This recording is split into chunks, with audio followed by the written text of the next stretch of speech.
Chapter 1. The World of Dragon Balls. Baotou Mountain. In an expansive meadow, where a gentle breeze swept across the land, there floated a strikingly handsome young man, approximately in his 20s, with arms outstretched. Surrounding him was a shimmering white aura, causing his dark hair to stand on end, animated by the energy that enveloped him. Suddenly, his eyes snapped open, revealing a piercing gaze as cold as ice, devoid of any emotion. An invisible, transparent wave emanated from the pineal gland at the center of his forehead. At that moment, the wind stilled and the young man descended slowly to the ground, gazing at his hands with a sigh of disappointment, clearly dissatisfied with his current self. My name is Sun Wuling. This is the world of Dragon Balls indeed. I have traversed dimensions. Moreover, I have become the younger brother of the protagonist, Sun Wukong. However, despite being Sun Wukong's brother, he was not a Saiyan who was human. He carried his own pride and had relentlessly pursued Sun Wukong's footsteps without pause, always standing side by side with him. From the moment Bulma arrived at Baotou Mountain, they embarked on adventures together, seeking the Dragon Balls, training under Master Roshi, participating in the World Martial Arts Tournament, dismantling the Red Ribbon Army, competing again in the World Martial Arts Tournament, and ultimately defeating Tien Shinhan. In the end, he barely triumphed over Sun Wukong, becoming the champion of that particular tournament, followed by vanquishing Demon King Piccolo, ascending to the Divine Realm for training, and once more defeating the newly reborn Piccolo at the martial arts competition. Sun Wuling had attempted to alter significant plot points, yet regrettably, he lacked any systems or external aids. Merely keeping pace with Sun Wukong was the extent of his capabilities. Nevertheless, not everything remained unchanged. He had managed to acquire a substantial amount of senzu beans by trading numerous fish, until he temporarily depleted the supply from Korin Tower. The utility of senzu beans is well known to those familiar with Dragon Balls. Although he might not recall every minor detail, Sun Wuling had not forgotten the critical events and elements of the narrative. Additionally, due to his influence, the trajectory of his encounter with Yajirobe had altered, leaving Yajirobe unaware of his whereabouts. A complete stranger in this reality is still not enough. Sun Wuling regarded his hands now. Gohan was already 4 years old. While he possessed the strength to stand alongside Sun Wukong, he was acutely aware of the impending chaos that awaited in this world, as well as the extraordinary powers Sun Wukong would later obtain. Reclining on the grass, he stared at the azure sky, pondering the course of his future and what actions he ought to take. In his previous life, he had been an aficionado of the anime realm, enchanted by characters such as Mai Sakurajima, Hyuka's Eru Kitanda, and Shinobu Kocho. In stark contrast to the nauseating dramas that felt akin to swallowing flies, Dragon Balls had opened the gateway to his anime appreciation, revealing the essence of what constituted anime and what could be deemed educational animation. He vividly recalled the exhilaration and emotion he felt upon witnessing Sun Wukong's first transformation into a Super Saiyan. As for harems, Sun Wuling confessed that he had never contemplated such notions until he encountered fanfiction. His previous life held no attachments. His parents had peacefully lived out their days, and he, on that fateful day, had been thrust into this world by a bolt of lightning, reborn as an innocent infant, picked up by Gohan's grandfather. Now, he was called Sun Wuling, a terrestrial being in pursuit of martial arts. "Wuling uncle, it's time to eat." A youthful voice rang out beside him. Sun Wuling sprang to his feet, greeted by a small boy no taller than his knees, sporting a monkey-like tail and bright, lively eyes, adorned with a hat featuring a 4-star Dragon Ball. Gohan. Son Gohan, the son of Sun Wukong and Shishi, named in honor of his grandfather. Only Sun Wuling knew the immense potential that lay within Gohan. Sun Wuling scooped Gohan into his arms, utilizing flight techniques to soar through the sky, eliciting not fear but excitement from Gohan, who raised his small hands in delight. Wow! Sun Wuling observed Gohan's exuberance, doubting that Gohan would hesitate to leap down if he were not holding him securely. "Gohan, would you like to learn martial arts with us? Then you could fly just like me and Wukong." Sun Wuling attempted to entice Gohan into martial arts training, yet he had not succeeded thus far, largely due to Gohan's scholarly inclinations, more so than Shishi's influence. Not yet. Once you're a bit older, Sun Wuling thought, intending to guide him, for philosophy and martial arts need not be at odds. Bruce Lee was a prime example of integrating philosophy into martial arts. "Wuling uncle, I aspire to become a great scholar in the future." Gohan's youthful voice carried a resolute determination. Sun Wuling refrained from imposing any forceful guidance, understanding all too well the anguish of having one's passions and dreams trampled by parents and those dear to him. "Interest is the finest teacher," he chuckled as he adjusted Gohan's crooked hat, saying, then Gohan must strive diligently, for neither martial arts nor scholarship is an easy path. Yes, Wooling uncle. Unbeknownst to them, they arrived at a pair of three-story apartment buildings, designed in a classical European style. Despite this, the original old house had not been demolished by Sun Wuling or Sun Wukong. It remained a cherished remnant of their past. As for the electricity, with Bulma around and the advanced technology of this world, such matters were easily resolved. After all, Baotou Mountain was rife with wild beasts and dinosaurs, making it improbable for an ordinary human to venture there.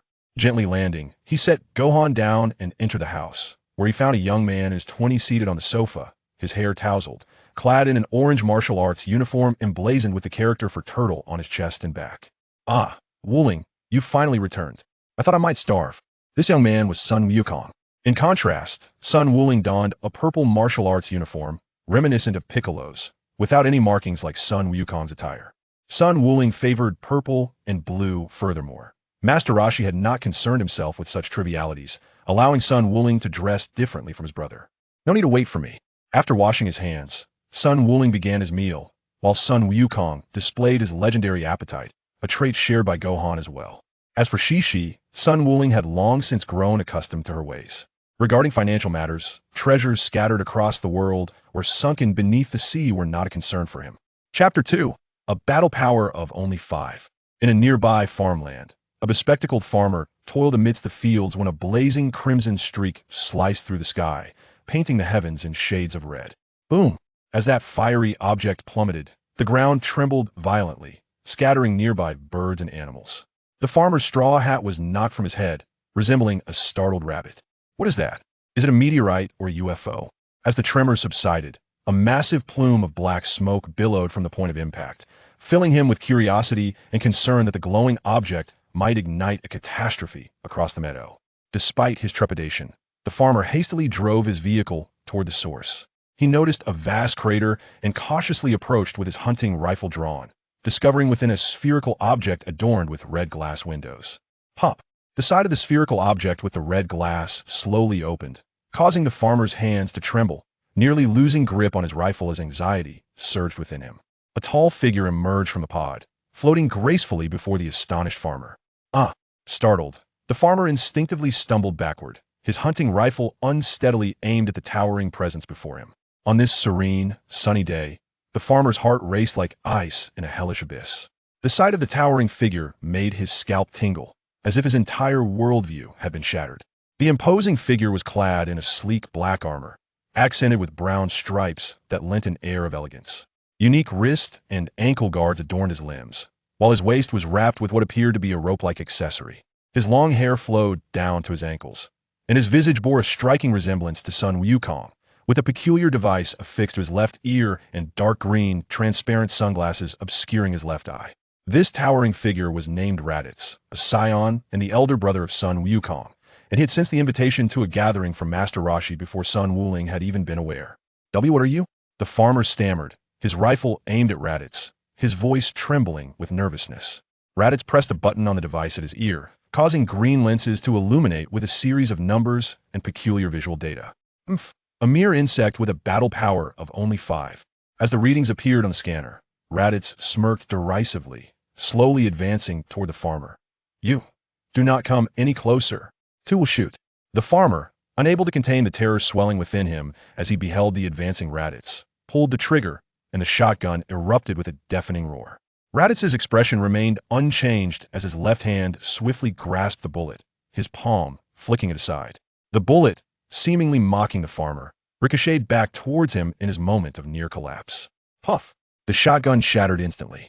The farmer's chest was pierced directly, the bullet leaving a mark upon the vehicle. Gazing at the now silent farmer, Raditz's contempt deepened. What a feeble race. Suddenly, the detector emitted a violent response, prompting Raditz to observe the direction indicated by the device. There exists a being of immense energy ahead. Could it be Kakarot? Raditz leaped into the sky, soaring toward the direction pointed out by the detector. Meanwhile, Sun Wuling, Sun Wukong, and Sun Wufan were making their way to Master Rose's abode by the sea. Sun Wukong cradled Sun Wufan as they rode on the flying Nimbus, while Sun Wuling gracefully followed, employing the sky dance technique, a white trail of energy swirling behind him. They had arrived at Rose's place. Sun Wuling landed smoothly, and Sun Wukong descended from the nimbus, still holding Sun Wufan. Master Roshi.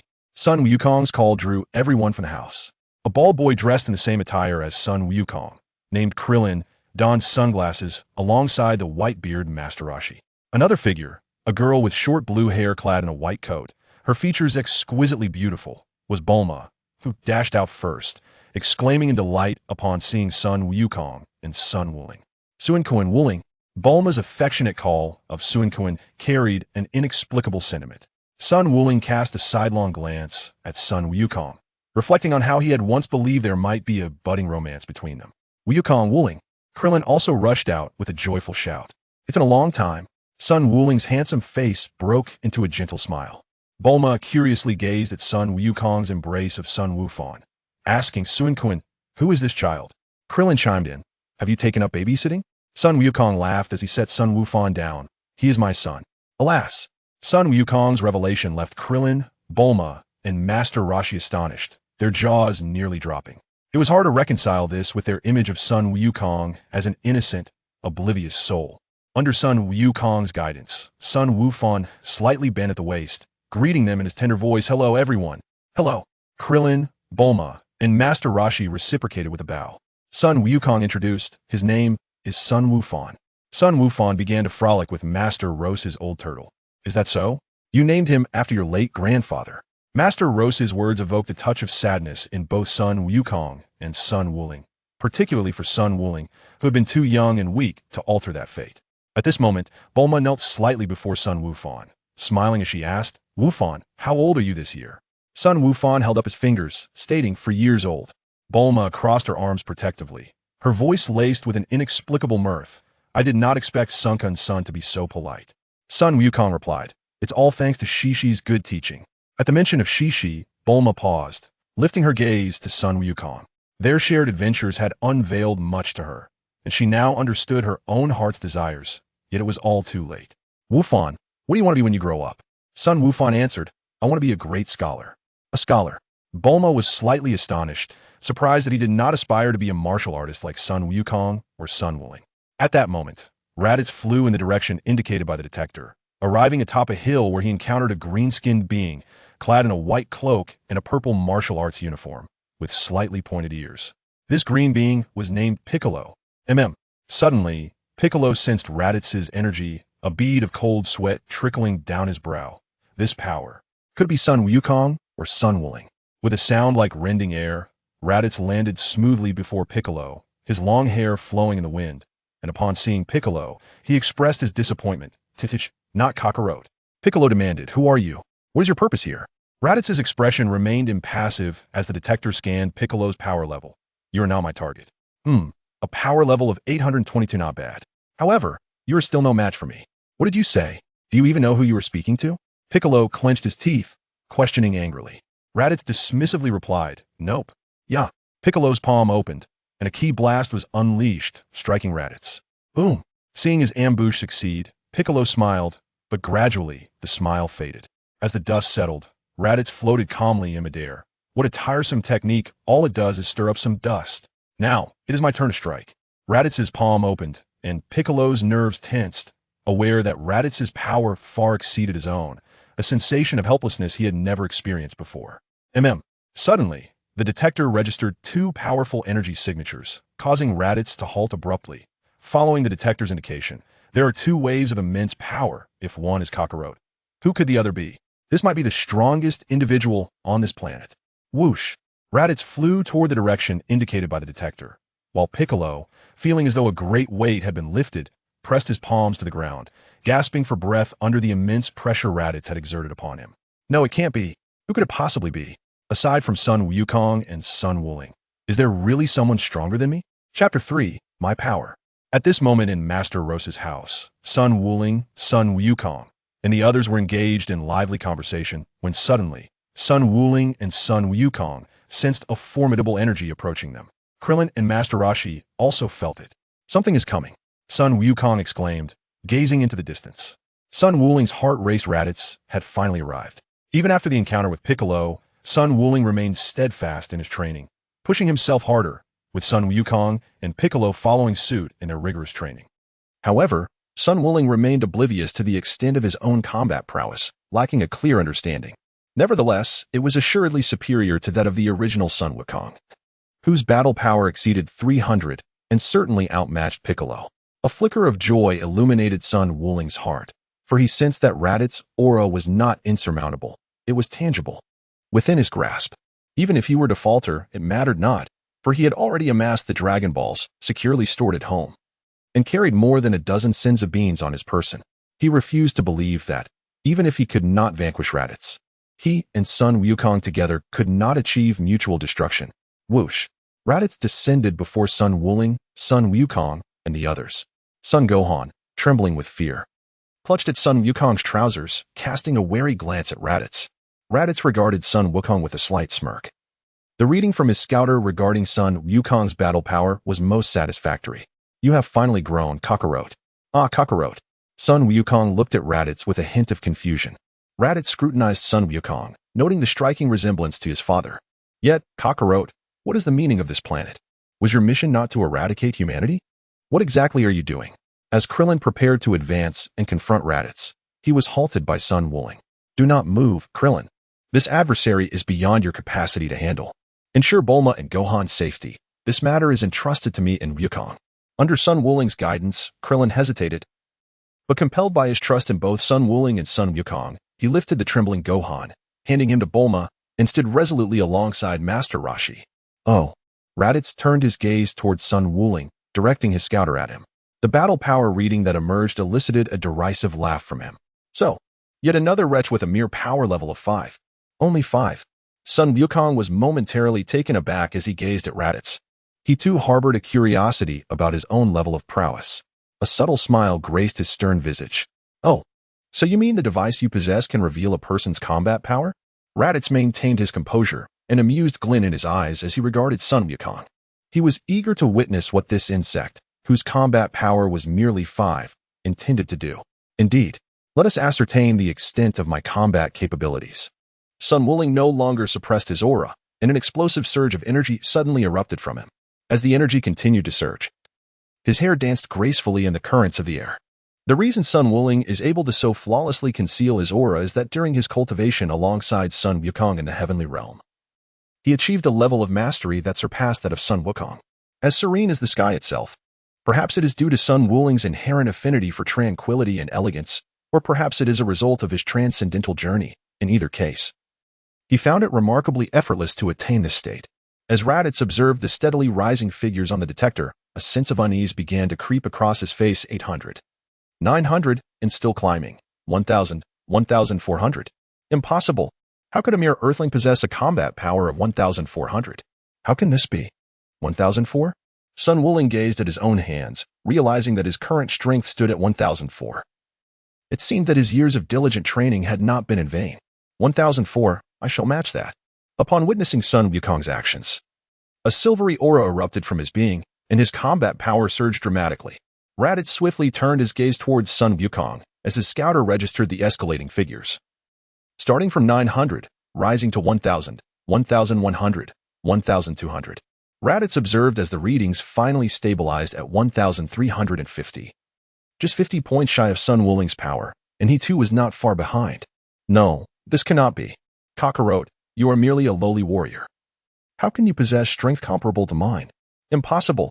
The scouter must be malfunctioning. Raditz staggered back in disbelief. If the disparity in combat power were significant, a complete domination would ensue. However, with such closely matched figures, a standoff was inevitable. Sun Wuling and Sun Wukong's strengths were alarmingly similar. Yet, if this earthling had been concealing his true power all along, then the two formidable energies just detected by the scouter, aside from Kakarot, who could they belong to? Could it be that there are even more formidable beings lurking on this planet? At that moment, Raditz began to entertain thoughts of retreat. Beads of sweat forming on his brow, betraying the tension brewing within him. 1,350. Upon hearing that his battle power surpassed that of Sun Wukong by 50, Sun Wuling felt astonished. He had not anticipated such a disparity. However, in the throes of combat, such differences might prove negligible. It is entirely possible that due to the unique abilities and techniques he had mastered, he could still be vanquished by Sun Wukong. Nonetheless, similarly, Sun Wuling cast a glance at Raditz. unable to recall the specifics of Raditz's combat prowess. However, judging by Raditz's current demeanor, it seemed that the disparity was akin to that between himself and the present-day Sun Wukong, negligible at best. Kakarot, do you truly remember nothing? Raditz bellowed, directing his gaze at Sun Wukong. My name is Sun Wukong, not Kakarot. Sun Wukong retorted emphatically. Humph. Raditz's tail, coiled around his waist, began to sway with agility. Tail. Krillin, Bulma, and Master Roshi exclaimed in astonishment. You mean, could it be that Wukong also possesses one? Sun Wukong queried, pointing at Raditz's tail, feigning ignorance. Indeed, Raditz replied, a hint of pride illuminating his expression as he regarded Sun Wukong. Kakarot, has your head ever suffered a significant blow? Answer me swiftly, Kakarot. Sun Wukong, of course. While I cannot recall the details, I did indeed sustain a blow to my head during my early years. But what of it? I am Sun Wukong, not Samir Kakarot. Raditz's gaze hardened slightly as he cast a wary glance at Sun Wukong. He declared, let me enlighten you. You are not of this planet. You were born on planet Vegeta, a Saiyan, and a member of the mightiest warrior race in the universe. Moreover, I am your brother, Raditz. Sun Wukong trembled unnaturally, as the title of Saiyan echoed in his mind like a thunderclap. Bulma, Master Roshi, and Krillin were equally astonished by Raditz's words, unable to fathom that Sun Wukong hailed from the cosmos. Sun Wukong stepped forward. Regardless of the Saiyans or anything else, he remains Sun Wukong, my brother, who has always resided on this planet. As for you, Raditz, if you have come as a guest, we welcome you. However, given your formidable demeanor, it is evident that your intentions extend beyond merely acknowledging Wukong. The words of Sun Wukong dispelled the gloom lingering in the hearts of Master Roshi, Bulma, Krillin, and Sun Wukong as they gazed resolutely at Raditz. Wukong was right. Sun Jun remained the same Sun Jun if he were truly a Saiyan. How could he possibly exist on Earth? Bulma retorted loudly. Chapter 4. Different encounters. Raditz burst into laughter, declaring, the answer is quite simple, Kakarot. You were sent here to annihilate the humans of this planet. We Saiyans are a proud warrior race, traversing the cosmos in search of habitable worlds, only to eradicate the inhabitants and sell the planets at a premium to those extraterrestrials in search of suitable homes. This is our vocation. Planets with formidable combat power are assaulted by adult Saiyans, whereas lesser worlds, like Earth, are deemed sufficient for a child such as yourself. Raditz harbored a hint of disdain for Sun Wukong, perceiving him as a lower-class Saiyan. Yet, astonishingly, Sun Wukong's combat prowess was nearly on par with his own. Suddenly, with a whoosh, bang, Raditz's pupils contracted as he witnessed Sun Wukong unexpectedly tighten his fist and launch a surprise attack. Even though he attempted to react, it was too late. He had never anticipated such a stealthy strike from Wukong. Sun Wukong delivered a devastating blow to Raditz's abdomen, causing the latter to widen his eyes in agony. Infuriated, Raditz transformed his fist into a palm, conjuring a ki blast, which struck his abdomen once more, inflicting further injury. Gritting his teeth against the intense pain radiating from his core, he steadied himself just before plummeting into the sea. Damn Earthling! Raditz gathered energy into a sphere in his palm, only to find Sun Wukong suspended before him, hands pressed against his forehead. Solar flare. A blinding light enveloped the clear sky, forcing Raditz to shut his eyes in torment as he let out a pained roar. My eyes! You bastard! I will surely kill you, damn Earthling! Buzzing filled the air. In the hands of Sun Wukong, two golden rotating blades of energy took shape, their edges serrated and emitting a sound that sliced through the air. The Chi Yuan Slash. This technique was one that Sun Wukong could not afford to overlook, while Krillin was still in the process of mastering it. Thus, Sun Wukong felt a tinge of regret. Whoosh, whoosh. When it came to sensing energy, figures such as Sun Wukong, Piccolo, Master Roshi, and Tien Shinhan could easily perceive the Chi Yuan Slash, yet it was evident that Raditz could not. The stinging sensation in Raditz's eyes compelled him to shut them tightly, and years of battle had honed a dangerous instinct within him. He gathered two energy blasts in his palms and launched them towards Sun Wukong, the range of the Chi Yuan Slash equally poised to strike. Sun Wukong gritted his teeth, manipulating a ki blast to control one of the energy slashes, launching it skyward and then curving it towards Raditz. Bang! Boom! Raditz's battle prowess surpassed that of Sun Wukong. Even with a minimal disparity, he remained stronger. The energy blast shattered the lingering energy slash and relentlessly struck Sun Wukong's body. Sun Wukong crossed his arms over his chest and head, bracing himself as Raditz's energy blast struck his arms, producing a shower of sparks. The cuffs of his sleeves were torn asunder, blood seeping from the wounds, and the immense recoil caused blood to trickle from the corner of Sun Wukong's mouth. As Raditz regained his focus, he beheld Sun Wukong's outstretched arms, droplets of blood cascading from his fingertips into the sea, his disheveled appearance eliciting a hearty laugh from Raditz. "Ha ha ha, you scoundrel, daring to launch a sneak attack on me." In response, Sun Wukong let out a chilling chuckle. Suddenly, an overwhelming sense of peril compelled Raditz to glance back. "What?" he exclaimed, only to see the energy blade hurtling towards him. Raditz desperately ascended into the sky. But it was too late. With a sickening thud, though Sun Wukong did not achieve his ambition of cleaving Raditz in two, the energy blade severed Raditz's legs below the knees. The severed limbs plummeted into the ocean, and the scent of blood attracted sharks, which voraciously devoured Raditz's dismembered legs. Disappearing into the depths of the sea, Sun Wukong's right fist struck Raditz's cheek with tremendous force, sending the colossal figure crashing onto the beach of Kame House, kicking up a cloud of dust. The probe that Raditz had launched was deftly caught by Sun Wukong, who gracefully leapt back to Kame House. Suddenly, Bulma, Krillin, Master Roshi, and Gohan were all startled by Raditz's abrupt descent. The entire exchange had lasted scarcely 10 seconds. In a fit of rage, Raditz opened his mouth wide, gathering an energy blast within, aimed directly at Krillin, Bulma, and the others. Oh no!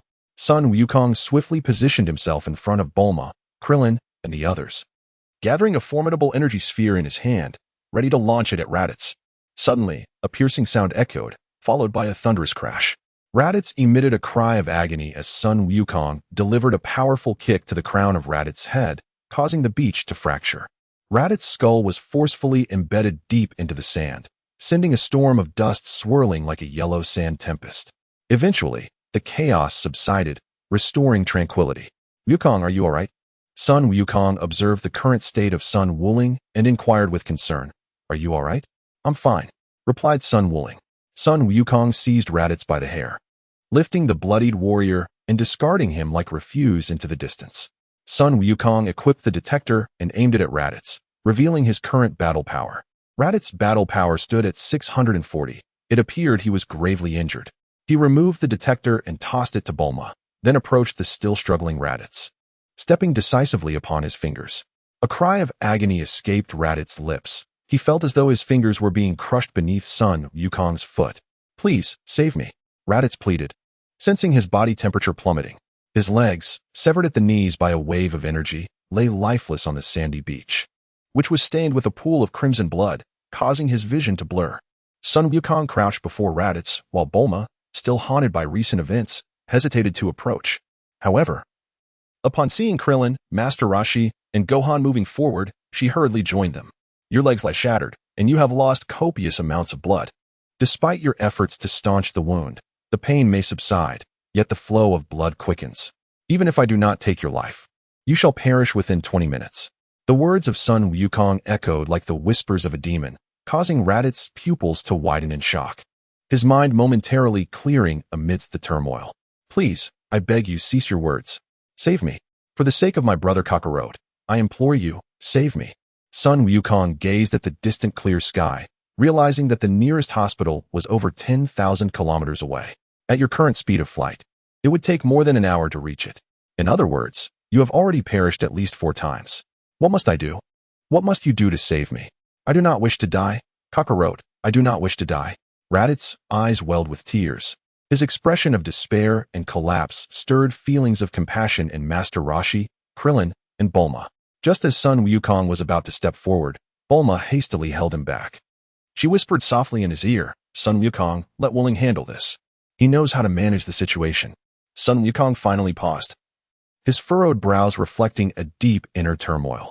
Despite his inherently kind nature, Raditz's pleas for mercy stirred within him a sense of compassion, compounded by the revelation that they shared a familial bond. He never anticipated the existence of a relative. "Let us see how sincere you are. Otherwise, a single falsehood will result in your swift demise at the hands of the sharks in the sea." Sun Wukong's final threat compelled Raditz to nod vigorously in agreement. "What, pray tell, brings you to Earth in search of Wukong?"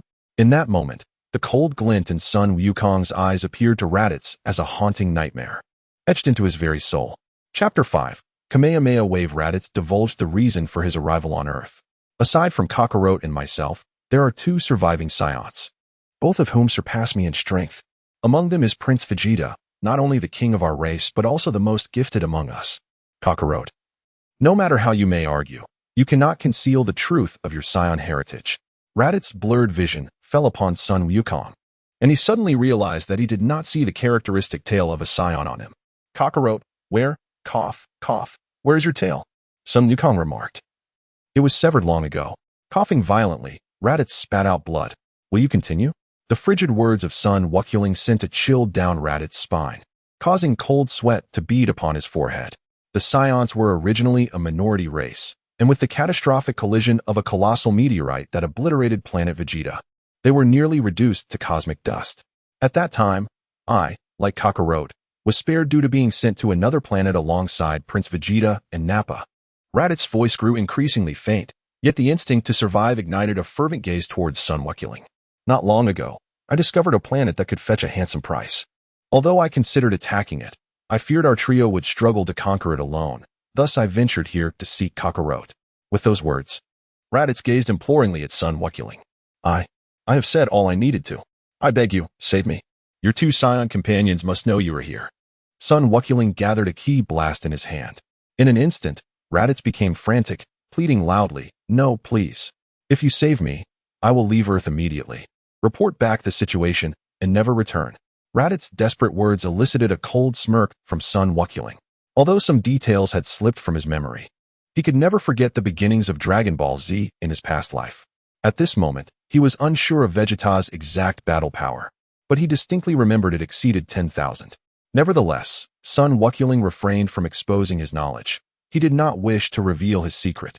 Bulma, Krillin, and Sun Wukong were all vividly present. Wukong, what do you intend to do? Aiming the ki blast at Raditz, Sun Wukong took a few steps back, leaving the decision of Raditz's fate in the hands of Sun Wukong. Kakarot, I am your brother. Please, save me. I promise I will never disturb your life again. Raditz's words softened Sun Wukong's heart. Looking at Sun Wukong, he replied, willing, let him go. I know he is a nefarious villain, but Sun Jun, Bulma, Master Roshi, and Krillin were somewhat agitated, yet upon seeing Sun Wukong's gesture, they all fell silent. I knew you would do this. Sun Wukong had anticipated this, for it was quintessentially Sun Wukong's character. Though he was no longer the naive child he once was, his inherent kindness remained unaltered. As for the Saiyans, Sun Wukong believed that Sun Wukong had elevated the status of their race.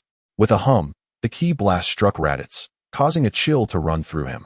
He hastily closed his eyes, yet the anticipated pain did not come. Instead, he felt his legs begin to heal, his strength partially restored. I have staunched your wounds and shared a bit of my energy with you. You are now capable enough to fly to your ship. Depart, before I change my mind. Sun Wukong would not foolishly offer the divine beans to Raditz. Instead, he turned to grasp what Sun Wukong was about to say. Alas, Wukong, do not utter a word. Sun Wukong abruptly interrupted Sun Wukong's words, his palms gathering a swirling blue energy wave, steadily accumulating power, poised for release at any moment. Bulma, Krillin, and Master Roshi watched in breathless silence, fully comprehending Sun Wukong's intentions. Son Gohan remained cradled in Bulma's arms, gazing with curiosity, much like Bulma, Krillin, and Master Roshi, at the swirling blue energy wave accumulated in Sun Wukong's hands. Meanwhile, Raditz was entirely oblivious. He lacked the ability to sense energy, and the scouter was firmly in Sun Wukong's grasp. Moreover, at this moment, Sun Wukong had his back turned to him, rendering him completely unseen. Yet, how infuriating! That wretched earthling, along with Kakarot, had even severed his tail. What a disgrace for the Saiyan race!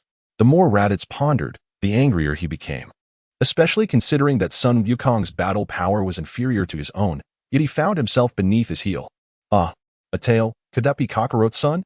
Raditz's gaze fell upon Son Gohan in Bulma's embrace, a manic smile spreading across his face as a nefarious thought took root in his mind, to abduct Kakarot's child as leverage against him. A tactic he had frequently employed before. Kakarot, you disgrace of the Saiyan lineage. Ah, with a roar, Raditz extended his arms, conjuring 2 energy blasts that crackled with manic laughter, launching them towards Sun Wukong. Indeed, scum like you deserve to descend into hell. Kamehameha. Sun Wukong swiftly pivoted, unleashing the charged Kamehameha wave. The robust blue energy beam instantaneously shattered Raditz's two energy blasts and relentlessly surged towards him. With a cry of defiance, Raditz found himself engulfed by the charged Kamehameha, obliterating him in an instant. The wave surged forth from the Kame house, striking the ocean, where it evaporated the water in its wake, creating a semicircular depression in the sea's surface. Sun Wukong suddenly sank to the ground, his gaze lingering on the spot where Raditz had vanished, lost in a trance for an extended period. Sun Wukong's current emotions were well understood by Sun Wulong, Bulma, and others. The long-awaited encounter with a blood relative had turned out to be with such a person. Sun Jun. Bulma gently set down Sun Gohan and approached Sun Wukong. Piccolo, you've been watching for quite some time. It's time for you to make your appearance. Sun Wulong gazed upwards at Piccolo, who was shrouded amidst the clouds. Alas, Piccolo, Bulma, Krillin, and Master Roshi were taken aback. Even after the passage of several years, the memories of the Demon King Piccolo remained vivid and unforgettable. As Piccolo descended from the sky and landed at Kame House, he cast a wary glance at Sun Wukong and Sun Wulong, beads of cold sweat forming on his brow. Your current power. Piccolo reflected on how Raditz, who had posed such a formidable threat, had been effortlessly vanquished by Sun Wulong. How fortuitous. I need not search for you any longer, Piccolo. Sun Wukong, adorned with a protective ring around his chest, bore an expression of indifference. His handsome features were gently tousled by the sea breeze, causing his dark hair to dance softly. Just moments ago, Raditz had mentioned that he had two Saiyan companions, even more formidable than himself, Piccolo and Goku. Sun Wukong guided the conversation. Sun Wukong and Piccolo were taken aback. Do you mean? Piccolo gazed at Sun Wukong. Comprehending his implication, his green visage taut with urgency. After Raditz's loss of contact, it was inevitable that his two more formidable Saiyan companions would descend upon Earth. And what of our strength? On an uncharted planet, two men sat beside a flickering fire, surrounded by a sea of corpses. One of them, a brawny figure clad in the same battle attire as Raditz, with a bald head and sinewy muscles radiating power, sported a tail reminiscent of Raditz. Raditz is dead. Humph. What a disgraceful fool. The other, adorned in a blue combat suit, white gloves, and boots, his striking black hair standing defiantly, wore a handsome visage tinged with a hint of menace. Even the robust Saiyan regarded him with a mixture of awe and respect. Chapter 6. Divergent Paths. Humph. Who would have thought there would be a warrior with over 1,000 battle power in such a remote locale? The seemingly handsome Saiyan exhibited disdain for Raditz's demise. Devoid of any sorrow, cold-blooded and ruthless, embodying the savage essence of their Saiyan heritage. These two warriors were Raditz's companions. The stout Saiyan was named Nappa, while the strikingly handsome one was known as Vegeta, the king of the Saiyans, as referred to by Raditz. Once we conclude our business here, we shall venture to that place called Earth. I will exterminate every last one of those humans. Vegeta displayed a bloodthirsty grin. Meanwhile, on Earth, at Master Roshi's house, upon hearing Sun Wukong's words, Piccolo, Goku, Krillin, Bulma, and others were left in a state of shock at the prospect of two even more powerful Saiyans. Wukong. Perhaps they might not come after all, right? Bulma forced a strained smile as she inquired of Sun Wukong, striving to suppress her anxiety over the looming threat. Sun Wukong's expression remained unchanged, gazing at Bulma with an unperturbed demeanor. He spoke softly. The coordinates of Earth have already been revealed to them. Just imagine. A planet abundant in resources, where the humans are akin to ants, easily crushed beneath one S-foot. Bulma, I wish it were not so. Bulma fell silent, her face reflecting a profound pessimism, as if the weight of the world had collapsed upon her. Sun Wukong beamed as he gazed at Sun Wulong and Piccolo, who clenched his fists without a trace of fear. Wulong, Piccolo, how amusing you are, aren't you? Indeed, quite amusing, exclaimed Sun Jun. Bulma looked at Sun Wukong in astonishment. Yes, just the thought of even more formidable foes approaching ignites a fervor within me. Wulong responded, showing no sign of trepidation, for he was, after all, a martial artist even as a human. Suddenly, they sensed a surge of energy. Sun Wukong, Sun Wulong, Piccolo, Krillin, and Master Roshi turned to see a figure resembling Piccolo, albeit appearing somewhat aged, adorned in robes emblazoned with the character for God, the celestial being. Sun Wulong spoke. Humph. Piccolo crossed his arms, turning his head away. He is the offspring expelled by Piccolo Daimyo before being vanquished by Sun Wulong and Sun Wukong, and he may also be referred to as Piccolo too. Originally, the God and Piccolo I were meant to be one, but in the pursuit of divinity, They ultimately diverged into two extremes, the other being Piccolo I. It can be said that there exists a profound connection between Piccolo and the god. Wukong, Wuling, I have witnessed all that has transpired here. I have persuaded King Yin. But unfortunately, as the underworld is the realm of the deceased, allowing a living person to enter is strictly forbidden. Thus, King Yin can permit only one individual to visit the King of Worlds. The god spoke with a sense of regret, his aging face reflecting a weariness. As the earth remains restless, curious, King Wukong inquired about the identity of the King of Worlds, but Sun Wuling promptly interrupted him. Let Wukong go. Sun Wuling directly interrupted Sun Wukong, speaking bluntly without the slightest hesitation. What? Wuling, you. Sun Wukong gazed at Sun Wuling, recognizing that Wuling's power surpassed his own. Logically, it would be more fitting for Wuling to embark on this journey, especially since he is Wukong's elder brother. Let us cease our pushing and shoving. The sooner we commence, the more time we will have for cultivation. Wukong, you must return after honing your skills under the guidance of the Lord of the Realm. And do not squander the efforts of the celestial beings. Does the Lord of the Realm possess valuable treasures? Indeed, he does. And in abundance, such as the Realm King's Fist and the Spirit Bomb. Why is Sun Wuling not going? Because Sun Wukong is his brother. Even if they are not blood relatives, their bond remains profound. I understand now. Sun Wukong comprehended the weight of his responsibilities. And the usual mirthful expression on his face faded away. The celestial being guided Sun Wukong to the heavenly realm, vanishing before the eyes of Sun Wukong's companions, thus returning to certain paths once familiar. In his heart, Sun Wuling could not help but reflect on the unexpected turn of events. He had not anticipated that Sun Wukong, due to his influence, had not perished and was even granted passage to the underworld and the realm of the King of Worlds. It appeared that the celestial beings must have exerted tremendous effort to secure such an opportunity. Indeed, for the sake of Earth, the gods were truly diligent in their responsibilities.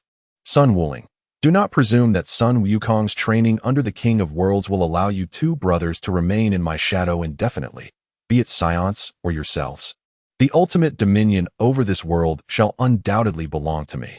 The Demon King Piccolo pointed at Sun Wuling, unleashing a maniacal laughter. Sun Wukong maintained an impassive expression as he gazed at Piccolo, his eyes seemingly piercing through him. Piccolo, my friend, despite the passage of time, you remain so juvenile. How is it that you managed to maintain such a demeanor? Piccolo nearly twisted his waist in shock at Sun Wukong's words. He recalled that during the World Martial Arts Tournament, Sun Wukong had made a similar remark. Upon grasping the essence of juvenile behavior, particularly with Bulma, Krillin, and Master Roshi stifling their laughter nearby, he felt a rush of indignation that reddened his cheeks. You, Sun Wukong.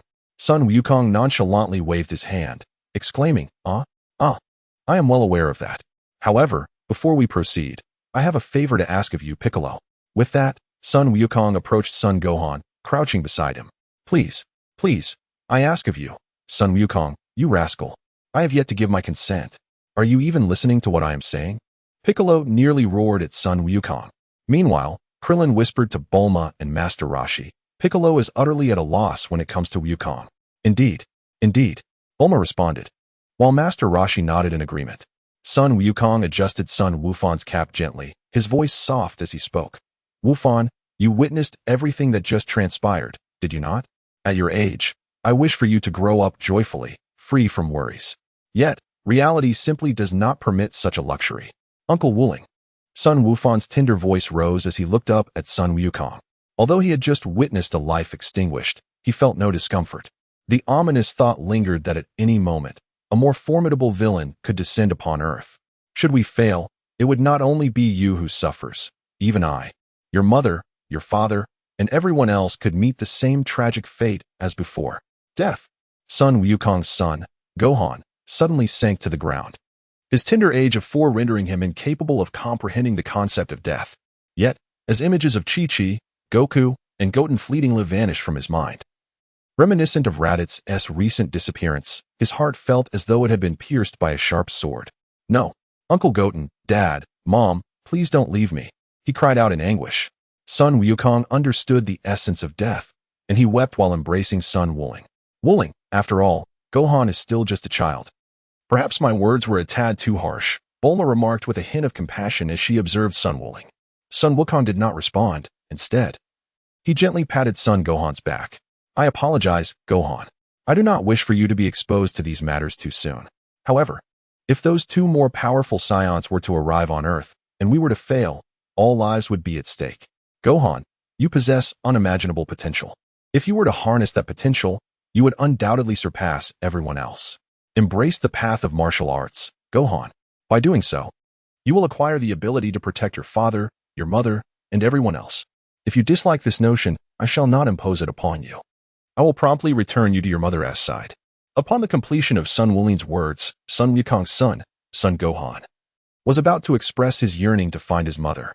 However, the weight of Sun Wuling's statement lingered heavily in his mind. Sun Wukong, Chi-Chi, and Sun Wuling had met their demise akin to Raditz, who perished beneath the might of the Kamehameha wave. Uncle Wuling, if I learn martial arts, can I protect you? As well as my father and mother? Son Gohan gazed at Sun Wuling with tear-filled eyes, his expression a mixture of fear and hope. Sun Wukong resolutely declared, indeed, as long as you persistently pursue the martial arts, not only will you be able to safeguard us, but you may also vanquish those evildoers and rescue countless others. Chapter 7. Where Lies My Path? Sun Wukong nodded, gazing at Sun Wuling with tears glistening in his eyes. Sun Wuling stood up, turning to face Piccolo, a mischievous smile gracing his lips. Piccolo, I beg of you, please assist me in training Gohan for the time being. A profound silence enveloped the room. Suddenly, the astonished exclamations from Piccolo, Bulma, and the others nearly threatened to lift the roof off the Kame house. Krillin exclaimed, Wulings, are you serious? Bulma added, Wulings? Let Piccolo, to which Piccolo, filled with fury, roared, why should I train this whimpering brat? Sun Wukong gazed at Piccolo, utterly astonished, as he sank to the ground, clutching Sun Wuling's pant leg with a tight grip. I must first elucidate the reasons to my sister-in-law. I shall join you shortly. Piccolo. The reason my power surpasses yours is due to the frequent training sessions I engage in with Wukong. Sun Wuling lifted Sun Wufan and entrusted him to Piccolo, removing his cap and picking up the 4-star Dragon Ball. In truth, aside from restoring the situation to its original course, there was another reason. He was too familiar with Sun Wufan. At this moment, Wufan's personality would foster a dependency on him, and Wuling found it challenging to be completely resolute in training Wufan. It was thus wiser to temporarily leave him in Piccolo's care. You rascal. Piccolo crossed his arms defensively, gazing down at the tearful little boy. As Sun Wuling had mentioned, Wufan possessed potential that surpassed theirs. Come here, little one. Piccolo seized Sun Wufan and soared into the sky. Ha ha, Sun Wuling, handing over Goku's son to me is your gravest mistake. Just wait, Sun Wuling. If this little brat lacks the potential you claim, I shall crush him. With that, Piccolo departed, carrying the weeping Wufan, who was loudly calling for Uncle Wuling. Out of everyone's sight, Master Roshi looked at Sun Wuling and asked, Wuling, is this really advisable? Allowing that rascal Piccolo to train Wufan? Sun Wukong nodded, albeit momentarily. With Wukong absent for the time being, I shall engage in training alongside Piccolo. By the way, Sun Wukong pointed to the device he had just tossed to Bulma, saying, this is the apparatus that Raditz uses to detect combat power. Aside from the numbers, which are somewhat decipherable, the rest is inscribed with characters unfamiliar to us. Bulma, I believe you would find it intriguing. As Sun Wukong ascended into the sky, bidding a temporary farewell to the others, he soared towards Baozi Mountain, gently wiping away the traces of blood from the corner of his mouth. He began to ponder his future course of action. He had often contemplated the possibility of acquiring Saiyan blood through wishes granted by the Dragon Balls, much like the tales he had read in various fan fictions. However, it seemed that those with a system were the most fortunate. Yet, he found himself devoid of such a system.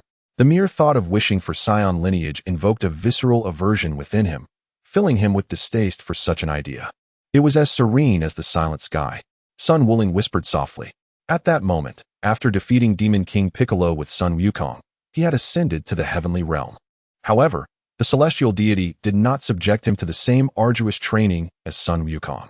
The celestial deity remarked, Wuling, you are not akin to Wukong. His path is not suited for you. Sun Wuling, not suitable for me? Celestial being, what path should I take? Celestial being, the essence of Qi is not limited to life alone. The universe, flora, fauna, and even the celestial bodies themselves possess this vital energy. Your mastery and perception of Qi are unparalleled in my experience. However, I regret to inform you that I am unable to provide you with the guidance you seek. Returning to reality, Sun Wuling's first thought was the spirit bomb. The spirit bomb, taught to Sun Wukong by the North Kai, possesses immense, devastating power. Its drawback lies in the slow accumulation of energy, and the greater the malevolence of the opponent's heart, the more damage it inflicts. Thus, only a pure-hearted warrior like Sun Wukong can wield it effectively. Sun Wukong possesses a clear self-awareness. He does not consider himself to be virtuous. Nonetheless, the method of gathering energy spheres has provided him with significant inspiration. The celestial being has also remarked upon his high control and perception of energy. What if he were to channel this energy within himself, akin to the practices of immortality? This thought has lingered in his mind. After the conclusion of the events involving Piccolo, Sun Wukong has been tirelessly exploring this concept, yet he has yet to succeed. The celestial being guided Sun Wukong to the underworld, where they encountered King Yama. To reach the realm of the Kai, they must traverse a serpentine path stretching for 1,000,000 kilometers. Meanwhile, a protest from his stomach echoed once more as Sun Wukong, feeling utterly fatigued, sat upon the serpentine path, gazing at the seemingly endless route ahead. The clouds flanking the path did not appear as inviting as they seemed. A careless misstep could lead one to plummet into the abyss of hell. This is unbearable. There is no end in sight. Sun Wukong extracted a pouch containing 10 celestial beans. Fortunately, Wuling always prepared celestial beans before each journey, which proved to be of great assistance. Sun Wukong hastily popped a magical bean into his mouth, instantly restoring his vitality to peak condition. Yet upon noticing merely 9 sacred beans remained in the pouch, he resolved to reach the destination before exhausting this precious reserve. Sun Wukong seized a jar and a half of miraculous beans from the immortal Gallon. Each time Gallon produced these divine beans, they would swiftly be exchanged for a substantial quantity of fish by Sun Wukong. Sun Wuling, whenever he ventures out, always carries some celestial beans, prepared for unforeseen circumstances. This time, he insisted that Sun Wukong bring along 10 celestial beans. Coupled with the prudent demeanor that Sun Wuling has consistently exhibited, no one entertained thoughts of him being omniscient. His preparations were nearly impeccable. "Let us go. Everyone is counting on me," he declared, feeling a profound sense of responsibility as he seized this opportunity, determined not to let anyone down. Sun Wukong motivated himself, shedding all the burdens that weighed upon him. He remained unaware of when the Saiyan, as mentioned by Raditz, would arrive. Whoosh! Sun Wukong continued to dash forward, the endless serpentine path stretching endlessly before him, winding and protracted. Alone, he pressed on with unwavering conviction. Upon returning to Baozi Mountain, Sun Wuling's gaze fell upon a robust figure, nearly 3 meters tall, adorned with horns resembling those of an ox, and emblazoned with the character for ox. Clad in a white short shirt and black suspenders, the bull demon king Kiki's father and a disciple of Master Rashi appeared imposing yet was, in truth, a gentle soul. At that moment, Kiki was hanging out sheets to dry and, upon noticing Sun Wuling's return, called out with a smile, "Wuling, how come you're back so soon? Did you forget something?" "Hello, Wuling." The bull demon king waved in greeting. "Uncle Bull Demon, sister-in-law, I have something to discuss with you. I hope you are both prepared." Sun Wuling candidly revealed the truth to Chi-Chi and the bull demon king, asserting that instead of entangling in confusion, it was far better to lay everything bare. "What do you mean, Wuling?" Chi-Chi finally noticed Sun Wuling's appearance. His clothes were somewhat tattered, and he looked rather disheveled. "Gohan. Why would you entrust Gohan to that dangerous individual, Piccolo?" Chi-Chi questioned Sun Wuling with anger in her eyes. "Chi-Chi, please don't be upset. Wuling must have his reasons," the bull demon king gently implored. Indeed, Chi-Chi's reaction was as Sun Wuling had anticipated, but he had long been prepared with a way to persuade her. Chapter 8, Launchy Dad, you are truly naive. In this society, education is the best path forward. Gohan is destined to become a remarkable scholar. Before Chi-Chi could finish her sentence, Sun Wuling interjected, however, the pursuit of scholarship is not at odds with the martial way. Sister-in-law, martial arts is not merely about fighting. It encompasses physical conditioning and carries profound philosophical insights. Its enduring legacy is justified, as evidenced by the illustrious lineage of Master Wu-Tian and his mentor, Master Wu-Tai, the celestial being. Therefore, it is not merely the simplistic notion of violence that you perceive. Humph! Chi-Chi huffed in dissatisfaction, while the bull demon king stood momentarily stunned. "Wuling, do not think you can deceive me. I am no longer the naive girl I once was." Sun Wuling spread his hands, his handsome features tousled by the gentle breeze that stirred his hair. His expression remained unchanged as he addressed his sister-in-law, continuing from your previous statement. "Does this society hold any relevance to us? I myself Chi-Chi found herself momentarily speechless by Sun Wuling's words, which prompted her to calm her thoughts and reflect upon his inquiry. Is this society indeed connected to them? What is the purpose of education? Is it for a stable job? And what is the purpose of work? Is it merely for a salary? And what is a salary? A salary is money. And money. Sun Wuling's lips curled into a smile. Do we lack money, sister-in-law? Does everyone lack money? Regardless, through his intervention, these warriors truly found themselves in abundance. Beneath the sea lies a treasure trove so vast, with Yamcha, Krillin, Tien Shinhan, and even Goku. None of them shall ever fret over finances again. In the cellar of his home, there exists a wealth of gold and jewels that would drive treasure seekers to madness. Not to mention, Gohan, the voracious eater, consumes much. Aside from rice, what purpose do the beasts near Bun Mountain serve? I shall not pressure Gohan. This is his own decision. He wishes to protect you, sister-in-law, as well as Goku and myself. He desires to safeguard everyone in this planet. Sister-in-law, the pursuit of knowledge and martial arts need not be at odds. However, tears glistened in Chi-Chi's eyes as she gazed at Sun Wuling. But we cannot allow someone as dangerous as Piccolo to be his mentor. My goodness, Wuling, you truly are remarkable. The Ox King was thoroughly impressed. He managed to persuade the obstinate Chi-Chi, silently giving a thumbs up to Sun Wuling, who surpassed even him in prowess. Sister-in-law, we all recognize your hardships. Both Gohan and Goku hold you in deep respect and affection. It is precisely this that inspires them.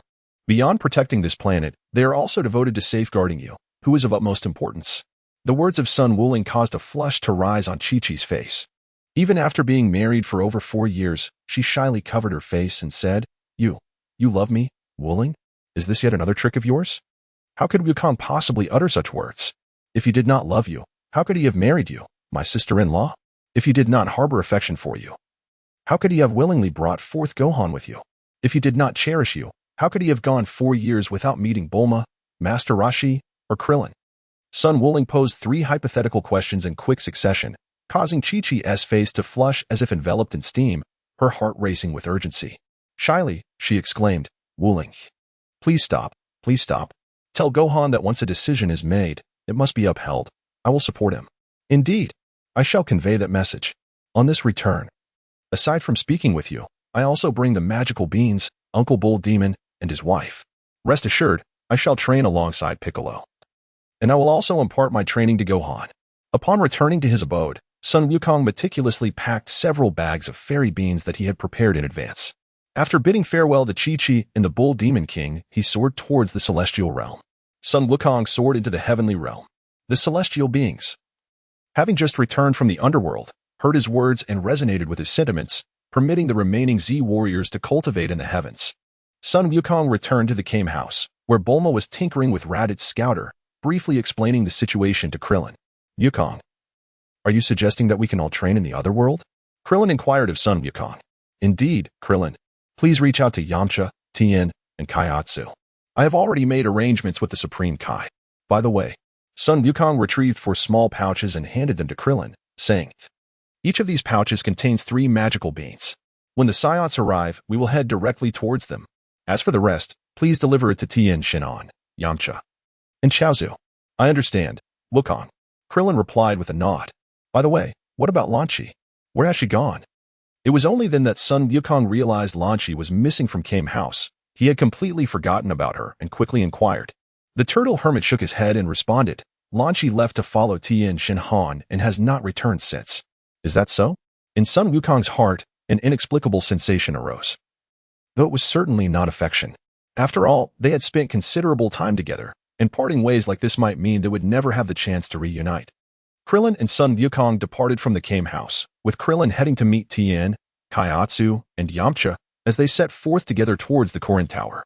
Sun Wukong soared towards the descending spaceship of Raditz. The air was filled with the rapid sound of gunfire. Amidst the chaos, a golden-haired woman clad in a striking red dress wielded a machine gun, causing the crowd surrounding the spacecraft to scatter in disarray. Is that Lan Chi? What an unexpected encounter! Sun Wuling hastily descended, observing the fierce blonde Lan Chi, who was currently brandishing a machine gun and unleashing a barrage of fire. Long time no see. He greeted. Lan Chi, step aside. The golden-haired Lan Chi turned and aimed the machine gun at Sun Wuling. Damn it! Sun Wuling was taken aback. Although it was not directed towards him, the suddenness of it was still startling. Clearly, the golden-haired Lanchi recognized him as well. A blast of energy struck the ground beside Lanchi, stirring up a cloud of dust that enveloped the golden-haired figure, causing her nose to itch. Achoo! Lanchi sneezed, and her appearance transformed dramatically. Her once golden hair and green eyes shifted to a striking blue hue and dark eyes, her demeanor softening from fierce to gentle, presenting an air of innocence and grace. Where am I? Oh, Wuling, you are here too, exclaimed the blue-haired Lanchi, her eyes sparkling with delight as she gazed at Sun Wuling. It has been a long time, Lanchi. Wuling approached the motorcycle that the golden-haired Lanchi had been riding, discovering 2 bags filled to the brim with gold and silver treasures, which made him smirk slightly. It seems the golden-haired Lanchi has not changed at all. Did I do all of this, Wuling? The blue-haired Lanchi inquired anxiously, surveying the chaos around them, with bullet holes scattered everywhere as she turned her gaze back to him. Everything is all right now. Sun Wukong sensed the approach of a siren-blaring police car, while the hatch of Raditz' spherical spacecraft remained ajar, gathering energy in his right arm. He conjured a chain with a hook that ensnared Raditz' vessel. Lanchi, shall we return to Kame House? It has been quite a while, and everyone misses you dearly. Sun Wukong extended his hand towards the blue-haired Lanchi.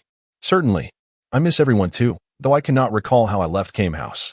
The blue-haired Lanchi replied, her tone and voice starkly contrasting with that of the golden-haired Lanchi. Sun Wuling extended his left arm and smiled. If you don't mind, I shall carry you back, Lanchi. Ah, then I must trouble you, Wuling. The blue-haired Lanchi replied with a shy smile, naturally moving to stand beside Sun Wuling, who effortlessly lifted her into his embrace with a single arm.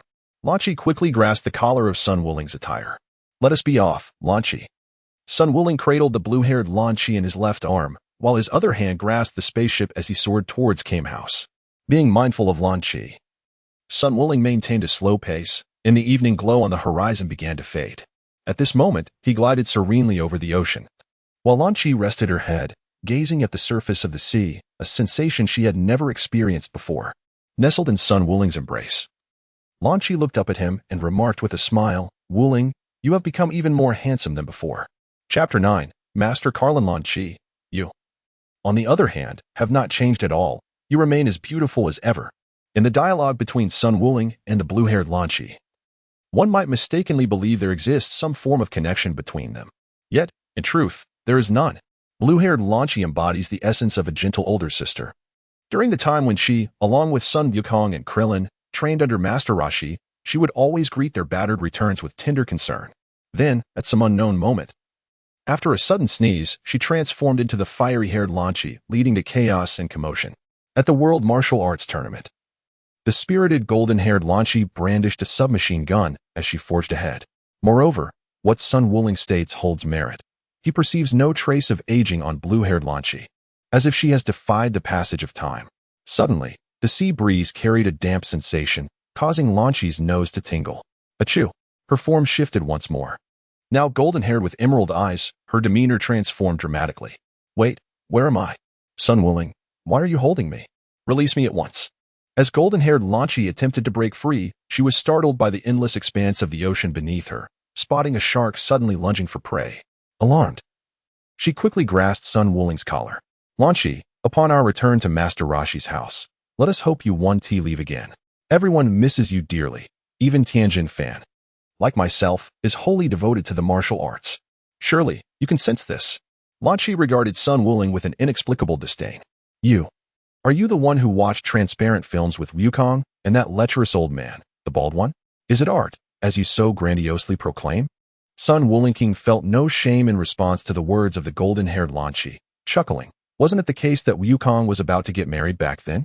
And Master Wu Tian and Krillin, despite their intentions, lacked the courage to act. How disingenuous. Besides, I'm still single and a virgin. And I don't believe I've done anything wrong. Who exactly are you? When Bulma pursued you, how could you refuse her without so much as a change in expression? And during the World Martial Arts Tournament, when you fought against Lan Fong, you struck her down without a hint of embarrassment, tossing her aside as if she were nothing. Lanchi referred to the 21st World Martial Arts Tournament, which was their first participation. If you hadn't mentioned it, I might have forgotten who I am. I have stated before that I am wholly dedicated to the pursuit of martial arts, an unwavering bachelor. However, I also know how to enjoy life. In truth, there were many unspoken thoughts swirling in Sun Wuling's mind. He gazed at these familiar faces, reluctant to disrupt the moment, fearing they might be mere phantoms of his dreams. He had already witnessed the union of Sun Wukong and Chi-Chi, and he wondered about the fates of Bulma and Vegeta, as well as Krillin and Android 18. Would the original couples be affected by his presence? There was also Tianjin Fan and Lan Chi. He remembered that Tianjin Fan had perished alongside Jiaozi at the hands of Babidi, leading to Lan Chi's eventual disappearance. Yet now, Lan Chi stood before him, and it seemed impossible for her to vanish again. He pondered whether she would reunite with Tianjin Fan. Hey, Wulinking, what's wrong? Did I say something wrong? Lan Chi observed Sun Wulinking's sudden melancholy and questioned whether she had misspoken. Haha, it's nothing. I just suddenly feel that having such a group of friends is truly wonderful. Sun Wulinking snapped back to reality, laughing heartily. By the way, Lan Chi, if you wish to pursue Tianjin Fan, no one will stand in your way. Just don't forget to keep in touch with everyone. His words prompted Lan Chi to pout in silence. I understand, Humph. No, I'm not leaving unless Tianjin Fan comes looking for me. Lan Chi huffed, her cheeks flushed with a blend of defiance and pride. At that moment, the spaceship landed, and Sun Wulinking felt a twinge of exasperation. He had forgotten to bring an empty capsule from Bulma, resulting in this cumbersome journey. Boom! The sound of the spaceship's descent echoed, shaking the entire Kame house as if an earthquake had struck. Besides Master Roshi and Bulma, there was also a flying cat and a pig dressed in clothes. Ah, pure. Wulong, you're here too? Sun Wulinking released the long chain he had been holding. It's been a while, Wulinking. Pure and Wulong greeted him warmly. At that moment, Bulma approached the spaceship, gently tapping on it and asking, Wulinking, what is this? Sun Wukong, with a sigh of resignation, spread his hands and remarked, this is Raditz's spaceship. I forgot to ask you for the blank universal capsules. I believe this is something Bulma would undoubtedly find intriguing. Ah, Wukong, it is truly rare to see you overlook something. Bulma chuckled as she tossed a box to Sun Wukong. These are all blank universal capsules. You certainly know how to use them. Thank you. Just in time, as I need to pay a visit to Master Karen.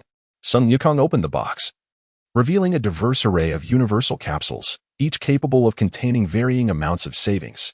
After departing from Master Roshi's abode, Sun Wukong ventured into the bustling city, visiting numerous seafood establishments, ordering dozens of each dish.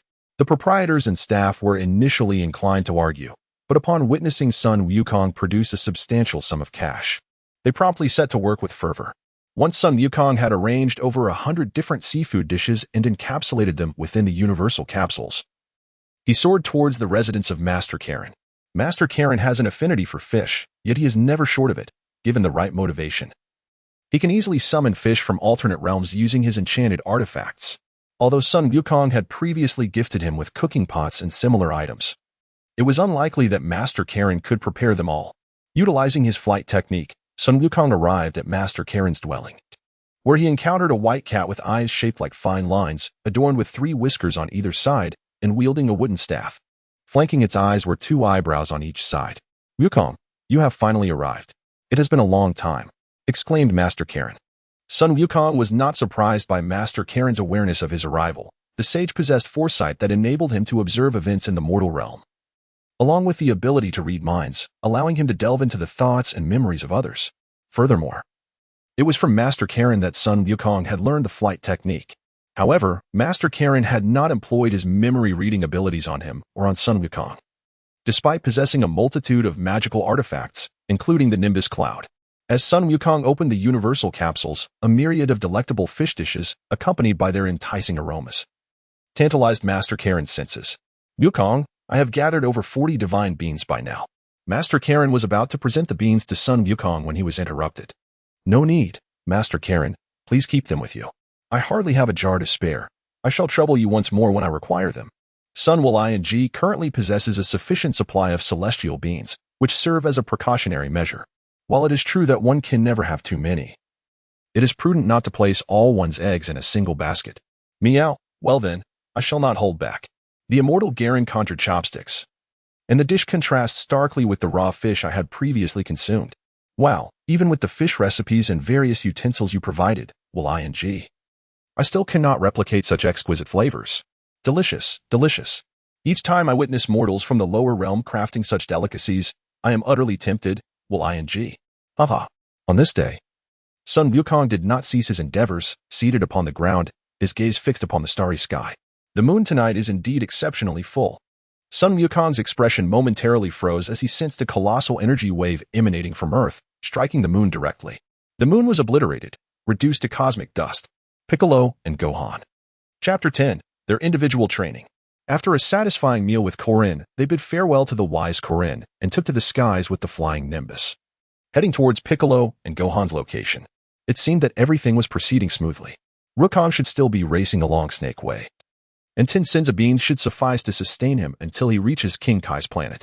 Sun Wuling has arrived. At this moment, the mountains and rocks lie shattered and fractured, while Sun Wufan rests peacefully on the hillside, clad in a fresh outfit resembling that of Sun Wukong, a vibrant orange martial arts uniform. However, a character for demon adorns his back, accompanied by a gleaming sword at his side. "Wuling, you have finally come," exclaimed Piccolo, hovering in the air, his green visage taut, with piercing eyes glimmering beneath the starry night. "Thank you, Piccolo." Upon witnessing the moon's destruction, my thoughts immediately turned to Wufan's condition. Sun Wuling replied, unfazed by the current circumstances, a smile gracing his lips. "This little rascal indeed possesses astonishing potential. Wuling, I have diligently watched over this tearful brat. It is high time we commence our training." Piccolo called out to Sun Wuling with fervor. "Perhaps tomorrow morning. I have been occupied all day today," Wuling exclaimed exuberantly. Sun Wuling stifled a yawn and continued, "By the way, Tien, your meditation, along with Piccolo's, has provided me with profound inspiration. Piccolo, your mind is the most composed and astute I have ever encountered, and your breadth of knowledge is remarkable. Hence, I thought of you. If we truly succeed, we may indeed stand a chance against the forthcoming Saiyans and even surpass Goku." "Surpass Goku, you say?" "Humph," Sun Wuling. "I am curious to see how you intend to achieve that," Piccolo retorted with a cold snort, leaving Sun Wuling with only his back to gaze upon. Sun Wuling's expression remained utterly unchanged. The current Piccolo lacked the malevolence of his former self. Suddenly, a faint smile graced his face as he called out to the departing Piccolo. "By the way, I have entrusted you with the task of training Gohan as well during this period." "What?" Piccolo's balance faltered, nearly causing him to tumble down, his expression a captivating blend of astonishment and disbelief. He was expected to oversee that weeping little brat. Merely dealing with him for this brief time had nearly driven him to the brink of madness. The following morning, Gohan awoke from his slumber, embarking on his journey of survival. Meanwhile, Sun Wuling and Piccolo stood atop a distant peak. "Ki," Piccolo mused, "my sensitivity to the control and perception of Ki is exceptional. I can sense that, beyond the mere air, the earth itself, its flowers, grasses, and trees, embodies Ki."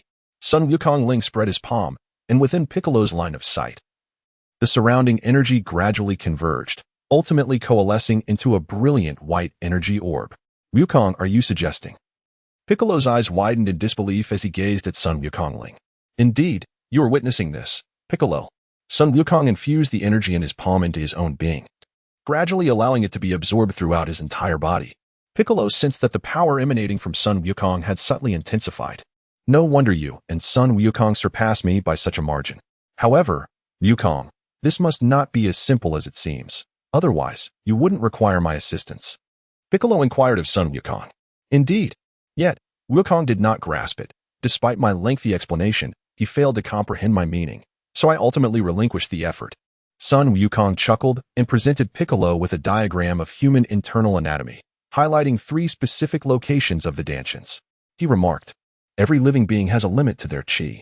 My hypothesis is whether it is possible to store chi within the Dantians.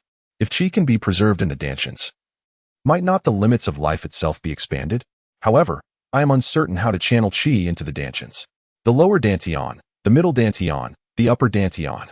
Wukong, though I hesitate to flatter you, I must confess that you are indeed a genius. Yet, Wukong, you have overlooked a crucial point. The fact that your cells can absorb chi indicates that you have yet to reach your true limits." Piccolo gazed at Sun Wukong and inquired, "Am I not at my limits?" Sun Wulian gazed upon his hands, lost in contemplation. It seemed as though he had transformed into the sole protagonist of Sun Wukong's narrative, akin to a Super Saiyan, while Krillin, Yamcha, and Tien Shinhan appeared to be ensnared by an invisible shackle, unable to keep pace with the strides of Sun Wukong and Vegeta. As for the Dantian, how could Sun Wulian possibly forget? In light of Piccolo's praise, he could only indulge in a quiet amusement, observing in silence. However, he was astonished to realize that he had yet to reach his full potential, indicating that he had underestimated himself. Piccolo, would you care to give it a try? Though it may prove quite painful. Sun Wuling extended his palm, the condensed energy now resembling the size of a basketball. Just as I contemplated a refusal, Piccolo halted me. His current strength was significantly inferior to Sun Wuling's. With Sun Wukong training at the King Kai's, he was reluctant to lag behind. Come on, Sun Wuling.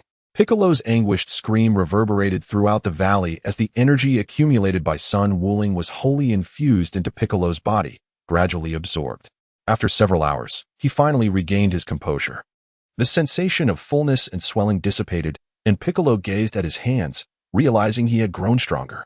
This energy, a natural essence of the world, had indeed augmented his power significantly. Suddenly, a thought struck him, and he quickly turned to Sun Wuling. Rest assured, I understand your concerns. I have meticulously calculated this. Even the Supreme Kai and Master Karen have reviewed it. There is no cause for alarm.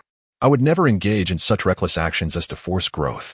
This ability is immensely beneficial for us, albeit limited to once a month, lest it truly jeopardize our foundation. For now, we must solidify our strength. Sun Wukong assumed a combat stance before Piccolo. Come on, Wukong. It's the perfect opportunity for me to test my current strength. With a whoosh. Whoosh. Piccolo and Sun Wukong clashed in midair, their collisions echoing like thunder, their figures darting swiftly. Each encounter sent tremors through the surrounding valleys. As for why Sun Wukong had not employed this technique with Goku or Krillin, it was largely due to the considerable risks associated with channeling natural energy into the body. Without a thorough understanding of one's own physiological structure, it could lead to catastrophic consequences. Sun Wukong fell silent. Beyond the meridians, acupoints, internal organs, heart, small intestine, and other bodily structures, one must also master the control of natural energy. Previously, a mere fingertip-sized amount of natural energy caused him immense pain, as it did for Tien and others. This method is suitable for him. He can harness natural energy within a radius of 1 meter, whereas Goku can endure energy as large as a basketball. Nonetheless, Sun Wukong still manages to keep pace, having previously maintained a close pursuit of him on Baozi Mountain.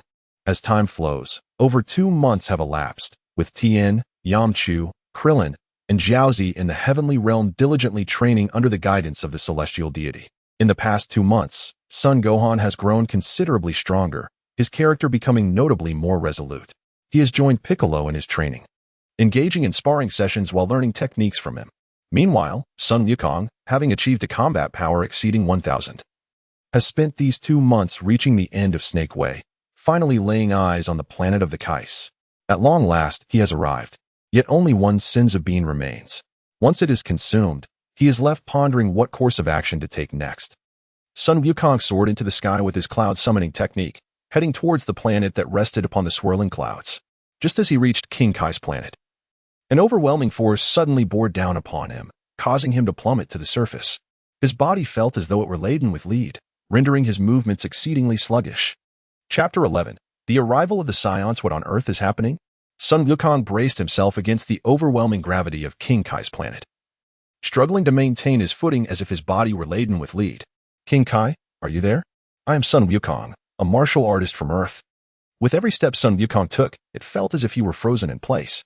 Suddenly, a protest from his stomach echoed once more, and he uncontrollably collapsed to the ground. His belly, oh, how it yearned for sustenance. Sun Wukong had just extracted his final celestial bean and promptly shook his head. No, the celestial bean must not be squandered in such a manner. Sun Wukong spotted a distant tree laden with fruit. Hiki, let us venture over there to seek some sustenance. Sun Wukong gritted his teeth, advancing step by step toward the towering tree. Who are you? How did you come to be here? Sun Wukong paused in astonishment and turned to look. Before him stood a figure of modest stature, clad in a black robe with pink sleeves adorned with a peculiar symbol. The being's skin was a striking blue, and its face appeared somewhat round. With pointed ears, it wore glasses, and 2 whiskers dangled from either side. Additionally, 2 antennae reminiscent of insects sprouted from its head. What exactly are you? Wukong inquired. Are you the king of the worlds? Accompanying this enigmatic figure was a pet gorilla named Baburus, along with a floating entity resembling a grasshopper, yet possessing the intelligence to speak. This was the ancient Gregory. On Earth and in the heavenly realm, Tien Shinhan, Krillin, Kaiatsu, and Yamcha concluded their training. The deity gazed at the 4, declaring, You have surpassed me. There is little left for me and Mr. Popo to teach you. In the time leading up to the impending battle, return to your own training. The future of Earth rests in your capable hands. Yes, Krillin, Yamcha, and the others responded in unison, shedding their weighted clothing. They bid farewell to the heavenly realm and returned to their respective homes to commence their self-discipline. Meanwhile, on the other side, Sun Wukong resumed the infusion of natural energy into his being, while Piccolo and Gohan engaged in sparring. Bang! Son Gohan was sent flying by Piccolo, utterly battered and bruised. Even during his sparring sessions with Sun Wukong, he received no mercy. Sun Wukong stood up, gently massaging his wounds. Unlike before, he did not weep, for his character had transformed into one of unwavering strength and resilience. Son Gohan possesses immense potential, starting from nothing and relentlessly pursuing Piccolo. As for Son Goku, Piccolo himself has grown weary of witnessing him, as the gap between them continues to widen, even though he has been infused with the natural energy by Son Goku. Gohan, do not cease. Press on. Piccolo lunges once more at Son Gohan, his palm slicing through the air, his expression a frenzied smile. Observing the ever-increasing disparity between himself and Son Goku, Piccolo realizes that he will never surpass him. Furthermore, Son Goku has journeyed to King Kai's realm for training, and when he returns, he will likely be even stronger. Goku, did you not claim that Gohan possesses potential beyond the imagination of both you and Son Goku? I am curious to see how powerful he can truly become. Piccolo's thoughts remain unclear to Son Goku, who, after months of being infused with natural energy, has experienced a meteoric rise in strength. Goku, can you hear me? Goku. A familiar voice resonates directly within his mind. It is telepathy, a technique akin to Piccolo's. Goku, have you arrived at King Kai's? Son Goku inquires with delight. It has only been a little over 2 months. And he recalls that the original Son Goku took around 6 months or even 4 to 5 months. Yes, there is no need for concern. I am doing quite well here. Goku, just now King Kai informed me that the Saiyans will arrive on Earth in 218 days. 218 days. Sun Wooling could no longer recall the original amount, yet it was undoubtedly greater than before. By the way, Wukong, you took quite a while traversing the Serpent Road to reach the King of Worlds. Do not forget about the time it takes to return, Sun Wooling reminded. Ah, indeed. Wooling, had it not been for your reminder, I might have forgotten. I shall certainly remember now. Sun Wukong exclaimed with sudden enlightenment. Sun Wukong is uncertain whether he will truly be remembered in due time. Upon his return, Wukong should sincerely converse with his sister-in-law, for she is exceedingly displeased with his sudden departure. The playful banter from Sun Wooling left Sun Wukong in a state of bewilderment, as he envisioned the furious expression of Chi-Chi. After some further conversation, Sun Wukong initiated a mental connection with Tien Shinhan, Krillin, and the others, primarily to inform them of the impending arrival of the Saiyans. 218 days. Vegeta's battle power must have exceeded 10,000 by now, though the exact figure eluded his memory. Sun Wooling gazed at his own hands, but upon contemplating the extraordinary circumstances that were to follow, he decided it was futile to dwell on such matters. As time flowed, Sun Wukong heeded Sun Wooling's reminder and diligently trained for 216 days before commencing his return journey. In less than a day, he arrived ahead of schedule and immediately sought out Sun Wooling. Piccolo.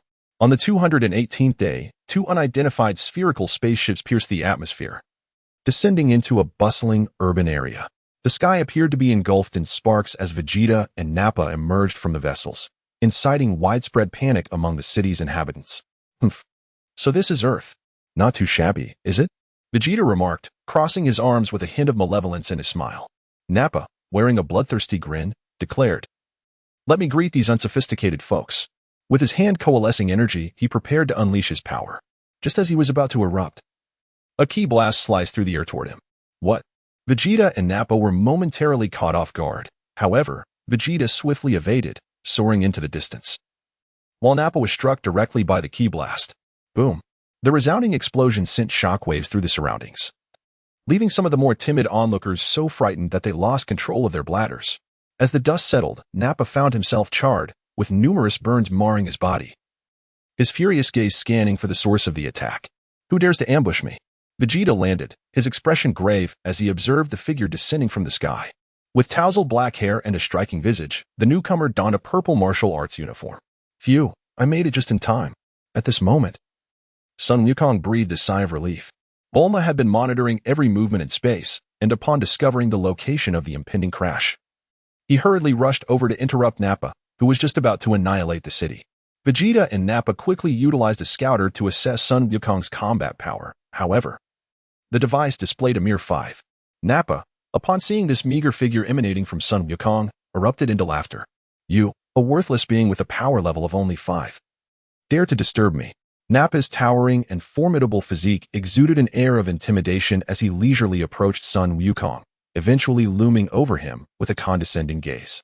Sun Wukong stands at a height of 1.83 meters, while that of Ba is likely over 2 meters.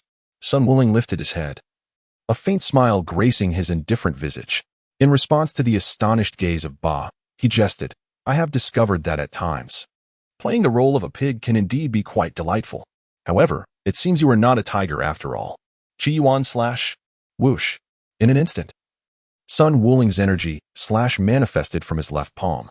After slicing through Nappa's waist, he dissipated the energy / in his hand, passing by Nappa while fixing his gaze directly upon Vegeta. What?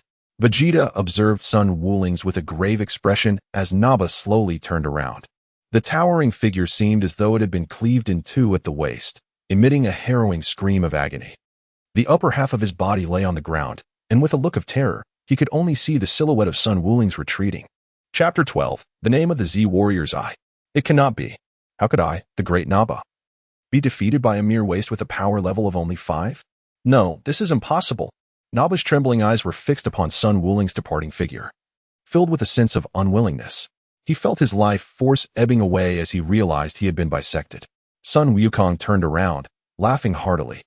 His bright eyes filled with disdain, unabashedly expressing his mockery. You are truly foolish. You must be the Nappa that Raditz spoke of. A Saiyan like you undoubtedly drags down the average IQ. You cough, what did you say?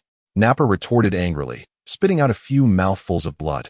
His gaze fiercely fixed on Sun Wukong. Indeed, you must be a fool. Your scouter can measure battle power, right? Although I am unaware of my own battle power, I can assure you it is far superior to yours. Sun Wukong unleashed his energy, no longer restraining it. While the detection device recorded the continuous surge in his combat power, 1,000, 5,000, 8,000, astonishingly, it continued to rise. Nappa, in disbelief, exclaimed with excitement, his blood pressure escalating. 10,000, 11,000, 12,000, 15,000 combat power. Vegeta gazed at the device, taken aback by Sun Wukong's revelation of 15,000 combat power. 15,000. Wow, cough. 15,000. His combat power is truly at 15,000. Nappa emitted a haunting laugh, his mental state fracturing completely. Everyone. My name is Sun Wukong. Do not be alarmed. These two are akin to the malevolent King Piccolo of old, Sun Wukong proclaimed loudly to the surrounding crowd. I am Sun Wukong, the one who once defeated King Piccolo and saved the world, Sun Wukong's brother. Memories flooded back. It is Sun Wukong. He has always seemed familiar. I still see reports on him. I've even visited Wukong City and Wuling City. I never expected to finally meet him in person. Sun Wukong. Go forth and vanquish those wicked villains. The crowd's murmurs filled the air, and Sun Wukong nodded in satisfaction. After defeating King Piccolo, he and Sun Wukong had faced the press and the Animal King together. Although they were not individuals who craved fame, the thought of a future devoid of wisdom was disheartening. It would be far better to disseminate martial arts across the globe. The martial spirit on Earth had surged into a rapid bloom because of the presence of both him and Sun Wukong. At the very least, the notion of energy being mere trickery would no longer hold sway, and the dystopian future of a Satan-like figure was rendered impossible. You must be the strongest Earthling on this planet, with a combat power of 15,000, quite impressive, Vegeta remarked, a smile gracing his lips. Filled with fighting spirit as he regarded Sun Wukong. Even among the cosmos, he would be considered a formidable opponent. You were the one who defeated Raditz, correct? Indeed. That fool met his demise at my hands, and you have brought an even more foolish one with you. Sun Wukong retorted, glancing back at Nappa, whose form lay severed in two, jesting. In his near-death state, Nappa, upon hearing Sun Wukong's words, seemed to regain a flicker of consciousness, a moment of clarity. What did you say? You call me foolish, and claim I am inferior to that Raditz fellow. Nappa gasped, nearly expending his last ounce of strength. Is it not true?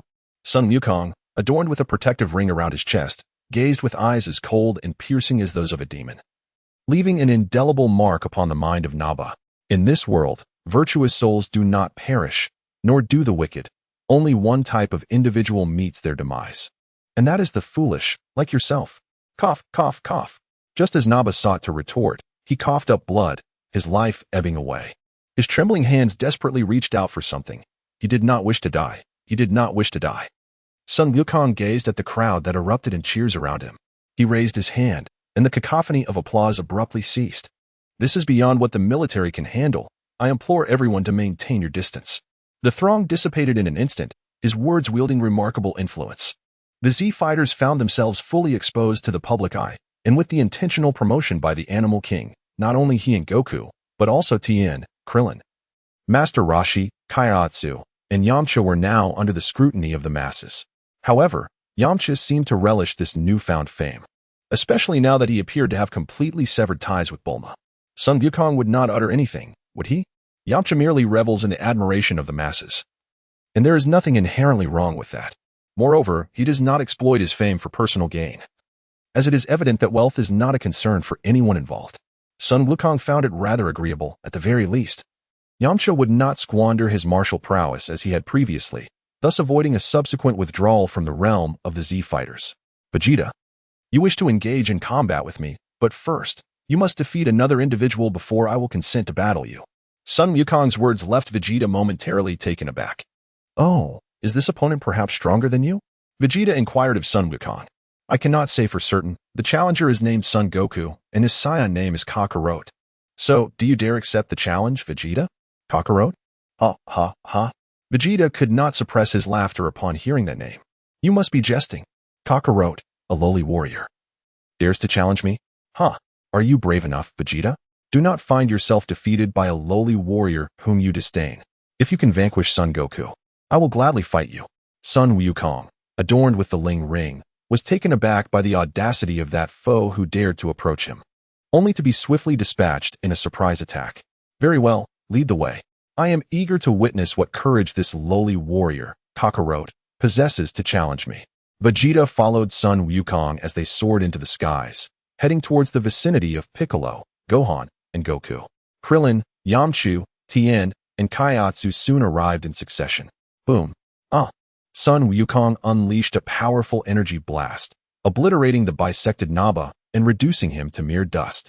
His final breath merging with the earth as a colossal crater was formed in the ground. Sun Wukong was uncertain of Vegeta's combat prowess. However, judging by Vegeta's demeanor, it likely wasn't vastly superior. Moreover, the aura exuded by Vegeta did not seem unattainable, suggesting that the disparity between them was not substantial. At that moment, within the confines of the secluded valley, Sun Wukong, Piccolo, Tien Shinhan, Yamcha, Krillin, Son Gohan, and Dumpling suddenly sensed the abrupt vanishment of an immense energy. What could this mean? Has Wuling already engaged in battle with the Saiyan? Yamcha inquired anxiously. It was not. Sun Wukong shook his head, brimming with combat spirit, and remarked, Wuling has indeed sent that formidable opponent our way. It seems Wuling has left that fellow named Vegeta for me. As Sun Wukong began to limber up, his martial arts attire underwent a remarkable transformation, and the weight he bore was lifted by the King of Worlds. On his back, under Wuling's influence, the character for Wu was emblazoned. Wukong, are you truly all right on your own? Piccolo asked, a bead of cold sweat forming on his forehead. He sensed that Vegeta's energy surpassed even that of Wuling. And if Wuling was not a match for him, could Sun Wukong truly face Vegeta alone? Sun Wukong displayed a smile and expressed his apologies to everyone, acknowledging that they had acquiesced to his capricious request. However, he felt an undeniable sense of dissatisfaction if he did not engage in battle with such formidable opponents. I sincerely apologize. Chapter 13. Sun Wukong and Vegeta Whoosh. Whoosh. Vegeta closely pursued Sun Wukong, exuding an air of rebelliousness and absolute confidence. Sun Wukong remained ever vigilant against Vegeta, unable to relax in his presence. He even devised a special technique aimed at severing Vegeta's tail, anticipating the possibility of his transformation into a great ape. Indeed, Vegeta's arrogance proved unwarranted as he effortlessly dealt with that Saiyan. This outcome, albeit unfortunate for Yamcha and Tien, who lost their opportunity to train under King Kai, was preferable to the dire alternative of death. Sun Wukong could not help but ponder that had it not been for that foolhardy approach of Nappa, he would not have so effortlessly dispatched him. At last, upon spotting the Z warriors, Sun Wukong descended to the ground, whereupon Vegeta, arms crossed protectively over his chest, cast a cold gaze upon him. The battle power is only, no, that cannot be right. You Earthlings possess techniques to manipulate battle power, and Kakarot must surely be no exception. Vegeta recalled the earlier instance when Sun Wukong's apparent battle power was merely 5, yet he had unleashed a staggering 15,000. Discarding the scouter, he began to scrutinize the others present. Ah, the Namekian. Upon noticing Piccolo, Vegeta expressed his astonishment. The Namekian. Piccolo heard this name for the first time, regarding Vegeta with confusion. Aside from Sun Wukong, Son Gohan, Yamcha, and the others all curiously observed Piccolo and Vegeta. Vegeta, with a sinister smile, looked at Piccolo and said, "The Namekian not only possesses extraordinary battle prowess, but also wields incredible abilities and magic. I have heard tales throughout the universe of the Namekian Dragon Balls. Mystical orbs that can grant wishes. Who would have thought I would encounter such a treasure here? Ah, so you even know of the Dragon Balls?" Krillin exclaimed in disbelief. Feeling a wave of pressure, Piccolo trembled, his mind swirling with thoughts of the Namekian that Vegeta spoke of. It dawned on him that he was not merely an Earthling. He smirked coldly. "Thanks to you, I have come to understand who my ancestors are. However, the Dragon Balls are not my creation. I specialize in combat. And you must be Vegeta, correct? You too shall remain here." Such audacity. "After vanquishing Kakarot, I shall defeat the strongest among you Earthlings. You worthless trash are hardly worthy of facing me. Kakarot, do not waste any more time. I have a battle to fight with that Earthling. I shall lower myself to engage in combat with you, a mere lower-class warrior." "Very well." Sun Wukong, undeterred by Vegeta's words, soared alongside him towards the distant peaks. In the celestial realm, the god of heaven attentively monitored the unfolding situation. Upon hearing about planet Namek from Vegeta, his emotions surged, while the ever-concerned Bobo observed him with trepidation. "It was only today that I discovered my extraterrestrial origins. No wonder I am unlike others. When I first crafted the Dragon Balls, a sense of familiarity washed over me. Could it be that my distant homeland possesses something akin to the Dragon Balls?" A powerful wind swept through the valley as Vegeta and Sun Wukong gazed intently at one another. Sun Wukong, Piccolo, Son Gohan, Tien Shinhan, Kaiatsu, Yamcha, and Krillin stood side by side. "Wooling, is it truly feasible to leave Wukong by himself?" Krillin inquired, casting a worried glance at Sun Wooling. Sun Wooling chuckled, "No problem. Wukong has trained under the king of the world, and I have my contingencies in place. Krillin, you dealt with that fellow named Nappa, didn't you, Wooling?" Piccolo looked at Sun Wooling, a hint of dissatisfaction escaping in a cold snort, engaging in such unnecessary actions. "Haha, everyone, that Saiyan Nappa met his own demise. I cannot be blamed for that," Sun Wooling explained with a smile. Suddenly, a deafening roar echoed as Sun Wukong and Vegeta clashed in fierce combat. Sun Wukong and Vegeta moved with remarkable speed, creating trails of energy afterimages in the air. They vanished, leaving behind only the absence of their father and that Saiyan. Son Gohan exclaimed in astonishment. Piccolo, with his head bowed, gazed at Son Gohan and said, "Fool, do not rely on your sight. Instead, use your body to truly feel." Sun Wukong gazed at Sun Wufan and remarked, "Indeed, Wufan, take a moment to reflect on all that I, along with Piccolo, have imparted to you during this period. Can everyone see it?" Sun Wukong's son, Gohan, nodded in understanding, absorbing the teachings imparted by Piccolo through his own senses. Look, he has realized that his father is at a disadvantage. With a tremendous crash, Vegeta forcefully slammed Goku's head into the ground, creating a deep crater. "You should feel honored. Kakarot, a lowly warrior like you has the opportunity to spar with a royal prodigy such as myself." "Huh. Kakarot, Saiyans are subjected to a warrior aptitude assessment from birth. Those with low scores, like you, are dispatched to planets devoid of formidable opponents. In essence, you are nothing but a castaway." Heh. Sun Wukong lifted his head, his face smeared with blood, gazing at Vegeta. "I am indeed fortunate to have arrived on Earth, escaping the fate of you lot. Moreover, I firmly believe that with relentless effort, even the underdogs can surpass the geniuses." The double KO Ken roared. Sun Wukong's body emanated a crimson aura, and his energy surged dramatically. "What?" Vegeta was taken aback as Sun Wukong swiftly sent him flying, his fist striking Vegeta's head with tremendous force. "You bastard!" Vegeta shouted, gathering energy in his palm to launch a ki blast at Sun Wukong. "Yeah."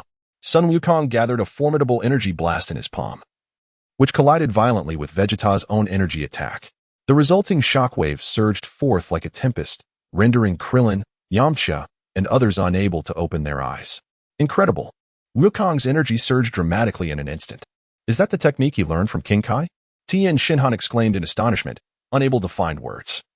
As Vegeta's strength far surpassed theirs. Indeed, Sun Wukong explained to everyone. This technique is called the Kaioken, which allows one's power to surge exponentially by a factor of 2. Currently, Wukong is capable of utilizing the fourfold Kaioken. Oh, so that means Wukong can harness 4 times his original strength. Krillin gazed at Sun Wukong in astonishment and inquired, "Is that true?" "Indeed."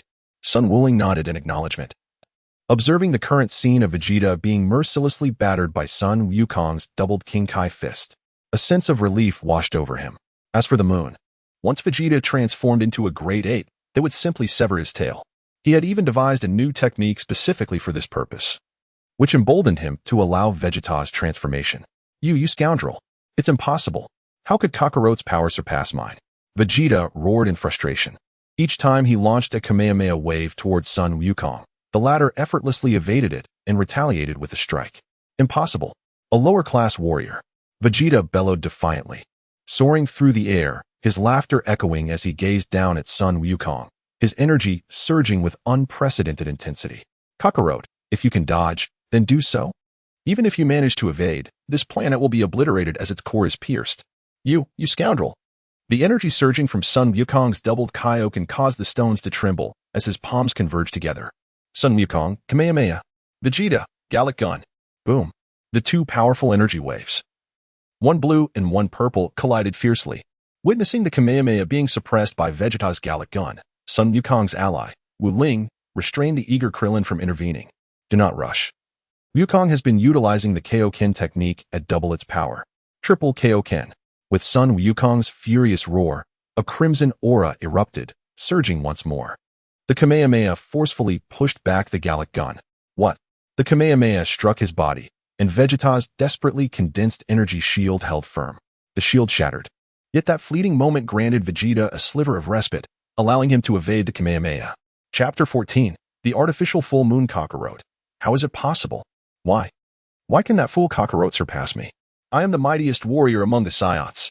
Vegeta bellowed in a fit of rage. No. Vegeta collected himself. He realized that in his current state, mere survival was a daunting challenge. Aside from Kakarot, which Earthling could pose a threat?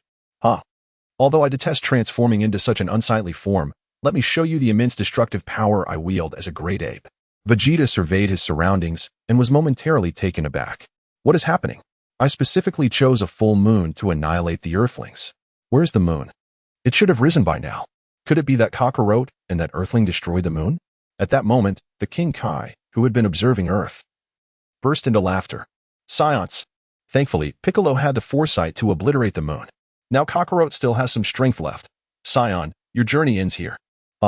Vegeta let out a furious roar.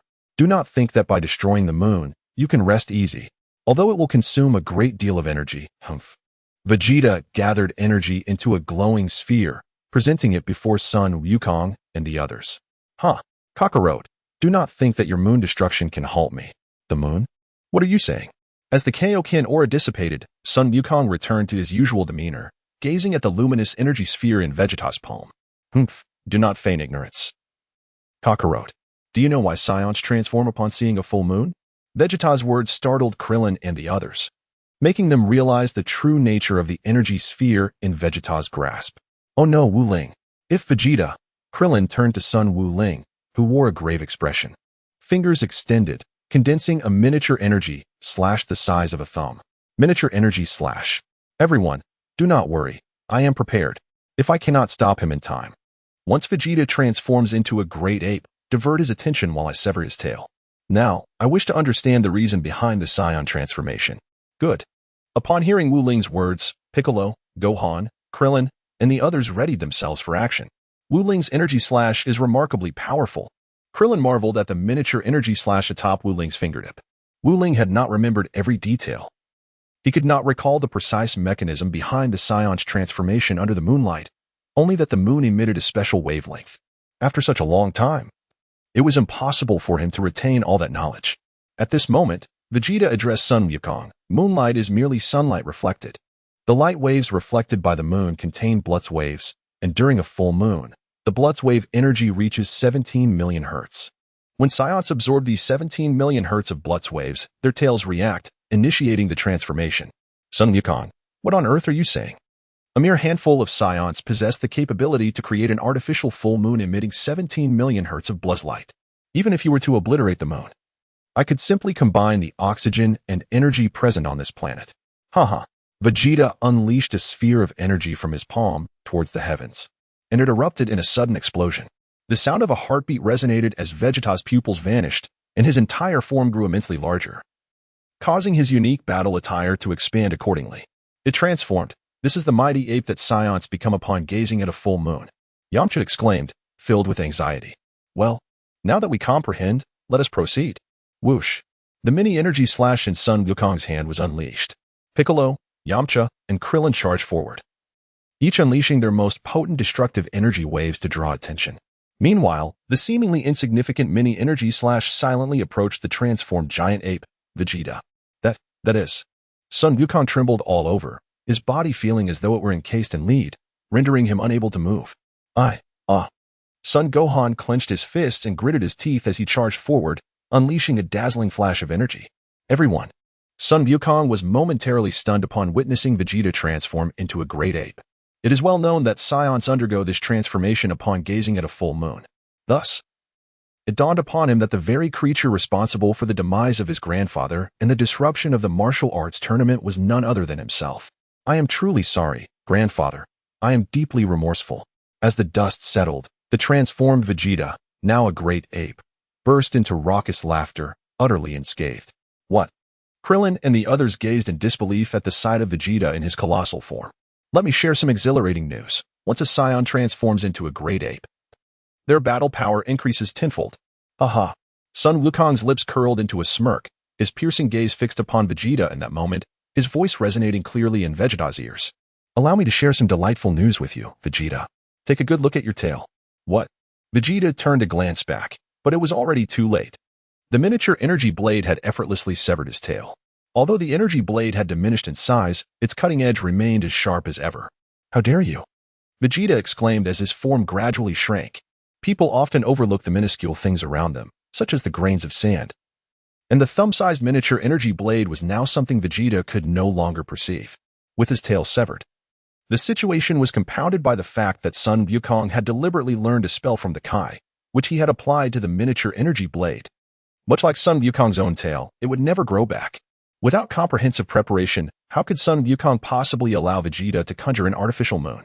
Sun Wukong Ling performed the aerial dance technique and gracefully approached Sun Wukong, observing the hint of despondency on his face. Naturally understanding the thoughts occupying his mind at that moment, Vegeta had just expended an immense amount of energy to create an artificial full moon, only to have his tail obliterated by Sun Wukong Ling. Unbeknownst to him, his tail would never grow back, or he would surely be driven to madness. You scoundrel! With a surge of energy, Vegeta conjured a ki blast in his palm and hurled it towards Sun Wukong Ling. Sun Wukong maintained an impassive expression as he flicked his right palm, effortlessly deflecting Vegeta's energy blast. The explosion resounded as the energy orb plummeted onto a distant peak, shattering into fragments of stone and earth. Boom. Wow. With a powerful elbow strike, Sun Wukong landed a blow on Vegeta's abdomen, causing him to feel as though his entire body were on the verge of disintegration. The overwhelming pain rendered him utterly defenseless, and the energy surging within him dissipated entirely as he collapsed to the ground. Goku. No, brother, what shall we do about this guy, Vegeta? Will it be the same as with Raditz before? Sun Wukong hesitated, his words causing Piccolo, Krillin, and Son Gohan to swallow nervously. Could it be that Sun Wukong was about to resort to that again? Hey, Wukong, my apologies, let him go. Unlike before with Raditz, it would be a great pity to let him perish. The familiar phrases echoed. It was indeed the same Son Goku. However, Sun Wukong did not fully lower his guard, as an arc of energy crackled in his palm, ready to unleash the Chi Yuan slash at any moment. I do not require your sympathy, Kakarot. Nor do I need your compassion, Earthling Sun Wukong. If you wish to kill me, then do so. Otherwise, next time, I will ensure that none of you survive. Vegeta clutched the spot where Sun Wukong had struck him, astonished that the low-class warrior he had always scorned had managed to defeat him. He understood his current predicament, but to beg for mercy was out of the question. He was, after all, the prince of the Saiyans. We defeated you once, and we can do so again, twice, thrice. Vegeta, whether it is I or Goku, you shall never surpass us. Now leave this planet." The words of Sun Wuling were imbued with intense confidence as he cast a piercing gaze at Vegeta. Chapter 15. The Humans Who Traverse the Bun Mountain. "You will come to regret this." With a commanding tone, Vegeta summoned his spacecraft and turned to look at Sun Wuling and Sun Wukong, who were currently facing away from him, delivering a chilling remark before piloting his spherical vessel away from Earth. The electric arc that had been coalescing in his hand dissipated, and Sun Wuling remarked with keen interest, "It seems that this Vegeta is indeed different from Raditz." "Heh, my apologies, Wuling." Sun Wukong replied with his characteristic bright smile. "There is no need for apologies. I shall become stronger than him. Even if Vegeta returns next time, I will defeat him and leave him far behind." Sun Wukong gazed at Sun Wuling and expressed that, although this outcome may become a future reality, he harbored greater trust in Sun Wukong than in Vegeta. After all, they had grown up together as brothers, despite lacking a blood relationship. Alas, he had not anticipated a chance to truly showcase his abilities. Yet now he felt a sense of reassurance within his heart. Krillin exhaled in relief. The persistent threat of the Saiyans had compelled them to remain on guard. But at last, he could finally breathe easy. As they bid farewell to one another, Krillin and Yamcha returned to the Kame house, where they were taken aback for a moment upon seeing launch. Meanwhile, Tien Shinhan and Kaiatsu made their way back to their dojo.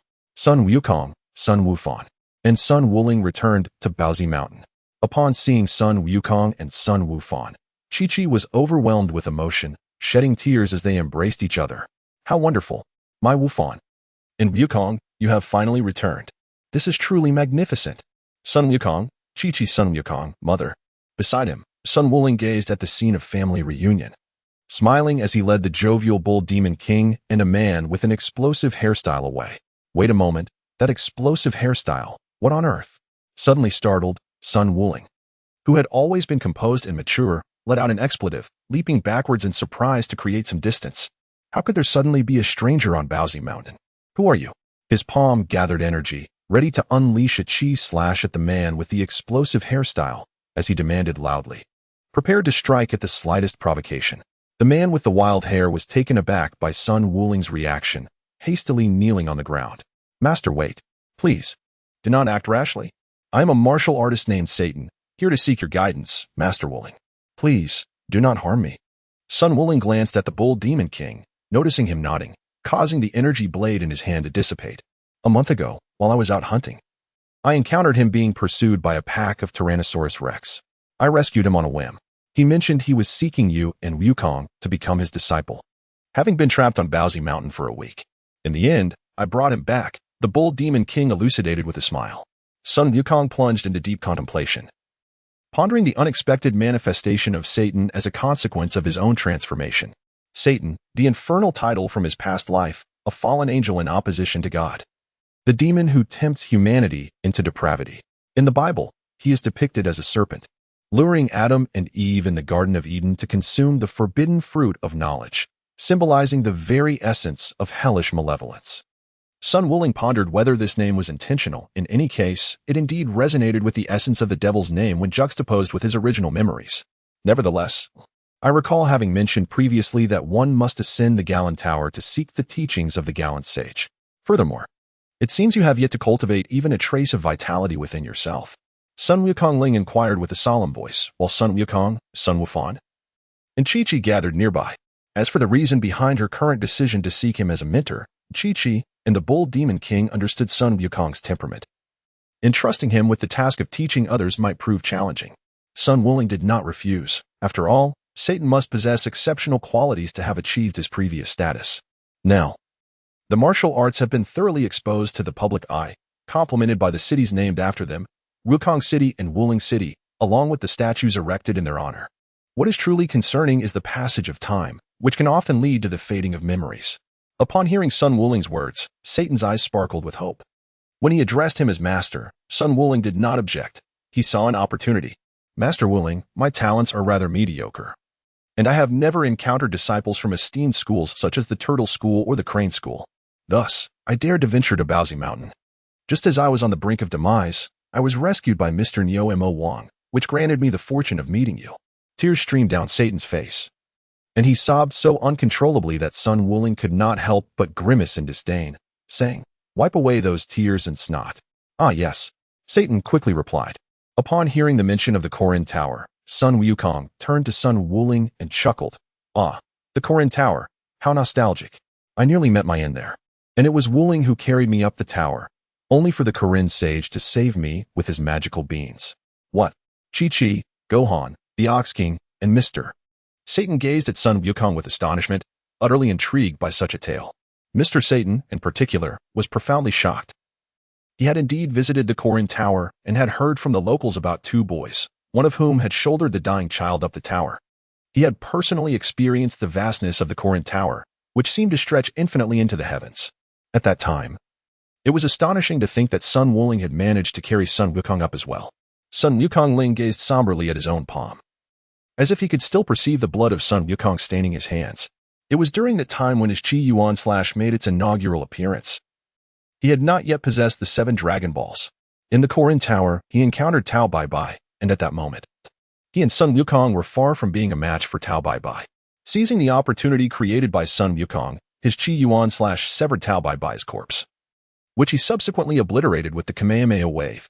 Sun Wukong, however, fell victim to the treacherous attack of Tao Pai Pai, known as the Ding wave. At that time, the 7 Dragon Balls had yet to be conceived, yet the strike did not land a fatal blow. For both he and his adversaries had grown considerably stronger, causing Sun Wukong to miss the critical target. After Sun Wulings had bandaged Sun Wukong's wounds, he secured him with a rope and, gritting his teeth, ascended the Galinta. Following their arduous training, the duo successfully obliterated the headquarters of the Red Ribbon Army. Let us not dwell on the past, Wukong. Sun Wulings interrupted the animated recounting of their adventure by Sun Wukong, who had indeed been terrified at the time. The thought of Wukong's death due to his own negligence haunted him, leaving him anxious about future encounters with Raditz. Consequently, Sun Wulings became increasingly cautious. With a jar and a half of magic beans, alongside the 7 Dragon Balls he had kept hidden at home, he was labeled selfish and greedy for hoarding such treasures. Yet he wished to avoid any future calamities. Apologies, Wulings, but it's impressive that Satan has managed to come to Bowsy Mountain. What are your plans? Sun Wukong chuckled shyly. Satan gazed at Sun Wulings with eager anticipation. Though their acquaintance had not been brief, he had garnered considerable insight into Sun Wukong's character, kind, gentle, and somewhat simple-hearted. Compared to Sun Wukong, Sun Wulings appeared more reliable. He recalled Chi-Chi and the words of the Bull Demon King, realizing that it was indeed wise to take Sun Wulings as mentor. I never said I wouldn't accept you, however. Satan's smile vanished momentarily as he looked expectantly at Sun Wulings. But I will teach you the method of energy concentration next. If you cannot gather energy, I shall not accept you, Satan. Sun Wulings remarked coldly. Yes, Master Wulings, Satan exclaimed, his excitement palpable as he bowed deeply to Sun Wulings, finally presented with the opportunity to engage with energy. Chapter 16. The Colonel of the Red Ribbon Army. Why did Sun Wuling decide to accept Satan? The advantages are numerous. He had been seeking a public representative but had not found the time until Satan unexpectedly appeared at his doorstep. Observing Satan's demeanor and fortune, Sun Wuling chose to embrace him. Stand and speak. Upon hearing Sun Wuling's command, Satan promptly rose, straightening his posture and gazing intently at Sun Wuling. Before you reprimand me, I wish to share insights about martial artists. Upon becoming a martial artist, one gains power, yet with that power comes profound responsibility. When crises befall the earth, one must stand at the forefront. Do you understand? Yes, Master Wuling, I comprehend. You and Master Wukong defeated the Demon King Piccolo, as well as the recent Saiyans. I grasp it all, Master Wuling. Although I am timid, I sincerely aspire to become a martial artist, Satan declared resolutely, his gaze unwavering upon Sun Wuling.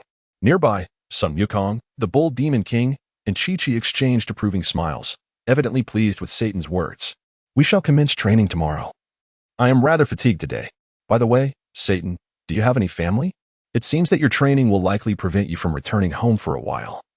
Sun Wuling inquired. Satan smiled in response. Master Wuling, I have a daughter. However, I have already entrusted Mr. Bull Demon King to bring her to me. In Sun Wukong's home, a young girl, approximately the same age as Sun Wufan, was present. She was exquisitely crafted in appearance, with a somewhat round face and black hair, resembling Satan in stark contrast.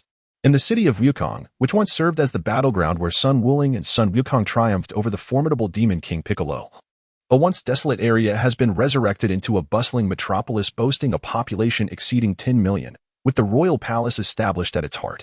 At this moment, Krillin and Yamcha, donning disguises to avoid recognition, are laden with an assortment of purchased goods, gazing at the statue of Sun Wukong in the central square. A trace of amusement dances in their eyes. Krillin remarked, I still recall the fervor of the fans during the 23rd World Martial Arts Tournament. Cheering for Sun Wukong and Sun Wuling, the streets were utterly congested. Yamcha chuckled, of course. I remember how Sun Wukong was completely oblivious about what a bride was, thinking it was merely a delectable treat. He ended up marrying Chi-Chi in a state of utter confusion, much to the dismay of his numerous female admirers. Suddenly, a cacophony of gunfire jolted Krillin and Yamcha from their reverie, prompting the crowd to disperse in an orderly panic. They witnessed a horde of humanoid robots, armed and relentless, pursuing a woman with flowing purple hair. The purple-haired woman retaliated with a handgun, each shot striking true, toppling one robot after another. Look at the emblem on those robots, Yamcha exclaimed, pointing to a red, double trapezoidal insignia emblazoned with the letter R. The Red Ribbon Army? Impossible. Wasn't it dismantled by Wuling and Wukong? Krillin gasped, astonished and momentarily at a loss for words. There may still be remnants. We must rescue her first, Yamcha urged, as he and Krillin shed their disguises and dashed forward with swift and decisive movements, swiftly neutralizing the robotic threat. The purple-haired woman, momentarily taken aback, recognized both Yamcha and Krillin. She had intended to seek them out and was pleasantly surprised by this unexpected encounter. Are you all right? Krillin inquired with genuine concern. I'm fine. Thank you both, Krillin, Yamcha. The purple-haired woman replied, brushing off the dust from her attire, revealing a composed and radiant smile. Neither Krillin nor Yamcha were particularly surprised by her recognition. Despite the absence of Sun Wuling and Sun Wukong, they were still memorable figures, especially Yamcha, who had garnered a considerable fanbase due to his public presence. Why is the Red Ribbon Army pursuing you? Yamcha questioned, his gaze scrutinizing. With a smile, the purple-haired woman shrugged, because I once worked for the Red Ribbon Army. My name is Violet. I was a colonel there. When Sun Wukong and Sun Wuling dismantled their base, I seized the opportunity to raid the treasury and fled. What? Krillin and Yamcha gasped in unison, astonished by Violet's unexpected identity. Surveying their surroundings, Krillin stated, this isn't a safe place for discussions. Let's take her to Kame House. We must inform Wukong and Wuling about the Red Ribbon Army's resurgence. Agreed, Yamcha nodded in affirmation, and together they escorted Violet back to Kame House. Meanwhile, at Bowsy Mountain, Sun Wuling stood before Satan and his daughter, Biddy, who, akin in stature to son Gohan, gazed at him with adoration, her eyes sparkling with admiration. Wuling chose to remain silent, allowing her to absorb the moment alongside Satan. Concentrating, he gathered a ki blast in his hand and, under the incredulous gazes of Satan and Biddy, unleashed it upon a distant boulder, shattering it into fragments. This is ki. Beyond mere offense, it possesses myriad abilities. It is not magic, nor is it a mere trick or illusion. Satan, I have already instructed you on how to channel your ki. Remain calm, endure, and focus your mind. If, after a month, you have yet to succeed in gathering your ki, I suggest you reconsider your efforts. Sun Wuling cast a glance at Biddy. His impression was that Biddy seemed to have cultivated her energy alongside Sun Wufan. However, given Satan's demeanor, it appeared that he could also harness energy to some extent. If after a month there were no results, he would reluctantly shift his focus to instructing Biddy, for after all, Satan could be considered a talent in his own right. Yes, Master Wuling, exclaimed Biddy, who was 5 years old, in unison with Satan. Uncle Wuling, Son Gohan, clad in a purple martial arts uniform akin to that of Piccolo, soared through the air. What troubles you, Gohan? Son Wuling inquired, Uncle Wuling. Just now Uncle Klin contacted Father, and Father has asked me to invite you to the Kame House regarding matters concerning the Red Ribbon Army. What is it? Sun Wukong's heart suddenly jolted, as images of two androids, number 17 and number 18, flashed through his mind. We must leave at once, Gohan. Sun Wukong gracefully soared through the air, heading towards the Kame House, with son Gohan closely trailing behind. Meanwhile, Satan and his daughter, Biddy, gazed in astonishment. Particularly Biddy, who recalled that son Gohan was of her age, yet now he was effortlessly gliding through the skies. Fly on, Biddy. We must give it our all. Once we gather our strength, we shall truly become disciples. Satan encouraged Biddy with a warm smile. Father, let's do our best. We will surely become Master Wukong as disciples. Biddy exclaimed, her eyes sparkling as she watched the direction in which Sun Wukong had departed. His striking and aloof demeanor etched in her mind like a prince from a fairy tale, unforgettable and enduring. Chapter 17. Piccolo's Request Came House. Upon catching up with Sun Wukong, Sun Wuling arrived at the Came House, where they encountered Master Roshi, the blue-haired Launch, Krillin, Yamcha, and an unfamiliar woman with violet hair. Even Sun Wuling could not recognize her at first, as he had never encountered her before and could not possibly remember every detail. It was not until Yamcha introduced the woman as Violet that Sun Wuling suddenly recalled her. She was the female colonel from the Red Ribbon Army. The situation was not much different from before, as she had seized the opportunity to plunder the treasury during the destruction of the Red Ribbon Army alongside Wukong. The only distinction now was that she was regarded as a traitor and was being hunted by remnants of the Red Ribbon Army. "I have nowhere else to go," Violet said to Sun Wuling and Sun Wukong, her typically confident smile tinged with a hint of reluctance. "They will not spare me, the traitor. I have divulged all that I know and can only seek your protection. Wukong, what are your thoughts?" Sun Wuling inquired of Sun Wukong.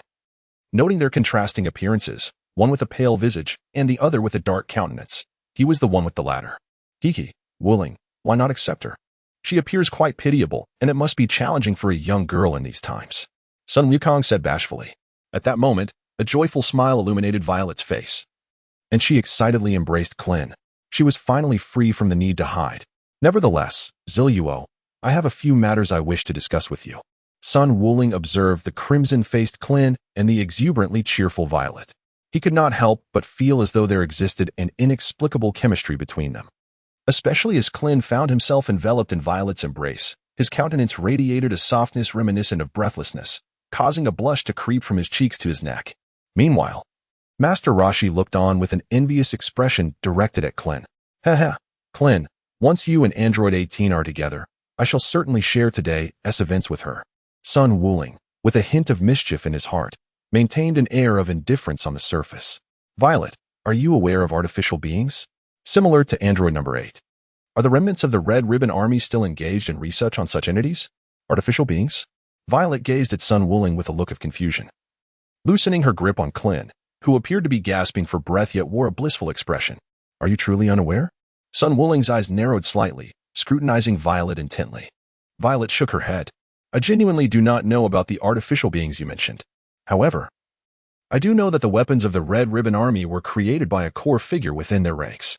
As for the name and appearance, I am completely uninformed.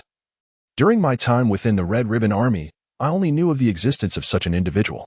Sun Wuling observed that Violet did not appear to be lying, although he did not glean any information about Dr. Grow from her lips. "Wuling, are you referring to Aba? Hiki, how nostalgic. I wonder how Aba and Sino are faring. It has been quite a while since I last saw them." Upon hearing Sun Wukong mention the artificial human number 8, Sun Wuling instantly recognized who it was. Smiling as he exclaimed, "Indeed, it has been quite a while. I dare say Sino must have grown significantly by now." Sun Wuling cast a deliberate glance at Sun Wukong, acknowledging his apparent charm with women, which had unknowingly captivated many in the past. It seemed unlikely now that he would resort to such antics as removing Bulma's undergarments directly. After all, with Gohan having been born, he had certainly become more enlightened about the fairer sex.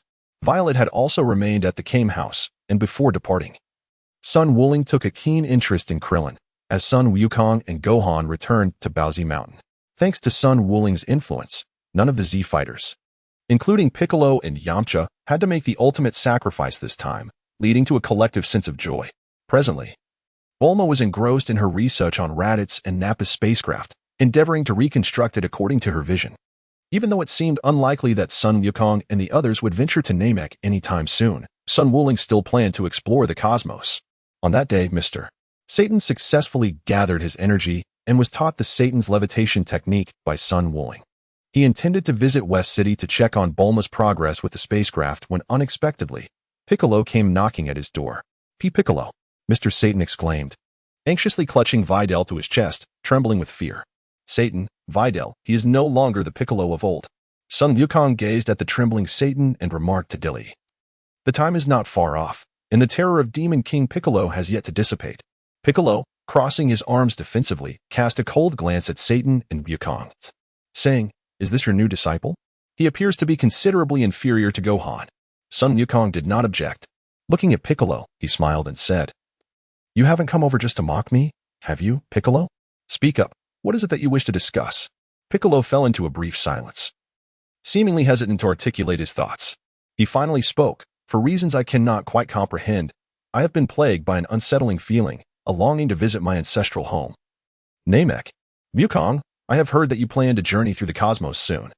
I wish to ask you a favor. Would you take me with you to my original homeland, Namek? Son Wukong widened his eyes in astonishment at Piccolo, a revelation that could astound him for an entire year. He was, of course, aware of the impending events concerning Namek. Yet Piccolo's assertion made him ponder whether he too sensed the looming crisis on Namek. Suddenly, a voice resonated within Son Wukong's mind through a telepathic connection. Son Wukong? Is it the heavenly god? Piccolo. Humph. It's that old heavenly god again. Wukong, I share the same ominous premonition as Piccolo. A profound unease has been dwelling within me. It feels as though something is amiss in my homeland, Namek. Wukong, I implore you to journey to Namek and investigate. The heavenly god communicates telepathically with Son Wukong. Very well. With a smile, Son Wukong readily agreed, fully aware of the potential events that might unfold. However, he suddenly shifted his tone and inquired, but do you know the location of Namek? Piccolo and the Supreme Kai were taken aback by Son Wukong's question, rendered momentarily speechless. How could Piccolo possibly possess that knowledge? Wait, Wukong, leave it to me. At that moment, Son Wukong, clad in his vibrant orange martial arts uniform and blue shirt, stepped forward. Upon hearing Son Wukong's words, he closed his eyes and asked, Lord King Kai, did you hear that? Do you know the whereabouts of Namek? Son Wukong initiated communication with King Kai, who was currently enjoying a leisurely drive. Upon hearing Wukong's voice, King Kai was taken aback. Ah, it's you, Wukong. Of course, I am aware of Namek. I am King Kai. His voice resonated clearly in the minds of everyone present. The demon, Satan, and Biddy Lee were startled. In an irritated manner, Son Wukong struck Satan on the head. Fool, be quiet. This is a telepathic communication. If you continue to embarrass yourself, take Biddy Lee and leave at once. Feeling somewhat humiliated, Wukong's furious tone compelled Satan to nod quickly, refraining from uttering another word. Chapter 18. The Spaceship. I apologize, Mr. King Kai. My disciple has not experienced much of the world. Please continue your narration. Upon finishing his words, Son Wukong cast a fierce glare at Satan, placing his index finger against his lips to signal him to be silent. Covering his mouth, Satan nodded hurriedly. Meanwhile, sitting on the grass, Biddy Lee mimicked Son Wukong with great flair, playfully placing her finger against her lips and smiling mischievously. Lord of the Realm? The celestial being spoke with reverence. Can even we hear it? Piccolo remarked, slightly astonished. Son Wukong, Lord of the King of Worlds, everyone can hear us. Please enlighten us. Allow me to check. According to your earthly terminology, it is, yes, indeed. It is the coordinates 9045YX in the SU-83 sector. 9045YX, King of Worlds. Are you certain this is referenced from the Earth as the origin? Son Wukong, sensing a hint of uncertainty in Sun Wuling's inquiry, reiterated his question. There can be no mistake. I am indeed the King of the Realm, he proclaimed confidently. Upon hearing Sun Wuling's skepticism, the King of the Realm expressed mild discontent. I apologize, my lord. Son Wukong interjected hastily. Wuling is merely cautious in his approach. Please, continue, esteemed king. What is the climate of Namek like? What about its environment? Atmospheric density and gravity? Do they breathe oxygen as we do? What is the atmospheric pressure? The deluge of inquiries from Sun Wuling left Son Wukong feeling overwhelmed. Yet the king of the realm patiently addressed each question. Namek was once a remarkably beautiful planet, but long ago, it suffered a climatic upheaval that nearly led to its extinction. Fortunately, I have confirmed that several hundred Namekians have survived and continue to thrive. The king continued. There is no need for concern, Wuling. The atmospheric composition and surface gravity of Namek are quite similar to those of Earth. However, the Namekian solar system is unique, as it is orbited by 3 small stars resembling moons, ensuring that Namek is perpetually bathed in light, with a year lasting only 130 days. Furthermore, the Namekians are a gentle race, akin to the celestial beings on your planet. Thank you very much, esteemed king. Son Wuling turned to Piccolo and Son Wukong, saying, I intended to visit Bulma today to check on the spaceship status. Why not accompany me? Piccolo nodded in agreement, and together with Son Wuling and Son Wukong, they soared towards Bulma's residence in West City. Satan, focus on your training. You are on the verge of being surpassed by Videl. At Bulma's home in West City, Dr. Brief, the founder of Capsule Corporation and Bulma's father, was present. Bulma's mother, Mrs. Brief, a gentle blonde woman, greeted Sun Wuling, Sun Wukong, and Piccolo with a warm smile while serving tea. "Ah, it's Goku and Wuling. Long time no see. You both still look as handsome as ever. And this cool green gentleman must be Piccolo. Hello, Mrs. Brief. May I inquire if Bulma is at home?" Sun Wuling politely asked. "Oh, Wuling, are you here to see Bulma? I thought you were here for a date with me," Mrs. Brief said with a smile, prompting Sun Wuling to feel flustered. "Mrs. Brief, please refrain from such jokes," Sun Wuling exclaimed, his face turning crimson. Sun Wukong chuckled heartlessly to the side, evidently taking pleasure in Sun Wuling's predicament, which made Sun Wuling wish he could deliver a punch right then and there. Since his marriage, Sun Wukong had become increasingly less naive. What a disappointment. Yet, despite such sentiments, there was no hint of disappointment on Mrs. Brief's smiling face. Oh, who would have thought that the once diminutive Wukong has now grown into adulthood? Shall we schedule a date for our next meeting? Mrs. Brief grasped both Sun Wukong and Sun Wuling's arms, maintaining her ever-present smile. "Mrs. Brief, what about the spaceship I asked Bulma and Dr. Brief for?" Sun Wuling inquired directly, cutting to the chase. Mrs. Brief appeared remarkably ageless, warm and welcoming towards both him and Sun Wukong, though her demeanor towards Yamcha seemed rather indifferent. It was perplexing. As for the spaceship, I am unsure. It seems they are still in the process of repairs, Mrs. Brief replied. "Ah, over a year has passed, and it is still not ready?" Sun Wuling gazed at Mrs.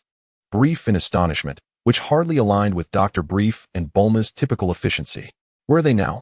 Piccolo suddenly interjected with a question. Mrs. Brief responded with a smile. "They are in the courtyard. Please come along." She led Sun Wukong, Sun Wuling, and Piccolo to the courtyard, her hospitality unwavering, even upon learning of Piccolo's identity. She showed no signs of fear or unease. "Wuling, Wukong, I discovered an excellent bakery a few days ago, thanks to your triumph over the Saiyans. Otherwise, with Earth's destruction, I wouldn't have had the chance to enjoy it." Mrs. Brief continued to hold onto the arms of Sun Wukong and Sun Wuling, her face radiant with joy. "Is that true?" "Hee," Sun Wukong responded with a grin. Upon reaching the courtyard, Mrs. Brief called out loudly, "Darling, Bulma, Wukong, Wuling. Piccolo has arrived." Sun Wuling, Sun Wukong, and Piccolo gazed in astonishment ahead, where a colossal spherical spacecraft loomed. The interior space was an impressive 500 square meters, adorned with the emblem of the Universal Capsule Corporation. As the hatch opened, a button was conveniently positioned beside it, allowing for its compact storage within a universal capsule for ease of transport.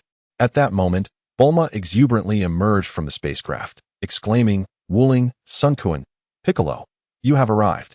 Wuling, Wukong, it has been ages." Dr. Brief, with his vivid purple hair and spectacles, greeted Sun Wuling and Sun Wukong warmly. "It has been a long time." Sun Wukong waved his hand in response. "This is indeed impressive, transformed from Raditz spacecraft. Such a small vessel has now expanded to this size. It is truly remarkable." Credit to Dr. Brief. "By the way, Bulma, let us dismantle their self-destruct mechanisms and the like." Sun Wukong gazed at Bulma, who was inquiring with Mrs. Brief, expressing concern about potential self-destructive incidents. He recalled that Bulma had indeed caused the destruction of that spaceship belonging to Nappa. "Of course, I remember." Bulma exclaimed loudly to Sun Wukong, her dissatisfaction evident in her huff. "How could I possibly forget something you reminded me of? I remain as cautious as ever. Moreover, I have transformed Nappa's spacecraft into an emergency escape vessel." "Aha, that's splendid. Thank you for your efforts," Sun Wukong replied with a bashful smile, his handsome features momentarily causing Bulma to be entranced. She had always been defenseless against handsome men, even when she first arrived at Baozi Mountain. She had found it impossible to resist Sun Wukong. Alas, it's a pity that Wukong is merely a diligent practitioner, utterly oblivious to romantic feelings. Otherwise, he would be quite remarkable in every aspect, Bulma thought wistfully as she regained her composure. Chapter 19. Journey into the Cosmos. Dr. Brief. "Bulma, how much longer until completion?" Sun Wukong inquired, gazing at the enormous spherical spacecraft. "If everything goes smoothly, we will need 3 more days," Bulma replied with a gleeful expression. "And I've specifically arranged for my desired quarters inside, just like in a novel, as we soar into the cosmos." "Wait, you are going too, Bulma?" Sun Wukong asked, taken aback as he regarded her, fully aware that she understood the perils of the universe. "What do you mean, Wukong?" Bulma leaned closer to him. "How could this journey into space be complete without me?" the genius scientist. You cannot think of leaving me behind. Sun Wukong found himself in a state of bemusement as he gazed at Bulma. Bulma, we are not embarking on a leisurely journey. Even someone like Vegeta would merely add to our number. I am capable of piloting the spacecraft myself. Most importantly, it is rather inconvenient for you, a young lady, to accompany us. Bulma, observing the indifference and sternness etched on Sun Wukong's handsome face, recognized his resolute determination. She hastened to position herself before Sun Wukong, adopting a playful demeanor, her eyes brimming with a pitiful appeal. Sun Wukong, I implore you, allow me to join you. I promise to be obedient, dear Sun Wukong. Sun Wukong felt a shiver run down his spine, goosebumps prickling his skin. Well, Wuling, perhaps it would be best to bring Bulma along as well, he suggested in response to Bulma's request. Despite not feeling the same urgency, and having shared many adventures with her in the past, he turned to Wuling and inquired. All right then. Sun Wuling spread his hands, expressing no objections. This time, the journey to Namek included himself, Sun Wukong, Piccolo, and Sun Wufan. And now they had an additional companion, Bulma. As for how Chi-Chi agreed to let Sun Wufan join, Sun Wuling certainly had his methods. The exploration of the universe was unprecedented, especially with the presence of the Dragon Balls, and Sun Wufan was eager to participate. Thus, he persuaded Chi-Chi. The group parted ways, planning to reconvene at Bulma's home in 3 days. Sun Wuling and Sun Wukong flew back to the Capsule Mountain. Suddenly, a presence approached from ahead. A 5-year-old girl, dressed in a similar purple martial arts uniform as Sun Wuling, soared towards him. It was Biddy Li. Upon recognizing her, Sun Wuling smiled, surprised that she had already mastered the art of flight. It seemed Biddy Li possessed considerable talent. Master Wuling. Biddy Li hovered in midair, her tiny fists clenched, her eyes sparkling as if she had just received an exciting new toy to flaunt. Look, Master Wuling, I've learned it. I've finally mastered the art of flight. And even my father hasn't learned it yet. Ah, how impressive. I was 15 when I grasped the art of flight. Sun Wukong chuckled, recalling how he and Sun Wuling had learned it from the great elder on the Korin Tower, with Sun Wuling being a year younger than him. The spaceship would be completed in 3 days, and Sun Wuling was in high spirits today. Looking at Biddy Li, he said, Well done, Biddy Li. Now, I will teach you 3 moves. Follow me. I shall impart them to you right away. Okay. Biddy Li exclaimed excitedly as she followed Sun Wuling to the training grounds, with a curious Sun Wukong trailing behind. At that moment, Satan was still grappling with how to control his energy to achieve flight, while the 5-year-old Sun Wufan offered guidance from the side. Master Wuling. Upon seeing Sun Wuling, Satan hurriedly ceased his training and attempted to approach. Do not stop. Continue your practice. Once you have mastered the art of flight, I will teach you other techniques. Biddy Li, come with me. Sun Wukong, accompanied by Biddy Li, ventured deep into the distant, dense forest. Sun Wufan, filled with curiosity about Sun Wukong's intentions, hastened to follow alongside him. Sun Wukong Ling gazed at Biddy Li, who was of the same stature as Sun Wukong Fan, and inquired, Can you unleash a ki blast now? Of course I can, Master Wukong. Biddy Li exclaimed eagerly, extending her palm toward a nearby large tree. A ki blast erupted forth, striking the tree with tremendous force, shattering it in an instant. The tree crashed to the ground, causing a violent tremor and scattering a flock of birds into the sky. Sun Wukong, by Biddy Li, the 3 techniques I have imparted to you are the Kamehameha, created by Master Rashi of the Turtle School, the Solar Flare from the Crane School, and my own unique move, the Chi Yuan Slash. Chi Yuan Slash, Wuling. Is it too reckless to teach this technique to Biddy Li? Sun Wukong exclaimed in astonishment. Doesn't Gohan know it as well? If it's reckless, then so be it. Sun Wukong gazed at Biddy Li, who looked at him with admiration and feeling inexplicably accomplished on this fine day. He demonstrated each technique before her, and while concealing the solar fist, he presented her with a pair of sunglasses. The Kamehameha, a technique that condenses all 1's energy into a single point, takes form with both palms shaped like flower petals, resting at the waist. The energy coalesces within the palms, unleashing a blue energy wave akin to a shooting star, possessing formidable destructive power. The solar fist allows the energy to gather and release from the forehead as luminous energy, akin to a flashbang. The more energy expended, the more intense the light becomes, potentially blinding those who gaze upon it temporarily. The Chi Yuan Slash requires a high level of self-discipline, as it shapes the energy into a razor-thin, serrated edge that spins with precision. However, Caution is advised, Bidalai, for the Chi Yuan slash is exceedingly sharp and could easily cause self-injury. It is prudent to master the Kamehameha and the Solar Fist before advancing to this technique.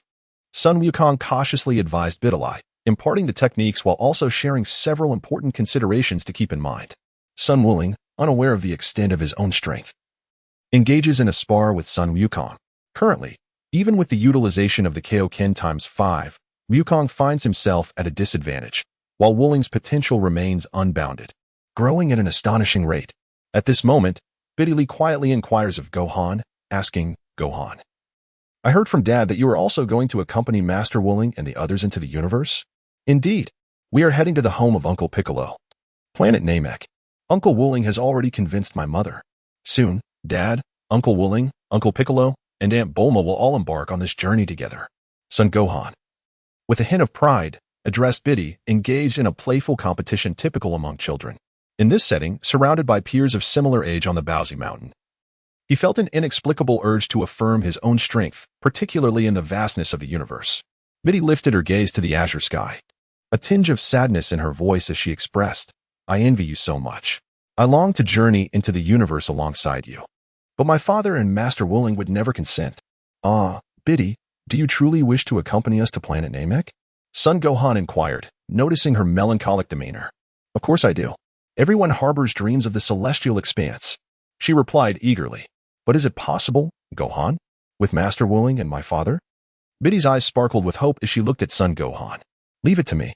I shall speak with Uncle Wuling and Uncle Satan. If Aunt Bulma can go, then surely you can too, Biddy. Sun Wukong's son, Gohan, accompanied by Videl, set out in search of Sun Wuling. Satan attempted to persuade them, and Gohan, uncertain of his own feelings, found himself reluctant to disappoint Videl, perhaps due to the fact that she was his only companion of the same age. His true thoughts eluded him. Chapter 20, Departure to Namek. What? At home, Sun Wuling, now clad in a new purple leisure outfit, stared in astonishment at the serious expression on Gohan's face, while shy Videl shyly avoided his gaze. Oh my. This young lad Gohan is already adept at bringing along companions at such a tender age. Although he lacks the effortless finesse of Goku, he is indeed impressive in his own right. The narrative has already taken a chaotic turn since his arrival. Satan and Videl have become his disciples, and the Z-Fighters are faring better than initially expected. Yet, Gohan is acutely aware of the perils that lie ahead on this journey to Namek, and he harbors doubts about whether Goku can still transform into a Super Saiyan as before. Sun Wukong Ling gazed intently at Sun Wukong Fan, his silence creating an atmosphere so tense that it made Sun Wukong Fan uneasy. Biddy Lee, even more so, averted her eyes, nervously clutching her martial arts uniform. What did Satan say? Sun Wukong, with his protective ring encircling his chest, gazed intently at Son Gohan, surpassing even the scrutiny of Dilly, and inquired. Sun Wukong hurriedly replied, Uncle Wuling, Uncle Satan has agreed to let Biddy accompany us. He feels assured that she will be with her father and you, Uncle Wuling. Although he is reluctant in his heart, Uncle Satan mentioned that he does not wish for Biddy to have any regrets. Sun Wukong couldn't help but tug at the corner of his mouth. How meticulous. Everything had been prepared in advance, especially when compared to Dilly, who suddenly lifted her head, gazing at him with eager anticipation. After much contemplation, Sun Wulings realized that the journey to Namek was no trivial matter. Though he alone was aware of the impending events, he and Sun Wukong had both regarded it merely as a vacation, even Bulma. Biddy, we shall depart in 3 days. By the day after tomorrow, you must master those techniques you have been taught, and by 8 o'clock that evening, all 3 must be perfected. Otherwise, even Wukong's entreaties will not sway my decision. Ah. Thank you, Uncle Wuling, exclaimed Biddy. Yes, Master Wuling. With palpable excitement, she dashed off to train, closely followed by Son Gohan, who was eager to assist her.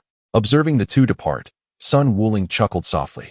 Despite the many changes he had undergone, certain truths remained immutable. 3 days later, at Bulma's residence, Sun Wuling, Sun Wukong, Piccolo, Son Gohan, and Biddy gathered together. The Kamehameha and Solar Flare techniques had been successfully mastered, while the Spirit Sword still required a minute for proper concentration. Yet it too had been learned. Wuling, what is the meaning of this girl-ass presence? You previously refused to allow me to accompany you. Yet now you consent to bring a child along. What is going on? Bulma questioned, her dissatisfaction evident. Sun Wukong spread his hands and said, If it weren't for your participation, I would not have agreed, Bulma. Moreover, This was a request from Gohan. Upon finishing his words, Sun Wukong cast a knowing glance at Bulma, who instantly comprehended and flashed a mischievous smile while gazing at Gohan and Videl, who stood side by side. Since it's Gohan's request, I shall consent as well. Sun Jun, Wukong, when we first met, we were not this young. Let us discuss further once we arrive. It will take 6 days to reach Namek. Let us hurry. Sun Wuling, Sun Wukong, Sun Wufan, and Bidalai bid farewell to Chi-Chi, Satan, the Ox King, Dr. Brief, and Mrs. Brief, embarking on their journey to Namek. Sitting in the driver's seat beside Bulma, Sun Wuling turned to Sun Wufan, Bidalai, Piccolo, and Sun Wukong, saying, "Everyone, prepare yourselves and fasten your seatbelts. We will experience some turbulence as we ascend beyond the atmosphere." At that moment, Bulma, clad in her astronaut suit, glanced at Sun Wuling and the others, who were dressed in casual attire and martial arts uniforms, and felt a sudden pang of foolishness. Sun Wuling, the coordinates are set to 9045 XY. Namek star, let us embark. With a thunderous roar, the spherical spacecraft suddenly launched, the intense turbulence causing Bidalai, Son Gohan, Son Goku, and Piccolo to grasp their seats tightly, accompanied by a sensation of weightlessness. At Bulma's home, Satan was in tears, watching the spacecraft vanish into the distance in mere seconds. Bidalai, you must listen to Master Wuling. Gohan, remember to wash your hair and brush your teeth. Even though promises were made, watching Son Gohan and Bidalai pilot the spacecraft through the starry sky filled Chi-Chi and Satan with a sense of loss. As they pierced through the atmosphere, the spacecraft flew steadily in the cosmos, accelerating with full force, and in an instant, they had exited the solar system, reaching the depths of the universe. After Bulma adjusted the autopilot mode, she hurried to her room to change out of the rather foolish-looking spacesuit. Well, Bidalai performed her aerial techniques, soaring into the air, gazing at the cosmic stars through the window, her eyes sparkling with excitement. Son Gohan followed closely behind, mimicking Bidalai as he ascended into the air. Piccolo looked at Son Gohan in surprise, nodding, feeling a strange emotion. He remembered that Son Goku and Chi-Chi seemed to share a similar essence. Bulma emerged from her room dressed in casual wear, leading everyone on a tour of the spacecraft's interior, showcasing the recreation room, kitchen, gravity room, bathroom, toilet, and sound system. Each floor was accessible via a ladder. The spacecraft boasted 4 levels, with the gravity room on the 4th floor, the entrance to the cabin, and the cockpit on the 3rd floor, while the rooms and recreation area were on the 1st and 2nd floors. Son Goku, unable to contain his excitement, rushed to the gravity room to train. After surveying everything, Sun Wuling finally understood why it had taken so long, particularly with the recreation room. Aside from amusement parks, every conceivable entertainment facility was present here, leaving Sun Wuling feeling utterly overwhelmed. Meanwhile, on the other side, the beleaguered Vegeta fled from Earth and arrived at a certain base aboard his spacecraft. At that moment, an alien soldier clad in battle gear similar to Vegeta's, upon witnessing his disheveled state, gasped and quickly escorted him to the medical room. After emerging from the treatment room, Vegeta was consumed by rage towards Earth, wishing to rend Son Goku and Son Wuling to pieces. However, he reflected on his own progress. This time on Earth had yielded substantial gains, as he had learned Son Goku's method of controlling battle power. Yet, despite this, he felt fundamentally inferior to Son Goku and Son Wuling, realizing that some things could not be mastered merely by observation. First, I must go to Namek Star and wish for immortality.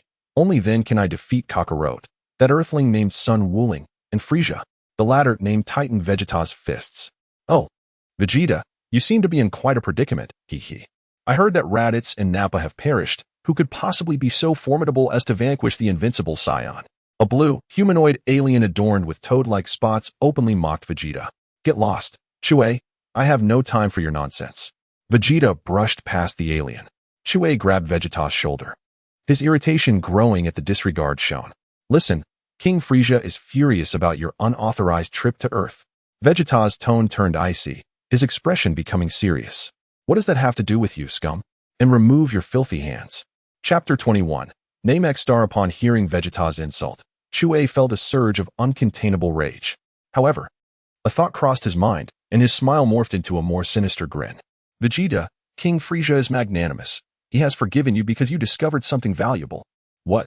Vegeta paused, realizing he had left the scanner on the ground, meaning, ha ha ha, Vegeta, this is all thanks to you. Without your actions, how could King Frieza have known about the Dragon Balls? He is exceedingly pleased, Thanks to your insight. Shuei's words filled Vegeta with fury and unease.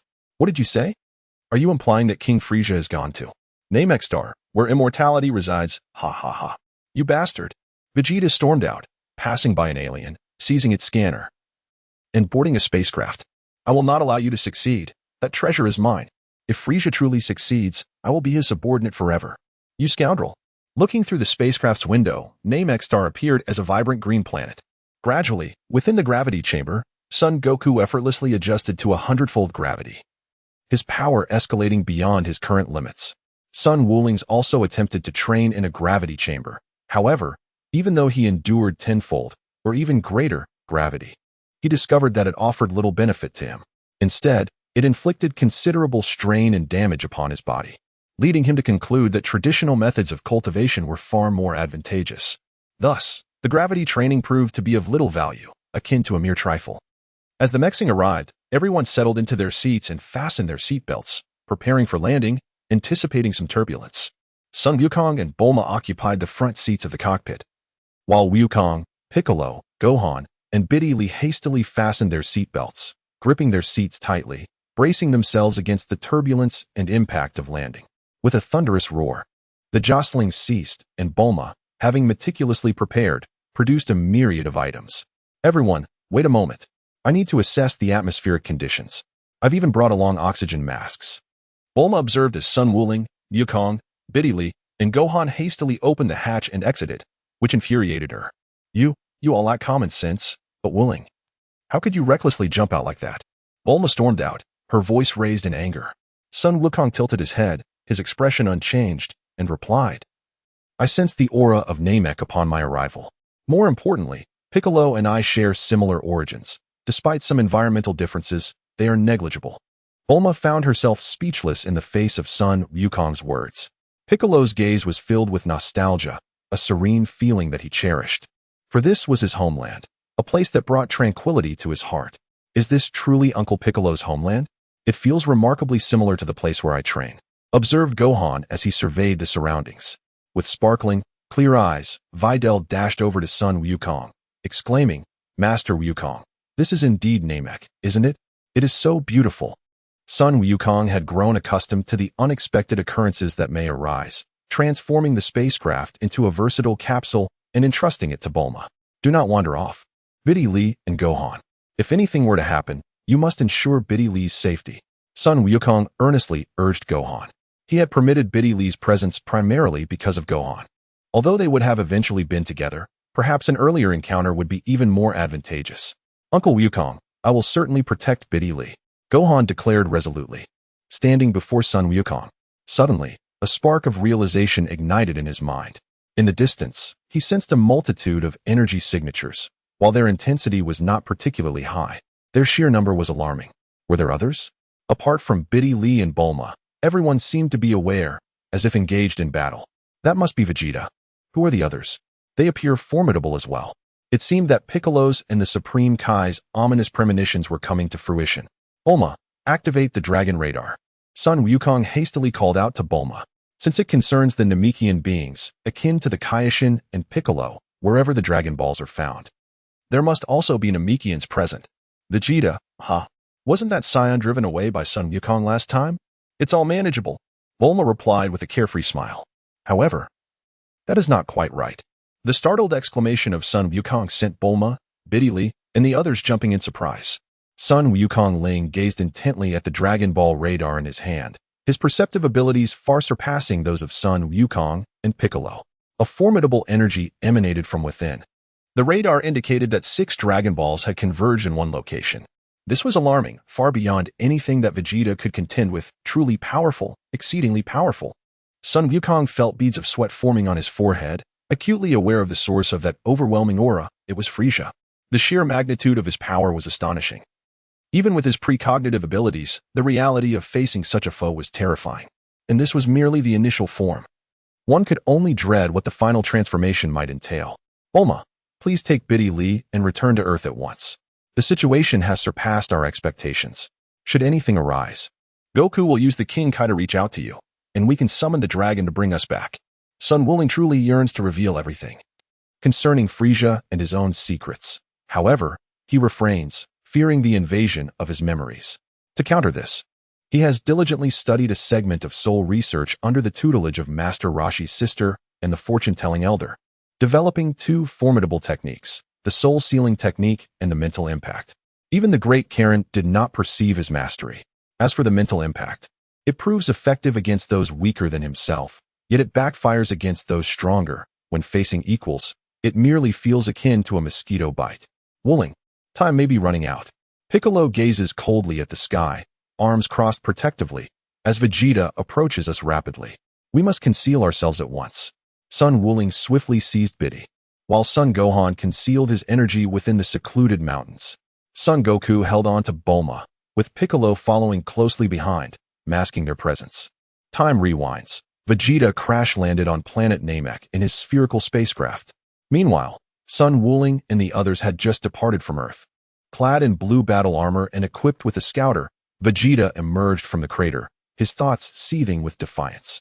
That bastard Frieza. I won't let you have your way. After calibrating his scouter, he prepared to leave, until another spherical pod descended nearby. Recognizing the energy signature, Vegeta sneered. Chui. That trash actually dared to follow me. Chapter 22. The Tragedy of Namek. Chui stepped out of his pod, smirking. Heh. Vegeta, nowhere left to run. By Lord Frieza's orders, I'll finally eliminate you. Fair and square. Vegeta crossed his arms, his gaze icy. You truly believe you can kill me? Whoosh. A devastating energy blast pierced straight through Chui's chest. Wah. Impossible. My power level was higher than yours. How? Chui's scouter remained fixated on Vegeta, his eyes wide with disbelief. Humph. I learned a few tricks on Earth, Vegeta taunted. Take a good look. You worm, witness my true power. Rhea. Vegeta unleashed his full might. 20,000. 22,000. 23,000. Boom. Chui's scouter exploded, proof that Vegeta's power had surpassed its measurement limits. Spare me, Vegeta. I was wrong. Let us team up. I've grown tired of Frieza too. Together, we can defeat Dodoria and Zarbon. Please, die, you worthless insect, Vegeta spat, obliterating Chui with a final energy blast, leaving nothing but dust in his wake. Elsewhere on Namek, in a quiet village, two figures stood before a hovering throne. One was a bloated, pink alien. The other a strikingly handsome warrior clad in armor identical to Vegeta's. Vegeta's power level reached 24,000. Chui was annihilated instantly, the pink alien muttered. Eyeing his scouter, seated regally upon the throne was Frieza himself, the emperor of the universe, his horns glinting ominously. The two subordinates before him were Dodoria and Zarbon, the latter holding two basketball-sized Dragon Balls. No matter, Frieza mused. Proceed with locating the fifth Dragon Ball. Zarbon bowed. Lord Frieza, shall we summon the Ginyu Force? Frieza paused, then smirked. Very well. Their assistance may expedite our search. At once, my lord. Present-time Vegeta had been evading capture for days, securing a Dragon Ball from a village before the arrival of Son Wooling's group. However, the Ginyu Force, Frieza's elite special ops team, each member possessing extraordinary abilities, had already landed on Namek and cornered him. Whoosh. Now fleeing in desperation. Vegeta had lost the Dragon Ball and was strategizing his next move, until he sensed a familiar energy. A spacecraft had crash-landed nearby. Kakarot. Kakarot is here too. Reluctant as he was, Vegeta now considered an alliance with Son Goku and Son Wooling to overcome their mutual foes. Damn it. If not for the Ginyu Force, Dodoria and Zarbon would be no match for me. Meanwhile, Son Wooling's group concealed themselves within the mountains, masking their energy. Goku, Wooling, Gohan. I've dragged you into this, Piccolo said grimly. There's another presence here, one so overwhelming, it paralyzes me with fear. This is my homeworld. If the chance arises, take the ship and leave. Enough of that talk, Piccolo, Son Wooling retorted. He had longed to explore the cosmos, and the journey to Namek aligned perfectly with his ambitions. Hey, so many strong fighters. I can't wait to test myself against them. Son Goku grinned, clenching his fists. Son Wooling shared his enthusiasm, though cautious. He was no coward. Had he been, he would never have commissioned Bulma and Dr. Brief to build a spaceship. Hold on, Goku, Son Wooling interjected. Piccolo, Gohan, let us eliminate the weaker foes first. Biddy, stay with Bulma and don't move. Son Wukong intentionally glanced at Biddy, who promptly nodded. Her youthful face was etched with terror, The extraterrestrials soaring in the sky were far more fearsome than she had ever imagined. Sun Wukong spread his palms wide, and in an instant, the Chi Yuan slash took form. Piccolo was also gathering energy for his light spear attack. Son Gohan emulated Sun Wukong, focusing to condense his own Chi Yuan slash. However, it took him a bit longer, approximately 5 seconds. Now is the moment. Sun Wuling cast 2 Chi Yuan slashes, accompanied by Son Gohan. Magical Convergence Light Cannon. Piccolo unleashed the charged Magical Convergence Light Cannon, targeting the Ginyu Force. Meanwhile, Sun Wuling and Son Gohan skillfully manipulated the Chi bombs, concealing themselves in the blind spot of the Magical Convergence Light Cannon. Unless one possessed the ability to sense Chi, it would be nearly impossible to detect their presence, a capability that the Ginyu Force evidently lacked. What? The 5 members of the Ginyu Force pursuing Vegeta, along with Dodoria and Zarbon, a total of 7, sensed an intense wave of imminent danger. This is bad. Ginyu instantly reacted, gathering a ki wave in his palm to collide with Piccolo's Magical Convergence Light Cannon. Whoosh, whoosh, whoosh. Sun Wuling possessed a certain understanding of the Ginyu Force. Yet what left a profound impression on him was the diminutive figure who could hold his breath and seemingly halt time. This individual, though the weakest, possessed a unique ability.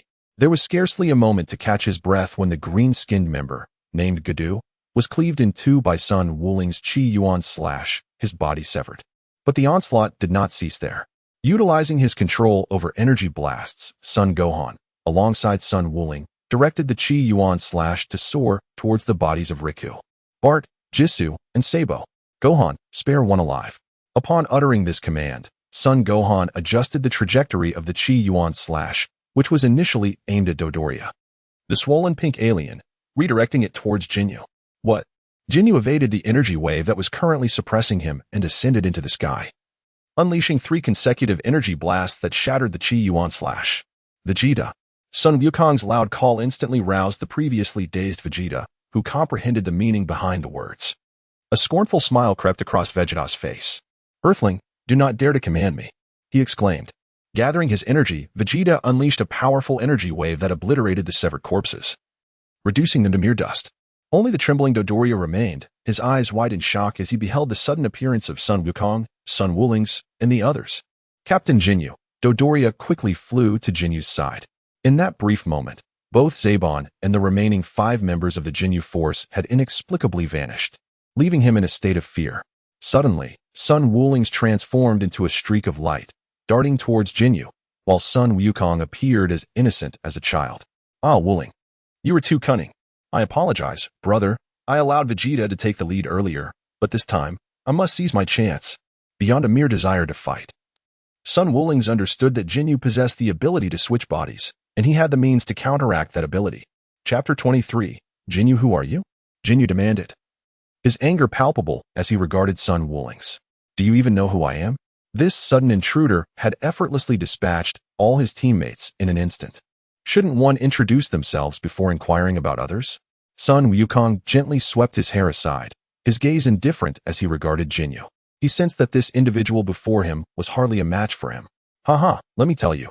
I am the illustrious captain of the elite special forces of the Frisia Force, Ginyu.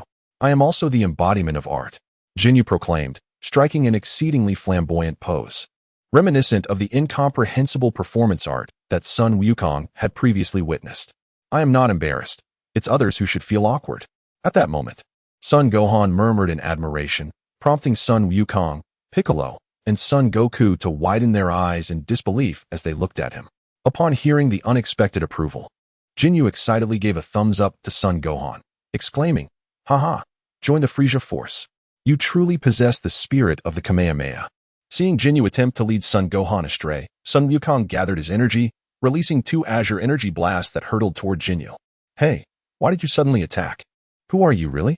Jinyu's aura surged, escalating dramatically in an instant, allowing him to evade the Kamehameha blasts. Whoosh, whoosh, whoosh. The Kamehameha energy blasts pursued Ginyu relentlessly. What? Ginyu unleashed a wave of energy, engulfing the pursuing Kamehameha blasts and still having enough strength left to launch an assault towards Sun Wukong. Sun Wukong, with a swift motion of his right palm, deflected Jinyu's energy wave, sending it crashing onto a distant peak, resulting in a cacophony of thunderous roars. The mountain crumbled, reduced to rubble. Sun Wukong and Ginyu descended gracefully from the sky, landing steadily upon the ground. He now comprehended the temporal context in which he found himself. Vegeta had likely arrived on planet Namek 6 days prior. The current situation had transformed due to his presence, and the Namekian named Dandy had probably met his demise. Nevertheless, the original course of events concerning the Dragon Balls had been altered. The absence of one Dandy was of little consequence. As for healing, he could simply wish for the ability to master such restorative powers using the Dragon Balls. At this moment, Sun Wuling found himself trembling, observing the shivering Bidalai. He felt as though even his humble apprentice could be capable of such a feat. My name is Sun Wuling. As for who I am, you need only to know that you shall meet your demise here shortly. Sun Wuling no longer restrained his power, as a silver aura surged violently around him. He sensed the dwindling numbers of the Namekians and realized he could no longer afford to prolong the battle. The combat power displayed on Jinyu's scouter left even Son Goku utterly astounded. 50, 000, 60, 000, 80, 000, 90, 000, 100, 000, 110, 000. And still rising. 130, 000, 150, 000. Jinyu, staring at the final reading, was completely dumbfounded. He gazed at Sun Wuling before suddenly bursting into maniacal laughter, tossing his scouter aside in disbelief. F15, 150, 000. Impossible. How could an Earthling increase his power to such an extent in such a short time? Vegeta, startled by Sun Wuling's explosive energy, was left utterly speechless upon hearing Jinyu's announcement. Incredible. Wuling's power feels even greater than my tenfold Kaioken. Son Goku felt an urge to challenge him, though now was not the time. Piccolo, watching Jinyu with deep wariness, muttered, "Yet despite this, our enemy still dares to laugh." "What are you laughing at?" Sun Wuling crossed his arms, glaring coldly at Jinyu. "Haraha, I'm laughing at you. Soon, this body of yours will be mine." Jinyu cackled wildly.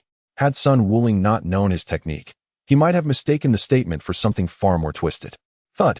In an instant, Jinyu's fist pierced straight through his own chest, blood gushing forth. The grotesque act of self-mutilation left Piccolo, Son Goku, and Vegeta utterly stunned. Sun Wukong playfully gazed at Jinyu, his palms elegantly positioned at his waist, and exclaimed with a laugh, "Oh, so you truly wish for death? Allow me to assist you." Kamehameha. With a resounding roar, a formidable blue energy wave surged towards Jinyu. What? You. Jinyu could scarcely utter a word as Sun Wukong, defying all conventions, seized the opportunity during his self-harm to deliver a merciless blow.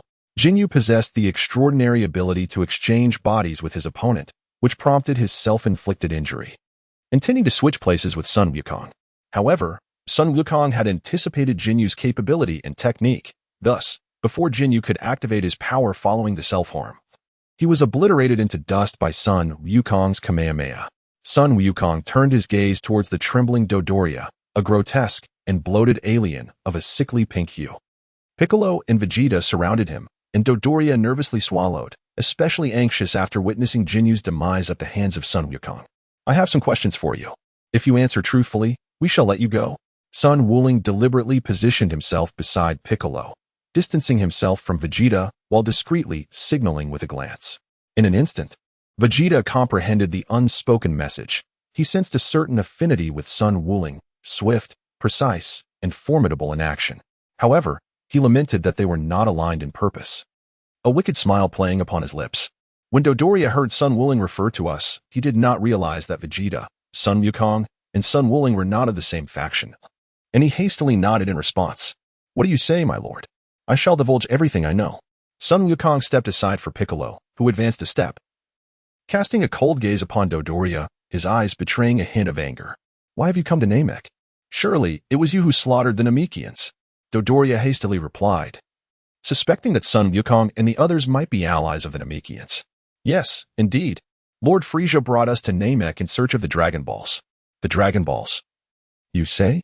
Sun Wukong gazed at the abandoned detector that had been discarded by Jinyu on the ground and chuckled. "Are you all fools? If you eliminate all the Namekians, the Dragon Balls will vanish along with their creator." "What?" Dodoria was taken aback. He was aware that the Dragon Balls were created by the Grand Elder, but he had not realized that killing the Grand Elder would also lead to the disappearance of the Dragon Balls. Even Frieza, who was eavesdropping through the detector, was momentarily stunned. Very well, I shall spare you this time. Now, be gone. Son Wooling, Piccolo, and Son Goku made way for Dodoria. Oh, thank you, thank you. Just as Dodoria was about to depart, he was intercepted by Vegeta. With a mocking gaze, Vegeta addressed Dodoria, saying, "Do not misunderstand, I am not allied with them. They may have spared you, but I certainly have no intention of doing the same." Dodoria. Chapter 24. The encounter. Dodoria glanced at Son Wooling and the others, only to find Son Wooling cradling Biddy Lee, while Son Goku held Bulma, with Son Gohan and Piccolo trailing behind, showing no inclination to engage further with Vegeta. Son Wooling had not forgotten to retrieve his scouter. However, those formidable foes seemed disinclined to act against him. All he needed to do was evade Vegeta. That fool Vegeta. Does he think he can kill me alone? Dream on. Dodoria hurled a ki blast at Vegeta and soared towards Frieza's location, believing that once reunited with Frieza, Vegeta would no longer pose a threat. Foolish creature. Vegeta effortlessly deflected Dodoria's ki blast, sending forth a ki wave, no larger than a finger, that pierced through Dodoria's chest. The pink, bloated form plummeted from the sky. Vegeta removed the scouter, realizing he still required it to monitor Frieza's movements. With a thunderous boom, Vegeta unleashed a ki blast that shattered Dodoria's body into fine dust, and as he surveyed the remains while holding the scouter, a chilling smirk crept across his face. Meanwhile, Son Wooling placed the scouter on the ground and conferred with the others, even managing to bring Son Goku into the discussion. "Gohan, where have you concealed the last Dragon Ball?" After finishing his words, Son Wukong cautiously retreated, covering his mouth in fear of inadvertently revealing a flaw. "Father, rest assured. Even if they were to excavate this planet completely, they would not be able to find it. I have secured it to a nearby planet, and I have placed it in a location that I myself cannot even locate." Son Gohan's youthful voice trembled faintly as he stepped away from the detector, covering his mouth in a gesture of caution. "Well done, Gohan. We are undetected, and neither will those rascals find us. As long as they do not gather all 7 Dragon Balls, their ambitions shall remain thwarted," Piccolo stated, maintaining his composure without a hint of embarrassment. Meanwhile, Bulma and Videl stifled their laughter, eager to express how remarkably talented Son Gohan truly was. Alas, it seems that device belongs to Jinyu. This is troubling. Everything we've said has been overheard.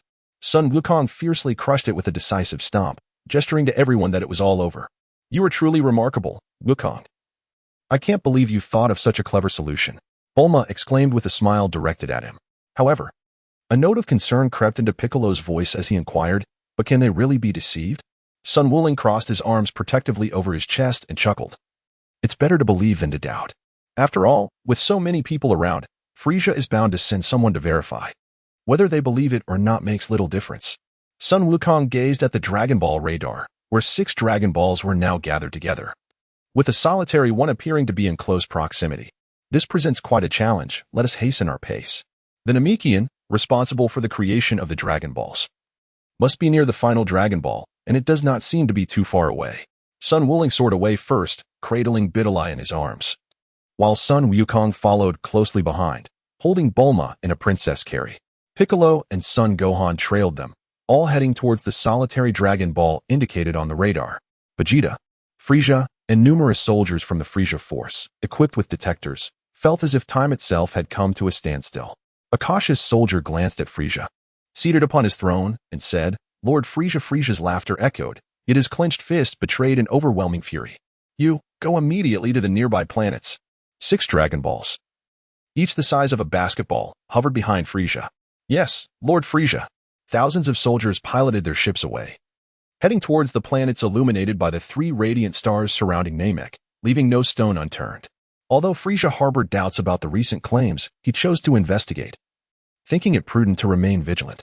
Sitting upon his throne, with the shimmering 7 Dragon Balls before him, he smiled wickedly, cackling, "Once I gather the Dragon Balls, I, Frieza, shall attain immortality. Then I shall eradicate all Namekians." Meanwhile, Vegeta glanced at his detector before discarding it and crushing it beneath his boot. He had learned to sense energy and detected a swarm of Frieza's forces departing from Namek. Humph, that earthling, Son Wooling, managed to deceive Frieza's minions with mere words. "But you cannot fool me. I am well aware of your presence. You have only just arrived on Namek. How could you possibly hide the last Dragon Ball?" Vegeta laughed heartily, but suddenly, a thought struck him, freezing his mirth. With 6 Dragon Balls in Frieza's possession and the last one still unknown, He realized that Sun Wuling and his companions had concealed their energy signatures, rendering them undetectable. Even if he were to find them, he would be no match for Sun Wuling. After his laughter faded, he recognized the true fool in this scenario was himself, now resembling a jester. He found himself grinning foolishly with not a single Dragon Ball to his name. Damn it. The Dragon Ball shall be mine. With immortality, I will finally rid myself of Frieza. Unbeknownst to Vegeta, as he seethed with impotent rage, Sun Wuling was blissfully unaware that although Frieza remained on Namek, his subordinates had all departed, evidently swayed by Sun Wuling's words, believing that one of the Dragon Balls had been hidden away on an alien planet. As they journeyed, they passed a mountain peak, where a structure lay in ruins, clearly ravaged by Frieza's army. Continuing onward, they traversed a valley and finally reached their destination. Upon landing, they beheld a Namekian, strikingly similar to Piccolo, emerging from the valley, accompanied by another Namekian of comparable size to Son Gohan and Bidalai. Donned in white attire with a pink vest, he resembles Piccolo. Sun Wukong gazed at Piccolo, then turned his attention to the Namekian before him. My name is Nero. Esteemed guests, the Elder has been apprised of the situation. We are deeply grateful for your journey to assist our planet, Namek. Nero bowed respectfully to Sun Wukong, Sun Wuling, and the others in heartfelt gratitude. Ah, it's nothing much. We are actually allies of Piccolo. He sensed that Namek might be in peril, prompting our swift arrival from Earth. Sun Wukong replied with a smile. Piccolo longed to refute this claim but found himself at a loss for words. Sun Wukong and Sun Wuling had both trained alongside him during the emergence of the Saiyans, particularly when he was instructing Sun Wukong's son, Sun Wufan. I am Dandy. He introduced himself, curiously scrutinizing Piccolo, and then Neru, who bore an uncanny resemblance, as if they were carved from the same mold. Piccolo and Neru exchanged glances. Neru was an Namekian who had drifted far from home, yet had returned upon sensing the impending crisis facing their planet. I am Sun Wuling. I am Sun Wukong. I am Bulma, a genius inventor from Earth. I am Sun Wufan. I look forward to your guidance. I am Bidalai. I also hope to learn from you. Sun Wuling and his companions greeted Nailu and Dandy. Sun Wuling was astonished to discover that Dandy was still alive and was now engaged in conversation with Son Gohan and Bidalai as they shared the bond of youth, leading to a natural flow of dialogue among them. Chapter 25, The Guidance of Potential. Nailu led the group to meet the Grand Elder of Namek. At that moment, within the cave, the Grand Elder of the Namekians appeared significantly larger than his kin, accompanied by a Dragon Ball the size of a basketball. The Grand Elder kept his eyes tightly shut, exuding an aura of exhaustion and decay, presenting an image of advanced age. Thank you, my extraterrestrial friends. The Grand Elder's voice carried a frail quality. All my children have been slain. Cough, cough, it is truly heartbreaking. His words ignited a surge of anger in Dandy, Piccolo, and Nailu, causing them to clench their fists. It seemed they were all drawn to the Dragon Balls. The Dragon Balls, emblematic of the wisdom and power of the Namekians, were not meant to be the harbingers of such tragedy. The Grand Elder spoke again, his tone tinged with weariness and resignation. Fear not, Grand Elder. You need not grieve. On our planet Earth, there exist the 7 Dragon Balls created by the God of the Heavens, also of Namekian origin. In time, those fallen Namekians may be resurrected by the Dragon Balls. Sun Wuling took a step forward and addressed the Grand Elder. Is it truly possible? Can everyone be resurrected? Dandy looked at Sun Wuling with excitement and inquired. Is that so? Indeed. Sun Wukong gazed at Piccolo and suddenly replied in a cold voice. Unfortunately, the Dragon Balls on our Earth can only grant a single wish. Even if we resurrect everyone, we cannot leave this place. Thus, we must reclaim the Dragon Balls from Frieza to wish for all of us to depart from Namek. Ah. But Uncle Wukong, our strength pales in comparison to Frieza's. Son Gohan nervously inquired, the overwhelming aura of Frieza etched vividly in their minds. Indeed. That is why I am contemplating how to lure Frieza here. Oh, I almost forgot. Elder, please wait a moment. I have something that may be of use to you. Sun Wuling raised his palms, drawing forth the surrounding natural energy into his hands, forming a minuscule orb of life essence, akin to the size of a thumb. He explained. This energy emanates from nature, imbued with the vitality of life. Great Elder, I understand your resolve towards death, but this is not the time. Let us first ensure everyone's safety before contemplating such matters. This energy has the potential to restore some of your vitality and may prove useful in the times ahead. With that, Sun Wuling awaited the Elder's response. After a silence of over 10 seconds, the Elder spoke, recognizing the gravity of the situation concerning the fate of the Mike Star people. He chose to acquiesce, saying, Very well, I entrust this to you, Earthling. Whoosh. The natural energy flowing from Sun Wuling's hands surged into the body of the Grand Elder, infusing him with the vibrant essence of life. Gradually, the Elder's aura regained some of its luster, and despite the tension emanating from Dandy and Nailu, he stood upright. I never imagined I would have the chance to feel youthful once more. Thank you, Earthling, the Grand Elder exclaimed, gazing at his rejuvenated form with a smile. His previously shut eyes now wide open. I am Sun Wuling. Sun Wukong and the others took turns introducing themselves, and then the Elder turned his gaze towards Piccolo. Indeed, you are the offspring of Katas? How astonishing. You have grown. Have you sensed the troubles that have befallen Namek? Piccolo lowered his head slightly, appearing somewhat uneasy, akin to a wayward child encountering a stern parent. Elder, but why? Your potential should transcend this. Why have you been split in two? As a deity, must you harbor no trace of malevolence? It is truly regrettable. If you were to merge, your talents might reveal themselves in ways beyond imagination. The Elder extended his palm. Having regained some strength with the assistance of Sun Wuling's, he directed his hand towards Piccolo. What? Just as Piccolo attempted to resist, he discovered himself rendered immobile. You all possess formidable powers, yet there remains a vast reservoir of latent strength untapped. Sun Wuling's, along with the benevolent Saiyans, Sun Wukong and Sun Gohan. If you could unleash this latent power, perhaps you could indeed vanquish Frieza. The latent power. Sun Wukong's memories were somewhat hazy.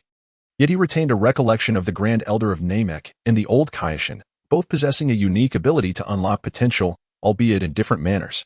While the Old Kaishin's method of potential release was akin to a complete metamorphosis, the Grand Elder perfectly harnessed the latent power within oneself without disrupting their essence. Suddenly, an immense aura surged from Piccolo, causing him to widen his eyes in disbelief. This power was astonishingly formidable. The sudden eruption of Piccolo's energy also caught the attention of Vegeta, who was aimlessly wandering on Namek. What is this energy? It belongs to that Namekian from Earth. What has transpired to amplify his strength so dramatically? Vegeta was rendered speechless in astonishment, yet he gritted his teeth and flew towards the source. Frieza's scouter immediately detected Piccolo's unleashed energy. Boom. The latest model of the scouter exploded. Impossible. The battle power exceeded 1 million. Frieza rose from his throne, unable to remain seated due to the overwhelming battle power emanating from Piccolo. How intriguing. I never anticipated encountering a being with a battle power exceeding 1 million. With a roar, Frieza soared toward the direction indicated by the scouter, the remaining 6 Dragon Balls floating excitedly behind him, a smile of exhilaration gracing his face. This is bad. Both Frieza and Vegeta are heading this way. Sun Wukong anxiously gazed at Piccolo, as the Grand Elder was currently guiding Bidalai to unlock her latent potential. The Dragon Balls, all 6 remaining, were present as well.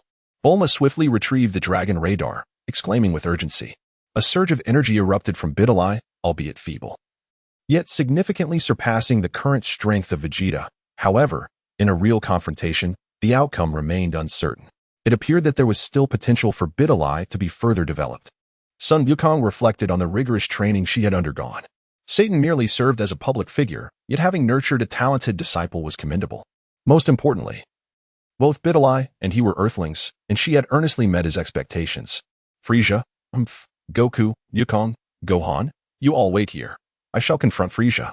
Piccolo stepped outside, revealing a battle-hungry smile, eager to engage in combat with Frieza, feeling confident that the current Frieza was no match for him.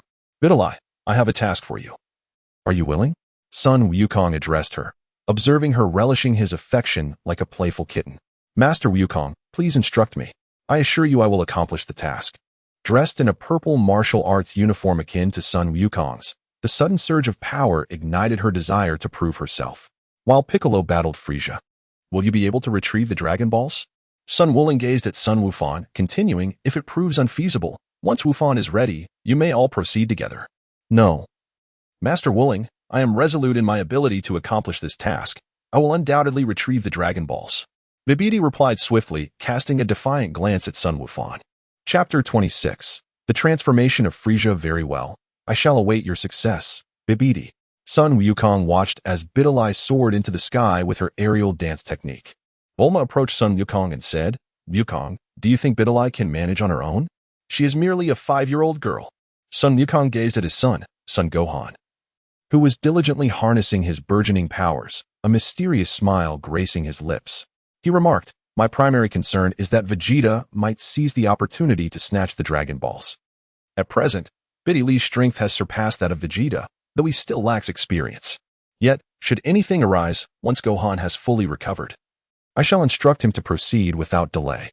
Vegeta, haha. Bulma suddenly recalled something and burst into laughter. Sun Wukong couldn't help but chuckle, knowing that the proud Vegeta would undoubtedly be unable to withstand it. Sun Wukong replied nonchalantly, "One must endure, even when it is unbearable. After all, who asked that proud Saiyan prince to contemplate selling Earth? The current Vegeta was no longer an ally. It would not be an exaggeration to call him an adversary. Although he had spared Vegeta's life, it did not imply any inclination to fawn over him. Such notions of Saiyan royalty held no sway over him. Had it not been for Sun Wukong, he might have truly taken Vegeta's life during their time on Earth. Sun Wukong is his elder brother, and he will assist Sun Wukong and Son Gohan. Piccolo has now become an ally, although he harbors some selfish ambitions regarding the potential development of the Great Elder. Yamcha and Krillin are also his companions. By the way, brother, Sun Wuling suddenly cast a piercing glance at Sun Wukong and said, "Once I have been unearthed from my powers by the Grand Elder, I shall promptly contact the King of the Realm, instructing him to inform Krillin and the others to summon the Dragon Balls and make a wish." Haha, Wuling. It was indeed wise of you to place the Dragon Balls at Master Roshi's house before departing. Sun Wukong appeared eager to test his newfound abilities. Piccolo, along with Biddy Lee, had significantly strengthened after being unearthed by the Elder. He yearned to engage in combat immediately. However, it would be his turn only after Gohan finished. This was, of course, for unforeseen circumstances. To his surprise, the Elder possessed such remarkable techniques, alleviating his concerns. Perhaps they could truly vanquish that villain, Frieza. Sun Wuling chuckled and said, "Haha, all of this stems from your own strength. I merely facilitated its earlier manifestation." The Grand Elder, still chuckling, recalled the recent battle with Dilly in the present Sun Wufan and remarked, "Whether it be Piccolo, that little girl Dilly, or this half-blood Saiyan Sun Wufan, they all possess the natural energy that you just cultivated within them." "Indeed, Grand Elder," Sun Wuling replied with a smile, "Dilly is my disciple, and Wufan is my nephew, thus also a disciple of both Piccolo and myself." Upon hearing Sun Wukong's words, Son Gohan smiled shyly. Suddenly, two intense auras clashed together. Strangely, Frieza's aura surged dramatically. What could be the reason behind this? Sun Wukong exclaimed in astonishment, "I am uncertain." The energy of Vegeta has indeed collided with that of Dilly. As expected, that fellow Vegeta remains undeterred in his pursuit of the Dragon Balls. Sun Wuling clasped his hands protectively around his chest, his toes incessantly trembling. As anticipated, Piccolo did not eliminate Frieza's first form as he had hoped. He pondered whether Goku could still be unearthed by the Elder to possess a battle power of 3 million as before. If not, he thought, I, empowered, along with Son Goku, could hold Frieza at bay and escape Namek with the Dragon Balls. As Piccolo soared towards Frieza, he suddenly sensed Biddy Lee's energy and paused momentarily, then comprehended the implication in an instant. "Biddy Lee, did Wuling teach you to conceal your energy?" Piccolo called out loudly, his voice reaching Biddy Lee's ears. "Oh, I almost forgot. My apologies, Uncle Piccolo." Biddy Lee quickly suppressed her energy within, cautiously tailing Piccolo, ready to drop at any moment to seize the Dragon Balls.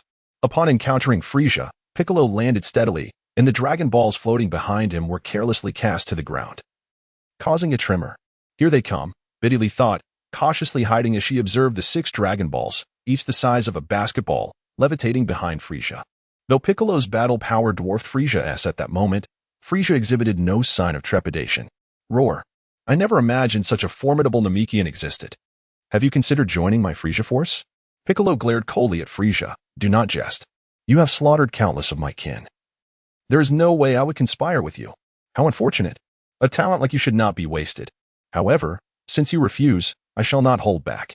With that, Frieza's armor shattered, his energy surged, and his body expanded, the horns on his head resembling those of a bull, his power suddenly rivaling Piccolo's. "What is happening?" Piccolo gasped, astonished at Frieza's power, which had increased severalfold. "What's wrong?" "My scouter indicated your battle power exceeds 1 million. I usually suppress my true form due to its overwhelming nature.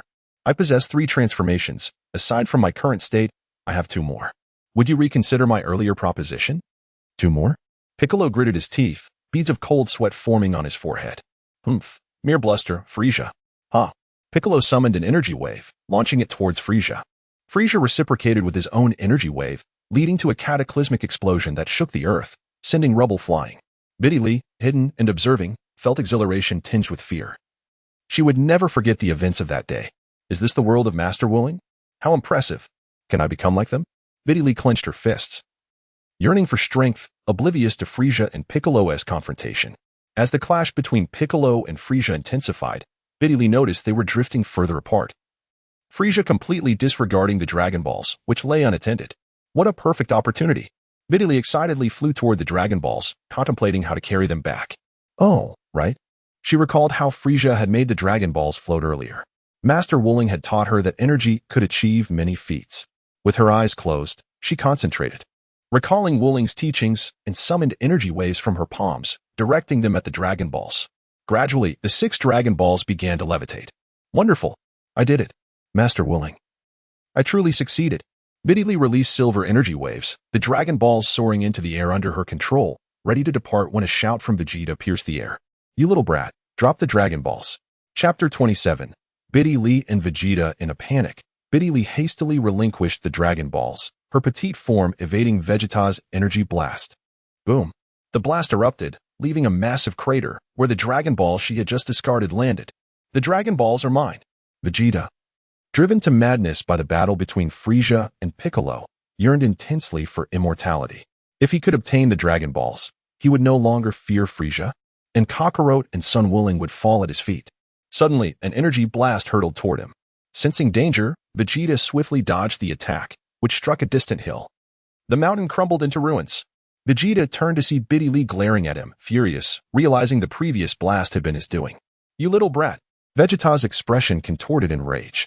He could not believe this 5-year-old had the audacity to retaliate. Wait, something's off. Vegeta sensed a formidable energy from Biddy Lee, even surpassing his own slightly. Humph, you big bad fool. You'll never defeat Son Goku, and will always serve Frieza. Biddy Lee's words pierced Vegeta's heart like a blade. What are you saying, you little brat? I'll kill you. Vegeta unleashed a barrage of energy blasts, employing his royal combat style against Biddy Lee. Umph. Come at me if you dare. Biddy Lee summoned her energy blade, her enhanced power allowing for quicker concentration. This move, much like Wooling S, was one of her favorites. Whoosh. After launching her energy blade, Biddy Lee soared into the air. Vegeta followed suit, evading the attack and charging at her. Bam! Vegeta's superior combat experience overshadowed Biddy Lee's, even though her power had been augmented by the Elder S training. Realizing this, Biddy Lee resolved to counterattack even as Vegeta struck her, eschewing defense in favor of offense. Her youthful fist striking at Vegeta, her defiant gaze locked on him. What on earth is happening? That Namekian can match Frieza. And now this little girl can hold her own against me. Vegeta's mind was on the brink of exploding. The pressure from Wooling and Goku weighed heavily upon him. And now Piccolo and this 5-year-old girl were also opposing him. Dream on. My name is Biddy Lee, Wooling's disciple. You, big bad fool, should take your grievances to Frieza. With that, Biddy Lee summoned another energy blade, launching it at Vegeta once more. Again with this move, Vegeta, in a fit of rage, concentrated a luminous energy sphere, launching it with precision at the edge of the spirit slash, sending it soaring away. Kamehameha. Biddy Lee, with both palms raised, summoned the Kamehameha wave, channeling it towards Vegeta. Energy cannon. Vegeta did not flinch. The energy cannon collided fiercely with the Kamehameha wave unleashed by Biddy Lee, resulting in a tumultuous clash that stirred the air violently. Despite her lack of experience, Biddy Lee's strategy of trading blows and risking her life forced Vegeta into a state of disarray, rendering his extensive combat experience nearly useless. Suddenly, an immense aura erupted forth, momentarily startling both Vegeta and Biddy Lee, even causing Piccolo, who was engaged in battle with Frieza, to pause briefly. This is Gohan. Piccolo felt a surge of joy within, yet his exterior remained focused as he contended with Frieza's second form, now devoid of the heavy gravity training gear. He was relentlessly suppressing Frieza, albeit appearing somewhat disheveled under a cloud of dust.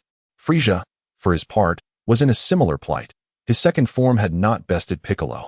Ah, how fortunate you are, for you are witnessing my transformation for the very first time.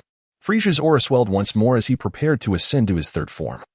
His physique morphing dramatically, his head enlarging grotesquely, resembling a creature from another realm.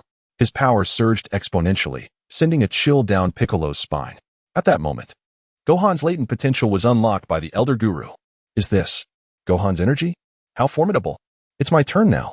Sun Wukong approached the Grand Elder with great excitement. Grand Elder, I beseech you. The Grand Elder smiled and nodded, commencing the awakening of Sun Wukong's latent powers. Is this truly me? Sun Wufan gazed at his own hands, a sense of disbelief washing over him. The transformation he had undergone was nothing short of miraculous. He was now an entirely different being. His strength had multiplied several times over, a feat attributed to the natural energy of Sun Wuling. This vitality, akin to divine power, was merely a manifestation of the latent energy within you all that I have unearthed. The Grand Elder replied with a smile. Divine?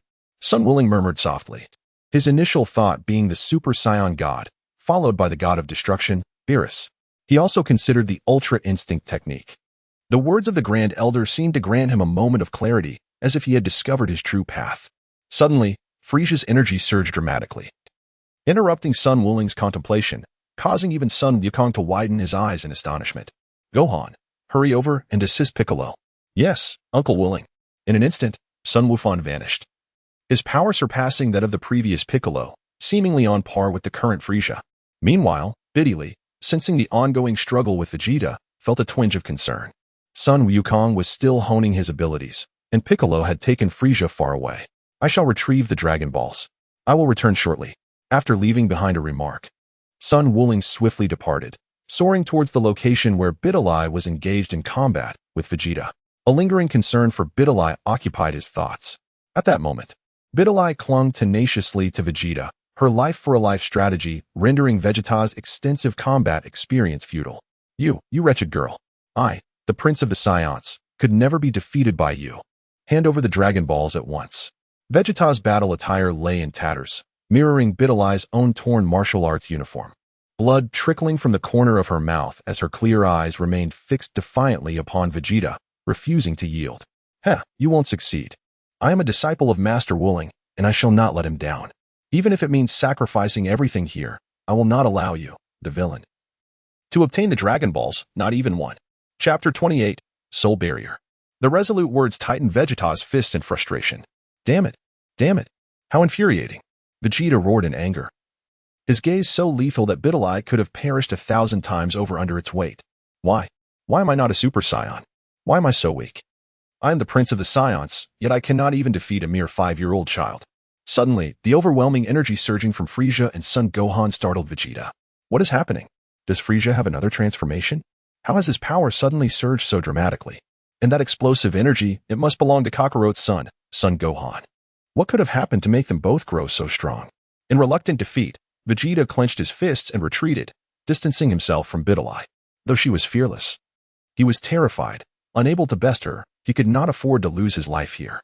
There must be a secret on Namek, and that earthling named Sun Wuling must have discovered some extraordinary fortune there.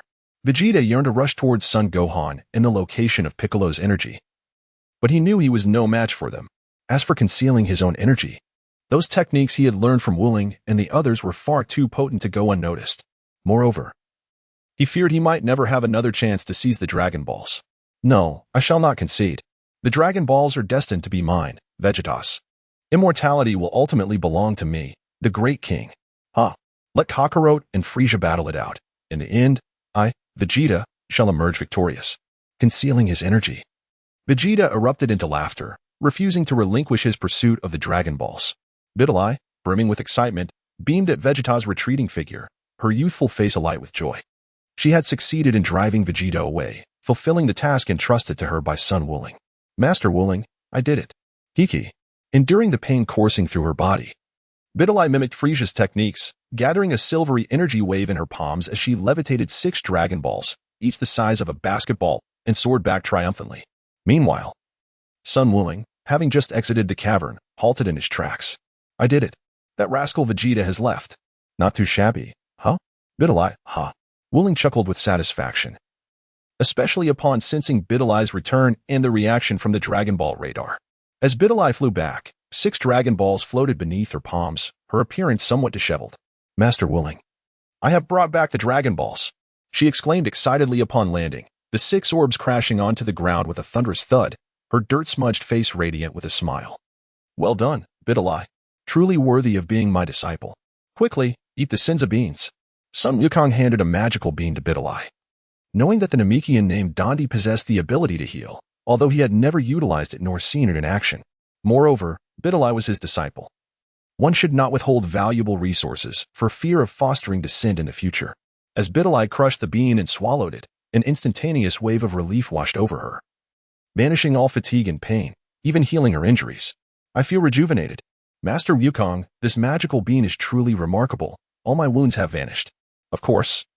What else would you expect from a magical bean? Suddenly, Sun Wuling recalled that Bidalai had just levitated the Dragon Balls using her energy. A technique he had not taught her, reminiscent of the manipulation of energy spheres. Bidalai replicated the feat, her silvery energy waves resembling telekinesis.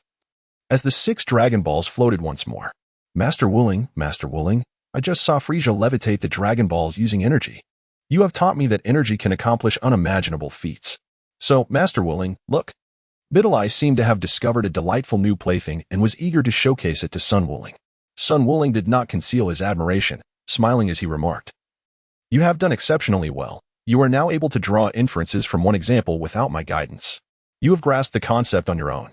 Bidalai, you should consider employing this technique, the energy sphere manipulation, to control your ki blast when engaging the enemy. Energy sphere manipulation, so that is what this technique is called." Bidalai nodded, her mind racing as she recalled how she could utilize the energy sphere technique to control her ki blasts. Suddenly, a thunderous clash erupted as 2 powerful auras collided. Son Gohan had already engaged in combat with Frieza in his 3rd form. Just then, Sun Wukong emerged from the cave. Smiling as he observed Sun Wuling and Bidalai, completely devoid of the intense aura that had previously emanated from Gohan, Bidalai, and Piccolo. Wow, what incredible strength! The Grand Elder is truly remarkable. Wuling, it's your turn now. I can hardly wait to face Frieza. Sun Wukong excitedly clenched his fists, feeling his strength surge to more than double. However, his temperament and adaptability allowed him to easily control this newfound power without unleashing it recklessly. Hurry! Frieza's energy has suddenly escalated. That fiend seems insatiable. Gohan, Piccolo are in peril. Sun Wuling entered the cave with Bidalai, while Sun Wukong swiftly soared towards Frieza without further ado. Inside the cave, Bulma, Nailu, and the Grand Elder turned their gazes towards them. Upon noticing the 6 Dragon Balls in Bidalai's possession, both Dandi and Bulma erupted with excitement. Wonderful! The Dragon Balls are finally gathered. Dandi exclaimed, arms wide open. Bidalai, you are amazing. Bulma joyfully embraced the 1-star Dragon Ball, placing it alongside the remaining 6, completing the set of 7 Dragon Balls from Namek. At that moment, Sun Wuling stood before the Grand Elder, who outstretched his palm towards him. An intangible wave surged into Sun Wuling's being. Sun Wuling, you must have studied some soul techniques related to sealing memories, haven't you? The Grand Elder realized he was unable to penetrate Sun Wuling's heart or memories. A transparent barrier thwarted any attempts, rendering him utterly powerless. I apologize, Grand Elder. During my time on Earth, Wukong and I encountered individuals capable of using soul curses, which led me to learn some soul techniques from the fortune-telling Elder. Sun Wuling explained to the Grand Elder that he was reluctant to have his memory scrutinized. Yet he was intrigued by the protagonists from the fanfiction he had previously read about Dragon Balls, who had their potential unlocked by the Grand Elder of Namek and met Master Karen without a trace of caution. Did they not realize that individuals like the Grand Elder and Master Karen could pierce through their memories? Chapter 29. The final transformation of Frieza. Although the Grand Elder found this somewhat peculiar, he expressed understanding and began to unlock Sun Wuling's powers. With his palm outstretched towards Sun Wuling, he reassured him, "Do not worry, Sun Wuling. I can sense that within your icy and piercing aura lies a warmth akin to that of the sun. You and your companions are faring well, I trust." Sun Wukong has cultivated the essence of nature for a longer duration than others. In just a short while, he has surpassed Piccolo, and his progress continues to ascend. Sun Wuling gradually concealed his surging energy, just like Sun Wukong. Both had undergone the same rigorous training, laying a solid and impeccable foundation. Sun Wuling even suspected that the reason Vegeta from the original Dragon Ball series could never surpass Sun Wukong was precisely this. Unlike Wukong, who built his strength step by step with a firm foundation, Vegeta was always one step behind. They are all my family. Comrades who would risk their lives for one another. Sun Wukong replied earnestly. In an instant, Piccolo was sent flying, completely outmatched by Frieza in his 3rd form. The destructive energy blasts erupted from Frisia's fingertips, striking Piccolo relentlessly. His martial arts uniform was tattered, and purple blood oozed from his wounds, his vitality waning with each passing moment. "What's the matter, Namekian? Are you rendered motionless? Speak. What did you consume to regain your strength so swiftly? Otherwise, I shall make you acquainted with true suffering." Frisia let out his signature laugh, relishing the sight of Piccolo's diminishing energy, his expression a grotesque blend of delight and malice. "Stop it." A youthful voice, tinged with madness, pierced the air. Frisia paused momentarily as Son Gohan surged forth like a beam of light. "Another little brat." Frisia raised his hand, and Gohan collided directly with it. "Ow, that hurts," Gohan exclaimed, feeling as if Frisia's hand might fracture under the impact. And he momentarily set aside his underestimation of the boy.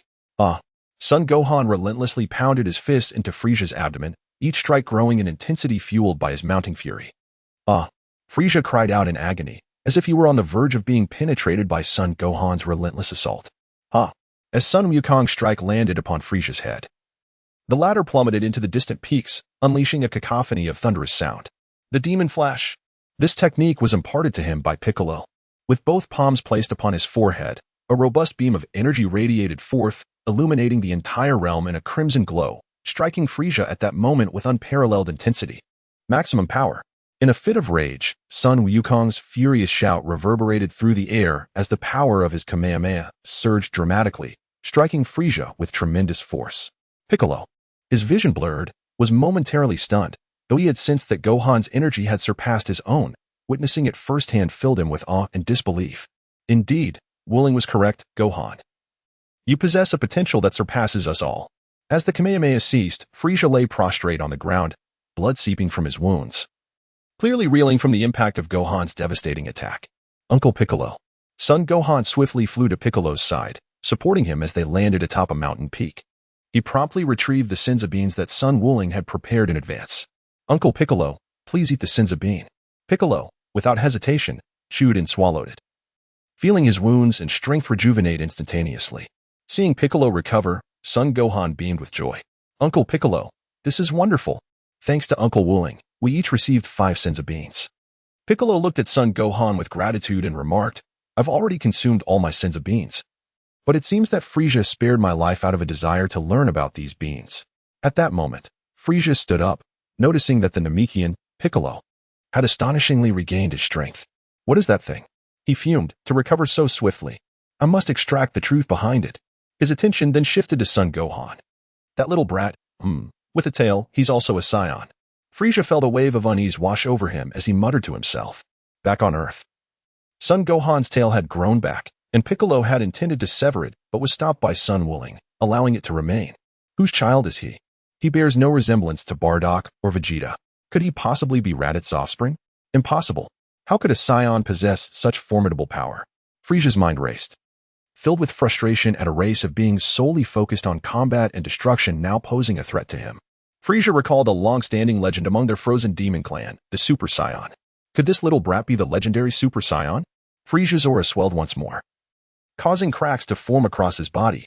"Then allow me to demonstrate my ultimate power, the true me." At that moment, Piccolo and Son Gohan were left utterly astounded as Frisia's energy surged yet again. Is this Frisia's final transformation? Piccolo gasped in disbelief, trembling uncontrollably. "Frisia, does his power know no bounds?" With a violent explosion, Frisia unleashed a torrent of dust and debris, his energy soaring to new heights. His final form, revealing his true visage, stood before Piccolo and Son Gohan. Compared to before, Frisia's appearance was stripped of embellishments, presenting a sleeker and more understated form. His body had shrunk, adorned with patches of purple skin on his head, shoulders, chest, wrists, and ankles. The silver and purple color scheme lent Frisia an aesthetic reminiscent of science fiction art. Is this truly Frisia's real form? Son Gohan took an unnatural step back. Although he appeared less terrifying than before, a formidable aura enveloped him, instilling a suffocating sensation that left them gasping for breath. Frisia raised a finger gently, unleashing a beam of lethal energy directed towards Piccolo. Uncle Piccolo. As Sun Wukong regained his composure, he unleashed a palm strike against Frisia's death beam. The sound echoed, a tremendous roar followed. The death beam struck a distant hill, and the landscape of Namek underwent a cataclysmic transformation, once bright skies now shrouded in ominous clouds. The ground quaked violently, and the entire Namek trembled under the force of the explosion. To Sun Wukong and Piccolo, the scene resembled an apocalyptic vision, with magma erupting and an overwhelming pressure spreading through the atmosphere. Instinctively, Piccolo and Sun Wukong steadied themselves, bracing against the force to avoid being swept away.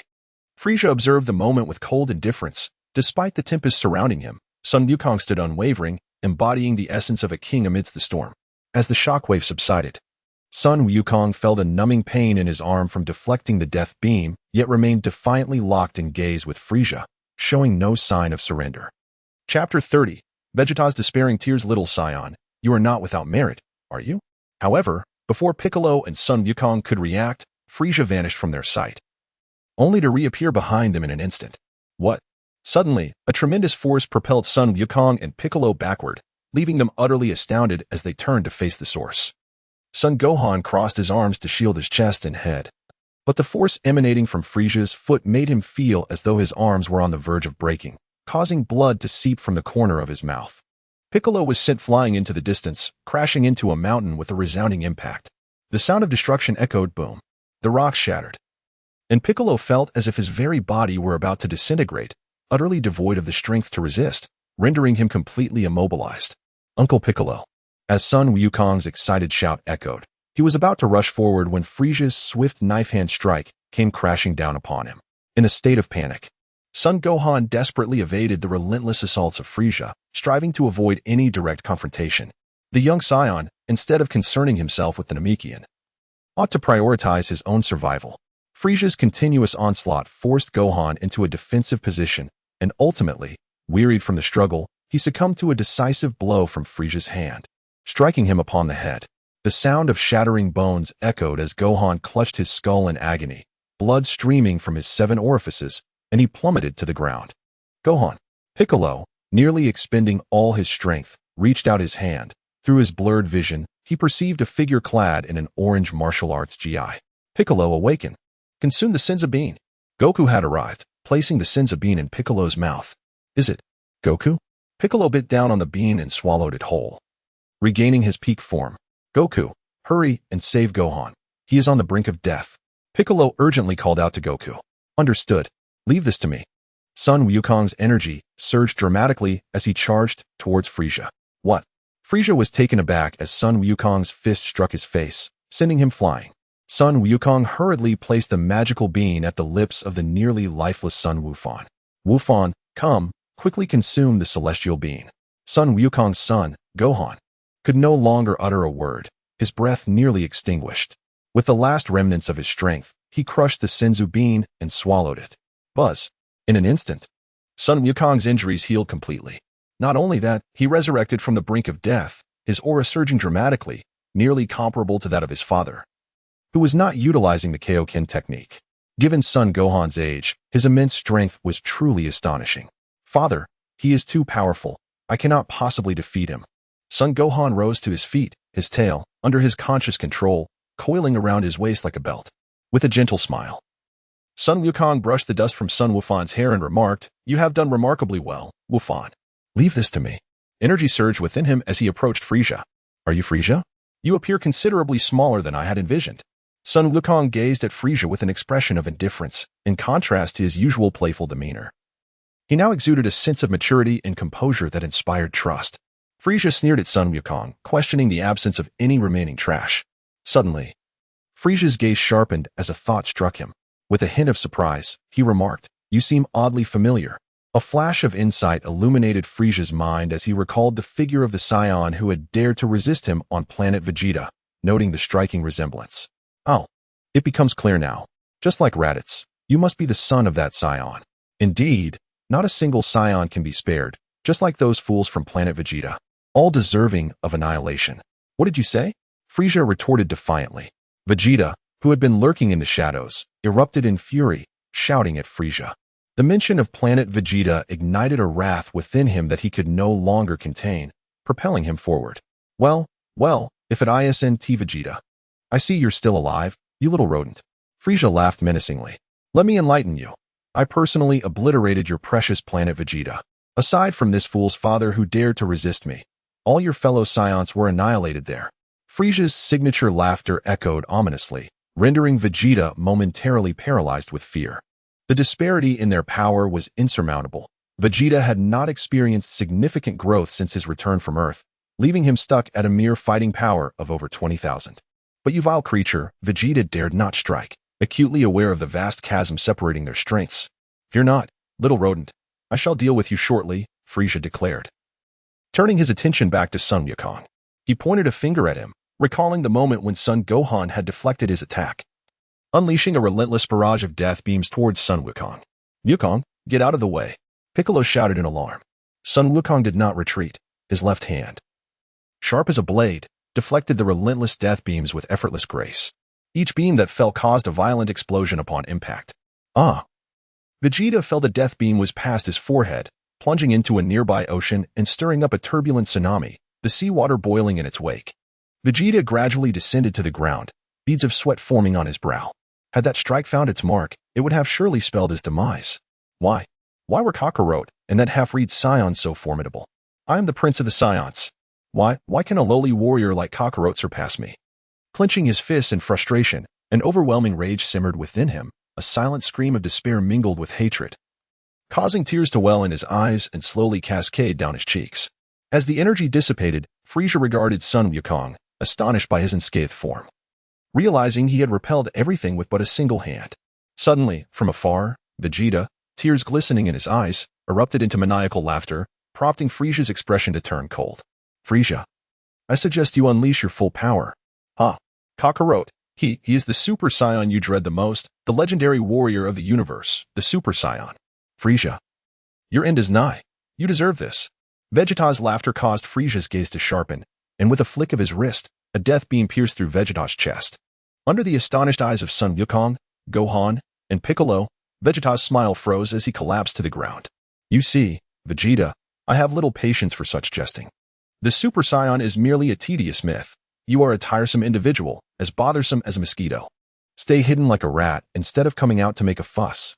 Frieza's signature laughter echoed coldly as he cast a disdainful glance at Son Wukong and Gohan, regarding Vegeta as nothing more than refuse discarded by the roadside. Chapter 31. Frieza and Son Wukong. You Frieza. Son Wukong clenched his fists, gazing furiously. Vegeta's vision became increasingly blurred as he fixated on the distant figures of Son Wukong and Gohan, the Super Saiyan that lingered perpetually in his thoughts, almost an obsession. Kakarot, you are the legendary Super Saiyan. I believe that if you forsake your naivety and harden your heart, you will surely become a Super Saiyan. Coughing, Vegeta continued. You heard it just now. Our home planet, Vegeta, was annihilated by Frieza. Tears streamed down his face, filled with bitterness and despair, the heart-wrenching agony almost unbearable. As his tears soaked the earth beneath him, we Saiyans have toiled endlessly under his command, while others were mercilessly slaughtered, including your father and my king. Frieza, he fears the birth of a true Super Saiyan. Vegeta's voice trembled with a hint of sobbing, desperately reaching out with tear-filled eyes towards Son Wukong. Please, defeat Frieza. I implore you, you must vanquish him. Blood trickled from the corner of Gohan's mouth as he witnessed Vegeta's plight, his heart aching with compassion. Just as he intended to rush to Vegeta's aid, a death beam from Frieza struck the Saiyan's body. Vegeta disintegrated into dust, leaving behind a pool of blood. I almost forgot that you possess a means to restore yourselves in an instant. Now, how splendid, Saiyans, Frieza mocked, his laughter laced with a chilling malice. Son Wukong gazed at Frieza, his expression icy and imbued with solemnity. He proclaimed, I am a Saiyan raised on Earth. Vegeta, share with me a fragment of your pride. Having journeyed from Earth to this place, I shall vanquish you for the sake of those Namekians whom you have slain. With a graceful leap, Son Wukong's figure flickered as he collided with Frieza, exchanging blows with unwavering ferocity. Each punch and kick was accompanied by a fierce gust, as if they could pierce through the very air. The air was filled with the resounding clash of energy blasts, causing cracks to form upon the mountains and earth, while the atmosphere reverberated with the relentless sounds of battle. The scene was shrouded in obscurity. Was this truly the extent of Son Wukong's power? Piccolo could no longer discern Frieza, and even Son Wukong's silhouette appeared as nothing but a blurred remnant. At this moment, Gohan could barely make out the figures of Son Wukong and Frieza amidst the chaos. In the heat of battle, a crimson aura enveloped Son Wukong, only to vanish in an instant.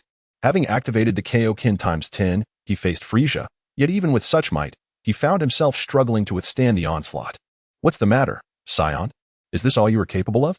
Frisia's gaze was piercing as two beams of red light struck Sun Wukong's palm, followed by a brutal punch to his abdomen. Wah! Sun Wukong, enduring the pain, once again concentrated his energy into the Kaioken tenfold, striking fiercely at Frisia's head. Frisia's face contorted in agony, appearing disheveled, while his tail, like a whip, agilely lashed out at Sun Wukong. As Sun Wukong raised his arm, Frisia's tail struck his wrist, sending a jolt of excruciating pain through him. With a mighty roar, Sun Wukong's energy surged, and a devastating shockwave emanated from his being, shattering the surroundings for hundreds of miles and stirring up a violent cloud of dust. Frisia's figure spun like a top before landing gracefully on the ground. He quickly lifted his head, his gaze piercing, as two beams of crimson light shot forth from his eyes, piercing through the swirling dust. Whoosh, whoosh, whoosh. Frisia's rays darted unpredictably around him, momentarily catching Sun Wukong off guard. "So that's how it is. This fellow cannot sense energy." Sun Wukong turned around, and Frisia soared behind him, coming into full view. "Ah!" Frisia shouted loudly, raising his palm high as a massive energy sphere, several hundred meters in diameter, formed and was hurled towards Sun Wukong. Whoosh! Sun Wukong soared through the air, conjuring a powerful energy sphere, which he subsequently hurled towards Frisia in retaliation. Just as the energy sphere was about to reach Frisia, he waved his hand dismissively, effortlessly deflecting the attack. A resounding boom echoed in the air. The energy blasts from Sun Wukong and Frisia collided with the distant mountains, resulting in a tremendous explosion that altered the very fabric of the earth. The skies turned crimson as the entire Namek was illuminated in a fiery glow. Frisia and Sun Wukong landed gracefully on the ground, their gazes locked in a fierce standoff amidst the chaos that surrounded them, with scarcely a patch of undisturbed earth remaining. In the distance, Gohan and Piccolo stood in stunned silence, realizing that the battle between Sun Wukong and Frisia had escalated far beyond their reach. Beads of cold sweat formed on Piccolo's forehead. He had not anticipated that even with the Elder's enhancements, he would still fall short against Frisia. Son Gohan gazed ahead with concern, softly murmuring, "Father." Piccolo clenched his fists in frustration. "Wooling, is he not yet ready? It is truly remarkable that even the Kaioken times 10 is insufficient to contend with him." Son Goku wore a smile, undeterred by his current disadvantage. The fervor within him ignited a yearning to battle Frisia. Meanwhile, Sun Wooling was still undergoing the process of power development under the Grand Elder's guidance. "Ah, Vegeta's energy has vanished. It is astonishing that he has indeed perished. Is Goku's Kaioken times 10 also inadequate?" The tremors from the planet Namek, akin to an earthquake, naturally alerted Bidalai and Nairo at this moment. "Grand Elder, is he not yet ready?" Sun Wukong felt a twinge of anxiety in his heart and inquired. The Grand Elder shook his head and replied, "The natural essence within you surpasses that of others. It will soon accelerate, just a moment longer." Indeed, Sun Wukong calmed his emotions, steadily regulating his power. The aura surrounding him swelled increasingly, and he felt his strength surging at an astonishing rate. He sensed that his energy had surpassed that of Sun Gohan and Sun Wukong. Yet he showed no signs of halting. Instead, his power continued to ascend steadily, unwavering and relentless. Sun Wukong and Frisia gazed intently at one another. Frisia exclaimed, "Ha ha ha, Saiyan. Sun Wukong, I must admit, you are more formidable than I anticipated. However, you shall not emerge victorious against me." Sun Wukong remained unfazed, replying, "Perhaps. But the outcome is still uncertain." With a dismissive and indifferent demeanor, Frisia's gaze intensified, and a ripple of energy gathered at his brow. Whoosh! Bang! Sun Wukong remained ever vigilant against Frisia. In the fleeting moment when the attack paused, Sun Wukong swiftly soared to a position directly above Frisia. This was a retaliatory strike, mirroring Frisia's previous maneuver, which landed squarely upon Frisia's form. As he was about to plunge into the depths of the sea, a surge of energy erupted, creating a forceful impact that stirred the ocean's surface into a whirlpool. The tumultuous waves roared, churning violently as if a tsunami had been unleashed. Chapter 32. The power of Sun Wukong. A relentless barrage of energy blasts hurtled towards Sun Wukong. With deft precision, he deflected Frisia's energy orbs with both palms, sending them scattering across the landscape, each explosion resonating like a battlefield in chaos. Having swatted away the last energy blast, Frisia leapt into action. In the astonished gaze of Sun Wukong, Frisia's legs struck fiercely against his face. With a piercing cry, Sun Wukong plunged into the depths of the sea. While Frisia erupted into laughter, observing the rippling waves on the surface of the water. Come up, won't you? Surely, you cannot concede so easily. Meanwhile, beneath the waves, Sun Wukong sensed Frisia's energy lingering above. He crossed his arms protectively over his chest, opting not to surface just yet, as he began to contemplate a strategy. That scoundrel's speed is formidable. How shall I counter it? Sun Wukong began to reflect on the recent battle with Frisia, endeavoring to identify any weaknesses. It appeared that he could not discern his opponent's location through their energy, relying solely on his sight. With this in mind, he resolved to exploit this limitation. Sun Wukong raised both palms, channeling his energy to converge before his hands. Two Kamehameha energy spheres materialized, skillfully suspended and controlled beneath the sea. Excellent, precisely like this. With utmost caution, Sun Wukong made his way to a distant location, sensing the presence of Frisia's aura. He gathered his energy and raised his hand. Now is the moment. Let it commence. Son Goku harnessed his energy to launch a Kamehameha wave toward Frisia. Suspended above the surface of the sea, Frisia noticed the water churning. His palm poised to unleash a blast of energy, only to realize that it was not Goku, but rather a blue energy sphere. Not here. Frisia deftly evaded the Kamehameha wave, warily observing the ocean's surface. Another attack. Beneath the waves, Goku concentrated once more, sending forth another energy blast aimed at Frisia. Detecting a surge of energy, Frisia directed his hand, ready to unleash a wave of energy the moment Goku revealed himself. With a whoosh, the Kamehameha wave surged toward him once again. Not yet. Suddenly, the sound of slicing air filled the atmosphere as Son Goku erupted from the depths of the ocean. Empowered by a tenfold Kaioken, his legs descending with tremendous force as he delivered a fierce kick to Frisia's face. This was a return gift. Frisia's visage caved in dramatically. Almost unrecognizable, saliva expelled from his mouth as he plummeted to the ground. Boom. After crashing into a valley, the earth shattered beneath him. Frisia, having breached the ocean's surface, cascaded through the water, landing upon the mountains on the opposite shore, where the impact shattered rocks above him. His form was soon obscured by the debris. A testament to the immense power Goku had just unleashed. In the distance, Piccolo and Gohan stood in stunned silence. Incredible, Dad. Sun Wukong's son, Gohan, gazed with starry eyes, brimming with admiration. Suddenly, under the weight of the debris, Frisia unleashed a ki blast, causing the stones and earth that pinned him down to shatter instantaneously, scattering into rubble. Frisia rose to his feet, casting his gaze towards the distant Sun Wukong, gently brushing off the dust from his shoulder, his expression remaining utterly unchanged. Was there truly no effect at all? Sun Wukong wore a faint smile on his face, displaying no signs of discouragement whatsoever. Frisia remarked, "Quite impressive, aren't you? Aside from my father, you are the first person to soil me." Frisia trembled slightly, gazing at Sun Wukong, and chuckled. "This is the first time in my life that I feel so exhilarated. How shall I deal with you? Sun Wukong, this is truly unfortunate. I had hoped for some semblance of effect." Whoosh, whoosh. Frisia and Sun Wukong once again engage in a fresh round of confrontation. At this moment, Sun Wukong is undergoing potential development under the guidance of the Grand Elder. A silvery aura envelops Sun Wukong, akin to a delicate membrane, bestowing upon him an ethereal and sacred quality. "Thank you, esteemed Elder." Sun Wukong clenched his fists, the aura emanating from his body surged inward. This sudden and overwhelming surge of power explained why Piccolo, Gohan, and Biddy were unable to contain their inner emotions. He was now experiencing that sentiment himself. "This is the strength within you that you have yet to unleash. I have merely facilitated its discovery," the Grand Elder replied with a smile. Now, Sun Wukong instilled in him a sense of confidence in overcoming Frisia. Sun Wukong attempted to suppress the exhilaration surging within him. He possessed the ability to calmly control his own power, and he was not one to falter. With a gentle exhalation of stale air, he sensed the energy coursing through his body, still devoid of that sense of stagnation, which implied that even in his current state, his strength had yet to reach its pinnacle. "I shall proceed forth, Elder, Nailu, Bulma, and Biddy." Sun Wukong's restless heart settled into tranquility akin to the serene sky. As he leaped forward in an instant towards Frisia, Sun Wukong was uncertain about the extent of his combat prowess. The current Frisia no longer seemed as unattainable as before, indicating that the gap between him and Frisia had significantly narrowed. Even with the utilization of the Kaioken multiplied tenfold, Sun Wukong found himself unable to surpass Frisia in strength. If one were to accurately assess his battle power, it would undoubtedly exceed 10 million.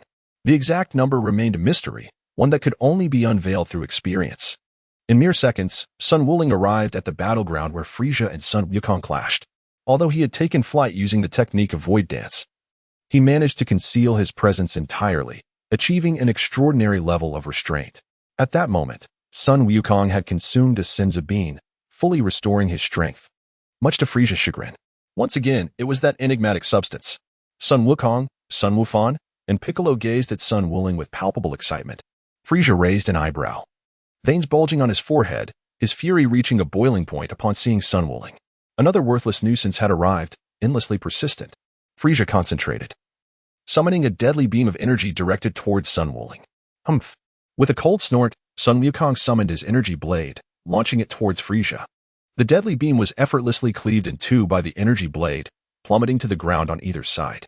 What? Frisia gazed at the golden aura, a profound sense of peril washing over him. He leaped into the air, observing the relentless pursuit of the energy blade, which transformed into a ki blast that collided with it, resulting in a tremendous explosion. The plan commences. Goku, leave Frisia to me for now. I am eager to ascertain the extent of my current power. The aura of Sun Wukong surged violently, exuding an overwhelming presence that pressed directly against Frisia. No longer suppressing his energy, Sun Wukong, Sun Gohan, and Piccolo widened their eyes in astonishment. Even Frisia felt an undeniable pressure emanating from Sun Wukong. Incredible, Wukong. I sense that even the Kaioken times 10 pales in comparison to your might. With a smile, Sun Wukong retreated, soaring back to Piccolo and Sun Gohan, entrusting Frisia to Sun Wuling as he initiated communication with King Kai. Chapter 33, Sun Wuling and Frisia Kamehameha. As soon as Sun Wukong exited the scene, Sun Wuling launched the first attack, a blue energy wave hurtling towards Frisia as he charged forward, his countenance brimming with fervor and excitement. The thrill of battle surged through him, igniting an intense fire within. After Frisia deflected Sun Wuling's Kamehameha, the two engaged in fierce combat. Whoosh, whoosh, boom. In this moment, Sun Wuling and Frisia exchanged blows, with Frisia landing hits on Sun Wuling, only for Sun Wuling to swiftly exploit Frisia's openings and retaliate. In the air, their movements intertwined. Frisia's tail darted towards Sun Wuling with agility. Energy blade. In an instant, Sun Wukong condensed a golden halo and charged towards Frisia. What? Frisia concentrated his energy, unleashing a powerful energy wave that propelled him backward, narrowly evading the energy slash in Sun Wukong's grasp. Yet, Sun Wukong remained relentless. He did not release the energy slice but instead pursued Frisia with fervor. After defeating Tao Pai Pai, Sun Wukong had developed a profound fondness for this technique, particularly the sensation of dismemberment it evoked, reminiscent of a certain luminary from his previous life. He was eager to see if the energy slice could cleave through Frisia's neck as effortlessly. Frisia, now desperately fleeing, realized that any momentary hesitation would allow Sun Wukong to close in and strike him down with the energy slice. As he soared through the air, Frisia conjured a slicing energy disc, mirroring Sun Wukong's earlier technique, wielding it deftly in a clash against Sun Wukong's energy slice, producing a sound akin to metal colliding. With a mighty shout, both combatants simultaneously manifested energy blasts, launching them at one another. Whoosh! As the energy blasts collided, Frisia and Sun Wukong leaped, their forms intertwining once more, exchanging blows with the grace of shadows. Boom! The explosion of the energy blasts engulfed the slicing discs and energy slashes, dissipating them into the ether. Frisia and Sun Wukong engaged in a back-and-forth battle, with energy blasts and waves sporadically scattering across the battlefield, creating deep craters in their wake. Uncle Wukong is truly formidable. Sun Gohan gazed ahead with excitement, his eyes filled with admiration. Piccolo, standing beside him, nodded in agreement. Sun Gohan's prowess had far surpassed their own. At that moment, Son Goku closed his eyes, attempting to connect with King Kai. Although he yearned to witness the battle between Son Gohan and Frisia, the sanctity of life took precedence. King Kai, do you hear me? The North Kai responded. I hear you, Goku. I have been closely monitoring Namek, and I am aware of your circumstances. I will contact Krillin immediately. At Kame House, it was noon on Earth. And Krillin, having just finished a meal and preparing to continue his training, was startled by an unexpected voice echoing in his mind, questioning if he was imagining things. Krillin. It's me, King Kai. Ah, King Kai. Is it possible that Gohan and Goku are in peril? Krillin recalled the Dragon Ball that Gohan had entrusted to him. What could have occurred that warranted the North Kai's communication? A week had passed, indicating that something significant must have transpired on Namek. The North Kai conveyed, Krillin. Namek is in grave danger. Frisia and his minions are intent on exterminating the Namekians. A large number of them will need to take refuge on Earth. The North Kai admired Son Gohan's foresight, recognizing his thoroughness in considering every possibility. although Gohan was currently engaged in a fierce struggle against Frieza. The North Kai understood the latter's terrifying nature, compounded by the looming threat of King Cold. Yes, I will retrieve the Dragon Balls at once, Master Roshi. Krillin replied hastily, calling upon the Turtle Hermit as he prepared to summon Shinron. On Namek, the battle between Frieza and Son Gohan raged intensely, with the terrain undergoing drastic transformations. As time progressed, a lapse in Son Gohan's defense allowed Frieza's tail to strike, sending him crashing into the ground and creating a massive crater. A relentless barrage of death beams surged toward him. Son Gohan crossed his arms to shield his chest and head, but the beams continued to pummel him, tearing at his martial arts uniform. Despite the assault, Son Gohan's physique remained resilient. The onslaught of Frieza's death beams merely left bruises, and even as they pierced through him, they did not inflict fatal damage. Frieza ceased his assault, observing Son Gohan, who was now bloodied and riddled with holes where the death beams had penetrated. Don't be hasty. This is merely the beginning of a terrifying game. There are even more exhilarating challenges ahead, Frieza proclaimed, his signature laugh echoing through the battlefield. Sun Wukong revealed a faint smile, as if he were entirely oblivious to the pain coursing through his body. It appeared as though he were chewing on something before swallowing it down. Suddenly, Frieza's smile froze, veins bulging on his forehead. It was that peculiar item once again, the previous Namekian, along with that insufferable Saiyan brat, and now you. What on earth is it? Frieza glared at the rejuvenated Sun Wukong, utterly enraged. Frieza, possessing innate superpowers, felt his abilities surge, causing the Namekian planet to tremble violently. What is happening? Sun Wuling furrowed his brow, warily surveying his surroundings. After several encounters with Frieza, he had gained a considerable understanding of Frieza's abilities and techniques. Now, Frieza was employing his innate superpower, which could also be described as psychokinesis.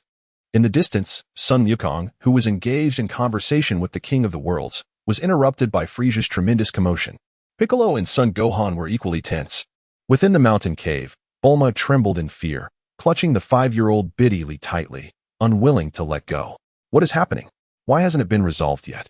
Biddy attempted to console Bulma, saying, Master Wuling is currently battling that big bad Frieza, but in this situation, resurrection is not feasible.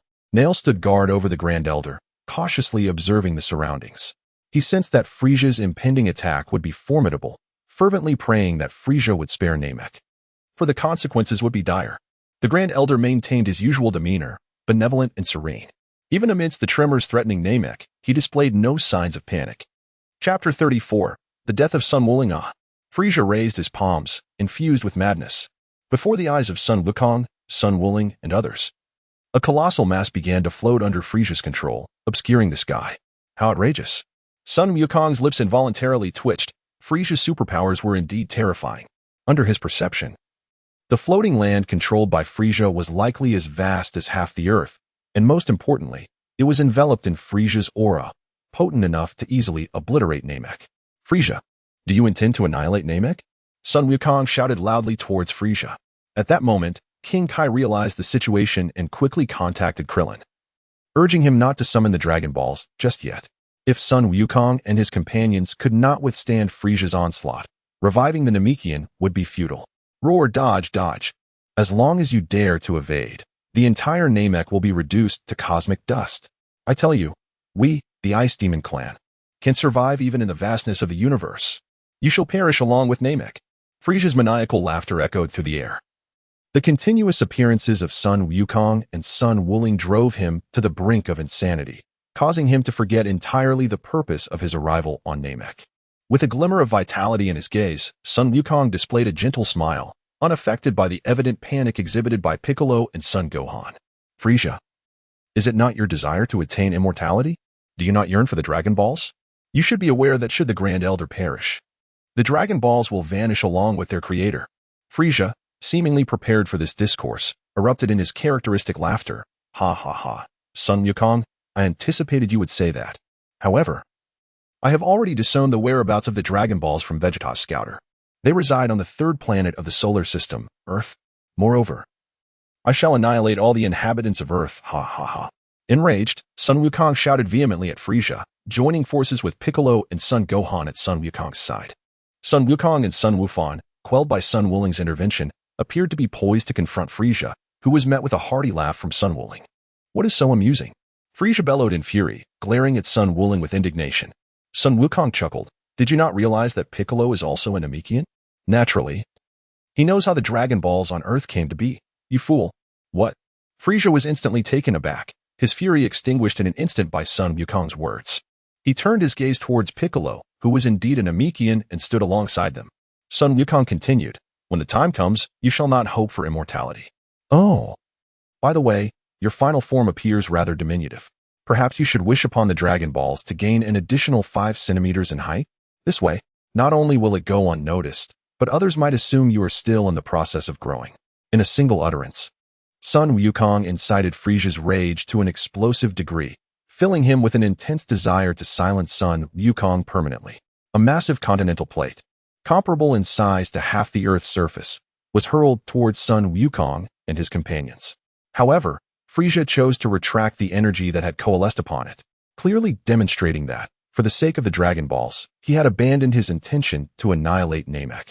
Sun Wukong raised his hand high, forming a massive energy blade with a diameter of several hundred meters, which was then hurled towards the continental plate. Wukong. Sun Wukong promptly nodded, mirroring Sun Wuling.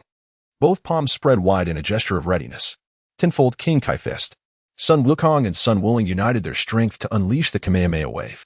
As the energy culminated and cleaved the continental plate asunder, it relentlessly surged towards Frieza. What? Frieza desperately evaded, yet his tail was still caught by the massive energy slash, severing it cleanly and eliciting a cry of anguish. Sun Wukong and Sun Wuling harnessed the full potency of their Kamehameha waves. With a mighty roar, 2 formidable Kamehameha blasts shattered the separating continent and surged relentlessly toward Frieza. In response, Frieza conjured 2 beams of deadly energy with his palms, colliding with the Kamehameha waves unleashed by Sun Wukong and Sun Wuling. At that moment, the world was engulfed in darkness, and the clash of the Kamehameha waves and the death beams emitted a force so overwhelming that Piccolo struggled to maintain his footing and was nearly swept away. Sun Wuling, alongside Sun Wukong, unleashed a furious roar as the Kamehameha wave collided with Frieza's death ray, resulting in a tremendous explosion at the epicenter. In that fleeting moment, time and space appeared to stand still. The sparks from the blast enveloped Frieza, Sun Wukong, Sun Wuling, Piccolo, and Sun Gohan. A resounding boom echoed across Namek, which trembled violently as the earth and mountains crumbled. Everything in the wake of the shockwave was reduced to mere dust. The once fertile land was transformed into a desolate wasteland, and the martial arts uniforms of Sun Wuling and Sun Wukong were rendered tattered and unrecognizable. Emerging from the sands, Sun Wuling and Sun Gohan coughed and sputtered, their mouths filled with grit. How is everyone holding up? Sun Wuling inquired, sensing the absence of sand in his mouth as he turned to Sun Gohan, Sun Wukong, and Piccolo. I'm fine, replied Piccolo, Sun Gohan, and Sun Wukong as they brushed off the dust clinging to their bodies. Hiki, Wuling, you really came through. Otherwise, Frieza would have likely obliterated Namek entirely. At this moment, the orange martial arts uniform worn by Sun Wukong is nearly in tatters, revealing the blue undergarment beneath. As long as he desires the Dragon Balls, he must not court danger. Sun Wukong's expression suddenly shifted dramatically as he sensed that Frieza was soaring up from the depths of the earth. Exuding immense power and remarkable speed, he was heading straight for Sun Gohan and Piccolo. Evade. Sun Wukong's aura expanded, sending Sun Wukong, Sun Gohan, and Piccolo flying into the distance. Suddenly, Frieza's hand pierced through Sun Wukong's chest, causing his muscles to swell as he unleashed his full strength. Roar. My initial intention was to eliminate that Saiyan brat first, leaving you for later amusement. However, since you are so foolish, I shall grant you a final farewell. Let us see how you manage to resurrect this time. Frieza's telekinetic powers lifted the barely breathing Sun Wukong into the sky, leaving no words behind as he disintegrated into nothingness. Blood rained down like droplets onto the yellow sands, eliciting Frieza's signature laughter. Out of nowhere, a small, seed-like object struck Frieza's head. Instinctively, he caught it, initially believing it to be Sun Wukong's remains, only to discover it was something else entirely. Wukong uncle. Sun Wukong and Sun Wufan gritted their teeth, their eyes wide with disbelief as they beheld the scene before them. Darkness and fury surged within their hearts. Wuling and Piccolo, equally unwilling to accept the reality, clenched their fists, watching as Frieza seemed on the verge of unleashing flames. Chapter 35, Transformation. Dual Super Saiyans. You. You actually killed Wuling. At this moment, Sun Wukong's eyes widened in disbelief. Pain. A profound discomfort surged within him as memories of his time with Sun Wuling flickered through his mind like a slideshow. He was supposed to be the elder brother. Their grandfather had cheerfully told him, "You are the elder brother. You must take good care of your younger sibling." Yet, paradoxically, it was he who was always being cared for. Every detail was meticulously considered, even to the extent that his wedding with Chi-Chi was orchestrated by Sun Wuling. The younger brother had even shown him so-called educational recordings, urging him to take the initiative. Together, they had ventured into perilous situations, and Sun Wuling had guided him. Even when he was on the brink of death, scaling the Tower of Kalen, at every turn it seemed that he, the elder brother, was more like a younger sibling in need of protection. Tears streamed down his face as the fury within him became uncontrollable, his breath quickened, and the surrounding debris began to stir in response to Sun Wukong's overwhelming aura, a manifestation of his Saiyan bloodline igniting in a moment of rage. Frisia's bulging muscles began to recede as he contemplated the Senzu beans in his hand, recollecting the earlier moments with Sun Wuling, Sun Wufan, and Piccolo. It seemed that Sun Wuling had not had the chance to consume the Senzu bean before he was slain. Roaring with delight, Frisia realized the value of this precious item and promptly placed it in his mouth, crushing it before swallowing. Suddenly, an invigorating sensation surged throughout his body, healing his wounds and even regenerating his severed tail. This is Earth, he mused, though the forthcoming days might lack excitement. He could still spend time with these monkeys at a leisurely pace. As Frisia gazed at the current Sun Wukong and Sun Wufan, observing the duo of Saiyans, an unsettling realization dawned upon him. You actually killed Uncle Wuling. At this moment, Sun Wukong's youthful voice bore a slight alteration, tears cascading down his cheeks. Unforgivable, utterly unforgivable. I shall slay you. As Sun Wukong's energy began to gradually transform into a golden hue, his black hair shimmered with a golden aura. Boom. As the aura of Sun Wukong and Sun Gohan surged, their appearances underwent a remarkable transformation. The once black hair now shimmered in golden hues, while their light green eyes sparkled with intensity. The erupting energy caused their golden locks to stand upright. Thus, the Super Saiyan was born. Frisia and Piccolo were left in a state of astonishment, witnessing the drastic change in Sun Wukong and Sun Gohan.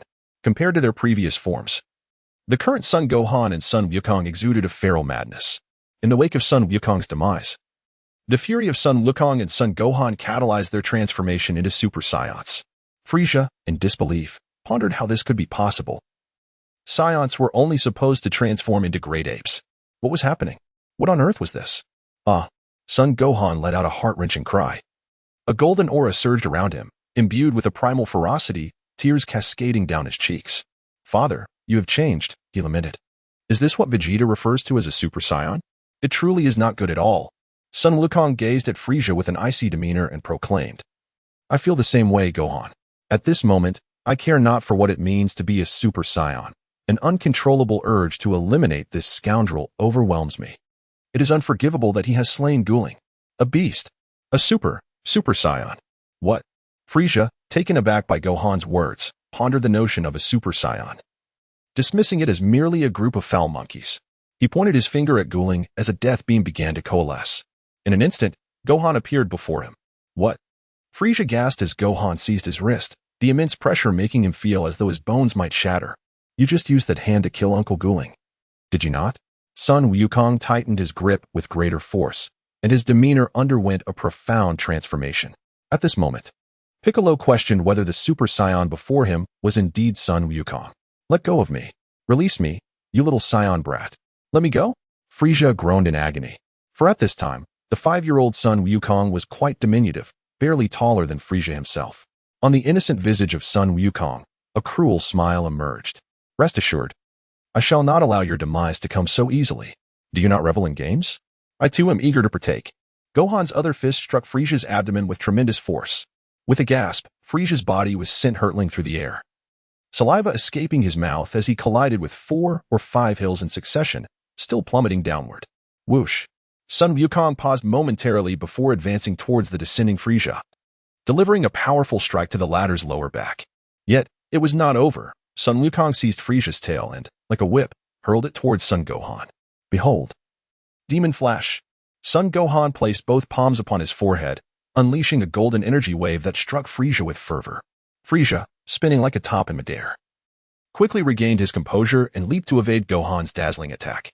The magical beam collided with the distant ocean, resulting in a thunderous explosion of water, cascading skyward.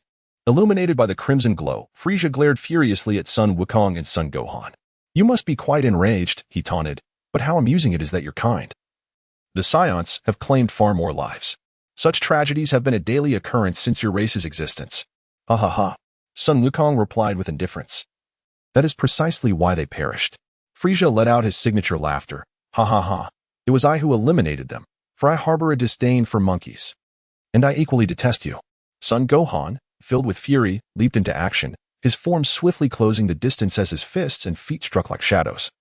Launching an assault towards Frieza, Sun Wukong hastened to join forces with Son Gohan to confront Frieza. The strength of Sun Wukong's son, Son Gohan, is nearly equivalent to that of Sun Wukong when he refrains from utilizing the Kaioken technique. Although Gohan's transformation into a Super Saiyan does not surpass that of Sun Wukong, it far exceeds the power of the current Frieza. Bang! Sun Wukong and Son Gohan struck fiercely at Frieza's eye, revealing that even a single Sun Wukong was sufficient to challenge Frieza, let alone the presence of another Super Saiyan, Son Gohan, who was nearly equal in might. Piccolo silently withdrew from the battlefield, recognizing that the current conflict was beyond his capacity to manage, and he flew towards the location of the Grand Elder and others. Within the cavern, as they sensed the disappearance of Sun Wuling's energy, Bidalai knelt in disbelief, her heart heavy with sorrow. Even Nezaru and the Grand Elder were taken aback by the news. "Master Wuling, how could this be? How could someone as powerful as Master Wuling perish?" Bidalai's eyes welled with tears, droplets cascading onto the earth, despite having endured injuries from Vegeta without shedding a tear. Wuling, surely you jest. How could that guy possibly be dead? He always considers every possible outcome," Bidalai lamented, her voice trembling. The Grand Elder, too, shared in her disbelief. Bulma forced a strained smile, saying, Chapter 36, The Underworld. Bulma felt a profound sense of loss, nearly succumbing to tears.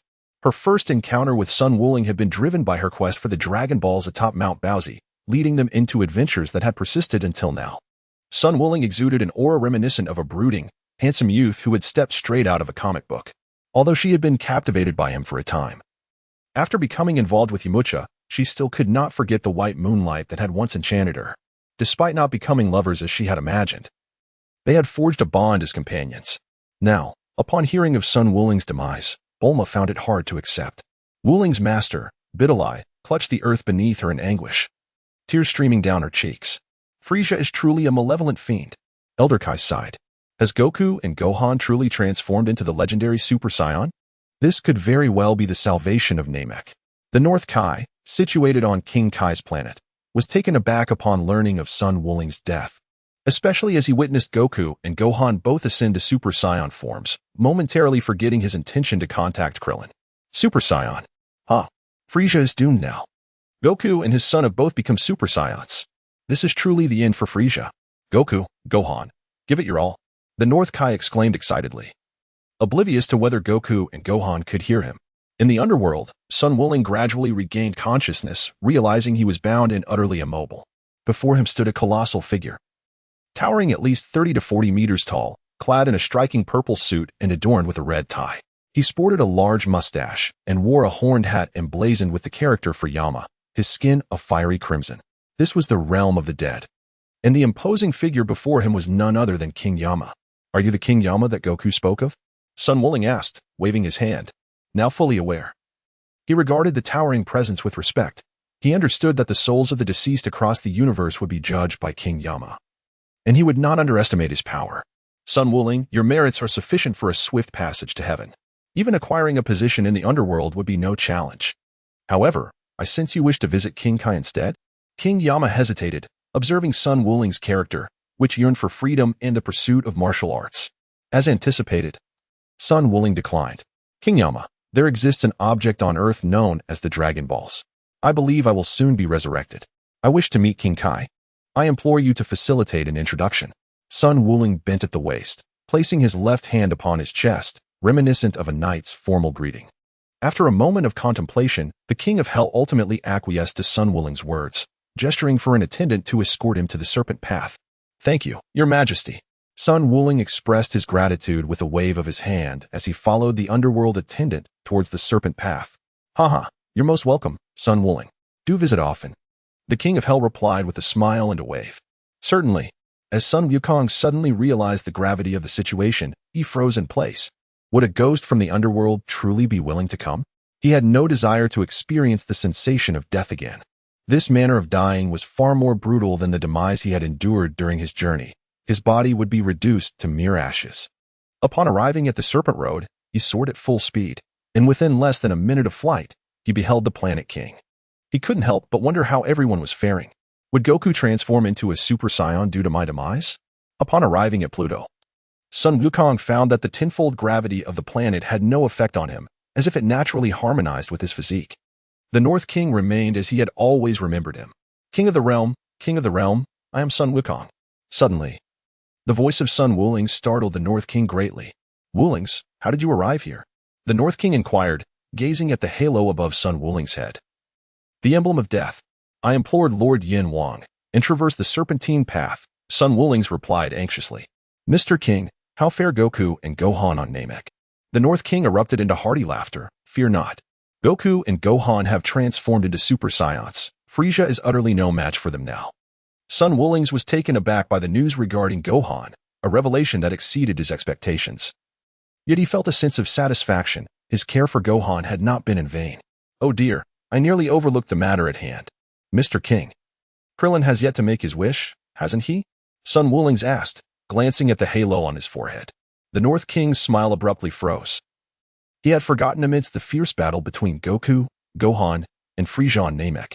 Sun Wuling, adorned with a mystical halo encircling her chest, bore a subtle smile, choosing silence as her companion. However, her gaze rendered the North Realm King somewhat bashful, his cheeks flushed with an uncharacteristic warmth. Allow me to speak, dear King. On Earth. At the Kame House, Krillin, Violet, Master Roshi, the Turtle, and Oolong were gathered in a moment of concern. What could have transpired on planet Namek? Why has the king not returned any messages? Krillin voiced his apprehensions, his eyes fixated on the 7 Dragon Balls scattered across the beach. Violet stepped forward, gracefully clad in a flowing white beach dress. Krillin, fret not. Are you not aware of Wuling and Goku's capabilities? Surely, something has merely delayed their return. Thank you, Violet. Krillin responded with a smile, their eyes locking in a moment charged with unspoken emotions. Master Roshi, Oolong, and the Turtle exchanged knowing glances. Having long sensed the unusual bond between the two, yet they refrained from breaking the tension. Krillin, can everyone hear me? Suddenly, Sun Wuling's voice resonated, prompting joyous cheers from Master Roshi, Krillin, and the others. It's Wuling. We can hear you. How are things on your end? Krillin hurriedly inquired, relief flooding his heart as he responded to the voice that had alleviated the discomfort that had settled in since the king had instructed them to prepare for summoning the dragon. Not too well, for I have perished and am currently communicating with you from the King's realm. Sun Wukong's nonchalant demeanor instantly left Krillin and the others in a state of astonishment. What? Wukong, how can you do this as well? Krillin quickly inquired. It's nothing serious. Simply use the Dragon Balls to summon Shenron and revive me along with those Namekians. Go ahead and summon Shenron, Krillin. I will contact the Elder right away. Sun Wukong hurriedly signaled King of the North to contact the Grand Elder on Namek. He instructed him to summon the dragon. Chapter 37, The Dragon Source. Deep within the mountain cave, the Grand Elder, Nail, Din, Bulma, and Biddy gathered. Can everyone hear me? The voice of Sun Wukong resonated clearly in the ears of Biddy, Bulma, and others. Master Wukong, is that you? Biddy exclaimed joyfully, her eyes brimming with tears. It is I. I am currently engaged in a mental connection with you from the King Kai's realm. The sensation of death is truly unpleasant, however. I am grateful for the Dragon Balls, for soon I shall be revived alongside you all. The words of Sun Wukong brought smiles to the faces of Bulma, Videl, and others, which was truly delightful. Master Wukong, is there a possibility for you to be revived? Videl's cheeks flushed with excitement. Elder, summon the dragon now. Once we are brought back to life, Elder, you can use your wish with the dragon to transfer yourselves to Master Roshi's place on Earth. The Elder nodded promptly, saying, There is no time to waste. Let us commence at once. Upon concluding his statement, Sun Wukong gazed through the King of the Worlds at the battlefield, where the transformed Super Saiyan, Son Gohan, relentlessly pummeled Frieza. Even in this moment, Frieza unleashed his full power, adopting a grotesquely muscular form. Yet, Son Gohan showed no mercy. With each of his strikes, he left indelible marks upon Frieza's body. Truly, Frieza possessed remarkable resilience. Sun Wuling couldn't help but exclaim. Suddenly, A wave of darkness enveloped his mind, and the surroundings transformed into a surreal dreamscape. Even the king of the universe and his pets, the gorilla Babulus and the other pet Giragrelli, had vanished. Boom. Suddenly, the sky turned pitch black, and the light receded. In Sun Wuling's view, a colossal figure loomed over Namek. Was that the dragon of Namek? It appeared significantly different from the dragon of Earth. Sun Wukong suddenly sensed an overwhelming presence of unfamiliar life energies emanating from Namek. Alas, Vegeta has been resurrected as well? How fortunate indeed. Sun Wuling pondered that due to his demise, the wishes of Krillin and the others had likely shifted, and even Vegeta had been resurrected. On Earth, at the Kame House. As Krillin called out, the eternal dragon soared into the sky, enveloping the world in darkness. The visage of the eternal dragon on Earth resembled that of the totems from Sun Wuling's past life. Eternal dragon. Is it possible to resurrect those who were slain by Frieza and his cohorts on Namek? Krillin implored, his eyes filled with anticipation alongside Zyro, Master Roshi, and Oolong, all gazing at the dragon with eager expectation. With a hum, the dragon's crimson eyes gleamed with a mysterious light, its voice resonating with an ancient mystique, proclaiming that all those who had perished on Namek were brought back to life. Ah, splendid. What of Sun Wuling? Has he been resurrected as well? Oolong exclaimed excitedly. Indeed. Your wish has been granted. Farewell. The ancient and enigmatic voice echoed as the Dragon Balls began to scatter across Earth. Krillin, employing his flight technique, secured the 4-star Dragon Ball, which held special significance for both Sun Wukong and Sun Wuling. The dragon's words elicited a collective sigh of relief from Krillin, Master Roshi, and the others. It was a success. By the way, many Namekians will be arriving soon. I wonder if there will be some lovely Namekian ladies among them. He pondered with a mischievous grin. The mere thought filled Master Roshi with a peculiar thrill, as he found himself increasingly unsatisfied with human women after encountering the exotic beings conjured by Sun Wuling. It made him question whether he might transform into an incarnation of his past self in India, embarking on a path of no return, leaving him with regrets for indulging in such peculiar fantasies. Meanwhile, Krillin, covering his face in exasperation, felt a mix of expectations within himself. However, upon seeing Zyro, he found himself reluctant to express his previous self, yearning instead to present the best version of himself before her. On Namek, 7 Dragon Balls, each the size of a basketball, convened as Dandy summoned the eternal dragon using the Namekian language. Compared to the dragon on Earth, the Namekian dragon appeared even more robust and imposing. Though both shared green scales, the Dragon Balls of Namek bore a closer resemblance to a lizard. Let us commence. The Grand Elder instructed Dandy. No. Suddenly, Sun Wukong's astonished voice resonated within the minds of the King of Worlds and the Grand Elder. We must alter the wish. Lord of Worlds, Grand Elder. Sun Wukong, while fiercely battling Frieza alongside Sun Wukong, declared, everyone, except for Frieza and myself, retreat to Master Roshi's house on Earth. Son Gohan exclaimed in fury, I too shall remain. Son Gohan seized Frieza's tail, swinging it wildly, his muscles bulging as the full power of a Super Saiyan erupted forth. And Son Goku was equally empowered. Gohan, you must leave too. I shall face Frieza alone on this planet Namek. Goku retorted immediately. The North Kai interjected, Goku, while I comprehend your feelings, we should heed what Goku Ling has advised and return to Earth for now. Mr. Kai, Elder, Gohan, I implore you to agree. Let Goku handle this alone. Suddenly, the voice of Sun Wuling echoed, leaving the North Realm King and the Grand Elder momentarily stunned. Uncle Wuling, how wonderful. You have truly been revived. Son Gohan felt a surge of excitement. Yes, Gohan, now that you have transformed into a Super Saiyan, you have surpassed me, Goku declared. I will leave the spaceship behind, but you must promise to return. And remember, we must prevent that madman Frieza from destroying Namek. That scoundrel is truly capable of such an atrocity. At this moment, Sun Wukong carefully placed the versatile capsule containing the spacecraft upon the sandy expanse of the plain, leaving the vessel behind on planet Namek. I understand now, Wuling. The apologies must await my return to Earth. Thank you for acquiescing to my impulsive request. I truly do not embody the qualities of a responsible elder brother. I am sorry. The voice of the transformed Super Saiyan Sun Wukong was tinged with a hint of detachment, laced with guilt and unease. Even in his resurrection, the haunting memory of Wuling's demise inflicted an indelible pain upon him, intensifying his resolve to confront Frieza with renewed vigor. Very well, Uncle Wuling. Son Gohan coldly fixed his gaze upon Frieza. Even while enduring a simultaneous onslaught from both him and Goku, he only began to show signs of weariness. Truly, his resilience is remarkable. There is no need for apologies, brother. You must return alive. King Kai, Elder Supreme, let us commence. Upon the conclusion of Sun Wukong's words, the Grand Elder nodded, signaling Dondi to summon the dragon. Meanwhile, Frieza, engaged in combat with Sun Wukong and Gohan, also took notice of the darkening sky. In the distance, the Namekian dragon loomed majestically in the air, exuding an aura of ancient mystique. Ah, the Dragon Balls, it must be so, that bastard. Frieza's body erupted with energy as he soared towards the dragon, dreaming of conquest. Son Gohan's form flickered as he leapt to intercept Frieza, engaging him in combat.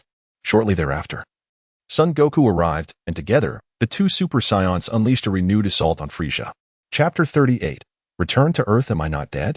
Vegeta pondered, gazing at his own hands in disbelief. He recalled being slain by Frieza, yet here he was, inexplicably alive.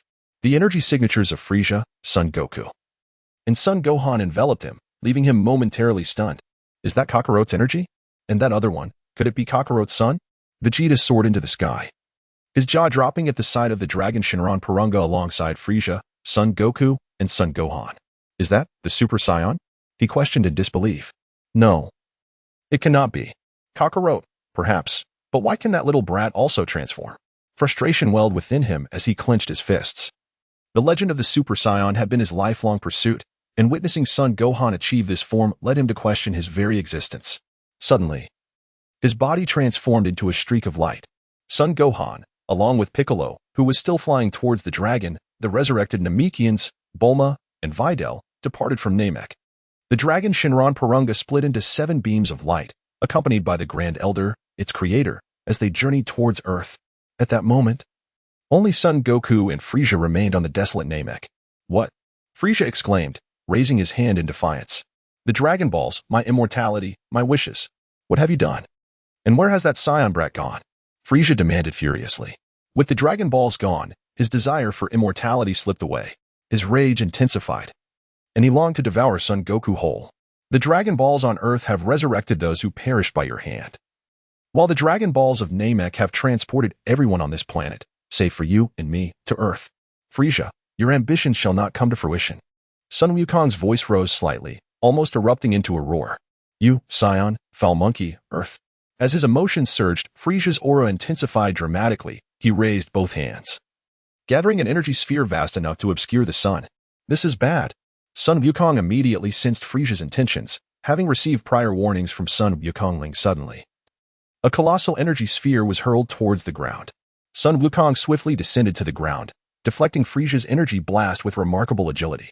The explosion resounded with a deafening roar, causing the clouds above Namek to disperse instantaneously. The cataclysmic blast illuminated the entire Namek in a vivid crimson hue. Had this strike detonated at the planet's core, it would have surely spelled the annihilation of Namek itself. The immense shockwave ruffled Son Wukong's golden hair, revealing his bare upper body, where his well-defined muscles exuded a raw, explosive power, distinct from the superficiality of mere gym training, embodying an aesthetic grace akin to a finely crafted sculpture. You scoundrel! Truly, Wooling's words ring true. You will bring about the destruction of Namek. Son Wukong gazed at Frieza with an inscrutable expression. Heh, you must be the Earthling who dares to battle me. Frieza proclaimed, his signature laughter echoing as he descended slowly, his teeth clenched. Now, I shall indulge you in a delightful game, Saiyan Son Wukong. With a swift motion, their fists collided, transforming the entirety of Namek into a battleground. The energy blast unleashed by Frieza and Son Wukong wreaked havoc, causing widespread devastation. On Earth, at the Kame House, the abrupt transitions in environment left Son Wukong feeling disoriented. The familiar sea breeze enveloped him as he spread his arms wide, savoring the sensation. The 8-day cosmic journey had been rather unpleasant, particularly the 2 days spent on Namek, where the unrelenting daylight had caused both Bulma and Biddy to forget the night, disrupting their daily rhythms. By the time they realized it, an entire day had slipped away. Indeed, nothing compares to Earth. Wow, I am back. Sun Wuling cried out in jubilant exultation. He is a denizen of Earth. Whether in his past life or this present existence, he remains an inhabitant of this world, with the blood of Earth coursing through his veins, an immutable truth. Master Wuling, Uncle Wuling. At this moment, Son Gohan rushed towards Sun Wuling, enveloping him in a heartfelt embrace. The golden locks of the Super Saiyan reverted to their former state, and tears streamed down Son Gohan's face, threatening to dampen Sun Wuling's martial attire. I am so sorry, Uncle Wuling. I am so sorry, Uncle Wuling. If it weren't for me, You would not have had to. I'm truly sorry. Sun Wukong's son repeatedly expressed his apologies, having completely dissolved into a state of tears. With a gentle smile, Sun Wukong placed Son Gohan and Biddy down. Nearby, Piccolo, the Elder, Nail, Bulma, and others nodded appreciatively, sharing smiles. Dandy, who was of a similar age to Son Gohan and Biddy, tenderly wiped away tears from the corners of his eyes. It's all right, Gohan. See, I'm perfectly fine. There is no need for tears, especially not for Biddy. Sun Wuling offered comfort for a while. And it was only then that Sun Wufan and Biddy managed to cease their tears, although the latter still exhibited a gentle quiver, as if on the verge of breaking into sobs once more. Wuling, Wufan, Bulma, are you all well? Krillin, Master Roshi, Oolong, and Violet emerged together, calling out loudly. The entire Kame house was now filled with Namekians. Fortunately, the spaciousness of Kame house could accommodate over 100 Namekians comfortably. Krillin, Master Roshi, Oolong, Violet. Sun Wukong waved his hand in greeting. Where's Wukong? Why hasn't he returned? Krillin, not noticing Sun Wukong, hurriedly inquired, his expression tinged with anxiety. He is currently engaged in battle with Frieza on Namek. Once he defeats Frieza, he will return. Sun Wuling explained once more, then turned to the Elder and said, Elder, it seems that Namek is no longer a suitable place for your people to reside. During the battle against Frieza, he had a father. And as the saying goes, when the upper beam is not straight, the lower beam will be crooked. Given Frieza's character, it is likely that his father is not much better. In due time, you may find yourselves targeted by them. The Namekians, including Neru, Dandy, and others, looked at the Elder with concern. Sun Wuling's words instilled genuine fear within them about the possibility of encountering such a crisis again. Had it not been for Sun Wuling and his companions, the Namekians would have likely faced extinction. Perhaps it would be best for everyone to remain on Earth, suggested the Elder. Sun Wukong directly invited the Namekians to reside on Earth, but one would not genuinely believe that humanity has fully developed the planet. The Grand Elder displayed a gentle smile and remarked, Wukong, we are immensely grateful for your assistance. However, no matter how splendid Earth may be, it is not our home. Likewise, no matter how wonderful Namek is, it is not your home, Wukong. Sun Wulenfang nodded in agreement, comprehending the Elder's meaning. Just as he found it challenging to adapt to Namek, the Elder and his fellow Namekians likewise felt somewhat out of place on Earth. With that in mind, I shall not impose further. Elder, you are always welcome among us. Sharing the same sentiment, Sun Wulenfang smiled as he extended his hand to shake with the Elder. Namek will forever welcome friends to visit. Chapter 39. Frieza's plea for help. Namek. At this moment, Namek was already riddled with devastation. Its landscape irrevocably altered by the battle between Sun Wukong and Frieza. I cannot possibly be defeated by a mere monkey, just a Saiyan. Frieza, at his limit, was bleeding from his eyes and mouth, while Sun Wukong appeared to be effortlessly dominating the fight. Each time Frieza attempted to annihilate Namek, he was thwarted by Sun Wukong, leading to the current one-sided situation where Frieza was being thoroughly overwhelmed. With a sudden opening in Frieza's defense, Sun Wukong struck him on the head, sending his body crashing to the ground, creating a massive crater. Spitting out the blood from his mouth, Frieza rose to his feet, his gaze wild with fury as he raised his hand to summon a cutting disc. Ha ha ha, Saiyan, now you shall experience the taste of being severed. Frieza recalled the moment when his tail was severed by Sun Wulenfang's colossal energy slash, and emulating him, he enlarged the cutting disc in his palm. Though he could not achieve the same magnitude as Sun Wulenfang's, it still measured a considerable meter in diameter. With a whoosh, the cutting disc sliced through the air towards Sun Wukong. Sun Wukong, naturally familiar with the energy slash, recognized the technique. This was your ultimate move, Frieza. Sun Wukong soared through the skies with an air of calm, undeterred by the menacing disc of energy unleashed by Frieza, which pursued him relentlessly. He had engaged in countless sparring sessions with Sun Wuling, thus possessing an intimate understanding of the weaknesses and shortcomings of the Qi Yuan slash technique. A technique is deemed worthy only if it can ensure your demise. Frieza wielded his telekinetic powers to command the slicing disc in its relentless chase after Sun Wukong. The air was rent with a piercing sound as Sun Wukong deftly maneuvered towards Frieza. Do you truly believe I am a fool? You think such tricks can deceive me? Saiyan? Frieza declared, employing both hands to manipulate the disc, ready to redirect its path the moment Sun Wukong attempted to rise. He genuinely thought Sun Wukong would unwittingly sever himself. Just as Sun Wukong neared Frieza, he pressed his hands to his forehead, under Frieza's watchful gaze. Solar flare. The blinding radiance erupted, forcing Frieza to shield his eyes in agony. No, this is bad. The ominous sound of impending doom drew closer, prompting Frieza to hastily ascend into the heavens. Bang! With a powerful elbow strike, Sun Wukong left a dented impression on Frisia's head before swiftly taking flight. Frisia, spewing forth a mixture of saliva and blood, was abruptly bisected by a 1-meter diameter energy disc. Whoosh! Bang! Sun Wukong unleashed a powerful energy wave that obliterated the cutting disc, then turned to gaze upon Frisia, who was now bisected. I had previously employed this technique during my training sessions with Sun Wulings. Tell me, Frisia, what does it feel like to be struck by your own move? At this moment, Sun Wukong remains in his Super Saiyan form. However, unlike before, he has shed the earlier brutality and has now mastered the essence of his Super Saiyan powers. Even his once bulging muscles have returned to their usual state. The insufferable monkey is merely a Saiyan, a wretched creature indeed. Frisia's upper body slowly drifts in the air, his furious gaze fixed upon Sun Wukong, fists clenched tightly. Breathing heavily, the winds of Namek touzle Sun Wukong's golden hair as his deep green eyes lock onto Frisia, who is now reduced to a mere half of himself. No more fighting. Frisia is taken aback, unable to believe his ears as he stares at Sun Wukong. What? What did you say? No more fighting? What does that even mean? Sun Wukong stood upright and proclaimed, although you have exerted all your strength, the passage of time has begun to wear you down. Continuing this battle holds no significance. With the resurrection of Wu Ling, my energy has waned, and you cannot fathom that there exist individuals in this world who can surpass you. Sun Wukong revealed a faint smile, his words laden with implication. And he was indeed a Saiyan. The fear that has consumed you until now holds no significance, Frisia. You shall continue to live in a wretched existence from this point onward. You. Frisia clenched his fists, Wukong's words resonating within him more painfully than death itself. What a farce, what a farce. How could I possibly lose to you? Frisia bellowed in fury, raising his finger to summon a colossal energy sphere, hurling it towards Sun Wukong. Truly an irredeemable scoundrel, Frisia. Sun Wukong concentrated a Kamehameha wave in his palm, shattering Frisia's energy blast before striking him directly. With a piercing cry, Frisia found himself gravely wounded, his body reduced to a mere half.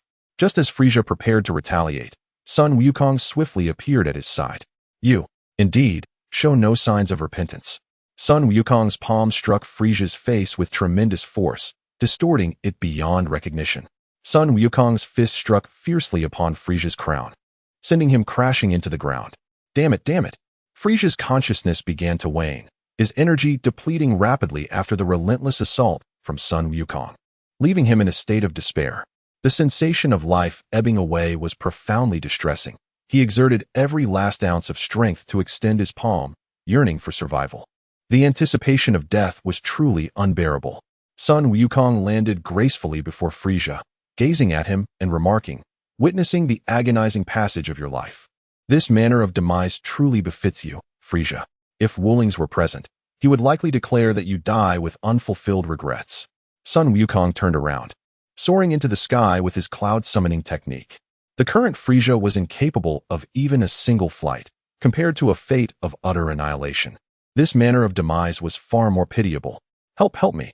Sun Wukong paused momentarily, questioning whether he had misheard. He turned to face Frisia and implored, please, save me. Sun Wukong gritted his teeth in fury and shouted, You wretched creature, you have slain so many. Have you ever shown them mercy? At that moment, Frisia writhed in agony, the sensation of his life ebbing away compelling him to fight for survival. Please, I beg you, save me. I implore you, save me. Frisia. Sun Wukong concentrated a surge of energy in his palm and infused it into Frisia's being. Initially overwhelmed by struggle and torment, Frisia suddenly felt invigorated, bewilderedly soaring into the air. As he gazed at Sun Wukong, a dawning realization washed over him, and he looked at him in disbelief. Chapter 40. The Death of Frisia Earth, Came House. At this moment, Sun Wukong beheld Vegeta, yet he remained silent, his demeanor reflecting profound dismay. Occasionally, he cast glances towards Son Gohan, clearly struggling to come to terms with the fact that Gohan had also transformed into a Super Saiyan. Sun Wukong, naturally, would not pay heed to Vegeta's current thoughts. Quite simply, they are not familiar with one another, and he would not fawn over him merely because Vegeta is a prominent character in the Dragon Ball saga.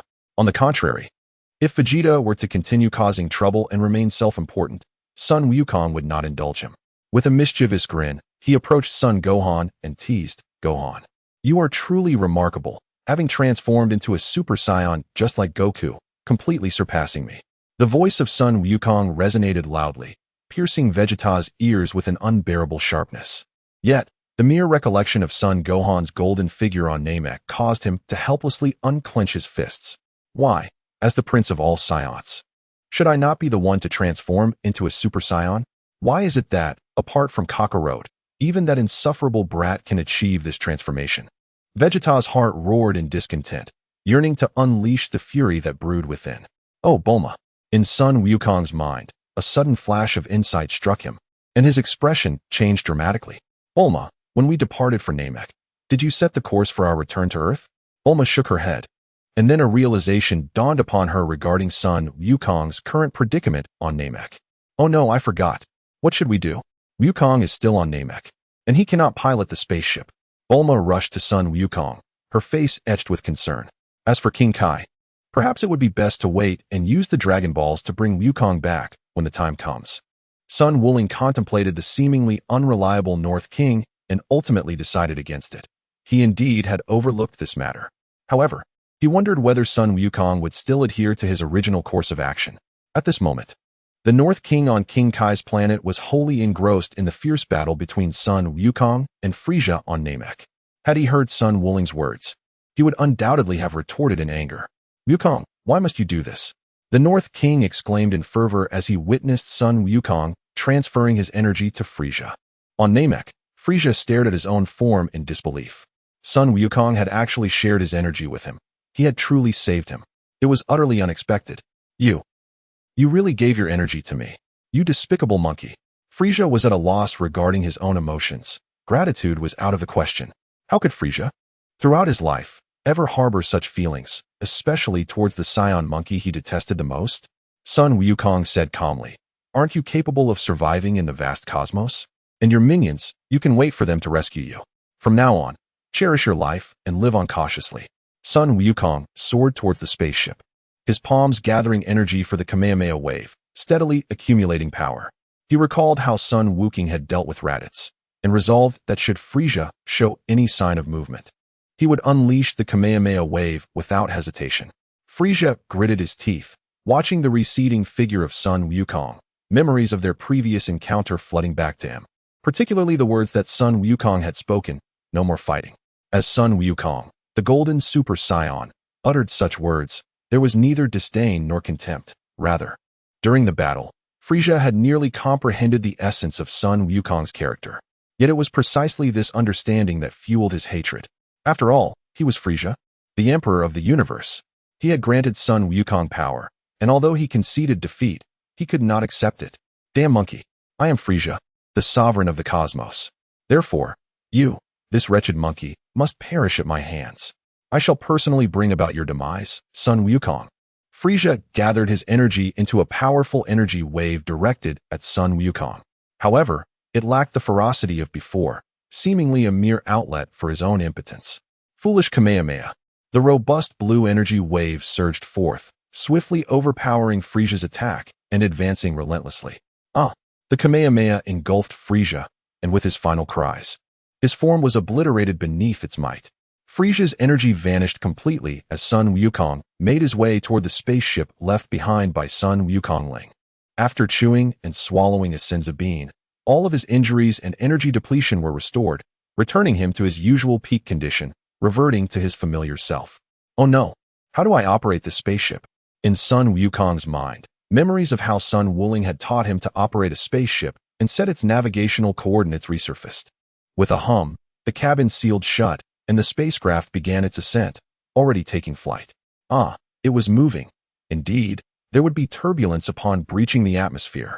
Son Wukong hurriedly took his seat and fastened his safety belt, completely oblivious to the fact that the spaceship was not heading towards Earth. Everything seemed to revert to its original course. At this moment, the Great Elder was seated on the beach at the Kame house, a look of relief gracing his face.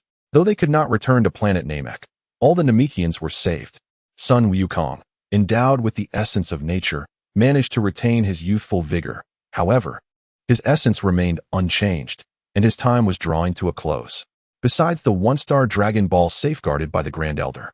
The remaining 6 Dragon Balls were entrusted to the elders of each tribe. Elder Muley was still absent. A group of Namekians hurriedly approached, exclaiming, "The waters near Kame House bear no sign of them either. What is going on?" At that moment, Vegeta, perched atop the roof of Kame House, smirking coldly, remarked, "Perhaps it is because that village was obliterated by my hands. The wish of the Dragon Balls is to resurrect those who perished at the hands of Frieza and his ilk. It seems they have miscalculated, for I have returned. And I am no part of Frieza's entourage." Vegeta's words clenched the fists of the Namekians, who glared at him in fury. Sun Wukong narrowed his eyes slightly and chuckled. "Is that so? It matters not. Do not forget the Dragon Balls. Those Namekians you have slain can be revived at any moment. However, as for you, Vegeta, your wish for immortality has eluded you once again. Even the Super Saiyan you so fervently desire is of no relevance to you." "You," Vegeta stammered, unable to articulate further. His body rigid with tension, his trembling gaze glistening with cold sweat upon his brow. When did this happen? At that moment, Sun Wukong stood behind Vegeta. The energy blade he wielded pressed firmly against his head, the sound of it slicing through the air echoing like a harbinger of death. Chapter 41. The stakes of the duel. Wukong. Uncle Wukong's son Gohan, Videl, Bulma, and Krillin gazed at Sun Wukong with curiosity. Sun Wukong gazed at Vegeta, his voice frigid and devoid of emotion. "If my key blade descends just half an inch lower, your head will burst open on the spot. If you do not wish to witness your own brain matter, behave yourself. Should you utter another word of provocation, I shall promptly relocate your head." Vegeta fell silent, his heart brimming with anger and resentment. If he had the opportunity to confront Sun Wukong, he would have charged forth without a second thought. Yet, he could not. His pride and dignity had been shattered by Frieza. Nevertheless, he would never beg for mercy. If you wish to kill me, then do so. Sun Wukong, after all, my life persists because of you." As Vegeta prepared to gather his energy for a counterattack, he was abruptly struck in the back by Sun Wukong's kick, causing his amassed energy to dissipate in an instant. He found himself sprawled helplessly on the sandy shore, with Sun Wukong's foot pressing down upon him. "You scoundrel. I cannot foresee what your future holds, but at this moment, I truly detest you, Vegeta." Sun Wukong cast a disdainful glance at the crushed Vegeta beneath his feet and coldly remarked, "Whether it is you or Raditz, those two imbeciles who revel in slaughter, mercilessly exterminating the indigenous beings of various planets only to sell those worlds at exorbitant prices to developers and inhabitants alike, serving as Frieza's executioners. You Saiyans truly deserve the annihilation of planet Vegeta." What did you say?" Vegeta, upon hearing Sun Wukong's mention of the Saiyans, felt a piercing sensitivity strike at his core, his breath surging with emotional fury. Boom. Sun Wukong once again struck Vegeta's back with his foot, then directly pressed his head into the sandy ground, causing the energy Vegeta had gathered to dissipate once more. "Is that not so?" Sun Wukong's voice grew colder, releasing Vegeta. The current Vegeta was utterly unappealing to him, arrogant, self-important, and dismissive of all around him. Even after being reduced to tears by Frieza, there was little change in his demeanor. However, he undoubtedly possessed some merits, as evidenced by his legion of fans. Yet, the future is distinct from the present. The Vegeta of today is akin to a merciless executioner, capable of annihilating your family and then selling your home at a premium to wealthy merchants. Essentially, anyone with a modicum of moral integrity would find it difficult to admire Vegeta in this particular moment. Sun Wukong, adorned with a golden halo, spoke pointedly as he gazed at the immobile Vegeta, a smile gracing his lips. "Having observed you, Raditz, and that fool Nappa, I have come to understand why Goku and Gohan can ascend to the status of Super Saiyan, while the three of you remain mere lapdogs of Frieza. Why is this?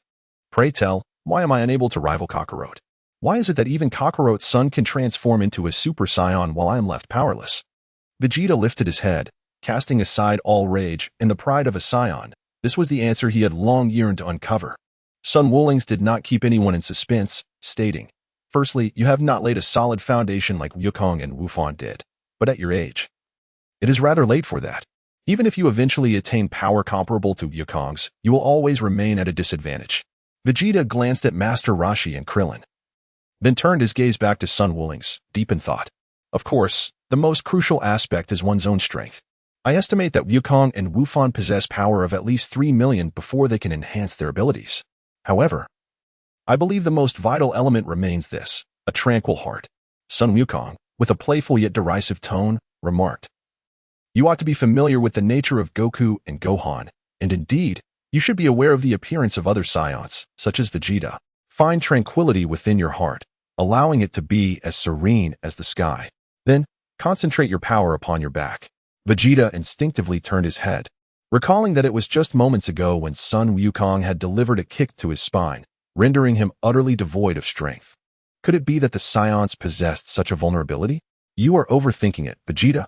Observing Vegeta's demeanor, Sun Wukong could not help but express his exasperation.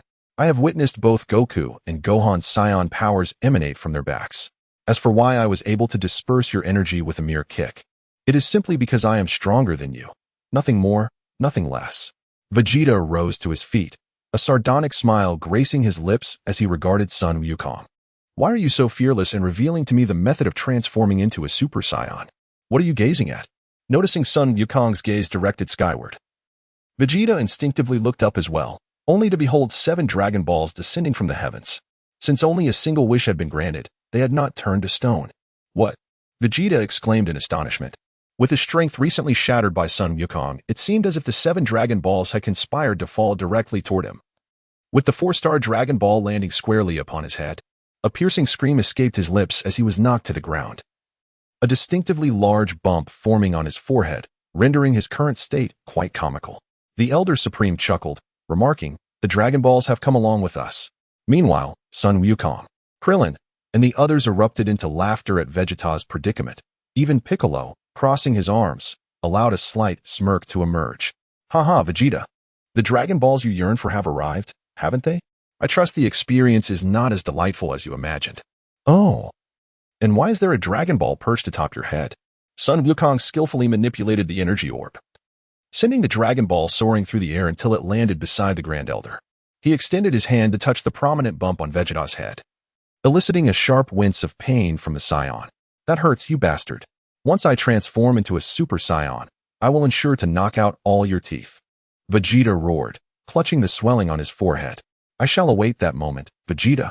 With unwavering confidence, Sun Wukong spread his arms wide and proclaimed, "I have discovered my true path, Vegeta. Do not presume that being a Super Saiyan renders you invincible. However, should you find yourself defeated, you shall don women's attire for an entire day. What do you say?" The room erupted with laughter as the voices of Krillin, Gohan, and others filled the air. Even Piccolo, envisioning Vegeta in women's clothing, struggled to suppress his amusement. Women's attire? Vegeta's expression shifted dramatically, his gaze fixed on Sun Wukong as a chill coursed through him, accompanied by an inexplicable sense of dread. "Indeed, there's a wager at stake. If I lose, I shall remove all my teeth. If you lose, you must wear women's clothing for a day. What say you? Surely, you are not afraid, are you? After all, you are the prince of the Saiyans." Sun Wukong, with a disdainful curl of his lip, clasped his arms protectively over his chest. Regardless of the outcome, even if he were to lose all his teeth, he could count on the magical beans to restore him completely. It was, after all, a means of imposing some pressure upon himself. "Very well, I, the Great Master, hereby consent. True to my word, once I transform into a Super Saiyan, we shall engage in battle. However, when the moment arrives, you shall stand no chance against my Super Saiyan form." Vegeta and Sun Wukong, under the scrutinizing gaze of the onlookers, established the stakes of their duel, their confidence radiating as they prepared to embark on their forthcoming training. Chapter 42. One's own path. The Grand Elder of Namek has passed away. Before his demise, he entrusted his legacy to Elder Muley, plunging the Namekian people into a sea of sorrow. Even the exhilaration sparked by Sun Wukong and Vegeta's impending duel dissipated in the wake of this loss. "Thank you, Sun Wukong. I never anticipated I would feel young once more." The Grand Elder's final gaze fell upon Sun Wukong and Sun Gohan, as Biddy's smile faded away, his form shattering like an ephemeral bubble. The Dragon Balls, too, reverted to stone following the Grand Elder's death. "Farewell, Grand Elder. It is thanks to you that I have discovered my own path to cultivation, freeing me from the endless wandering of my training." Sun Wukong watched as the Elder departed from this world. The death of the Namekian was followed by the dissolution of his body, akin to the dispersal of foam. For over a decade, since his grandfather began teaching them the ways of cultivation, Sun Wukong had been diligently exploring the methods of martial arts suited for Earthlings within the realm of Dragon Ball, striving to break the shackles of life. The performance of Earthlings in the original Dragon Ball was evident. Krillin and Tien, although striving to catch up, remained limited by their innate abilities. While Yamcha ultimately abandoned the path of martial arts, the others languished in ignorance, confined within a narrow circle, oblivious to the vastness of the world around them. The androids were a topic better left unspoken. Even Piccolo could no longer stand in the rear. The stage belonged solely to Goku and Vegeta, the two Saiyans, rendering Earthlings a mere punchline. Without a system or any external enhancements, Sun Wuling had never voiced complaints. Nor had he contemplated making wishes to the Eternal Dragon for a blood transfusion or the like. He was determined to carve out a martial path uniquely for Earthlings. And now, after years of arduous exploration, he had finally discovered it. At that moment, the new elder of Namek, Muley, suppressed his grief over the elder's passing and rallied the remaining Namekians, shouldering the responsibilities of the present. King Kai conveyed the news that Goku had vanquished Frieza and departed from Namek in a spaceship, yet not in the direction of Earth, leaving Sun Wuling, Bulma, and the others speechless, for his words had indeed proven prophetic. The Turtle Hermit's abode was far too cramped, prompting Bulma to welcome all the Namekians into her home. Along with Vegeta, Bulma's father, Dr. Brief, utilized the spaceship they had traveled in as a blueprint to construct a new vessel, complete with a gravity chamber, albeit in a considerably smaller size. Under Sun Wuling's guidance, the new Elder Muley made modifications to the Dragon Balls. While the Dragon Balls on Earth could resurrect many individuals at once, their Namekian counterparts were incapable of such feats, leading to necessary improvements. With everything concluded, Biddy Lee and Son Gohan returned home alongside Sun Wuling. Upon seeing Biddy Lee and Son Gohan for the first time, Satan and Chi-Chi were overwhelmed with emotion, bursting into tears as they embraced them tightly. Biddy Lee exclaimed, "Daddy." Son Gohan, "Mother." Sun Wuling smiled contentedly from the side. As the new Grand Elder Mu Li had successfully reconstructed the Dragon Balls, yet it would still require an additional 130 days. During this period, all the Namekians would temporarily reside in Bulma's home. How long for my Gohan, whose clothes are tattered and worn? Wuling, how could you care for Gohan, who is merely 5 years old, and allow him to wear so little? Do you think he is like you? Chi-Chi observed that Sun Wuling's martial arts uniform was also in tatters. All the Namekians, along with Vegeta, had departed with Bulma, and even Piccolo seemed eager to converse with his kin. As for the change of clothes, they remained aboard the spaceship. It was indeed a lapse on Sun Wuling's part. In the future, he should remember to carry spare garments in the Universal Capsule. Even Bidali's purple martial arts uniform was in a similar state of disrepair. Mother, it has nothing to do with Uncle Wuling. I am the one at fault. Uncle Wuling sacrificed himself to protect me from that villain Frieza. Sun Wukong's son, Gohan, retorted directly, his fists clenched in frustration. At this moment, he truly comprehended the depth of the pain and anger that had been vividly illustrated by Sun Wukong's earlier descriptions. Son Gohan resolved with a voice that rang clear and resonant, tears glistening in his eyes.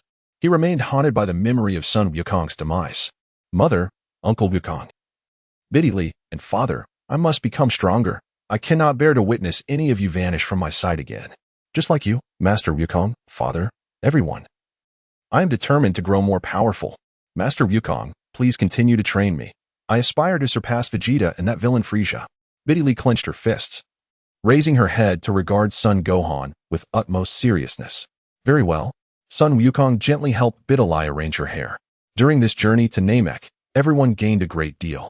The moment he beheld Biddy returning with the Dragon Balls, her resilient demeanor ignited in him the intention to nurture her as his successor. More importantly, like him, Biddy is also a denizen of Earth. Sun Wuling's teasing gaze fell upon Satan as he remarked, Biddy, now you can assist me in training your father. Let him witness your growth. Biddy, filled with excitement, clenched her fist like a child receiving a cherished toy, eager to showcase her abilities. Wulings, you have perished. Master Wulings, you. Upon hearing Sun Wufan's words, the Bull Demon King, Chi-Chi, and Satan exchanged glances filled with concern. Satan would no longer conjure any spectral phenomena, for he had come to understand the significance of the Dragon Balls. In that moment of utter darkness, they comprehended that Krillin had summoned the Dragon Balls. Indeed, I have perished. Sun Wuling's demeanor was unassuming as he gazed upon Sun Wufan. He gestured to his tattered martial arts uniform and remarked with a smile, It was Krillin who resurrected me with the Dragon Balls. The experience of death is truly unpleasant, and I have no desire to relive it. As for other matters, we shall discuss them later. Let us change our attire first. 130 days had elapsed, and Satan had finally mastered the art of flight. On this day, Sun Wuling, Sun Wufan, Biddy Li, Satan, Chi-Chi, and the Ox King arrived at Bulma's residence. Thanks to him, the original Tianjin fan, Jiaozi, Yamcha, Krillin, and Piccolo had all survived. In fact, he had faced death himself. Even though he was aware of the impending events, Sun Wuling maintained a calm expression as Dandy summoned the Eternal Dragon. At that moment, Krillin, Master Roshi, Yamcha, and the blue-haired Lan Chi were present. All the Z warriors were gathered here, save for Tianjin Fan and Jiaozi. The sky darkened as the Dragon of Namek loomed above West City, inciting a wave of panic among the citizens. However, an announcement was made, clarifying that the Capsule Corporation was testing a new high-tech product, which helped restore a sense of normalcy among the inhabitants of West City. Dandy, this is troublesome. Please communicate with the Eternal Dragon and request that Goku return.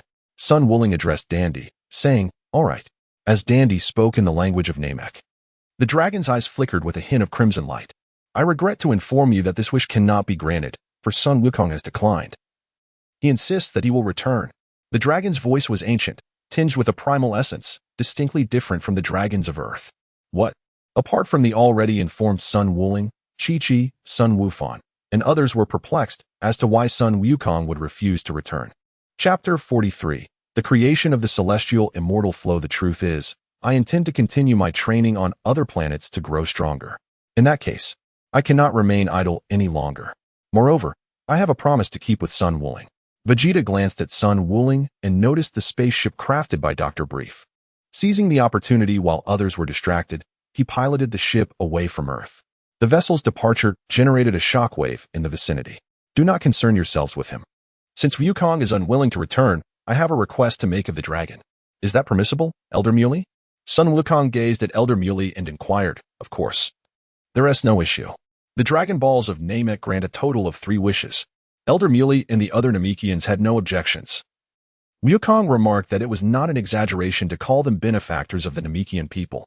"It's truly rare to see this side of you, Wukong. This is the first time I've witnessed you making a wish for yourself." Bulma, Krillin, and others looked at Sun Wukong in astonishment. "Thank you," Wukong said. Lowering his head as he turned to Dandy, "Could you please ask Shinran for me whether the martial arts cultivation method I've devised is indeed correct?" Sun Wuling felt a lingering uncertainty within his heart. He had searched extensively for a path uniquely suited to Earthlings, yet he had encountered numerous failures. It was only after receiving guidance from the Grand Elder to unlock his potential that he discovered his own method of cultivation. However, having faced prolonged setbacks, he found himself in desperate need of validation, and who better to provide that than the Divine Dragon? Dandy nodded, speaking in the language of planet Namek, conveying Sun Wuling's words to the dragon, Purunga. The dragon Purunga gazed at Sun Wuling with eyes aglow in crimson light, remaining silent for a considerable time. "You already possess the answer within your heart, do you not? Sun Wuling, from my perspective, your martial path is fundamentally sound. As long as you do not give up, the future holds boundless possibilities." Sun Wukong's eyes sparkled with brilliance, and a great weight was finally lifted from his heart. He had just comprehended the essence of the Shenlong Balunja. He was indeed correct. He had triumphed. How splendid! Sun Wuling could no longer contain his exuberance and burst into laughter. "Master Wu Tian, Bulma, Krillin, Yamcha, Piccolo, everyone, I have finally discovered a completely new martial path that harmonizes with our inner selves and the natural energies of the world, unveiling the profound mysteries of the universe. I have succeeded at last. Congratulations, Wuling." Krillin, who had heard Sun Wuling mention this numerous times, felt a tinge of regret. Realizing that they were unable to attain such mastery, unable to assimilate the natural energies within themselves, perhaps indicating their fate did not allow for such a destiny. "Congratulations, Yamcha," Bulma and the others exclaimed, gazing at Sun Wuling. Piccolo crossed his arms over his chest and inquired, "Wuling, is this what you spoke of before?" "Indeed," Sun Wuling affirmed. Sun Wuling nodded earnestly with unwavering confidence and smiled, absorbing the essence of all schools, comprehending the ways of heaven and earth, perceiving the mysteries of the cosmos. I shall call it the spirit immortal style. Master Roshi and everyone else, just wait to see Vegeta cross-dressing. Oh, Krillin, Bulma, Yamcha, Gohan, and even all the Namekians erupted in excited cheers, thoroughly amused by the spectacle. The mere thought of Vegeta in women's clothing would likely keep them laughing for years. The Namekians bid their farewells. Din, Gohan, and Videl, 3 young companions of similar age, parted with tears in their eyes. Din then uttered the second wish. aside from Piccolo. All the other Namekians departed from Earth. The second wish, the Namekians would migrate to another planet suitable for their habitation. Suddenly, Videl tugged at Sun Wuling's sleeve and asked curiously, Master Wuling, why don't we wish for something like invincibility? That way, we could surpass Frieza, Vegeta, and all the others.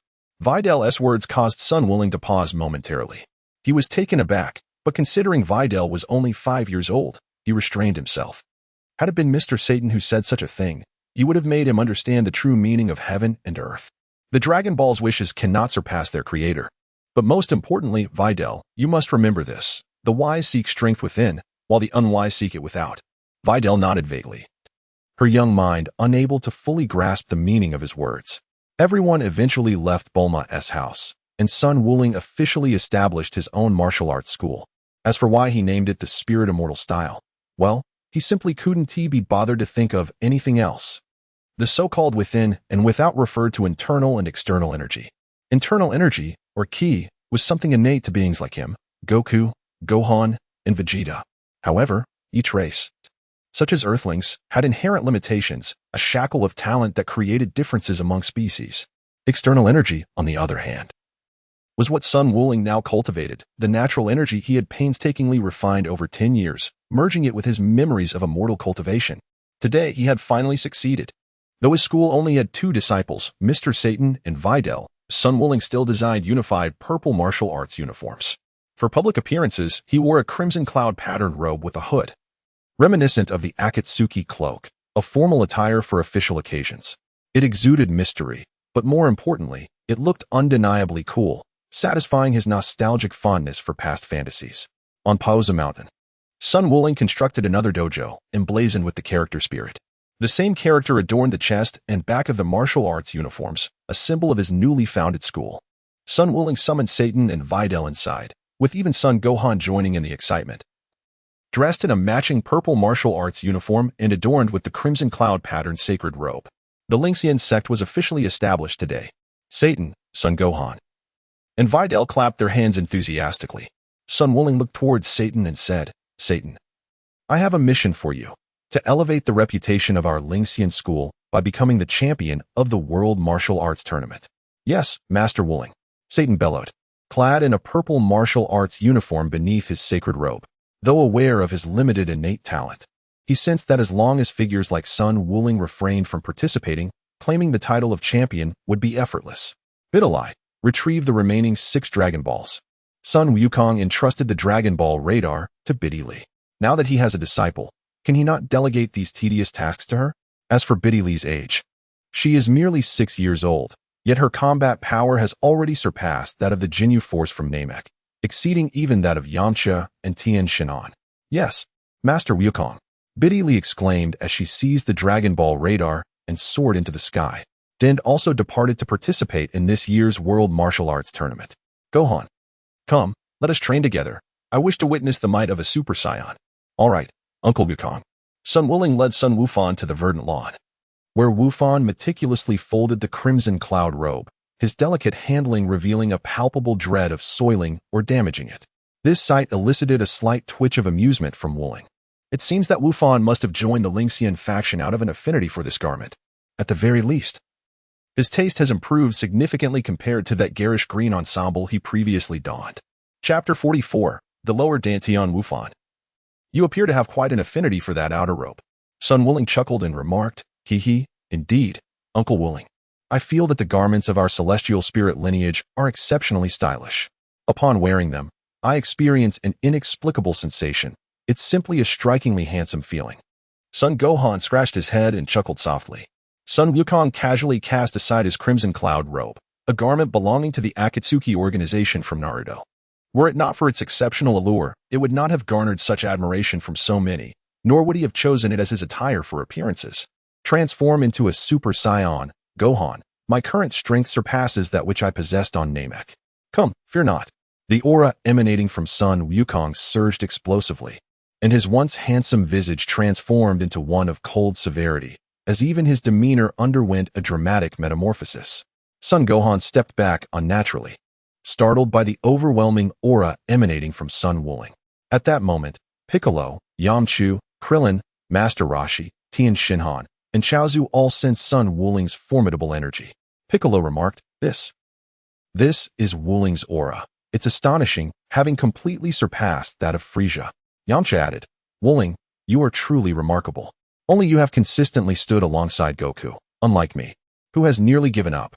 Pu'er, flying beside Yamcha, offered words of encouragement. Yamcha, do not surrender so easily. Wuling will surely assist you. Yamcha shook his head, clenched his fists, and replied with determination, I certainly will not give up. I will carve out my own path. Wuling, as your partner. I do not wish to fall too far behind. Tian Shinhan observed, it seems Wuling is not merely speaking idly. Chaozu, we must strive harder. Chaozu agreed, yes. Haha, Tian. You can focus on your training. If you get injured, I shall take care of you. Blonde-haired Launch returned to Tian Shinhan's side, but this time she maintained contact with the likes of Master Roshi, Bulma, and Sun Wuling, occasionally gathering with them, ensuring she would no longer vanish from their lives. Thank you, Launch. Tian Shinhan said with a smile, which caused Launch to become unexpectedly bashful. Meanwhile, the ever-observant Chaozu sensed a peculiar atmosphere lingering in the air. At this moment, Sun Wufan gazed in awe at Sun Wuling, his eyes wide with admiration. Incredible! Uncle Wuling, how have you managed to grow so powerful in such a short span of time? When Dilly returns, I shall share this with you all. This is the confidence that empowers my creation of the Spirit Immortal stream. Now, transform into a Super Saiyan, Wufan. I am eagerly anticipating the sight of Vegeta in women's attire. In a single utterance, Sun Wukong elicited a hearty laugh from Sun Gohan, who was poised to harness his energy. The impending duel between Sun Wukong and Vegeta filled everyone with eager anticipation, prompting Sun Gohan to consider bringing a camera along to capture the moment. The aura surrounding Sun Wukong surged dramatically as he transformed into a Super Saiyan, his golden hair flowing with the intensity of his energy. The impact on the surrounding environment diminished, and his expression no longer bore the brutality of his initial transformation. Uncle Wulian, I have not been idle this past year. Swish, swish. The figures of Sun Wukong and Sun Wufan intertwined in the air. The sound of fists colliding reverberated through the atmosphere, akin to thunder shaking the very heavens. Sun Wukong's battle experience is undoubtedly more extensive than that of Sun Gohan, and his current strength surpasses that of the present-day Super Saiyan Sun Gohan. Sun Wukong gained a reference for his own strength, seizing a moment of vulnerability, and delivered a powerful punch to Sun Gohan's head, sending him crashing to the ground. Sun Wufan gracefully spun in the air before landing steadily on the ground, poised to launch a counterattack. Suddenly, a chilling sensation coursed through his neck as Sun Wuling's fingers brushed against it. The icy touch was none other than the sharpness of his nails.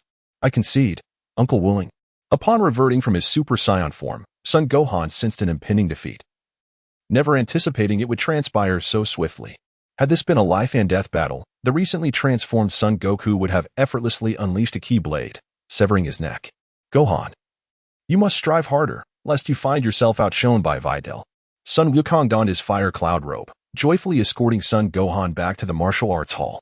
As the sky gradually darkened, Biddy Lee returned with the remaining 6 Dragon Balls. Sun Wukong once again opened his cellar, revealing a dazzling array of treasures, including the mystical beans. Aside from the 4-star Dragon Ball, the other 6 were carelessly strewn about in the cellar. After enjoying dinner, Son Gohan and Biddy Lee attentively listened to Sun Wukong as he elaborated on the cultivation methods of the celestial immortal flow within the martial arts hall.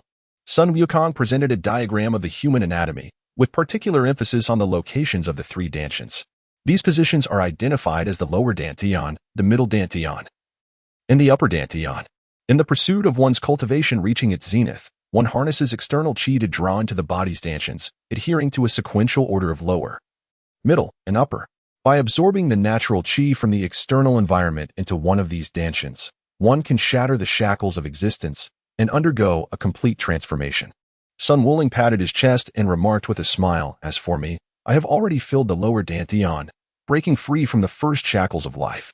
I now feel a remarkable absence of that constraining sensation during my cultivation. That's incredible. Master Wuling, can I also achieve such strength like you? Bai Li's eyes sparkled with admiration as she gazed at Sun Wuling. Similarly, Sun Wufan was quick to abandon his intention to train with Sun Wuling upon hearing the subsequent response. Of course, it is possible, but Wufan, you cannot do it. The Super Saiyan transformation enhances one's combat prowess, yet does not significantly alter the inherent strength of the body. If you truly wish to pursue the path of the spirit immortal, you will no longer be able to transform into a Super Saiyan.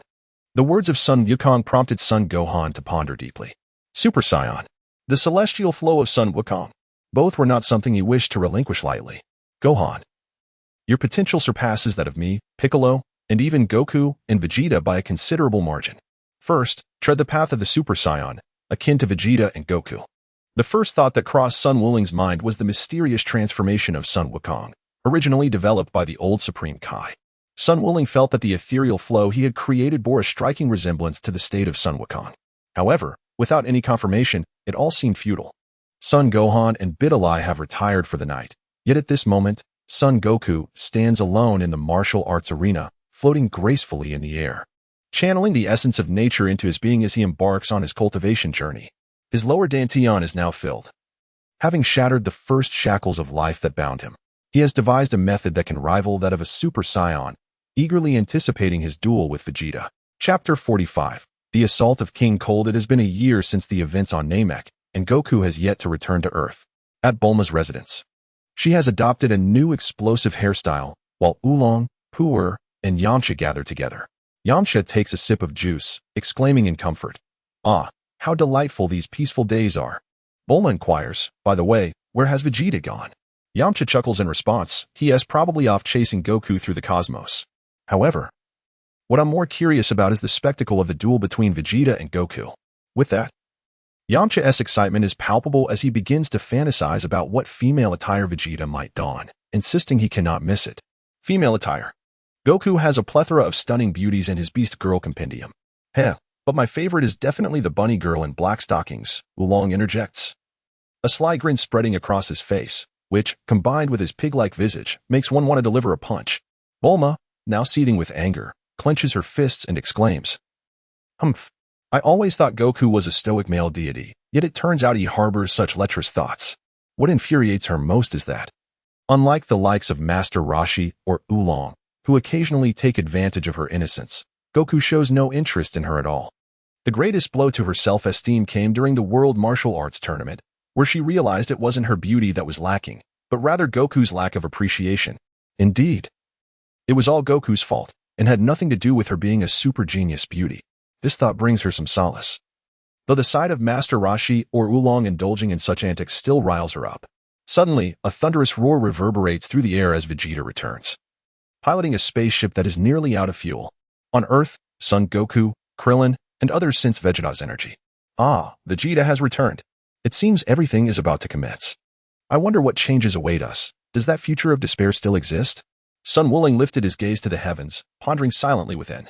At this moment, Bidalai was diligently tidying up the martial arts hall. As for employing child labor, how absurd. Under his guidance, Bidalai had already reached a level where she could spar with Son Gohan, who had yet to transform into a Super Saiyan. Surely, she could handle some responsibilities as a disciple. Satan was beginning to make a name for himself on Earth with his spirit martial arts, and Wuling's reputation was becoming even more illustrious thanks to Satan's influence. Master Wuling, has Vegeta returned? Bidalai paused her tasks, concerned about her first opponent. She had been thoroughly defeated on Namek, and had since dedicated herself to rigorous training. It was her fervent desire to personally vanquish him. It is he. You have now surpassed him. However, Vegeta's power is increasing rapidly. If he were to transform into a Super Saiyan, you might find yourself at a disadvantage, Bidalai. Yet, if Vegeta can achieve that transformation, you would indeed make for a worthy adversary for me. Sun Wuling nodded and said, I have surpassed him. Bai Li. Eager for a challenge, responded, Master Wuling, allow me to test his abilities this time. On Planet Mike, I was left battered and bruised by his blows. This time, I shall repay him in full. If I manage to provoke him into transforming into a Super Saiyan, he might even express his gratitude. Sun Wukong was quite pleased with his disciple, Bidalai, whose character was remarkably resilient. Moreover, due to Bidalai's growth, Son Gohan had also become more diligent in his martial arts training, fearing that he might be overshadowed by her. However, one must be cautious not to strike too harshly. If one were to hit her so hard that even Bulma could not recognize her, how would she ever don women's attire again? Sun Wuling's playful remarks elicited hearty laughter from Bidalai, who clutched her belly in amusement. I understand now, Master Wuling. I shall deliver a beating so profound that even Bulma wouldn't recognize him. Ha ha. Bidalai discerned the underlying meaning in Sun Wuling's words. Everyone instinctively mimics their idols in various aspects, be it in attire or even subtle gestures. Indeed, Bidalai too had adopted a hint of Sun Wuling's sharp tongue. Suddenly, an overwhelming sense of pressure enveloped them, causing the smiles of Sun Wuling and Bidalai to freeze instantaneously. Beyond the solar system, an extraordinarily potent energy was approaching Earth. At this moment, in Kame House, Krillin sensed this anomaly and trembled involuntarily. Is this the Frisia that Wuling spoke of? Remarkable. It feels almost on par with Wuling himself. Krillin clenched his fists, realizing there were still countless formidable foes in this world, and he felt utterly insignificant compared to Sun Wuling and Sun Wukong. Tien Shin'an, Kaiatsu. And Piccolo also sensed the energy emanating from the cosmos. No, this isn't Frisia. This presence is even more terrifying. Piccolo, having encountered Frisia before and fought against him, was intimately familiar with Frisia's aura. A thought struck him. During the battle on Namek, Frisia had mentioned his father. Could it be that Frisia's father had come seeking vengeance for his son? Piccolo quickly connected the dots. Meanwhile, at Bulma's residence, Vegeta had changed into a new outfit. His previous battle gear had been laundered. He donned yellow trousers, white undergarments, and a pink short-sleeved shirt. This is it. The father of Frisia, King Cold, has arrived. Vegeta clenched his fists in frustration. After hearing the words of Sun Wuling and Piccolo, he had conducted a brief investigation in the cosmos and learned of Frisia's father. I never anticipated his arrival would be so swift. Damn it. Kakarot isn't here, and I'm left with that annoying human and, presumably, Kakarot's son. How infuriating. The Martial Arts Hall of Sun Wukong. Sun Wufan hurriedly donned his purple martial arts attire and arrived at Sun Wuling's dojo. Uncle Wuling, you sensed it too. Didn't you? Sun Wukong nodded and smiled, saying it is likely Frisia's father. However, it matters not. Both you and I can easily handle him now. Let us proceed together, everyone. Sun Wukong, Sun Wufan, and Biddy soared towards the site where the spaceship had plummeted. To their astonishment, they sensed no trace of Frisia's energy, leaving Sun Wukong somewhat taken aback. It seemed Frisia had indeed been vanquished by Sun Wukong. This was a profound shift in events, one that had been influenced by him. It remained to be seen whether Trunks would make another appearance in the unfolding saga. Sun Wukong thought to himself. As he soared through the sky, he would soon meet with Krillin, Vegeta, Yamcha, Tien, and Kaiatsu. Indeed, Wukong, your intuition was correct. Frisia's father has truly arrived, exclaimed Piccolo, addressing Sun Wukong with urgency. Sun Wukong nodded slightly, his expression serene and composed, exhibiting no trace of tension, much like Dilly and Sun Wufan. Vegeta, have you ever heard tales of Frisia's father amidst the cosmos? Sun Wukong inquired of Vegeta. Chapter 46, The Mysterious Girl. King Cold, the father of Frisia and the leader of the Frost Demon Clan. Upon overhearing your conversation with Piccolo, I have discovered information about him throughout the universe. Vegeta replied, clenching his fists in frustration. Damn it. I can't believe he arrived on Earth so swiftly, and Kakarot is still absent. TCH, King Cold you say? Piccolo murmured softly. Sun Wukong gracefully descended to the ground, only then noticing the attire worn by Vegeta. Vegeta, what is this outfit? Vegeta, incensed by Wukong's remark, found himself in a predicament. His battle suit had been washed by Bulma, resulting in this rather outdated garment. Yamcha had found it utterly amusing, and Vegeta's greatest dread was that Wukong would catch sight of him in such a state. However, the arrival of King Cold had caused him to forget his embarrassment. Silence. That Earth woman washed my clothing against my will. What are you doing? Vegeta exclaimed. Wukong, what kind of look is that? At that moment, Wukong, with a face full of disdain, pulled Gohan close, while Bidalai discreetly distanced herself from him. With an earnest expression, Wukong addressed Bidalai and Gohan, saying, Children, you must never emulate this peculiar uncle, dressing so flamboyantly. Do you understand, Gohan Bidalai? Yes, Uncle Wukong. Indeed, Master Wukong. Son Gohan quietly nodded, his gaze towards Vegeta mirroring that of Sun Wukong moments earlier, replete with disdain, which drove Vegeta to the brink of frustration. Sunday. Sun Wukong, humph. Vegeta crossed his arms defiantly, scoffing. I shall not be provoked by your words. Oh, really? Sun Wukong revealed a faint smile, pondering whether our Saiyan prince would try to evade responsibility regarding the matter of cross-dressing. Vegeta's temper flared once more at Sun Wukong's words. You imbecile. What I meant was that I would don women's attire only if I were to lose after transforming into a Super Saiyan. Sun Wukong's companions, including Yamcha, Tien, and Krillin, could not suppress their laughter, but upon catching sight of Vegeta's menacing glare, they quickly stifled their amusement, covering their mouths to contain their chuckles. Suddenly, a loud exclamation from Piccolo commanded the attention of Sun Wukong, Vegeta, and the others, prompting them to silence themselves. Emerging from the clouds, a colossal spaceship pierced through the atmosphere, beginning its descent. Babidi, Videl, Gohan, follow me at once. Everyone, please exercise caution. Sun Wukong gazed towards the direction of the descending spaceship, contemplating bringing Bidalai along, when suddenly, Gohan soared past him, clad in a striking purple martial arts uniform, his hair resembling an explosive mane. To his astonishment, he thought, how could Satan have arrived as well? Sun Wukong was genuinely surprised by this turn of events. He was timid and cunning, and his arrival was truly unexpected. At the same time, there was a sense of satisfaction within him, for he had not misjudged the character of this individual. His father, too, was taken aback, eyes wide with astonishment. Among the other Z warriors, with the exception of Vegeta, this disciple of Sun Wukong who now graced the silver screen was no stranger. He was the face chosen by Wukong himself. Their reputation, bolstered by Satan's promotion, had spread to every corner of Earth, as they secretly safeguarded the world, garnering many fans along the way. Master Wukong, and esteemed seniors, although my combat strength is lacking, I have never forgotten the responsibility of protecting Earth and the world. I always remember what Master Wukong has said to me, Satan declared earnestly, offering a smile to Dilly before continuing. In that case, let us proceed together. Satan, you should follow everyone.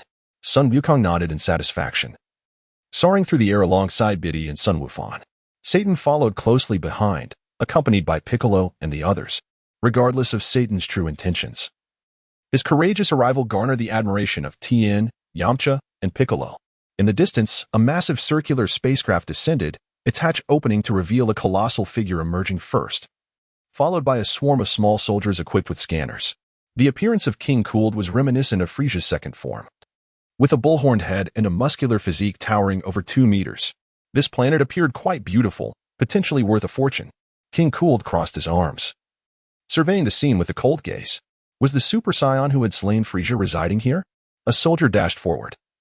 Having been dispatched to an alien world during the Namekian conflict, he had miraculously survived and witnessed the battle through his scanner. Indeed, King Cooled. We have traced the trajectory of the Dragon Balls. It leads us here. King Cooled sneered. Dragon Balls? I never imagined such a thing existed. Suddenly, a striking figure descended before them, a girl with golden shoulder-length hair, blue eyes, and exquisite features, clad in a form-fitting purple outfit that accentuated her alluring curves. She wore a blue vest and red flat-soled boots, exuding a vibrant and capable aura. Who are you? King Cooled stared in astonishment at the golden-haired girl, even the scanner failing to detect her presence. No, it can't be King Cooled. Her combat power is reading as 0. This is impossible. A soldier, glancing at the scanner, exclaimed. 0. It's as if she is an illusion, non-existent. 0? Is the scanner malfunctioning? King Cooled growled, seizing the soldier in fury. I sense immense pressure from this woman. How can you claim she is of 0 power? Is she merely air? King Cooled, the scanner is indeed accurate. It shows 0, without error. The soldier replied, gritting his teeth in fear. King Cooled released him, a cold sweat trickling down his brow, overwhelmed by the fear emanating from the golden-haired girl, akin to the oppressive aura of a superior being, making it difficult for him to breathe. The girl casually swept her golden hair aside and remarked, Cooled, Frisia's father. I see. However, your life of luxury has left your potential untapped. Though you may not compare to Frisia, with continuous training, you might pique my interest. King Cooled gritted his teeth, observing the quaking soldiers around him. Attack. Kill her. What? What? King Cooled. The soldiers widened their eyes in disbelief. What? Do you dare defy my orders? King Cooled seized a retreating soldier and, without hesitation, unleashed an energy blast that obliterated him, silencing the others who contemplated fleeing. Humph. The golden-haired girl watched the scene with a cold smile, her demeanor calm and composed, as if regarding mere clowns. Chapter 47. The name of the girl Swish? Swish. Swish. Under King Cooled's coercion, hundreds of soldiers charged towards the golden-haired girl, their frenzied shouts echoing as they bolstered their spirits. Combat power at 0 was a mere illusion. Yet they had no choice but to advance towards her, fueled by fear. The girl's delicate visage reflected disdain and revulsion as she raised her right palm, conjuring a key slice. Swish. The sound of slicing flesh resonated, before King Cooled could react. The hundreds of soldiers he commanded were swiftly dispatched by the girl's key slice, their dismembered bodies strewn about, eyes wide open in death, purple blood soaking the ground. The girl relaxed her grip on the key slice, nonchalantly observing the carnage surrounding her, her bright blue eyes locked onto King Cooled. Why would such a remote place harbor such a terrifying being? Despite the scanner's failure to detect her presence, the inexplicable pressure evoked memories of a legendary, yet terrifying existence he had witnessed firsthand. An identical sensation. What's wrong? King Cooled, the illustrious cosmic overlord. Appearing like a frightened rabbit? The golden-haired girl lightly brushed her bangs aside, her blue eyes piercing through King Cooled, devoid of emotion. As she manipulated the bodies of the fallen soldiers, enveloping them in an energy wave that reduced them to dust. Sun Wukong, Son Gohan, Biddy, Piccolo, Vegeta, and Tianjin Han sensed the presence of hundreds of life forces, which suddenly vanished in an instant. What could have happened? Could it be Trunks? Sun Wuling silently thought to himself, accelerating his flight speed. Sun Wufan and Biddy paused momentarily before swiftly following behind. Upon spotting the landing site of the spacecraft, Sun Wuling witnessed the golden-haired girl utterly annihilating her target with an energy wave. How could this possibly be? Sun Wukong almost exclaimed Android 18 in astonishment. He had considered various possibilities, such as Tian Shinhan or Gohan, yet he could never have anticipated it would be Android 18. The android, with her striking golden short hair and captivating blue eyes, bore an uncanny resemblance to the future version of Android 18, save for the slight length of her hair.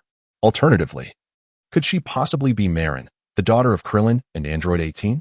Sun Wukong felt a twinge of disbelief within himself, simultaneously rendered speechless by Krillin's choices. Even after marrying Android 18, he had the audacity to name his daughter after a former partner. What merit did that previous relationship possess to be compared with Android 18? Sun Wuling compared Krillin's former girlfriend, Marin, with number 18, and found that in every aspect, number 18 utterly surpassed her. Yet, after their marriage, Krillin inexplicably still pined for his past love.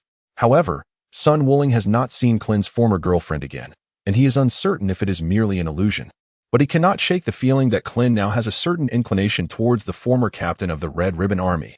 Sun Wuling shook his head, dismissing the notion. No, Krillin, let us not consider the daughter of Android 18. As a child, she was merely a miniature version of Krillin adorned with golden hair. Could it be that this golden-haired maiden before me is indeed Android 18 herself?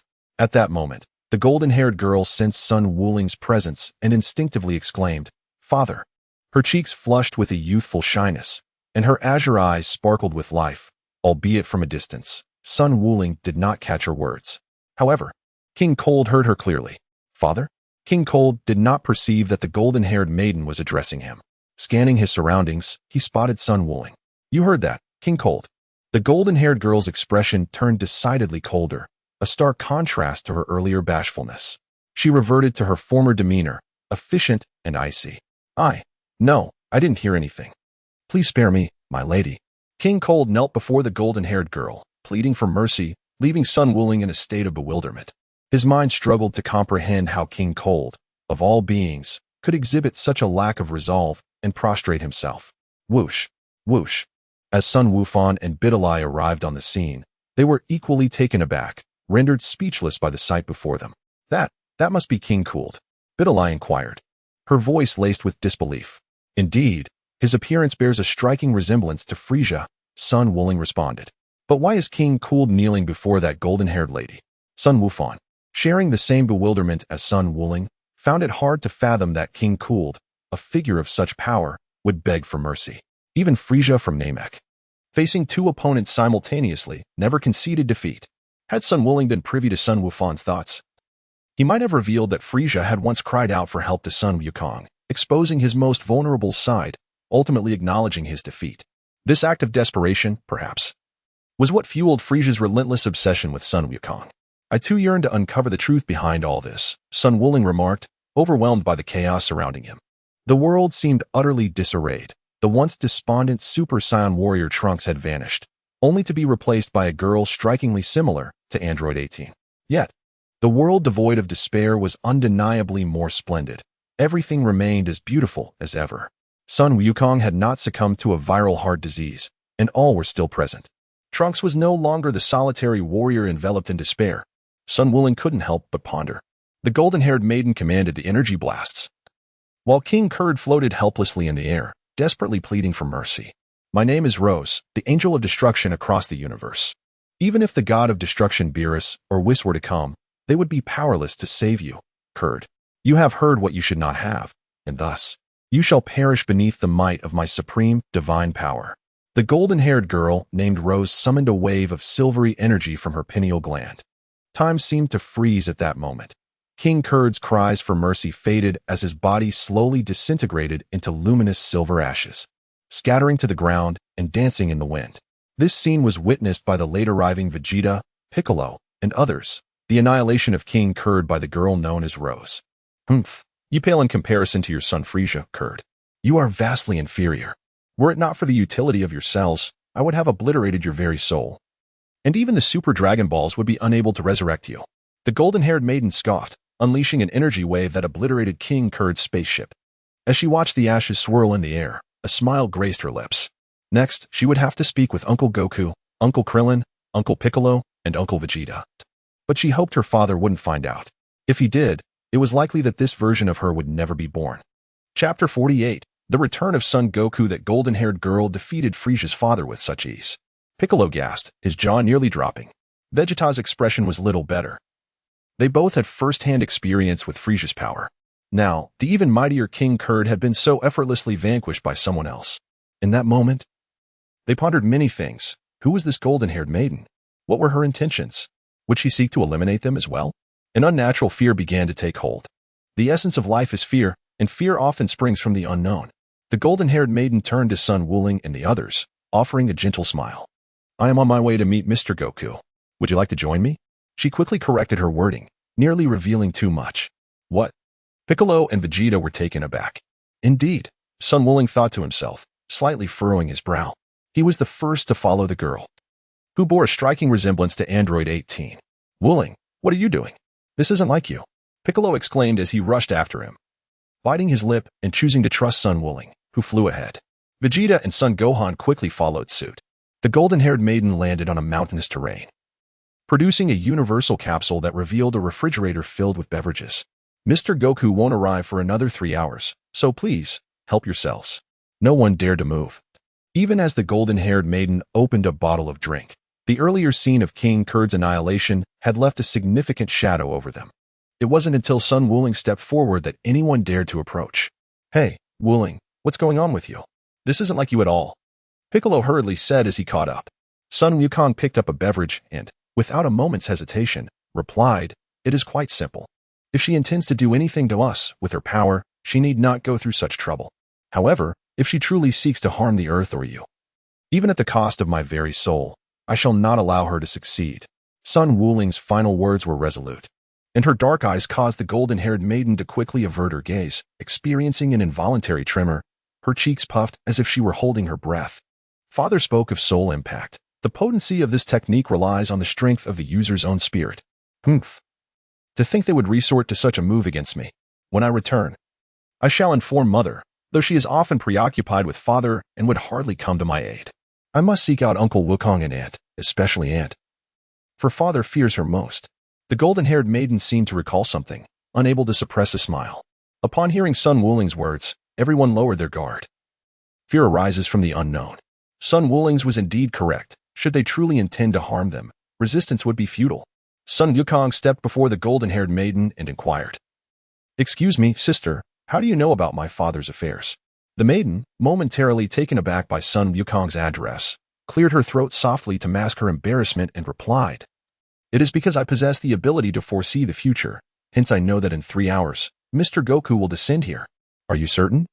Sun Wuling pointed towards the sky, where a colossal spherical spacecraft descended through the atmosphere amidst the swirling clouds. What? The expression on the young girl's face froze for an instant, her mind utterly bewildered. What on earth is happening? The golden-haired maiden clutched her head, unable to fathom the reality, her sanity teetering on the brink. Ah, indeed it is Goku's energy. Without a doubt, Goku has returned. Yamcha exclaimed with palpable excitement. He has grown stronger. Goku, Tien, Kaiatsu, and others followed Son Gohan and Piccolo as they hurried towards the scene, while Vegeta strolled leisurely in their direction. Observing the golden-haired girl, who appeared almost petrified, Sun Wuling chuckled and gently patted her shoulder. Under her dazed gaze, he remarked, Dear girl, do you have a multitude of questions swirling in your mind? Aha. After playfully poking her cheek, he burst into laughter and dashed away. The golden-haired girl, touching her cheek where Sun Wuling had just prodded her, felt a rush of warmth spread across her face, her demeanor turning shy. Internally, she seethed with indignation, shouting in her mind, "What is this? Has my mere presence altered the course of history? No, wait." The golden-haired maiden suddenly had a revelation, her face flushed with anger. Upon grasping the truth, she felt nearly frantic. This information was divulged by my mother, which implies that time itself has deliberately misled me. Oh, mother. How could you be so mischievous, conspiring with father to deceive me, leading me to such embarrassment? Whoa, I must inform my uncle and aunt. This is infuriating.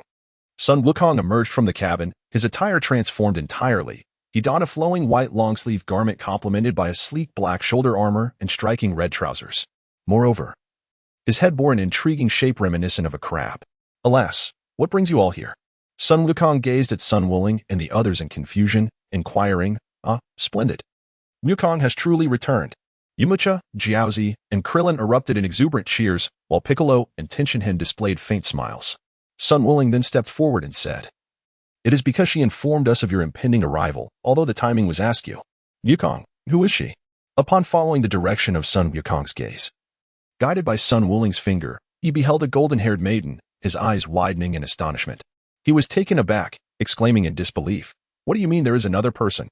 The words of Sun Wukong caused the golden-haired maiden's fists to involuntarily clench tightly. Sun Wukong shook his head and replied, "I do not recognize you. May I inquire who you are?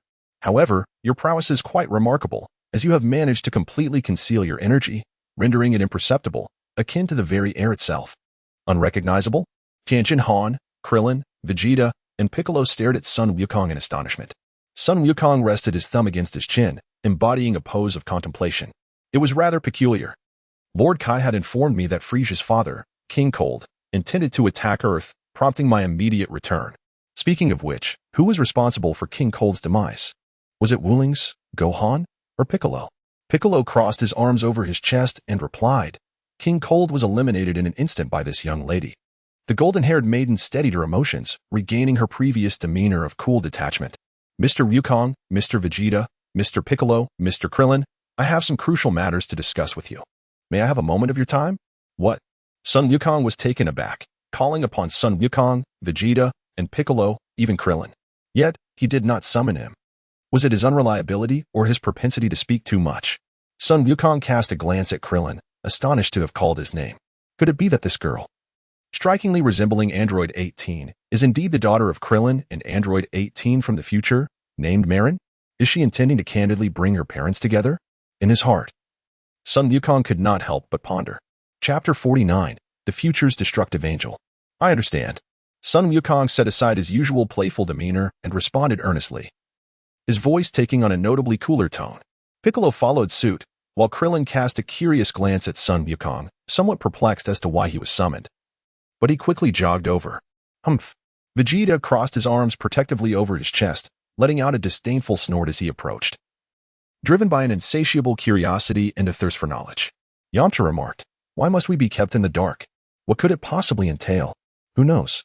Perhaps it has something to do with Krillin." Sun Wukong crossed his arms defensively. He had partially guessed the truth but remained entirely unaware of the events that were about to unfold. The golden-haired girl led Piccolo, Vegeta, Krillin, and Sun Wukong to a distant open area. She then conjured a shimmering, transparent silver barrier, enveloping them, startling Vegeta, Piccolo, and Krillin.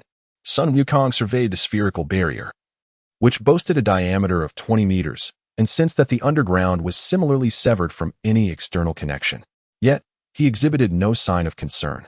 "Oh, it resembles the protective barrier set up in the cellar of Wu Ling's home," he mused. The golden-haired young woman nodded and said, "I apologize for startling you. I was worried about my father overhearing, hence the protective barrier." Curious, Krillin inquired, "Your father?"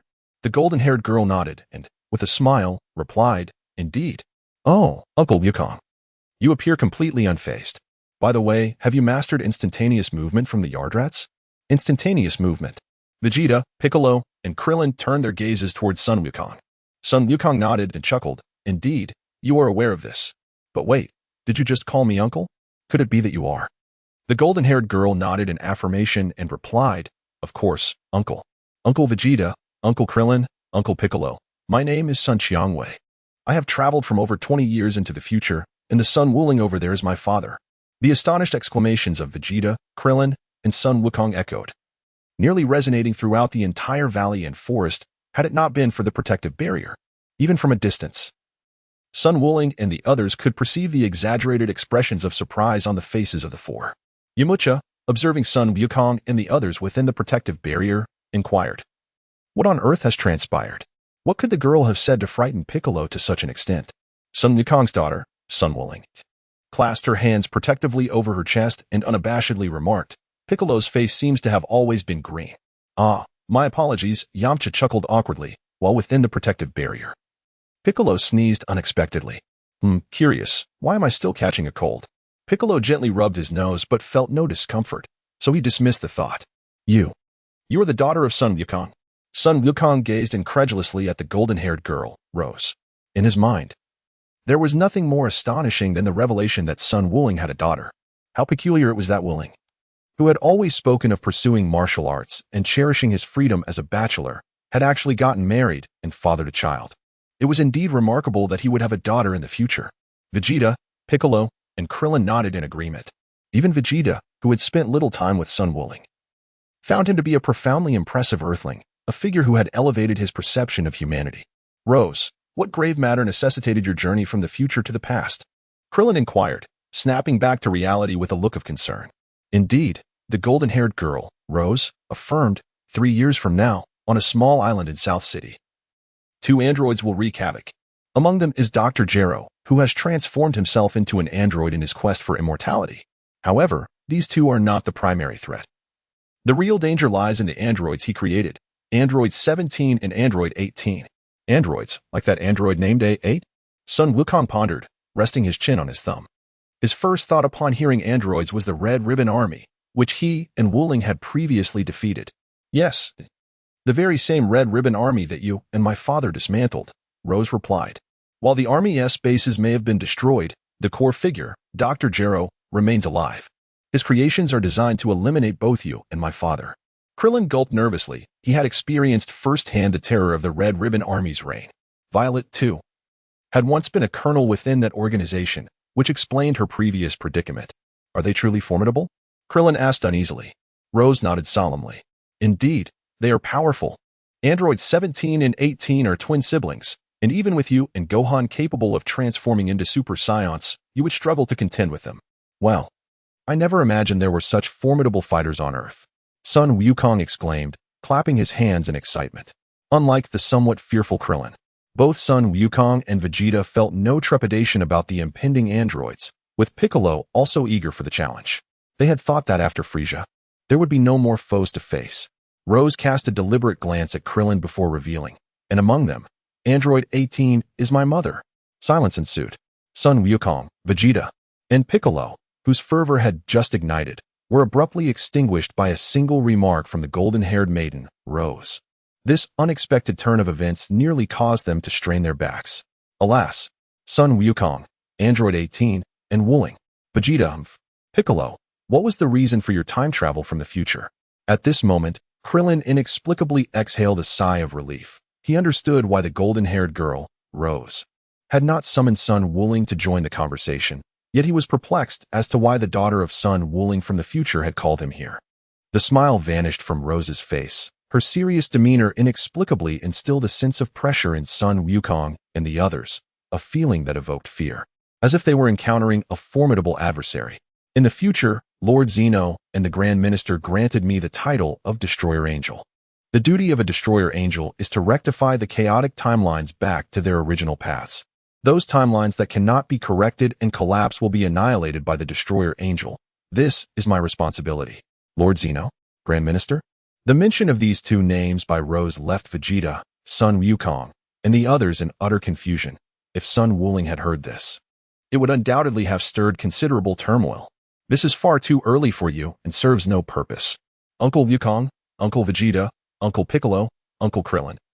I have witnessed numerous chaotic parallel timelines, and finally, it is our world's turn. Yet, just like my father, my mother deceived me, deliberately miscommunicating the time of your return, which infuriated me." Rose reflected on how she had solemnly declared her ability to foresee the future, only to be contradicted shortly thereafter, leaving her in a state of indignation. Now, I have awaited this day. I am truly from this main timeline, arriving over 20 years later. My existence here is inevitable. Henceforth, I require the assistance of Uncle Wukong and the others. Otherwise, it is highly likely that I may never come into existence, leading to the creation of a flawed parallel timeline. Upon concluding her statement, Rose deliberately cast a glance at Krillin, leaving him feeling bewildered. He could not comprehend why she kept looking at him. He felt as though her words were directed specifically at him. Chapter 50. The future warrior of parallel timelines outside the protective barrier, Sun Wuling and the others had been waiting for over an hour. Yet the golden-haired girl had not finished her conversation with Sun Wukong and the others. What was going on? Why were Piccolo, Vegeta, and Krillin looking at me? Have I done something in the future that incited jealousy and resentment? Sun Wukong felt inexplicably puzzled, as if he were being deliberately concealed from the truth. Could it be that his very existence as an anomaly, one that should not exist, had somehow incited a change that warranted his eradication? Sun Wukong's heart is now filled with the same trepidation that once consumed Yamcha, Piccolo, and others. He harbors a secret. He does not truly belong to this world. The girl who bore a striking resemblance to Android 18 had deliberately erected a protective barrier to prevent eavesdropping. Coupled with the scrutinizing gazes of Vegeta, Krillin, and Piccolo, these thoughts weighed heavily upon him. Alas, what is that sister doing to my father? The words of Sun Wufan interrupted Sun Wuling's thoughts. Under the gazes of the onlookers, within the protective barrier, the golden-haired girl, Rose, released a stream of silvery energy from her fingertips. It flowed like water as she infused it into Sun Wukong's body. Inside the protective barrier, the golden-haired girl remarked, "Uncle Wukong, your viral heart disease has vanished, so you need not worry. In about a year, my father will have developed a technique involving the spiritual eye, which will not only allow one to perceive their own physical condition, but also reveal the spiritual state of others. When that time comes, I will be counting on you, Uncle Wukong." At this moment, Sun Wukong appeared remarkably solemn. "I am aware that I will undoubtedly master the divine eye in due course. I shall not allow Wuling to perish again." Vegeta crossed his arms protectively over his chest, gazing at Wuling beyond the protective barrier. Humph. Who would have thought that in a parallel universe, Wuling, along with Kakarot, would succumb to viral heart disease, rather than attributing it solely to viral heart disease? It is more aptly described as a manifestation of inner demons. Piccolo, crossing his arms as well, chuckled and remarked, "As for that fellow Wuling, it is what it is. But who would have thought, Goku, that you would also be afflicted by such inner demons?" Sun Wukong smiled sheepishly. "Perhaps it was during our cultivation process that Wuling and I inadvertently made some mistakes. However, I shall ensure that Wuling never meets his demise again." As Sun Wukong spoke, his tone grew resolute and earnest. The haunting memories of the scenes on Namek lingered in his mind, igniting a simmering anger within him. The golden-haired maiden, Rose, cast a glance at Vegeta, her demeanor tinged with melancholy. There exists another timeline where viral heart disease manifests 3 years later. However, Uncle Piccolo, Uncle Vegeta, and Uncle Wukong, you were all slain by the androids. My father, enduring the torment of the disease, sacrificed himself alongside the last Saiyan warrior, ultimately leading to the demise of my mother and uncle. He paid the ultimate price, perishing in a cataclysmic clash with the ultimate android, Cell, the last Saiyan warrior. Following my father's final instructions, sought out Namek, where the remaining Z fighters were resurrected, yet my father's spirit had already departed. It was only later, when you found the Super Dragon Balls, Uncle Wukong and Uncle Vegeta, that my father was brought back to life. The golden-haired maiden, Rose, was deeply affected by the events of that parallel timeline, leaving her with profound psychological scars. The realization that her father, Sun Wuling, had killed her mother and uncle, despite their villainy, had left her in a state of shock. It made her appreciate the beauty of her current timeline even more. Moreover, she deliberately refrained from mentioning Son Gohan's name to avoid arousing Vegeta's suspicions, as Trunks' name had not yet come into existence. Even Piccolo, unaware, believed Rose was referring to Son Gohan. Suddenly, a watch on Rose's wrist emitted a notification, disrupting her train of thought. "Oh no, time is running short. Uncle Wukong, I implore you to be cautious of Cell, who is based on my father's cells. A warrior from a parallel future is also on their way. I must take my leave." With clenched fists, she concentrated her silver energy, forming a swirling portal of silvery light before vanishing into it. In another parallel timeline, Wooling and Wukong met their demise 2 years later due to viral heart disease, while androids 17 and 18 wreaked havoc. Piccolo, Vegeta, Wukong, and Krillin were still processing everything that the golden-haired maiden had conveyed. The presence of androids 16, 17, 18, and the ordinary yet formidable cell, based on Sun Wooling's cells, loomed large. I feel utterly bewildered. How can I explain this to everyone? The future, the androids. Oh, and there's another android who will eventually be with Sun Wooling. Krillin forced a strained smile, his mind clearly struggling with the complexity of the situation. Concepts of parallel timelines and future warriors overwhelmed him. While it was easy to say, how could they conceal the truth about Sun Wooling from everyone? If they failed to unite him with Android 18, they might inadvertently create a parallel timeline that could lead to their own destruction. Piccolo pondered this, recalling the Destroyer Angel and the irreversible devastation that Rose had mentioned. In other words, if Sun Wooling did not unite with Android 18, this world could potentially be obliterated by his future daughter. Vegeta, too, was taken aback, nodding in agreement, his thoughts mirroring Piccolo's. The notion of a Destroyer Angel reminded him of a shadow from his childhood, Beerus, who bore the title of Destruction, perhaps indicating a deeper connection. Did Rose not instruct us on how to proceed? He mused. Soon, a warrior from a parallel timeline will arrive. He will likely reach out to me and Wooling due to his identity, giving you all the opportunity to clarify the situation. The words of Sun Wukong left Vegeta, Piccolo, and Krillin wide-eyed, not because Sun Wukong was incorrect, but rather because it was he who had just spoken them. Indeed, Rose was seeking Wooling because he was her father. Logically, when it came to matters concerning parallel universes, consulting him was the most rational course of action. Moreover, Rose had just set an alarm, indicating that as soon as Piccolo's words fell, a spherical glass-covered spacecraft suddenly materialized in the distant sky, its 4 energy blocks resembling projectiles. In the distance, upon spotting Trunks, Wooling was taken aback. How could the original Trunks appear here again? If that were the case, then what of the girl who bore such a striking resemblance to Android 18? Piccolo crossed his arms protectively over his chest and cast a curious glance at Krillin, perplexed as to why the blonde-haired girl Rose had invited Krillin to join their conversation. Chapter 51, Trunks. Trunks hailed from a parallel timeline, 20 years into the future. Yet he remained oblivious to the circumstances. As he piloted his time machine and discovered all the Z-fighters gathered there, he was startled. What was happening? Why was everyone present? Arriving an hour and a half later than anticipated, it seemed that Frieza and his father had been defeated by Mr. Wooling. Sighing deeply, Trunks reflected. Had it not been for the sudden turbulence, he would not have arrived so late. Transforming the time machine back into a multifunctional capsule, he stowed it away. With all the Z-fighters gathered, the narrative he once knew had been utterly shattered since Wooling's appearance. Trunks remained unaware that his tardiness was a consequence of the future Destroyer Angel Rose's interference. He had always assumed it was a mechanical malfunction. Originally, the timeline dictated that Trunks would simply and directly defeat Frieza and King Cold. However, due to the butterfly effect instigated by Wooling, Frieza had been decisively vanquished by Sun Wukong on Namek, and King Cold, seeking revenge on Earth, met his end at the hands of the future Destroyer Angel Rose. Now, with the earlier appearance of the girl reminiscent of Android 18, coupled with Trunks' arrival, Wooling anticipated that the ensuing events concerning the androids would unfold differently. Nevertheless, he felt no fear. Instead, a thrill coursed through him. Although cautious in his endeavors, he was equally prepared for battle, albeit not as combative as a Saiyan. At this moment, Trunks felt somewhat embarrassed, not wanting to transform into a Super Saiyan in front of everyone. With a degree of persuasion, he called out to both Sun Wukong and Wooling. As Sun Wukong followed along, he gestured an OK sign to Piccolo, Vegeta, and Krillin, indicating for them to proceed together. Upon witnessing Trunks leading Sun Wukong and Sun Wooling away, Piccolo, Vegeta, and Krillin turned their attention to Yamcha, Tien, and others. Seizing the opportunity to share the recent revelations regarding the future Destroyer Angel, Rose, and the origins of his words. What? You are Vegeta's son? Sun Wukong was taken aback, his mouth agape in astonishment.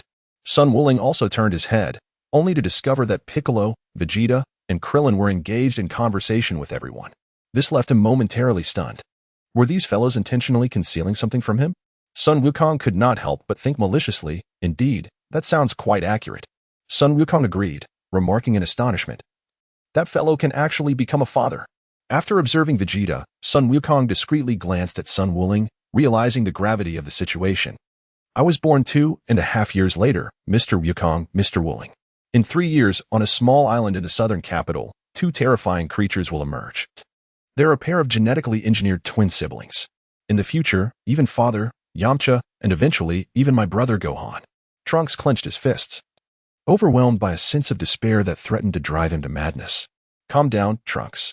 Are the artificial beings you mentioned the remnants of the Red Ribbon Army that I and Wukong destroyed?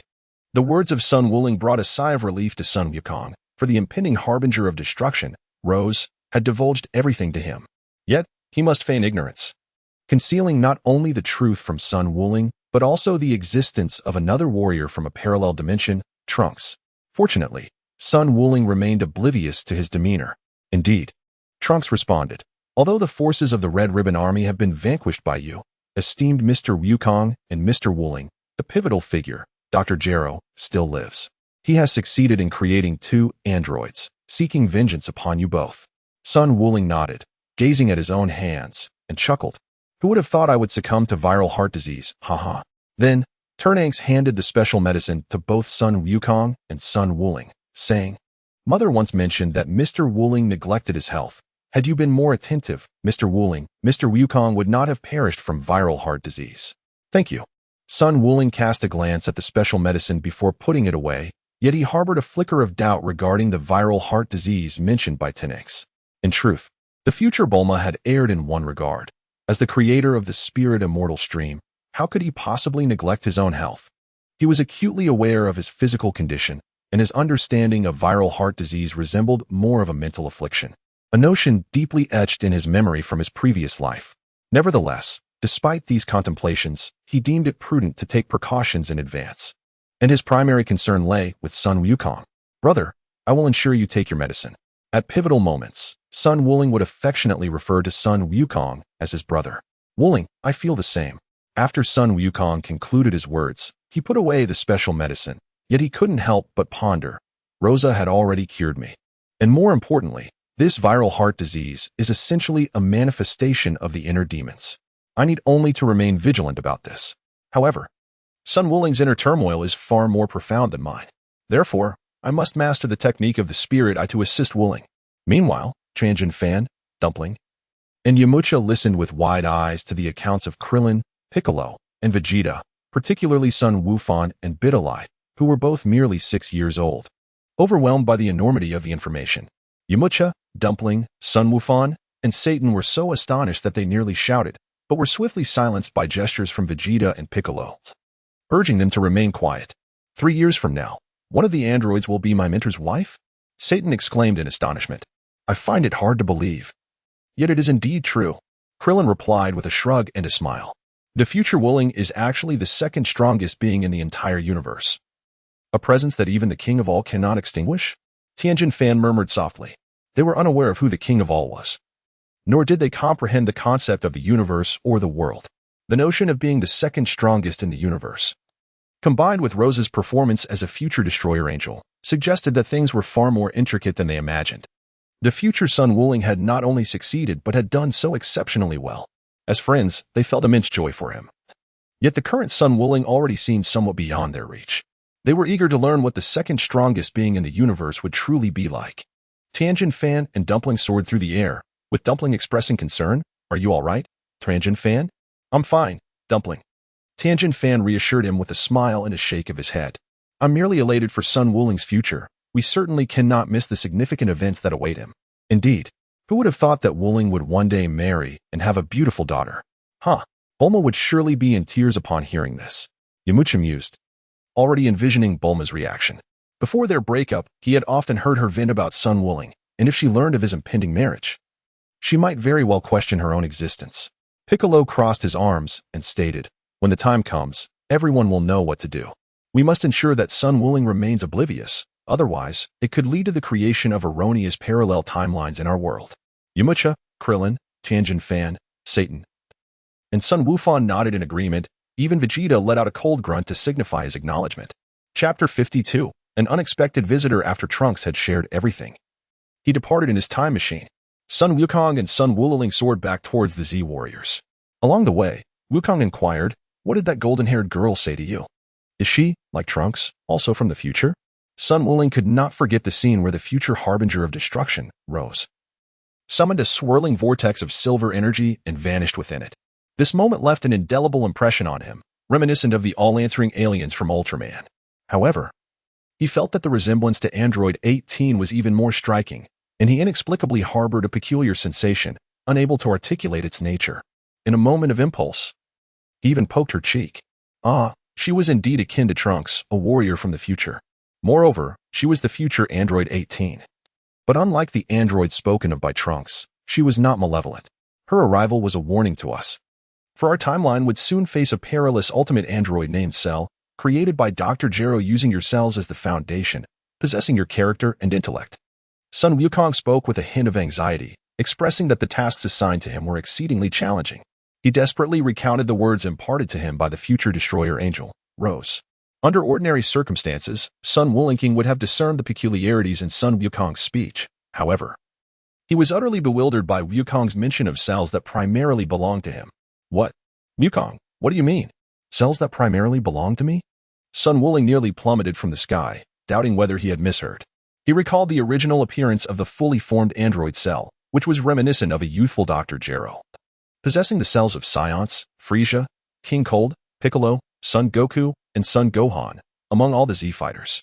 Now that Frieza had been decisively slain by Son Goku on Namek, even Cell was destined to change, shaped by his own character and intellect. By the way, he was quite curious about who Trunks' mother might be. He had just forgotten to inquire. Son Goku fell into deep contemplation, his expression one of perplexity. As Trunks had been conversing with Sun Wuling, cautious not to reveal too much and inadvertently highlight the disparity between them, thus forgetting to ask. Upon hearing Sun Wukong's words, Sun Wuling's thoughts returned to reality, and with a smile, he remarked, to be able to study time machines, and with hair akin to that of Dr. Brief. Can you guess who it might be? Alas, Bulma. Sun Wukong, astonished, plummeted from the sky, creating a substantial crater upon impact with the ground. It is truly remarkable that Bulma and Yamcha, after their separation, would end up together with Vegeta. Sun Wukong, under the influence of the ethereal energy conjured by Sun Wuling, was effortlessly compelled to rise from the ground. Sun Wukong gently brushed off the dust from his body, smiling as he flew to Sun Wuling's side, and said, "Thank you. Wuling, you have become remarkably adept at using the Chi Bomb." As Sun Wukong descended to the ground, he reunited with the Z warriors and replied, "The combination of techniques serves its purpose and possesses its intricacies. Otherwise, possessing immense strength would merely result in engaging in a brawl with fists raised." Indeed, Sun Wukong chuckled, agreeing with this sentiment. In combat, when both sides are evenly matched, the outcome hinges upon the application of the combat techniques mastered by each warrior. Wuling, are you contemplating devising a plan to locate Dr. Gero in advance using the Dragon Balls and eliminate him? As Sun Wukong descended, Piccolo confronted him with an inquiry. Sun Wukong replied with a smile, "I indeed harbor this thought. However, Piccolo, do not forget that I am still a martial artist. On the morning of May 12th, 3 years from now, around 10 o'clock, we shall meet at a small island located to the southwest of South City. Let us arrive there an hour in advance." Sun Wuling's words brought a palpable sense of relief to Vegeta, Krillin, Yamcha, and Goku. They had genuinely feared that Sun Wuling might eliminate Dr. Gero prematurely. Given his characteristically cautious nature, which made such a preemptive strike entirely plausible. The reason Sun Wukong is able to remain unrestrained is due to the existence of the Dragon Balls. Otherwise, he would be far more curious about what the creature, composed primarily of his own cells, known as Cell, truly is. However, it is still necessary to take precautions in advance. Suddenly, a surge of sensation struck him. The protective barrier he had established in the cellar was under attack. Oh no, the barrier has been triggered. Everyone, we shall reconvene at another time. I must take my leave now. As Sun Wukong was about to bid farewell to everyone in return, he was halted by Sun Wuling. Sun Wukong exclaimed, "Wait a moment. Wuling, I have learned a technique of instantaneous movement from the Adat Larence. I shall take you there. Farewell, everyone." Sun Wukong grasped Sun Wuling's shoulder, his index finger resting upon his forehead, and in an instant, his figure vanished from the spot, reappearing at Baozi Mountain. The disappearance left Yamcha in shock as he stared at the place where Sun Wuling had been, now truly empty. The anger from their father, along with the frustration of Uncle Wuling, lingered palpably in the air of Baozi Mountain. Son Gohan sensed the energies of both Sun Wuling and Sun Wukong, exclaiming in astonishment, The Urdratians, humph. Though they may lack strength, they possess extraordinary techniques. It's no wonder Kakarado is hesitant to return, Vegeta uttered discontentedly. Realizing that Sun Wukong had grown even stronger, having mastered the art of instant transmission, Piccolo crossed his arms protectively over his chest, addressing the group. In 3 years. If anyone lacks confidence, do not bother showing up. Even Future Rose has deemed this a troublesome affair. That cell, primarily based on Wooling's cells, is undoubtedly formidable. It would be regrettable if anyone were to hinder our progress. Yamcha, Krillin, and Mr. Satan exchanged awkward smiles. Videl hurriedly approached Vegeta, her bright eyes fixed intently upon him. Oh, you little rascal, what do you intend to do? Vegeta retorted, arms crossed, gazing down at Videl, who barely reached his thigh. I wish to battle you, Videl declared, her energy surging forth. Krillin, Yamcha, Tien Shinhan, and Piccolo were momentarily taken aback, as even Vegeta was startled by the intensity of Videl's unleashed power.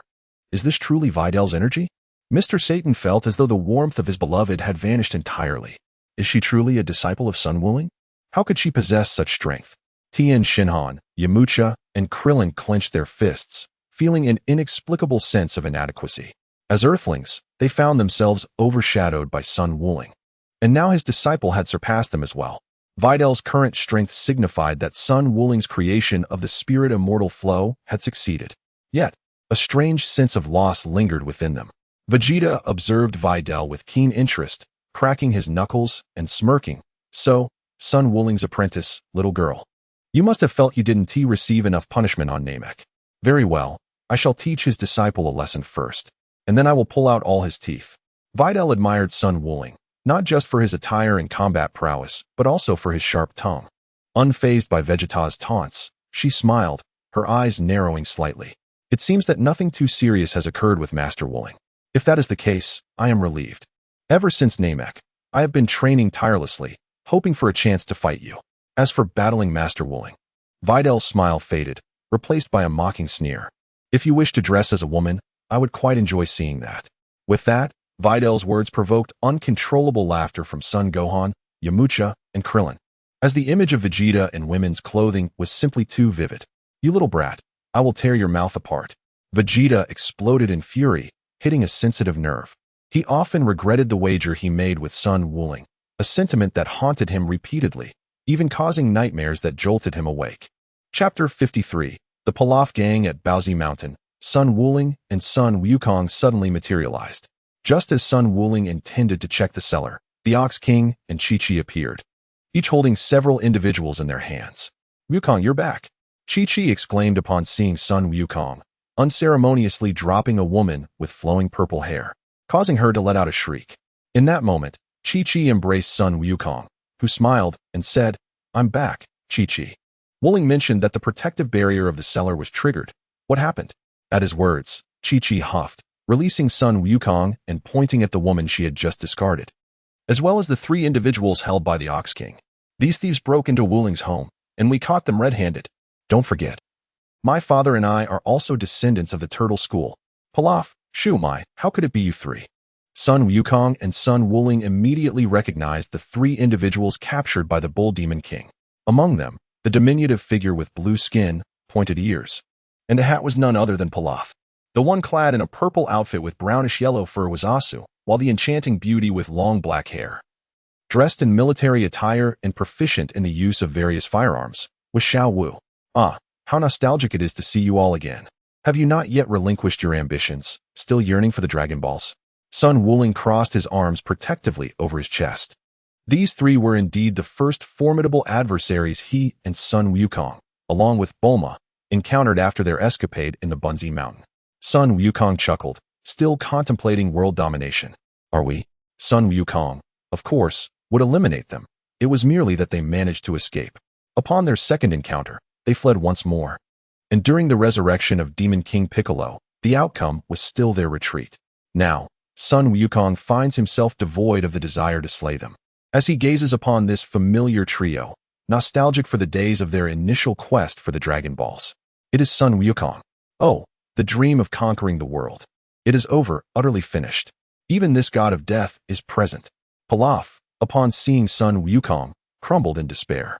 Previously, Sun Wukong had relentlessly pursued them.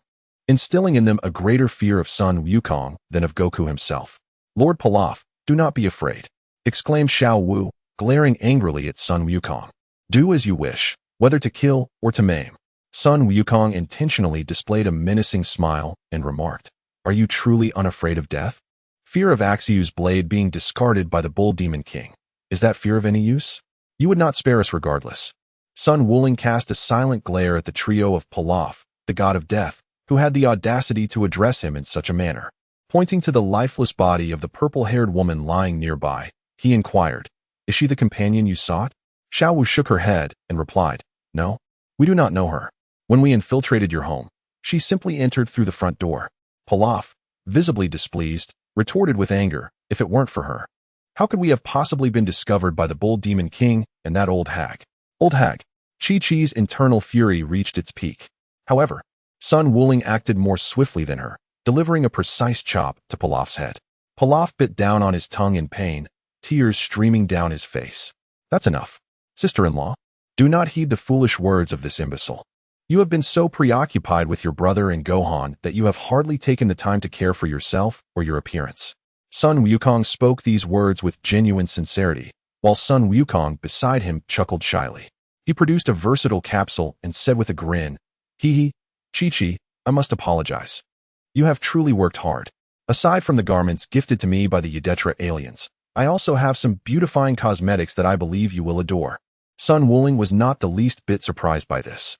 Sun Wukong's enigmatic behavior could not be attributed to any transformation, but rather to a deep-seated memory etched within his soul.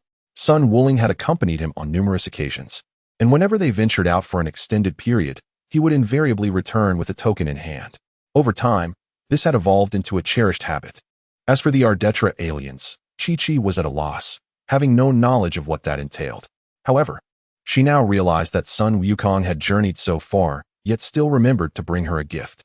When two individuals genuinely harbor affection for one another, everything they share feels delightful. Even the most cliché expressions sound romantic in the eyes of the beloved. Conversely, if one is disliked, no effort will suffice to mend that sentiment. Suddenly, Sun Wuling and Sun Wukong sensed the energies of Biddy and Vegeta clashing violently. What could have prompted a confrontation between Vegeta and Biddy? Sun Wukong inquired, puzzled. Sun Wukong spread his hands and replied, "Biddy Lee has always yearned for a chance to compete against Vegeta. Their first encounter in battle occurred on Namek, where Biddy Lee's strength surpassed that of Vegeta at the time. However, due to a lack of experience, she suffered a humiliating defeat, left battered and bruised. This loss has left her with a lingering sense of dissatisfaction." Sun Wukong playfully remarked, "Where's Gohan? Fear not. With him around, Dilly will certainly be safe." Sun Wuling approached the woman with cascading violet locks, observing her stillness as she lay there motionless. "How long do you intend to feign death? Who are you? And what brings you to my home?" he inquired. "Oh my, how the once little boy has blossomed into a handsome young man. But I wonder, are you still a man at heart?" The woman gradually rose, her voice sweet and beguiling, evoking an intoxicating allure that rendered the Bull Demon King's trio of companions senseless, their eyes sparkling with fascination.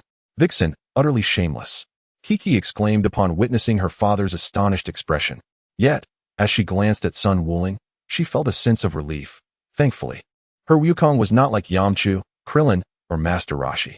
The woman turned to face him, clad in a seemingly ordinary short-sleeved shirt and denim jeans, yet exuding an irresistible charm that ignited the imagination of men. With her crimson lips and enchanting visage, every movement seemed to beckon desire. "It has been quite some time.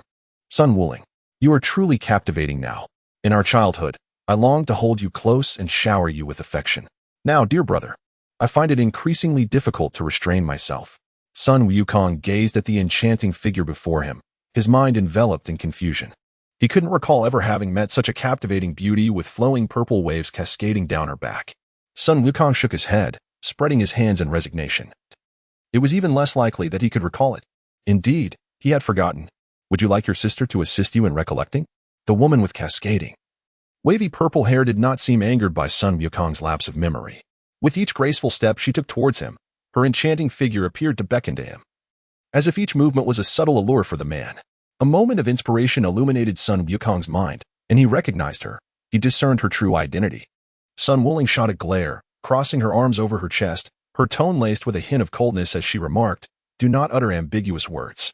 Then, with a playful twist in her speech, she continued, "I almost did not recognize you with your clothes on.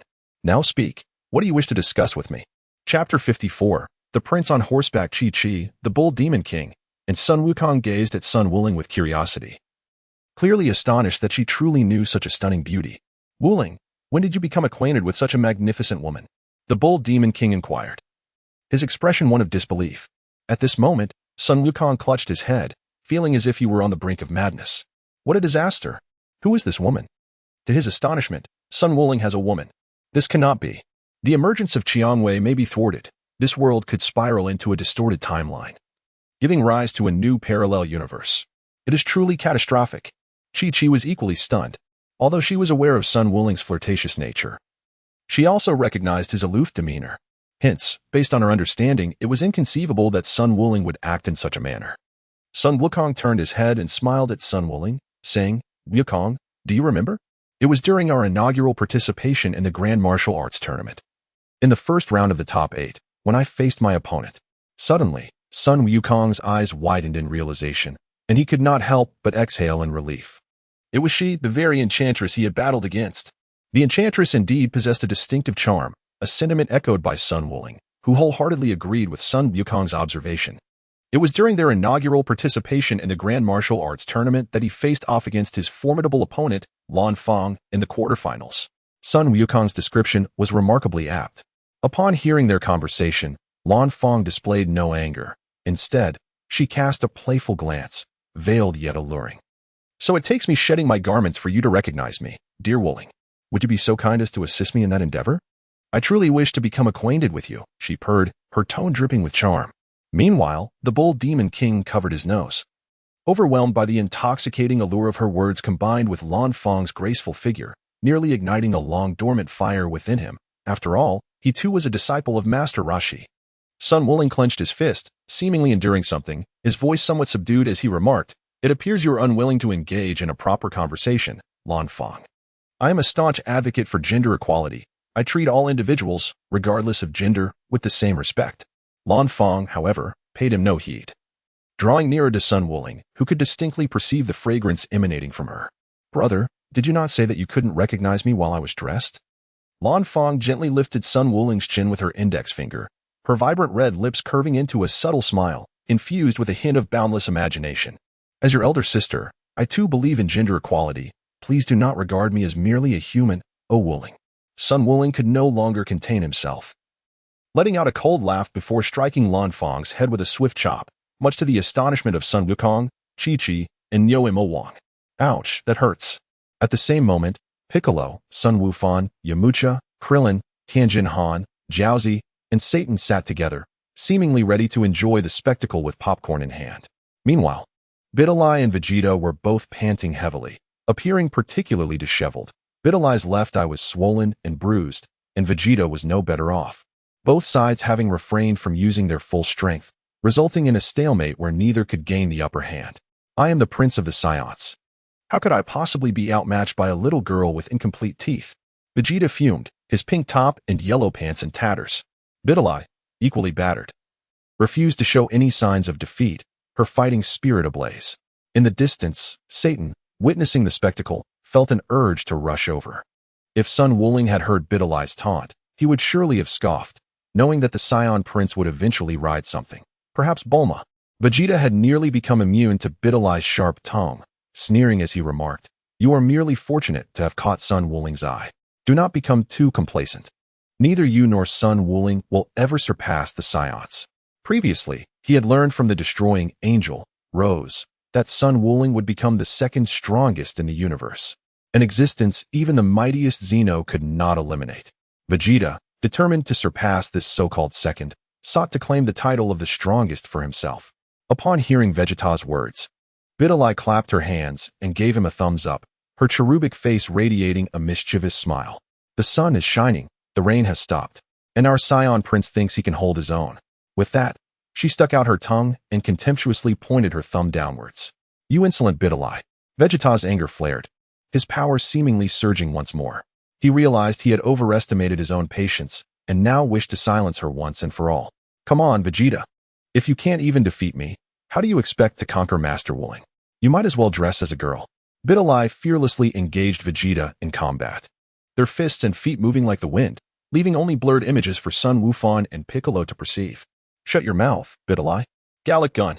Kamehameha. After a fierce exchange of blows, both warriors unleashed their energy attacks. The Kamehameha collided with the Gallic Gun, the latter overpowering the former. Bidalai gritted her teeth. She had lost, as Vegeta had grown stronger during the fight.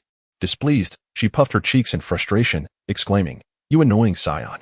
As the Gallic Gun pierced through Bidalai, Vegeta's mindset had shifted. He recognized the value of Sun Wuling's disciple, who shared a similar loquaciousness. Grabbing the unconscious Bidalai, he tossed her into Satan's arms. Satan anxiously examined the exhausted Bidalai, gripping her wrist to find her pulse steady, which eased his worries.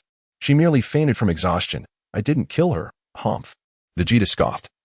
Internally reveling in his recent achievements, he felt he had made significant progress, his combat prowess increasing dramatically. Moreover, as Bidalai was Sun Wuling's disciple, she had provided him with insights into Wuling's techniques. Most importantly, he felt himself drawing closer to becoming a Super Saiyan. Clenching his fists, unable to suppress his grin, he declared, "Sun Wuling, just wait. When I transform into a Super Saiyan, I will surely knock out all your teeth." Chapter 55. Krillin and Zilluo Lan at Baozi Mountain. Lan Fang cradled her head, tears glistening in her eyes, looking utterly pitiful, with a conspicuous bump on her forehead. Why couldn't we just talk it out? Why did it have to come to this? The actions of Sun Wuling elicited a thumbs up from the couple, Chi-Chi and Sun Wukong. Yet, despite the similarity in their actions, their thoughts diverged. Chi-Chi remarked, "Impressive. Sun Wuling remains true to form, delivering a commendable performance. That shameless vixen certainly deserves to be reprimanded." Sun Wukong. I truly believe that Sun Wuling was involved with a woman of ill repute. Thankfully, Sun Wuling remains true to himself. However, how on earth did such a Sun Wuling come to be with that artificial being? Sun Wukong pondered with a hint of curiosity. I beg your pardon. That hurts terribly. Sun Wuling, you remain as merciless as ever. Lan Fang pouted and rose to her feet, declaring that she would no longer dare to pose frivolously. In truth, upon witnessing Satan extolling your celestial prowess on television, I was compelled to seek you out as my master. However, it would be even more delightful to become Satan's wife. As Lan Fang observed the gathering energy of Sun Wuling's Chi Yuan slash, she quickly shook her head, suppressing her smile. Dispersing the energy in his hands, Sun Wuling remarked, "If that is the case, you must be aware of the Garlic Tower. I have expressly instructed Satan to elucidate all matters regarding the Garlic Tower." Lan Fang produced a photograph featuring herself alongside the Garlic Immortal. "Oh, and there's this," she exclaimed, retrieving a pouch containing 5 mystical beans obtained from the Garlic Immortal. Exercising caution, akin to the adage of not placing all eggs in one basket, Sun Wuling refrained from taking all the beans, believing that a sufficient amount would suffice. "If I were to hoard them all, you would only use a fraction. He still possesses an ample supply." Given that the Garlic Immortal had bestowed beans upon Lan Fang, it appeared that the beans were indeed plentiful and no longer subject to memory shortages. The mystical beans, it seems, are indeed genuine. Sun Wuling gazed at Lan Fang and inquired, "If that is the case, why not simply express your desire to become my disciple?" Instead of enduring a beating from Uncle Neo Mo Wang and his wife, Lan Fang replied with an unabashed smile, "It is because I aspire to be the Master's wife." Alas, it seems that opportunity has slipped away, Master Wuling. Her manner of address had shifted, and she no longer sought to flaunt her charms before Sun Wuling as she once did. At this moment, Sun Wukong found himself in deep contemplation. His disciple, Sun Wufan, was a figure whose renown eclipsed even that of Dilly and Satan. Although he had garnered fame in the realm of celestial beings, his disciples comprised only Dilly, Satan, and Sun Wufan. Sun Wukong. Gohan is still too young compared to Bidalai. Sometimes, when he sees Bidalai serving him tea or cleaning, he can't help but feel as if he is witnessing child labor. Most importantly, Lan Fang has ascended the Gallon Tower and has grown quite well. During moments of boredom, it would be delightful to see Lan Fang don those JK uniforms, bunny girl outfits, or fox costumes for a bit of visual pleasure. Well then, since you have climbed the Gallon Tower, I grant my consent. Lan Fang. Sun Wukong accepted Lan Fang, a character akin to Violet, who is unlikely to appear again. Much like Lan Chi, fading into obscurity. Furthermore, There is the unfortunate King Jappa, who, along with Sun Wukong, encountered various figures during the 3 tournaments of the World Martial Arts Championship. In the memories of Sun Wuling, following the conclusion of the 22nd World Martial Arts Tournament, the nefarious actions of King Piccolo's minions wreaked havoc at the event. Subsequently, during the 23rd tournament, the emergence of the new King Piccolo led to a significant decline in participation from martial artists, resulting in the event becoming increasingly trivialized, allowing even beings like Satan to claim victory. However, the present circumstances are markedly different. Even the striptease women spoken of by Lan Fong and Sun Wukong have ascended the Tower of Corinne. Sun Wuling wonders if Gappa Wang and Namu still pursue martial arts as he does. The Pilaf trio, left behind by Sun Wuling, lives in dire straits. Their dreams of world domination were swiftly quashed by Sun Wuling's ominous warning. Once you conquer the world, I shall promptly pull you down from it. Utilizing resources effectively, Aisho has taken on the role of gatekeeper at the martial arts school. Sun Wuling recalls Pilaf's cleverness, akin to Bulma's inventiveness. Yet his overwhelming ambition led Sun Wuling to assign him the task of guarding the entrance and relaying messages. As for Xiao Wu, she serves tea, sweeps the floor, and on occasion, Sun Wuling indulges in her delightful appearance by dressing her in charming bunny or fox-themed outfits. After all, her beauty is undeniable, and she possesses commendable fighting skills. Dilly has been liberated from her previous duties and is no longer required to clean. She occasionally assists Sun Wuling with errands. Following a day of rigorous training, both Dilly and Lan Fong attend to Sun Wuling's needs, offering massages and pampering him with playful attire reminiscent of bunny and fox girls. Sometimes, Xiao Wu joins in, creating an atmosphere far surpassing any previous conventions he had attended, where beauty was often overshadowed by heartbreak. Upon learning of Sun Wuling's exploits from Sun Wukong, Master Roshi couldn't help but feel envious, wishing for a similar level of enjoyment in his own life. Why, he pondered. Did the turtle school he founded lack any beautiful girls? As time passed, a year had slipped away, and at Turtle Hermit's abode, dusk fell, painting the horizon with a glowing red hue. Beneath the evening glow, Violet stood on the beach, her purple hair dancing in the wind. Troubled by the news Klein had shared regarding the artificial beings, each mention of them sent waves of fear coursing through her.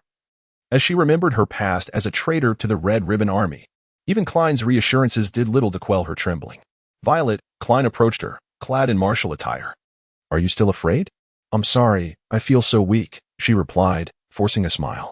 Although we are both Earthlings, I lack the talent of Wuling, who has single-handedly developed his own martial arts techniques. If only I were as strong as he, perhaps you wouldn't have to fear. Violet turned to him, placing her finger on his lips. Do not say such things, Klein. I cannot shake this unease. After we absconded with the Red Ribbon Army's treasury, I felt lost until I met you. You helped me find my footing. Thank you. Klein blushed slightly, feeling bashful. It was nothing. It just happened that Yamcha and I were there. Violet grasped Klein's hands, her clear eyes trembling with emotion, a stark contrast to her usual bold demeanor. Klein, I like you. Let us marry. Upon uttering these words, her cheeks flushed crimson, almost reaching her neck, as if she had summoned all her courage. Klein, taken aback, was momentarily at a loss for words, delighted yet flustered. Unlike Sun Wuling, who relentlessly pursued martial arts, Klein had always harbored feelings for Violet. But his shyness had kept him from expressing them. Marriage? He struggled to maintain his composure. Violet, please calm down. I understand your fear regarding the artificial beings. Tomorrow, I will take you to Wuling's martial arts school. With him there, you need not worry. Violet shook her head, despite Sun Wuling's handsome appearance. The memory of his merciless destruction of the Red Ribbon Army's base haunted her. She could not forget the gruesome sight of him using his energy blade to dismember soldiers, ultimately incinerating their remains without leaving a single survivor. I am serious, Klein. Violet gazed at him, awaiting his response. Meanwhile, at Bowsy Mountain, Sun Wuling concluded another day of training. Upon learning that he, like Sun Wukong, could succumb to a viral heart disease, he utilized the Dragon Balls to wish for immunity for himself, Sun Wukong, and those close to him. Yet even after making the wish, Sun Wuling remained vigilant. After his training, he had Dilly, Lan Fong, and Xiao Wu assist him with massages to ensure his condition remained optimal. Today, Dilly donned a sailor-style JK uniform, feeling shy yet diligently massaging Sun Wuling's limbs and acupressure points to alleviate his tension. Observing his somewhat troubled demeanor, Dilly reassured him, Master Wuling, there is no need for concern. The dragon has granted your wish, has it not? I will retrieve the remaining 6 Dragon Balls tomorrow, so you can rest easy. Sun Wuling shook his head, turned around, and glanced at Bidalai, who was seated upon his back, gently massaging him. He chuckled. There's no need to search any further. Bidalai. Speaking of which, I only suggested that Lan Fong and Xiao wear this attire for aesthetic pleasure. I didn't expect you to don it as well. Bidalai paused for a moment, her lips pouting in mild irritation. Master Wuling, do you not find me appealing in this outfit? Not at all. You look quite adorable in it. Sun Wuling smiled in response, yet silently contemplated. I hope that Son Gohan will not hold me accountable in the future. Humph. If it weren't for Master Wuling's persistent gloom, how could I have possibly ended up like this? Bai Di expressed her mild dissatisfaction, her small face flushed with embarrassment. Sun Wuling forced a smile and remarked, one future warrior foretold that I would succumb to viral heart disease in 2 years, while another claimed it would be 3 years before I face such a fate. It is all illness, after all. How could I possibly feel joyous about it? Di Li's eyes sparkled with a sudden thought regarding the origins of the androids. Her father, Satan, had once recounted tales of the infamous Red Ribbon Army, a formidable force at the time. He had informed her that the military might of the Red Ribbon Army was sufficient to dominate the world. Master Wuling, could you share with me the history of the Red Ribbon Army? How did you and Master Wukong dismantle their operations? Sun Wuling gazed upon his fingers, conjuring a miniature Qi Yuan slash. It was then, beneath the Korin Tower, that he and Sun Wukong had struck down Tao Bai Bai with this very technique. After reducing Tao Bai Bai's lifeless body to ashes, he carried Sun Wukong up the tower. Consequently, 3 days following Tao Bai Bai's demise, the Red Ribbon Army learned of his death, summoning forces from various divisions back to headquarters and activating all defensive systems. It was during this time that his mindset underwent a profound transformation, externally, towards his foes. His chi became as razor-sharp as the Qi Yuan slash itself, leading him to eliminate every adversary in his path. Nearly 1 million Red Ribbon soldiers fell before his blade. And as he continued to hone his Qi Yuan slash, it grew increasingly refined and adept. Although a few managed to escape, the vast majority of the Red Ribbon soldiers met their end by his hand. Ultimately, he obliterated the Red Ribbon Army's base with the Kamehameha wave. Subsequently, through the Dragon Balls, he uncovered the locations of other Red Ribbon bases, leading to the destruction of the remaining divisions alongside Sun Wukong. Sun Wuling recounted everything to Bidalai, particularly relishing the expression of admiration that adorned her countenance, which inexplicably filled him with a sense of accomplishment. How magnificent, Master Wuling. You and Uncle Wukong bravely faced a 1,000,000-strong army. It was simply exhilarating. I long to return to that moment, yearning to join you with my energy blade and vanquish those nefarious foes. Aren't you afraid, Bidalai? Sun Wukong paused momentarily, recalling how Bulma had been terrified of him for a time after witnessing him obliterate the corpse of the Red Ribbon soldier. Not at all, Biddy retorted swiftly. As far back as I can remember, my father spoke to me about the Red Ribbon Army. They were formidable terrorists beyond even the king's reach. Those villains deserved their fate. Sun Wuling chuckled and shook his head. He had never claimed to be a good person. At present, he was younger than Dilly and had a limited understanding of morality. Perhaps as he matured, he would come to grasp these concepts. Moreover, Master Wuling, my father once cautioned that children should never wander alone at night, lest they be snatched away by the Red Ribbon bandits who would extract their hearts. Additionally, our neighbors, the uncles and aunts, warned me that if I disobeyed my father, I would be sold to those very same Red Ribbon bandits. Dilly, as if opening a floodgate of memories, recounted tales from her childhood about the legends of the Red Ribbons while giving Sun Wuling a massage. Suddenly, a loud knock echoed, accompanied by the voice of Xiao Wu, interrupting the incessant chatter of Dilly, causing her to pout in mild displeasure. Sun Wukong responded with a sound, and Bai Di also descended from Sun Wukong's back, bidding farewell to him before returning to her own room. Sun Wukong entered the hall, and after Xiao Wu handed him the phone, she returned to her room. Clin, what brings you to call me at such a late hour? Sun Wukong stretched lazily, feeling quite content after the delightful massage he had just received. With a cheerful demeanor, he inquired. On the other end of the line, Krillin stood outside the Kame house, holding the phone. I apologize, Wukong, but you are the only one I can think of for advice. I'm uncertain if I can fulfill the role of a husband, and I'm at a loss. I just promised Violet that I would marry her. Marry? Sun Wukong was momentarily taken aback. Had he just heard Krillin mention marriage? It seemed that only a year had passed. Krillin was about to tie the knot. But wait, wasn't he supposed to be with Android 18? How had he ended up with Violet? a character who had only appeared briefly before fading into obscurity. Could this be a consequence of the butterfly effect brought about by his actions? Did his interference result in the separation of a beloved couple from the Dragon Ball universe? Chapter 57, A Duel with Vegeta. This can't be right. Why is this happening? I haven't engaged in any underhanded deeds. Could it be that my mere fluttering wings have irrevocably altered Krillin's fate? Upon contemplating this, Sun Wukong was momentarily frozen, as if he had undergone significant transformation. Tianjin Fan is currently entangled in a passionate romance with Lan Qi, and it is likely they will unite. Yamcha has long since parted ways with Bulma, while Son Gohan has fully realized his strength and potential. Additionally, there is also Biddy Li and Satan. Sun Wuling shook his head with a bitter smile. It seemed that his transformation into a butterfly had brought about significant changes. The being known as Cell, formed predominantly from his cells, was evidently more complex than he had initially perceived. What should I do? Wuling, I find myself at a crossroads. The only thought that comes to mind is you. Can you guide me on the path I ought to take?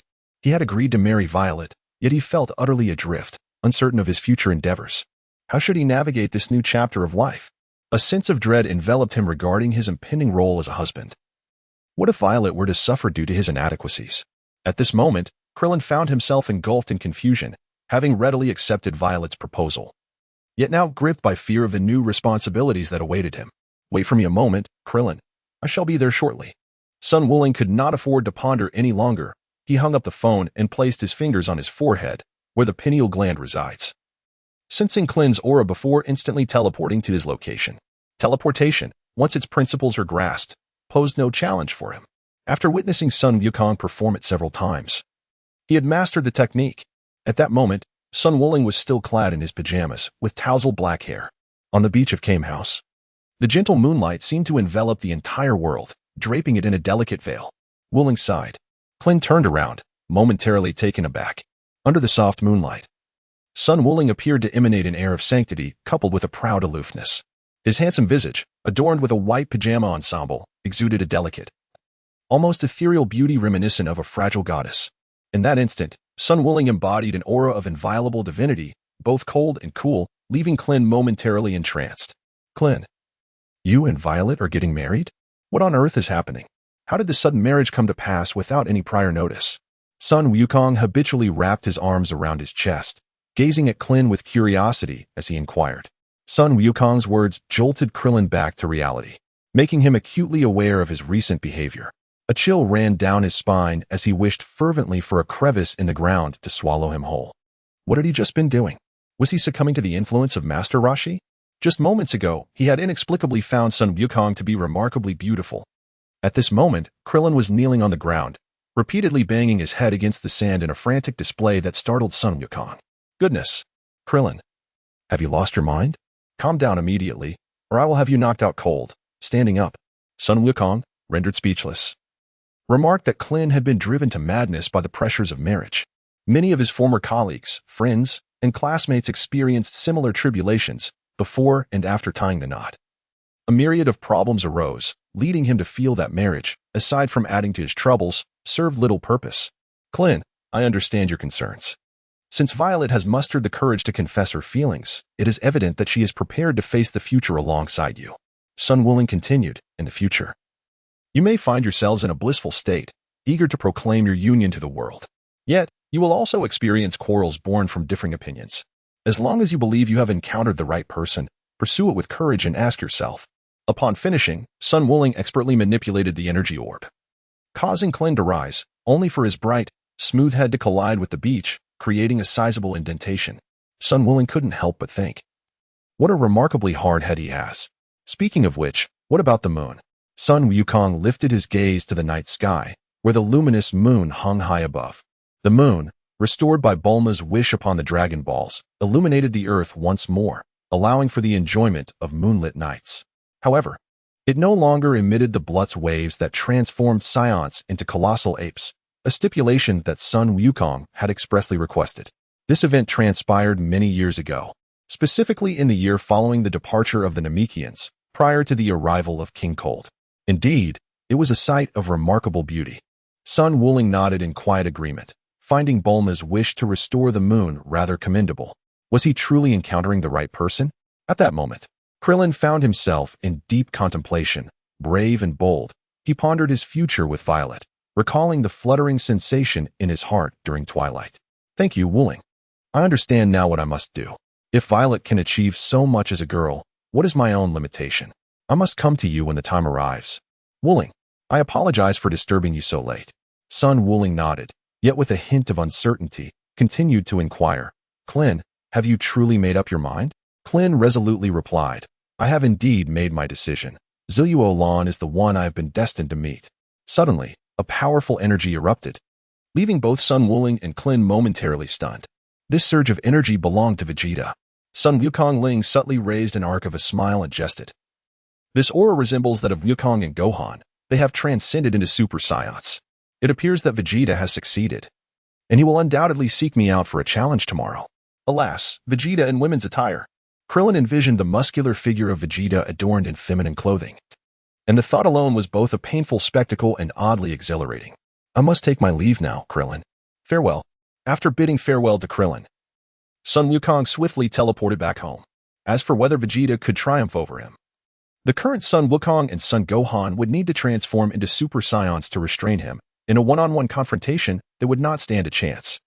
Vegeta had only just transformed into a Super Saiyan, and concerning combat techniques and strategies, Sun Wukong had never encountered setbacks in that regard. Vegeta's feminine attire was a certainty, and he likely still regarded his power as it was on Namek, considering he was merely a human from Earth. Vegeta's explosive energy naturally caught the attention of Tien Shinhan, Sun Wukong, Sun Gohan, and the rest of the Z fighters, leading them to recall the wager Sun Wukong had made with Vegeta. It was truly approaching. At Bulma's residence, Vegeta emerged from the gravity chamber, surrounded by a swirling golden aura, laughing maniacally. He had finally succeeded. He had become a Super Saiyan. Kakarot, Gohan, I have finally surpassed you. Haha. Vegeta clenched his fists, trembling with excitement. Sun Wukong, wait for me. Tomorrow, I shall pluck every last one of your teeth. Haha. The transformation into a Super Saiyan amplifies one's power by a staggering 50-fold. This sudden surge left Vegeta's mindset in disarray, momentarily leading him to feel invincible. Such a mentality is quite understandable. It is akin to a person whose punch, initially capable of delivering a force of 5, suddenly escalates to 250. Few can remain composed under such circumstances.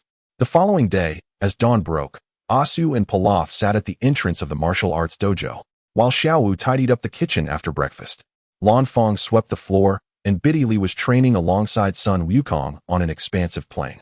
Sun Wukong was quite satisfied with Biddy Li's talent, especially since she demonstrated a willingness to work hard.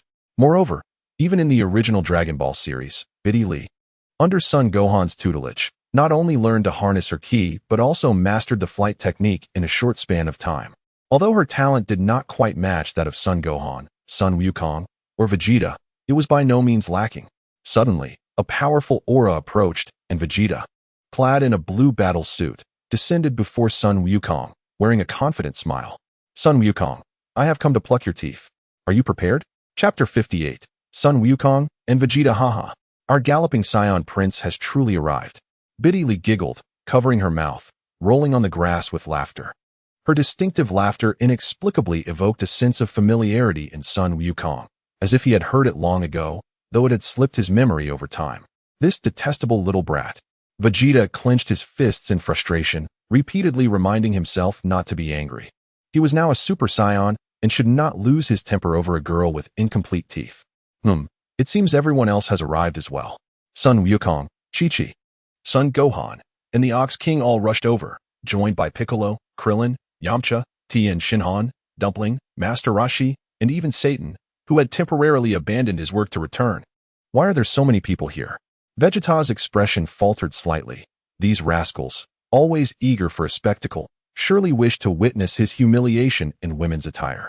Suddenly, an aircraft descended from the sky. Bulma piloted it to the top of Bowsy Mountain. After transforming the plane back into a multifunctional capsule, she cheerfully exclaimed, I hope I'm not too late. You? Why are you here? I explicitly told you not to come. Vegeta nearly shouted upon seeing Bulma. Humph, Bulma retorted, glaring at him without a hint of fear as she approached. Vegeta, didn't I ask you to carry me here? Why did you leave me behind to fly alone? Vegeta's face flushed upon hearing Bulma's words, especially under the scrutinizing gazes of Sun Wulings and Sun Wukong, wishing he could vanish into the ground. Foolish woman. What are you talking about? Carrying you. It's far too embarrassing. At that moment, Vegeta silently returned to the sidelines, clearly noting the connection between Vegeta and Bulma. Bulma? It seems the Prince of the Saiyans also has his moments of vulnerability, with a strong sense of malice. Vegeta had completely succumbed to Sun Wuling's influence. Proximity to those of noble character often leads to imitation. And this once graceful girl from Dragon Ball had now entirely adopted a new persona. Bulma approached Sun Wukong and smiled. Sun Kuan, it's been a long time. Sun Wukong, it has been a long time, Bulma. Today, Chi-Chi has also adorned herself, clad in a lilac chi-pao, her long hair styled in intricate braids. Standing beside Sun Wukong, she greeted Bulma, saying, "It has been quite a while, Bulma." Bulma smiled somewhat forcefully, responding, "Indeed, it has been a long time, Chi-Chi. You look exceptionally beautiful today." Chi-Chi, brimming with pride, straightened her posture, her graceful figure seemingly flaunting itself before Bulma, and remarked, "This is all thanks to the cosmetics that Wukong brought from the planet Aditella. However, it is more about our innate beauty as women. By the way, what was going on between you and Vegeta just now? Are you two together?" Bulma's smile instantly vanished, a slight frown creasing her brow, before she feigned a nonchalant smile and replied, "Yes, when the time comes, we shall marry, and Sun Wukong, do not forget to come along." Nevertheless, the dimness in her eyes could not be concealed. Some things, once missed, are lost forever. Chi-Chi wrapped her arm around Sun Wukong's, cheerfully declaring, "Of course. My Wukong and everyone else will certainly be there. Krillin, Yamcha, Piccolo, Master Roshi, Mr. Satan, Son Gohan, and others stood at a distance, observing the peculiar scene of Sun Wukong caught between Bulma and Chi-Chi, feeling an inexplicable sensation. At that moment, Biddy glanced at Vegeta and then at Bulma, inwardly pondering, "The hair of a Super Saiyan is golden. I wonder if Vegeta's would turn green?" Whoosh, whoosh. Vegeta abruptly transformed into a Super Saiyan and engaged in battle with Sun Wukong. He was acutely aware of Sun Wukong's power and understood that without transforming, he stood no chance of victory. Sun Wukong brought his palms together in a gesture of reverence before spreading them apart, manifesting 6 consecutive Kamehameha waves. Under his control, these energy blasts surged toward Vegeta. Vegeta retaliated, conjuring a powerful energy wave that enveloped Wukong's Kamehameha, while one remaining blast was swatted away by Vegeta's fist, sending it crashing into a distant mountain. With a voice laced with fury, Vegeta questioned, "Why don't you employ your energy blade? Do you hold me in contempt?" Sun Wukong spread his 10 fingers wide, each digit crystallizing into a miniature energy blade. With deft control over his energy, he propelled them towards Vegeta. Though diminutive, these energy blades were remarkably sharp, their size rendering them almost inconspicuous. Vegeta's lips curled slightly. He could not forget that it was with these very many energy blades that Sun Wukong had severed his tail, which had yet to regenerate. Final flash. Vegeta unleashed his most formidable energy wave, obliterating all 10 of Sun Wukong's miniature energy blades with unrelenting force as he charged towards him. Protective barrier. Sun Wukong extended his left hand, conjuring a silvery barrier that resembled glass, effectively intercepting Vegeta's energy blast. Sun Wulong concentrated a surge of green energy in his right palm, crackling with electric arcs. Before Vegeta could fully comprehend the situation, the energy surged forth, enveloping him entirely, leaving no room for retaliation. The relentless electric arcs assaulted Vegeta, eliciting a pained scream as he found himself bound and immobilized. What is this? Vegeta struggled desperately, yet could not break free. The incessant strikes overwhelmed him with discomfort. It is Master Wu Tian's universal tremor palm. Krillin, Sun Wukong, and Yamcha instantly recognized the technique used by Sun Wulong to restrain Vegeta. Master Roshi chuckled ruefully, and to think, Sun Wulong executed it with but one hand. I truly am getting old. His talent is indeed formidable. As Sun Wulong utilized the universal tremor palm to bind Vegeta, their forms were fixed in place, enabling Bulma, an ordinary person, to discern the unfolding events. Isn't this the technique used against Sun Jun during the first martial arts tournament? Master Roshi nodded with a smile, leaning slightly towards Bulma, only to receive a resounding slap across his shiny head, leaving a distinct mark. Cough, cough. Sun Wulong can restrain Vegeta with a single hand. Now, Vegeta has lost. Even in his Super Saiyan form, he cannot escape the universal tremor palm. Bulma's eyes sparkled with excitement, completely oblivious to Vegeta's near collapse. Meanwhile, Chi-Chi produced a camera, convinced that Sun Wulong could not possibly be defeated. Vegeta flashed a mischievous grin. eagerly pulling Son Gohan back towards the dojo, discussing various outfits like fox girls, bunny girls, and JK uniforms, trapped within the universal tremor palm. Vegeta felt a chill of despair wash over him. Why? Why is it that even as a Super Saiyan, I cannot triumph over you, Sun Wukong? He shouted in frustration. Upon witnessing Vegeta's acknowledgement of his defeat, Sun Wukong dispersed the Chi Yuan slash and the universal shockwave, revealing a sinister smile. Chapter 59, Vegeta's Social Death. As you grow stronger, we have not remained stagnant, Vegeta. The reason you perceive yourself as having surpassed Goku, me, and Gohan is merely an illusion brought about by a sudden increase in your power by 50-fold. Sun Wukong Ling, with his arms crossed protectively over his chest, gazed at the visibly shaken Vegeta and articulated the crux of the matter. Vegeta, you have been defeated. Do you remember our agreement? The air crackled with tension. Vegeta, nearly petrified, his expression transforming dramatically, transformed once more into a Super Saiyan and prepared to take flight. However, in an instant, Sun Wukong and Sun Wukong Ling teleported, effectively restraining Vegeta by his shoulders. No, Sun Wukong Ling, Kakarot, release me, please. Sun Wukong, this was our agreed wager. If I lost, you'd pull out all my teeth. If you lost, you'd wear women's clothing for a day. Does the mighty Saiyan prince go back on his word? It's nearly noon already. Wear the dress today, sleep through the night, and by tomorrow morning it'll be over. But if you keep delaying, Shackles, I do possess instant transmission, you know. I might just materialize unexpectedly at any moment. Sun Wukong, Vegeta, it is best to honor our agreement. It seems rather improper to flee like this. Kakarot, Sun Wukong, spare me. Donning women's attire is far too humiliating. At this moment, Vegeta is pleading for mercy. Entirely unlike his usual self. Acknowledging shame and still consenting, Vegeta. Nevertheless, let it be, brother. We shall relent. Upon hearing Sun Wukong's words, Sun Wukong was momentarily taken aback. However, he ultimately released his grip on Vegeta's shoulder. He believed that Sun Wukong would not simply allow Vegeta to escape unscathed. The Prince of the Saiyans, riding upon his steed, was reluctant, and we could not compel him against his will. Otherwise, it would appear overly aggressive on our part. Sun Wukong found Bidalai's appellation for Vegeta quite suitable. Indeed, the designation of the riding Saiyan Prince was exceedingly apt. Sun Wukong replied, Ah, Vegeta, are you attempting to evade your responsibilities? What of the promised cross-dressing? Sun Wukong, there's no other way. After all, the Saiyan Prince on horseback has defaulted on his obligations. If necessary, brother, you shall step in for him, for we cannot allow everyone to leave in disappointment. Sun Wukong nodded and replied, very well. Since Vegeta is unwilling, I shall take it upon myself. Speaking of which, when we first encountered Oolong, I was disguised in women's attire to deceive him, only for Bulma to appear later. Ah, I still recall. At that time, Bulma was truly full of herself and infatuated. Sun Wukong silently remarked to himself, truly deserving of the title of the comedic relief at the inception of Dragon Ball. During that time, Bulma was nearly comparable to the goddess of water, Aqua, rendering me utterly disinterested.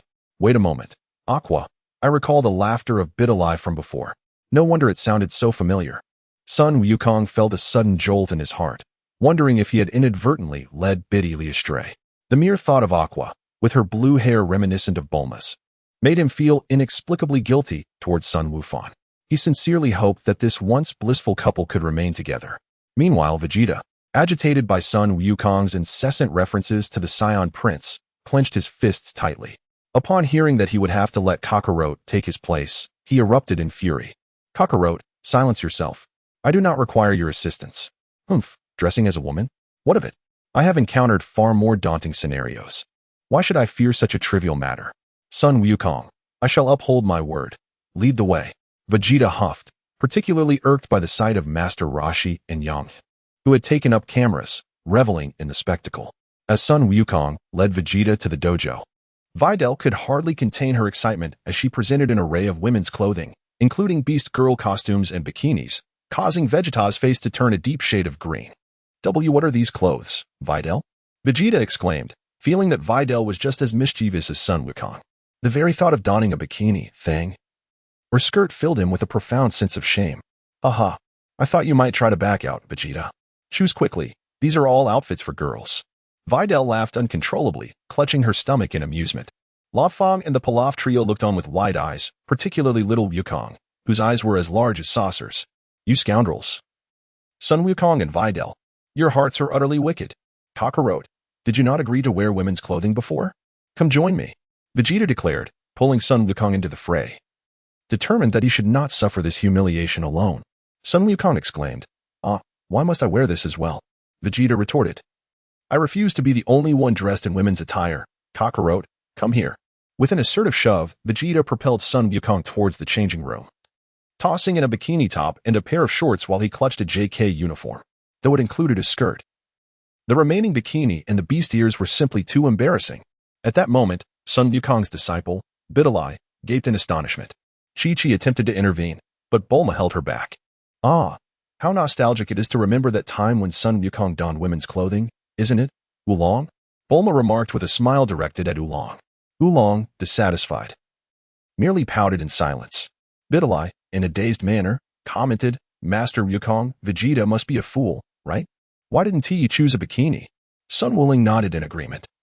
While beside him, Chi-Chi questioned angrily, Wuling, why didn't you stop Wukong?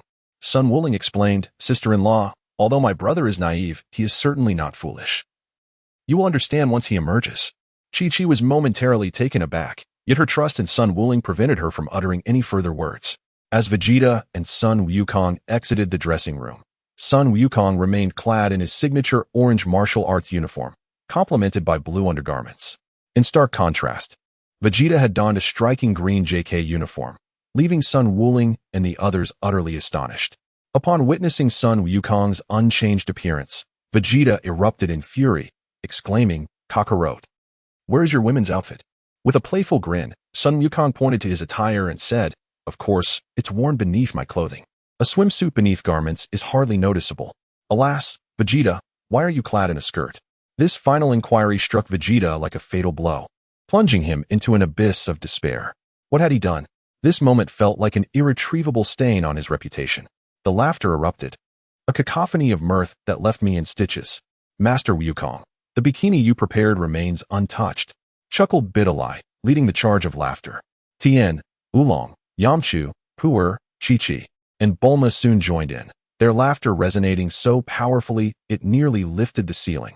Sun Wuling spread his hands innocently before the nearly petrified Vegeta and said, you chose this yourself, so don't blame me. I specifically prepared a bikini swimsuit, while you opted for a JK uniform. Vegeta. Chapter 60. The unfortunate bridegroom. That day felt exceedingly prolonged for Vegeta. It had been half a month since the incident involving Vegeta in women's clothing.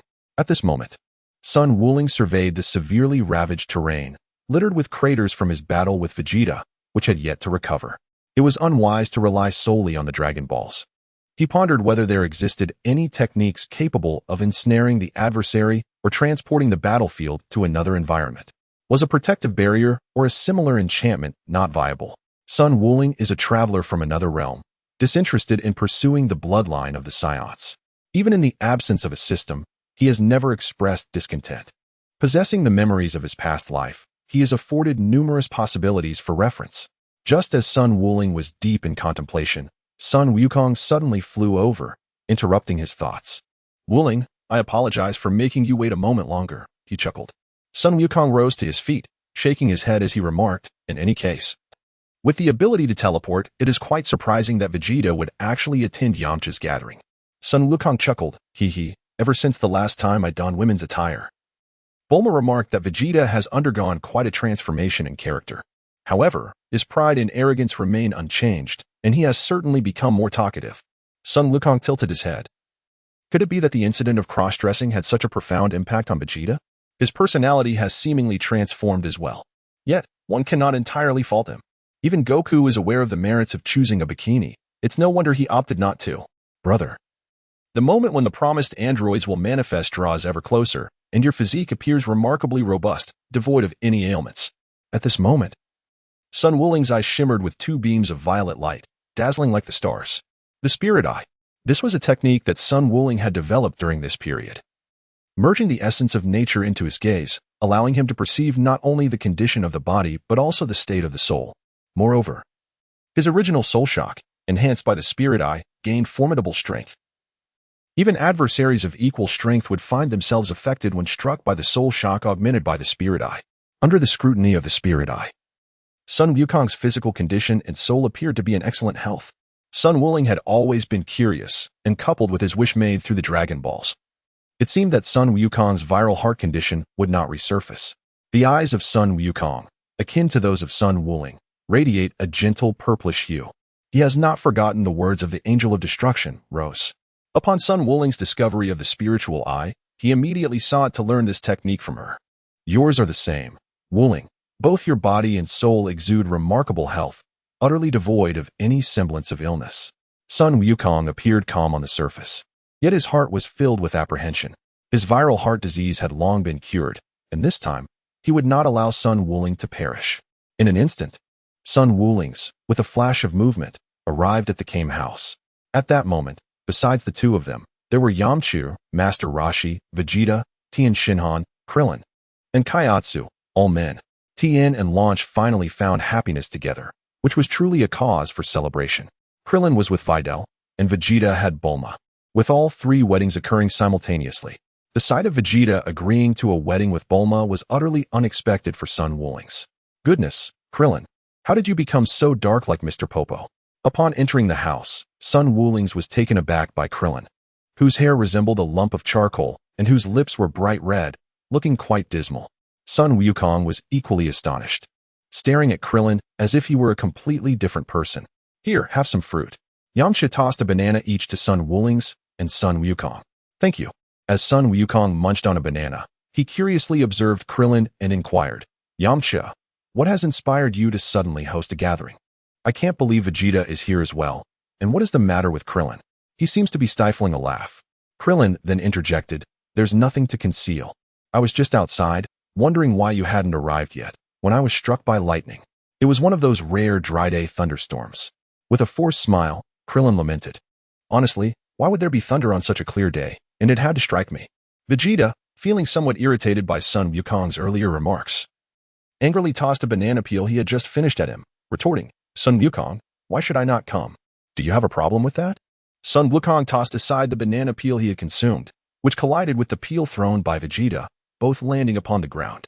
Sun Wuling replied, no. I am merely filled with astonishment. At this moment, Yamcha chuckled. It is because Krillin, Tien, and Vegeta are also to be wed, all under the watchful eye of Chi-Chi. Goku seldom has the opportunity to venture out, and it is likely that he will never indulge himself again. Heh, tonight, we must drink to our heart's content. To our heart's content. Haha, cheers. After setting the table, Sun Wuling, Sun Wukong, and others raised their glasses, clinking them together before downing their drinks in one go.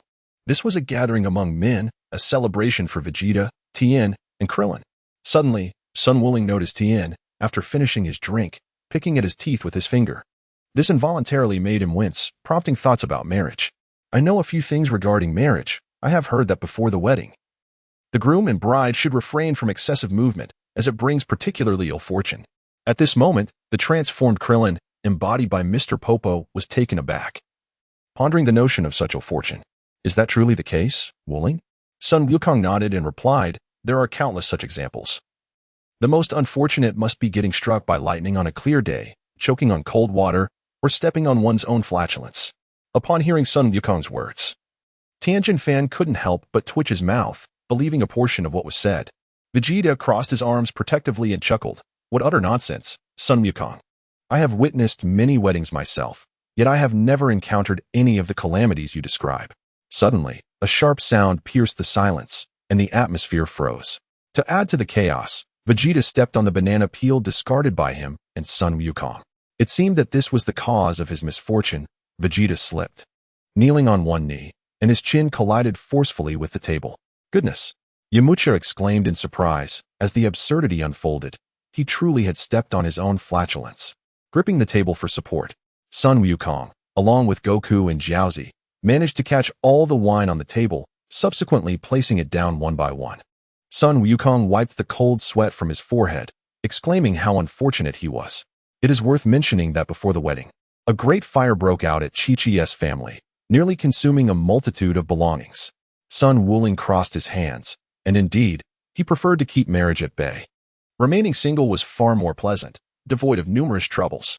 He chuckled, recalling the time he was struck by lightning, indulged in alcohol, and faced the humorous consequences of flatulence. His home had been set ablaze, and he found humor in the absurdity of it all. Ah, Yamcha, Dumpling, Master Rashi, look at these four unfortunate souls, he laughed. While Dumpling and Yamcha seemed at a loss for words, Vegeta, Krillin, and Tien Shinhan tightened their fists upon hearing Sun Wuling's remarks, each resolved in their own way. Their unity was unprecedented. Even Sun Wukong felt the same determination. Wuling, just wait for your wedding day. We shall see if you still find it amusing then. Chapter 61. The familiar melody at the wedding. The day of the wedding approached swiftly. Bulma and Vegeta, Krillin and Videl, Tien Shinhan and Launch, all three couples were to wed simultaneously. Vegeta, having once been deeply affected by the incident of cross-dressing, surprisingly agreed to marry Bulma. The wedding venue was a private island owned by Bulma's family. Sun Wuling pondered what gift would be most appropriate. Giving cash gifts felt inappropriate, after all. This was not his previous life. When Sun Wukong and Chi-Chi wed, he had gifted them a pair of silver bracelets. What could adequately convey his sentiments? He considered bracelets once more, but then an idea struck him. He would craft a music box. Not just any music box, but one featuring a melody he had composed himself, a tune that echoed the unforgettable theme of Dragon Ball from his past life. After much effort, he succeeded. Having learned some skills from a master craftsman in his previous life, he managed to create 3 exquisite music boxes, despite having lost some touch over time. Finally, the day of the wedding arrived.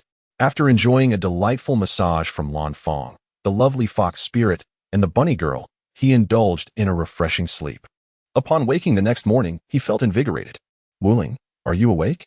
At this moment, Sun Wukong entered the living room, where 2 cups of medicinal concoction were placed upon the table, prepared for him by Bidalai. Upon learning that he was destined to succumb to viral heart disease, Sun Wuling compelled himself to become a physician, diligently consuming the special medication and meticulously attending to his health. Alas, should I confide in Wuling that my viral heart disease has been cured by Rose? Observing the considerable lengths to which Sun Wuling is gone, Sun Wukong felt a twinge of guilt, yet he could not reveal the truth, lest he inadvertently expose the secret.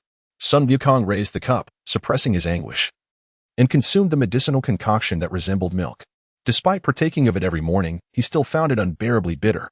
Indeed, the most effective remedies are often the most disagreeable to the palate. Such potions, beneficial to one's health, are preferable to the dire consequences of illness.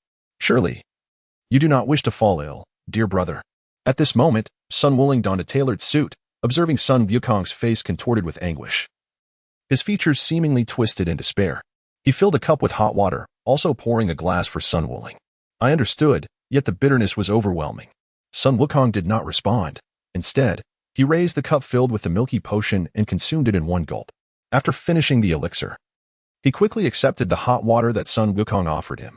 Sun Wukong and Sun Wuling, accompanied by Bidalai, Satan, Chi-Chi, and Sun Gohan, instantaneously arrived at their destination. Yamcha, Oolong, Pu'er, Master Rashi, Chaos, Dr. Brief, and Mrs. Brief had long awaited their arrival. Additionally, there was a blonde woman whom Sun Wuling had never encountered before, whose appearance bore a striking resemblance to Bulma. Greetings, I am Tais, Bulma's elder sister. Tais introduced herself with great poise to Sun Wuling and the others. Bulma's sister.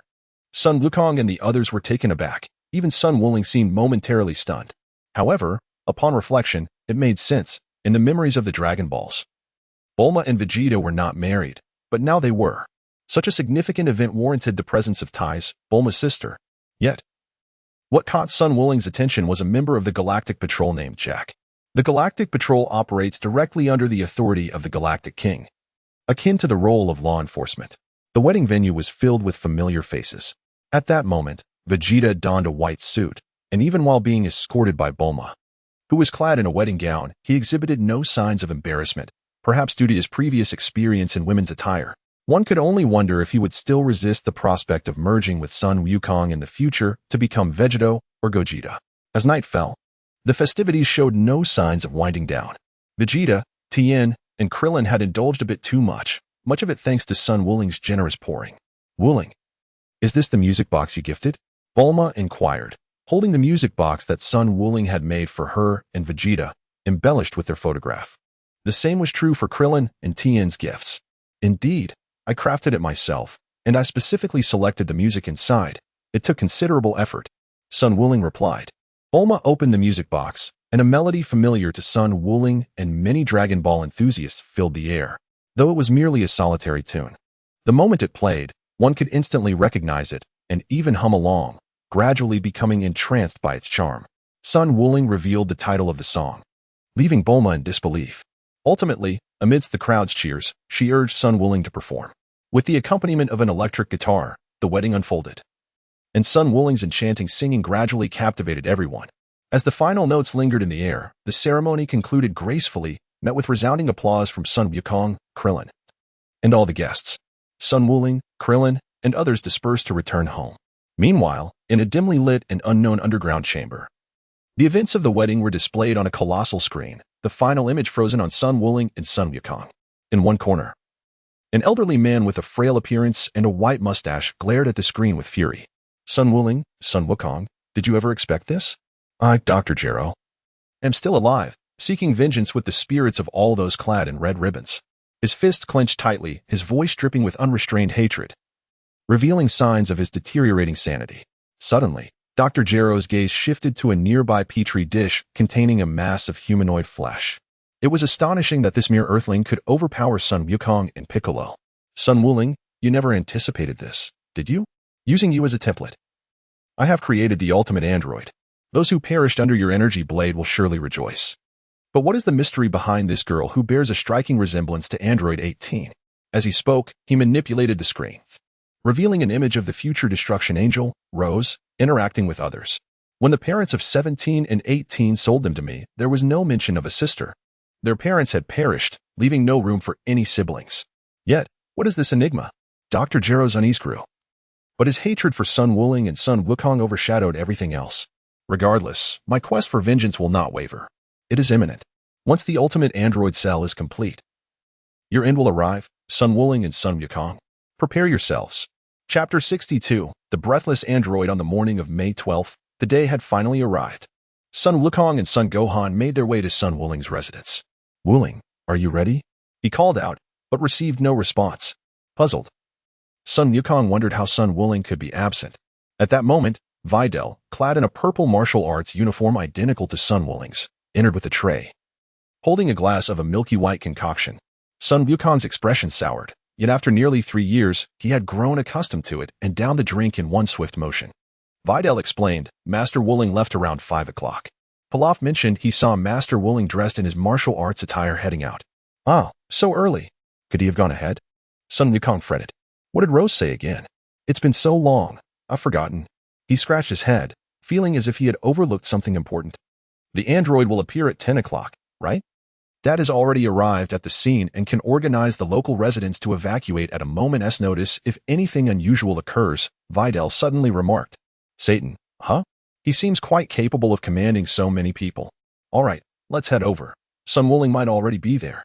Sun Wukong, accompanied by Sun Wufan and Bidalai, soared toward their destination while meticulously controlling his aura. Along the way, they encountered Piccolo and Krillin, ultimately arriving at a small island situated in the southwest of the South City. Tianjin Han and Yamcha were already awaiting their arrival. Alas, is Master Wuling not present? Bidalai inquired, surveying the surroundings without spotting Sun Wuling. Yamcha, filled with curiosity, asked, What is the matter? Has something happened to Sun Wuling? Sun Wufan elucidated, No. Uncle Wuling departed quite early. We thought he had arrived much sooner. How peculiar, remarked Tianjin Fan, for both of us arrived quite early yet did not encounter him. If he had come, we surely would have noticed his presence. Curiously, Yamcha inquired further. From his elevated vantage point, Piccolo surveyed the town upon the island and stated, If Sun Wuling wishes to remain undetected, given his mastery over Ki, none of us would be able to sense him. Rose recounted that during their first encounter, Sun Wuling employed a technique that ensnared androids 16, 17, and 18, nearly leading to their demise. Krillin recalled, I believe it was called the Ultra Instinct. Although I am unfamiliar with its nature, it seems akin to a technique similar to the universal shockwave. Sun Wukong suddenly realized and chuckled, that's it. I thought I had forgotten something. But fear not, I shall teleport there in an instant, ensuring that Wuling does not eliminate number 18. He pondered, strange. It is already past 10 o'clock, yet I have not sensed any particularly formidable energy. The words of Bidalai prompted Tien Shinhan, Yamcha, and others to hastily approach, gazing down upon the town from their vantage point in the valley. Is there nothing? Suddenly, Sun Wukong recalled something and hurriedly turned to Bidalai, exclaiming, Indeed, Bidalai. Let us employ our spiritual eyes. Wu Ling had stated that sentient beings possess souls, and artificial beings, in particular, undoubtedly possess souls that are markedly more conspicuous than those of ordinary individuals.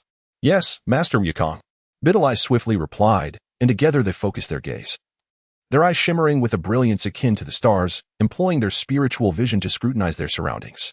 Not everyone possesses the extraordinary ability of Master Wu Ling, who can conceal even his own soul behind a barrier. In their shared vision, Bidalai and Sun Wukong were astounded by the dense clusters of blue light points resembling swarming ants, sending shivers down their spines. So many. Oh, I found it. It must be that one, Master Wukong. Look over there. Two souls with particularly prominent energy are surrounded by a vast vacuum, devoid of any presence. Bidalai suddenly pointed in a direction, and Sun Wukong quickly followed her gesture. Indeed, it was astonishing that there was not a trace of aura. Do artificial beings truly lack any breath? Everyone, Bidalai and I have discovered their location. Quickly follow us. Gohan, contact Satan immediately and initiate an evacuation. Yes, father. Sun Wukong, leading the way, soared through the skies alongside Piccolo and others. Ultimately, Son Gohan placed a call to Satan. In the stillness of the city, two figures moved along the asphalt road like automatons. Number 20, a remarkable 7 unidentified life forms with exceptionally high energy levels approached us. The speaker was a somewhat diminutive, rotund individual adorned with golden earrings and an unsettlingly pale complexion, his head marked with a red satin ribbon insignia. At the center of his palms lay a circular device, a peculiar apparatus capable of absorbing energy. I too had sensed it. Number 19, we have been detected.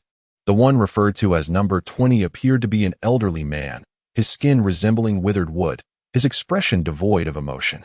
He wore attire identical to that of Android 19, complemented by golden earrings and a black hat emblazoned with the red satin ribbon emblem. Android 19 remarked, Sun Wukong, Son Gohan, they must be present as well. Android 20 responded, it is truly astonishing.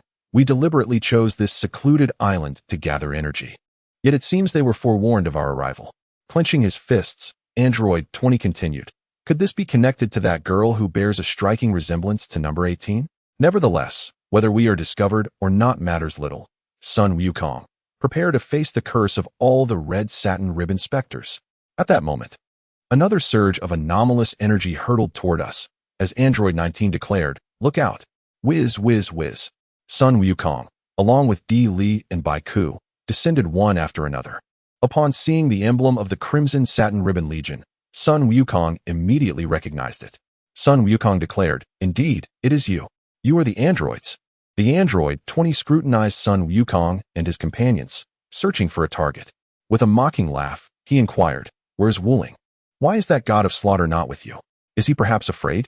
Moreover, how did you come to know of our presence here? You are the one who should be afraid, you wretched old man.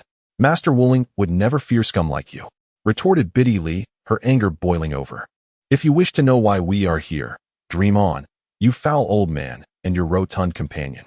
Upon hearing Android 20's taunt, he sneered, Biddy Li, the apprentice of Sun Wu Ling, just a naive little girl. Nevertheless, let us first eliminate you, Sun Wukong, and then we shall deal with Wu Ling. With a disdainful huff, he recalled their intention to annihilate Sun Wu Ling and Sun Wukong. Together, they had once obliterated the Red Ribbon Army, shattering their dreams of world domination. Ultimately, Wu Ling's relentless pursuit had driven the Red Ribbon Army underground, forcing them to scurry like rats. Their hatred for Wu Ling surpassed even that for Sun Wukong.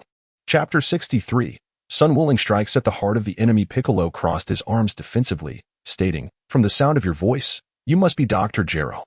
The Android 20 replied, Dr. Gero is dead. What remains is the will of vengeance he bequeathed, embodied in the immortal androids. With a determined glare, Biddy Li conjured an energy slash and hurled it towards Android 20. Bang! Android 19 unleashed twin beams of laser from his eyes, shattering Biddy Li's energy slash, resulting in an explosion. Android 19 remarked that energy slash Wu Ling used it to slay countless soldiers of the Red Ribbon Army. Biddy Li, do not act impulsively. These two androids are targeting Wukong and me. Piccolo, Krillin, leave this to Gohan and me. As Sun Wukong and Son Gohan advanced, Satan had evidently orchestrated the evacuation of the surrounding residents to the bomb shelters, a clear indication of his meticulous preparation. How self-assured you are, Sun Wukong. Since the 22nd World Martial Arts Tournament, I have been monitoring every move you and Sun Wu Ling made with a miniature detector. Whoosh, whoosh. The androids number 19 and No. 20 launched a simultaneous assault on Sun Wukong and Sun Gohan. A surge of golden energy erupted as Sun Wukong and Sun Gohan transformed into Super Saiyans, colliding fiercely with androids number 19 and number 20. Boom. Within a few exchanges, Sun Gohan and Sun Wukong seized upon a fleeting opening, sending androids number 19 and No. 20 hurtling through the air. After crashing through several buildings, they plummeted to the ground. The Super Saiyans, Sun Gohan and Sun Wukong, landed gracefully on the ground. Sun Gohan said, "Strange, father. I just felt as if that android had absorbed my energy." Sun Wukong remarked, "Indeed, however, the amount absorbed is merely trivial." The transformation into a Super Saiyan has subtly altered the demeanor of Sun Gohan, who now bears a faint smile, pondering whether they consume energy more swiftly or perish more quickly. At this moment, Android 19 and Android 20 rose to their feet. Android 20 appeared to have lost his wits, his brain, resembling that of a human, visible within a blue, transparent dome. The Super Saiyan exceeds our estimations, 20. Today, we anticipate being vanquished by Sun Wukong and Sun Gohan. Despite being battered beyond recognition, Android 19 exhibited no signs of pain, calmly predicting his forthcoming fate. In stark contrast to the composed Android 19, Android 20, a half-mechanical creation, embodied the will of Dr. Gero himself. How infuriating. Beasts. Why have we been discovered in such a desolate location? Beasts, truly beasts. Sun Wukong, Sun Wulings. Android 20 shouted in rage and defiance. We cannot surrender like this. 19. Cover me while I return to activate 17 in the ultimate android. Cell, where do you intend to go? Suddenly, a chilling voice echoed as Vegeta appeared beside them, radiating a golden energy akin to that of Sun Gohan and Sun Wukong. Vegeta, it is you. That extraordinary surge of energy moments ago was indeed yours. Back to back, Android 19 and Android 20 found themselves encircled by Sun Gohan, Sun Wukong, and Vegeta. Vegeta, you've arrived. With a hint of a smile, Sun Wukong gazed at Vegeta. Where is Sun Wuling? What mischief is that fellow up to now? Vegeta inquired, having spotted Piccolo and the others in the distance, but failing to locate Sun Wuling. I have no idea. However, there is no need for concern, should a battle erupt over there. I shall instantaneously teleport to intervene and prevent Sun Wuling from harming Android 18 and the others. Sun Wukong replied with a smile, Number 18? How could that be? How do you all know about this? By the way, the girl in that photograph who bears a striking resemblance to number 18. I understand now. It's from the future. That must be the future number 18. Upon hearing Wukong's words, Android 20 finally grasped the situation, yet he had not completely deduced the truth. Humph. Vegeta snorted disdainfully and remarked, You may have guessed partially, but not entirely, Kakarot and Gohan. Let us eliminate these two useless beings together. What truly matters is the ultimate android, primarily composed of Sun Wukong's cells. Sun Wukong nodded and smiled, saying, Indeed, to be regarded as a troublesome presence by the Rose. How delightful. Let us join forces. Following closely behind, Sun Gohan seized the opportunity and forcefully severed the energy-absorbing arms of Android 19 and Android 20. Kamehameha. Super Energy Wave. Mystic Flash. Sun Wukong, Sun Gohan, and Vegeta, the three great Super Saiyans, united to unleash their most formidable destructive energy wave. Rose. What is truly happening in the future? With their final remnants of unwillingness and fear, androids number 20 and number 19 disintegrated into dust, vanishing completely. That energy, haha. It's Trunks. He has arrived as well. Sun Wukong gazed at the purple-haired youth soaring in the sky, performing the instant transmission technique. Trunks. Vegeta, overhearing Sun Wukong's words, recalled that he and Bulma had named their son Trunks, coupled with the earlier mention of the future's destructive angel, Rose. It dawned on him that the Saiyan warrior from another timeline she referred to was indeed his son. Could Trunks possess the same strength as Sun Wukong's future daughter, Rose? Could he traverse time and space with such ease? Vegeta pondered. Trunks descended from the sky, prompting Sun Wukong, Sun Gohan, and Vegeta to revert from their Super Saiyan forms. Trunks, surveying the devastation left behind, exclaimed in astonishment, Mr. Wukong, have the androids truly been vanquished by you? Humph. Vegeta scoffed, slightly disgruntled.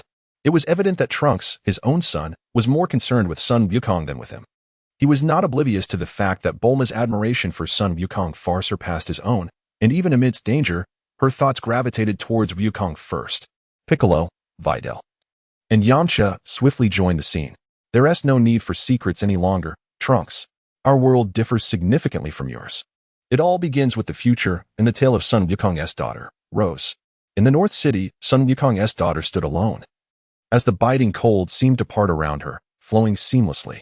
Scientific journals spoke of the past exploits of Dr. Gero, whose laboratory was once established in the North City. Sun Wukong glanced at the time on his wrist. It was already 9:30. So much time had passed, and he feared that Wukong and Piccolo had already arrived there.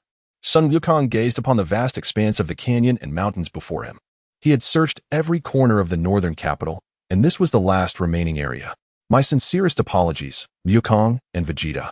A profound sense of unease has lingered within me.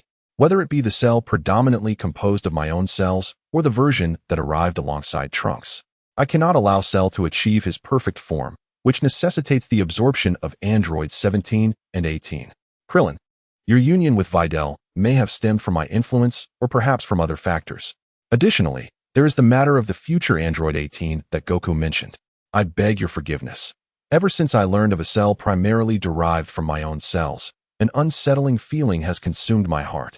This time, I shall eradicate the threat before it can even take root. Should it be the case of the despair-laden androids 17 and 18 from Trunks' timeline, I shall eliminate them without hesitation, though I sincerely hope it does not come to that. Sun Wuling, with a resolute and icy demeanor, fully controlled his aura while donning a violet martial arts robe emblazoned with the character for spirit. He soared towards the last uncharted valleys of Baidu. In a certain underground laboratory in Baidu, within a petri dish, a creature resembling an insect emerged. It possessed a pair of black wings, hands akin to those of a human, and green skin adorned with mottled black spots. Its appearance was almost a mirror image of Sun Wuling, albeit with a somewhat juvenile and cherubic visage. With a resounding crash, a fist shattered the petri dish, spilling the cultivation fluid onto the ground.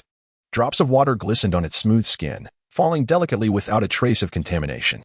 This being, known as Wuling Cell, was resurrected by Dr. Gero as the ultimate artificial human. Cell? What is happening? Why am I so diminutive? Wuling Cell pondered as he examined his hands and body, which resembled that of a 5-year-old child. Suddenly, he recalled that it was he who had deliberately broken free from his restraints, and he felt a sense of relief. Yet, I am weak, far too weak, he thought. The 19th and 20th are to hunt for me. Why is the energy from that location converging? Have they been discovered? Wuling Cell sensed the Super Saiyan auras of Sun Wukong and Son Gohan, and even Vegeta was flying towards the commotion. In that instant, a realization struck him. The 19th and 20th, who were meant to capture energy for him, had been detected. The cells and genetic legacy of Sun Wuling endowed him with an extraordinary perception and absolute control over his aura. Furthermore, he possessed the cells of Piccolo, Sun Wukong, Son Gohan, Vegeta, Yamcha, and Krillin, granting him such mastery that even in flight, he could emit no trace of his presence. However, Wuling Cell clenched his fists, gazing at the 3 cryogenic chambers marked 16, 17, and 18, a sinister gleam in his eyes. But if it comes to intense combat, no matter how formidable Sun Wuling may be, he cannot maintain absolute secrecy. I can sense that Vegeta, Piccolo, Krillin, and even Din, who was not with Tien, are not participating in the battle. Is it possible that Sun Wuling is lurking nearby? This thought caused Wuling Cell's heart to contract sharply. If he were to absorb the life force of the 17th and 18th, his power would undoubtedly surge, and he would no longer appear as this feeble child. Yet, the mere notion of Sun Wuling's proximity made him tremble with a mixture of fear and excitement. Dr. Gero's nearly neurotic rants about his hatred for Sun Wuling and Sun Wukong, particularly the former, echoed in his mind. How infuriating. You wretched creatures, let you serve as my scouts. I refuse to let you go so easily. Wuling Cell's eyes glowed with red laser-like intensity as he obliterated the entire laboratory, culminating in the destruction of the cryogenic chambers of 16, 17, and 18. Following a violent explosion, he swiftly masked his aura and employed a soul barrier, concealing even his essence. At that moment, Sun Wuling, searching the mountains of Baidu for Dr. Gero's laboratory, was startled by a tremendous explosion erupting from a distant plain. What on earth is happening? If I recall correctly, it should be somewhere amidst the mountains, not out on the grassland. What Sun Wukong did not anticipate was that his relentless extermination of the remnants of the Red Ribbon Army would render them utterly despised. Akin to a rat scurrying through the streets, prompting Dr. Gero to establish his laboratory in even deeper seclusion. As for the numbers 17, 18, and 16, he could only hope that 17 and 18 were not the artificial beings from the world of 10x. Sun Wukong soared toward the devastated plain. A course of action he would have never considered in the past. However, an intense unease gripped him, compounded by the presence of Cell, who was primarily composed of his cells, and another cell from the parallel universe of Trunks. With his involvement, the prospect of any complete forms should be dismissed. At that moment, smoke filled the air as the hatch of a dormant cryogenic chamber, marked with the numbers 17 and 18, was violently flung open by an immense force. A boy and a girl emerged from within. The young man, adorned with a scarf and long black hair, sported golden earrings and, upon noticing a remote control device at the entrance, conjured a key blast that obliterated it. Beside him stood a striking girl with golden hair, exuding an aura of coldness. Her blue eyes curiously scanning the surroundings, also wearing golden earrings. Has there been a malfunction? Where's that old fool, Dr. Gero? Remarked number 17 with a smirk. Who knows? That bastard might be dead. I've destroyed the emergency shutdown device, so we are free now, number 18. Number 18 gently tossed her golden hair, replying. That old man incessantly spoke of revenge against Sun Wukong. I grew weary of it. Is there really a number 16? Her attention was drawn to another massive cryogenic chamber labeled with the number 16. Through the glass, they could see a large, expressionless muscular man observing them. Number 17 approached with interest. He possesses the same perpetual energy as us, but why doesn't he emerge? Opening the hatch, number 16 rose from the cryogenic chamber, his imposing figure emanating a sense of pressure. He had red hair on top, clad in a black bodysuit, draped in green armor, with a red ribbon insignia on his chest, and like 17 and 18, he wore golden earrings. The emergence of Android 16 was unlike that of 17 and 18. He was a pure mechanical entity, yet shared their eternal energy, equipped with numerous computer-like mechanical systems. Number 18 crossed her arms, observing him, while number 17 inquired. This is the first time I've seen you active, number 16. Dr. Gero seemed reluctant to activate you. What could be the reason? Number 16 remained silent, calmly surveying his surroundings. Despite his imposing physique, he radiated tranquility, creating a sense of incongruity. You seem to be rather taciturn as well, remarked number 17. Regardless, let us depart. Curiously, number 18 asked, where to? Of course, we are going to find Sun Wukong, number 17 answered. Number 16, you were created to eliminate Sun Wukong, weren't you? At this, number 16, who had been quiet, finally spoke, albeit succinctly, yes. Number 18 interjected, your reaction resembles that of a program directive. But, number 17, why should we still heed Dr. Gero's commands? We are free now. I share your disdain for that man, number 17 replied, but as androids, we ought to have a purpose, to defeat Sun Wukong. What will you do after we are defeated? The voice of Sun Wuling suddenly emanated from behind them, startling them greatly. Numbers 17, 18, and 16 turned around mechanically. Sun Wuling stood there, arms crossed protectively over his chest, observing them with a hint of mockery gracing his handsome face. Upon seeing number 16, he realized that this place was not a temporal realm akin to 10x. Chapter 65, The Realm of Ultimate Intent. You are Sun Wuling. Numbers 17 and 18 instantly recognized him, while number 16, upon identifying the target, positioned his fists at his sides, adopting a combat stance. Sun Wuling, a 99% match. Number 16's voice was as mechanical as ever, delivering his words with precision as if executing a command. Quite the renowned figure. That old coot, Dr. Gero, incessantly rants about you every day. It's utterly exasperating. Number 17 remarked, gazing at Sun Wuling. With an air of curiosity, number 18 surveyed Sun Wuling, noting, you do resemble the photographs, indeed quite handsome. Are you not also rather beautiful, number 18? Sun Wukong responded politely, his tone indifferent and somewhat dismissive. He then spoke in a noticeably colder voice, stating, let us dispense with idle chatter. You have yet to answer my question. After defeating both me and Sun Wukong, what is your next course of action? Number 17 inquired, what do you mean? After casting a glance at number 16, Sun Wuling's inquired, does this imply that after defeating both me and Wukong, you have further intentions? Perhaps to wreak havoc upon the world? We are not that mundane, replied the other party. The reason we sought your defeat was merely due to a lack of purpose once we attained our freedom. However, Sun Wulings, you are fully aware of our existence. Yet you still dare to approach alone. Number 18, tossing her hair back, stepped forward and assumed a combative stance.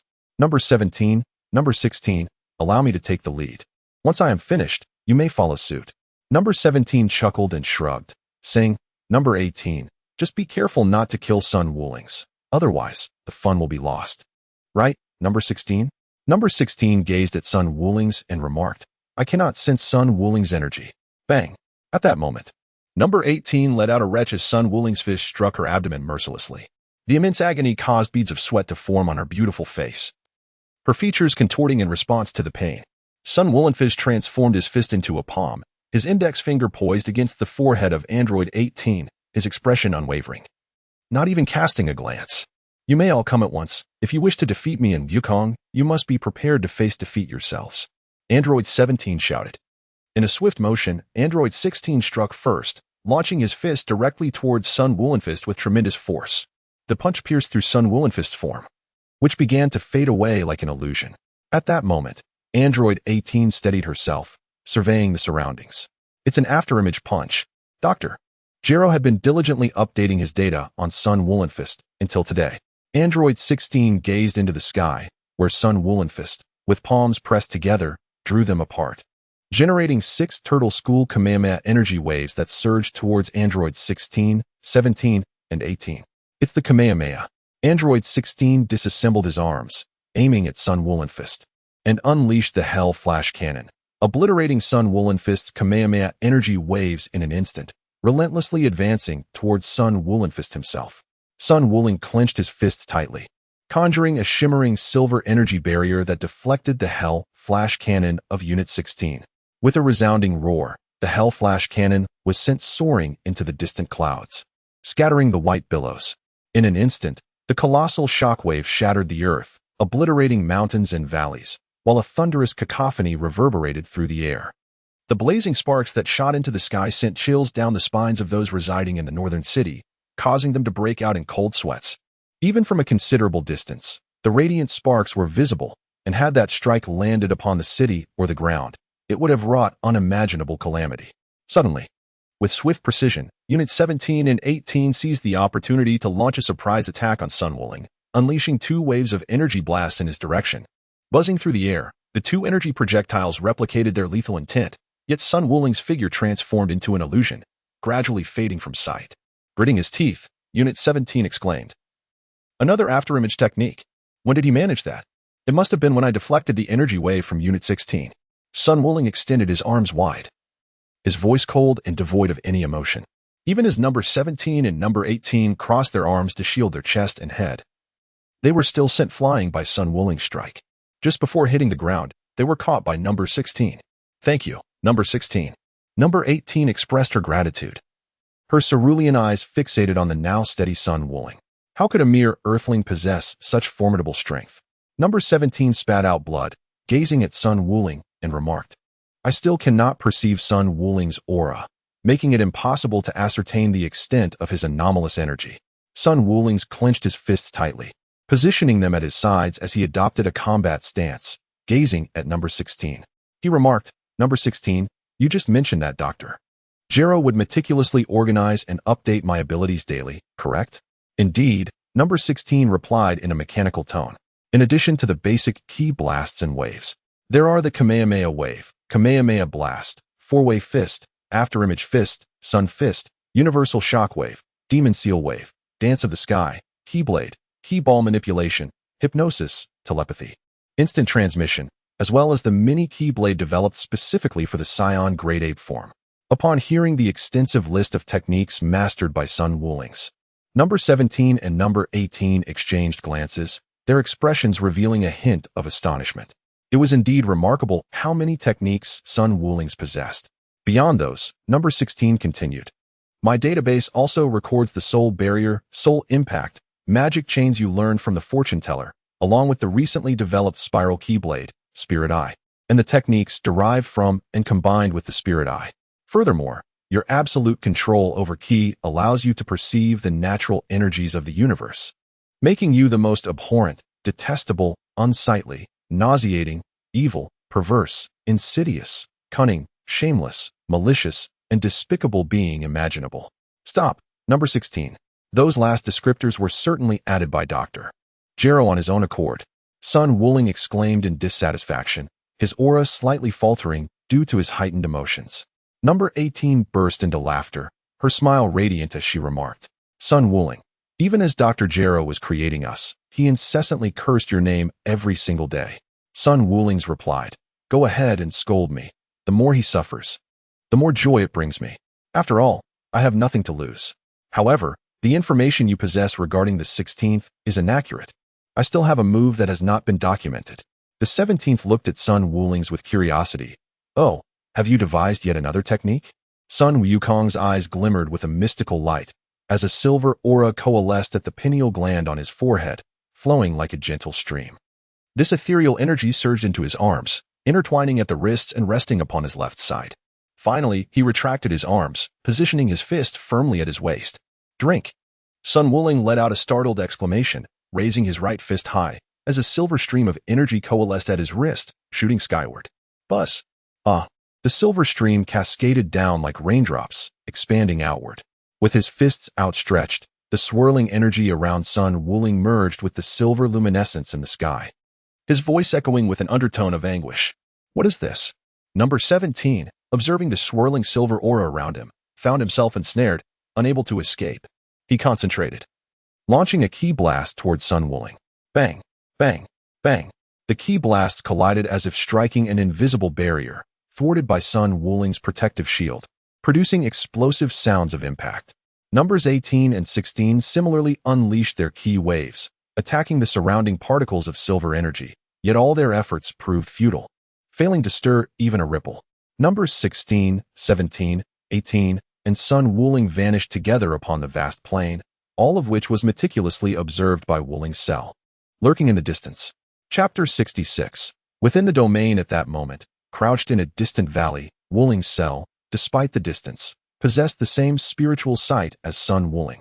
His gaze filled with fervor as he beheld the scene before him. Incredible, utterly astonishing, the spirit immortal flow. This was the spirit immortal flow, a creation of its own world. Sun Wuling, merely a being from Earth, was managing to suppress the monstrous Saiyans like Sun Wukong and Vegeta. Wuling's cell clenched his fists, a wave of fervor surging within him. Remarkable. This must be a new technique. The spirit immortal flow created by Sun Wuling is undoubtedly extraordinary. Given that I possess the cells and genetic makeup of Sun Wuling, in a sense, I am akin to his progeny. Thus, it stands to reason that I can master the spirit immortal flow. Wuling's cell's spiritual sight remained fixated on the spot where Sun Wuling and numbers 16, 17, and 18 had vanished. Through his spiritual vision, he discerned a realm of distorted phases, an independent space where Sun Wuling had crafted a world, entrapping numbers 16, 17, and 18. Wait a moment. Why are Sun Wukong and the others flying this way? If they discovered this, why not use instant transmission? Wuling's cell paused, a glimmer of realization dawning upon his youthful face, accompanied by a disdainful smile. I understand now. Bai Di Li, Sun Wuling's disciple, must have sensed the surge of energy when Sun Wuling was conversing with number 16. Reluctantly, Wuling's cell contemplated leaving. Yet he had not fully comprehended the depths of Sun Wuling's ultimate domain. Since the inception of his awareness, he had often heard Dr. Gero's curses directed at Sun Wuling and Sun Wukong, with Sun Wuling's name being the most frequently mentioned. In Dr. Gero's descriptions, Sun Wuling was portrayed as the vilest and most malevolent being, embodying the worst aspects of the world. At that time, he could not fathom why Dr. Gero, harboring such disdain for Sun Wuling, would choose to create him using his very cells and genetic framework. All of Sun Wukong's techniques were implanted in his mind by Dr. Gero, and he gradually learned and mastered them, of course, filtering out the torrent of Dr. Gero's curses aimed at him. Dr. Gero, accompanied by Android 19, took him on hunts, as he required the sustenance of life. Initially, they approached their targets cautiously, but as time passed without detection, Dr. Gero and Android 19 grew increasingly audacious. They transitioned from selecting solitary individuals or the homeless to targeting entire villages and towns. Today, Dr. Gero planned to absorb a populous town in the southwest of the South capital, but they were discovered. The most perilous locations often serve as the safest havens. These individuals would never anticipate that I would remain in place, he thought with a chuckle. Concealed within the mountains, Wukong found an ideal hiding spot. Observing the area where Sun Wukong had vanished, yearning to comprehend the ultimate realm he had created. On a small island within the South capital, Piccolo explained everything to Trunks.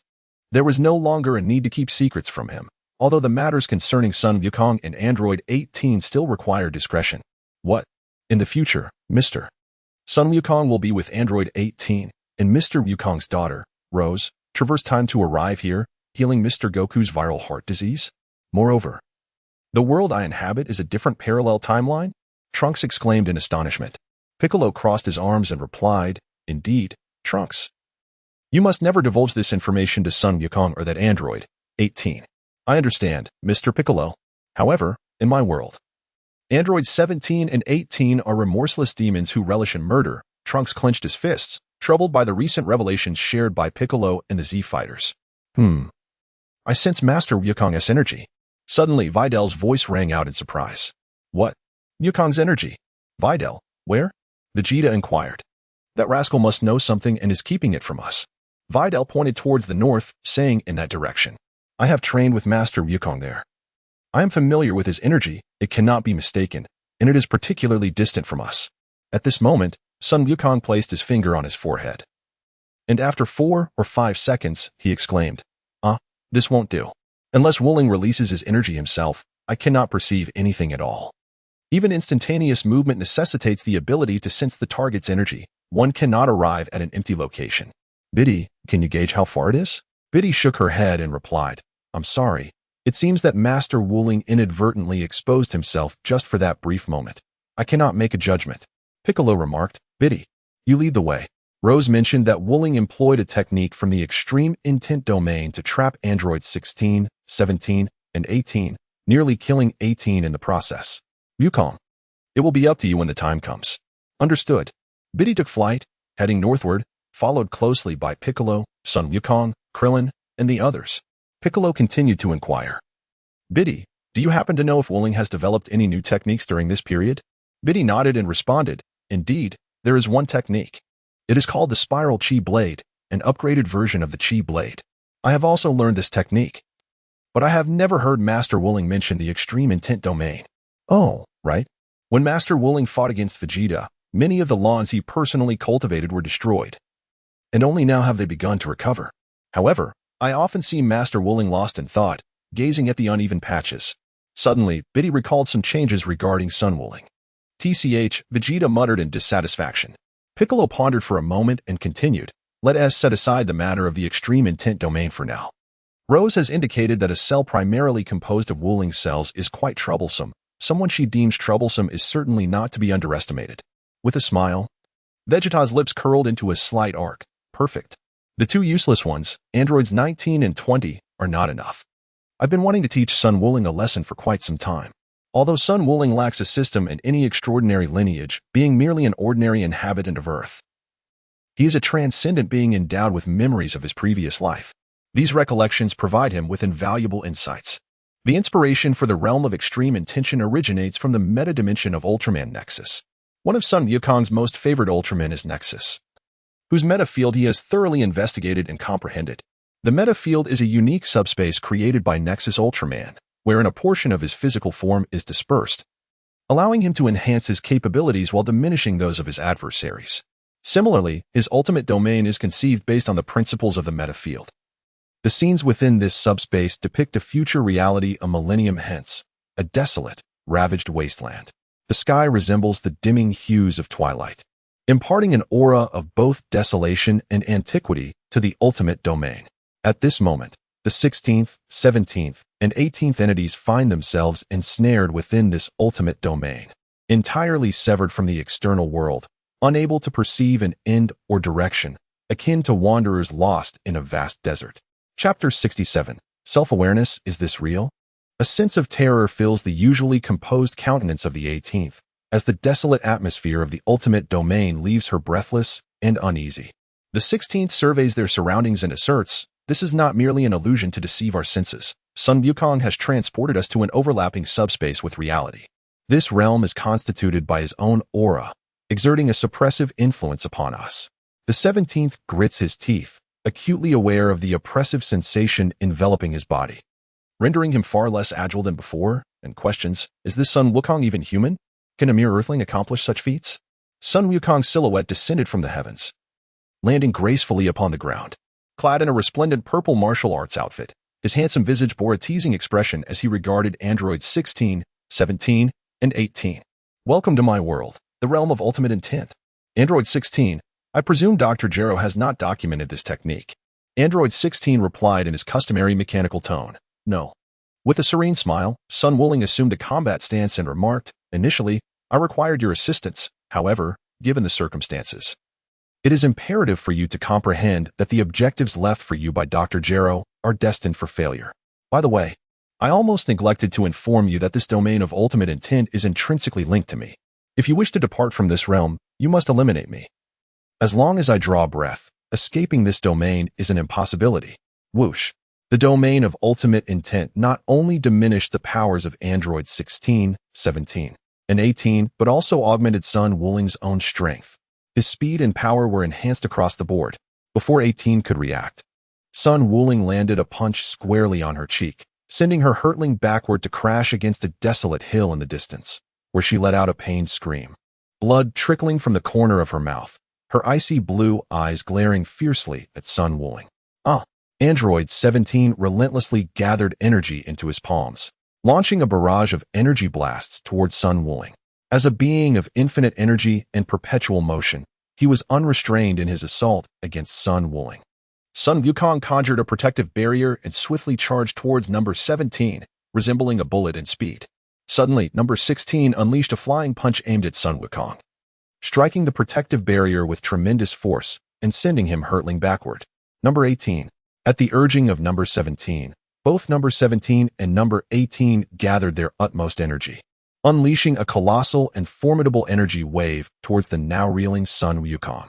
With a swift motion, Sun Wukong placed his fingers upon his forehead and instantaneously appeared behind androids 17 and 18, unleashing two formidable Kamehameha blasts upon them. Caught entirely off guard, the pair fell to the ground, emitting cries of anguish as they cratered the earth beneath them. In that moment, Android 16 seized the opportunity to fire his Hell Flash Cannon at Sun Wukong. The Kamehameha wave collided with the Hell Flash Cannon, Sun Wukong's wave having been instantaneously unleashed, while 17 and 18 had momentarily restrained 16, granting him precious time to charge his attack. Boom! The Hell Flash Cannon overpowered Sun Wukong's Kamehameha, shattering the protective barrier he had just conjured. The cannon struck directly at Sun Wukong. Excellent work, 16, exclaimed 18, enduring the pain coursing through her body as she gazed at the explosion lighting up the sky. Sun Wukong showed no mercy, even for a girl. Android 17 gently wiped the blood from the corner of his mouth, joining 18 at 16's side, and watched the fiery display in the air, chuckling, 16. You truly are formidable. Surely, Sun Wukong must be finished now. In a mechanical tone, 16 replied, no, if Sun Wukong were to perish, this alternate dimension would vanish along with him. Suddenly, a spinning projectile, resembling a top, pierced through the smoke, charging towards 16, 17, and 18. 18 stepped forward, gathering energy into a ki blast, retorting, another ki blade? That old fool Dr. Gero studied this technique for ages. We are well aware of its weaknesses. 18, move aside. It's the spiral ki blade. 16, having grasped 17's arm, realized it was too late to save 18. A powerful punch struck her back, forcing her to the ground. Buzz! The spiral ki blade whizzed over 18, crashing into the distant ground. Boom! The explosion sent 18 sprawling, her mechanical head turning as beads of sweat formed upon her brow. The devastation of the spiral ki blade had not yet concluded. The multitude of razor-sharp energy blades continued to slice through the air, creating a cacophony akin to metal clashing. Each minuscule blade possessed a sharpness rivaling that of the ki blade itself. Had she attempted to shatter it with her ki blast, she would surely have been ensnared. The assault was relentless, with millions of small energy blades striking erratically every second, each as sharp as the ki blade itself. Meanwhile, 16 calculated the explosive power of the spiral ki blade, speaking in his mechanical voice. As the dust settled in the sky, it became apparent that Sun Wukong's martial arts uniform had suffered considerable damage, rendering him somewhat disheveled. Blood trickled from the corner of his mouth, Yet his handsome visage bore a faint smile, his dark eyes shimmering with excitement. 16. How are you faring? That last strike was quite painful. Sun Wukong gently descended to the ground, gazing at number 16. He had gained a clearer understanding of his current strength. He was somewhat superior to number 16, while he could effortlessly overpower numbers 17 and 18. However, he was still weaker than the fully realized Cell from his memories. The spiral energy blade drew inspiration from the Rasengan wielded by Naruto Uzumaki in his past life, merging the energy projectile with the spiral blade. Not only could it explode upon contact, but it could also detonate at his command. Sun Wukong glanced at the now visibly shaken number 18 and inquired, "Are you all right?" "I must admit, I did not expect you to bravely endure the spiral energy slash. If you were to perish, things would indeed become quite troublesome." "What do you mean?" "Sun Wukong, if you wish to fight, then fight. Do not presume that we will beg for mercy," number 18 retorted. Her blue eyes fixed intently on Sun Wukong as she assumed a combat stance, her voice icy and resolute. Numbers 16 and 17 approached, standing resolutely by number 18's side. Sun Wulingshi raised his hands and declared, "I require your assistance to lure out an entity. No, perhaps even two." "Lure out? Sun Wulingshi, do you intend to use us as bait? What are your intentions?" Number 17 inquired, gazing at Sun Wulingshi. Sun Wukong spread his hands and replied, "Another ultimate android, known as Cell, will achieve his perfect form after consuming you and Android 18. Additionally, there exists another Cell, primarily derived from my cells. I am uncertain whether he requires devouring you both to attain his perfected state. The ultimate android." Android 18 temporarily set aside her hostility towards Sun Wukong, recognizing that, in their current predicament, she and her fellow androids were at a disadvantage as Sun Wukong outclassed them. Android 17 expressed a degree of belief in Sun Wukong's words, stating, "No wonder I found it peculiar. Dr. Gero clearly possessed the technology to create androids from nothing like Android 16. So why resort to using human bodies for android creation as before?" Android 18, flicking her golden hair, inquired, "What if we do not agree?" Sun Wuling's laughter echoed, his handsome visage imbued with a chilling intent as he assumed a combat stance. His voice resonated with unwavering determination, declaring, "Should you disagree, I shall be compelled to eliminate you, ensuring that creature, Shala, remains forever incomplete." Chapter 68, Luring the Serpent from its lair. Kill us, exclaimed number 18, her voice rising in pitch, a hint of indignation evident in her gaze fixed upon Sun Wuling. "You are offering us no opportunity for choice." Sun Wuling gazed at no 18 and replied earnestly, her flat tone sending a chill down their spines. "If you do not acquiesce, I shall take your lives right here in this realm of ultimate intent. Trust me, I am capable of it. Am I not, number 16? "No." 16 nodded in affirmation and addressed number 17 and number 18. "Sun Wuling speaks the truth." Number 17 looked at number 16 and inquired, "Are you suggesting that the three of us together would be insufficient? If your Hellflash cannon had possessed a bit more power earlier, perhaps it could have vanquished Sun Wuling in an instant." Number 16 shook his head and replied, "That was indeed my maximum charge. Yet it only caused Sun Wuling to spit a bit of blood. However, I do possess another means." Before he could elaborate, Sun Wuling interjected, her voice lacking the previous chill, "You are referring to self-detonation, are you not, number 16? I have witnessed your so-called ultimate technique before." Sun Wuling's voice softened considerably. "Wukong and I have encountered androids long ago, number 8, also known as Android 8, and number 16. I can sense that you possess the same kindness as they did." The voice of Sun Wukong softened considerably, causing androids 17 and 18 to lower their guard, their earlier vigilance somewhat diminished. "I harbor no significant hostility towards you androids. Like you, Aba is but a product of the ambitions of the Red Ribbon Army. In truth, both you and we are victims of the Red Ribbon Army's machinations." Upon concluding his statement, Sun Wukong turned his gaze towards number 17 and number 18, remarking, "Following the advent of mechanization, Dr. Gero, in his madness, embarked on a path of human modification. Behind the numbers 17 and 18 lies an unknown multitude of lives lost in the pursuit of success. We could indeed coexist peacefully on this earth, just like number 16, number 17, and number 18, akin to Alba." At this moment, Sun Wukong completely liberated his body, slowly extending his palm as he gazed upon androids 16, 17, and 18. He proclaimed, "Let us unite to vanquish that Cell, attain our ultimate freedom, and then coexist harmoniously on this earth." The words of Sun Wukong reached the hearts of number 17 and number 18. who felt the weight of being regarded merely as prey, an experience undoubtedly unpleasant. Most importantly, they were acutely aware of their inability to overpower him. Even the mightiest strike from number 16 only managed to draw a slight trickle of blood from Sun Wukong. They had also heard of Android 8. Although he was not a creation of Dr. Gero, initially they believed he had met the same fate as previous failed androids, completely destroyed. To their surprise, he was still alive. Exchanging glances, number 17 stepped forward, extending his hand to Sun Wukong, and inquired, "What are your intentions? How do you plan to lure out Cell?" Sun Wukong chuckled, "Of course, I need you all to join me in putting on a little performance." Watching the now cooperative numbers 16, 17, and 18. A wave of satisfaction washed over him. First, he had demonstrated his overwhelming power and resolute stance on eliminating Cell.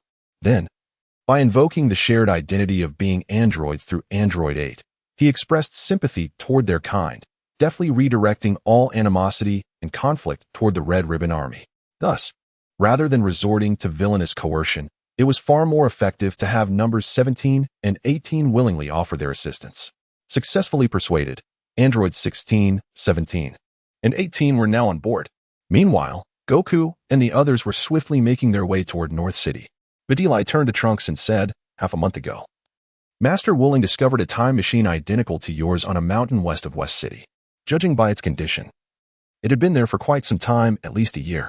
Inside, they found something resembling an eggshell, along with the discarded husk of Cell's metamorphosis." Sun Wukong replied, "Indeed, I have heard from Wooling that, like Tenix, the parallel world Cell has arrived in our realm. I wonder where Wooling is now and how he became aware of Dr. Gero's laboratory." TCH. Vegeta, who was flying behind, expressed his discontent. "Biddy Lee, are we not there yet? That guy Wooling might have already dealt with Cell." Biddy Lee shook her head and responded, "Not yet. We still have quite a distance to cover, at least another 10 minutes. Speaking of the laboratory, Dr. Gero is a scientist, right? Being a scientist, he should have left some clues behind." Piccolo remarked, "Who knows? Biddy Lee, hurry up and fly. I too do not wish to see Wooling resolve everything." At this moment, hidden away, Wooling Cell continuously peered through his spiritual eye at the place where Sun Wooling and the others had vanished, striving to comprehend the principles behind it and to master Sun Wooling's ultra instinct. Wooling Cell hastily closed his spiritual eye, cautiously curling up his body and peering out with his head. Meanwhile, Sun Wooling, along with androids 16, 17, and 18, emerged from the ultra instinct. Sun Wooling lay on the ground, gasping for breath, his martial arts uniform completely tattered. Android 16 lay motionless on the ground, while 17 and 18 gritted their teeth, their bodies drenched in blood, appearing to be on the brink of collapse. Damn it, he can even self-destruct. How infuriating. Sun Wooling gathered a surge of energy for a decisive strike, yet, to his astonishment, it dissipated uncontrollably before the eyes of Wooling Shalu from a distance. In his understanding, such a phenomenon was inconceivable for Sun Wooling. As Sun Wooling, I and Android 18 possess boundless energy. Hee, when Android 16 recovers, it shall be your demise. Coughing violently, Android 17 expelled a copious amount of blood, the volume significant, as he lay feebly on the ground, trembling as he lifted his head. Android 18, with her hands feebly spread apart, gasped for breath, appearing outwardly fragile. Yet, internally, she was on the brink of madness. Sun Wooling, you scoundrel. How could you leave me in such a wretched state? The stench of blood is utterly unbearable. This will not suffice. 10 garments are inadequate, nor 100, no, 1,000. At this moment, Sun Wooling's laughter sounded rather forced as he remarked, "Wukong and the others will be here shortly to see whether number 16 recovers first." In the distance, Wooling Shada gazed at the bloodstains on the bodies of number 17 and number 18, as well as the currently weakened Sun Wooling and the unconscious number 16. It seemed that Sun Wooling had inflicted a severe blow, perhaps targeting the artery with a Chi Yuan slash. Did number 16 unleash a technique akin to an energy explosion, depleting a vast amount of energy in a single burst, thus causing his recovery to lag behind and leading him into a temporary slumber? The ambiguous words of Sun Wooling further solidified Wooling Shalu's conviction, as life often fills one with confidence regarding the answers they pursue. Truly, the heavens are aiding me. Sun Wooling has exhausted himself to such an extent that he can no longer gather the energy for a Chi Yuan slash. Androids 17 and 18 have been severely injured by him, and 16 lies unconscious. If I were to absorb the life force of these three, My power would undoubtedly surge significantly, perhaps even reach maturity. Wulian Shala gazed with excitement at his currently juvenile hands, knowing that Sun Wukong and the others were still far off, leaving him with ample time. Just as he was about to venture out, a figure, resembling an adult in size, suddenly emerged from the distant, snow-white pine forest, rushing towards Sun Wulian and the others ahead of him. It appeared to be a humanoid insect, its eyes akin to serpentine pupils and its barbed tail thrashing about with palpable excitement. Chapter 69, Annihilation. Haha. Androids 17 and 18. While the clam and the snipe contend, it is the fisherman who benefits. Haha. Achieving my complete form has come effortlessly. Shalu approached with exhilaration, observing the state of androids 17 and 18, as well as the nearly incapacitated Sun Wulian beside them. Who are you? Sun Wulian was inwardly overjoyed. They had finally arrived. Though they were putting on quite the convincing act, his outward expression remained one of astonishment, his voice deliberately subdued and restrained. From his hiding spot in the distance, Wuling Cell strained to discern the newcomers' identities, his ears pricked attentively. Thanks to the piccolo cells within him, even at such a remove, he could hear everything clearly. A sudden, triumphant laugh burst from Cell, a grating, unpleasant sound, as excitement overtook him. The perfect form he had so relentlessly pursued now stood within reach. Once achieved, who could possibly oppose him? How repulsive your laughter is, came the disdainful remark. Sun Wukong, feigning anger, unleashed a miniature key slash. What? Cell reacted just in time, yet his neck was still slashed open by Sun Wukong's miniature key slash, purple blood oozing from the wound. Miniature key slash, Sun Wukong. Did you develop this move to combat the Saiyans when they transform into great apes? Huh. With your current power, you can only muster a mere miniature key slash. Can't you? Cell turned and approached the now injured androids 17 and 18, perceiving that Sun Wukong and the others were still quite distant. With both androids wounded by Sun Wukong, it was truly a fortuitous opportunity. My name is Cell. I have traveled from the future in a time machine to this place. Sun Wukong, you need not worry. You are quite remarkable in your own right. I shall not kill you so easily. Once I attain my perfect form, I will host the World Martial Arts Tournament, allowing you all time to train. When the moment comes, should you lose. Suddenly, Cell sensed an instinctual danger. From a distance, Sun Wukong trembled, covering his mouth in disbelief, his pupils dilating as he gazed at Sun Wukong, who stood up silently like a ghost. Universal shocking palm. Sun Wuling concentrated a surge of verdant energy in his right palm, laced with arcs of electricity. Under the incredulous gaze of Wuling Shalu from afar, it struck Shalu. The piercing scream of Shalu sent tremors through Wuling Shalu's legs, especially as he witnessed the sequential rise of androids 16, 17, and 18. The realization dawned upon him. This was a ruse. Sun Wuling had audaciously convinced 16, 17, and 18 to conspire against him. Their act so convincing that he nearly fell for it. As Wuling Shalu heard Shalu's agonized cries, chills coursed through his body. Fortunately, another Shalu who had traversed dimensions had exited first. He was relieved that he had exercised restraint and refrained from competing for resources with that Shalu. Otherwise, he would have found himself in the same predicament. Shalu, struck by the overwhelming force of the universal shock palm, emitted a heart-wrenching wail that echoed through the heavens. In the meantime, Android 18 shook the blood from her hands, gazing disdainfully at her now-soaked attire. Sun Wuling, she declared, you must compensate me for this garment. It is utterly unwearable now. With a smile, Sun Wuling responded, sure, thank you. I shall compensate you with 100 sets. You may choose the style. At least 200 sets. Number 18 exclaimed, raising his voice after wiping away the blood on his face. Number 17, having tidied up the blood on his own body, approached Sun Wuling and gazed at the tormented Cell, who was screaming in agony within the universal shock palm. Is this the Cell you mentioned? It's a pity we couldn't draw out the other one, despite exerting so much effort. What? From afar, Wuling Cell heard number 17's words, and his heart suddenly tightened.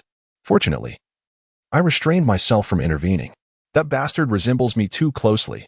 Otherwise, it would have been me in that universal shock palm. At this moment, Wuling Cell sat helplessly on the ground, beads of sweat forming on his forehead, his eyes fixated on Sun Wuling, trembling uncontrollably. You bastards look too much alike. Cell shouted in fury, struggling with all his might. But it was futile. He was utterly immobilized, the electric arcs within the universal shock palm, causing him excruciating pain. Number 17 and number 18 discarded their 2 empty blood bags. Number 18 stared coldly at Cell and said, how shall we kill him? Sun Wuling, number 17, number 16. With a smile, Sun Wukong replied, of course. However, this fellow possesses the cells of Piccolo. Let us join forces.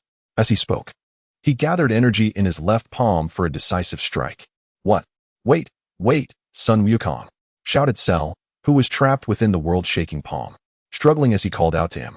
Sun Wukong's handsome visage broke into a faint smile as he gazed at Cell, remarking, do you have any last words? Or perhaps you wish to lament the arduous journey through the time machine, only to meet your demise here? Or shall the ultimate android plead for mercy from this earthling? Ah, yes, Sun Wukong, I understand you are a martial artist, much like Sun Wukong and Vegeta, relishing the pursuit of formidable foes.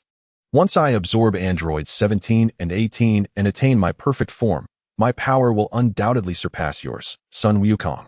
Cell shouted, enduring excruciating pain.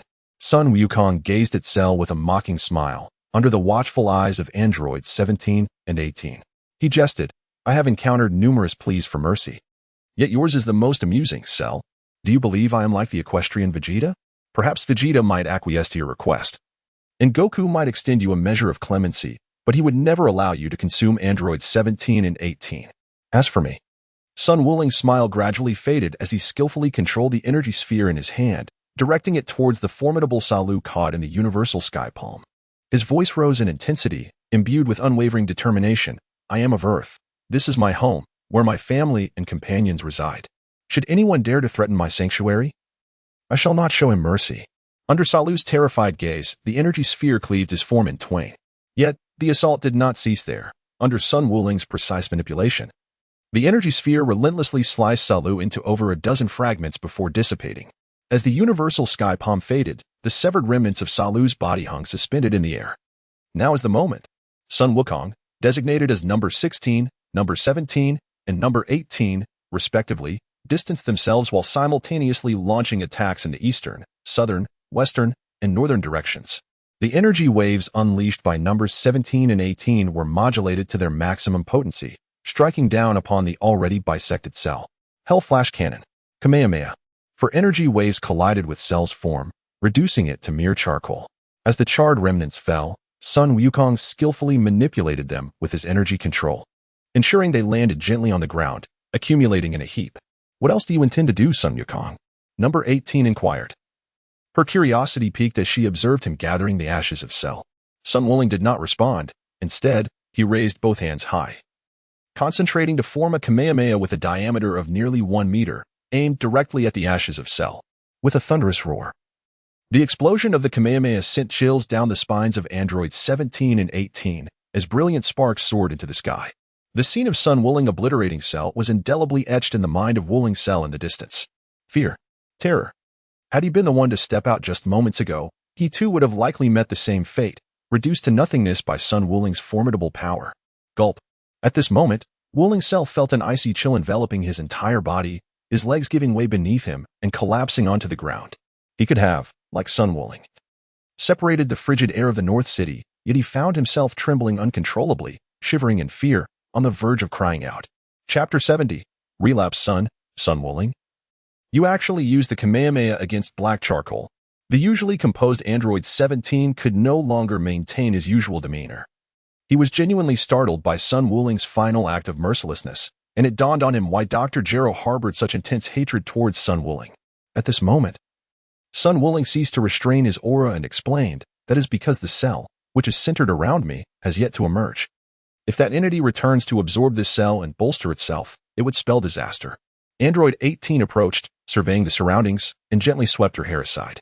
The research facility was indeed ravaged by the cell you mentioned. It likely refrained from absorbing us at the time because it sensed your presence nearby, thus sending us to divert your attention so that it could remain concealed. Sun Wuling. Android 16, utilizing his energy radar to scan the vicinity, detected no signs of life. Suddenly, Sun Wukong and the others, heading towards the North Capital, sensed Sun Wuling's aura. It's Sun Wuling's energy. Quickly, hold on to me. I'll transport everyone there with instant transmission. Upon the completion of Sun Wukong's words, Piccolo, Videl, Vegeta, Trunks, and Krillin hastily grasped each other's hands, with Piccolo and Videl holding onto Sun Wukong's shoulders. Whoosh! Sun Wukong, accompanied by his companions, instantaneously transported to the side of Sun Wuling. The sudden shift in environment startled androids 17 and 18 as they found themselves alongside the likes of Dilly and Vegeta. Instantaneous movement, exclaimed Android 16, as composed as ever. Sun Wuling, you rascal. How could you come here alone without informing us? Vegeta shouted furiously, his fists clenched tightly. Sun Wukong spread his hands with a smile and said, I came across Dr. Glow's information in a scientific journal. His research institute is established atop a certain peak outside of North City.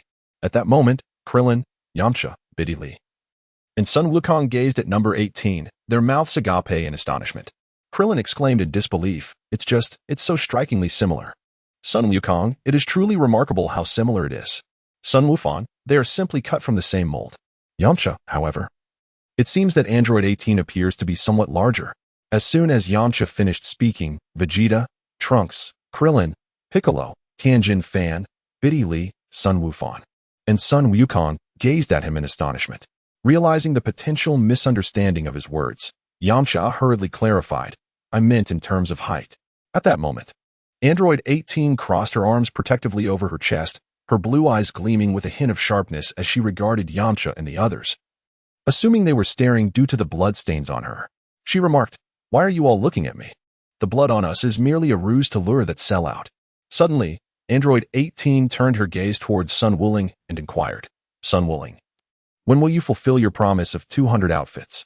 They're utterly filthy now. Immediately, Android 18 added, Please bear with it a little longer. TCH, what a hassle. With a smile, Sun Wukong responded, causing number 18 to pout in displeasure and walk away with an air of disdain. Piccolo turned to Sun Wukong and inquired, Wukong, have you dealt with that cell, which is primarily composed of your cells? Not yet. Sun Wukong observed his surroundings and responded, the parallel universe version of Cell, like 10X, has been dealt with. The other cell does not need to absorb androids 17 and 18 to reach his perfect form, as he was the one who released android 16. 17 and 18. He scoffed, it's just right. Those two useless beings fighting is hardly satisfying. I am curious to see what this ultimate android, primarily composed of Sun Wukong's cells, truly is. Vegeta clenched his fists, his face alight with excitement, eager to learn about the troublesome entity that Rose had warned them about. As he felt that dismantling androids 19 and 20 was far from sufficient, Sun Wuling surveyed the dense valley surrounding him and the distant snow-laden pine forests and remarked, I am suddenly reminded of a saying, the most perilous place is often the most secure. Do you think that fellow might be cleverly hiding nearby, observing us?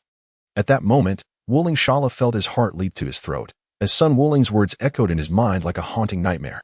How foolish of me. Wuling Shala covered his mouth, etching Sun Wuling's statement into his memory. However, with so many valleys surrounding them, even if he pursued, he could exploit the terrain to conceal himself. Contemplating this, Wuling Shala continued to listen attentively. What you say is plausible, yet with so many valleys and thickets, how would we ever find him if he chose to hide? He possesses your primary cells, Wuling, along with your genetic lineage, granting him the same talents as you.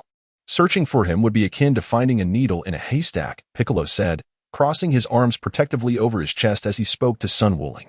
Sun Wuling cast a glance at Sun Wukong and remarked, the northern capital endures a perpetual frigid climate, compounded by its geographical disposition and treacherous terrain, resulting in a dismal state of external commerce and trade. It pales in comparison to the western capital, southern capital, Wukong City, and Wuling City. Even if these valleys and forests were to be utterly devastated, upon learning of it, they would likely revel in the destruction. In a moment of panic, Wuling Shala covered his mouth. Upon hearing Sun Wuling's command to obliterate the surroundings, he hastily rose, intent on fleeing. Curse it. If that odious old man, Dr. Gero, were to acquire the data on instantaneous teleportation, I would not find myself in such a dire predicament. At that moment, Vegeta let out a discontented snort and remarked, Aha. So it is you who has allowed us to sense your energy, Sun Wuling. You are truly despicable. Sun Wuling forced a smile, beads of cold sweat accumulating on his forehead. His complexion suddenly turned pale, and his body began to sway unsteadily. Wuling, Uncle Wuling, Master Wuling. Sun Wukong and Sun Gohan immediately reacted, supporting Sun Wuling. Haha. Sun Wukong gazed at Vegeta, appearing exceedingly frail at that moment, his breaths labored and strained. Forcing a smile, he remarked, there is one more reason, this one. You scoundrel, I distinctly made a wish upon the Dragon Balls, and I have been particularly mindful of my health. Why is it that Goku remains unscathed while I? Sun Wuling cursed in anger, while numbers 17 and 18 stared at him in astonishment, bewildered by his sudden outburst. It was inconceivable that he could be injured, and it certainly appeared authentic. Mr. Wooling was experiencing an outbreak of viral heart disease. Did he not take his medication? Transforming into a figure of immense suffering, Wooling was met with a surprised inquiry from Tenix. Tenix, do you think I am a fool? I even wished upon the Dragon Balls for both myself and Goku to be in good health and never fall ill. Why then? Has it proven ineffective? Sun Wukong chuckled and chided, while Piccolo remarked, who knows? Gohan, Videl, upon your return, you should also partake of Trunks' miraculous remedy. This is viral in nature and may be contagious. You must exercise caution. Viral contagion. At that moment, Sun Wukong comprehended the reason for his own affliction with viral heart disease. He had been negligent. Upon encountering the term viral, it should have triggered his awareness that he had contracted it from Sun Wukong himself. Chapter 71, Strategies and Counter-Strategies. Androids 16, 17, and 18. Will you join us as well? Sun Wukong addressed the invitation from number 16. Number 18 stepped forward, arms crossed protectively over her chest. Gazing upon the presently weakened Sun Woolings, and remarked, I shall go. Sun Woolings promised me 200 garments which I have yet to receive. And I am utterly drenched in blood, soiled beyond measure. Number 16 advanced a step, his towering physique emanating an inexplicable aura of intimidation, stating, I shall also proceed. My purpose for being created was to eliminate Sun Woolings. Sun Wukong, this objective of mine can never be fulfilled now. Number 17 looked towards Vegeta and the others, declaring, I shall remain behind. I am intrigued by the cell that Sun Wooling spoke of. I wish to see what the ultimate android, crafted by that wretched old man, Dr. Gero, truly embodies. Number 18 and number 16, you may accompany Sun Woolings. Alas, Krillin and Yamcha's expressions changed drastically. At this moment, Sun Wukong was supporting the nearly unconscious Sun Wooling. Looking at number 16, he remarked, Number 16, although you seem somewhat fierce, you bear a resemblance to Aba. Let us hasten our departure. Grasp onto me. Number 16, number 18, Sun Gohan, immediately seized Sun Wukong's shoulders and garments. Sensing the presence of Chi-Chi, Bull Demon King, Lan Fong, and others, they instantly teleported back to Bowsy Mountain. In a state of urgency, Sun Wukong hastily laid Sun Wooling upon the bed. Just as he was about to utilize his spiritual sight in conjunction with Bidalai, he was abruptly seized by Wooling, who grasped his arm. Brother, please place the 4-star Dragon Ball on Namek and temporarily entrust it to Dandy, Nail, and Elder Muley for safekeeping. Understood, Wooling. Rest assured, once we stabilize the situation, I shall swiftly teleport the 4-star Dragon Ball to Namek without delay. Sun Wukong gazed intently at Sun Wooling, his usual smile fading from his countenance. Subsequently, Bai Dili remarked, Master Wooling, rest assured, I shall remind Uncle Wukong shortly. For now, it is imperative that we assess your physical condition. Indeed. Sun Wukong revealed a gentle smile and slowly closed his eyes. Spiritual eye. Sun Wukong, with the brilliance of purple stars shimmering in his eyes, observed through his mystical gaze that, at this moment, dense black dots were accumulating around the heart of Sun Wukong, visibly multiplying at an astonishing pace. The medicine brought by Trunks had been consumed by Master Wukong quite some time ago, and it appeared to be taking effect. Bai Dili let out a sigh of relief and spoke. Sun Wukong proclaimed, Next comes the inner demons of Wooling. Compared to Dili, I will handle the rest. Gohan, please bring the medicine over. Everyone must take a sip, for this is contagious. Yes, father. Sun Wufan hastily exited the room, while Android 18 stood before a mirror, remarking, You must be Bidalai. You are the disciple of Sun Woolian. Indeed. Bidalai promptly replied, mindful of the future significance of the android, who would eventually become her mother-in-law. Glancing at her reflection, 18 noticed her attire was thoroughly soaked in blood and stated, Do you have any clothes? My outfit is filthy. Ah, the bathroom. I need to take a shower. This stench of blood is unbearable. Yes, follow me, and I shall provide you with a change of clothes. Bidalai guided 18 out of the room. Before departing, 18 cast a glance at Sun Woolian, who was struggling with the torment of a viral heart disease, his body tense and gasping for breath. Don't you dare die, Sun Woolian. If you do, who will I ask for the 200 sets of clothes you promised me? With that, 18 gently tossed her hair and followed Bidalai out. In North City, Android 17, Vegeta, Yamcha, Krillin, Piccolo, Tien, and Trunks unleashed their energy waves, relentlessly obliterating the surrounding valleys and jungles, turning a 10-mile radius into a cloud of dust. How could this wretched Sun Woolian make me, a prince of the Saiyans, partake in such tasks. So, come out at once. Vegeta shouted into the void. Android 17 surveyed the area and remarked, Sun Wulian only suggested it was a possibility. After releasing us, he may have already departed. Tien remained vigilant, observing the surroundings, and said to 17, Wulian seldom makes mistakes. You androids lack energy signatures, making it impossible for us to sense you. And I suspect Cell is the same. I have an idea. Gather around. Piccolo, Krillin, Vegeta, Trunks. The others leaned in as Tien spoke, and a smirk appeared on Piccolo's face. That's a clever plan, Tien. 17, I shall rely on you shortly. 17 nodded in agreement, asserting, I refuse to believe his spiritual vision can detect my soul in this vast expanse. Tien nodded at Yamcha, who, in a booming voice, laughed. This area has been leveled for nearly 10 miles, and yet no sign of him. It seems Sun Wulian can be mistaken after all. Krillin chimed in, indeed. With our force, not a single hill remains. Even if he were here, he would have been obliterated. As everyone turned their attention to Vegeta, he closed his eyes and shouted, Damn it. I should have personally dispatched that fiend. I've longed to strike that scoundrel Sun Wulian. Piccolo cautioned. Do not let your guard down. Let us expand our search. Everyone, hold your breath. The enemy can sense our energy. With a whoosh, Piccolo, Tien, 17, and the others scattered across the desolate landscape, where only the cold wind stirred up dust. Silence enveloped them. After approximately 5 minutes, Piccolo returned, announcing, It appears he is truly not here. The most perilous locations often serve as the safest. However, Sun Wulian's assertion was merely a supposition, not a certainty. With that, Piccolo ascended into the sky, leaving behind a shimmering trail before vanishing completely. Once Piccolo departed, a mound of dirt suddenly rose from the flattened earth, revealing Wulian Cell, who emerged from the sand, his right hand remaining intact while half of his head and body were decimated. Wulian Cell, containing Piccolo's cells, knew that as long as his core remained intact, he could regenerate his form, albeit at a significant energy cost. That Piccolo is indeed clever, fortunately. I was wise enough to stay hidden. Humph, you cannot outsmart me, Piccolo. Wulian Cell stood up, brushing off the dust from his body, finally feeling secure. He recalled how Sun Wulian had labeled him overly clever, causing his heart to race with anxiety. Thankfully, he had managed to dig a pit and bury himself. Though much of his body had been affected and destroyed, he had survived. As long as he lived, anything was possible. Suddenly, a powerful energy blast shot into the sky, resulting in a tremendous explosion.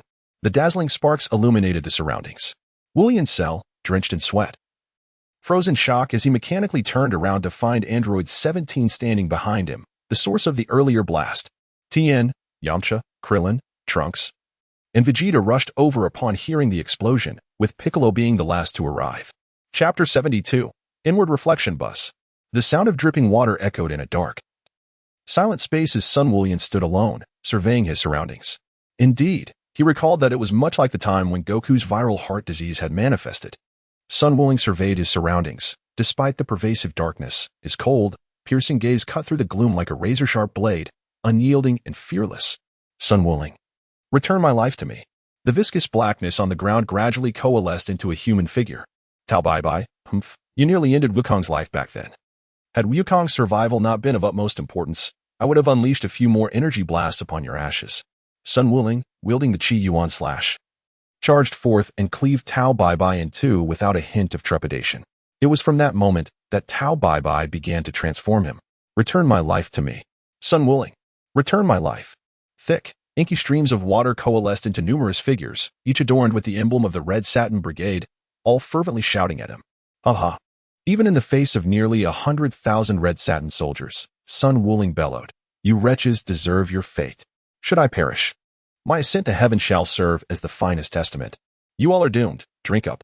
Sun Wukong gathered the energy of the Turtle School's Kamehameha, annihilating the countless soldiers adorned in crimson ribbons, his icy gaze revealing a hint of madness.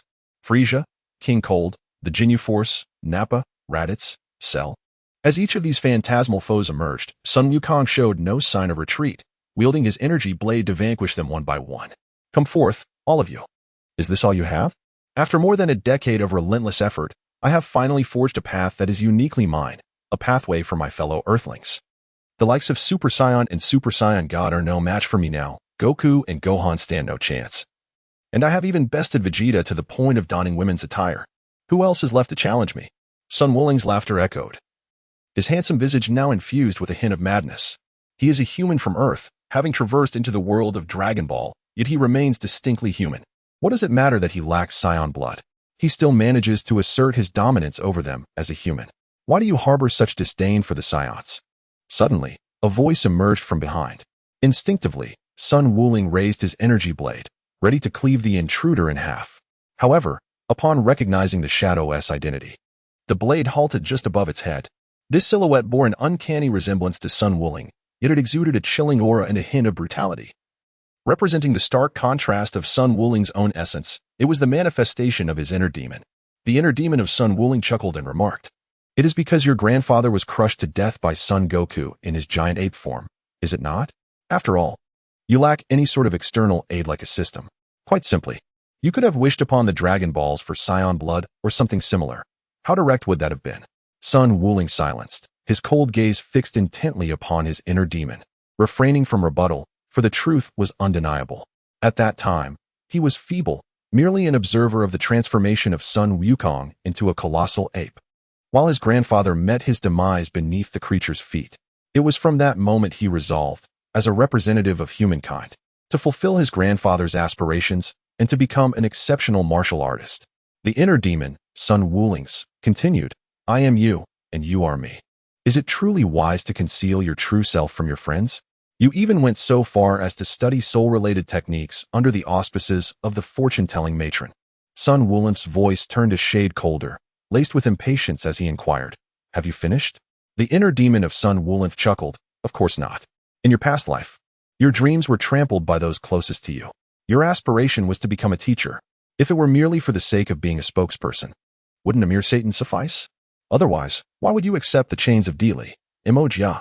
Sun Wuling summoned 2 violet chains from his palms, piercing through his inner demons and binding them firmly. Yet, the inner demon of Sun Wuling showed no sign of fear. Instead, it erupted in a boisterous laughter. "Sun Wuling, you treat your friends and family with such kindness. Despite being aware of the events transpiring on Mike Star, you did not allow Clint to venture there, even at the cost of your own sacrifice.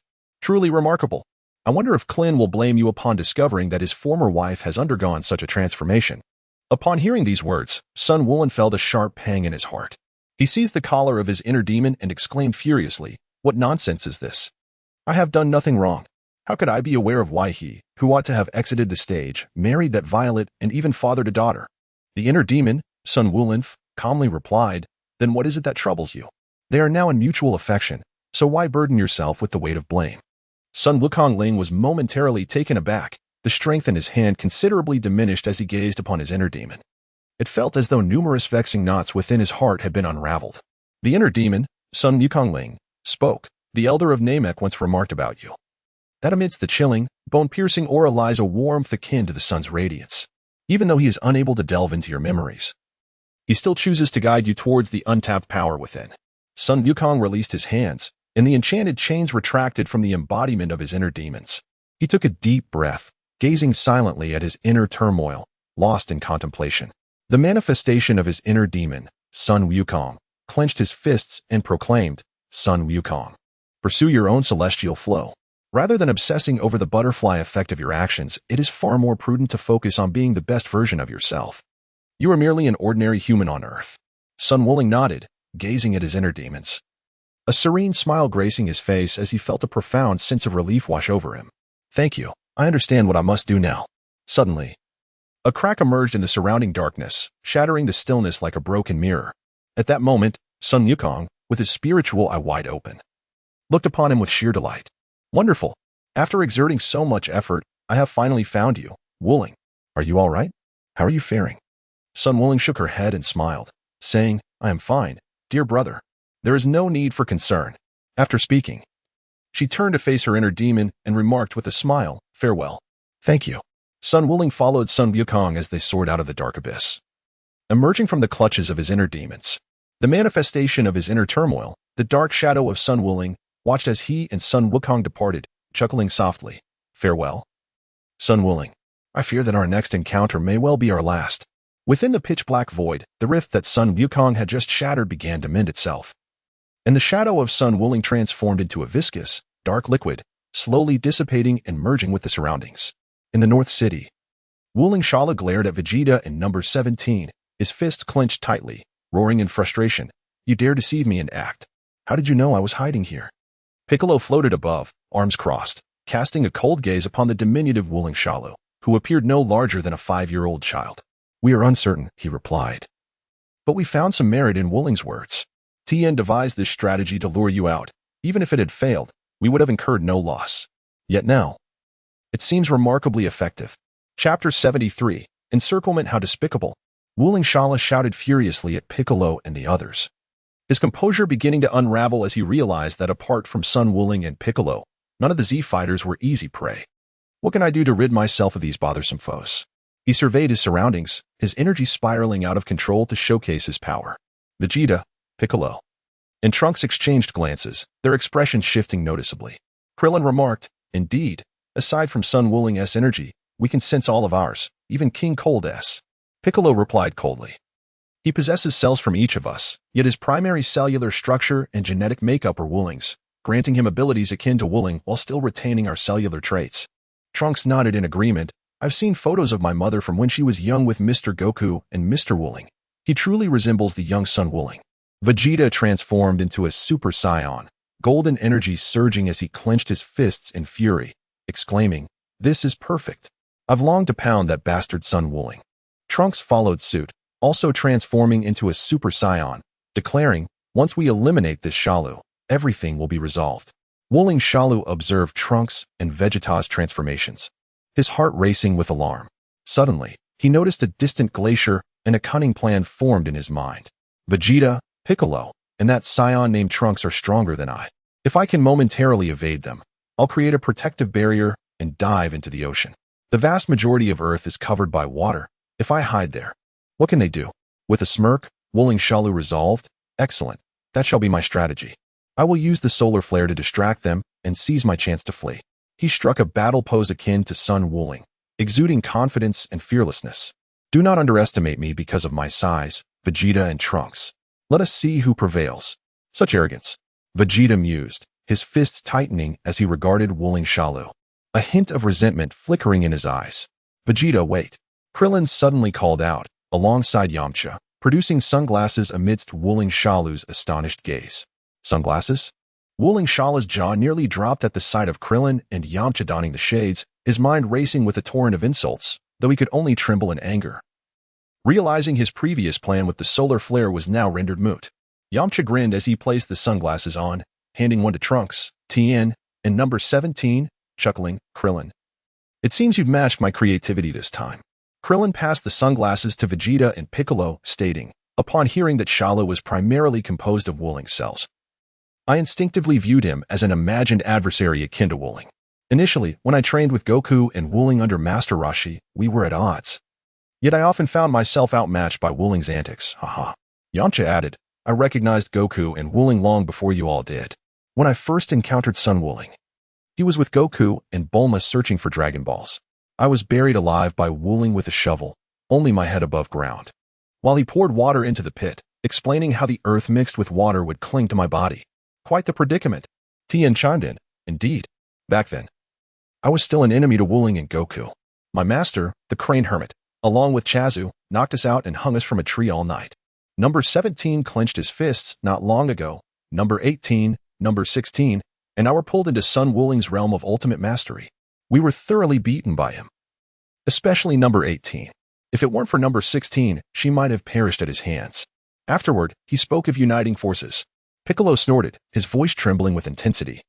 During the 23rd World Martial Arts Tournament, he incessantly practiced the Demon Seal wave on me. Vegeta's fury intensified as he recalled the humiliation of being forced to wear women's clothing by Sun Wuling, that bastard. Kakarot didn't even warn me. And I endured a year of ridicule from Bulma and the others. Vegeta's outburst resonated with Piccolo, Yamcha, Krillin, number 17, and Tien, who simultaneously thought, we have found our balance. Trunks, filled with curiosity, was particularly intrigued by Vegeta's account of being dressed as a woman. Eager to learn how Sun Wuling had accomplished such a feat with a fierce determination, Vegeta, Piccolo, number 17, and the others readied themselves. casting mischievous glances at Wuling Shalu as they donned their sunglasses.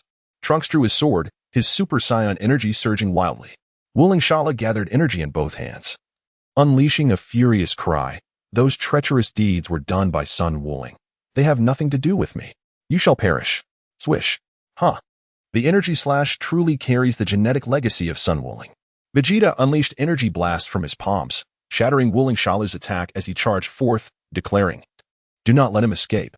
Allow me to take the lead." Vegeta's punch landed mercilessly on Wuling Shalu, yet he did not retreat. Instead, he charged at Vegeta. Wuling Shalu countered, absorbing the force of Vegeta's blow with a shrug. With a surge of energy, Wuling Shalu prepared to strike back, raising his hand to unleash another energy slash towards Vegeta. Swish. Vegeta vanished, and Wuling Shalu felt an immense force strike his back as Vegeta's feet impacted with tremendous force. As the battle raged, the formidable Wuling Shalu spat a stream of purple blood, propelled uncontrollably through the air. Just as he was about to plummet, the figure of number 17 appeared before him, delivering a powerful kick to his abdomen that sent him soaring, creating a violent crater in the ground below. Despite his trembling, youthful form, Wuling Shalu showed no signs of retreat. Meanwhile, the Super Saiyans, Trunks, Krillin, and others had gathered their energy to unleash their most potent attacks. Magic Flash, Trunks declared, while Krillin and Yamcha shouted, Kamehameha. Tien followed suit with a Kikaho. Vegeta smirked coldly, unleashing his own energy assault, the final flash, towards Wuling Shalu. Number 17 launched a Kamehameha at him as well. In response, Wuling Shalu spread his palms wide, conjuring a protective barrier that enveloped him in a semicircular shield. The ensuing clash was explosive, the barrier shattering under the immense force, resulting in a cataclysmic explosion that engulfed him in a fiery storm. Krillin, gritting his teeth, watched as the dust settled, revealing the battered form of Wuling Shalu, marred by fresh burns. I've waited for this. Take this. Magic Beam Cannon. Piccolo had been charging his attack, now unleashed at full power, hurtling towards Wuling Shalu. With a defiant spit of blood, Wuling Shalu raised his hands to form a circular protective barrier. Observing the encirclement of Krillin, Trunks, and others, his gaze fell upon Vegeta, descending from above with a smirk. As Piccolo's charged Magic Beam Cannon struck Wuling Shalu's barrier, it momentarily adjusted its angle, deflecting the attack towards Vegeta. You fool! Vegeta growled, clenching his fists, unleashing his own force to redirect the beam. The explosion resonated through the clouds, scattering the white mist and sending shockwaves that melted the snow beneath. Even Krillin and Yamcha felt the heat, dispelling the chill of the north. Wuling Shalu trembled uncontrollably, the recoil of deflecting Piccolo's attack leaving his arms feeling as if they might shatter.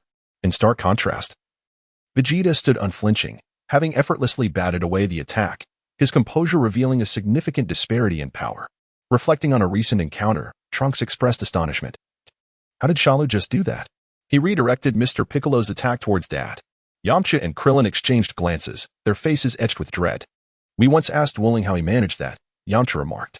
Krillin clutched his head, exclaiming his frustration over the complexities of angles and reflections. And now we have Goku and Master Roshi to contend with. It was overwhelming. Don't even think about trying it, Yamcha warned Trunks.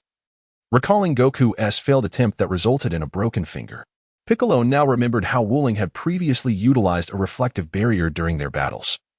Recalling the time when he was still the malevolent King Piccolo, clenching his fists, Piccolo eyed Wuling Shalu with trepidation. Recognizing the danger of allowing someone with Wuling's intellect and abilities to escape, Number 17, observing Wuling Shalu's current state, quipped, "You've got some grit, not begging for mercy." Furious at the insinuation, Wuling Shalu retorted, "Who do you think you're looking down on? I may fear death, but I will never beg for mercy. I'd rather die than surrender." With his spirit unleashed, Wuling Shalu's eyes glimmered with a purple radiance, and from his palm emerged a chain of ethereal energy. The demon-binding chain, he can use that too. Yamcha realized, recalling Wuling's training in the art of soul manipulation. Krillin cautioned, "Be careful. If both chains penetrate your body, you'll be ensnared." As Wuling Shalu gathered energy for a counterattack, he pondered his next move, the situation growing increasingly dire. Suddenly, a flash of insight struck him upon seeing Piccolo. Of course, the Demon Seal Wave. It was used to seal the malevolent King Piccolo. This technique is perfect against straightforward adversaries like them. And as for the bottle, Piccolo had transformed outfits and weapons for Gohan effortlessly. The only concern is Piccolo's ability to reflect the Demon Seal Wave back. Meanwhile, on Bao Bao Mountain, Goku led Wuling out of the realm of inner demons. The surroundings were bright and serene, imbued with a poetic charm amidst the mountains and waters. Sun Wuling gazed upon the tranquil waters of the pool, crystal clear to the very depths, and felt an unprecedented serenity enveloping his heart. Concerns about the future and threats dissipated into nothingness at this moment. Thank you, Divine Dragon. It had never occurred to Sun Wuling that he could find solace through the counsel of his own inner demons. Now, he felt a sense of well-being unlike any he had ever experienced. Ever since his grandfather had rescued him, a tension had persistently lingered in his heart. Wuling, you are weary. Take this time to rest and rejuvenate. We shall handle everything for you. At this moment, Sun Wukong stood beside Sun Wuling. A faint smile gracing his lips, and a sense of relief washed over him. He had finally succeeded. Well, brother, this time, I shall truly embrace the role of a devoted younger sibling, entrusting everything to you. At this moment, Sun Wukong no longer exuded his usual coldness. He gently brushed aside his bangs, revealing a visage that possessed a delicate beauty akin to that of a girl. His gaze softened considerably, and whether in his past life or the present, his appearance remained unchanged. Indeed, splendid. With a smile, Sun Wukong nodded, his figure dissipating like a wisp of foam, leaving Sun Wuling alone to embrace the serene and beautiful dream. In the external world, Sun Wukong, who had been gripping Sun Wuling's arm, regained consciousness, and the mystical light in his eyes faded away. Master Wukong, how is Master Wuling? Bibidi, now a young woman, urgently inquired, her once round and cherubic face having matured with time. He is fine now. Wuling was simply exhausted. Let him rest properly, Sun Wukong replied, leading Bibidi, son Gohan, and Android 16 out of the room, carefully closing the door behind them as they made their way to the living room on the first floor. At this moment, Sun Wufan sat on the sofa, gazing at Sun Wukong with a perplexed expression. Father, he inquired, Uncle Wuling clearly made a wish to the Dragon Balls for our health. So why does he still suffer from viral heart disease?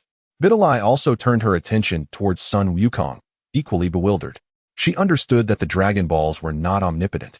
Yet she recalled how the Eternal Dragon remained silent for an extended period before ultimately granting the wish.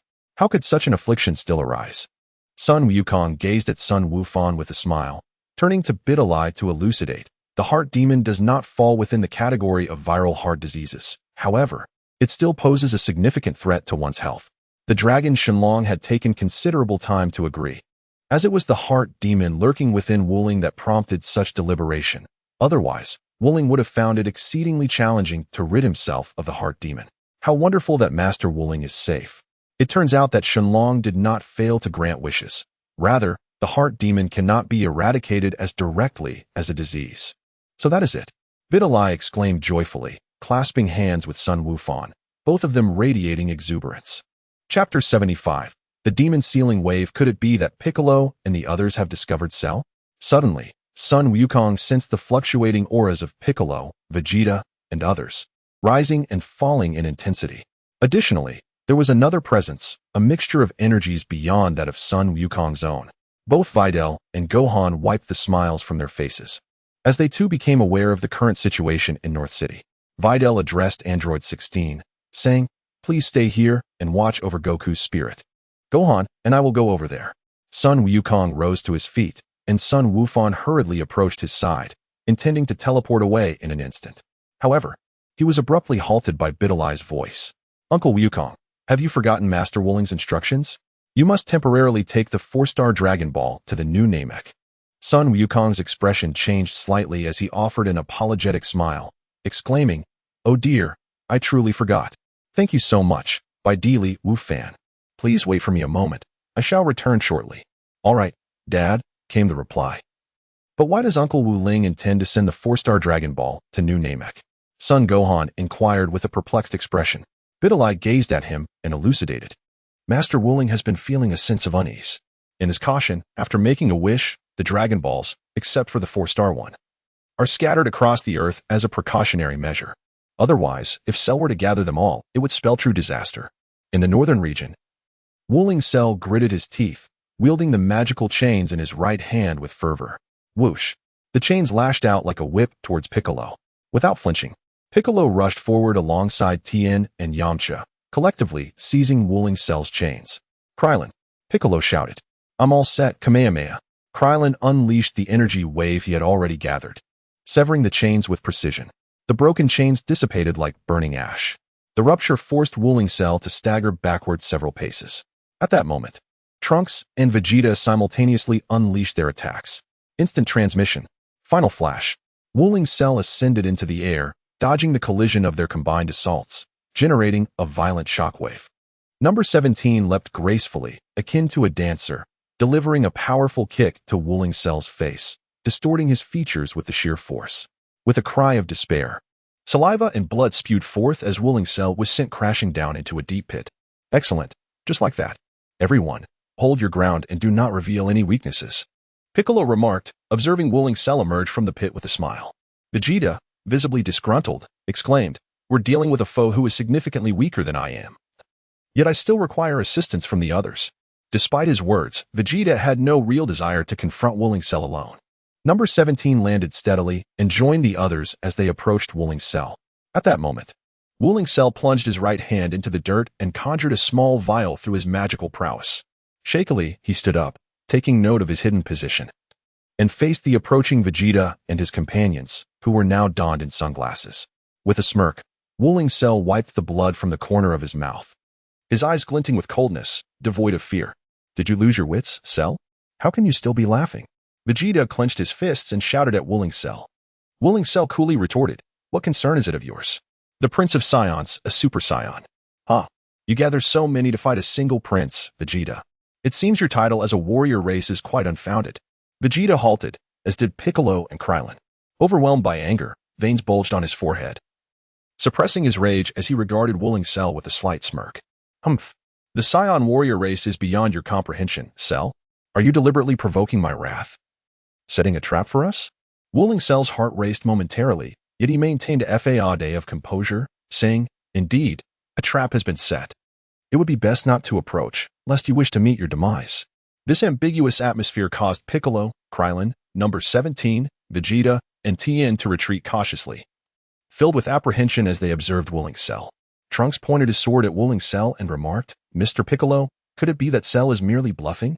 Piccolo replied, "That is possible, yet he possesses a mind akin to Wuling's. He may have some trickery up his sleeve. Look, even Vegeta is struggling to contain his fury." Trunks internally mused about the profound impact Master Wuling must have had on them, especially since even his prideful father, Vegeta, was affected. He resolved to inquire with his mother upon returning. "Spread out, do not cluster together," Piccolo commanded, prompting everyone to disperse and once again encircle Wuling Cell. Wuling Cell surveyed his surroundings, noting the aura emanating from Vegeta, and inwardly rejoiced, having finally baited them. With palms pressed together, he conjured 6 Kamehameha blasts, directing them towards the recently landed Piccolo, Krillin, Trunks, Tien, Number 17, and Yamcha. After launching the Kamehameha blast, Wuling Cell aimed his palms at Vegeta, adopting a stance. Piccolo, well acquainted with this technique, shouted, "Vegeta, get out of the way." But it was too late, just as Vegeta was preparing to unleash his final flash. He was engulfed by Wuling Cell's sealing wave, a swirling vortex of green energy that even Super Saiyan Vegeta could not withstand. "Ha ha ha," Wuling Cell cackled maniacally, witnessing Vegeta ensnared within the sealing wave, unable to contain his elation. "Father," Trunks exclaimed, as the others managed to deflect or evade the Kamehameha blasts, witnessing Vegeta's anguished cries as he was sealed in a vial by Wuling Cell. Whoosh! Wuling Cell darted forward, seizing the opportunity and breaking through the defenses, finally making his escape. Number 17 swiftly pursued him, and Piccolo discarded his weighted clothing, declaring, "Krillin, free Vegeta. Trunks and I will pursue. We cannot let him escape." "Understood, Mr. Piccolo." Trunks, seeing Krillin expose a vial from the earth, felt a sense of urgency, assured that Vegeta was safe. He joined Piccolo in the high-speed pursuit of Wuling Cell. That sealing wave is troublesome, but with Number 17, Piccolo, and Trunks in pursuit, they should be able to catch up. Krillin's expression gradually stiffened, his smile fading into uncertainty as he reluctantly spoke. Chapter 76. The chase. Tien gazed at the distant figures of Piccolo, Trunks, and Number 17, who vanished in an instant. Even the sealing wave has been mastered. Krillin noticed cracks forming in the vial he held and hastily tossed it aside. Crash! A surge of golden energy erupted, shattering the vial. Vegeta, now on all fours, gasped for breath, beads of sweat forming on his forehead as he felt dizzy. He rose unsteadily, having removed his sunglasses, and everything appeared to swirl in his vision. He called out to Krillin and Yamcha, What was that green vortex? Was that also a technique of Wooling's? Tien explained. That was the sealing wave, originally created by Master Mateto to seal the Demon King Piccolo. Now, aside from Wooling, I, Master Rashi, and even the Supreme Kai can wield this technique. As the formidable Piccolo considered the recent conversation, a chilling recollection of Goku's training with the spirit bomb flooded his mind, leaving him with an unsettling sense of dread. At that moment, Krillin's face reflected a flicker of terror as he remarked, the spirit bomb seals its target within an object. But it requires a special talisman for the final binding. Honestly, I am already frightened. In such circumstances, how can we seize the opportunity to escape? Vegeta. His golden aura surging, swiftly pursued the foe, donning his sunglasses and leaving behind his final words echoing in the ears of Tien, Yamcha, and Krillin. The sunglasses are quite impressive. With that, Vegeta vanished completely from view. Tien gazed at his hands, acutely aware that, despite having fought alongside Goku, Trunks, and Android 17, they had merely played supporting roles in the battle. They had utterly fallen behind Goku and his allies. Even Goku's apprentice, Biddy, had previously been able to keep pace with Vegeta, but once Vegeta transformed into a Super Saiyan, he was no longer able to keep up. Krillin, I must confess. I too am feeling a bit frightened. Yamcha suddenly interrupted Tien's contemplation. With an air of candor, Yamcha replied, to be honest, when I witnessed that cell, a wave of unease washed over me. He possesses the genetic lineage of Goku, inheriting his remarkable talents. Although he lacks Goku's mastery of the spirit flow, he bears the DNA of various beings, including that alien named Cooled. Krillin added, indeed, despite all our preparations, he still managed to seize the opportunity to escape.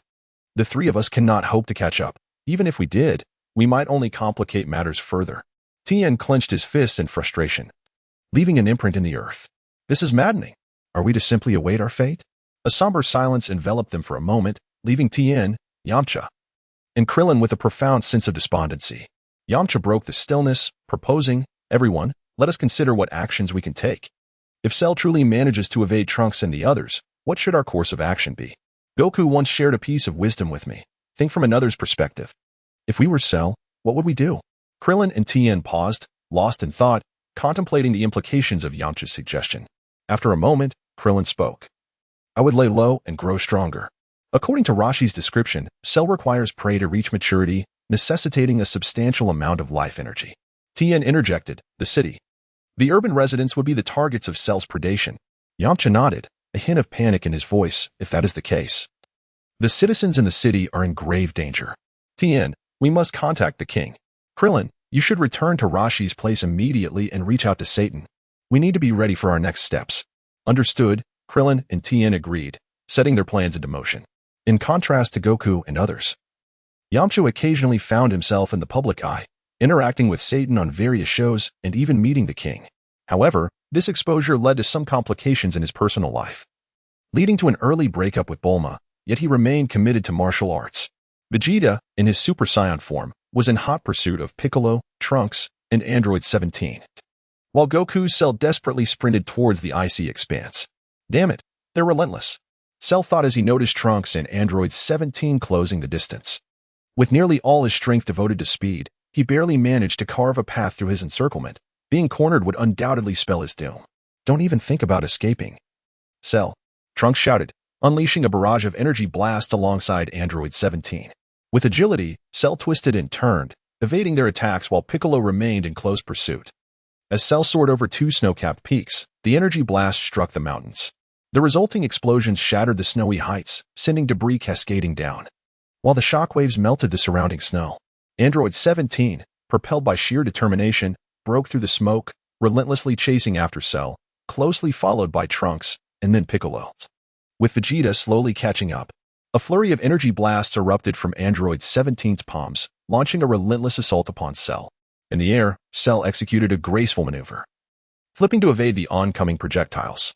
Trunks, arriving just in time, conjured two energy blasts to hurl at Cell, who felt the impacts on his back, causing him to plummet from the sky, shrieking in agony as he expelled purple blood. Just before crashing into the snow, Cell managed to suppress the excruciating pain and regain control, ascending once more into the air. The energy blast from Android 17 struck the ground where Cell had been moments before, creating two massive craters. Cell formed two energy slashes and hurled them towards the rapidly approaching androids 17 and Trunks. Meanwhile, Piccolo and Vegeta arrived, shattering Cell's energy slashes with their own energy blasts.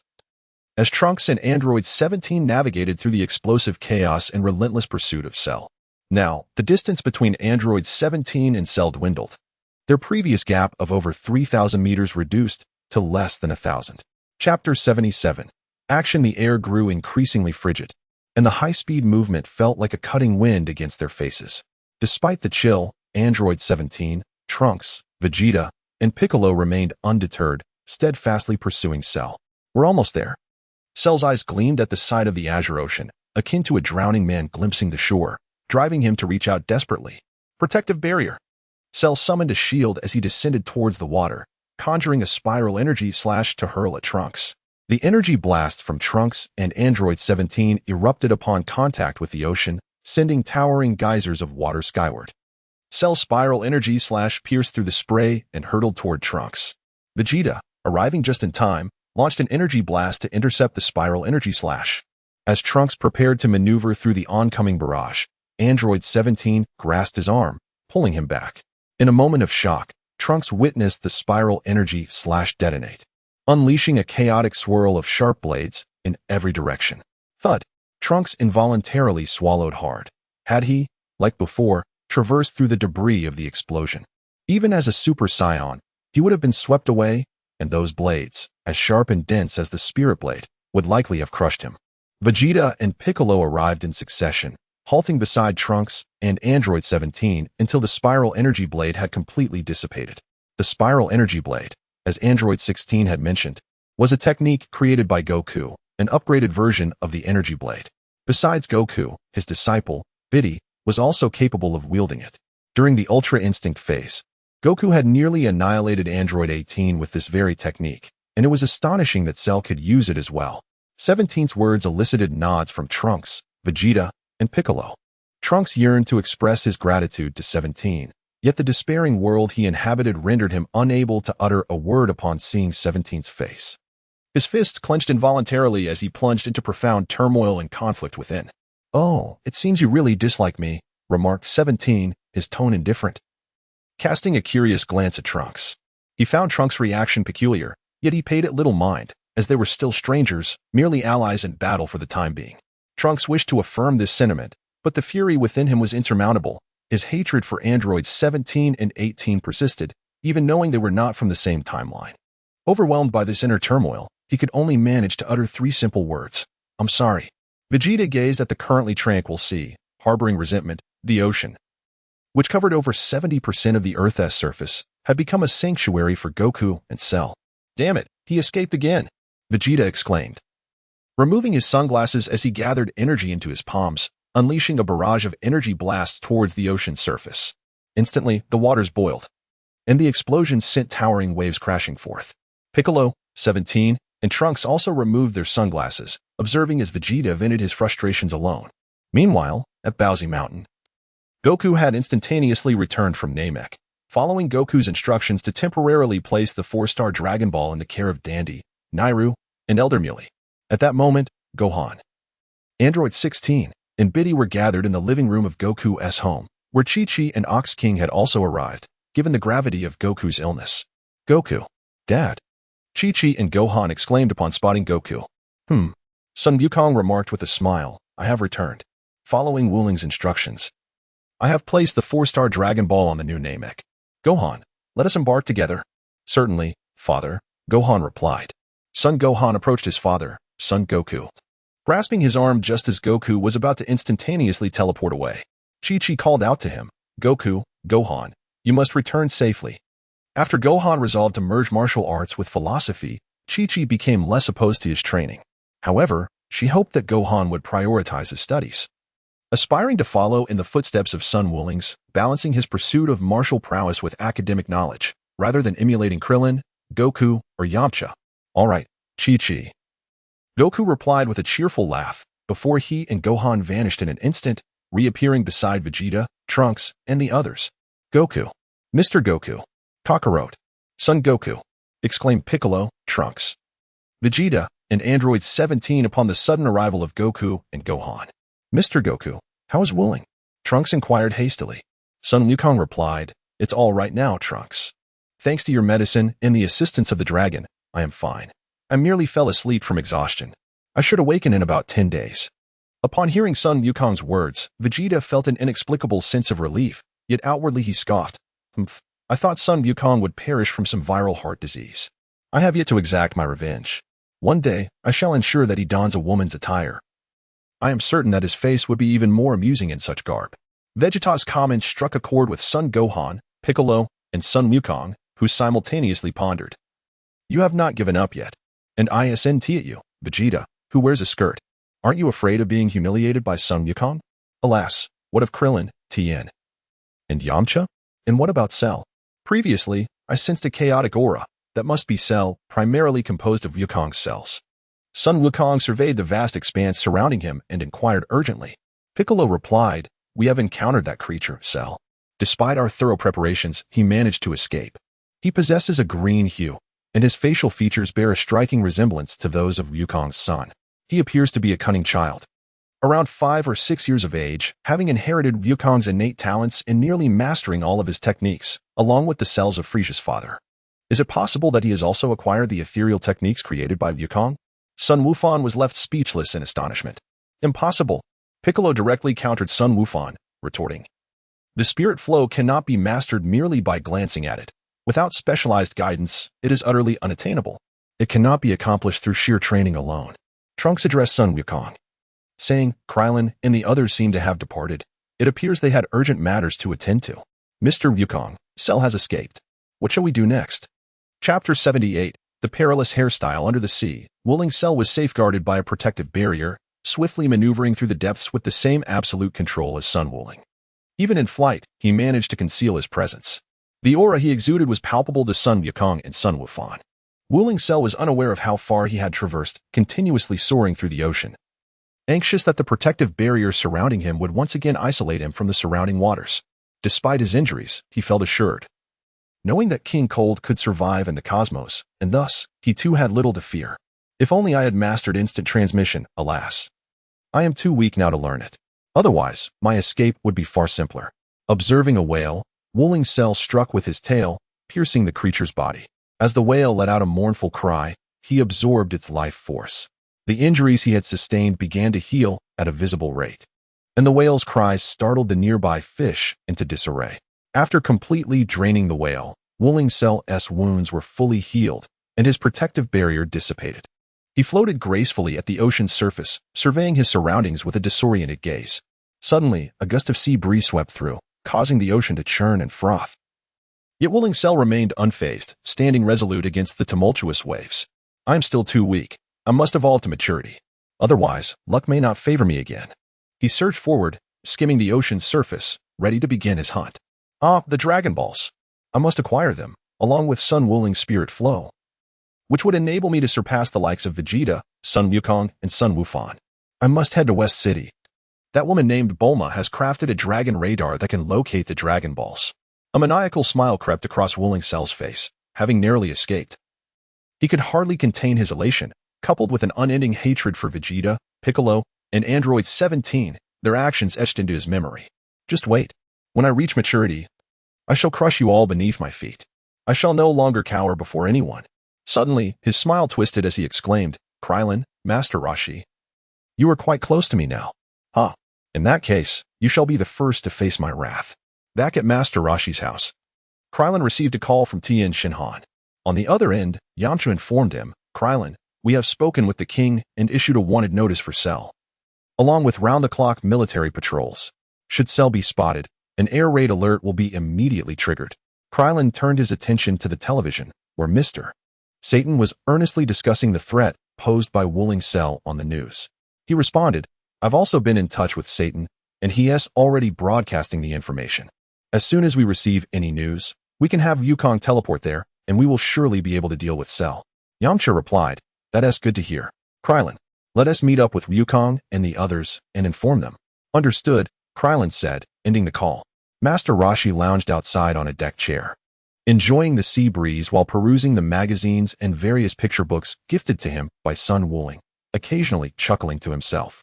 Krillin stepped outside, smiling at Master Roshi. Master, I'm heading out again. Oh, Krillin, you just returned and are leaving once more? Master Roshi set down his magazine and sat up, inquiring. Unfortunately, if that cell, primarily composed of Wooling's cells, escapes, it would spell great trouble.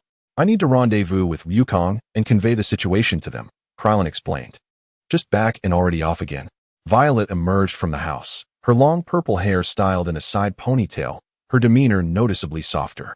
Clad in casual wear, she cradled an infant, an entirely transformed version of her former self. What brings you out? Krillin quickly approached Violet. A goofy smile on his face as he carefully took their daughter from her arms. Be careful, Violet. You just gave birth to Marin. Don't let her catch a chill. Looking at the precious little life in his arms, a reflection of himself, Krillin felt an inexplicable bond, an overwhelming sense of accomplishment for having created this new life. He felt he would do anything for her. I'm perfectly fine. Don't underestimate me as a weak woman. I was once a colonel in the Red Ribbon Army, commanding thousands, unlike you, Krillin, with your simple-mindedness. Violet expressed, her earlier fears dissipating, transformed by her new identity as a mother, willing to face anything for her child. Indeed. Indeed. Violet, you are the strongest. Yet despite your brilliance, you still fell for my simple charm, didn't you? Krillin chuckled, eliciting an eye roll from Violet. Their playful banter filled the air, much to the delight of Master Roshi and Old Turtle, who were indulging in their own share of dog food. Violet, now holding Marin, remarked, I plan to have her train under Wooling's spirit flow when she turns 6. I lack that kind of talent myself. Every time Wooling mentions the Dantian, or that achieving a complete Dantian will allow one to reach the pinnacle of humanity and break the shackles of life. Krillin chuckled bitterly. I have no hopes for myself. If Marin could absorb natural energy like Biddy, that would be splendid. Violet questioned. What if Marin grows up and chooses not to pursue martial arts? Well, if she doesn't want to, then that's that. Krillin scratched his head sheepishly. As long as Marin is happy, that's what matters. Apologies, I forgot. After all, Marin is not likely to be like Rose. Violet glared at Krillin, displeased. What do you mean by that? Are you suggesting that Marin is inferior to Sun Wooling or that Android 18's daughter? Our Marin will undoubtedly surpass them by hundreds, if not thousands of times. No, Marin is the best. Krillin smiled and nodded. Yes, of course, Marin is the best. Suddenly, a sense of impending danger enveloped the atmosphere. Krillin instinctively shielded Bulma behind him, vigilantly surveying their surroundings. At that moment, Master Roshi set aside the magazine he had been perusing and rose from his recliner. A translucent protective barrier abruptly materialized, encasing the entire Kame house. Chapter 79. The origins of the Spirit Masters. On a remote stretch of ocean in North City, Tien, Yamcha, and Goku, along with Gohan, convened to discuss their recent endeavors. Currently, every city was under martial law. Even if Cell sought to hunt in the urban areas, it would not be an easy task. As soon as news broke, Den would inform us. After Yamcha finished speaking, he handed the phone to Goku. Sun Wukong carefully took the call and stored it away, remarking, This must be the satellite phone crafted by Bulma. Yamcha nodded in agreement, saying, Indeed, as long as we are within any corner of the solar system, we can receive calls. This is already sufficient for our needs on Earth. Piccolo raised his gaze towards the sky, reminiscing about the time they traveled to Namek and were still able to communicate with Earth from the cosmos. Curiously, he had once inquired of Bulma how such communication was possible, to which she explained that it involved a unique cosmic wave, derived from the research of the probe that Raditz had previously handed her. The Frisia Force relied on this cosmic wave for their communications, capable of transmitting signals even millions of light years away. Suddenly, Sun Wukong, Tianjin Fan, and Piccolo all noticed that Krillin's energy had abruptly vanished, no longer perceivable. What on earth is happening? Has Krillin managed to suppress his energy? No, it must be Cell. A chill of apprehension ran down Tianjin Fan's spine as he realized Krillin had vanished so suddenly. At this moment, Sun Wukong desired to teleport instantly, yet he found himself unable to perceive the presence of Krillin or Master Roshi's aura. How vexing. Sun Wukong transformed directly into a Super Saiyan, swiftly propelling himself towards the Kame house. Following closely behind were Gohan, Piccolo, and the others. Along the way, Yamcha handed his sunglasses to Sun Wukong and Gohan, cautioning, Be wary of Cell's solar flare, Gohan. Wukong. Thank you, Yamcha. Sun Wukong's gaze was filled with unwavering determination as he tucked away his sunglasses. At that moment, Piccolo, moving at high speed behind him, called out. Wukong, when we encounter Cell, do not let your rage consume you. The Dragon Balls can only resurrect each individual once. Among us, aside from Sun Wuling and Vegeta, if any of us perish, we cannot be revived using the Dragon Balls. I understand, Piccolo.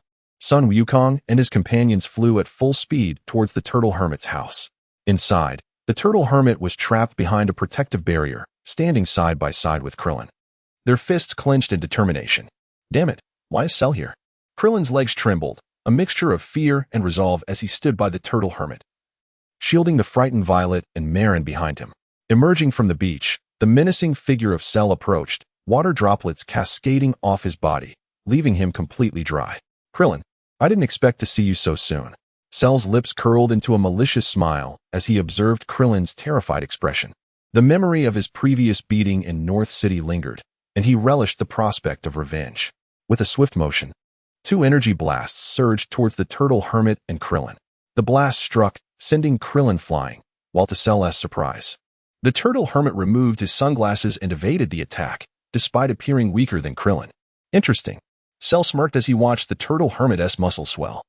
Adopting a fighting stance, the Turtle Hermit, revered as the god of martial arts and a disciple of Master Roshi, was the founder of the Turtle School and had laid the groundwork for the techniques created by Sun Wukong. It seemed that Sun Wukong's techniques were far more complex than merely harnessing natural energy.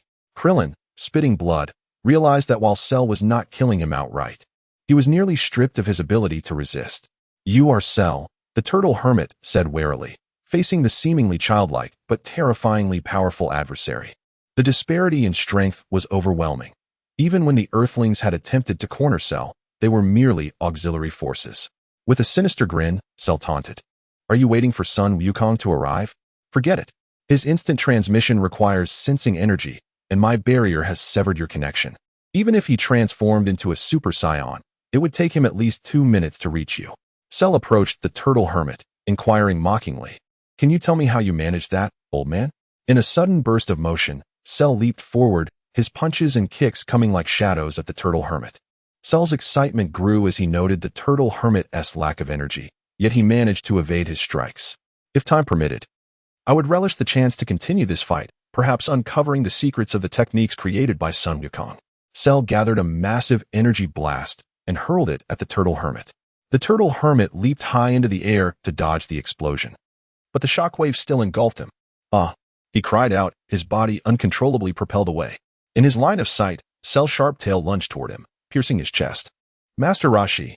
Krillin summoned his last reserves of strength, raising an energy slash towards Cell. Humph, Krillin, your control over the energy blast is truly pathetic. Cell countered, effortlessly deflecting Krillin's attack with his own energy blast, shattering it before it could reach him. Indeed, failure. Krillin slumped to the ground, witnessing as Cell consumed the Turtle Hermit, leaving only tattered clothing behind. I could only throw the energy slash. I lacked the precision of Sun Wukong to control it like that.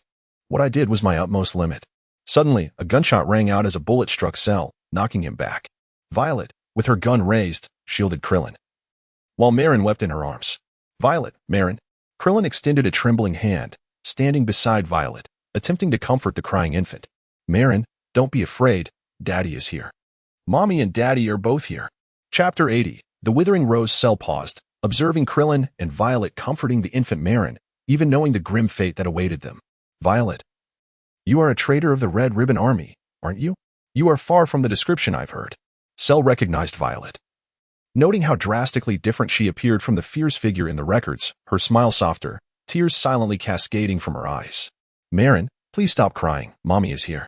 After handing Marin to Krillin, Violet, weapon drawn, aimed at Cell with unwavering resolve, no longer paralyzed by fear of the androids.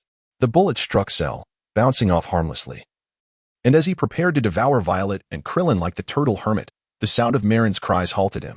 His tail, once poised for a lethal strike, fell limply to the ground as he gazed at Krillin and Violet, inexplicably restrained from attacking. Father and mother? How tiresome. Cell's youthful visage twisted with a sinister darkness as he unleashed a beam of energy, piercing Violet and Krillin's chests.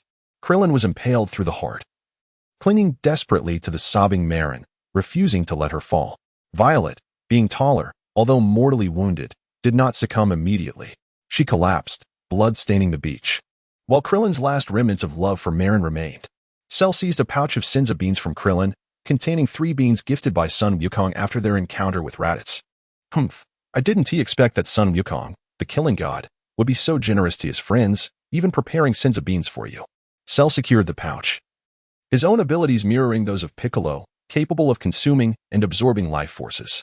Having absorbed the turtle hermit's essence, he reclaimed his lost strength.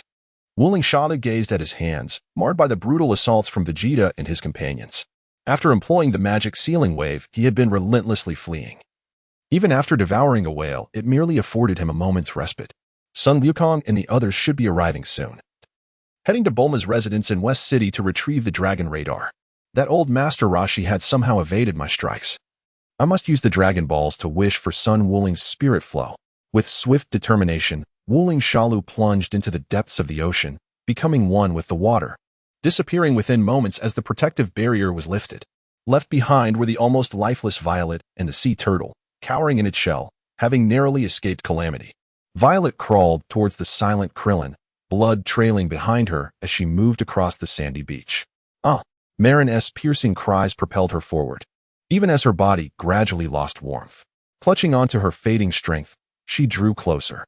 Blood mingled with the yellow sand on her palm, and her chin rested gently against Krillin, cold as ice. Marin, dear, do not weep. Your father and mother are merely resting for a while. They will return thanks to the Dragon Balls. Blood trickled from Violet's lips as she gazed at the sobbing Marin. A tender smile gracing her face as she caressed the child's round cheek, leaving a crimson mark. In time, your Uncle Wukong and Uncle Wuling will surely vanquish that wicked foe. Marin, forgive your mother and father for being so capricious. Tears blurred her vision. Her hand slipping limply downwards, her final smile withering like a dying rose as she collapsed into Krillin's embrace. Marin's heart-wrenching cries echoed through the now silent Kame house, accompanied only by the tumultuous roar of the waves. The sea turtle, despite its simple nature, sensed Marin's distress and, though powerless, felt an ache within. Wukong, Wuling, hurry. Suddenly, the turtle heard a resounding rush of air. Emerging above the surface was Sun Wukong, transformed into a Super Saiyan, accompanied by Son Gohan, and followed closely by Vegeta, Trunks, and Piccolo. At Bowsy Mountain, within the Spirit Flow martial arts dojo, the android 18 had just finished bathing and donned the new attire prepared for her by Bidalai and Lan Fong. Clad in a white short-sleeve top with a black vest, blue denim jeans cinched at the waist, and black flats, her golden hair cascading over her shoulders, she admired her reflection in the mirror. Satisfied, she flicked her hair back and stepped outside. Noticing only Lan Fong and Xiao Wu, she curiously inquired, "Where is Bidalai? Why is she missing?" Lan Fong explained. "She just received a call from Mr. Satan. Bidalai and number 16 have left. Shara has escaped, and we urgently need personnel as the world is now under martial law." Escaped? 18 crossed her arms, her usual icy demeanor unshaken by the news of Sharu's flight. "What of Sun Wuling?" Xiao Wu replied. "Wuling is out of danger but is extremely fatigued. He will likely awaken in about 10 days. 10 days? 18's expression remained impassive, her cool facade intact. As long as he is not dead, that's all that matters. Otherwise, who will I demand my remaining 199 pieces of clothing from? As she prepared to leave Bowsy Mountain, she was halted by Lan Fong's voice. 18. Wait. She paused mid-air, glancing at Lan Fong, who had flown up beside her. Confusion etched on her face. What is it? Lan Fong implored. Currently, you are the sole powerful individual left at Bowsy Mountain. Could you please stay behind to protect us? Master Wuling is still asleep, and my strength is insufficient to safeguard him should Shara return while we are unprepared. 18's exquisite features were marked with disdain as she crossed her arms, her piercing gaze causing Lan Fong to break into a cold sweat. Why should I protect that guy? Sun Wuling? What do I owe him? That scoundrel nearly killed me before. Had my clothes not been soiled, I wouldn't have come. Lan Fong found her retort stifled under 18's icy stare. How ridiculous. That guy, Sun Wuling, promised me 200 pieces of clothing, and he still owes me 199. With a huff, 18 swiftly departed Bowsy Mountain, leaving Lan Fong suspended in the air, bewildered and unable to regain her composure. Chapter 81. Beyond Super Saiyan Under the Sea. Wuling Shala swam towards West City. The scene of Violet and Krillin at Kame House lingered in his mind, unyielding. Father, mother? He murmured softly, reflecting on the moment in North City when Sun Wuling and the androids had deceived him, and of another Shalu from a parallel dimension, vanquished by Sun Wuling, number 16. 17 and 18 with the ashes being obliterated by Wulling's Kamehameha. His body trembled uncontrollably. Even after escaping death, the memories haunted him. Particularly the image of Sun Wuling delivering the final blow to that Shalu, leaving an indelible mark of fear. What am I thinking? He chastised himself. I am merely the ultimate android created by the old fool Dr. Gero, utilizing Sun Wuling's cells and genetic material. Besides Wuling, my body contains cells from Piccolo, Sun Wukong, Son Gohan, Vegeta, King Cold, and others. What connection do I have with that killing machine, Sun Wuling? With wrathful determination, Wuling Shala dismissed his troubling thoughts, clenching his fists tightly, resolute in his newfound purpose. From now on, I shall show no mercy. Once I evolve into my mature form, all of you, Sun Wuling, Sun Wukong, and Son Gohan shall be beneath my feet. At Kame House, Sun Wukong gazed at the attire of Master Roshi, alongside the lifeless forms of Krillin and Violet, his fists clenching unconsciously in rage. Gohan carefully cradled the weeping Marin in his arms, while Yamcha, Tien, and Goku took it upon themselves to lay Krillin and Violet's bodies to rest. As they gazed upon Krillin and Violet, now encased within body bags, Goku's voice emerged, cold and resolute, devoid of its usual gentleness and simplicity. Krillin, Violet, Master Roshi, wait for us. Once we vanquish Cell, we shall use the Dragon Balls to bring you back to life. Upon hearing Sun Wukong refer to Master Roshi as Wu-Tian teacher, inspired by Sun Wuling, he too adopted the same form of address, abandoning the familiar Grandpa Roshi from his past. A somber atmosphere enveloped the surroundings, lingering in silence for an extended period. The demise of Krillin, Violet, and Master Roshi cast a pall of melancholy as the evening glow gradually descended upon the horizon, marking the end of a fulfilling day. Now, with the enemy concealed in shadows while they remain exposed, the chance they had in the northern capital was fleeting, and it seemed improbable that such an opportunity would present itself again. Should Cell reach maturity, it would indeed be too late. They might even find themselves outmatched by the Super Saiyans. I refuse to accept this, Trunks declared with a sense of frustration. A discontented snort escaped Vegeta, who shared Trunks' sentiment. After undergoing a profound and harrowing lesson in his transformation to Super Saiyan, he realized that this form was not invincible. As Wuling suggested, it is prudent to prepare in advance. If the Super Saiyan is insufficient, then one must surpass the Super Saiyan. Sun Wukong turned to Vegeta, Gohan, and Trunks and declared, surpassing a Super Saiyan. Uncle Wuling once spoke those very same words. The voice of Sun Wukong captivated everyone's attention. Vegeta, taken aback, inquired, Gohan, are you suggesting that Sun Wuling spoke to you about surpassing Super Saiyans? What did he convey? Sun Wukong gazed upon the assembly and elucidated. I initially intended to study the spirit immortal flow under Uncle Wuling. However, he informed me that if I were to pursue this path, I would no longer be able to transform into a Super Saiyan. Piccolo recalled the tales recounted by Sun Wuling and nodded in understanding. He recognized that utilizing natural energy to refine the Dantian through the spirit immortal flow represented a means of transcending limits, reminiscent of the transformation into a Super Saiyan. Yet, he foresaw that if one were to cultivate the spirit immortal flow, attempting to transform into a Super Saiyan thereafter would result in the body being unable to withstand the strain, ultimately leading to catastrophic failure. At this moment, Sun Wufan continued. Later, Uncle Wuling informed me that if I was unwilling to relinquish the Super Saiyan form, he would reveal to me a method to surpass it once I achieved that level. What? Wufan, are you saying that Uncle Wuling means you can cultivate the spirit transformation technique while simultaneously transforming into a Super Saiyan? Piccolo asked in astonishment. Indeed, Uncle Piccolo. I too inquired of Uncle Wuling at that time, and he mentioned that he drew inspiration from Uncle Vegeta. Upon hearing Son Gohan's words, the tale he had long retained flicked with agility. How could I possibly be unaware of this? He pondered. What scheme could Son Goku possibly be concocting now? Vegeta, visibly exasperated, exclaimed with a face marked by resistance.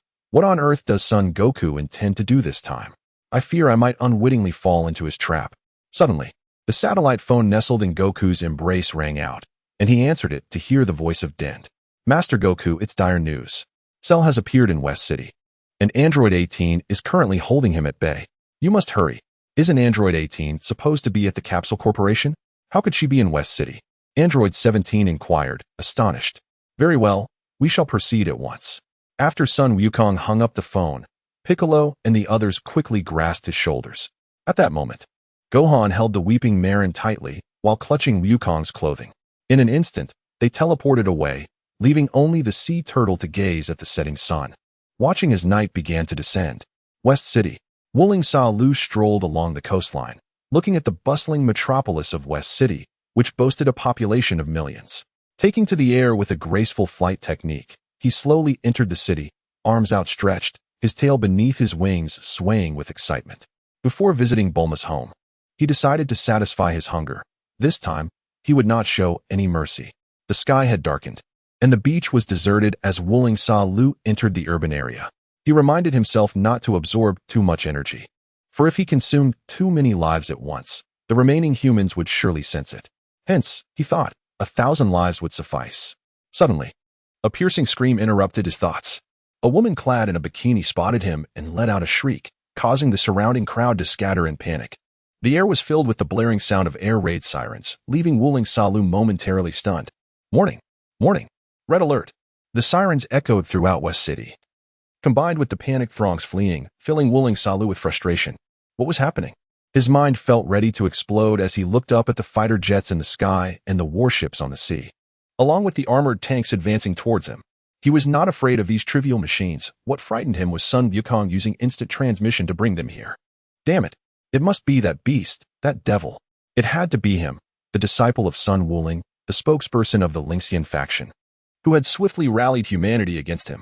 With this thought, Wuling Sa Lu gathered energy into his palms, releasing energy blasts towards the warships, fighter jets, soldiers, and tanks, obliterating them. The dazzling sparks were a manifestation of his madness. It had truly been a day devoid of good fortune, without a moment's respite. Chapter 82. A misaligned world. The 18th unit departed from Baozi Mountain, speeding through the air in a single direction. Where had the 17th and 16th units gone? In her moment of frustration, she had forgotten to inquire about Lan Fong and their whereabouts. As she soared through the skies, the crimson glow of the sunset captivated her attention, rendering her momentarily spellbound. Suddenly, a sharp air raid siren blared into her mind, prompting the 18th unit to instinctively cover her ears in shock. What was happening? As she shielded her ears, she realized she had unknowingly flown over West City, where the sirens continued to wail. Suddenly, fighter jets streaked across the sky, heading towards a coastal area of West City. With a thunderous roar, explosions erupted in her line of sight as Wuling Sa Lu unleashed his energy blasts, reducing everything to ruin. The impending darkness was illuminated by the fiery glow. Was that the Wuling Sa Lu, the cell of Sun Wuling, right here? With her beautiful eyes narrowing, the 18th unit flew towards the source of the explosions, her golden hair flowing behind her as she drew closer, finally spotting the childlike figure of Wuling Sa Lu, appearing no older than 5 or 6. Wuling Sa Lu was moving swiftly, preparing to dive into the sea. The 18th unit concentrated energy into her palm, and sensing the impending danger, Wuling Sa Lu paused midair. In an unexpected moment, the 18th unit delivered a kick to his face. With a resounding crash, Wuling Sa Lu fell to the beach, while the 18th unit landed gracefully, adopting a combat stance as she watched him rise. Spitting blood, Wuling Sa Lu glared. 18th unit, it's you. The 18th unit lightly tossed her long hair and teased. So this is what you look like. You really do resemble that Sun Wuling fellow. What? Now that you see me, are you planning to absorb us like the previous Sa Lu to achieve your perfect form? With that, she placed her palm on her chest. For both she and the 16th and 17th units harbored a bomb within their bodies, a final measure for the androids. If she were to falter, she would ensure that he could never absorb her. Wuling Sa Lu's eyes darted around, searching for an escape route. He suddenly noticed that the 18th unit was not wearing sunglasses like Yamcha and Piccolo had. A sly smile crept across his face as he remarked, 3 years ago, Dr. Jero encountered someone who looked just like you and was inspired to reconstruct me. In addition to incorporating Sun Wuling's DNA, I do not need to devour you and the 17th unit to evolve into my perfect form. I am already in that state, albeit too small. I require an abundance of sustenance to grow. Once I mature, I will be indistinguishable from the perfect Sa Lu. What nonsense are you spouting? What did that bastard Dr. Jero do to me 3 years ago? The 18th unit retorted angrily. Wuling Sa Lu chuckled. It seems you truly are unaware. 3 years ago, a girl who looked almost identical to you puzzled Dr. Jero until the end of his days. But upon seeing another version of me, I came to understand. That must have been a Saiyan like Trunks or another version of myself, hailing from a parallel universe. Ah, there are countless different parallel worlds converging here. What are you laughing at, Sa Lu?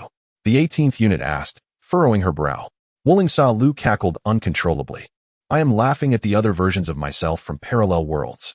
I do not know what they are like, but I absolutely must become the strongest. This way, I will no longer fear anyone.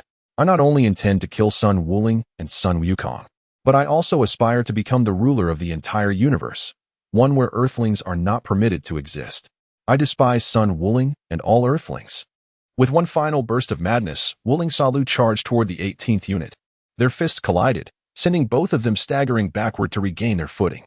The 18th unit took a step back, while Wuling Sa-Lu was pushed back 5 steps. Once he steadied himself, Wuling Sa-Lu's tail, resembling a whip, lashed out towards the 18th unit with agility. Adopting a strong stance, the 18th unit harnessed her energy, and just as his tail was about to strike, she propelled herself forward, grasping Wuling Sa-Lu's tail. In his moment of shock, the 18th unit planted her feet firmly on the ground and began to spin him around. On the 18th, Android 18 hurled the spirit bomb towards the sky, her palms thrust forward, forming a ki blast with a diameter of nearly 2 meters. Take this, she exclaimed, launching the concentrated energy sphere towards the airborne spirit bomb. In midair, the spirit bomb steadied itself, shaking off a momentary dizziness. Regaining focus, it found itself under assault from the enormous ki blast.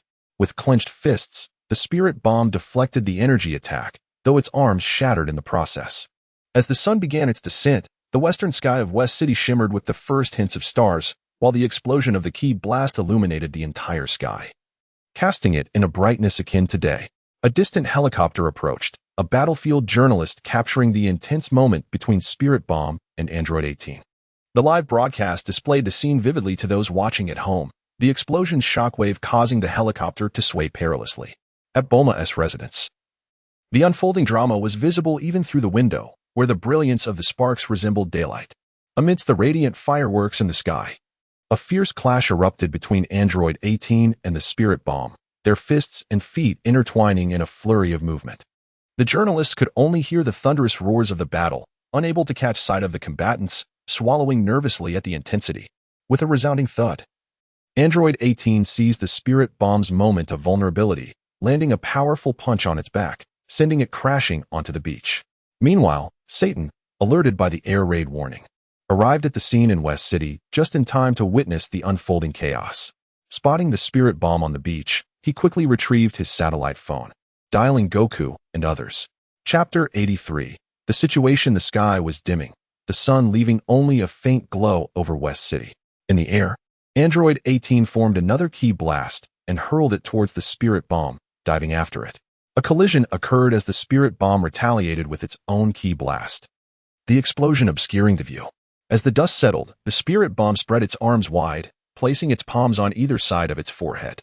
With cells derived from Piccolo, the Spirit Bomb's arms quickly regenerated, and it conjured a flowing ki blast, launching it into the sea with a resounding splash, while it itself darted at high speed into the city, disappearing from sight. Android 18, Satan in the distance, the journalists, and the viewers at home were momentarily blinded by a blinding flash, leaving them in a disorienting void for 2 seconds. Do not think you can escape. Android 18, rubbing her eyes with one hand, relentlessly hurled ki blasts towards the sea with the other. Hearing the sound of something falling into the water, her blurred vision gradually cleared, and she leaped across the ocean's surface, continuously launching ki blasts into the water. Boom, boom, boom. The ki blasts exploded, sending towering sprays of water into the air. Frustrated by the Spirit Bomb's escape, Android 18 puffed her cheeks in annoyance, scrutinizing the calm surface of the sea. Every corner was examined, and at the slightest disturbance, she was ready to unleash another ki blast. In an instant, Sun Wukong and his companions teleported to the side of Satan. Android 18, hearing the voice of Android 17, turned around from the sea and saw Sun Wukong and Sun Gohan returning to the beach. As the sun dipped below the horizon, the night enveloped the scene. Android 18 recounted the events that had just transpired. Solar flare, Android 18, this is for you. Yajirobe suddenly presented a pair of sunglasses to Android 18 with a grin, saying, next time you encounter Cell, wear these and you shall fear no more the solar flare. Thank you, Android 18 replied, accepting the sunglasses and tucking them into her collar. Now that night had fallen, wearing sunglasses seemed rather amusing, yet she politely expressed her gratitude to Yajirobe. I also heard, Master Wukong, after our call, he shouldn't have gotten too far. Satan gazed at the lightly rippling sea and remarked. Piccolo, with a calm demeanor, surveyed the vast ocean and said, "We are still a step behind." Everyone felt an overwhelming exhaustion from the day's events. Too much had transpired without a moment's respite. First, there were the androids 19 and 20 in the morning, followed by their journey to North City, where Sun Wukong succumbed to a viral heart condition, leading to the emergence of Cell, and then the chase ensued, resulting in the sacrifices of Krillin, Videl, and Master Roshi, culminating in the present moment. Suddenly, two figures appeared in the distance, soaring towards them. It was Android 16 and Videl. "Daddy," Videl called out as they landed smoothly on the beach, exchanging greetings with Satan. "Videl, what brings you here? Shouldn't you be in East City with Android 16? Satan inquired. Videl explained, "After seeing the news from West City, we hurried over. Have we resolved the situation with Cell?" "No, he slipped away again." Satan gestured towards the vast ocean, which covered more than 70% of the Earth, seemingly becoming a sanctuary for the escaped Cell. "Ah, what a pity," Videl lamented, picking up a shell and splashing water into the air repeatedly. "By the way, Android 18, what are you doing in West City? Shouldn't you be at the lookout?" Android 18 gently brushed her hair back and replied to Videl, "What is it to you? Do I need to inform you of my whereabouts, little girl?" Videl's expression shifted, and she quickly apologized. "No, I'm sorry. I was just worried about Master Wukong." Android 18 crossed her arms and reassured her, "He's fine, sleeping more soundly than anyone else. Unfortunately, I have no desire to experience that feeling myself." Turning to Android 17, she asked, "Where shall we head next?" Android 17, looking down at his blood-stained attire, responded, "First, I need to change clothes. The blood is clinging to me. Afterwards, we shall pursue Cell." "Pursue?" Android 17, "It is quite late now. In this situation, we should rest well." Yajirobe advised him. "Rest?" Android 17 chuckled, recalling something amusing. "We androids never tire. We possess infinite stamina and energy. As for resting, we certainly do not wish to be powered down again." "Ha ha ha, indeed." Yajirobe laughed, scratching the back of his head, though he couldn't help but feel a solemnity for Sun Wukong's future. Infinite stamina and eternal energy seemed like an endless abyss. As he mourned for Sun Wukong's future, admiration welled up within him. "Come to our home, Android 17. Wandering aimlessly will not lead us to Cell's whereabouts. First, let us change your clothes." Sun Wukong invited Android 17, 18, and 16 to join him. "Well, my current attire is no longer suitable for wearing." Android 17 pondered for a moment before deciding to return to Bowsy Mountain with Sun Wukong. "Back again, huh?" Android 18 expressed her resignation, yet did not refuse.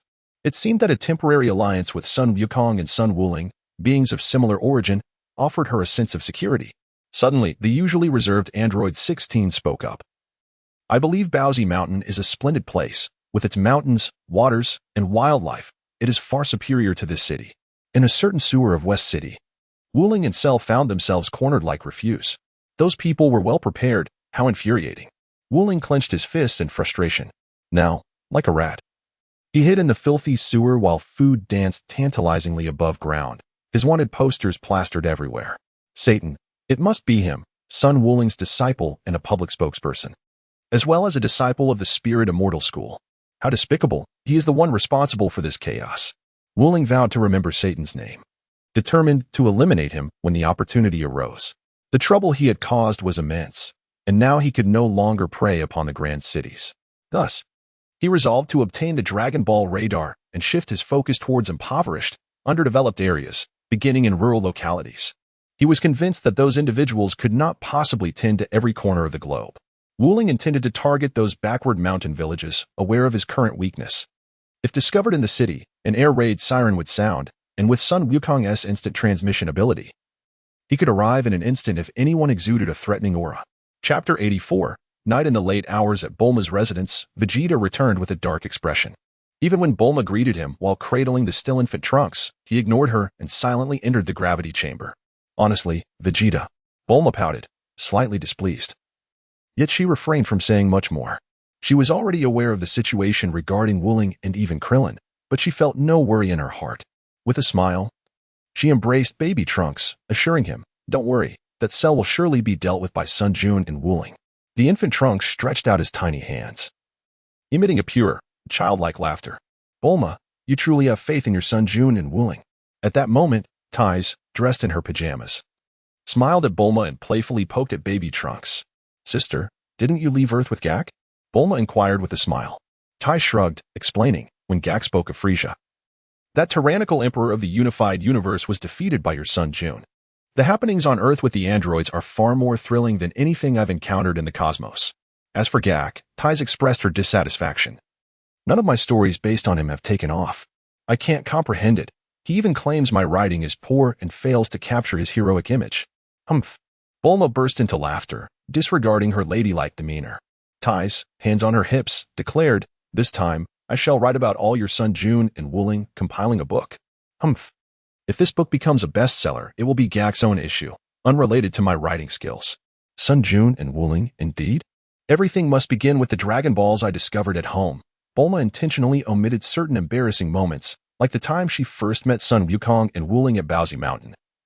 Infatuated with Wooling, she recalled how, while using the restroom, a flying dragon whisked her away, only to be saved by Sun Wukong, who swatted the creature away. However, during her fall, she could not hold it in and ended up wetting herself in Wooling's arms. At that time, she was merely a teenager, crying like a child. Unable to forget Wooling's disdainful and disgusted expression.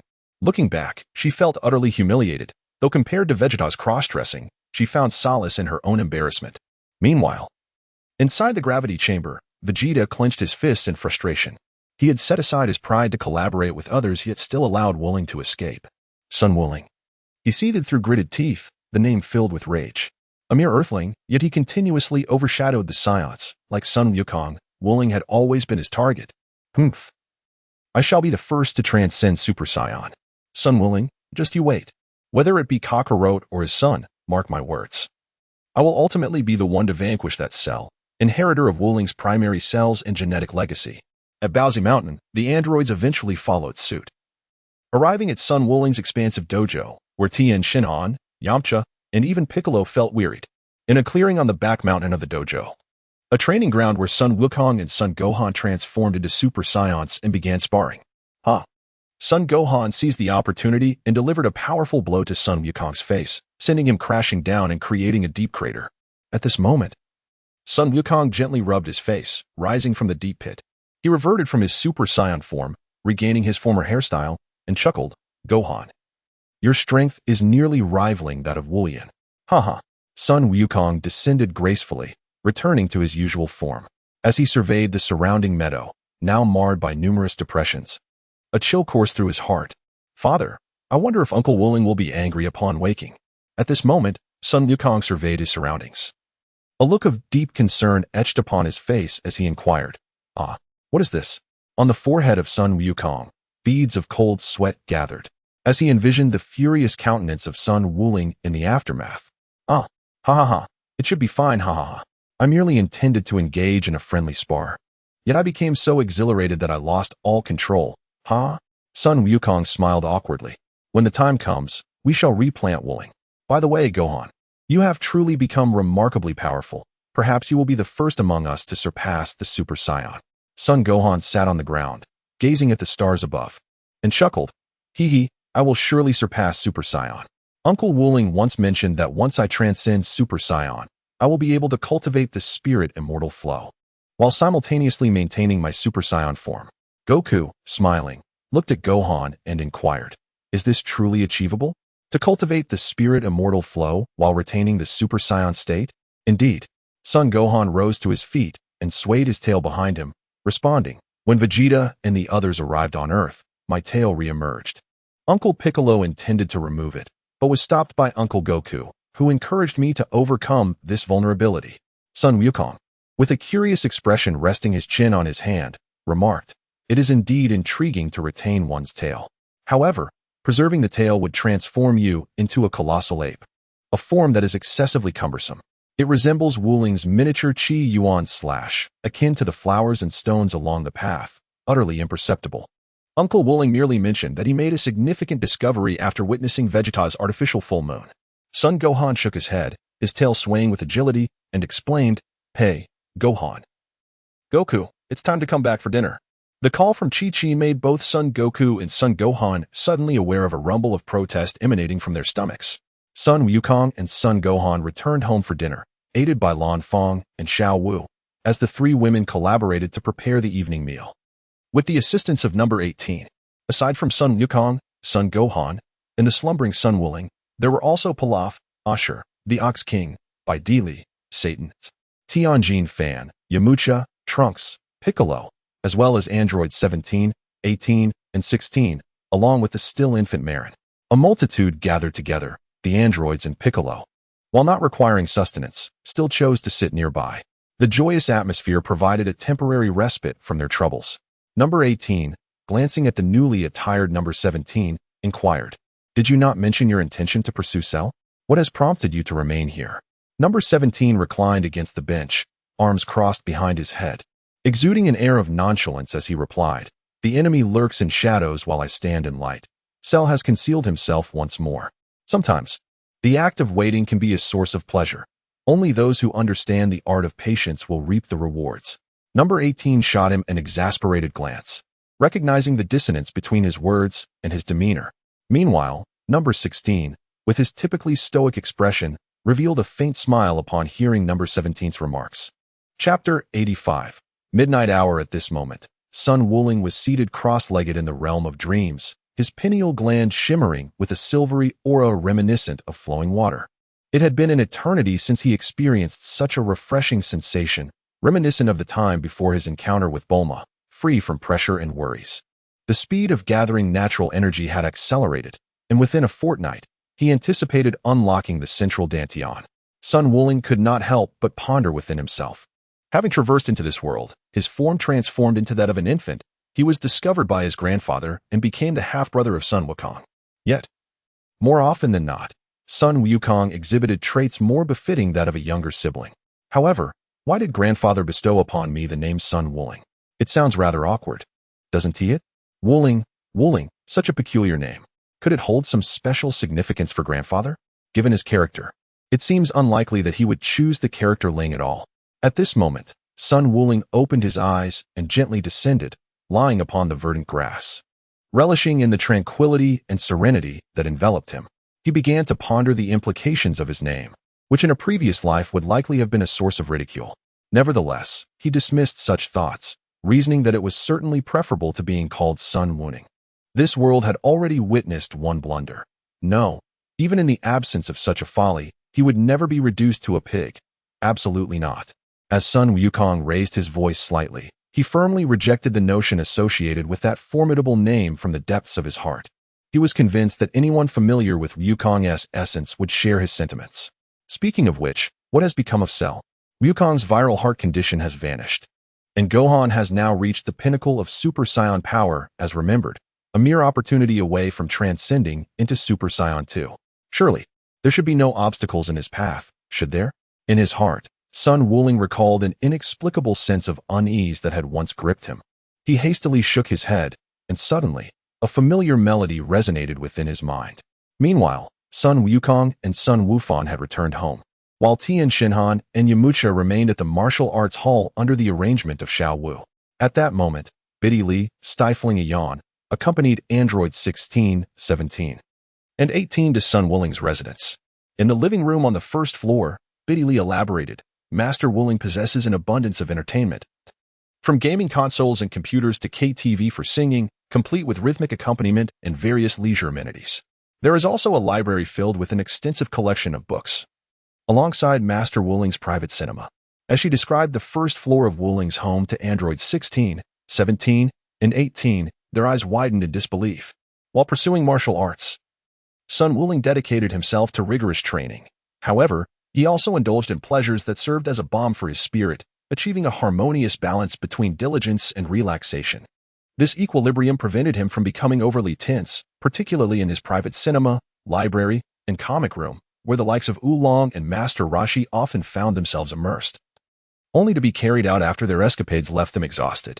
"You androids do not experience fatigue or weariness," Biddy Li continued. "Aside from typical entertainment venues like zoos and amusement parks, Master Wuling's home is well equipped.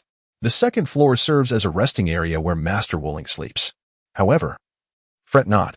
Master Wukong has assured us that unless he is extremely fatigued, he will not awaken for at least 10 days, so there is no worry about disturbing him." Having said this, Biddy Li yawned once more before departing from Sun Wuling's home, returning to the martial arts hall with ease. Content to leave Sun Wuling in the company of androids 16, 17, and 18. The reason for her comfort, aside from android 16, stemmed from the fact that her future mother-in-law, android 18, was present, coupled with the knowledge that these androids were not the malevolent beings akin to those in the Trunks world, allowing her to rest easy as she returned to the hall for some well-deserved sleep. In the abode of Sun Wuling, No. 16 made his way directly to the verdant plant room, filled with an array of flowers and greenery that Sun Wuling had tenderly nurtured. No. 16 was astonished to discover that such a person as Sun Wuling could also possess a profound love for nature. Meanwhile, in the main hall, number 18 and No. 17 were glancing around in awe, nearly overwhelmed by the abundance that surrounded them. Sun Wuling appeared to possess everything, exuding an air of affluence that made No. 18 ponder if her 200 outfits might be superfluous. Number 18, previously indifferent to the intricacies of Sun Wuling's home, found herself speechless as she observed number 17, who was engrossed in a video game. Number 17, did you hear what I said? Number 18 raised her voice slightly, irritation evident in her tone. Without turning away from the screen, number 17 responded, Number 18, quietly savoring life is also a form of enjoyment. As for clothing, should you wed Sun Wuling, you would have as many outfits as your heart desires, along with the gaming console and all the games on that computer. What? You? No. 18 could no longer maintain her icy demeanor upon hearing number 17's words. Her cheeks flushed with indignation, her right fist clenched tightly, her blue eyes fixed on number 17. What are you talking about? You initially stated that artificial beings should have a purpose. Are we not meant to eliminate Sun Wuling and Sun Wukong? What nonsense are you spouting? Number 17, deftly manipulating the controller, kept her gaze riveted to the screen, replying, We cannot defeat Sun Wuling. Even No. 16 has abandoned the notion of killing him and Sun Wukong. Number 18, let us discuss this later. I'm about to face the boss and am on the verge of clearing the first level. Ah, the boss's damage is tremendous. But don't get smug. I am android number 17. With a huff of frustration, number 18 glared at number 17, who was utterly absorbed in her game, and chose to ignore her. As she surveyed the surroundings, her attention was suddenly captured by the KTV room, prompting her curious exploration. Does Sun Wuling even sing? She mused. Observing the assortment of instruments within, guzheng, flute, saxophone, suona, piano, guitar, and electronic drums, encompassing nearly every conceivable musical apparatus. Her gaze fell upon a disc of accompaniment resting on a table. Gradually intrigued, number 18 activated the display screen and searched for the song title, only to stumble upon a video of Sun Wuling performing at a wedding. No way, this is Sun Wuling singing? At that moment, Sun Wuling, lost in dreamland, distinctly heard the familiar melody of the song he had sung.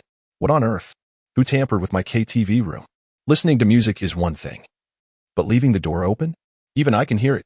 Sun Wuling expressed his incredulity. In Chapter 86, gradually captivated by you. Number 18 attentively listened to the 3-minute video uploaded privately by Sun Wuling, who had no intention of monetizing it, as he was not lacking in wealth.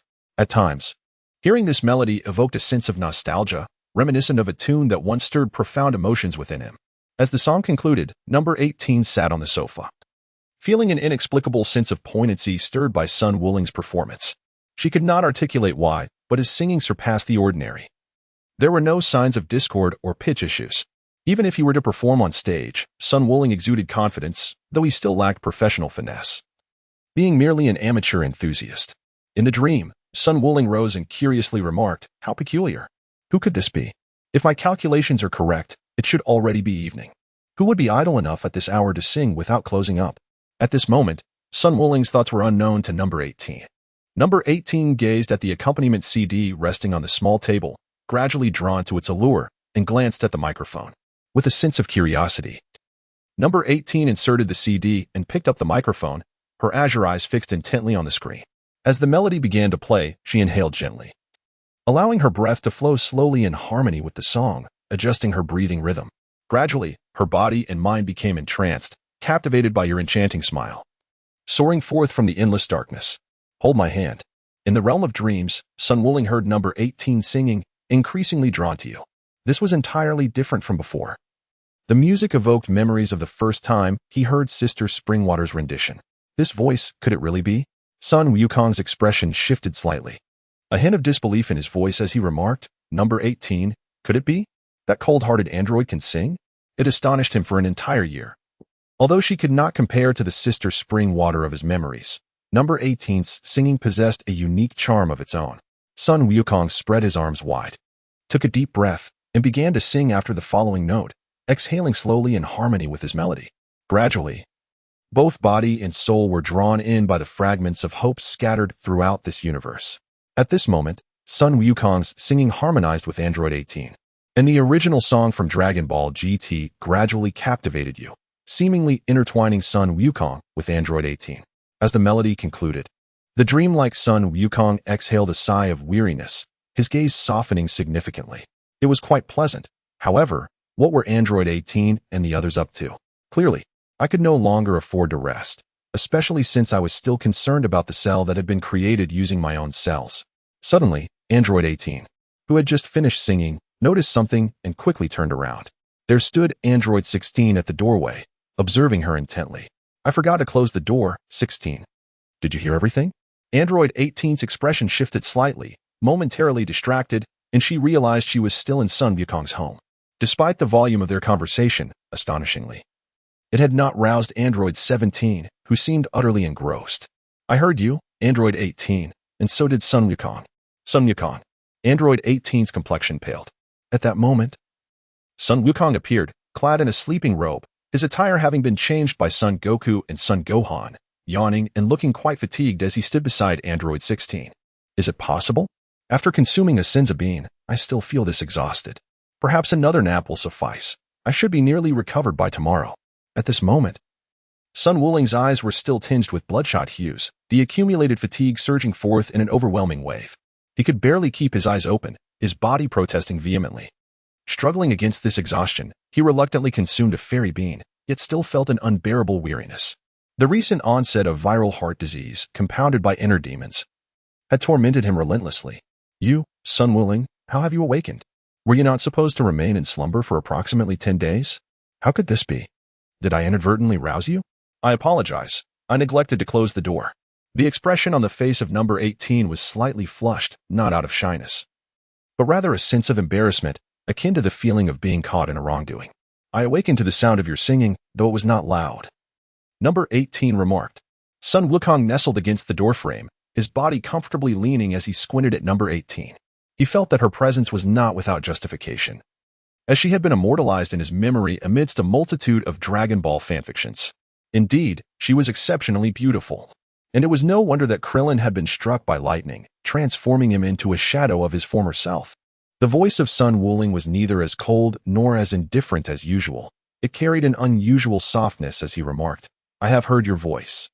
An inexplicable shiver coursed through Android 18 at his words, stirring a sensation within her that she could not quite grasp. A blush crept up her cheeks, almost reaching her neck, completely overshadowing her typically composed demeanor. What is happening to me? I was created to eliminate Sun Wuling and Sun Wukong. Moreover, he nearly ended my life. Why do I feel this way now? I should harbor nothing but disdain for him, yet I find myself unable to meet his gaze. Thoughts raced through Android 18's mind as she pressed her hand to her chest, her heart racing with an extraordinary feeling, her striking blue eyes quivering slightly. You sound wonderful. Android 18. Sun Wuling displayed a faint smile and remarked, your voice could indeed qualify you as a professional singer. 18. I have previously mentioned this, but now I sincerely and earnestly commend you. You are truly beautiful, even more so than before. This time, there was no trace of the indifference that marked their initial encounter. 18. Attempting to calm the tumult of emotions within, gazed at Sun Wuling, her lovely eyes narrowing as she replied, Sun Wuling, your words must have deceived quite a few girls, haven't they? So, are you trying to woo me? Huh. Sun Wukong felt a moment of bewilderment. Pursuing her? No, that was not quite right. His words held a hint of ambiguity. As for charming young ladies, while he might indulge in the pleasures of the eye, when it came to genuine interaction, he firmly rejected and protested from the depths of his being. Whether in his past life or the present, he had always been a solitary nobleman, an enthusiast of the two-dimensional realm, untouched by the trivialities that could weigh upon his heart. He lived freely and effortlessly, and the notion of seeking a girlfriend struck him as nothing more than a waste of time and energy, offering no benefit to his existence. In the naive throes of adolescence, he had once found love intriguing, but maturity revealed to him the absurdity of such sentiments. The dismal experiences of his colleagues and classmates in his previous life, compounded by the examples of Vegeta, Krillin, Sun Wukong, and Tien Shinhan, had instilled in him a profound aversion to the concepts of marriage and romantic relationships. As Sun Wukong was about to express to number 18 that she was being overly sentimental, he noticed her gazing at him and saying, "I sincerely apologize for my earlier oversight in leaving the door ajar. Sun Wukong, allow me to decline your advances. For I am an android, whereas you are a human from Earth. We are fundamentally different." Sun Wukong pointed at number 18, a plethora of words ready to spill forth. Yet he found himself utterly speechless, at a loss for what to say. What is happening to me? Chapter 87. Night gives way to dawn. At this moment, Sun Wuling felt as though his mind was insufficiently equipped to comprehend the situation. Was he truly rejected? No. It seemed he had not even confessed his feelings. So, what did it mean for him to be turned down now? It was perplexing. Why was it that, despite having done nothing, he found himself inexplicably rejected? They say men have a tendency to overthink, but it appears that women are not far behind in this regard. How could she possibly discern my affection for her on the 18th? Wasn't that simply a matter of courteous conversation? Sun Wuling was momentarily taken aback, pondering the absurdity of the situation. Although number 18 possessed striking beauty, at most she was merely a feast for the eyes. Furthermore, his affections lay with Xiaonan, Sakuraja Mamai, and Katame Gumi. Could it be that upon encountering a beautiful face, one would instantly fall in love? At that moment, tears glistened in number 18's eyes, causing Sun Wuling to reconsider any words of rejection or jest he had intended to express. Number 18 then stated, "I do not experience fatigue. I possess boundless energy and stamina. Moreover, we harbor within us a ticking bomb." Sun Wuling, you once mentioned that behind the names of number 17 and number 18 lies the legacy of countless talented individuals. We bear the weight of these names, inheriting the essence of thousands of vibrant lives. If given the opportunity, we too wish to become human. Sun Wukong remained silent. For many matters are not as straightforward as they seem. Hidden complexities reveal themselves only upon closer examination. The notorious reputation of the Red Satin Band has instilled such fear that even children dare not cry out at night. Even Bidalai, at that time, was aware of the infamous name of the Red Satin Band, and the consequences are all too predictable. Sun Wukong spoke, "Once this matter is resolved, I shall make a wish upon the Dragon Balls. If I am unable to restore you and number 17 to your human forms, I will implore the Eternal Dragon to remove the bombs within you." The words of Sun Wuling left number 18 in astonishment, her slightly reddened eyes gazing at him in disbelief. Even number 17, who was engrossed in a video game in the living room, paused his fingers upon hearing Sun Wuling's statement. It was as if he had not noticed the demise of his character in the game. "Is it true? Sun Wuling, will you truly use that Dragon Ball to wish for us to become human?" Number 18 inquired, her voice laced with uncertainty. Sun Wukong nodded, his expression darkening as he realized the gravity of the situation. He spoke, "Indeed, however, the Dragon Shinran is not omnipotent. If he cannot transform you into humans, I will implore him to disarm the bombs within you. Once we have dealt with Cell, what about Android 18, Android 16, Krillin, and Master Roshi? Have they managed to suppress their energy?" At that moment, Android 17, having forsaken his video game, approached Sun Wukong and replied, "They have all been slain by Cell. Additionally, Krillin's wife and daughter are currently being looked after by your disciple, Lan Fong, at the martial arts dojo, and she has fallen asleep. Is that so? So they are truly gone." Sun Wuling appeared to be enduring some inner turmoil, with pronounced veins on his forehead and eyes that seemed almost ready to ignite with fury. "Number 16, I have a favor to ask of you. If I do not awaken by tomorrow morning, please rouse me. This is no longer a time for me to rest." Number 16 nodded in agreement, saying, "Understood." Number 18, filled with concern, inquired, "Sun Wuling, is your body up to this? Sun Wukong has mentioned that you would require approximately 10 days of recuperation to recover. I have consumed the celestial beans. Although I still feel fatigued, I am far better than when I first awoke. Moreover, this is not the time for me to rest." Upon hearing of the demise of Krillin, Master Roshi, and Videl, Sun Wukong nearly lost his composure. However, sensing the presence of his companions, he realized that they were likely all in slumber. The 16th, 17th, and 18th would not experience fatigue, fueled by boundless energy. Perhaps even more so than Dilly or Lan Fong. Little Wukong had led them to his abode. It seems that everyone had endured a similarly exhausting day. They were all undoubtedly weary. The news of Krillin's passing weighed heavily on Wukong, mirroring his own grief. Yet, at present, Wukong could not locate Wuling or Shalu. Even he felt the same weariness, despite having consumed a magical being, leaving him still both drowsy and fatigued. Sun Wuling returned to his room, and, upon lying down on the bed, fell into an uncontrollable slumber. In his dreams, his mind was consumed with thoughts of the being known as Cell, which was created with him as the primary cell. His once gentle gaze now grew cold and piercing.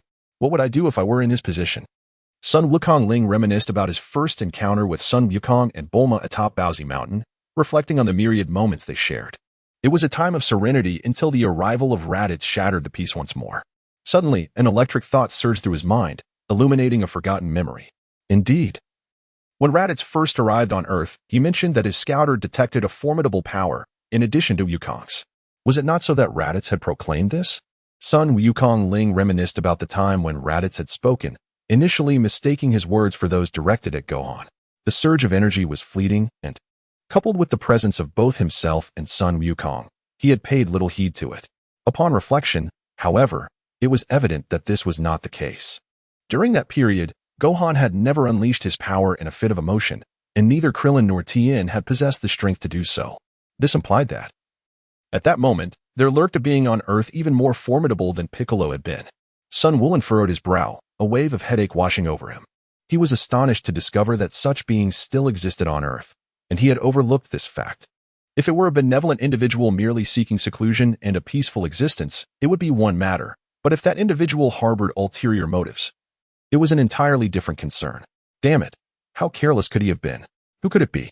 Master Roshi? No, that was impossible. As for Tao Pai Pai, he had already reduced him to ashes, so that was out of the question as well. Even in the realm of dreams, Sun Wuling was haunted by memories of the one referred to as Raditz, a persistent thorn in his mind, leaving him in a state of disorientation. Sun Wuling gradually adjusted his breathing, allowing himself to attain a state of calm. He slowly shut his eyes, seeking tranquility within. Perhaps it was time to cool his thoughts. After all, the events had already transpired. Instead of dwelling on the past, it would be more prudent to contemplate solutions. Meanwhile, on the first floor, Number 17 gazed at Sun Wuling's room on the second floor, unable to shake off the lingering disbelief from his earlier words. Was what Sun Wuling said truly genuine? Would he indeed wish for the dragon to restore them to their human forms? Number 18 turned away, shedding his usual cold demeanor. As a complex and subtle turmoil brewed within him, he remarked, "It doesn't seem like a falsehood. Moreover, he has stated that if the dragon cannot transform us back into humans, he would implore it to dismantle the bombs within our bodies." Although their acquaintance had been brief, it was evident that he was genuinely kind to his friends, companions, and loved ones. Number 16, maintaining his characteristic composure, interjected, "Are we facing two extremes?"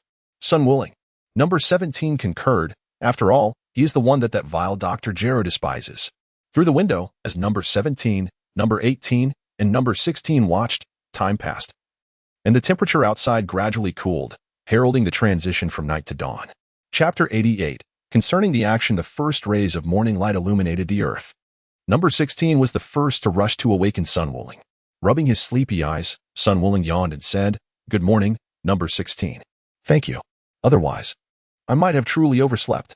As Sun Wuling stepped out of his room, on his way to the bathroom to freshen up, he caught sight of numbers 17 and 18 still standing at the entrance of the private KTV room on the first floor, their gazes fixed upon him, startling him greatly. "You too, numbers 17 and 18. Are you truly going to stand there all night?" Sun Wukong, in a state of disbelief, inquired as the 16th descended the stairs and stood side by side with the 17th and 18th, all gazing at him.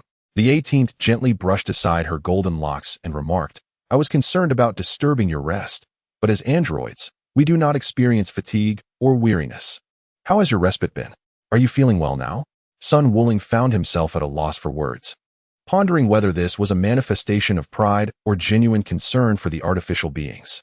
"You should also freshen up. My bathroom is quite spacious, and I have new towels and other necessities. The first floor has rooms numbered 16, 17, and 18. My apologies, I forgot that you, like Abba, are entirely mechanical. I sincerely apologize." Sun Wuling hurriedly apologized to number 16. Number 16 crossed her arms protectively over her chest, merely smiling and shaking her head, remaining silent, as always with that gentle smile.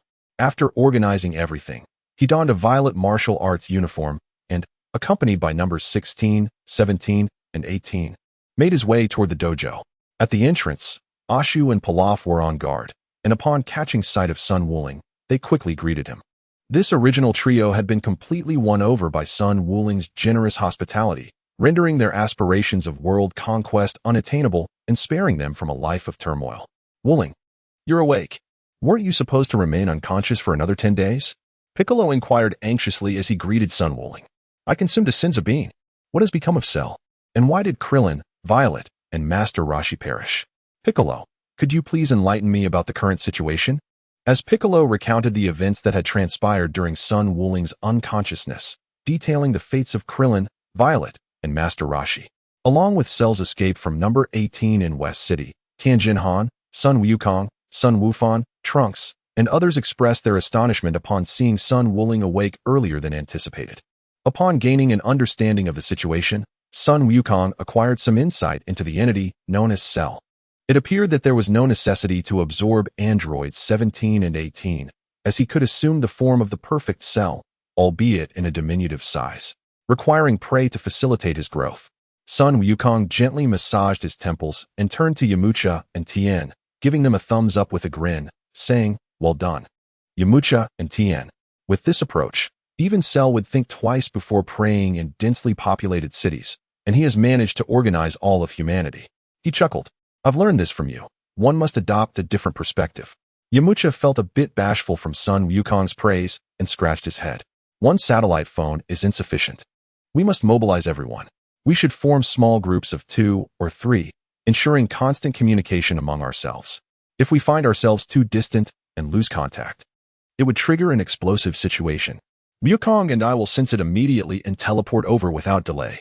Sun Wukong entrusted these items to Pilaf for completion, as he too is an inventor. Meanwhile, Xiao Wu, Ashura, and Lan Feng also lent their assistance in the endeavor. Sun Wukong continued to address everyone, saying, Sheru has concealed himself.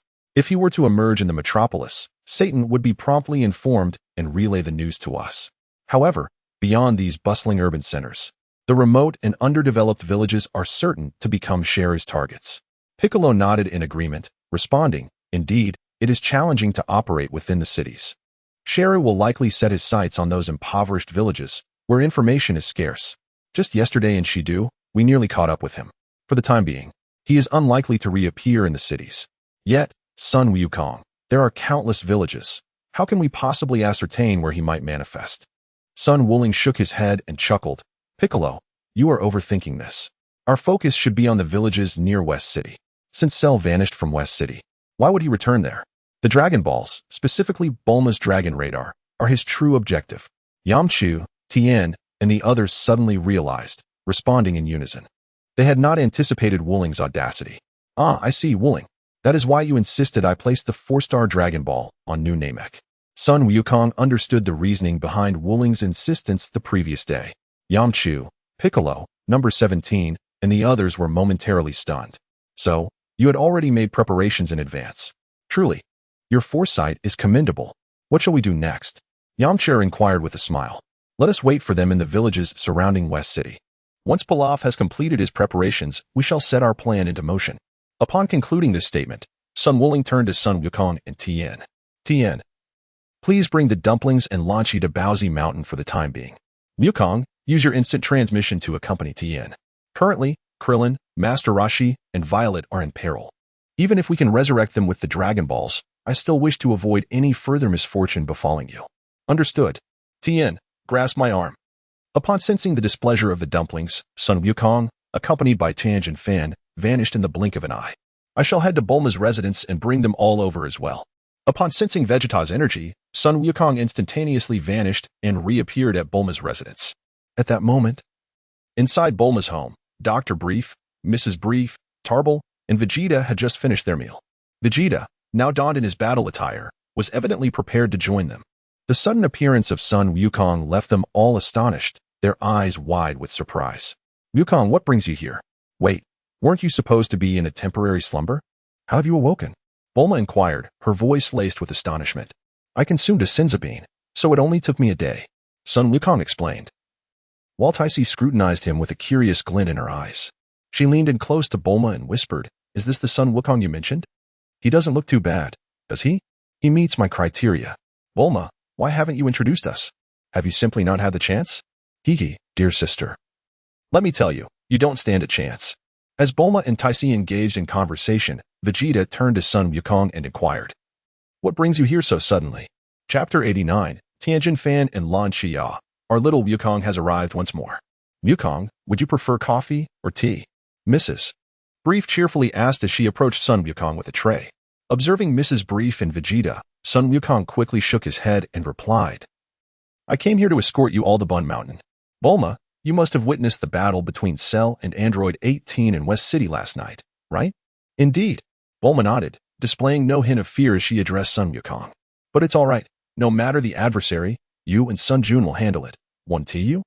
Sun Wuling's countenance bore a solemn expression as he gazed intently at Bulma, stating, "The purpose of Cell's arrival in West City is likely to seek the Dragon Balls. With Krillin, Master Roshi, and Violet now deceased, Goku has gone with Tien to retrieve Lan Xi and the others. Dr. Brief, Mrs. Brief, Bulma, and Tais, for your safety, it would be prudent for you to temporarily reside at my home. I have ample space in my dojo. Indeed.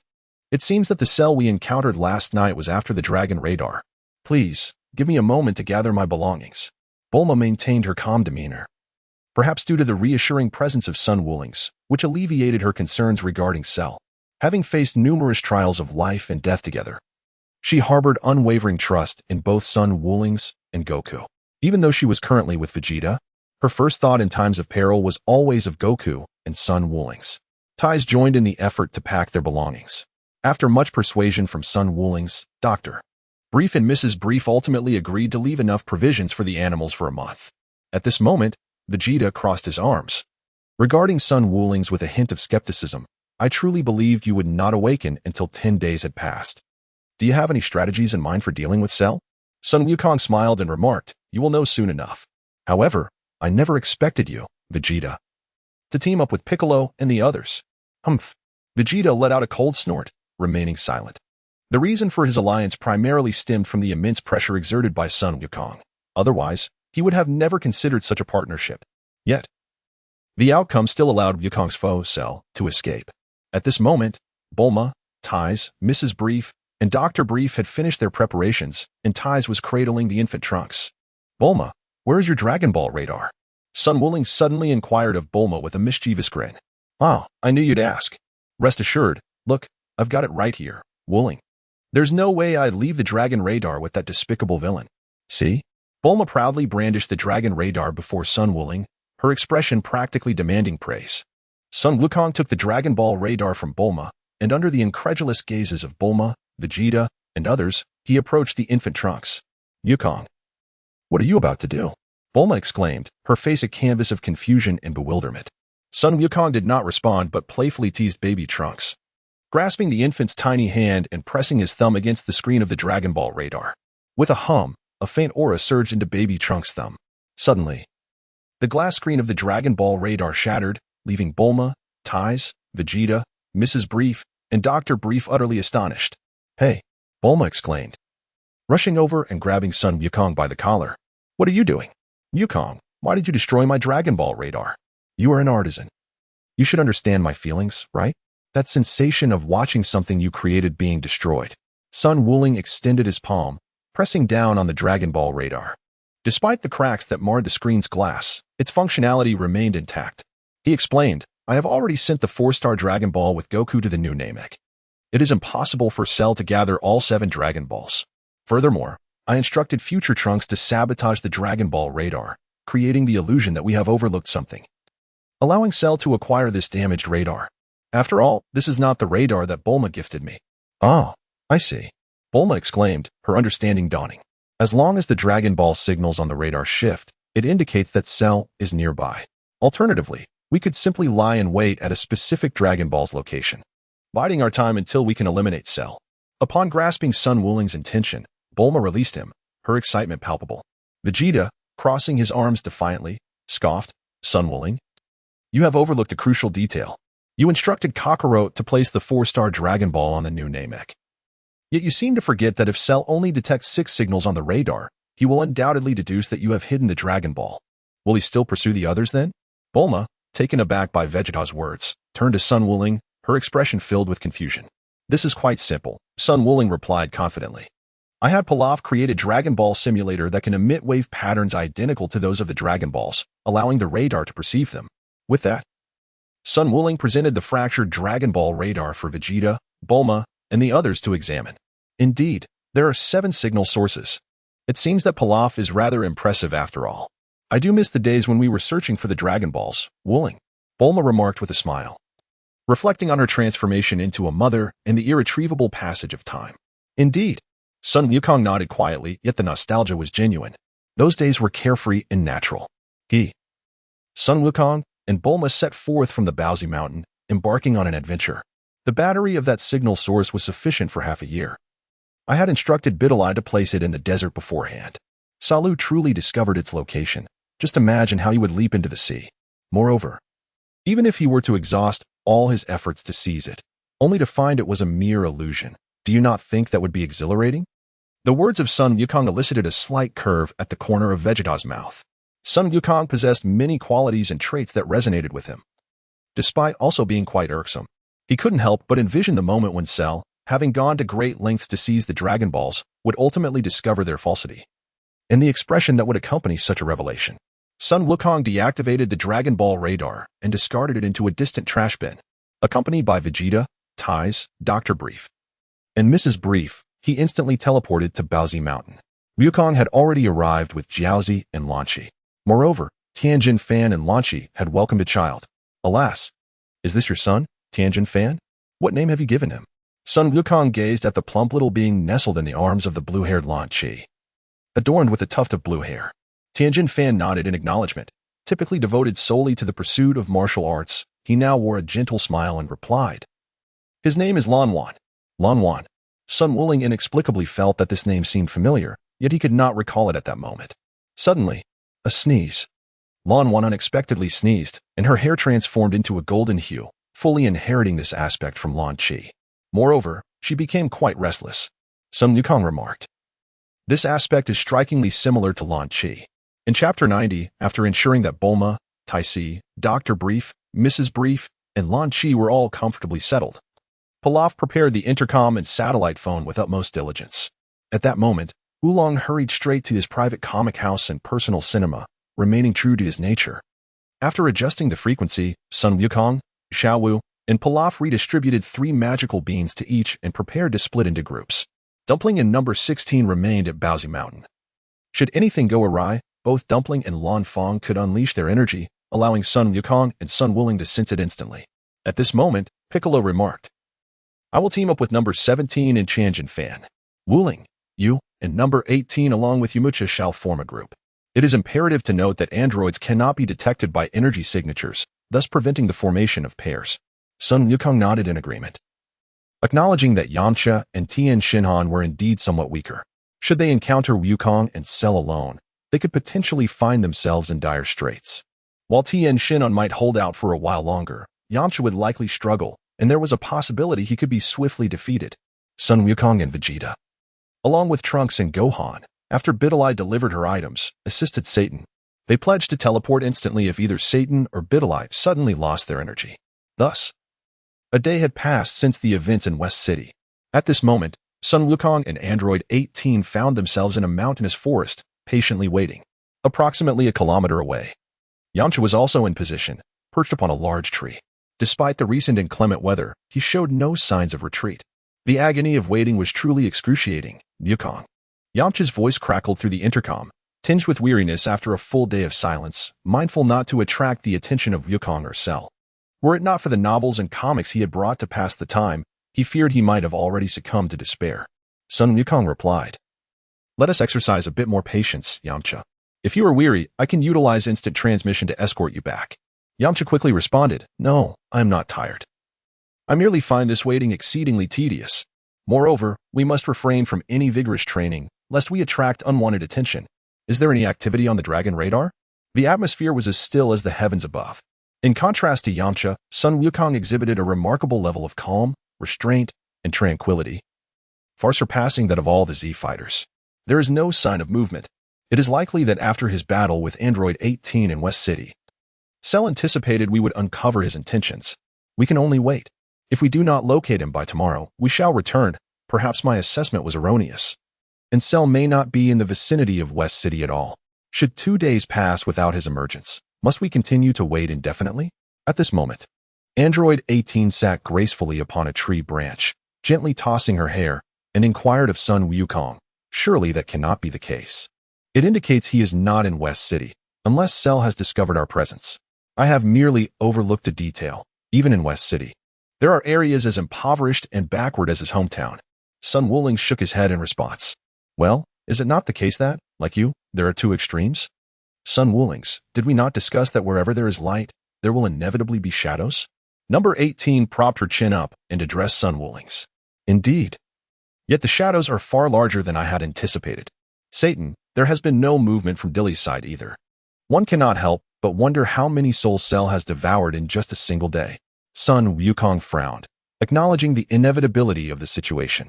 Compared to the ignorance he once remembered, he now at least understood the importance of unity, unlike the past when he was mercilessly slaughtered by Cell, who was primarily composed of his own cells, a formidable adversary indeed. In the distance, Yamcha's voice, tinged with a sense of grievance, resonated through the intercom, saying, Wukong, 18. Could you possibly mute the intercom while you chat? I can hear everything over here. Oh, my apologies.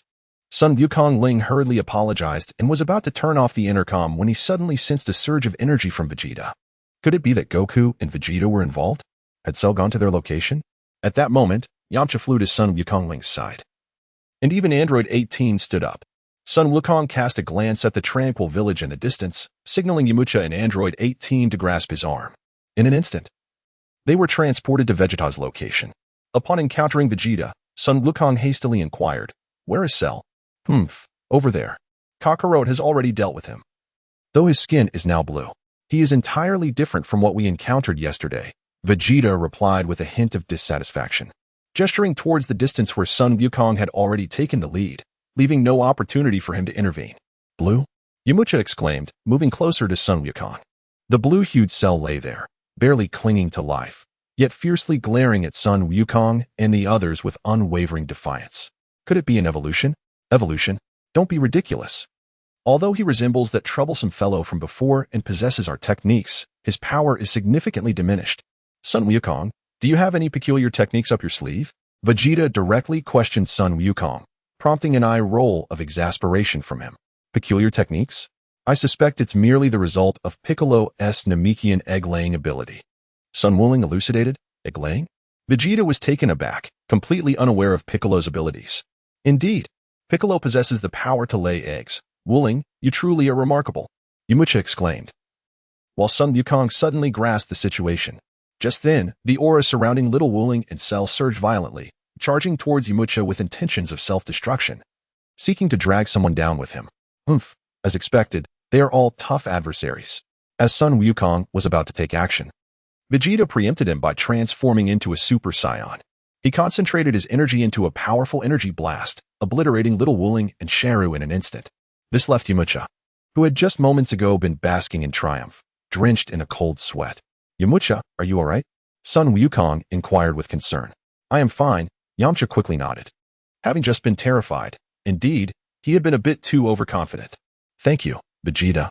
Yamcha expressed his gratitude to Vegeta. Suddenly, the overwhelming aura of Biddy Lee and Satan erupted, and the air raid sirens echoed throughout West City, clearly audible to everyone else. Piccolo, Gohan, and others, who were preparing to head towards Sun Wukong, halted in their tracks. I will go ahead, Wukong. You can follow my energy with everyone else.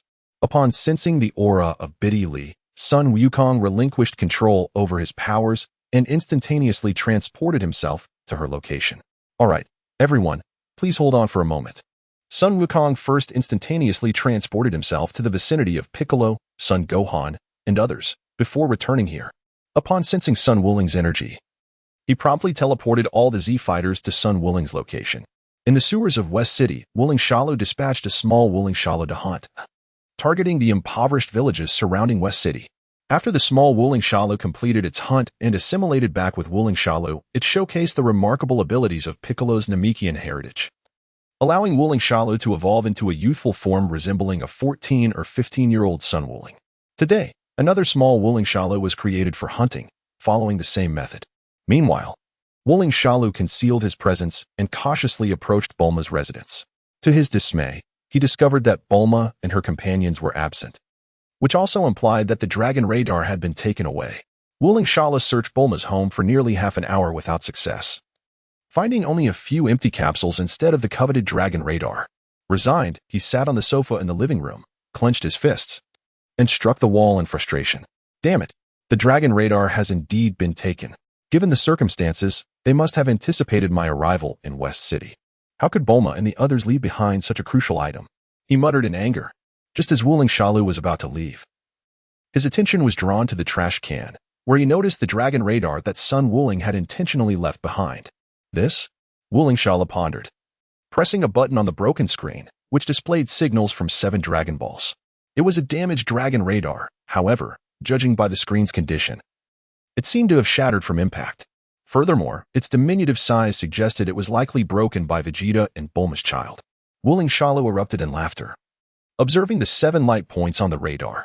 Despite the screen's damage, its functionality remained intact, inheriting Vegeta's bloodline.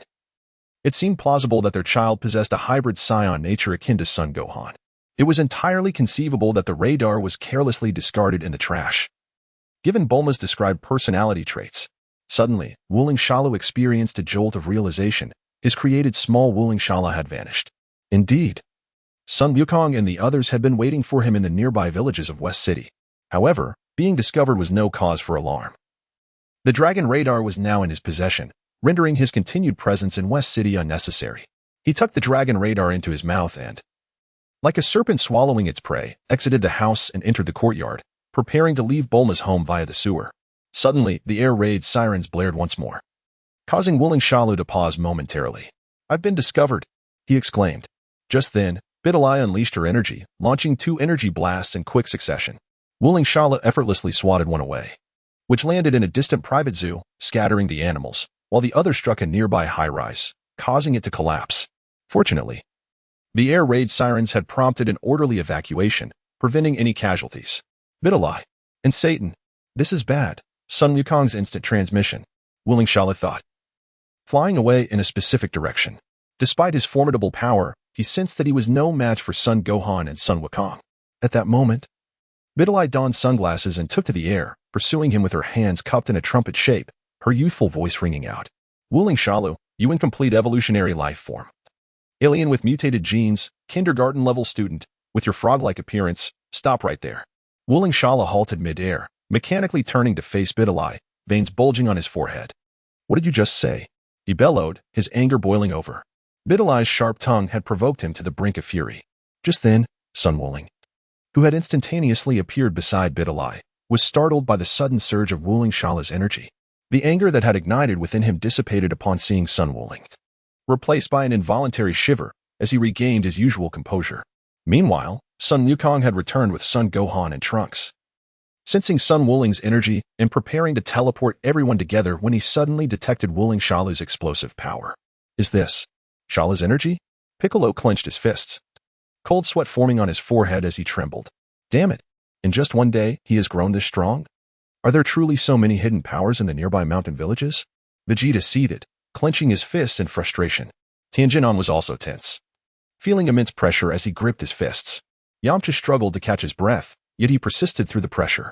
"Shalu's energy now rivals that of my father, but he is still no match for Uncle Wuling and me," Sun Gohan remarked with a serious expression. Indeed, Piccolo murmured in response to Sun Gohan, feeling an unexpected sense of comfort in their camaraderie with Sun Wuling and Sun Wukong. Trunks, incredulous, exclaimed, "This is Shalu's energy, and it's only been a day of blank space. Everyone hold on to me," Sun Wukong instructed, snapping back to reality. With Sun Wuling no longer suppressing his energy, Wukong teleported everyone to his side in an instant. Above West City, despite Wuling Shalu's fearsome energy, Bidalai remained unafraid. Her trust in Sun Wuling mirrored Sun Gohan's relationship with Piccolo. She stuck out her tongue at Wuling Shalu and took refuge behind Sun Wuling. Sun Wukong donned a pair of sunglasses, causing a slight twitch at the corner of Wuling Shalu's mouth as he silently cursed Yamcha and Krillin from 2 days prior. With the sunglasses perched upon his nose, Sun Wukong exuded a distinct aura, gazing at Wuling Shalu and remarking, "I never imagined you were truly hiding there back then." How was it? The experience must have been quite enjoyable. Wuling Shalu, on the brink of losing his composure, felt his emotions surge. Whether it was from Bidalai or Sun Wukong, mere words nearly pushed him into a fit of rage. Humph, weren't you supposed to be incapacitated? How come you're so lively so soon? Gradually, Wuling Shalu floated backward, recalling how Sun Wukong had utilized the realm of ultimate intent to transport the formidable 16, 17, and 18 into an alternate dimension.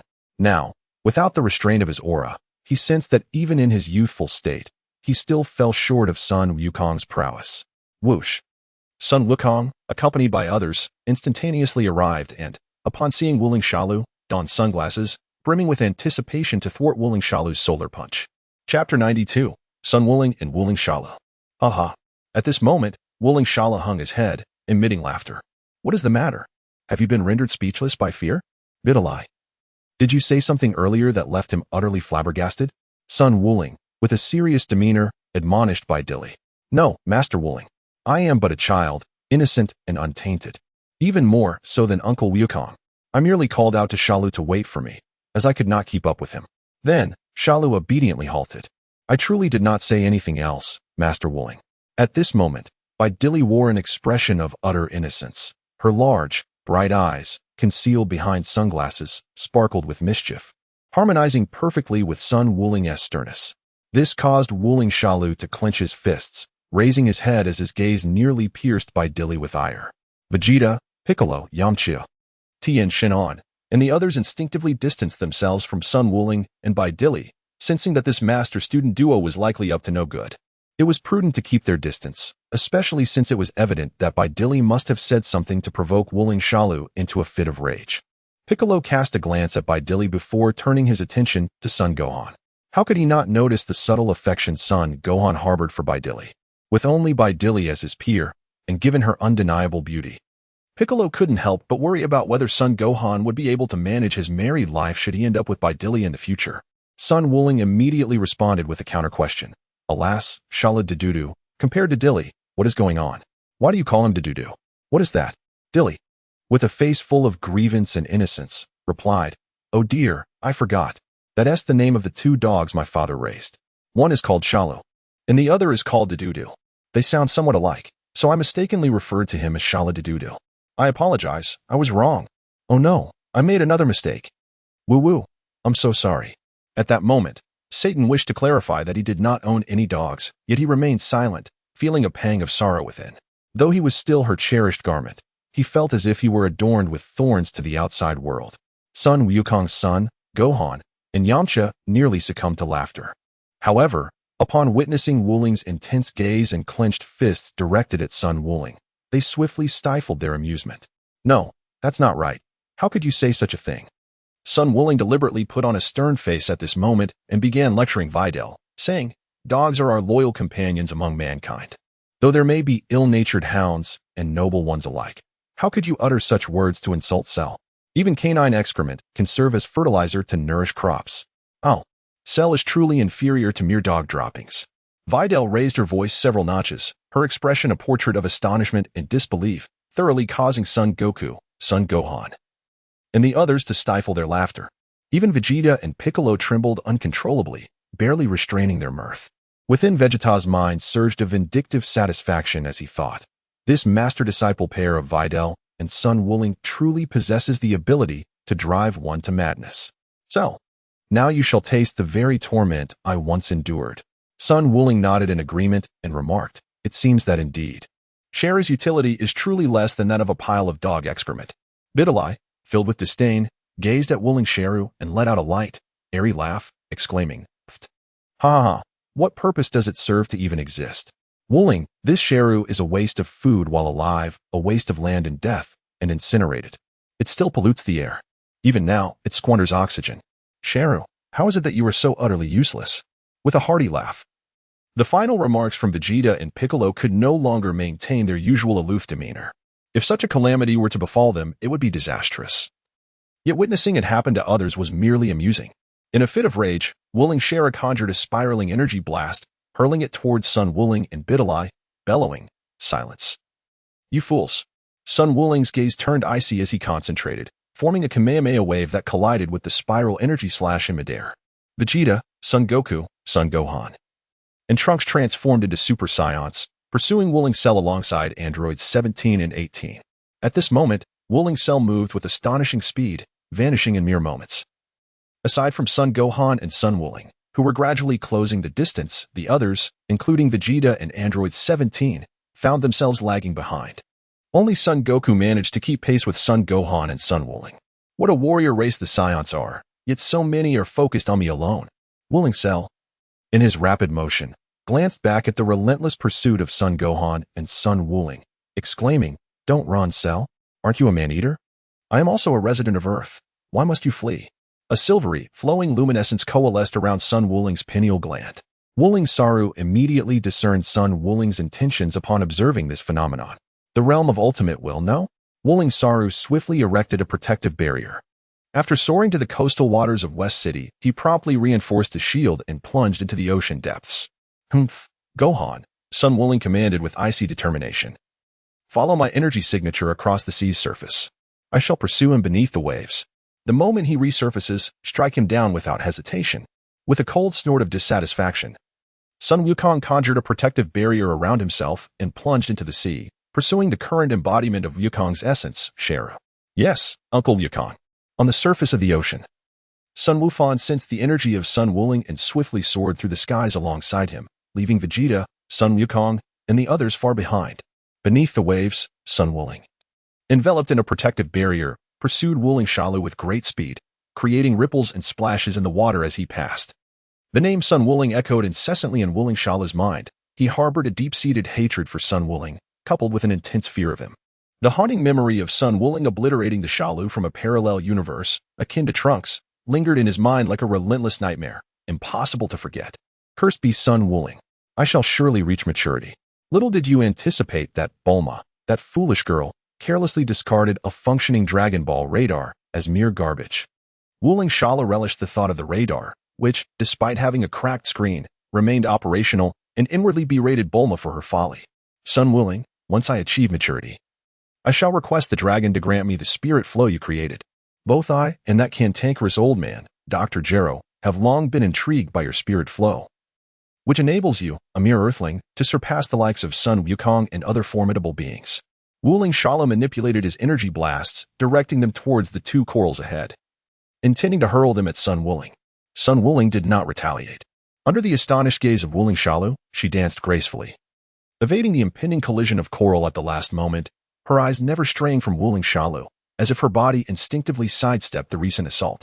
Chapter 93. Super Saiyan full power in the distance. Biddy Lee, Satan, and Sun Wukong had all ceased their pursuit, hovering above the ocean's surface with closed eyes, attuning themselves to the energies of Sun Wuling and Sun Wufan.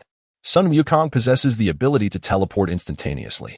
Moreover, with Sun Wuling's and Sun Wufan failing to regulate their energy once they sense Sun Wuling, wouldn't it be more advantageous for Sun Wufan to halt and then teleport everyone to safety?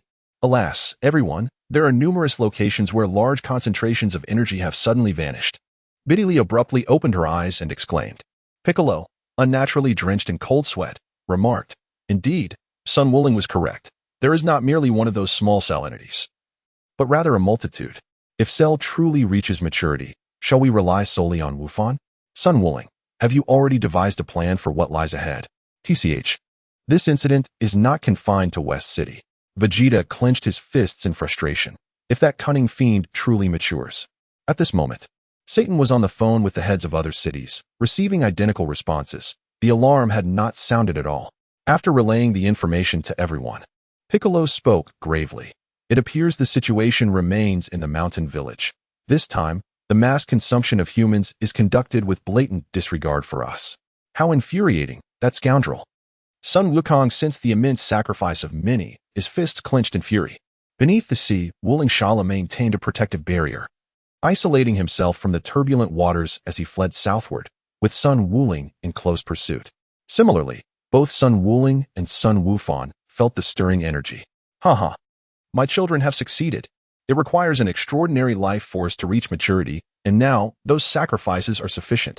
Once I attain maturity, what will Sun Wuling amount to? I shall no longer fear him. However, Sun Wuling's recent display was reminiscent of that old turtle sage, as if his body instinctively evaded the confrontation. The thought sent a shiver down Wuling Shalu's spine, his eyes widening as if 1,000 ants were crawling within him. He yearned to uncover the reason behind this phenomenon. His desire for the spirit flow created by Sun Wuling intensifying.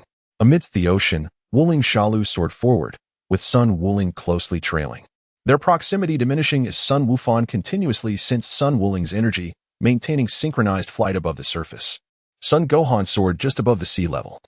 With a vast expanse of glacier ahead, they had journeyed from West City to this icy realm. Below him, the fervent and swift-moving Wuling Cell was racing towards the rendezvous point agreed upon with the miniature Wuling cells he had created. Suddenly, a shimmering stream of silver light surged past Wuling Cell, radiating energy as silver particles dispersed. In a moment of despair, he and the Wuling behind him were enveloped in its glow. Sun Gohan, witnessing the scene from the sea surface, also beheld the flickering silver brilliance illuminating the entire ocean floor. Could that radiant light be the extreme realm of Uncle Wuling? Sun Wukong softly murmured, "Not yet, Wuling. You're almost there." At that moment, Wuling's eyes appeared to bulge with rage, the overwhelming force of the Ultra Instinct rendering escape impossible. A barrage of energy blasts erupted chaotically in all directions, culminating in a Kamehameha wave directed at Wuling. Simultaneously, wings unfurled, and a tail from his back suddenly spread wide. As Wuling hastily discarded a green egg, a Dragon Ball radar, a universal capsule, and a bag. With a thunderous roar, the Kamehameha wave struck Wuling's protective barrier. The Ultra Instinct's influence enveloping both Wuling and Wuling's foe, submerging them within the depths of the ocean. They vanished. Sun Gohan hovered at sea level. And even Vegeta and Son Goku sensed the sudden disappearance of Sun Wuling's energy. What has happened? Wuling's energy has vanished. Tien Shinhan exclaimed. Everyone, hold on to me. Gohan's energy has also ceased. Suddenly, Sun Wukong shouted at everyone, and as they grasped each other, they instantaneously transported to Sun Gohan's side. At that moment, Gohan still appeared as a Super Saiyan, yet he did not emanate any overwhelming aura. He seemed remarkably composed and ordinary, embodying the full power of a Super Saiyan. One could describe it as a Super Saiyan in restraint, having mastered the essence of their formidable strength. Gohan, what is happening? Why has Wuling's energy suddenly vanished? Sun Wukong hastily inquired of Sun Wukong's son, fearing a recurrence of the circumstances that had transpired on Namek. Despite being aware that the Dragon Balls of Namek possessed the power to resurrect Sun Wukong's spirit, an overwhelming sense of apprehension lingered within him. Sun Gohan recounted the recent events, saying, a silvery light emerged from the depths of the sea, and in that moment, Uncle Goku's presence vanished. It resembled the Ultra Instinct that Uncle Goku had spoken of. The Ultra Instinct, the silvery radiance. Androids 17 and 18 even recalled the harrowing experience of being trapped within the Ultra Instinct realm yesterday, their mental state shattered, their power suppressed. If it weren't for Goku's reluctance to end their lives, they would have been utterly defeated. Android 18 rubbed her abdomen, feeling a lingering ache. Goku displayed no mercy for her simply because she was a woman. He spared no adversary. That is Goku's Ultra Instinct realm. A dimension of his own creation where foes are ensnared, their strength diminished and drained, leaving them with no means of escape. The only way to break free is to vanquish Goku himself. Android 17 continued, it appears that Cell is weaker than Goku. Now, having been drawn into the Ultra Instinct realm, he stands no chance. Goku is certainly not one to show him mercy. What? A created world? 17, 18. You mean Goku has fashioned an entire realm? Piccolo exclaimed, his eyes wide with disbelief. Yamchu, Tien, and Videl were equally astonished, their jaws agape. To create a world, could he truly be a being of Earth like them? How remarkable. So, this is the nature of the Ultra Instinct realm. I truly wish to witness Goku's Ultra Instinct firsthand. At that moment, Goku wore his customary bright and enthusiastic smile, exuding a combative spirit. Only Vegeta and Trunks observed Son Gohan's demeanor without sensing any of the brutal ferocity typically associated with a Super Saiyan. They remained calm and composed. Is this also what it means to be a Super Saiyan? Trunks pondered in a daze. Vegeta, more direct, confronted Son Gohan. Gohan, what is the meaning of this? Are you also a Super Saiyan? Is this the result of Goku's training? Upon hearing this, Son Gohan was momentarily taken aback. Observing his current form, He reverted from his Super Saiyan state and chuckled. Indeed, Uncle Wooling advised me to maintain my Super Saiyan form even in my normal state, explaining that only by mastering the Super Saiyan can one transcend it. Chapter 94. The Path of Ultimate Intent Under the Sea. Neither Sun Wukong, Sun Gohan, nor even Sun Wooling could have anticipated that Wooling Cell, at the last moment, would expel an egg, reminiscent of the time when King Piccolo had met his demise. The shell gradually expanded, and the newly born Wooling Cell appeared as innocent as a child, adopting the appearance of a 5 or 6-year-old. His skin predominantly green. He retained all memories, reverting to his juvenile phase. Curse you, father, I shall grow into maturity and seek vengeance against Wooling and his companions. The newly reborn Wooling Cell carefully stored the Dragon Radar, Senza beans, and Universal capsules, lifting his head filled with malice. At that moment, Sun Wukong and Sun Gohan were soaring across the ocean towards the glaciers at great speed. He must hasten to merge with the lives collected by those young Wooling Cells. His current state was utterly inadequate. Any of Vegeta or Trunks could easily overpower him, not to mention their lack of martial ethics. As none of the pride of the Saiyans was evident, within the realm of ultimate intent, Wooling Cell was on all fours, panting heavily, beads of cold sweat forming on his brow. His smile was filled with desolation and madness. Having expended tremendous energy to create a child, he had deceived Sun Wooling. Aware of his impending demise, he intended to entrust his will and aspirations entirely to the child he had fashioned. Just as King Piccolo had created the modern Piccolo before his death. Child, rebirth, he chuckled quietly to himself. As long as he could outsmart Sun Wooling and conceal himself, the child inheriting all his essence could gradually lie in wait, growing into maturity. When that time came, it would signal the end for Sun Wooling and his allies. This is the true visage of the realm of ultimate intent. Ha ha, what an honor. Sun Wooling, your world is indeed desolate. At this moment, Wooling Cell, resigned to his fate, realized he could not survive. Rather than suffer disgrace like his counterpart from the parallel world, he preferred to face his end with dignity. Surrender was an impossibility. His character, his inner self, and his pride would never permit such an act. At this moment, Sun Wooling found himself somewhat perplexed. Although his ultimate domain was designed to weaken his adversaries, it seemed excessive to the point of leaving Wooling Saru utterly exhausted. Despite controlling his energy, the visible toll suggested an immense expenditure. What exactly had transpired? Surely the Kamehameha wave he had unleashed moments ago could not have consumed such vast reserves. Beneath his sunglasses, his gaze was penetrating as he scrutinized the visage that bore a striking resemblance to his own youthful countenance, as if attempting to pierce through Wooling Saru's facade. Huh. Sun Wooling, he mused. Why is it that you, a mere earthling, surpass the likes of Son Goku and Vegeta? Could you possibly grant me this dying wish of mine?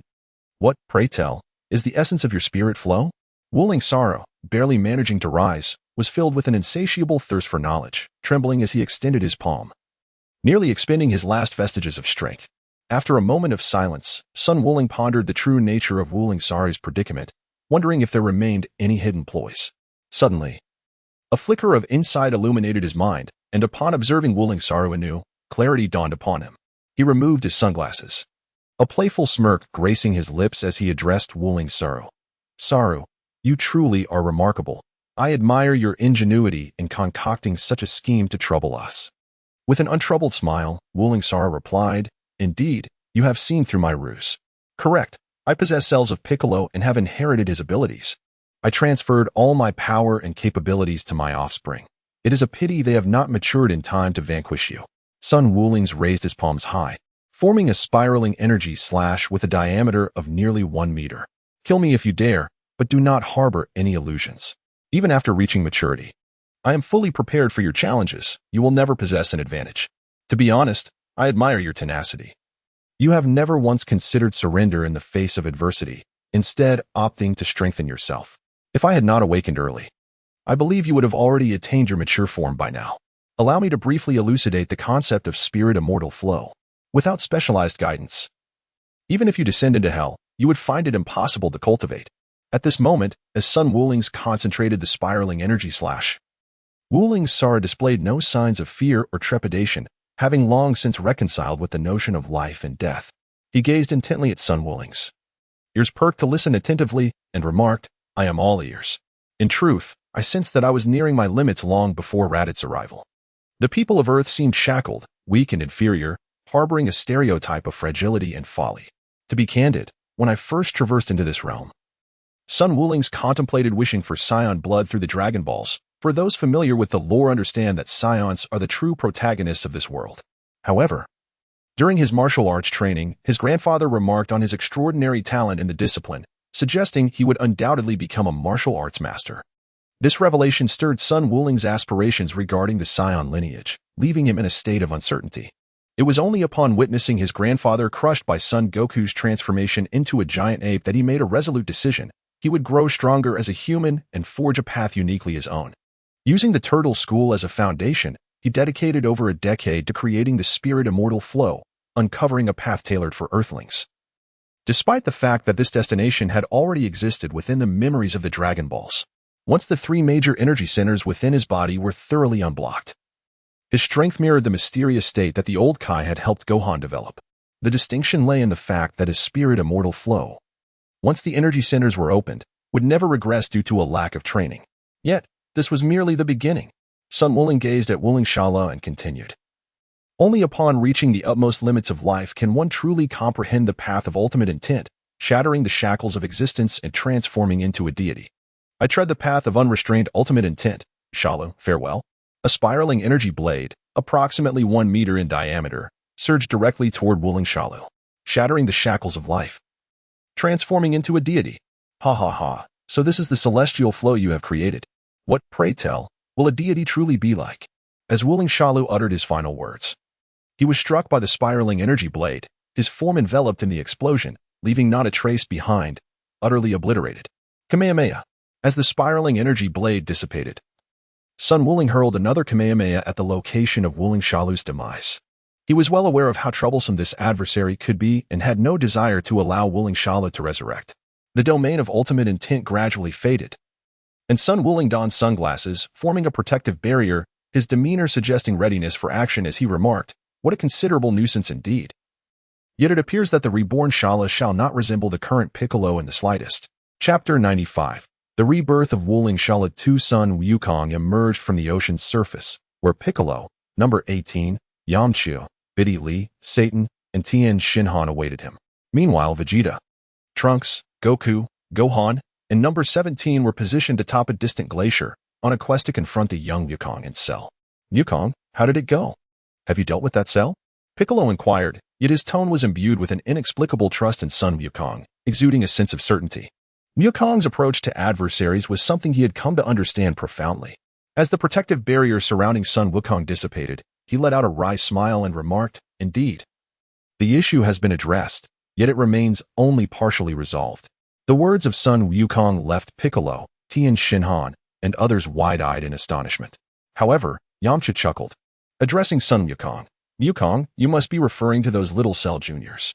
No need for concern. Goku and the others have already gone to confront them. Once they detect their presence, they will undoubtedly succeed in eliminating them." Sun Wukong cast a glance at Piccolo and elucidated, "Cell possesses Piccolo's DNA, endowed with abilities akin to his own. Before I confined him within the realm of ultimate intent, he expended a substantial portion of his power to manifest a newborn Cell. The second generation." Piccolo was momentarily rendered speechless.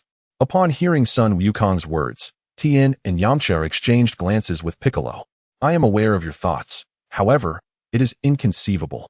This newly emerged second-generation Cell retains all of Cell's memories, imbued with Cell's indomitable will, rendering it impossible." Sun Wuling explained with urgency. Boom. Suddenly, an overwhelming surge of energy erupted from the distant glacier. The sheer magnitude of this power made Sun Wuling feel it was nearly on par with his own. Wu Fan is engaged in battle with him. "Everyone, hold on to me tightly. We must proceed with extreme caution." Sun Wuling, sensing the presence of Sun Wukong, swiftly transported himself to the scene. At this moment, Sun Wufan, donning sunglasses, had transformed into a Super Saiyan and was engaged in combat with Wuling Cell. Although Sun Wufan was managing to suppress Wuling Cell, he was unlikely to defeat him in a short span of time. Trunks, Vegeta, Sun Wukong, and Android 17 found themselves unable to intervene, relegated to the sidelines to assist Sun Wufan.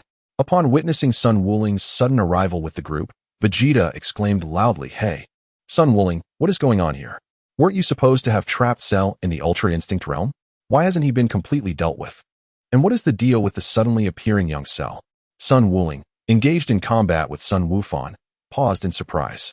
After a brief exchange with Sun Wufan, he stepped aside, his gaze fixed critically upon Sun Wuling. Uncle Wuling, you've come. Upon seeing Sun Wukong, Sun Wufan's previously furrowed brow softened, and he was no longer distant. Sun Wukong continued to elucidate. Cell possesses the genetic material of Piccolo and has the ability to reproduce. The being before us is the newly emerged second-generation Cell, inheriting all the capabilities, as well as the memories, of its predecessor. Sun Wukong couldn't help but think to himself. It felt as if he had traversed through time and been reborn. What? Vegeta, Trunks, Sun Wukong, and Son Gohan were all taken aback. Sun Wukong then turned to Piccolo and remarked, "He's just like you." To which Piccolo retorted with some displeasure, his voice tinged with irritation. This left Sun Wukong feeling somewhat embarrassed as he scratched his head and hurriedly offered an apology. As for Cell, he remained unchanged, showing no signs of transformation. Speaking of which, what exactly transpired? How did you manage to allow him to absorb those smaller cells? His strength has surged so dramatically all at once. Sun Wuling cast a sorrowful glance at Sun Wukong and Vegeta. Suspicion gnawing at his heart, could these two Saiyan troublemakers have deliberately delivered Wuling's cell to him? What's with that look, Wuling? Vegeta roared in fury, his pride wounded. Who could have predicted the sudden emergence of a Cell Jr.? We had already surrounded those lesser cells, ready to eliminate them all in one strike. When the original cell burst forth and absorbed every last one of them, those that had already consumed vast amounts of life energy. Had Wuling known Vegeta's inner thoughts, he would have scoffed in agreement. Yes, absolutely, and with your track record, who doesn't he know the kind of reckless, pride-driven antics you Saiyan royalty are capable of? You'd absolutely pull something like feeding the enemy power. Gritting his teeth, Wuling's cell glared with seething hatred, his palms pressed together before his mouth. It was Tien Shinhan's tri-beam. Sun Wukong vigilantly guarded against Wuling Shalu, creating a protective barrier that shielded those behind him. At that moment, Tien Shinhan, sheltered from harm, observed Wuling Shalu unleash his technique, overwhelmed by a torrent of complex emotions. Bang! The protective barrier upheld by Sun Wukong was shattered in an instant by the energy cannon. Magic flash. The golden aura surrounding Sun Wukong's sun erupted forth, seizing the fleeting moment to unleash his technique. A golden energy wave surged towards Wuling Shalu, interrupting his preparation to unleash a second energy cannon. In a swift response, Wuling Shalu formed a protective barrier to deflect Sun Wukong's dazzling flash. For a brief moment, the barrier held firm, but soon it began to shatter. In the distance, a silvery stream of energy coalesced at Wuling's pineal gland, causing Wuling Shalu's hair to stand on end and his heart to momentarily constrict.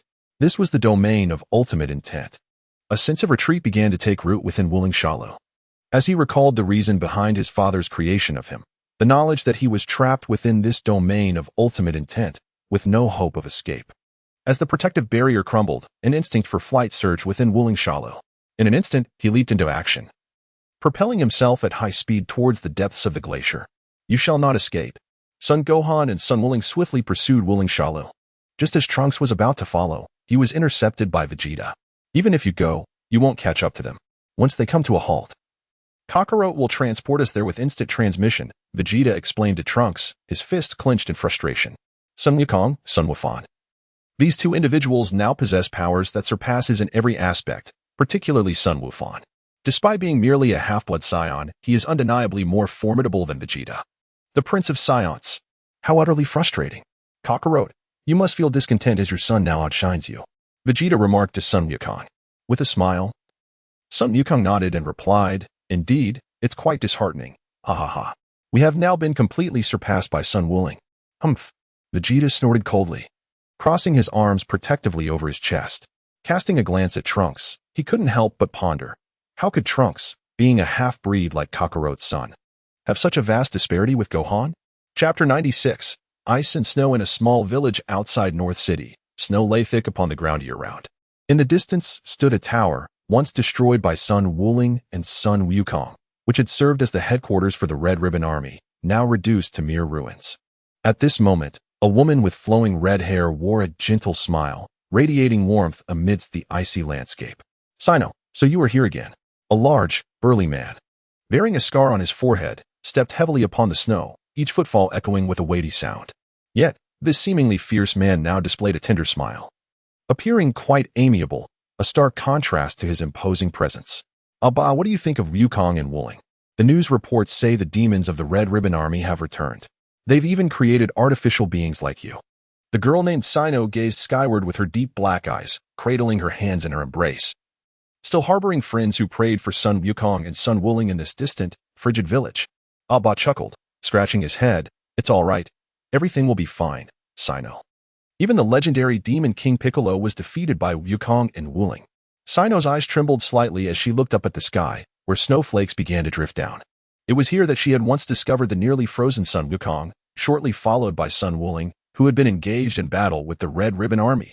Thus, they became acquainted, and after vanquishing the army's base, they brought back the android known as Abba. Much time has passed. Sun Wukong has established a family with Chi-Chi and has children, while she remains solitary. Occasionally, she visits this forest, yearning for a reunion with that youthful boy from the past. Suddenly, a thunderous roar reverberated through the sky, resembling the sound of thunder. However, in this perpetually snowy realm, it was impossible for thunderstorms to occur. What is that? Wuling, it's Sun Wuling. They are flying. Oh, is that Wukong? It seems he is chasing someone. Sino caught a glimpse of the brief confrontation between Wuling, Cell, and others. Upon seeing Gohan, she noted the resemblance to the boy she once knew, complete with a tail. Almost identical to his youthful self. The foremost figure should be Cell, as reported on television, and Sun Wuling has grown considerably. The one beside him must be Wukong's son. Abba, being an android, had clearer vision and responded, Wukong's son. Sino whispered softly, her dark yet bright eyes reflecting an indescribable emotion. The snowflakes dampened her garments, bringing a chill, entwined with a sense of solitude. Sun Wukong and Sun Wufan relentlessly pursued Wuling Shalu. In Sun Wukong's palms, a flurry of Kamehameha energy blasts continuously coalesced and were unleashed, hurtling towards Wuling Shalu ahead. How infuriating! Wuling Shalu emitted a furious wail of resentment, deftly evading Sun Wukong's Kamehameha blast before gathering a Kamehameha of his own to retaliate. With a fierce shout, Sun Wufan unleashed a powerful Kamehameha wave that collided with the Kamehameha blast of Wuling Shalu. The explosion produced a blinding light that compelled both Wuling Shalu and the grounded Abba and Sino to instinctively shield their eyes. Despite the overwhelming brightness, Wuling Shalu, momentarily deprived of sight, desperately propelled himself forward with great speed, undeterred by the sunglasses worn by Sun Wuling and Sun Wufan. Moreover, the sinister whispers of Sun Wuling echoed in his ears, Kamehameha. As Wuling Shalu's vision returned, it was tinged with a blue halo, as though some luminous entity illuminated the somber sky. He froze in place, mechanically lifting his gaze, realizing that the Kamehameha blasts previously unleashed by Sun Wuling were suspended in midair through his control. Upon the conclusion of Sun Wuling's incantation, those suspended Kamehameha blasts were suddenly released, cascading towards him like a shower of starlight. Damn you, Sun Wuling. Wuling Shalu raised his palms high, forming a colossal protective barrier, which began to spin under his command. This stellar Kamehameha wave assault, previously utilized by Vegeta against Broly, bore a notable distinction. Sun Wuling employed Kamehameha blasts, rendering the attack's coverage more concentrated and expansive, leaving no room for evasion. Whoosh, whoosh, whoosh. The Kamehameha wave struck against the rotating protective barrier, deflecting off and showering the surroundings like a rain of stars. The impact of the Kamehameha waves upon the ground caused thunderous explosions, shattering the surrounding snowy peaks and dissipating the ominous clouds above. Father is already fine, Uncle Wuling. Wuling Shalu, while shielding against the Kamehameha waves, heard Sun Wuling's call. At that moment, the two stood side by side, with Sun Wufan's index and middle fingers pressed against his forehead, gathering energy at his fingertips. Kamehameha, Demon Convergence Light Cannon. As Sun Wukong and Sun Gohan advanced towards Wuling Shalu, within Shala's line of sight, Wukong's Kamehameha wave intertwined with Gohan's special beam cannon, amplifying their combined might as they surged forth. Kamehameha. With a fierce shout, Wuling Shala cupped his hands in a trumpet shape before his mouth, executing a technique reminiscent of Tien's. Yet, in Shala's hands, it unleashed unimaginable power. Boom. The energy waves collided violently, sending a tremendous shockwave radiating outward, while the thunderous explosion ignited a spark of obliteration in the heavens. Whoosh. As the fiery remnants of the explosion dissipated, Wuling Shalu charged towards Wukong and Gohan. His palms spread wide like the claws of a wolf, accompanied by phantoms that echoed the ferocious howls of a wild wolf. It was Yamcha's Wolf-Fang fist. Gohan. I will hold him off for a moment. You strike when the time is right. Understood, Uncle Wukong. Son Gohan took a step back as Sun Wuling hurled a ki wave towards Wuling Cell before taking flight. With a fierce howl, Wuling Cell seized the moment just as the ki wave was about to strike, exploiting its vulnerabilities and shattering it with a powerful punch. Then launched an assault towards Sun Wuling. As Sun Wukong seized the double fist of Wuling Shalu, his purple martial attire was torn asunder, revealing a gash reminiscent of a wolf's claw, from which crimson blood flowed forth. On his handsome visage, 3 bloody scratch marks were similarly etched. The protective barrier was shattered without hesitation. Son Gohan gracefully soared through the air, executing a nimble flip before delivering a powerful kick to the being known as Goku's Spirit Cell. A chilling scream echoed as Goku's Spirit Cell plummeted into the dense jungle below, while Son Gohan clutched the severed arm of Goku's Spirit Cell in his hand, a testament to the immense strength he had just unleashed. Sun Wuling hurled the arm of Wuling Shalu into the air, creating a wave of energy that pulverized it into dust. With deft control over his ki, he unleashed a Kamehameha to utterly obliterate the ashes before gracefully landing on the snowy ground alongside Son Gohan. Chapter 97. Old Friend Stop. The energies of Wuling and Gohan came to an abrupt halt. Everyone, hold on to me.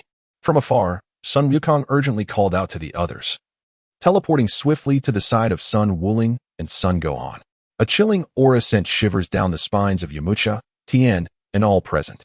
Wuling Shalu dashed into the forest, gathering energy as his arms regenerated. Witnessing the concentrated power radiating from Sun Wuling drove him to a frenzy, compelling him to flee with every ounce of strength he could muster. Without a moment to spare for words, Sun Wuling and Son Gohan continued their relentless pursuit, with Gohan persistently launching energy blasts to harass Wuling Shalu. He's running away so swiftly.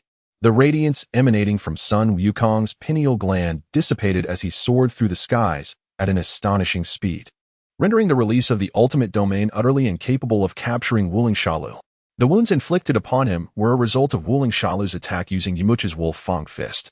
Interestingly, the energy sphere was originally conceived by Yamcha, making its debut during the 23rd World Martial Arts Tournament. However, much like the Chi Yuan Slash, it had been preemptively researched and developed by Sun Wukong, and the energy sphere had nearly transformed into an art of telekinesis in his adept hands, rivaling Frisia's psychic abilities. At that moment, Sun Wukong and his companions were shivering uncontrollably from the cold. Android 18, clad in the least attire, was gritting her teeth against the chill. So, even you androids fear the cold, Yamcha remarked, observing the shared reaction of androids 17 and 18, who were similarly trembling. Android 18 retorted sharply, "Are you not afraid?" Although we androids possess boundless energy and stamina, having been engineered from humans, 17 and I still experience sensations akin to those of humanity. It's freezing. Vegeta, unable to endure the cold any longer, suddenly noticed how the chill seemed to part around Bidalai and Satan. A spark of inspiration flashed in his mind as he recalled Sun Wukong's protective barrier. He replicated this technique, enveloping himself in a shield that isolated him from the frigid air. Observing Vegeta, the others emulated him, creating their own protective barriers. Suddenly, Sun Wukong was seen surveying his surroundings, prompting a puzzled silence among the group. Vegeta, filled with curiosity, asked, "Hey, Kakarot, what are you doing? Are you frozen silly?" At this moment, Sun Wukong was intently surveying his surroundings, engulfed in deep contemplation, with his fingers propping up his chin. He pondered aloud, "How peculiar. I have an uncanny feeling that I have been here before. But why is that? It dawns on me. I came here with Wuling." "Indeed, Wukong. What business did you have in this frigid, snow-laden expanse?" Yamcha inquired, releasing a sigh of relief as he sensed the absence of that biting cold, curiosity evident in his voice. Sun Wukong elucidated, "At that time, I nearly perished from the cold here, but it was Sinora who rescued me. There exists a base adorned with a red satin ribbon, Miss Ruda.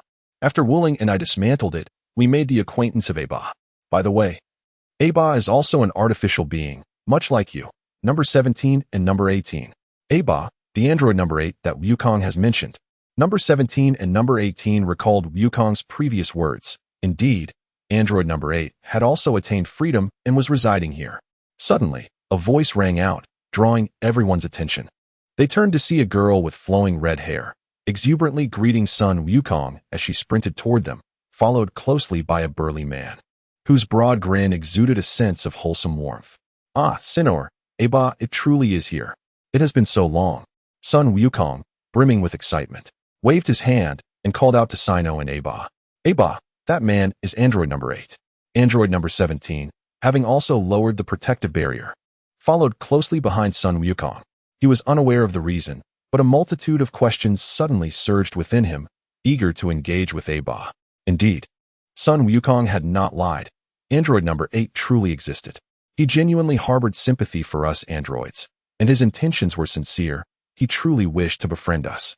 He would make a wish to the eternal dragon to transform us into humans and dismantle the bombs within our bodies. All of this was authentic. Sun Wukong had not deceived us. Android number 18 similarly withdrew her protective barrier, trailing behind Sun Wukong and number 17. Her blue eyes trembled slightly. Perhaps from excitement or the chill in the air, her cheeks flushed. She could not articulate the feelings she held for Sun Wukong at this moment. Sino and Aba approached Sun Wukong and the others, while in the distance, Vegeta, Piccolo, and Yamcha observed with keen curiosity, especially Yamcha, who noticed the gleam in Sino's eyes as she gazed at Sun Wukong. How could he not comprehend its significance? Wukong, I wait here for you every day, hoping to catch a glimpse of you once more. Wukong, it has been so long.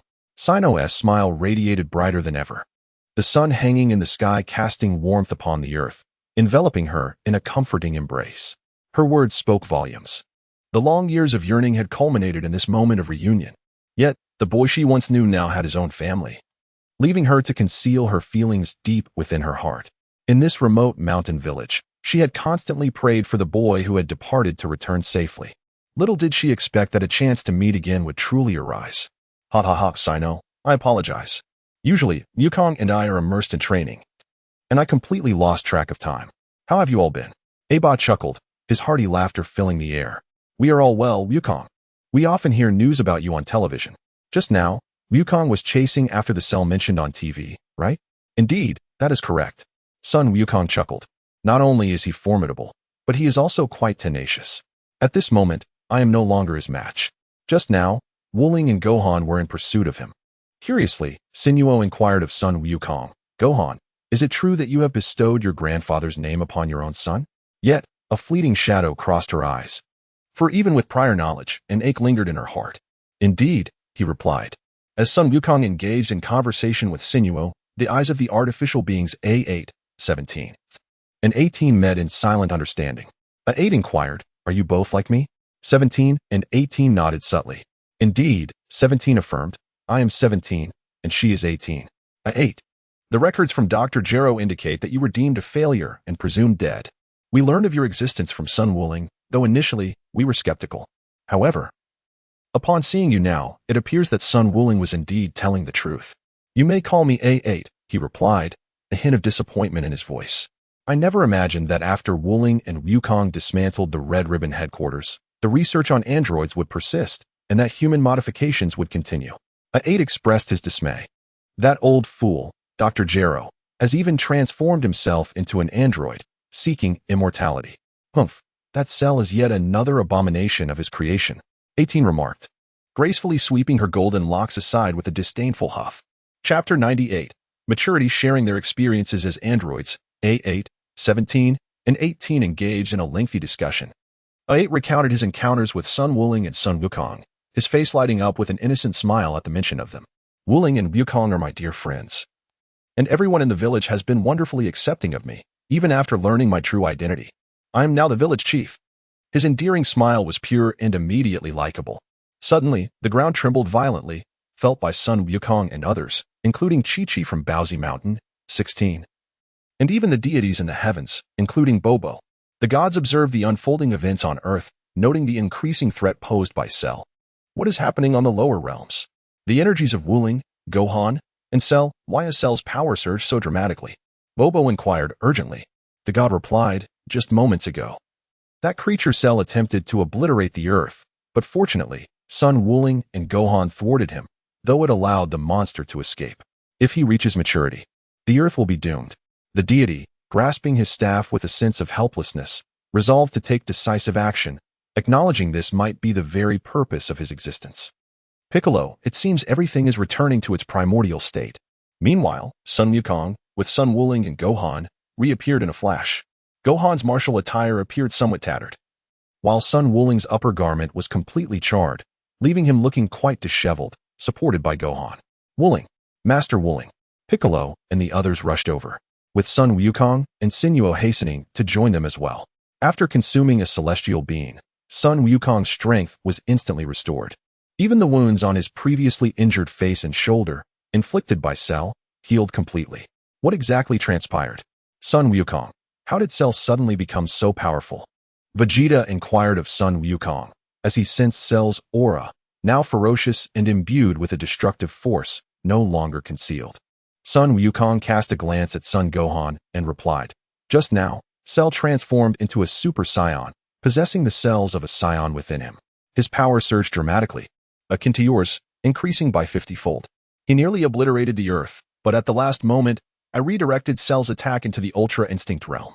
Sun Wuling clenched his teeth in frustration, continuously enduring the relentless pressure as he emerged from the brink of death. He transcended boundaries, fueled by rage, and ascended to a level beyond the Super Saiyan. His power multiplied 50-fold, reminiscent of the Cell from his memories, which ultimately evolved into the transcendent Lightning Cell. The notion of another transforming into a Super Saiyan was unfathomable to Vegeta. The very foundation of his belief in the invincibility of Super Saiyans was crumbling. The others, including Goku and Piccolo, shared the same incredulity. With a character and talent akin to Sun Wuling's, alongside the genetic legacy of Frieza's father and their own cells. What should they do next? That scoundrel, upon reaching maturity, could also transform into a Super Saiyan. Wuling, surely you possess a solution. Piccolo inquired loudly, while Goku, Vegeta, and Gohan gazed at Wuling with an air of urgency. Indeed, there is a method, yet I am loath to employ it. The despair is nearly overwhelming. Gohan, you have achieved the full power of a Super Saiyan, yet you lack the opportunity to transcend beyond it. Sun Wuling gazed at Sun Wufan. After the creation of the Lingxian flow, having discovered his own path of cultivation, Wufan, who had wholly devoted himself to the pursuit of martial arts, now closely followed in his footsteps, fully unleashing his innate potential. I am unafraid, Uncle Wuling. I shall surpass the Super Saiyan, and I will defeat Cell, come what may. No matter the suffering that awaits, I shall not waver, Uncle Wuling.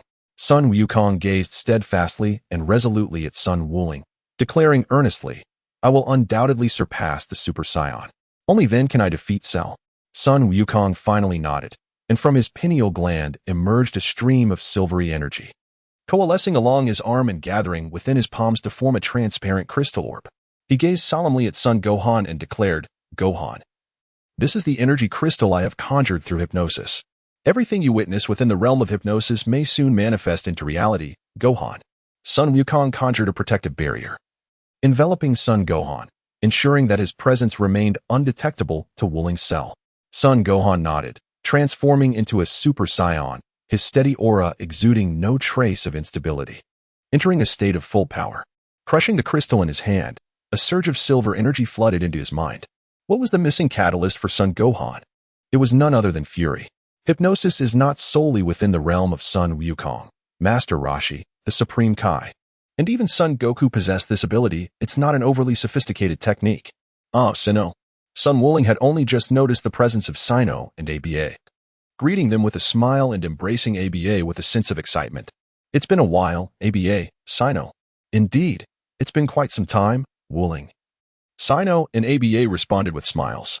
I apologize, but now is not the moment for reminiscing, Wukong. You must take Sino and ABA away from here immediately and then return. Shortly, Shala may arrive.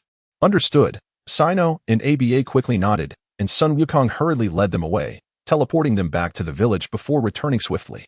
At that moment, Wuling Shalu was enveloped in a golden aura, his tail piercing into a man's body, eliciting a cry of agony as the man slowly became drained, leaving only his clothing to fall to the ground.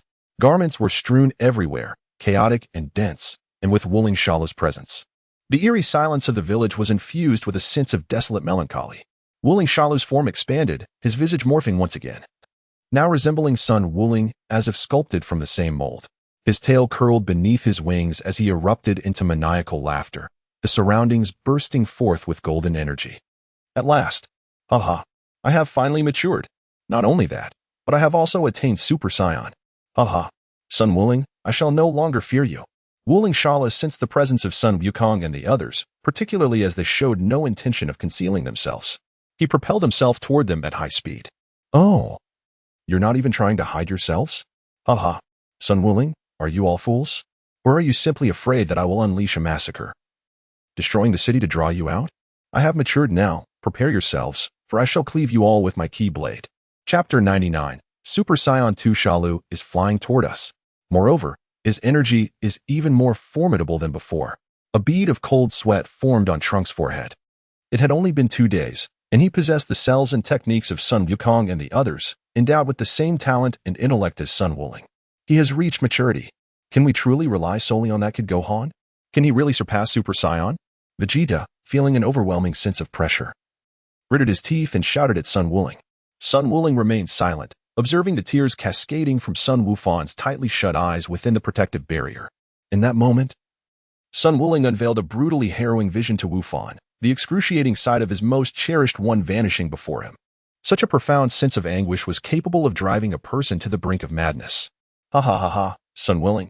The furious roar of Wuling Cell reverberated throughout the skies as he plummeted onto the snowy ground, emitting a savage and frenzied cry. Sun Wuling, I have grown stronger. You wretched scoundrel, have you pondered how you shall meet your demise?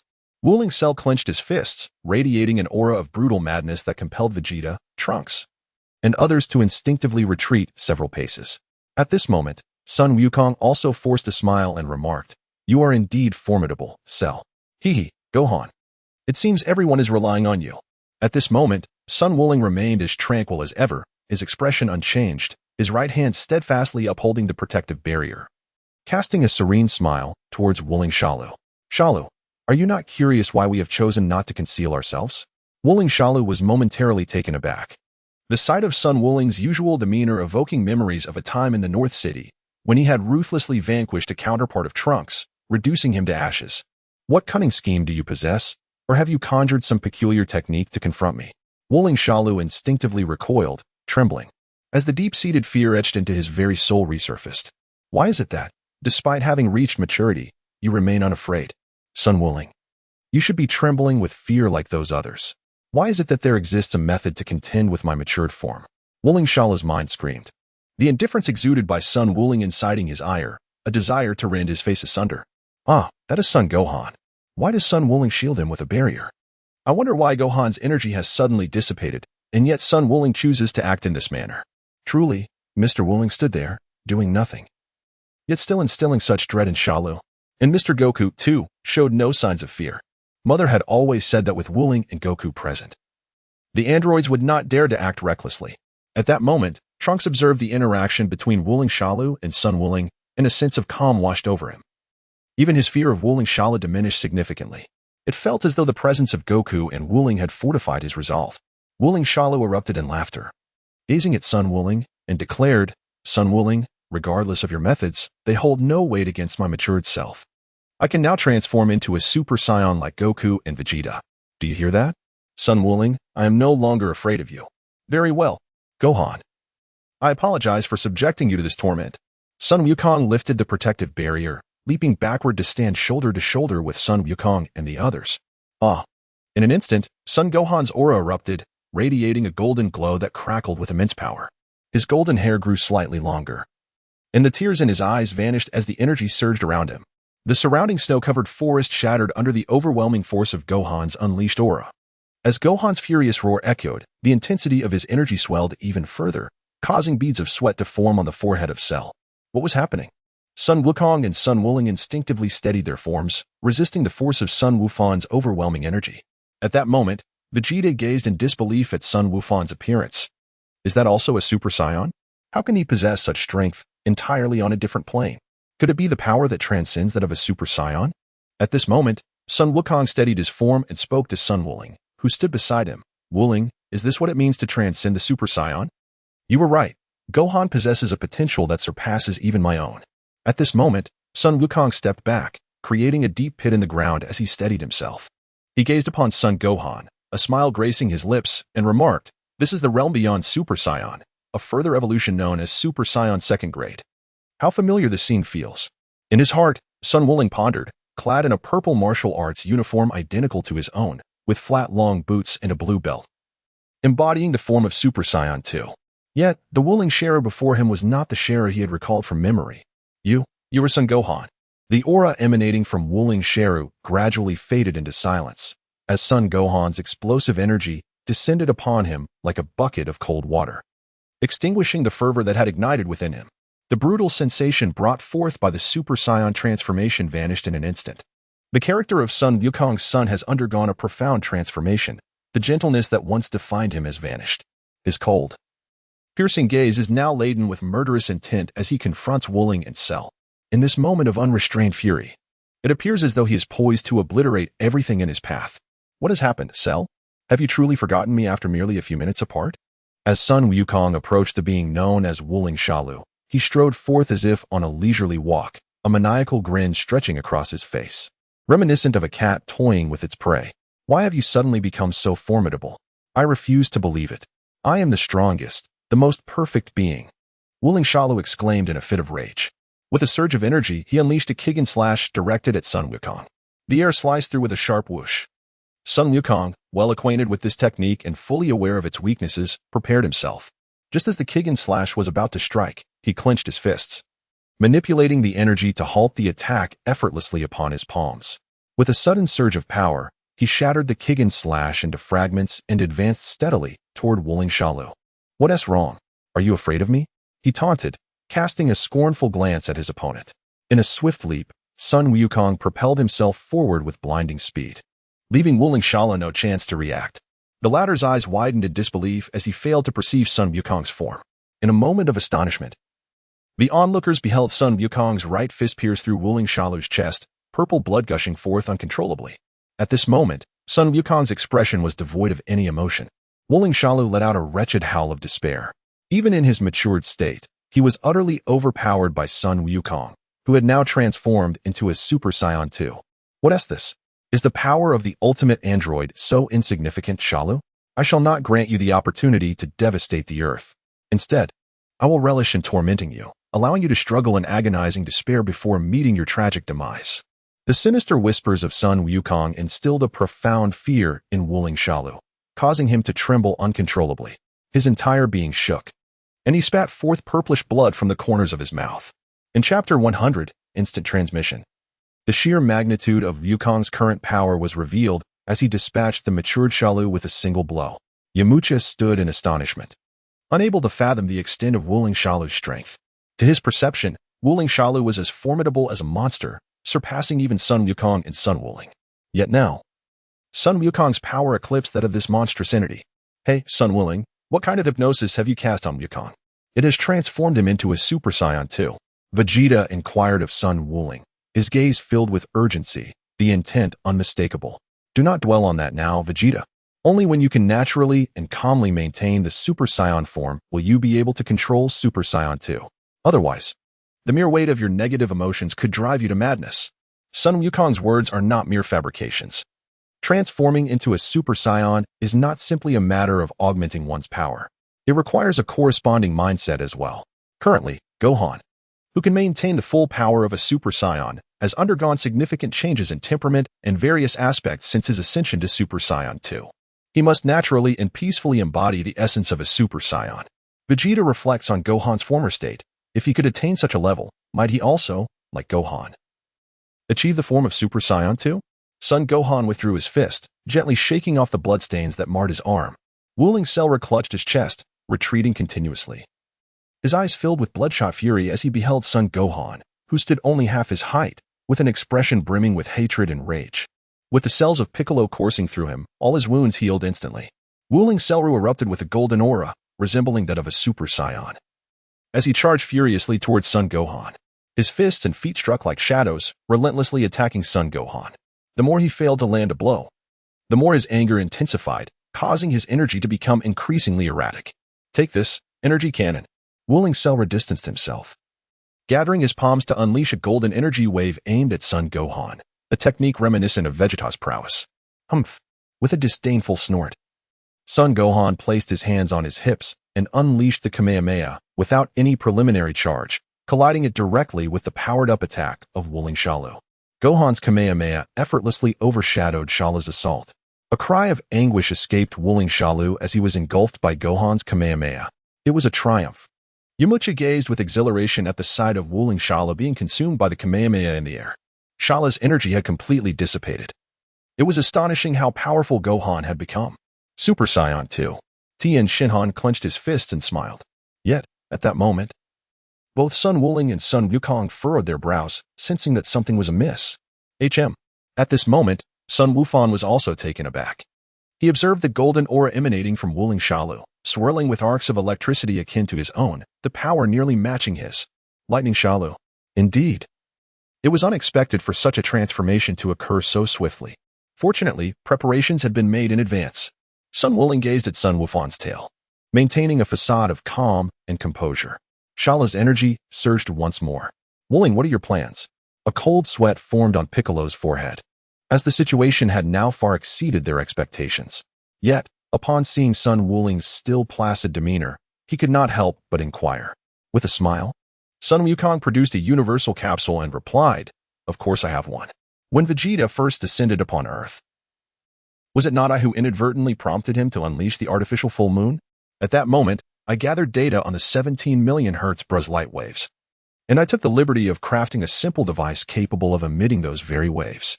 Upon finishing his explanation, he pressed the universal capsule and tossed it to the ground, whereupon a blue ray gun, reminiscent of a handgun, materialized before the onlookers. However, the muzzle resembled an antenna designed for signal reception. "Did you create this yourself?"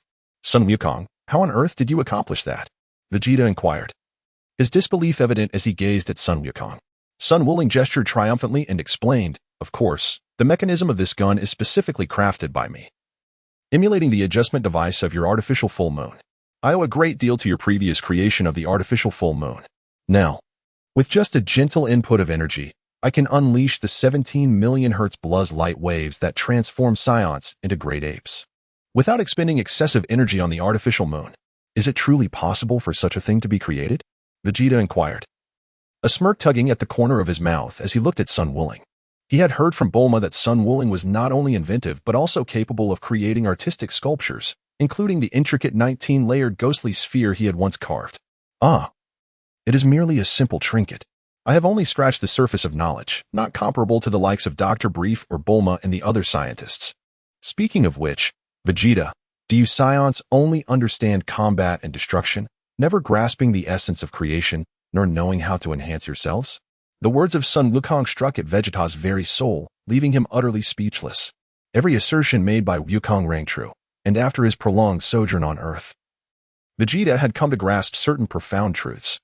The true cause of the annihilation of their Saiyan race was precisely as Wukong had previously articulated. It is not the virtuous who perish, nor the wicked, but rather one type of individual, the foolish.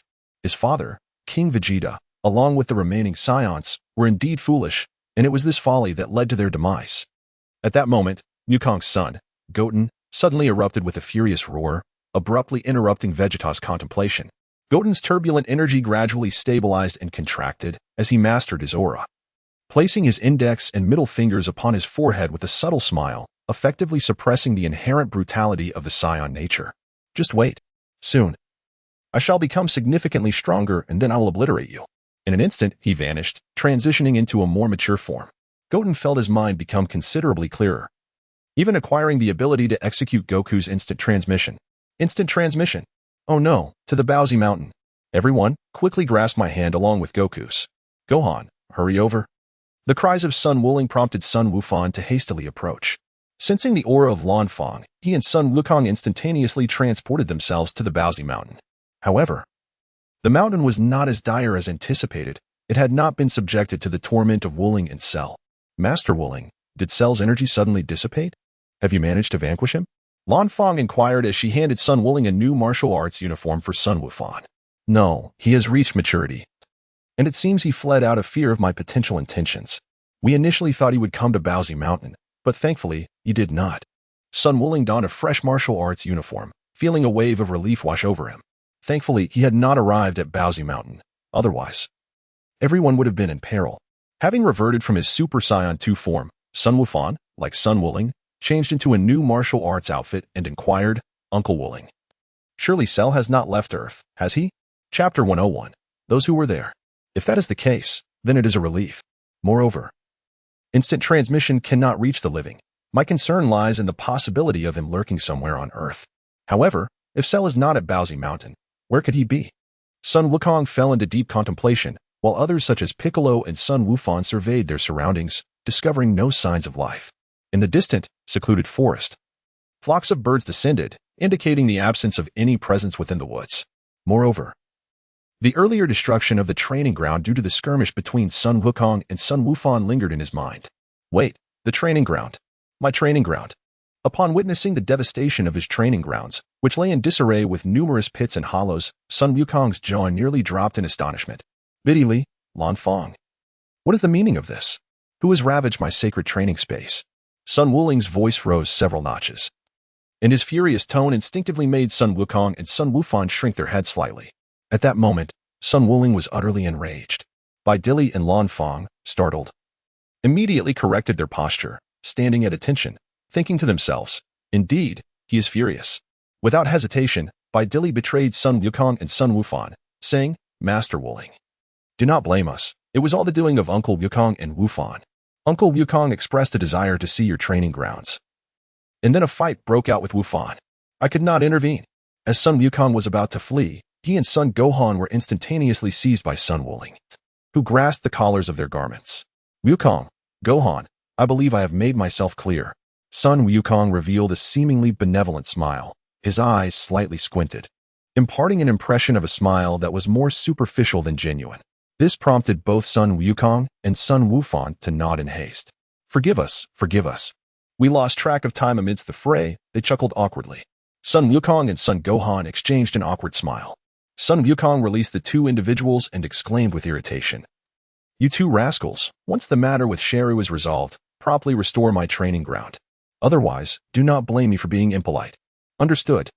Sun Wukong and Sun Gohan hurriedly responded. By the way, is King Kai present? At this moment, Sun Wuling felt a resonance within him and called out to the King of the Worlds. I am here, Wuling. I have already witnessed the events transpiring on Earth. I have not detected Cell's presence here. I have been observing the cosmos, yet his trace remains elusive. It is likely that he is hiding in some obscure corner of Earth.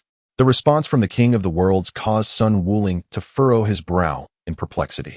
How peculiar. If Cell did not arrive via Lan Fong's energy and is neither present in the cosmos nor in the vicinity of Bowsy Mountain, then where could he possibly be? It is impossible to instantaneously transport oneself to a location devoid of life, and his energy must surpass that of an ordinary individual. Oh, I remember now. Suddenly, Sun Wukong turned to Sun Wuling and inquired, Wukong, do you recall that moment when Raditz arrived? There was a surge of energy from the east. Was there not? Oh, have you forgotten? Sun Wukong's reaction left Sun Wuling utterly speechless. Piccolo remarked, indeed, there is. At that time, Raditz also mentioned it. Wuling, are you suggesting that fellow Cell might be connected to the one Raditz spoke of? Sun Wukong elucidated, it is merely a suspicion, however. I still believe that scoundrel, Cell, may be lurking near Bun Mountain. Everyone, please be cautious in your conversation. Gohan, you shall remain at Bun Mountain, while Trunks, you will accompany me to East City for a brief reconnaissance. Understood, Mr. Wukong. Acknowledged, Uncle Wukong. Please exercise caution. At this moment, Sun Wukong's son, Gohan, possesses the ability to transform into a Super Saiyan 2, making him the sole individual capable of confronting the formidable Majin Cell in direct combat. Sun Wukong and Trunks soared towards the eastern capital, the very place he had sensed while at the Turtle Hermit's abode. The flower street of the eastern capital is renowned for its vibrant nightlife, where each evening countless men and women gather to soothe their inner turmoil. It is a place where many a paycheck is spent, and Sun Wukong refers to it as a den that drinks the blood of the unwary. Despite the recent revelations surrounding Cell, the street remains bustling with life. Located in stark contrast to Bowsy Mountain and the western capital, it is now deep into the night, and the flower street is just coming alive. Wukong, why have we come to such a place? Trunks stammered, his face flushed, especially as the elegantly dressed women around him cast flirtatious glances his way, urging him to hastily follow in Sun Wukong's wake. Sun Wuling surveyed his surroundings with an expression devoid of any discernible change, stating, this place is a paradise for the affluent, yet for the ordinary. It is a den that feasts on human blood. Trunks, although there are many pitiable souls here, it is best for individuals like us to refrain from mingling with them. We do not inhabit the same realm. Engaging with them may lead to your eventual betrayal. Yes, Mr. Wooling, Trunks replied, taken aback but quickly regaining his composure. In the distance, atop a building, a woman adorned with long silver hair cascaded freely, her ears slightly pointed, embellished with 2 red hoop earrings. Her exquisite features were accentuated by a flowing red gown that accentuated her alluring curves, exuding an ethereal aura.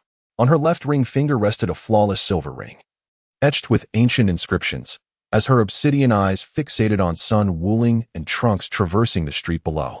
At last, they have arrived. Although they are earthlings, Sun Wooling is indeed unlike those repugnant and feeble mortals. Yulin, this is all due to you. Your actions have drawn Sun Wooling's attention. The woman's voice rose slightly, as a black-haired girl knelt trembling at her feet. The girl named Yulin, clad in a pale blue qipao, with 2 small braids framing her face, shivered in her stance. I beg your pardon, Lady Layla, please forgive me. I did not intend for this to happen. When I sensed the sudden surge of power during your awakening, it overwhelmed me with excitement. Layla turned, her gaze indifferent as she regarded Yulin kneeling before her. Yulin, you should know what is expected of you by now. Yes, Lady Layla. I will find a way to obtain Sun Wooling's blood. Ideally, we could acquire his genetic heritage. Yulin responded promptly. Layla raised her left hand, the silver ring on her ring finger shimmering under the moonlight, and said, that is no longer necessary. Drawing Sun Wooling's attention may compromise your actions. Your current task is to infiltrate his inner circle. If you can integrate into the Spirit Immortal faction, that would be even more advantageous. Understood, Lady Layla. I comprehend. Yulin replied hastily, feeling an inexplicable sense of relief wash over her. Commence your actions. Under the moonlit sky, Yulin leapt into the air, vanishing from sight, leaving Layla alone atop the rooftop, the breeze gently tousling her silver locks. Bathed in the soft moonlight, her delicate features bore an expression of frenzied hatred. Beerus, Zeno. Beings like you should not exist in this world. My existence is inevitable. Await the day when my offspring with Sun Wooling will obliterate all the destroyers. Zeno, you too are an unworthy ruler in this realm. Chapter 102. Tianjin Han's junior sister. My name is Yulin. Like Tianjin Han and Kaiatsu, I am a disciple of the Crane School. One day, Tianjin Han, that 3-eyed bald fool, and Kaiatsu vanished without a word, leaving me behind. Unforgivable, absolutely unforgivable.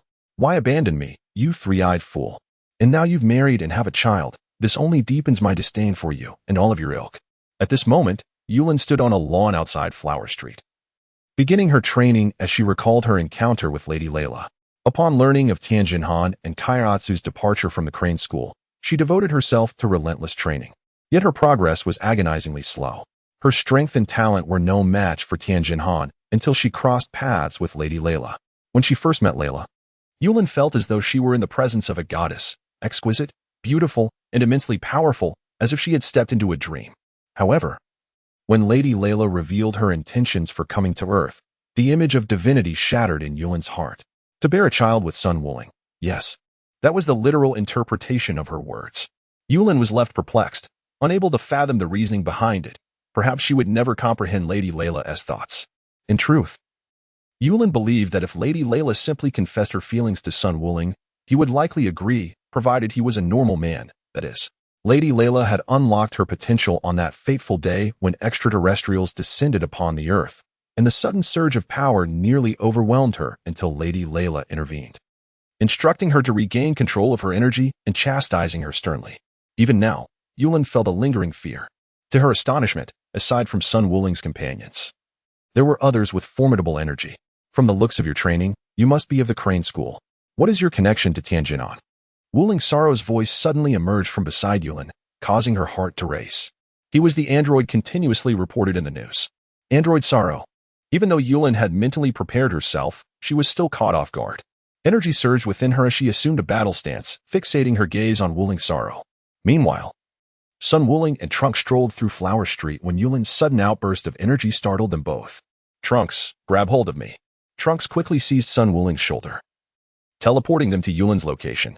Wooling Sorrow noticed the energy emanating from Sun Wooling and Trunks, turning to them with a frown, his face contorted with intense anger and disdain. Sun Wooling, we meet again. I see you have reached your final form, yet you still have the audacity to consume humans? Sun Wooling exhibited no fear as he gazed at Wooling Cell, sneering, Oh, Gohan is not here, yet you dare to approach. accompanied only by a mere Trunks. How foolish of you. Do you not comprehend the extent of my power now? Despite his words, Confronting Cell began to retreat gradually, lingering for a moment on Trunks, seemingly apprehensive that he might unleash a sudden surge of strength akin to Gohan's, ever poised to flee. Why should I fear you, Cell? Yet, what has become of you? Where is the spirited vigor you displayed upon reaching maturity? Why have you reverted to your usual state?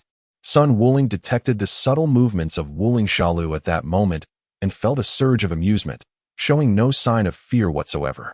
Wuling Shalu, gritting his teeth, glared at Sun Wuling and Trunks, particularly loathing the calm demeanor of Sun Wuling that made him want to tear him apart. Oh, did you not proclaim your desire to grow stronger and eliminate us? Was that merely empty rhetoric? A slight smile graced Sun Wuling's lips, a tranquil expression that nearly caused Wuling Shalu to lose control of his power. I shall undoubtedly grow stronger. Mark my words, Sun Wuling. I will, without fail. After delivering his menacing declaration, Wuling Shalu swiftly departed from Sun Wuling's line of sight. Just as Trunks attempted to pursue him, Sun Wuling intervened to block his path. Sun Wukong elucidated. That scoundrel Cell has mastered instantaneous movement, and furthermore, neither of us stands a chance against him. After Sun Wukong finished speaking, he cast his gaze upon Yulin, whose unique style of attire was unmistakable. This aura was indeed reminiscent of what Raditz had sensed back then, though it now radiated with significantly greater strength. Thank you for saving me. Yulin gasped as she collapsed to the ground, breathing heavily. Are you all right? Trunks was about to step forward to assist her, but Sun Wukong abruptly grasped his arm.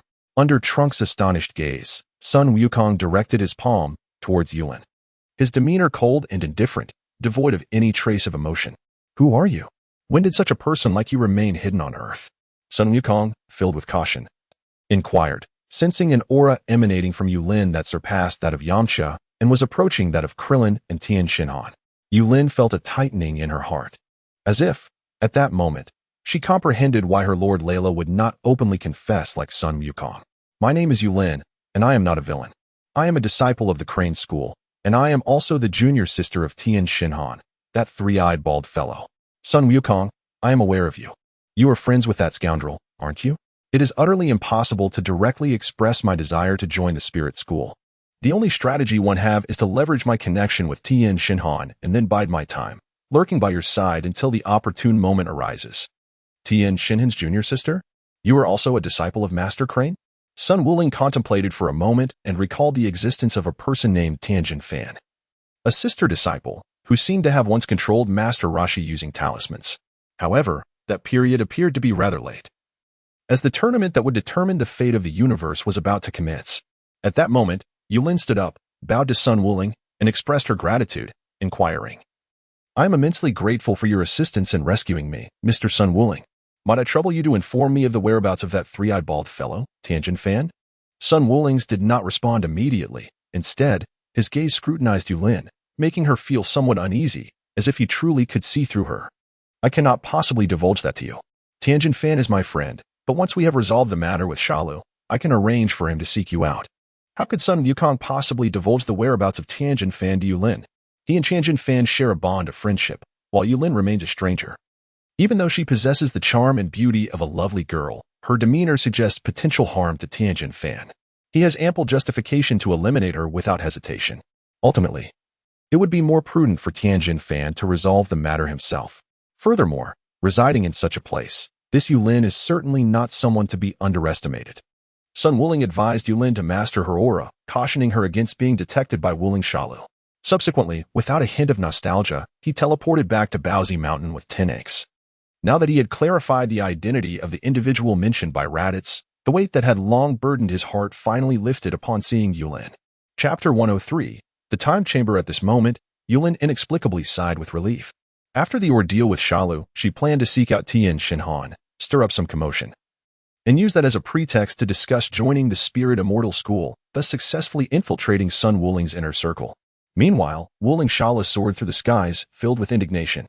Despite having attained a power level capable of contending with Super Saiyan 2 Gohan, something held him back. Why? Despite evolving into his mature form and achieving a transformation akin to that of Gohan, did reason dictate that he should not engage with Sun Wuling and his companions? As he gazed at his hands in the sky, an inexplicable surge of anger welled within him. Suddenly, an ominous sensation enveloped him from behind, instilling a sense of impending danger. Who is it? Show yourself, Wuling Shalu demanded, his vigilance heightened as he conjured a key blade in his palm. With a flicker, Layla appeared before him, adorned in a flowing red dress. You have mastered your aura? No, this feeling. It's as if you do not exist. Who are you? Wuling Shala questioned, his tone rife with suspicion. Layla's calm voice dripped with disdain for mortals. A mere mortal cannot perceive the aura of a deity. Shala, you are indeed unique amidst the infinite multiverse. A deity? Huh. Wuling Shala scoffed, flinging the key blade toward Layla as he leapt into the air to dive at her. With a hum, Layla unleashed a key blast that obliterated the key blade, golden energy coalescing in her palm as she formed a knife hand, coldly regarding the descending Wuling Shalu. Mortals are weak and violent, merely spreading destruction, polluting this world. Creatures like you, Shalu, are no different from the abominable mage in Bu. You do not deserve to exist. She swung down with her knife hand, yet to her surprise, Wuling Shalu's form dissipated like an illusion. A mere afterimage. Layla's pupils dilated as Wuling Shalu's fist connected forcefully with her abdomen, showing no mercy as he rained blows upon her head and face. Wuling Shala brought his palms together, unleashing a final key wave that sent Layla crashing into a distant mountain. A brilliant explosion illuminating the night sky of East City in a fiery glow. In an instant, Layla reappeared before Wuling Shalu, clutching her abdomen, blood trickling from her mouth. Her red dress lay in tatters, and her once beautiful face now contorted with rage. Wuling Shalu assumed a battle stance, coldly observing Layla. Compared to Sun Wuling, I find you even more detestable. You claim to be a deity, yet you seem rather unimpressive. You dare to sully my presence, you mere mortal creation. How audacious to show such contempt for the divine. Unforgivable. Layla's voice quivered with madness as she shouted at Wuling Shalu. Garbage. Wuling Shalu retorted with disdain, crossing his arms defiantly. If I am trash, then you, a so-called deity, are even less than that. Had I not concealed my aura, I would have obliterated you already. Just as Layla was about to erupt in anger, Yulin flew in and positioned herself before Layla, urging, Lady Layla, hold on, let us remain calm. Have you forgotten our objective? Yulin's words gradually quelled Layla's fury, though the storm of anger still lingered in her gaze directed at Wuling Shalu. At Baozi Mountain. Sun Wuling, having returned, suddenly addressed Tenanx. Tenanx, you felt that teleportation just now, didn't you? Do you think you can learn it? What? Mr. Wuling, I'm afraid my talent is simply too lacking. Tenanx replied dejectedly, lowering his head. That's all right, take your time. Once this matter is resolved, I will teach you at a steady pace. Then you can go to Namek, find Elder Muley, and utilize the Dragon Balls to revive those who have perished. Upon finishing his words, Sun Wuling suddenly recalled something and continued. By the way, both Wukong and I have memorized the location of Namek, specifically to its left. Thus, we can directly sense the energy of Namek from Earth. When the time comes, Wukong and I will take you to meet Lord Kai, and we shall request his assistance in locating Namek for you. Indeed, is that so? Thank you, Mr. Wuling.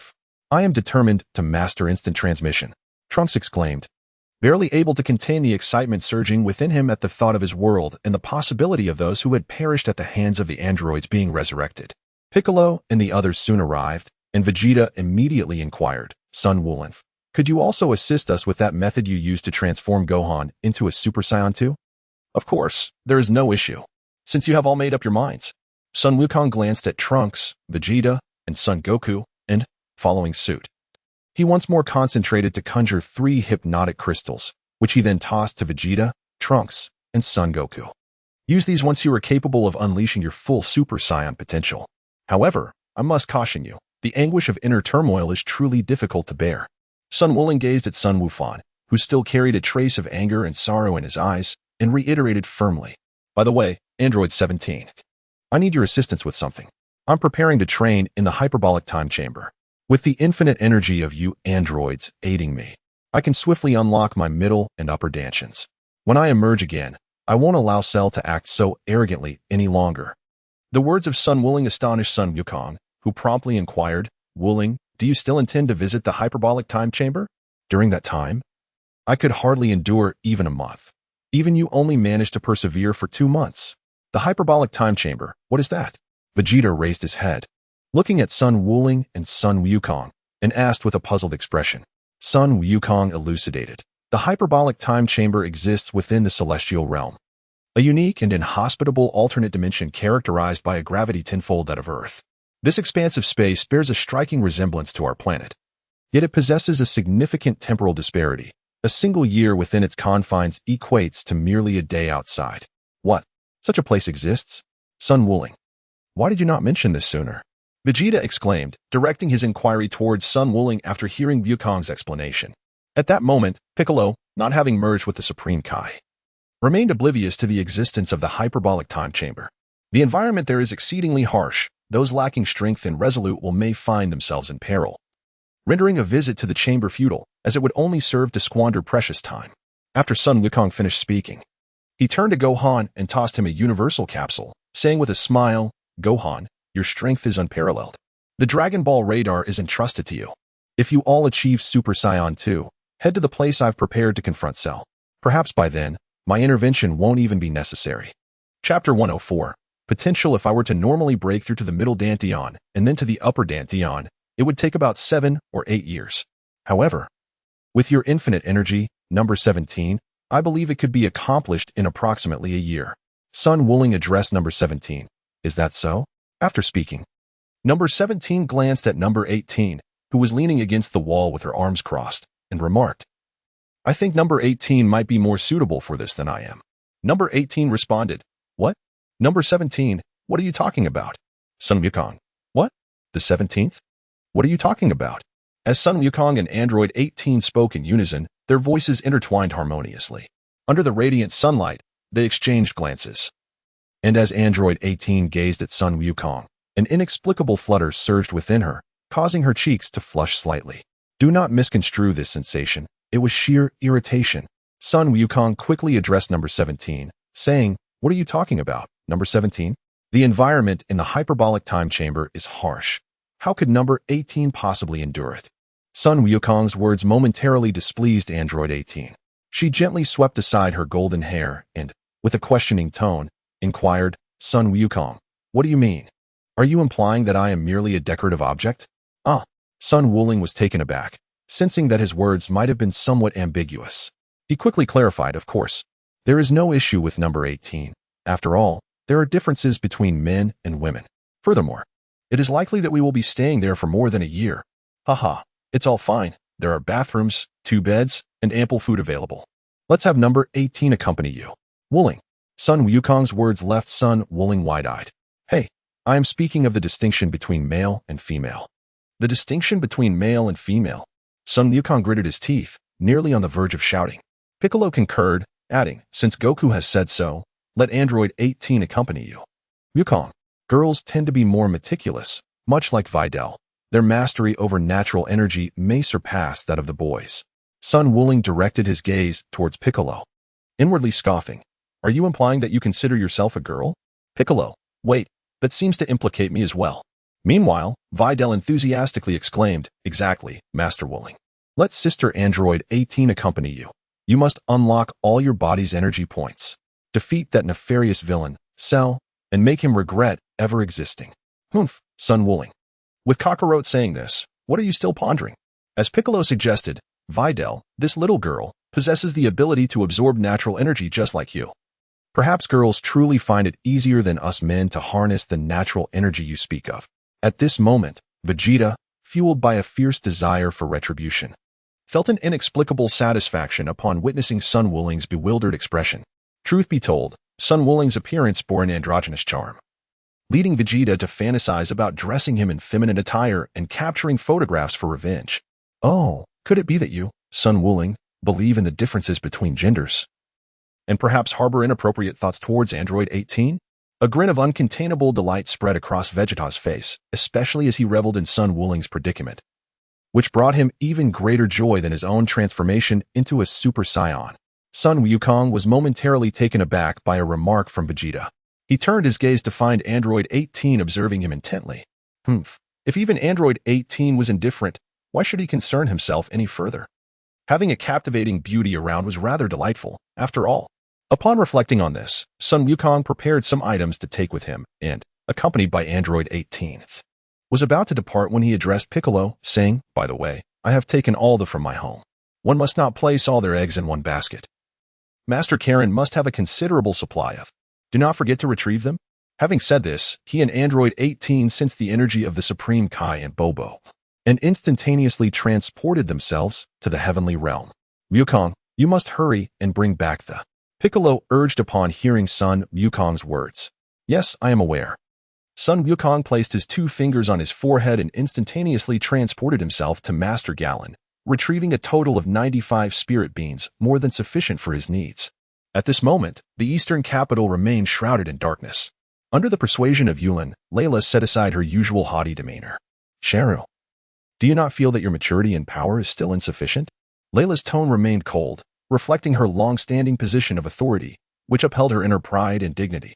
Wuling Shara regarded Layla with disdain, crossing his arms across his chest, nearly provoking her to lose her composure. His demeanor incited a desire within her to strike him down with a swift motion. In truth, there still lies potential within you.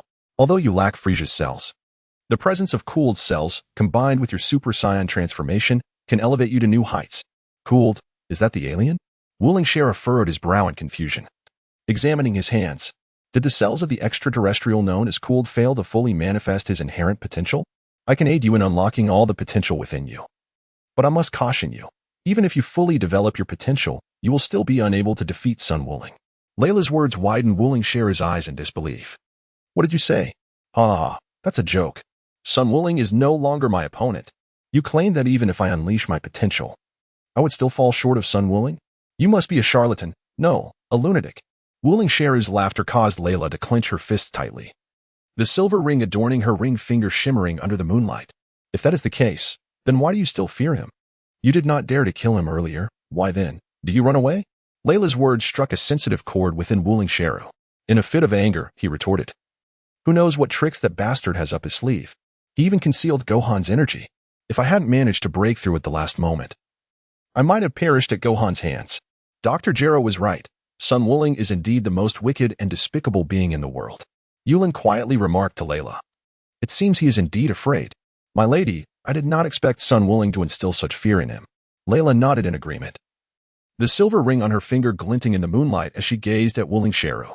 I can help you unleash all the potential within you, but I require the genetic material of Sun Wuling from this timeline. I have no opportunity to obtain it directly from him, so I thought of you. What do you need Sun Wuling's cells and genetic material for? Wuling Shara asked, perplexed. He was eager to understand, for he knew he had not fully harnessed the potential of Sun Wuling's cells. He sought the Dragon Balls for Sun Wuling's spirit energy. I need the genetic material of this timeline's Sun Wuling. Only with his blood and genetic essence can I bear a child with him. Subsequently, this child and I shall conquer the entire universe, becoming the new rulers.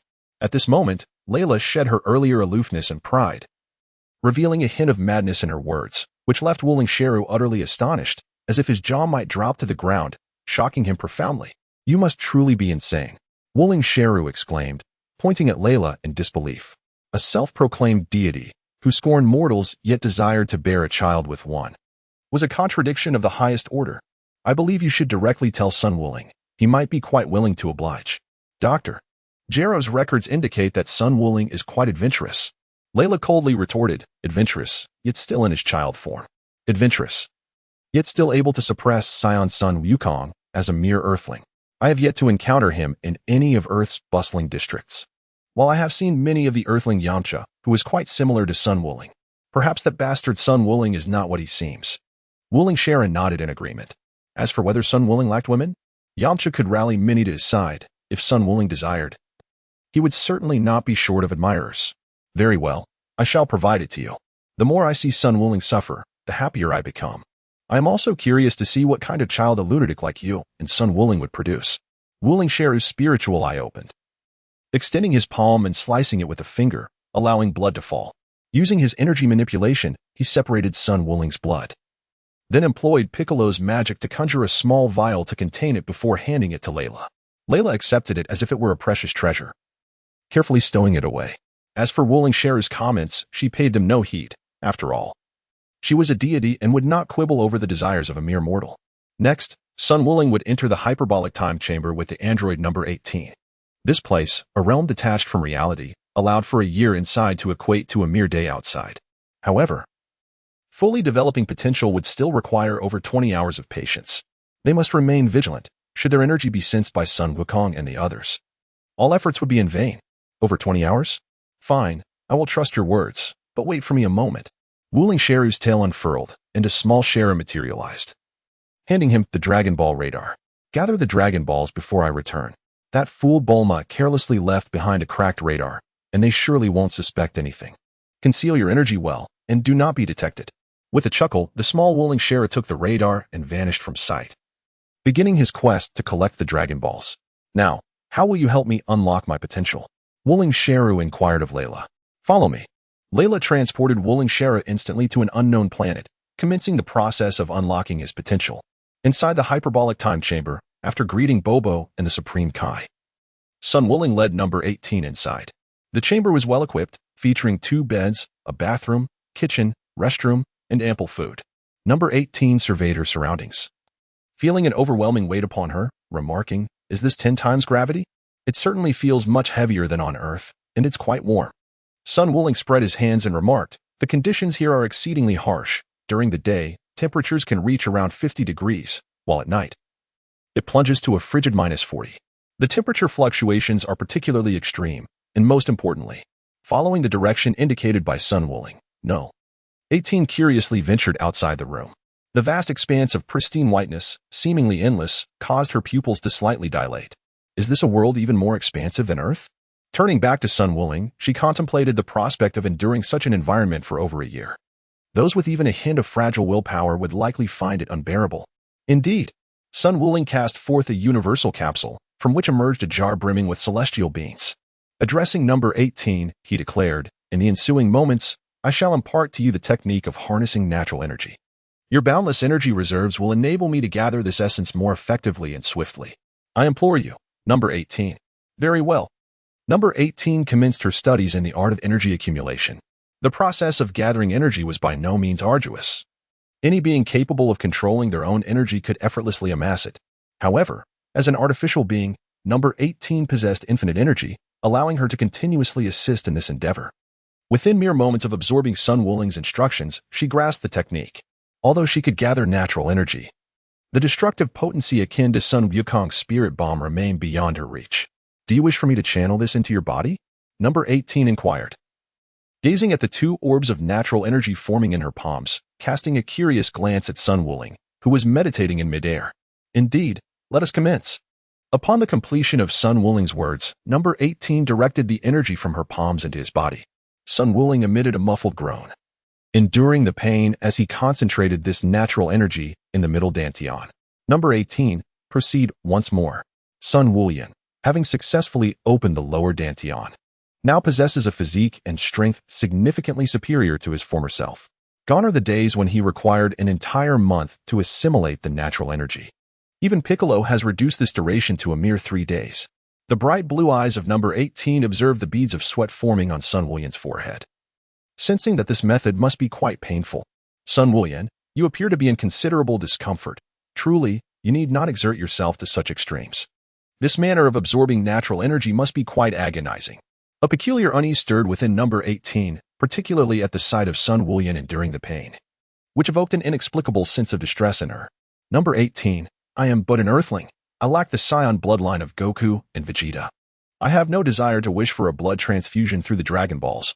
I aspire to grow stronger in my own right as an Earth inhabitant." Sun Wuling managed a faint smile as number 18 furrowed her brow, channeling the essence of nature into his being once more. As Sun Wuling gradually absorbed this vital energy into his dantian, number 18 continued to infuse him with the natural essence. After nearly 100 repetitions, Sun Wuling could no longer suppress the pain and cried out, but he soon acclimated to the discomfort. Number 18 once again gathered the essence of nature in her palms and gazed at Sun Wuling, inquiring, "If you were to wish upon the Dragon Balls, perhaps it would lighten your burdens. Why hesitate to use them for your own benefit?" She chuckled softly, adding, "I have made wishes myself, once to confirm the validity of the celestial path I devised, and another for the health of us all. Otherwise, I would not have so effortlessly overcome my inner demons." Sun Wuling replied with a smile, "What do you mean by having used it?" Number 18 scoffed, recalling Abba's commendations of Sun Wuling, while number 16 also held her in high regard. As for number 17, well, let us not even mention that gaming addict. Never mind, I know deep down you are reluctant to use such things. Your stubborn nature is quite evident. Number 18's words caused the corners of Sun Wuling's mouth to curve upward slightly, and she responded, Number 18, why not join me in studying the Lingxian flow? Once we break the shackles of life, we can remain youthful forever, never aging. Suddenly, Number 18's azure eyes turned cold as she glared at Sun Wuling, asking, What do you mean? Are you implying that I am old, Sun Wuling? What?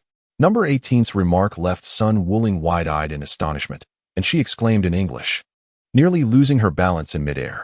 Where did I go wrong? Sun Wuling found himself momentarily bewildered. It seemed he had uttered no unkind words. Moreover, he had acted with good intentions. So how had his demeanor shifted in the presence of Android 18? He recalled that women could become utterly consumed by their desire for beauty, even willing to strike deals with devils for the sake of their allure. Though 18 was an android and aged more slowly, she would inevitably succumb to the passage of time. In his memories from GT, she appeared to have aged slightly. Despite his mind wandering far afield, he calmly replied, You are overthinking it, 18. If you don't like it, then so be it. I merely intended to offer a friendly reminder. Who says I don't like it? 18's beautiful eyes narrowed as she gazed at Sun Wuling. After we deal with Cell, you shall teach me, but consider this your token of gratitude. I shall not address you as master or any such title. And what of the 200 garments you promised me? Haha, very well. Sun Wuling smiled and nodded, realizing that what Number 18 truly cared about was this. I can provide you with 1,000 outfits, Number 18. The generosity of Sun Wuling took Number 18 by surprise. Although she had contemplated the idea of acquiring 1,000 pieces of clothing, it had merely been a fleeting thought. Moreover, Sun Wuling had promised 1,000 complete sets, including both clothing and pants. Number 18 pointed to her current attire and remarked, Sun Wuling, this outfit counts as one set. So, you still owe me 999 outfits. Once the matter with Cell is resolved, you shall deliver the remaining 999 to me. Well, Sun Wukong felt a sense of bewilderment. Was he misinterpreting the situation? Or was it indeed as he had surmised? Could it be that the 18th was genuinely hinting at something? Meanwhile, outside, Sun Wukong, Vegeta, and Trunks, after transforming into Super Saiyans, began to strive for their full power in an attempt to surpass Super Saiyan 2. At present, Trunks stood as the weakest among the 4 Saiyans. At this moment, Sun Wukong could vaguely sense that feeling, yet it required time. Once Sun Wukong emerges, his power will undoubtedly surge, that scoundrel Cell. Vegeta clenched his fists, expressing his displeasure. Meanwhile, Son Gohan activated the Dragon Ball radar, observing the 7 twinkling Dragon Balls displayed on the screen. Piccolo, Videl, and Android 17 also gathered around for a closer look. They noticed a Dragon Ball light source beginning to move. It has begun. Cell is indeed searching for the Dragon Balls. Piccolo's words prompted Vegeta, Sun Wukong, and Trunks to hasten over. Sun Wukong gazed at the Dragon Ball radar in Sun Wufan's hands and chuckled. Indeed, you are searching for the Dragon Balls. In that case, let us simply wait at the location where Wuling mentioned. He smirked. That fool Cell surely does not suspect that the 4-star Dragon Ball has already been placed on the new Namek. He will have no opportunity to gather the Dragon Balls. As long as you, Wufan and my dear disciple, remain vigilant there, we might not even need Master Wuling's return. Biddy Lee, filled with excitement, clenched her fists and declared, What you said is absolutely correct. Currently, Cell's power matches that of Wufan. Therefore, let Kakarot, Wufan, Trunks, and myself await him there. Your current strength cannot intervene. The disparity is simply too vast. Control your ki here at Bun's Mountain, lest he senses you through his instant transmission. In days gone by, Vegeta would have surely mocked the likes of Piccolo and Tianjin Han, but now he refrained, perhaps influenced by the profound shock he experienced during that time he donned women's attire. Unbeknownst to him, he had gradually integrated with the group. All right, Tianjin Han reluctantly uttered, his fist tightening. Tiangu. Jiaozi gently addressed Tianjin Han. Piccolo, too, felt the weight of the moment. Sun Wufan had matured into an independent warrior, while he was now nearing his exit from the stage. The rapid changes left him little time to react. Wufan, be cautious. If you cannot defeat Cell, allow Wukong to use instant transmission to bring you back. If Wuling can truly open all his Danshians, Cell will stand no chance against him. Having discussed the matter of Danshians with Wuling, Piccolo understood their significance. Presently, Wuling had merely unlocked his lower Dantian, yet his strength had already reached such heights. If he were to open his middle and upper Danshians, Piccolo could hardly fathom the extent of Wuling's power. With the assistance of the android's infinite energy, Wuling could continuously absorb natural energy. And should he reach his limits or sustain injuries, he had the Senza beans as well. Yes, I understand, Uncle Piccolo. Mr. Pilaf. Is this the fake Dragon Ball you created? Son Gohan pointed at a Dragon Ball symbol on the radar and inquired, Indeed. Bai Dilly has concealed the counterfeit Dragon Ball I crafted in the desert. He chuckled, adding, Not only that, but I have also constructed an underground tank. With that, Pilaf excitedly tossed out a universal capsule, revealing an iron tank approximately 20 square meters in size, its front adorned with a sharp drill. He beamed with pride as he regarded Vegeta, Goku, and the others. Pilaf cheerfully elaborated, With this, you can remain entirely underground, and within it, aside from the control panel, there are a bathroom, sleeping quarters, a kitchen, and even a cooling fan. Impressive, isn't it? Sun Wukong and Sun Wufan raised their thumbs in approval. Similarly, Trunks also gave a thumbs up. Vegeta, after scrutinizing Pilaf, thought to himself, I never imagined this little fellow would be an inventor akin to Bulma and her father. No wonder that rascal Sun Wukong would take these individuals in. Sun Wukong and the other three brought Pilaf along as he guided them into the underground tank. On a display screen, a cloud of dust loomed large. In the cockpit, Pilaf chuckled, pointing at the screen where the sand dunes rose prominently, exclaiming, That is where I crafted the false Dragon Balls. The cactus cameras outside monitor every move, so you merely need to wait here. Impressive, Pilaf. You truly are remarkable. I dare say you rival Bulma. Sun Wukong praised him with a grin. Curse it. Even with your compliments, I find no joy. Pilaf retorted, awkwardly turning away. His voice tinged with a hint of sorrow. You and Sun Wukong have continuously thwarted our dreams of conquering the world. In the end, that scoundrel Sun Wukong declared that I would conquer the world one moment and then be pulled down the next. How despicable. I should loathe you all. Yet here I am, infuriated. After a brief silence, as if to release his pent-up frustrations, Pilaf extended his hand, gazing up at Sun Wukong and said, Please. Take me back. I have no desire to be embroiled in the battles of you monstrous beings. I need to return to my post. Haha, very well. Sun Wukong, accompanied by Pilaf, instantaneously teleported back to Bowsy Mountain, only to swiftly return and remain inside the subterranean tank, engaging in a cerebral simulation battle for training. Awaiting the arrival of Wuling Shalu. In Chapter 107, The Heart's Palpitations, on Earth, little Wuling Shalu was diligently searching for the Dragon Balls with a dragon radar displaying cracks, while Sun Wuling and Android 18 were training in the hyperbolic time chamber. At this moment, Wuling Shalu and Layla were on an unknown planet in the cosmos, working on potential development. As time elapsed, Wuling Shalu sat quietly in a meditative posture with eyes tightly shut. Layla was guiding his potential, observing him with a slightly raised, cool demeanor, remarking, I never expected you to be so tranquil. Yulin was far too impatient to stay. Wuling Shalu opened his eyes, revealing star-like irises as he gazed at Layla, his spiritual sight awakening. I can perceive a flow of energy surrounding me, albeit faint. It feels as if it is transforming my very being. What is this energy? He inquired with curiosity. Layla elucidated. This energy emanates from nature, from the essence of the world itself. It may also be referred to as primordial energy. Sun Wukong's Genki Dama is a manifestation of this energy, and Sun Wuling's spiritual celestial flow also carries its essence. What? Upon hearing about the spiritual celestial flow, Wuling Shalu could no longer maintain his composure. You mean to say that the spiritual celestial flow created by Sun Wuling is connected to this? Layla replied calmly, Indeed, it is so. I am uncertain how Sun Wuling manages to gather this energy within himself without it dissipating. Given the potential of Earthlings, he should have reached his limits by now. His spiritual celestial flow appears to be more stable than my own potential development. If I were to cease my training, the power I have developed might vanish, rendering it fundamentally unstable. The concept of the spiritual celestial flow lingered in Wuling Shalu's mind, reminiscent of Master Roshi and Sun Wuling's ability to seemingly evade attacks. He could see it but could not grasp it. Layla remarked to Wuling Shalu, Sun Wuling is likely training with Android 18 in the hyperbolic time chamber. When they emerge, his strength will have significantly increased, potentially reaching the divine threshold. Wuling Shalu closed his spiritual sight and looked at Layla, displaying an expression that nearly drove her to madness. Shutting his eyes again. Damn it, it is merely a creation of mortals. Do not be angry. You are right, Layla. Once your potential is fully developed, you may go wherever you wish. Out of sight, out of mind. Taking a deep breath, Layla attempted to quell her inner fury. Mortal. You speak of mortals. Yet why do you wish to bear a child with Sun Wuling, a human from Earth? Wuling Shalu's words ignited Layla's rage. She seized his neck with both hands, shouting furiously, "You insufferable wretch! Your words mirror Sun Wuling's. You scoundrel, nothing but a mortal-made abomination. Daring to belittle the divine, may you perish." Wuling Shala opened his eyes, freeing himself from Layla's grip, and delivered a sharp blow to her head with the edge of his hand. How painful! Layla's anguished cries echoed throughout the planet.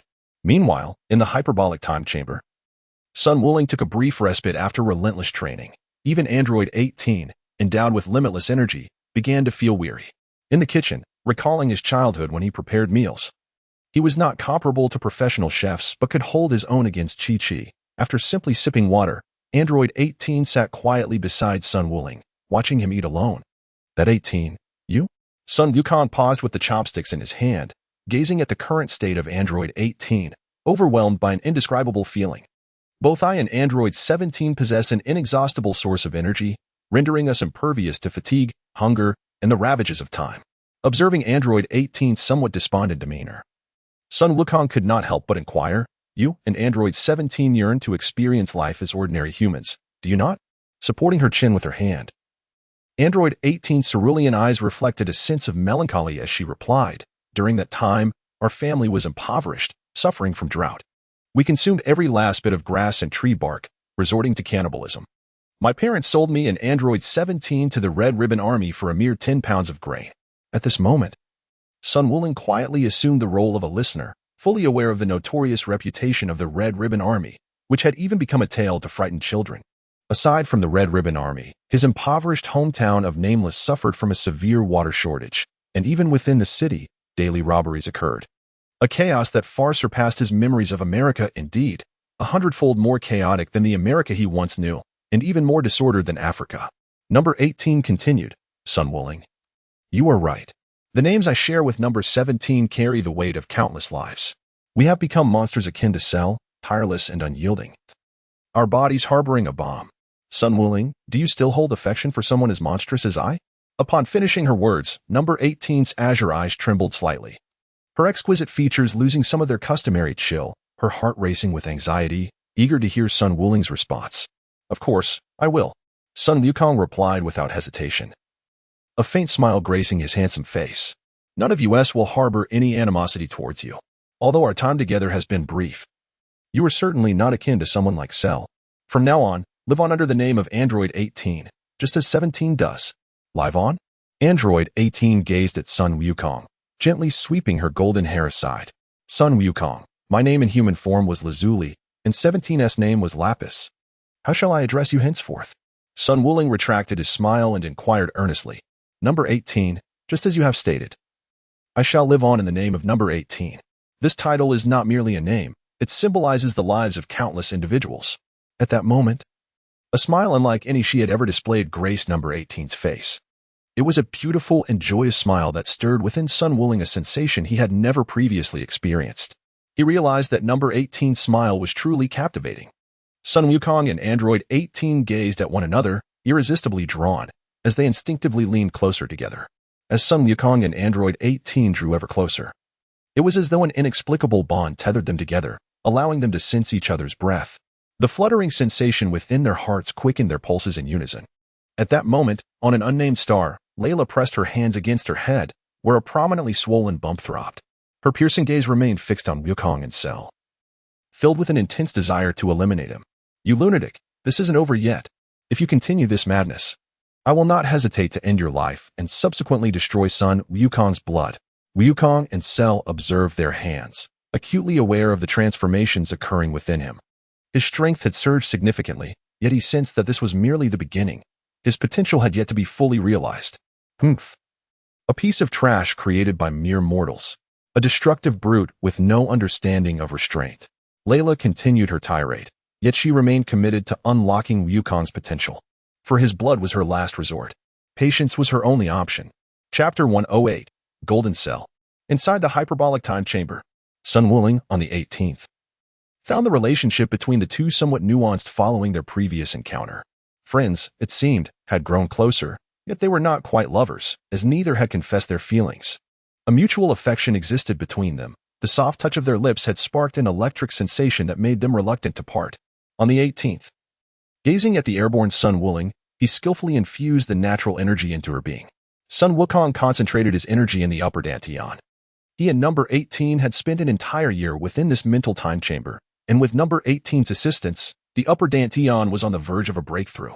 Sun Wuling descended gracefully from the sky, and at that moment, the spirit time house was enveloped in the embrace of night, with a sudden drop in temperature. Even though number 18 had grown accustomed to the chill, she still felt a shiver run through her. She formed a protective barrier around herself, shielding her body from the cold, while Sun Wuling remained clad in his usual purple martial arts attire. Soon, number 18. We will soon be able to open the upper dantian. Once all three major dantian are unblocked, we shall be able to leave this place. Number 18 replied indifferently, her demeanor reverting to the familiar cold detachment that caused Sun Wuling to swallow back many words he wished to express. Could it be that the events of the past had angered her? Yet why did she not outright reject him? Was she not more invested in that moment than he was? No, it seemed she had taken the initiative first. Sun Wukong comprehended the true meaning of that phrase. A woman's heart is as unfathomable as the depths of the sea. One can never anticipate the intentions of the other. Meanwhile, outside, within the subterranean tank, Sun Wufan observed the Dragon Ball radar, which now displayed 6 Dragon Balls converging towards their location. That scoundrel, Cell, was finally making his approach. After waiting for more than a day, the moment had arrived. Vegeta clenched his fists, his gaze fixed on the ever-approaching target on the radar. At this moment, Sun Wukong is warming up. He possesses the ability to teleport instantaneously. Should Wuling Shalu attempt to escape using this same power, he will immediately lead everyone in pursuit. Sun Wukong adjusted his purple martial arts uniform, identical to that of Sun Wuling, while his tail swayed gracefully, reflecting his agile movements. Trunks, fixated on the screen, exclaimed in urgency, "It's coming." On the screen, little Wuling stood with the dragon radar in hand, skillfully manipulating energy blasts. As 6 Dragon Balls floated behind him, it was indeed little Sharu. As Sun Wufan was about to step outside, his movements suddenly froze. Damn it, how cunning. Just like Sun Wuling, it was evident that this fiend, Cell, must not be allowed to escape. Vegeta clenched his fists in fury and shouted. At this moment, Sun Wukong activated his spiritual eyes and gazed at the image of the young Wuling Shalu on the screen. He remarked, indeed, the adversary has completely concealed themselves using a soul barrier. Not a trace of spiritual fluctuation is perceptible. As soon as Sun Wukong spoke, Vegeta could not contain his ire and exclaimed, "Kakarot, you fool. What could you possibly discern from just a screen?" "Ah, my apologies, ha ha ha ha. I almost forgot." Sun Wukong, after retracting his mystical eye, smiled sheepishly. "Humph." Vegeta scoffed, falling silent as he gazed at the image of the young Goku and the formidable Cell on the screen. Feeling an overwhelming sense of frustration, "What should we do, Mr. Goku? Should we venture out to eliminate the young Cell? If we draw Cell's attention, he may very well retreat into hiding again." Trunks inquired of Sun Wukong. Sun Wukong replied with a smile, "Let us lure the snake out of its hole. Hee. We shall regulate our breath and stealthily follow the little Shalu. After all, one of them is a counterfeit, and Shalu cannot summon the dragon." The words of Sun Wukong elicited nods of agreement from Vegeta, Trunks, and Gohan. At that moment on screen, the young Wuling Sharu discovered the dune where the fake Dragon Ball had been placed. Upon finding the counterfeit 4-star Dragon Ball crafted by Pilaf, a gleeful smile spread across his face as he skillfully manipulated the energy orb, lifting the imitation 4-star Dragon Ball and allowing it to float behind him. Under the astonished gazes of Sun Wukong and his companions, the aura of little Wuling Shalu suddenly surged forth, no longer concealed. Its presence expanded rapidly. And not only did they sense it, but even Piccolo, Yamcha, and Tianjin Fan from Baozi Mountain felt the energy emanating from little Wuling Shalu. In the vastness of the cosmos, on an unknown planet, Wuling Shalu opened his eyes, having sensed the aura of little Wuling Shalu. The Dragon Balls had been gathered, and the timing was meticulously calculated. At that moment, his potential had also been fully realized. Layla rose to her feet. A large bump on her head from Wuling Shalu's previous attack. With a cold snort, she glared at Wuling Shalu. "Humph, your potential has been entirely unlocked by me. Our matters are settled. Furthermore, you are forbidden from uttering anything regarding me." Wuling Shalu nodded in acquiescence as a golden aura enveloped him, radiating a dazzling brilliance. His purple wings shrank elegantly, resembling a skirt at his waist, while his tail elongated. The golden light cascaded down, erasing the once dense and mottled black spots on his body, which now appeared to be draped in a golden attire. His chest and visage took on a purple hue. signifying the complete realization of his potential, with the power of the curd cells reaching its zenith, transforming him into golden Shalu. Is this the potential of the curd cells? He mused. Although I can no longer transform into a Super Saiyan, the Saiyan cells have bestowed upon me a new form of strength. This must be Gohan's cells. I am stronger than I was before. Golden Shalu placed his hands upon his forehead, and, sensing the aura of little Wuling Shalu, vanished in an instant before Layla. Though different from the Shalu of other worlds, lacking Frisia's cells, Layla contemplated that even if he possessed Frisia's cells, defeat would still be inevitable. A glimmer of light sparkled on the ring adorning her ring finger as she smiled. Perhaps I shall wait a little longer before departing, Shalu. I am eager to witness what you look like in defeat. On Earth, Golden Shalu appeared beside little Wuling Shalu, his form causing Son Gohan, Sun Wukong, and the others to widen their eyes in disbelief. What is happening? How can Shalu have transformed into gold in just over a day? Trunks exclaimed incredulously. Regardless of whether he is golden or of any other hue, he stands no chance against the four of us Super Saiyans, Vegeta declared, clenching his fists with a cold resolve. Shalu has emerged. Let us proceed. As Sun Wukong prepared to venture out, he was intercepted by Vegeta. With a smile, Vegeta explained, Don't you wish to witness the final expression of Cell? He is blissfully unaware that the 4-star Dragon Ball is a mere counterfeit, cleverly hidden by Kakarot on the new Namek. Chapter 109, The 4 Great Super Saiyans. Well done. Golden Cell gazed upon the 7 glimmering Dragon Balls before him, yet still no one had approached. Ha ha ha. Indeed, those fools never anticipated that Bulma, that dimwit, had lost a broken Dragon Ball radar. Completely oblivious to my intentions of collecting the Dragon Balls. Ha ha ha. Arise, Shenron, and grant my wish. With arms raised high, Golden Cell shouted joyfully at the 7 Dragon Balls resting upon the yellow sands below. Silence ensued. A minute passed with no response, causing Golden Cell's expression to stiffen slightly. What is happening? Why hasn't Shenron appeared to fulfill my wish? What could be the cause? Upon receiving the Dragon Ball radar, he observed the 7 Dragon Ball symbols displayed before his eyes. Could it be that the incantation is incorrect, or is there a specific pose required? At that moment, Golden Cell lifted one leg and positioned his arms at his sides. Arise, Shenron. Come forth, Shenron. Appear, Shenron. Golden Cell struck numerous poses, resembling a memory-impaired warrior oblivious to his own abilities. Each time he called out, yet still, the outcome was not as he envisioned. Unbeknownst to him, his every move was being monitored by Sun Wukong and his companions within the underground tank. Ha ha ha. Vegeta, Trunks, Son Gohan, and Sun Wukong all erupted into hearty laughter as they watched Golden Cell on the screen. Oh dear, I can't take it anymore. I'm laughing so hard my stomach hurts. Cell could never fathom that the 4-star Dragon Ball before him is a fake. Well done, Sun Wukong, Vegeta exclaimed, clutching his belly, rolling about without a care for his previously aloof demeanor. How delightful it would have been if Sun Wukong were in front of him. Ha ha ha. Oh, I'm in stitches. I can't breathe. Oh dear, I truly can't breathe.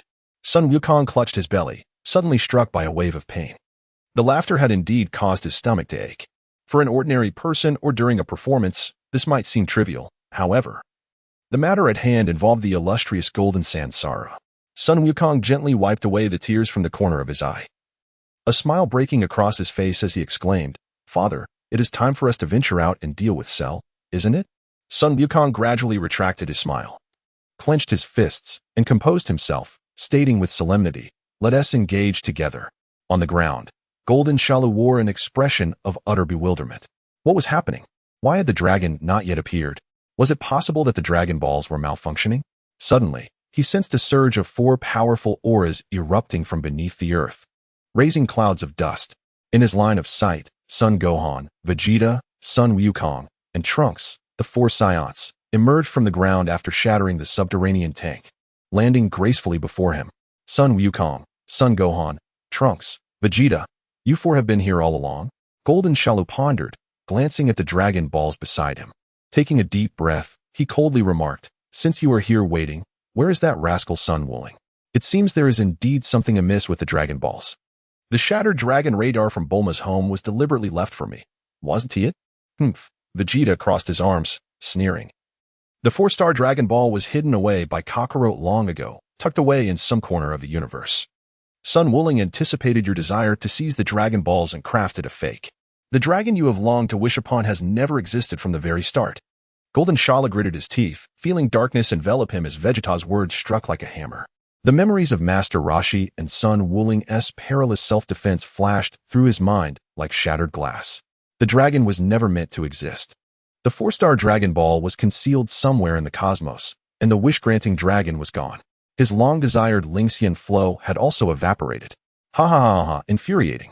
Golden Shalu lowered his head, emitting a maniacal laugh, glancing at Sun Wukong and the others, a slight smirk curling at the corners of his mouth. Damn it, damn it, damn it. Sun Wuling. It's you again. Ha ha ha. With a chilling glare, Golden Shalu fixed his eyes on Sun Wukong, Sun Gohan, Vegeta, and Trunks.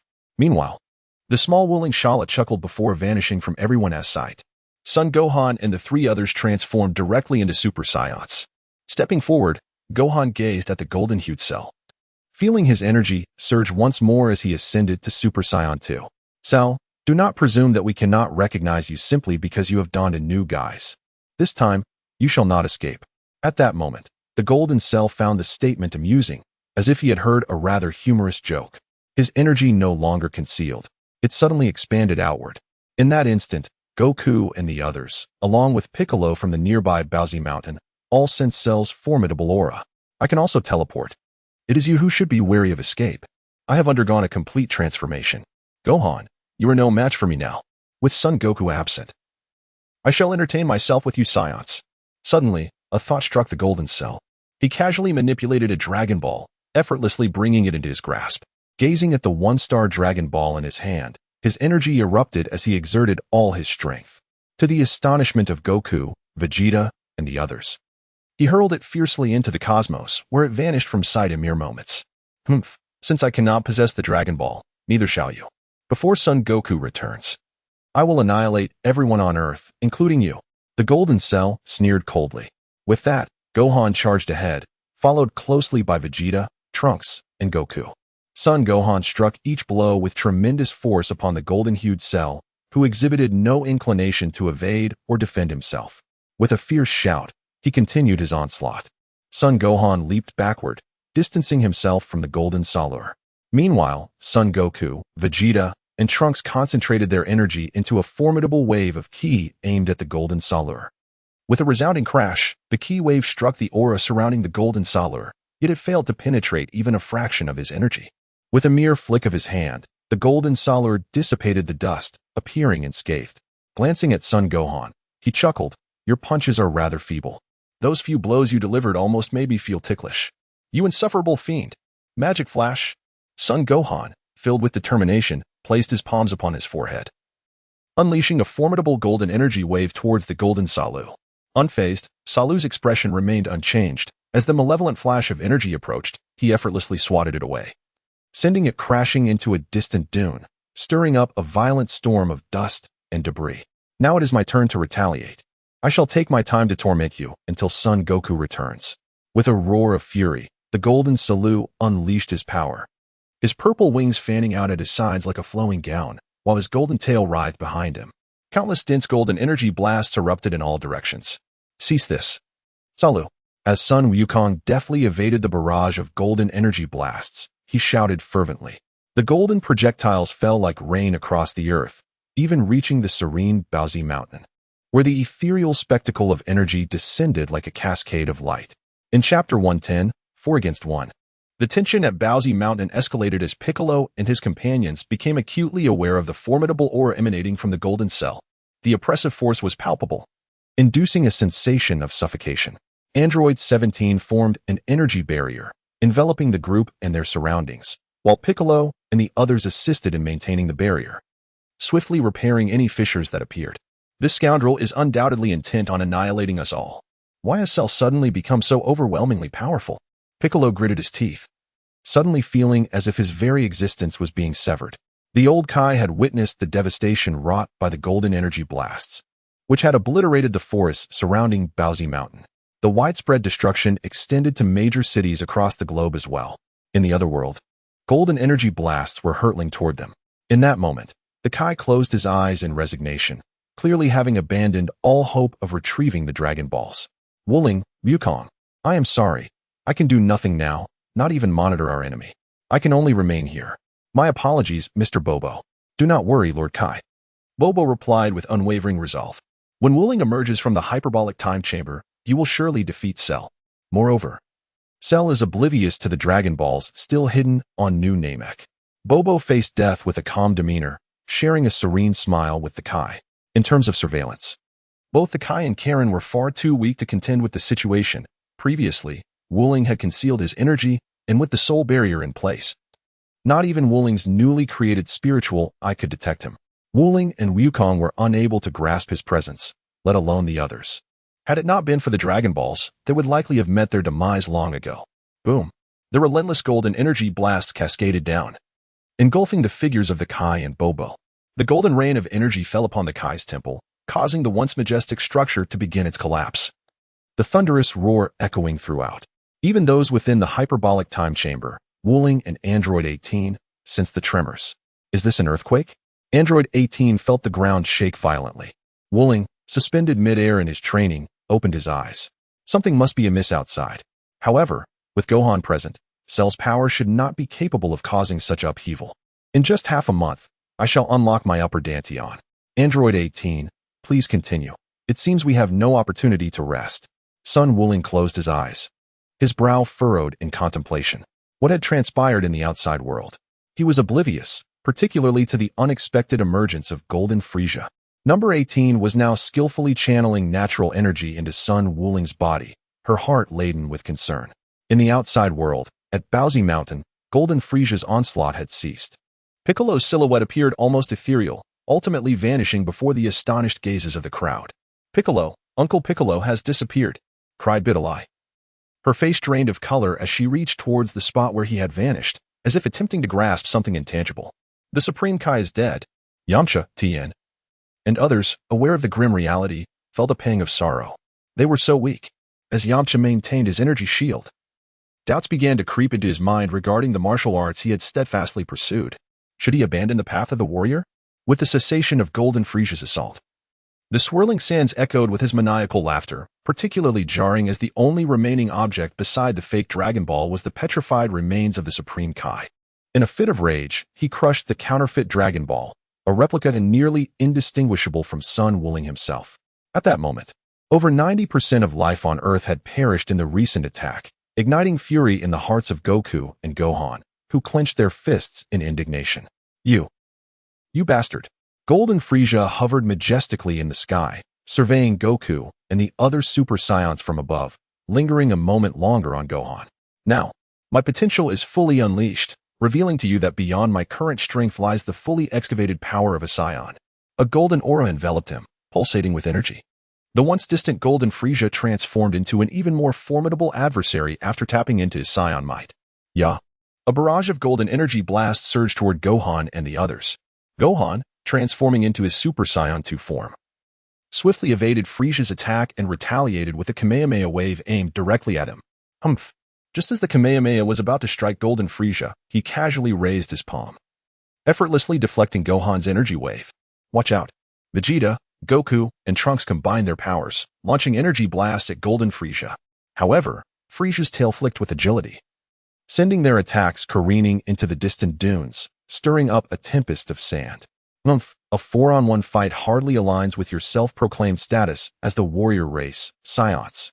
Yet, it seems that from the very beginning of our encounters, it has consistently been you 4 against me. Golden Frieza observed Gohan and the others with a strange sense of satisfaction, relishing the release of pent-up frustration from the past few days. In just 3 days since his emergence from the incubation chamber in North City, he had experienced an abundance of emotions, both fulfilling and infuriating. And still, you've grown to such a level, you fool. Vegeta nearly bellowed in exasperation. 4 against 1. Don't blame us for being underhanded. We acknowledge your strength, Frieza. Trunks clenched his fists, his sword resting back at Sun Wuling's home, not at his side. A sly grin crept across Golden Frieza's face as he chuckled at Trunks' words. 4 against 1 is just right. Employing Tien's technique, the 4-way split, Frieza divided his power among his clones. In a typical battle, he would never resort to such a tactic, but now his strength overwhelmingly surpassed Gohan and his companions. He created 16 clones, each targeting Goku, Gohan, Trunks, and Vegeta respectively. This is indeed a 4-on-1 scenario. Don't blame me for being treacherous. I have come to respect your prowess, you 4 Super Saiyans. Golden Frieza taunted as his clones surged forward towards Goku, Gohan, Trunks, and Vegeta. Curse it. The 4 stood back to back as the 16 Golden Frieza clones encircled them, while the original floated above, resembling a cat toying with its prey. Chapter 111. The pinnacle of humanity. It was Tien's 4-way split technique. Distinct from the mere illusions of the afterimage technique, as these clones were true manifestations capable of combat. The downside was that his original strength would be divided into quarters. Yet now he had created 16 clones. Vegeta, with a sense of indignation, remarked that Fiend Cell has now divided his power into 17 portions, which signifies that he utterly disregards us. Sun Wukong's forehead glistened with beads of sweat as he coldly remarked, "Is it 4 against 1? No, it is 16 against 4. Sun Wukong hastily replied, "That villain Cell. Everyone, conserve your strength. Bring all the sins of beans." Though it's utterly frustrating. This time we have no choice but to wait for Wuling to return and resolve this. Yes, Master Wukong. The words of Sun Wukong prompted Son Gohan, Trunks, and Vegeta to nod in agreement, their auras surging as they engaged in battle with the Golden Sand Cell's avatars. Within the hyperbolic time chamber, time flowed gradually. At this moment, Android 18 concentrated 2 streams of natural energy in her palms, ready to inject them back into Sun Wukong's body at his command.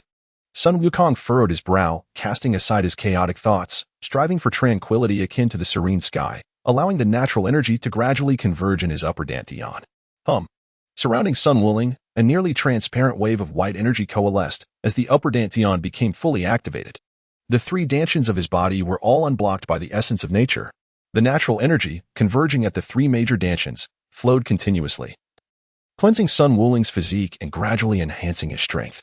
He was slowly embracing the power that came from the unblocking of the 3 dantians. He had succeeded. Sun Wukong exhaled a breath of turbid air, gracefully landing upon the ground. Upon hearing this, number 18 also dissipated the natural energy in her hands. Let us depart.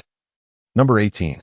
The commotion in the heavenly temple has been quite significant, and the disturbance caused by Cell is far from trivial. After Sun Wuling chewed and swallowed a celestial bean, he restored himself to his peak condition and, accompanied by number 18, approached the entrance to the spirit time-space. Are you truly certain about leaving like this? You've just opened your upper dantian. Shouldn't you stabilize it first? Number 18 couldn't help but inquire of Sun Wuling. With your assistance, I have already opened the 3 major dantians and reached my limit. I can no longer rely on the natural energy method. Sun Wuling was unaware of the current circumstances. The commotion from half a month ago was so significant that now his power resembled that of the enigmatic Gohan from his memories. Moreover, as time passed, he realized that once he completely mastered the energies of the 3 major dantians, he could effortlessly overpower the Gohan from his recollections. However, he anticipated that he might be slightly weaker than the Super Saiyan God or Super Saiyan 4 from his memories. The reason for Sun Wuling's clear assessment of his own strength lay in the similarities between his current cultivation methods in the Lingxian flow and the enigmatic Gohan he remembered. The difference was that after he fully opened the 3 dantians of the Lingxian flow, he would not experience the regression in strength that often plagued those who neglected their training. Many, including Sun Wuling himself, initially harbored numerous misconceptions about Super Saiyans. For instance, the power amplification of a Super Saiyan is fundamentally 50 times. If one's battle power is 1, it becomes 50 upon transformation. But what if the base power is not 1? Currently, Sun Wuling had reached an unimaginable threshold for Earthlings. He was following the path of ultimate freedom. If his foundational strength surpassed that of the enigmatic Gohan and he then wielded ultimate freedom, how would he compare to the Goku from his memories? Suddenly, a tremendous explosion reverberated through the air. Trunks let out a pained scream as his form was sent flying. Unable to withstand the force, he crashed into the distant desert. His battle suit tattered, his aura weak. Summoning his last reserves of strength, he bit down on the sins of bean he had kept in his mouth and consumed it. In an instant, he recovered and transformed back into a Super Saiyan, joining forces with Vegeta and Goku for a coordinated effort. Vegeta shouted, "Trunks, control your power. Even with sins of beans, do not recklessly confront them head-on." At that moment, Vegeta adopted a strategy of evasion, avoiding excessive entanglement with the Golden Frieza's doppelgangers. Their objective was to delay Sun Wuling's return. However, due to Trunks' momentary lapse, he exposed a flaw. Whoosh! A piercing sound sliced through the air as one of the Golden Frieza's doppelgangers seized the opportunity, its tail wrapping around Vegeta's body. Another doppelganger faced Vegeta directly, its eyes radiating a purple glow, reminiscent of stars. It was Sun Wuling's spirit eye. This was perilous, as a soul impact was imminent. Vegeta struggled desperately, but suddenly felt as if something had shattered within his mind. His eyes lost their luster, his expression became vacant, and his body felt powerless, collapsing to the ground like discarded refuse. Vegeta, Sun Wukong deftly evaded the assault from the Golden Sand Saru's doppelgangers, instantly teleporting to Vegeta's side. In a flash, he then reappeared next to Trunks. Meanwhile, at the spot where Vegeta had just fallen, 3 Golden Sand Saru clones were gathering their energy, preparing the Kamehameha wave, the energy cannon, and the demon flashlight beam. The 3 destructive energy waves descended upon the location where Vegeta had previously landed, erupting in a thunderous explosion that stirred up a whirlwind of dust and debris. At this moment, a purple radiance concentrated in Sun Wukong's eyes. While Vegeta found himself in a perilous state, he placed a Senzu bean at Vegeta's lips. Vegeta, awakened, quickly consumed the Senzu bean. Vegeta's consciousness was hazy. He felt as if he were on the brink of death, unable to see clearly. Upon hearing Sun Wukong's voice, he instinctively crushed the Senzu bean at the corner of his mouth and swallowed it. The Senzu bean instantly restored Vegeta to his peak condition. Yet he still felt a lingering dizziness and a queasy urge to vomit. The Golden Frieza, having divided his power into 17 parts, did not succumb to the soul-shattering impact immediately. Sun Wukong was also severely injured, reverting from his Super Saiyan 2 form back to his normal state. Just as he was about to plummet, Trunks caught him. Damn it, this bastard. How much longer until Kakarot and Sun Wuling return? Vegeta, supported by Sun Wukong, struggled to his feet, though his head still felt unbearably heavy. His furious gaze remained fixed upon the Golden Cell clones. Thank you, Trunks. At this moment, Son Gohan crushed a Senzu bean and, upon swallowing it, restored himself to his peak condition, transforming into Super Saiyan 2. With a cold gaze, he observed the scene around him. The onlookers beheld as the scattered clones reformed, returning to their original state. The golden-hued cell regarded Sun Wukong and the others with an indifferent expression, stating, "The time is drawing near. Sun Wukong Ling will soon emerge from that dilapidated abode. I shall eliminate you troublesome pests first, and not to forget, his apprentice, the one named Biddy Lee." In an instant, the golden cell vanished from sight. As Son Gohan and the others prepared to position themselves back-to-back, Cell's hand pierced through Sun Wukong's chest without hesitation. The other 3, Son Gohan, Vegeta, and Trunks, were sent flying by Cell's tail, landing in the distant desert. "He has emerged," remarked the golden cell, observing the fading energy of Sun Wukong while sensing the presence of Sun Wukong Ling, a smile gracing his features. Chapter 112. The bruised light wave. Upon exiting the time chamber with number 18, Sun Wukong was unable to reflect on the nearly ruined Temple of the Gods. Sensing the terrifying aura of the Golden Sarna, he swiftly teleported with number 18 to confront the imminent threat. "Brother Wukong." Sun Wuling's pupils dilated with fury as he summoned a formidable Chi Yuan slash, casting it forth while propelling himself forward in its wake. At last, Sun Wuling's had arrived. The golden-haired Saru, noticing the nearly lifeless Sun Wukong, released him. Well acquainted with the Chi Yuan slash himself, he formed a Chi blast to shatter the incoming attack, then clenched his fist to collide with Sun Wuling's.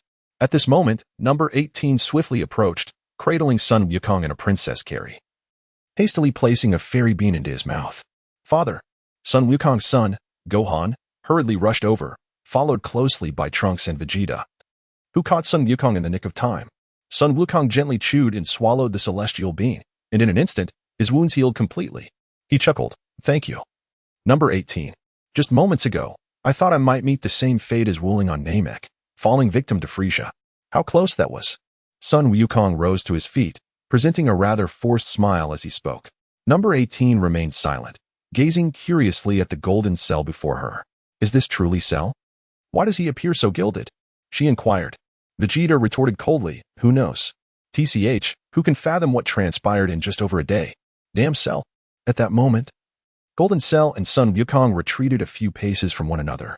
Just as Sun Wukong felt he could no longer maintain his balance, he executed a somersault, regaining his composure. In contrast, Golden Cell merely stepped back twice. Quite swift indeed. "Nevertheless, once I eliminate you, I shall deal with these monkeys," he declared, his voice rising in fury as he called out Sun Wukong's name, gathering energy in his hand to launch a fierce attack. Sun Wuling was equally unyielding, gathering his Keyblade and clashing it against Golden Cell's. The metallic screech of their collision was unbearably piercing, forcing Goku, Trunks, and Android 18 to instinctively cover their ears. Follow me. Android 18's delicate face was grave, her azure eyes lingering on Sun Wuling for a moment before she whispered to Gohan, Goku, and the others. What? Vegeta, Gohan. And the others hesitated, watching as 18 swiftly departed. With one last glance at Sun Wuling locked in combat with Golden Cell, they surmised he must have devised another strategy to counter their foe. Though reluctant, out of trust, Goku, Gohan, Vegeta, and Trunks followed her. Trying to flee? Golden Cell's eyes narrowed as he moved to intercept them, but Sun Wuling surged forward, forcing him to abandon pursuit and focus solely on their duel. The shriek of clashing ki blades was deafening. Just as Sun Wuling seemed on the verge of collapse, his aura erupted violently. A translucent surge of energy exploded outward, shattering the ki blades with sheer force. His fist struck Golden Cell's jaw with devastating impact, sending the golden monstrosity hurtling through the air before crashing into the distant sands. From Mount Paozu, where Videl and Yamcha stood, to Goku's group following 18, all were stunned by the sudden eruption of Sun Wuling's power. This is Sun Wuling's energy. Incredible! But even so, it still falls short of Cell's current strength. Vegeta exclaimed in disbelief. 18. Does Uncle Wuling have a way to defeat Cell? Gohan suddenly turned to her with urgency. Expression calm, 18 nodded and retrieved a capsule. In her palm materialized a Blitzwave gun crafted by Sun Wuling, alongside a hypnosis crystal. Correct. Sun Wuling intends to lure Cell into the realm of Ultra Instinct. Gohan, you can now control Super Saiyan 2's power, can't you? Sun Wufan nodded eagerly and replied, Indeed, I am now capable of transforming into Super Saiyan 2 at any moment.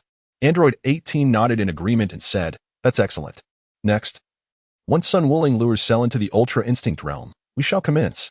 Trunks gazed at Android 18 in astonishment and remarked, My mother was right, no matter the circumstances. Mr. Wuling always has a contingency plan, instilling a sense of reassurance in everyone. At that moment, the Golden Cell rose to his feet. A trickle of purple blood seeping from the corner of his mouth. Gently rubbing the cheek that had just been struck by Sun Wuling, he chuckled. Not bad for your strength. Had it been the old me, you would have undoubtedly eliminated me in an instant. Ha ha ha. Sun Wukong assumed a combat stance, casting a cold gaze upon Golden Frieza, and remarked, Where have you been to adorn yourself in such gilding? Frieza, your strength now is as if you were a completely different being. Golden Frieza shrugged his shoulders and replied with a grin, I have trained in a remarkable place. One akin to the hyperbolic time chamber where you hone your skills. The cells within me, known as Kurd, possess unexpected power. Moreover, I also harbor the strength of a Saiyan. Sun Wukong, regardless of your methods, do not entertain the illusion of defeating me. Fortunately, Frieza was decisively dealt with by Goku on Namek. Had Frieza's cells fallen into the hands of Frieza, the situation would have been dire. Even if Gohan were to transform into Super Saiyan 4, victory would not be assured. In his heart, Sun Wukong could not help but think that Kurd was certainly inferior to Frieza. Therefore, even though Golden Frieza now possessed the power of the Saiyans within him, he did not evoke an aura of invincibility. Sun Wukong's spirit condensed a stream of silvery energy, halting the impending assault of the golden-hued cell. The realm of ultimate intent. Let me witness this, Sun Wukong. The golden cell's eyes radiated a violet aura, fixated intently on Sun Wukong, completely disregarding everything else. As you wish. With a brilliant cascade of silvery light soaring through the heavens, energy particles dispersed, enveloping both Sun Wukong and the golden cell, vanishing amidst the vast desert. At this moment, the likes of Dilly, Satan, Tien Shin'an, Yamcha, Android 16, and Android 17 were gathering with Goku. The disappearance of Piccolo ignited a fierce determination within Gohan, who clenched his fists in frustration. Although he sensed the shift, before he could exchange pleasantries, the presence of Sun Wukong and the golden cell evaporated entirely. In the realm of ultimate intent, Uncle Wukong and Cell's energies have vanished. It must signify success. Android 18, quickly, what was the method Uncle Wukong spoke of? As long as it can defeat Cell, I fear no pain. Sun Wukong hurriedly inquired of Android 18. Sun Wukong and the others turned their gaze towards Android 18. Having spent over a year in the hyperbolic time chamber alongside Sun Wuling, it was certain that Wuling had imparted some method to her. Android 18 remained silent, instead looking at the group, and tossed the hypnotic crystal to Sun Wukong, exclaiming, Everyone, step away from Gohan. He is about to transform into a great ape in his Super Saiyan state. Wukong, when that happens, use instant transmission to throw the crystal onto Gohan's head to restore his sanity. Whether he can ascend to Super Saiyan 4 will depend on you. Super Saiyan 4. Echoed Vegeta, Sun Wukong, Son Gohan, and the rest in unison. Chapter 113. The Dark Realm. Vegeta was the first to regain his composure and, looking at Android 18 with disbelief, asked, Super Saiyan 4? What is that? Are you saying Gohan can transform into Super Saiyan 4? Android 18 gently brushed her golden hair aside and replied, Wuling mentioned this. He stated that beyond Super Saiyan 2, there exists a further transformation, Super Saiyan 3. And Super Saiyan 4 represents a completely new evolution for the Saiyans. A new evolution? Super Saiyan 4? Does that mean once we reach Super Saiyan 2, we can also transform into 4? Trunks inquired of Android 18. Android 18's expression became slightly awkward. She was uncertain why they were seeking answers from her, especially since she had never witnessed the so-called Super Saiyan 4 herself. I don't know. After we deal with Cell, you can ask Wuling. He said this is something he researched for Sun Wukong and Gohan, so I believe it should be feasible. Is that so? Ha ha ha. Wuling has indeed worked hard, hasn't he? Sun Wukong smiled sheepishly, gazing at the hypnotic crystal in his hand with a resolute expression. He looked at Sun Wufan and said, Wufan, give it your all. Wuling is currently in the realm of ultimate intent, and you have sensed that Cell's power surpasses that of Wuling. From here on, it all depends on you. Understood. Number 18. I appreciate your assistance. Son Gohan's gaze was resolute and decisive, devoid of any hesitation. Android 18 raised the bruise wave gun crafted by Son Goku and aimed it at Son Gohan. Vegeta, Trunks, and the others seized the opportunity to distance themselves from him, while Son Goku clutched the hypnosis crystal tightly, transforming directly into a Super Saiyan within the Ultra Instinct realm. In this realm of heightened awareness, the golden-hued Cell surveyed his surroundings, enveloped in a profound sense of desolation that seemed to stretch infinitely.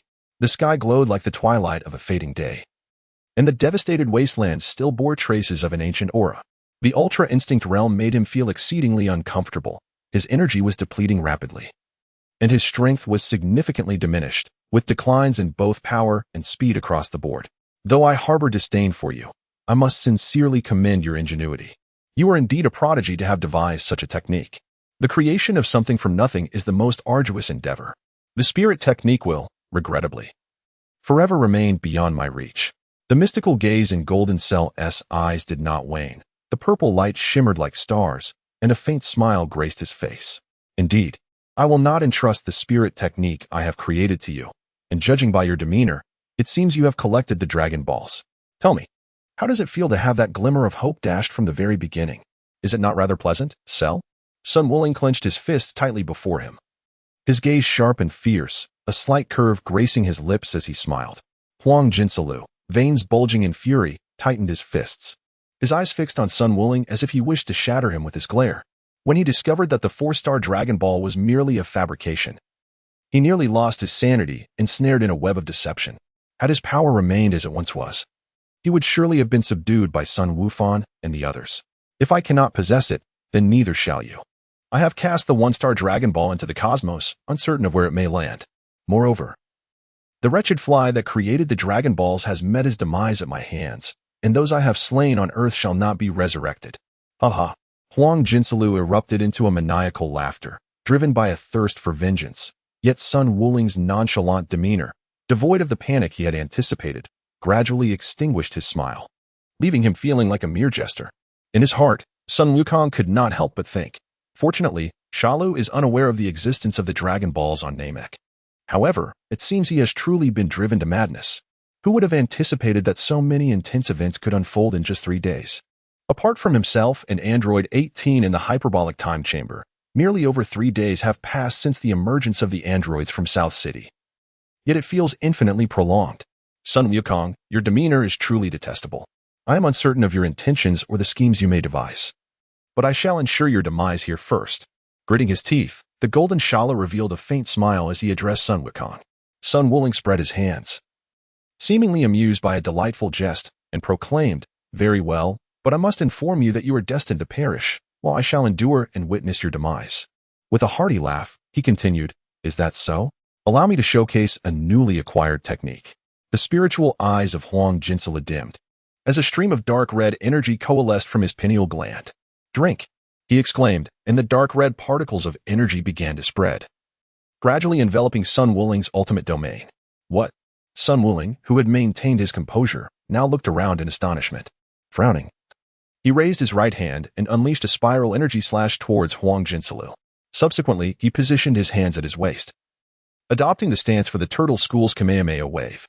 A barrier materialized, effortlessly blocking Sun Wuling's spiral energy slash, the ensuing explosion failing to disturb Huang Jinsalu's shield. Drink. The Kamehameha wave surged forth, shattering Huang Jinsalu's barrier. With a swift motion, Huang Jinsalu vanished, provoking a dissatisfied growl from Sun Wuling as he clenched his teeth in annoyance. He refrained from obstructing Huang Jinsalu, who released dark red energy particles that permeated the entire ultimate domain, altering the environment around them.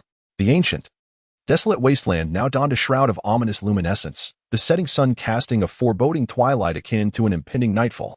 The sky, dotted with shadowy specks, could induce terror in those afflicted with a fear of tight spaces. The atmosphere was eerie and stifling.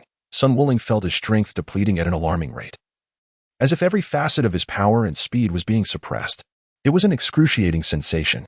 Ha. Huang Jinsalu's figure materialized from the distant shadows, his golden form appearing both strange and menacing, resonating with a series of somber chuckles. Sun Wuling, your ultimate domain is but a fragment of yourself dispersed, manifesting as a flowing form of energy that overlaps with the fabric of reality, creating a phase-distorted alternate space. Once the principle is understood, I can similarly employ reverse negative distorted phase particles to erode your ultimate domain. What do you think of the dark domain I have conjured, Sun Wuling? Ha. His words dripped with arrogance, especially as he noted the flicker of panic on Sun Wuling's face, which elicited his laughter. The ultimate domain can be said to be an extension of your being. If utilized, it inflicts 200 points of damage upon yourself. However, the current dark domain inflicts at least 2,000 points of harm, while simultaneously suppressing you and augmenting my power. Sun Wuling, regardless of any cunning schemes you may conjure, you shall undoubtedly meet your end within my dark domain today. In response, Sun Wuling unleashed his Kamehameha wave, his aura erupting as he charged towards Huang Jinsalu. Huang Jinsalu deflected the Kamehameha wave with a swift motion, his palm slicing towards Sun Wuling like a blade. As his hand struck Sun Wuling's form, the latter transformed into an illusion, gradually dissipating. Is that an afterimage punch? Huang Jinsalu exclaimed, momentarily caught off guard. Before he could react, Sun Wuling landed a powerful blow to his abdomen, eliciting a cry of pain. Chapter 114, Super Saiyan 4. Sun Wuling concentrated his energy into a fist, forcefully sending the golden Saru flying. With his right fist clenched, he summoned a Kamehameha energy blast and hurled it towards the golden Saru. A thunderous explosion ensued as the Kamehameha detonated, and amidst the fiery chaos, the golden Saru soared through the sparks, performing a mid-air somersault. Its tail lashed like a whip, striking fiercely across Sun Wuling's face. A vivid crimson mark was struck upon Sun Wukong's face, and the area that was lashed instantly became swollen and inflamed. Sun Wuling's eyes blazed like fire as his left hand seized Golden Cell's tail. A surge of emerald energy crackled with electric arcs, and in an instant, the world-shaking divine palm engulfed Golden Cell. Arg! Golden Cell let out a piercing shriek, his arms trembling weakly in resistance. Even under the crushing force of Sun Wuling's ultimate technique, he still managed to ride with stubborn defiance. Bzzzt. Suddenly, a translucent protective barrier shimmered into existence, encasing Golden Cell's body like a second skin. With an explosive burst of energy, Golden Cell shattered Sun Wuling's divine palm. Before Sun Wuling could react, Golden Cell's feet lashed out with brutal force, striking his face and sending him hurtling backward through the air. Sun Wukong felt a wave of confusion wash over him, as blood trickled from his nose and the corner of his mouth, a result of the brutal kick delivered by the Golden Sand Demon. Sun Wukong regained his composure, only to witness Golden Cell continuously gathering energy between his palms, launching a relentless barrage of Kamehameha waves directly towards him. After stabilizing his form, Sun Wuling executed a graceful backflip, landing on the ground with poise, as he deftly deflected the incoming Kamehameha blast from the golden-haired Sara with his fists. The relentless barrage ceased, and the absence of explosive sounds led Sun Wuling's gaze to behold a luminous azure radiance piercing through the somber darkness of the domain. Realizing something alarming, Sun Wuling's expression shifted dramatically. He lifted his head to witness the Kamehameha blasts levitating in mid-air, manipulated by the golden-haired Sara. With the blue halo emanating from the energy spheres, Sara's eyes brimmed with vengeful delight as an uncontrollable grin spread across his face. Raising his hands high, he proclaimed loudly, I bestow upon you 5 words. Kamehameha wave. The suspended energy blasts coalesced into numerous Kamehameha waves, cascading towards Sun Wuchang like a torrential downpour. The entire Dark Realm was illuminated by the onslaught of Kamehameha waves. With instantaneous movement rendered ineffective, Sun Wuchang focused on controlling his breath, unable to sense his own energy. In the blink of an eye, Sun Wukong considered utilizing instant teleportation. However, Golden Sharu, much like him, had now fully harnessed his own powers. When teleportation proved ineffective, he swiftly conjured a protective barrier, enveloping himself within it. Bang, bang, bang. The relentless barrage of Kamehameha waves incessantly collided with the protective shield, causing it to develop fissures, teetering on the brink of collapse. Yet, Sun Wukong maintained a serene smile, his hands spread wide, resting upon his forehead. Bang! The protective barrier shattered, and Golden Sharu bore a maniacal, savage grin. As the Kamehameha wave subsided, he lunged forward, shattering the barrier. Upon witnessing Sun Wukong's expression, the smile on his face abruptly froze. Sunlight fist. A piercing, blinding light struck Golden Sharu, causing a sharp sting in his eyes, compelling him to shut them tightly. Suddenly, he felt an immense force propelling him uncontrollably backward. Ah, that wretched Sun Wukong. Golden Sharu was struck fiercely by Sun Wukong's punch. Sun Wukong, too, had mastered the art of concealing his energy, rendering Sharu incapable of sensing him. A radiant golden energy aura formed. As dense golden energy blasts began to spread outward in all directions, this technique was the very same he had employed earlier to devastate the surface. After defeating the Golden Warrior, Sun Wuling sought refuge in a secluded valley, mastering his breath and concealing himself. He allowed the Golden Warrior to unleash his energy blasts, depleting his own strength in the process. At that moment, the energy beam from Android 18's Bloods wave gun struck Son Gohan. Observing Son Gohan's body visibly expand, his purple martial arts uniform mirrored the transformation. Both Android 18 and Sun Wukong recoiled and leaped backwards. The martial arts uniform was specially crafted, with the assistance of Pilaf, utilizing a unique material akin to combat attire, which Bulma could easily produce. With some time and effort, Sun Wuling could certainly create one as well. Sun Wukong also specially crafted styles for Yamcha, Krillin, Tien, Piccolo, and Master Roshi, all according to their desires. As for Vegeta, with Bulma by his side, he had no need to worry. The roar of a beast echoed as Son Gohan transformed into a giant ape, his fur turning a brilliant gold, adorned in a purple martial arts uniform, embodying sheer ferocity. This was the Golden Giant Ape, a manifestation of Super Saiyan 2, undeniably powerful. Just as Vegeta marveled at this sight, he witnessed the now irrational Golden Giant Ape opening its mouth, gathering a colossal energy wave. Sun Wukong, cried Android 18. And in an instant, Sun Wukong teleported to the top of the Golden Giant Ape's head, shattering a hypnotic crystal in his hand and allowing a stream of light to merge into the giant ape's mind. The energy wave coalescing in the giant ape's mouth dissipated as it clutched its head in agony, emitting a mournful howl, its crimson eyes slowly shedding tears, producing a cry of defiance. Sun Wukong gently descended beside Android 18, observing the struggling Gohan with a heavy heart. He inquired compassionately, Android 18. It seems that Gohan is in great pain. Is it truly possible for him to transform into a Super Saiyan 4, as Wuling has suggested? At this moment, Sun Wukong felt a deep sense of reluctance. His strength had significantly lagged behind. Son Gohan had surpassed him, transforming into a Super Saiyan 2. And Sun Wuling was now in a similar position. At that moment, Android 18 raised her index finger, summoning a miniature key blade with casual indifference. I learned the key blade, the mini key blade, and the spiral key blade from Sun Wuling. Should I fail, I will sever Gohan's tail with the mini key blade. Yet again, that technique. Vegeta couldn't help but twitch his lips. His tail had yet to regenerate. The mini key blade was specifically devised by Sun Wuling to counter the Saiyan Great Ape form. Infuriatingly, Sun Wuling had allowed him to expend a significant amount of energy to create an artificial moon, only to then use the mini key blade to sever his tail, leaving him utterly drained. It was truly despicable. Look, it's changing. The Great Ape is shrinking. Yamcha's exclamation jolted Vegeta back to reality. Under the gaze of everyone present, the Golden Great Ape diminished in size at a visible rate, ultimately resembling that of a fully grown adult. Meanwhile, Gohan's appearance underwent a dramatic transformation. His long black hair cascaded freely down his back. Aside from his head, chest, and hands, his upper body was adorned with crimson fur, while his eyelids and eye sockets glowed a fierce red. His lower half was clad in purple trousers, secured by a blue belt. Is this the Super Saiyan 4? Vegeta clenched his fist unnaturally. He appeared to be an entirely different person. The overwhelming aura emanating from him left Vegeta feeling somewhat breathless. Incredible! Trunks was equally astonished, unable to close his mouth. If he could also transform into a Super Saiyan 4, not only would he vanquish the rampaging androids in his world, but even the current Cell would stand no chance against the now Super Saiyan 4 Gohan. The Golden Cell was utterly outmatched. Chapter 115. Assembling Gohan. Is that really you? Sun Wukong hurried over with great excitement, gazing at Gohan, who had transformed into a Super Saiyan 4. Gohan, now in his Super Saiyan 4 form, appeared to have grown to a height nearly comparable to his own, as if he had simply matured in an instant. Son Gohan smiled and nodded, gazing at his own fists.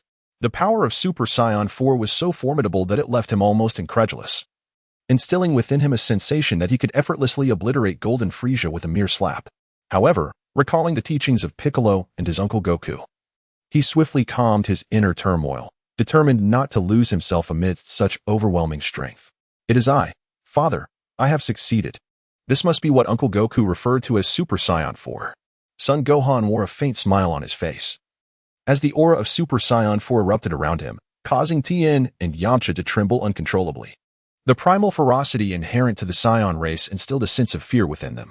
Moreover, Gohan, having recently transformed into Super Saiyan 4, struggled to reign in his formidable power. Goku's son had now ascended to such extraordinary heights of strength. Yamcha found himself once again grappling with the notion of relinquishing his martial path. Sun Wukong gazed at everyone and said, "Let us proceed. Uncle Wuling is currently engaged in battle with Sheru." "Father, everyone." Sun Wukong's expression grew grave. Currently, Sun Wuling was still entangled with the Golden Frieza. If too much time elapsed, Sun Wuling could be in mortal peril. The group soared through the skies, following Son Gohan towards the vast desert. Son Gohan, Sun Wukong, and Vegeta could faintly perceive that ominous aura.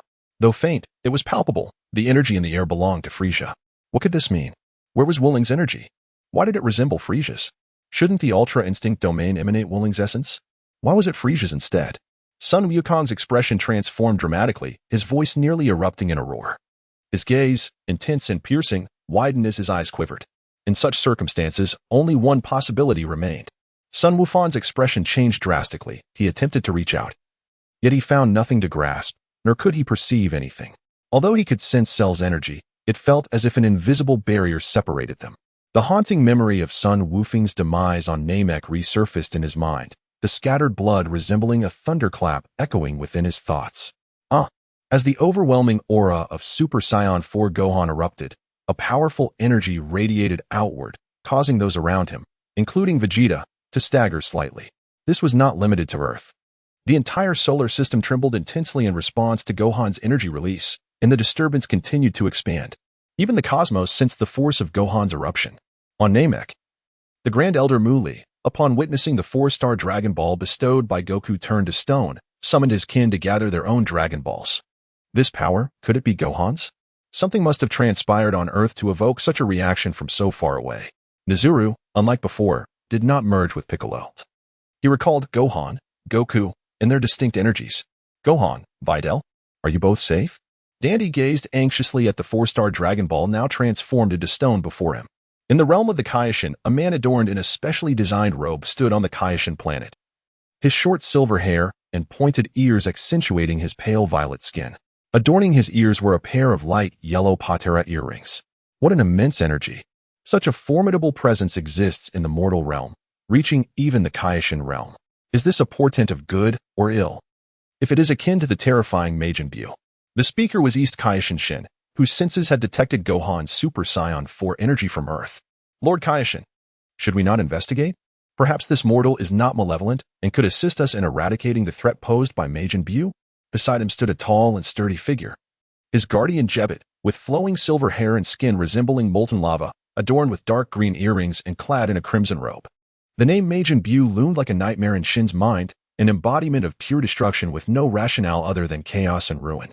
On Earth, Gohan concentrated his energy, attempting to shatter the current dark domain with his power. Time passed, yet there was no sign of the anticipated rupture. "Gohan, this is futile. You are merely squandering your energy." At this moment, a violet aura emanated from Sun Wukong's eyes as he employed his spiritual vision to meticulously scrutinize the area where Sun Wuling's and the Golden Sara had vanished. Despite Sun Wufan elevating his energy for an extended period, there were no signs of any loosening. It was evident that relying on sheer brute force to shatter the domain was an unattainable endeavor. Hearing his father's words, son Gohan suppressed his aura, his lips quivering slightly as he spoke. Father, Uncle Willing won't be killed again like he was on Namek, will he? No, do not worry. There will surely be a way to enter that realm, Gohan. At this moment, son Wukong felt a profound worry that surpassed even that of his son Gohan. However, as Gohan's father, he suppressed his own discontent and offered words of comfort to his son. Meanwhile, Vegeta stood nearby, arms crossed over his chest, his fingers and toes fidgeting restlessly, his expression dark and brooding. That son William fellow has devised such a technique that now he finds himself ensnared and unable to escape. Just as everyone felt utterly helpless, a colossal aircraft appeared in the sky, trailing a long stream behind it, making its way toward them. Kiki, Bulma, Ties, Pilaf, the Ox King, Dr. Brief, and Android 16 had all arrived aboard the plane.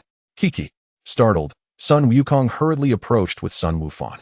Hey, Bulma, why are you all here? Don't you realize how perilous it is? Vegeta bellowed at Bulma and the others. At this moment, Oolong scoffed. I said I didn't want to come. Meanwhile, Pu'er flew into Yamcha's embrace. Wufan, what are you doing?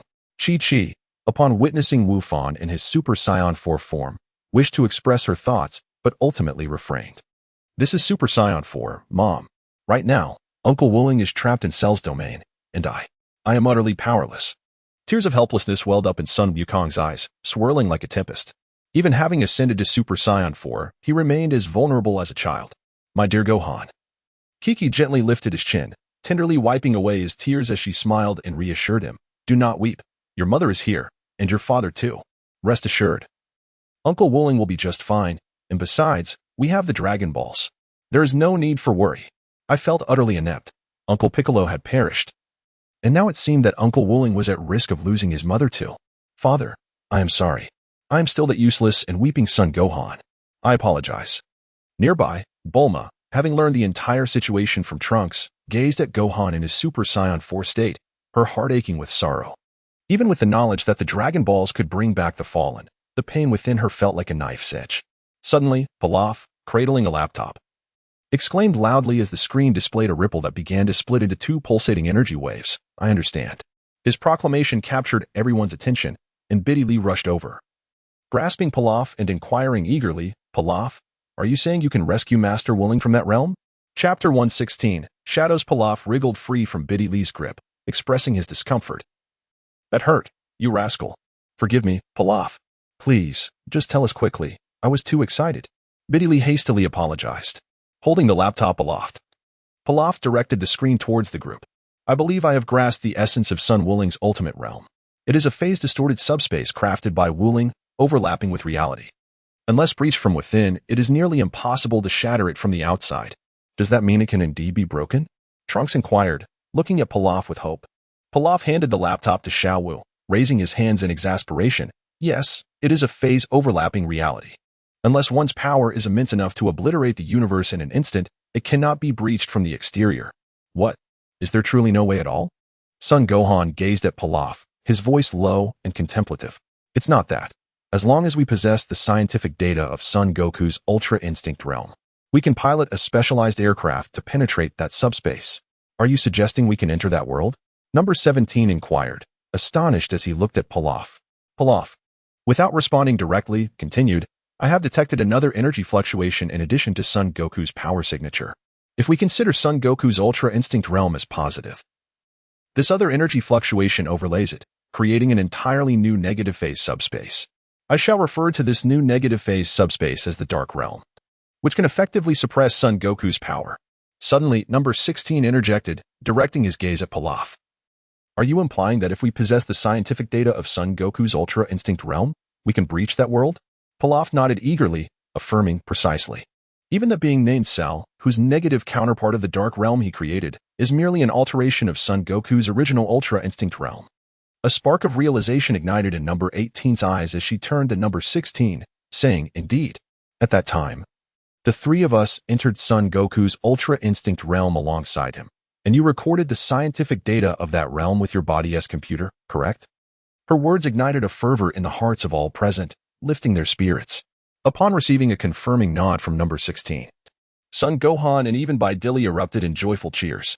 Ha ha ha, well done, big guy. Pilaf, who stood at a height similar to Dilly's, gave a thumbs up to number 16 before approaching Bulma's aircraft. After a few gentle kicks, he grimaced, declaring, "This won't do. The material is subpar.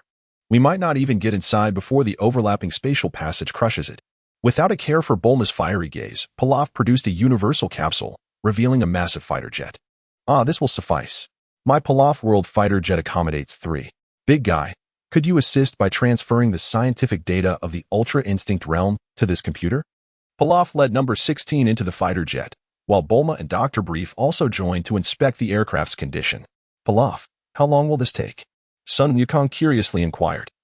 "Just 10 minutes will suffice. Please do not disturb me now." Pilaf gritted his teeth and uploaded the scientific data of the 16th's ultimate realm into the aircraft's internal system. 10 minutes, ha ha ha, quite impressive. With so many magic beans in Wooling's possession, he will surely endure. Sun Wukong felt an inexplicable sense of relief wash over him. At this moment, Android 18 produced a universal capsule and remarked, "Aside from the one in his mouth, there is only one Senza bean left." Sun Wukong was apprehensive about inadvertently succumbing to defeat, allowing Cell to obtain the Senza bean. Hence, he chose to keep only one in his mouth, fighting with a mindset of certain demise. The words of Android 18 rekindled the tension that had briefly dissipated among the onlookers. In the realm of darkness, the golden-hued Cell regained his sight and gasped for breath. Sun Wukong had managed to suppress his energy, rendering himself invisible, even with his spiritual eyes opened. Cell could not detect his presence. "Damn you, Sun Wukong. Do not even think of escaping. I am your shadow. Unless I perish, this dark realm shall not cease to exist. Sun Wukong, come forth." Cell's furious roar echoed throughout the abyss. At that moment, Sun Wukong discreetly retrieved 2 small vials. One was embedded in the ground, protruding slightly, while the other rested in his hand. He smiled faintly and tucked it into his bosom. Sun Wukong raised his hands high, green energy coalescing in his palms, as the formidable 10,000 Nations shocking palm manifested within his grasp. At that moment, the Golden Sorrow, moving at an astonishing speed, turned to face him and launched a powerful punch. Bang! Ah! The Golden Sorrow emitted a heart-wrenching cry as the electric arcs from the 10,000 Nations shocking palm struck him painfully. Bang! Taking advantage of the opportunity, Sun Wukong unleashed a series of devastating blows, each infused with the tremendous energy of countless nations. Each strike upon Huang Jinsalu's body elicited piercing cries of agony, momentarily suppressing him. Despite the searing pain coursing through him, Huang Jinsalu, fueled by wrath, seized the opening created by Sun Wukong's relentless assault. As Sun Wukong swung his fists, his tail deftly maneuvered, landing a fierce strike to Sun Wukong's chest. The figure of Sun Wuling was propelled backwards, his gaze fixated on the location where he had stealthily placed a small vial moments earlier. He halted, his form twisting, tracing an arc in the air. Die! The golden-haired Sara delivered a fierce kick to Sun Wuling's head, the tremendous force carving a deep trench into the ground, causing a small vial to tumble from Sun Wuling's grasp. As the golden-haired Sara charged forward at high speed, the sight of the vial caused his heart to constrict sharply. It was the demon sealing wave. The golden-haired Sara hastily retreated a step, landing on the ground, his eyes filled with wariness as he regarded the now upright Sun Wuling. Completely unaware of the small vial that lay behind him, previously placed there by Sun Wuling himself, Sun Wuling placed a small bottle before him, a trickle of blood coursing down from his forehead to his cheek. He forced a smile and remarked, "Being discovered is truly unfortunate, ha ha ha." Huang Jinsalu stood firmly on the ground, his stance directly opposing Sun Wuling. In a cold tone, he retorted, "Humph. Do not presume that I would be as foolish as Piccolo, caught off guard by your sudden attack with the magic sealing wave. Let me inform you. I am also adept at the anti-magic sealing wave. If you employ the magic sealing wave against me, the only one who shall be ensnared is yourself. So, what is there for you to fear?"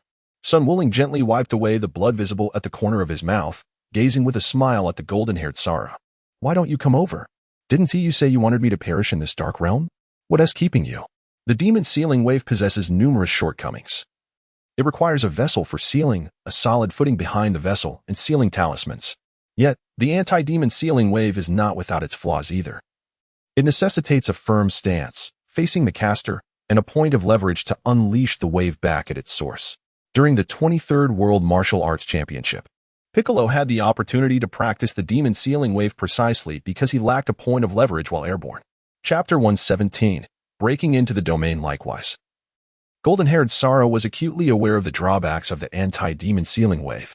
Cautiously extending his foot, he quickly retracted it, fearing that without a stable point of leverage, he might be consumed by the demon sealing wave. Wait a minute. The corner of Sara's mouth twitched involuntarily. What is he doing? Just because he saw the demon sealing wave, he immediately thought of the anti-demon sealing wave?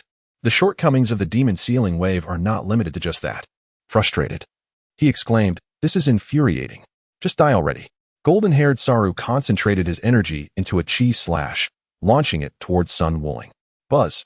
The chi slash passed through Sun Wuling, whose form slowly dissipated like an afterimage. It's an afterimage punch. This is bad. Saru's eyes widened in alarm as a demonic whisper echoed from behind him. But he was already too late to turn around. The demon sealing wave loomed ahead. The anguished cries of Sun Wukong resonated from behind the golden Saru, as a swirling vortex of green energy enveloped him. No, no. The golden Saru emitted a heart-wrenching scream, its body uncontrollably drawn into the flow of the verdant whirlwind. Curse Sun Wukong, I shall not concede. With a final, desperate shout, the golden Saru was drawn into the small vial along with the swirling green energy. Sun Wuling hastily produced a sealing talisman and affixed it to a small vial. In an instant, the vial manifested cracks, and within less than a second, it erupted violently, unleashing a tremendous shockwave that ignited the talisman in his grasp. The force propelled Sun Wuling through the air. With a resounding crash, he collided with a protruding valley, continuing to be thrust backward with relentless momentum. He shattered through 5 or 6 more valleys before crashing to the ground, blood spurting from his mouth. His eyes reddened from the concentrated impact. His left arm was fractured, while his right arm fared even worse, grotesquely decayed, with sinew and bone laid bare. The purplish martial attire he wore was torn and thoroughly drenched in blood, and his chest was gruesomely torn apart, revealing the stark outline of his ribs, with even his internal organs visible. At this moment, Sun Wukong's aura was exceedingly faint, and he appeared utterly wretched. His arm had lost all sensation, and he let out a desperate yet resigned laugh. After crushing and swallowing the immortal bean that had been resting under his tongue, he rejuvenated instantaneously. His wounds healed in an instant, restoring him to his prime state, and even his previously bloodshot eyes returned to normal. That rascal Cell, how decisively he chose to self-destruct. It is truly infuriating, just a moment too late. Sun Wuling gently wiped the blood from the corner of his mouth and consumed the remaining on his person. With a swift motion, he sprang to his feet. In the distance, the core of the golden Sandro expanded, ultimately transforming into human form. As Sun Wuling rose, it reverted to the visage of Sandro, gasping heavily, its cold, piercing gaze filled with rage and malice directed at Sun Wuling, as if it longed to obliterate him. The methods employed had truly been exhaustive. This Sandro was indeed far more formidable and repulsive than the one etched in his memory. Sun Wuling swiftly approached Huang Jin Shalu, landing gracefully before him. Assuming a combat stance with a faint smile, he gazed at Huang Jin Shalu and remarked, "Even after self-detonation, you remain unscathed. Truly, you monsters evoke a sense of envy. It is a pity. If only I had been a second quicker, I could have sealed you away." Huang Jin Shalu gritted his teeth, furiously retorting, "What a shame it is that your self-detonation did not obliterate me outright, allowing you to consume the immortal being." "Humph. Sun Wuling, you wretched being, it is infuriating that your presence has compelled me to expend so much effort. You are insufferable." Sun Wukong playfully regarded Golden Frisia, chuckling. "It appears that the 3 celestial beings you obtained from Krillin have been reduced to mere ashes. How unfortunate. Had you kept them close, perhaps they would have survived. By the way, I still possess some celestial beings. You would need to eliminate me with fervor to acquire them and restore your strength. Humph, I shall indeed slay you. Sun Wukong. And let me make this clear. Do not expect to employ the same technique against me a second time." Golden Frisia mimicked Sun Wukong's earlier display, channeling the formidable power of the universal shockwave into his hands, propelling himself at high speed towards Sun Wukong. Sun Wuling's, equally unwilling to yield, summoned the heavenly palm of all nations, which coalesced in his palms, colliding fiercely with the fist of Golden Sand Saru. The arcs of energy from the heavenly palm clashed with one another, enveloping Sun Wuling's and Golden Sand Saru in a semicircular electric net. Meanwhile, in the outside world, Pilaf transmitted the scientific data from the extreme domain number 16 to the computer, subsequently collaborating with Bulma and Dr. Brief to modify the fighter jet. As Pilaf's final words echoed, Sun Wufan eagerly rushed over, joining Pilaf in the cockpit. As Sun Wukong was about to advance, he was halted by Vegeta. "Kakarot, I acknowledge your strength surpasses mine, yet your ability to instantaneously move poses a risk. Should that scoundrel Cell emerge, who would stand in his way? Trunks. You and Kakarot must remain here to protect everyone while I accompany Gohan. Upon hearing Vegeta's words, the group was taken aback in astonishment. Sun Wukong hastily inquired, Vegeta, will you accompany us? Vegeta, with a discontented snort, replied, I will join to protect this little imp, Pilaf. But I am far more intrigued by the true power of Super Saiyan 4. Meanwhile, Son Gohan, seated behind, fastened his seatbelt as Pilaf piloted the aircraft. Soaring into the sky, tracing a solitary arc hold on tight. Gohan, Vegeta, a violent spatial turbulence is imminent, with Pilaf's final exclamation. An inexplicable tension gripped Gohan and Vegeta's hearts. They had heard of the Ultra Instinct realm but had never witnessed it. The overlapping subspace with reality filled them with curiosity, anxiety, and the quintessential fear of the unknown.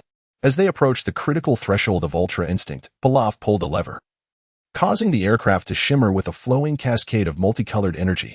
From afar, Bulma, Tai-Si, and Sun Wukong beheld the spectacle, as if the craft had pierced through a translucent water curtain, vanishing from their sight. The trio's perspective was engulfed in a silvery stream of light, with dense blue points twinkling like stars, embodying a sacred sense of hope and movement. Vegeta, Pilaf, and Gohan gritted their teeth, nearly succumbing to nausea from the turbulence of the aircraft. We are on the brink of entering the realm of darkness. Next awaits the entirely opposite negative phase energy particles. Suddenly, the silver brilliance dissipated, replaced by a dark crimson flow of destructive energy. The oppressive negative energy, mottled with dense black spots, stirred discomfort in their hearts, and the violent jostling intensified. Gohan, Vegeta, and Pilaf felt as if someone were incessantly shaking their heads. A resounding rush of water echoed in their minds, and at last, they navigated the aircraft into the depths of the dark realm.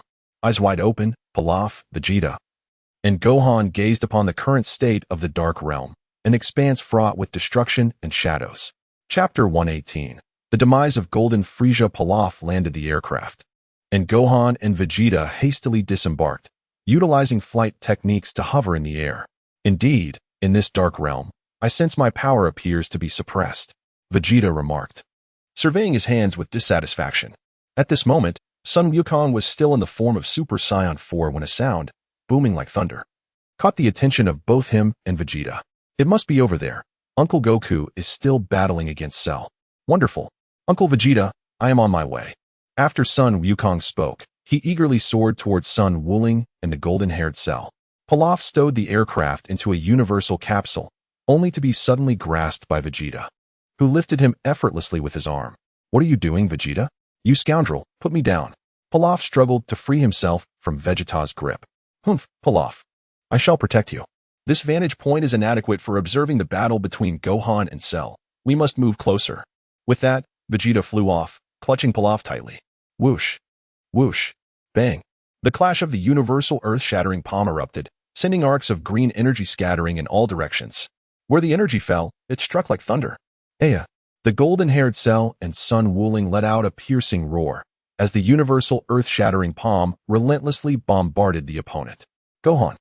The energy emanating from Sun Wukong and Vegeta took Sun Wuling and the golden-hued Salu by surprise, causing the formidable universal shock palm they held in their hands to dissipate. The golden-hued Salu, in disbelief, exclaimed, "This is the energy of Sun Wukong. How is it possible that in such a brief span of time, his power has surged to such heights? Furthermore, how did they manage to penetrate my realm of darkness?" In his heart, Sun Wuling mused, "It is Pilaf. It seems he has employed some technological means to bring Vegeta and Son Gohan into the realms of darkness. Sun Wuling, is this your contingency plan? How did you manage to elevate Son Gohan's power so dramatically in such a short span of time?" Golden Frieza, upon sensing Son Gohan's energy, realized that he was doomed. Having struggled for so long only to find himself facing inevitable defeat. This is the power that belongs to the Saiyans, Frieza. This time, you have no opportunity left. Your end is nigh. Sun Wuling's face broke into a relieved smile upon witnessing Son Gohan transform into the familiar visage of Super Saiyan 4 from his memories. A sense of ease washed over him. Despite the fact that the Golden Frieza's power had diminished significantly due to self-destruction, it still surpassed his own. The longer the battle dragged on, the more disadvantageous it became for him. He had accepted the possibility of death. Yet he was taken by surprise when Pilaf brought Son Gohan and Vegeta into the realm of darkness. What a pity, I did not manage to kill you. Sun Wuling thought, but I shall not concede. The golden Frieza ceased to contain his energy, unleashing a surge towards Son Gohan. Just as Son Gohan arrived, without a moment to greet Sun Wuling, he found himself ensnared by the golden Frieza. With fists imbued with tremendous power, he struck Son Gohan, delivering an excruciating jolt that coursed through him. Seizing an opening, Son Gohan retaliated with a powerful blow to the golden Frieza's abdomen. With a single punch, the golden Frieza felt as though all his strength had been siphoned away, and the formidable energy in his hands dissipated in an instant. Damn it! The golden Frieza, gathering his energy for a devastating attack, prepared to launch it at Son Gohan, who responded with a fierce knee strike to his face. Die, you bastard! Son Gohan's right fist coalesced with energy and collided with the golden Frieza's face, sending him crashing to the ground, creating a deep crater upon impact. In midair, Son Gohan, embodying the form of Super Saiyan 4, bore a visage devoid of emotion, his crimson eyes cold and indifferent. The golden Frieza, recovering quickly, unleashed a barrage of Kamehameha blasts towards Son Gohan. Just as the blast struck, Son Gohan's furious roar resonated, and his energy surged forth, shattering the golden Frieza's Kamehameha blast with the force of his outburst. Given that the golden Frieza was already weaker than Super Saiyan 4 Son Gohan, compounded by the depletion of his strength after being forced to self-destruct in his prior encounter with Sun Wuling, he found himself in a dire predicament, even losing the Senzu beans during the explosion. It appeared that the power of Super Saiyan 4 was indeed formidable. Was this the latent potential unleashed by Gohan's earnest training? Sun Wukong has always been aware of Sun Wufan's immense potential. If he continues to train diligently, surpassing even Sun Wukong and Vegeta would pose no challenge. Yet now, he finds himself outmatched. The Saiyans truly deserve their status as the protagonists of the Dragon Ball universe. Indeed, one must never become complacent. However, no matter what forms you may take, I shall undoubtedly surpass you in the future, as a representative of the Earth. The power of Super Saiyan 4 Gohan did not dishearten him. Rather, it ignited a fierce determination within. As for wishing for Saiyan blood, such a notion was beneath him. Whether now or in the future, he remained steadfastly human. At that moment, the golden-hued cell spewed forth purple blood, appearing utterly disheveled. Yet his defiant gaze remained fixed on Gohan, showing no sign of surrender. Gohan, in his Super Saiyan 4 form, gracefully descended and approached the golden cell with deliberate steps. I shall not grant you the opportunity for self-destruction. In this realm of darkness, there is nowhere for you to flee, Cell. You shall perish within the very abyss you have forged. Sun Wukong's palms formed a flower petal shape, positioned at his waist. As the azure energy of the Kamehameha wave coalesced, his crimson eyes, devoid of any emotion, gazed at the golden-haired Salu. Die in my own realm of darkness. The words of Sun Wukong flooded the mind of the golden-haired Suru with memories that did not belong to him, causing his body to tremble unnaturally in fear. This terror, etched into the cells of Kurd, surged into Sara's consciousness. You shall perish within this supreme and liberating divine power. The words of Sun Wukong seemed to intertwine and merge with the terrifying figure etched in Kurd's memory. Father rose. Golden Sara's eyes widened in disbelief as he gazed at Sun Wuling, his steadfast conviction shattering completely, stirring tumultuous waves within his heart. Rose. It turns out that she is the daughter of Sun Wuling and Android 18, having traversed time and space through her own strength to arrive here. It seems I was destined to lose from the very beginning. What have I been struggling against these past few days? The destroyer angels of the entire universe. It appears that this madness was the reason behind the desire to procreate with Sun Wuling. Golden Sara's gaze dulled, losing the brilliance it once held, his hands drooping helplessly. Upon realizing this, he relinquished all hope of resistance. It appears that fate has been predetermined since the moment of birth. In silence, Sun Wukong unleashed the Kamehameha wave from his hands, enveloping the golden Salu without uttering a single word. Salu, burdened with lingering confusion, ceased all resistance and struggle, his golden form succumbing silently to Wukong's powerful attack. Even the core cells disintegrated under the might of the Kamehameha wave. In that moment, Salu met his ultimate demise at Wukong's hands. Chapter 119. New Namek. In the vast expanse of the universe, a silver stone streaked across the sky like a meteor. On the inhospitable planet of Vampa, a tall man with dark hair sat by a lake, surrounded by an endless desert-like landscape. Suddenly, a golden streak of light descended from the heavens, capturing the man's attention. Broly, you are here again. We Saiyans must maintain absolute ruthlessness and coldness. A slightly aged man rushed over, fury evident in his voice as he called out to Broly, his hair and beard flecked with gray. Broly's pupils dilated as he beheld the golden meteor plummeting rapidly. "Father, get out of the way." His frantic cries alerted the aging man, who instinctively looked up just in time to see the meteor hurtling towards him. "No." Broly, in a frantic rush, soared towards his father. With a thunderous roar, the golden meteor struck, unleashing a violent shockwave that sent Broly flying. The impact obliterated his father, Paragus, reducing him to mere vapor amidst the sparks that scattered. In the immense crater left behind, a pure white stone radiated heat as the golden aura dissipated. Broly, consumed by rage, stared into the depths of the crater, his eyes wide with disbelief. The excruciating pain tore at his soul, fueling his fury. From Broly's core erupted a surge of green energy. A tempest of energy blasts erupting chaotically across Vampa. His black hair transformed into a brilliant gold, and amidst his furious roar, hints of grass-green radiance flickered. His muscles swelled with power, and his towering height exuded an overwhelming presence. Earth. With Salu's demise, the Dark Realm gradually faded, and Sun Wukong, Vegeta, Sun Wuling, and Pilaf returned to reality. "Uncle Wuling, thank goodness you are safe." Son Gohan transformed from Super Saiyan 4 back to his ordinary self, embracing Son Wuling with great excitement. Wuling, Master, Bulma, and all others, including Son Goku, gathered around. It had been less than 3 minutes since Pilaf had led Son Gohan and Vegeta into that dark realm. What about Cell? That scoundrel must truly be dead. Vegeta was still surveying the surroundings. Even Tien, Yamcha, and everyone else shared the same sentiment. He is indeed dead. The Dark Realm has vanished entirely with Cell's demise. With a smile, Sun Wukong addressed Vegeta. "Is this what you mean?"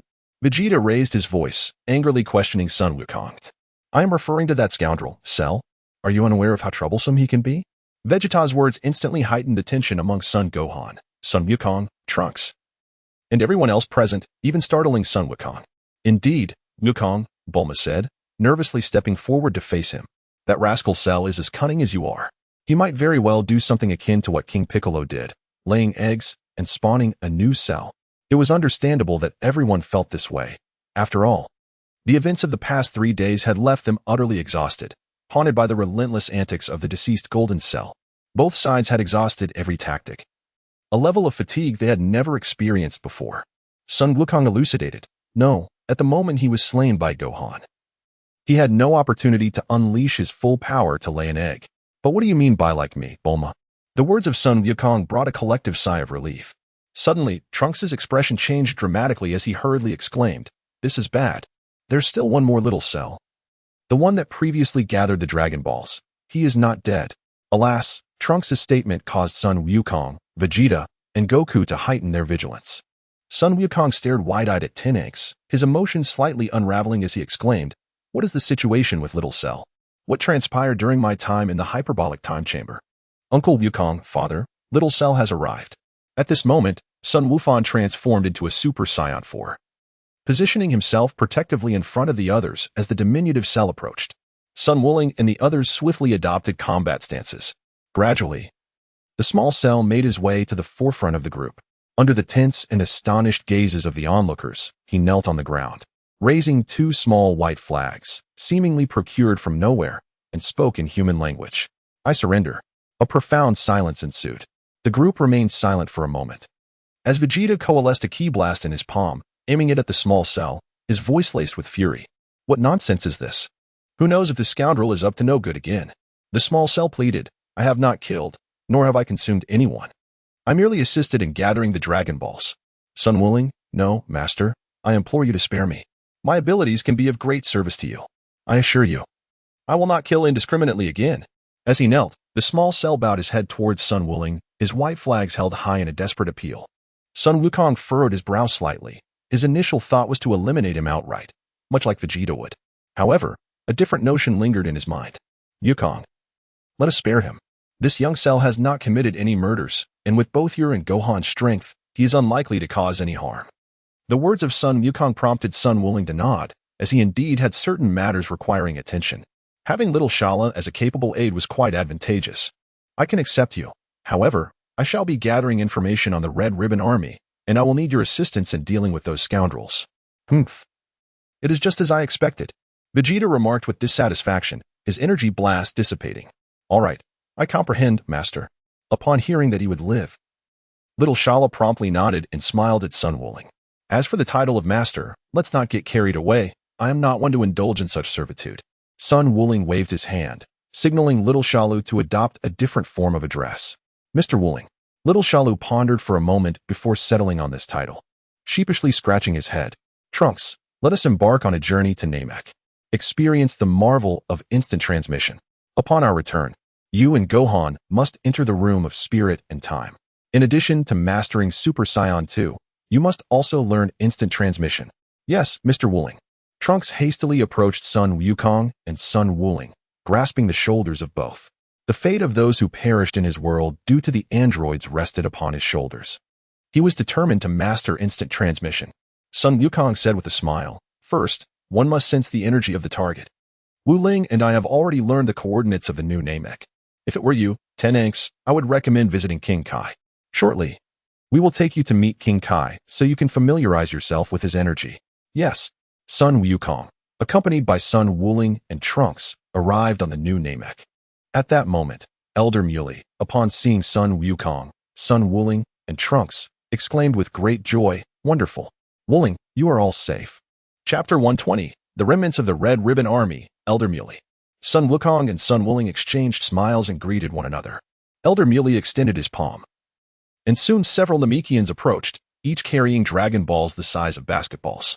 Dandy also presented the 4-star Dragon Ball, now turned to stone, to Sun Wukong.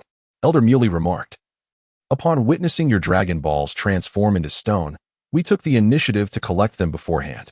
Thank you. You have truly been a great help." Sun Wukong gazed with a smile at Dandy, who was speaking in the Namekian tongue to the 7 Dragon Balls, each as large as a basketball. The sky darkened, and the mighty dragon Purunga of Namek materialized, his towering figure leaving Trunks in awe, rendering him speechless. Sun Wukong addressed Dandy, saying, "Dandy, please speak to the dragon and request that those who fell victim to Cell be given a moment." Suddenly, Sun Wuling interjected, halting Sun Wukong. "Dandy," he exclaimed. As everyone looked on with curiosity, he elaborated, "That scoundrel Cell has already consumed a small version of himself, hasn't he? If that is the case, those little rascals might also be revived. Now that one has returned, having more of those nuisances would certainly complicate matters."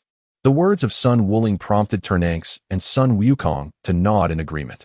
At that moment, Wuling Shalu instructed his little Wuling Shalu to hunt, only to return and be devoured afterward. If such a wish were truly granted, it is possible that those individuals could be revived. Therefore, Dandy, let those who were slain by Shalu, excluding the malevolent, be resurrected. Is that feasible? Sun Wukong addressed Dandy, who replied with a smile, "Of course, no problem. While on Earth, Elder Muley has already upgraded the Dragon Balls." "Excellent, let it be so." Sun Wuling lifted his head and gazed at Polona, smiling. Having gained Sun Wuling's approval, Dandy expressed his first wish to the divine dragon, Polona. After a prolonged silence, Polona suddenly remarked, "There are many who have perished. We must wait a moment." Meanwhile, on Earth, the crowd continued to gather in the desert. Suddenly, those who were meant to have died began to resurrect. Sun Wukong's son and others sensed the presence of Piccolo, Krillin, Master Roshi, and the Supreme Kai. At this moment, Piccolo, gazing at his own hands atop the Bowsy Mountain, furrowed his brow slightly and descended towards the otherworld. This demise instilled within him a profound resolution. Meanwhile, at the Kame house, Krillin and Videl emerged from the body bags, while Master Roshi stood on the beach outside, examining his own hands, having returned to life. It worked. Wuling, Goku, they succeeded. Videl, we have indeed been resurrected by the Dragon Balls. Krillin exclaimed, tears glistening in his eyes as he smiled at Videl.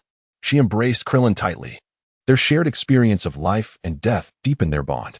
On the new Namek, Shinran Purunga remained silent for a considerable time before finally speaking. "Now, what is your second wish?" "Wonderful," Trunks exclaimed, observing the 4-star Dragon Ball in Goku's hands reverting to its original form. Just then, Goku contemplated instructing Dandy to deactivate the bombs within Android 16, 17, and 18, but hesitated as memories of Android 18's piercing blue eyes and her disdain for her own existence flooded his mind. Dandy, in conjunction with Purunga, "I wish for Android 17 and 18 to be transformed back into humans," he declared. "All right." Dandy raised his hands and, invoking the ancient Namekian language, articulated the second wish to Shinran Purunga. Suddenly, Purunga responded, "I'm sorry, but I cannot grant that wish. Their power has surpassed mine." and I am unable to revert androids 17 and 18 back to humanity. Even Purunga is incapable? Sun Wukong was taken aback for a moment, then turned to Dandy and continued, Dandy, I must trouble you to convey to the Divine Dragon to eliminate the undesirable negative effects afflicting 16, 17, and 18. Alas, how is it that another 16 has emerged? Despite his confusion, Dandy complied with Sun Wukong's request and articulated the wish. After a brief silence, Purunga's eyes glimmered with a hint of red as he gazed at Sun Wukong and remarked, You certainly know how to exploit loopholes. Your wish has been granted. Please, state your final desire. My apologies, Purunga. Sun Wukong smiled apologetically, acknowledging that he had indeed taken advantage of a loophole.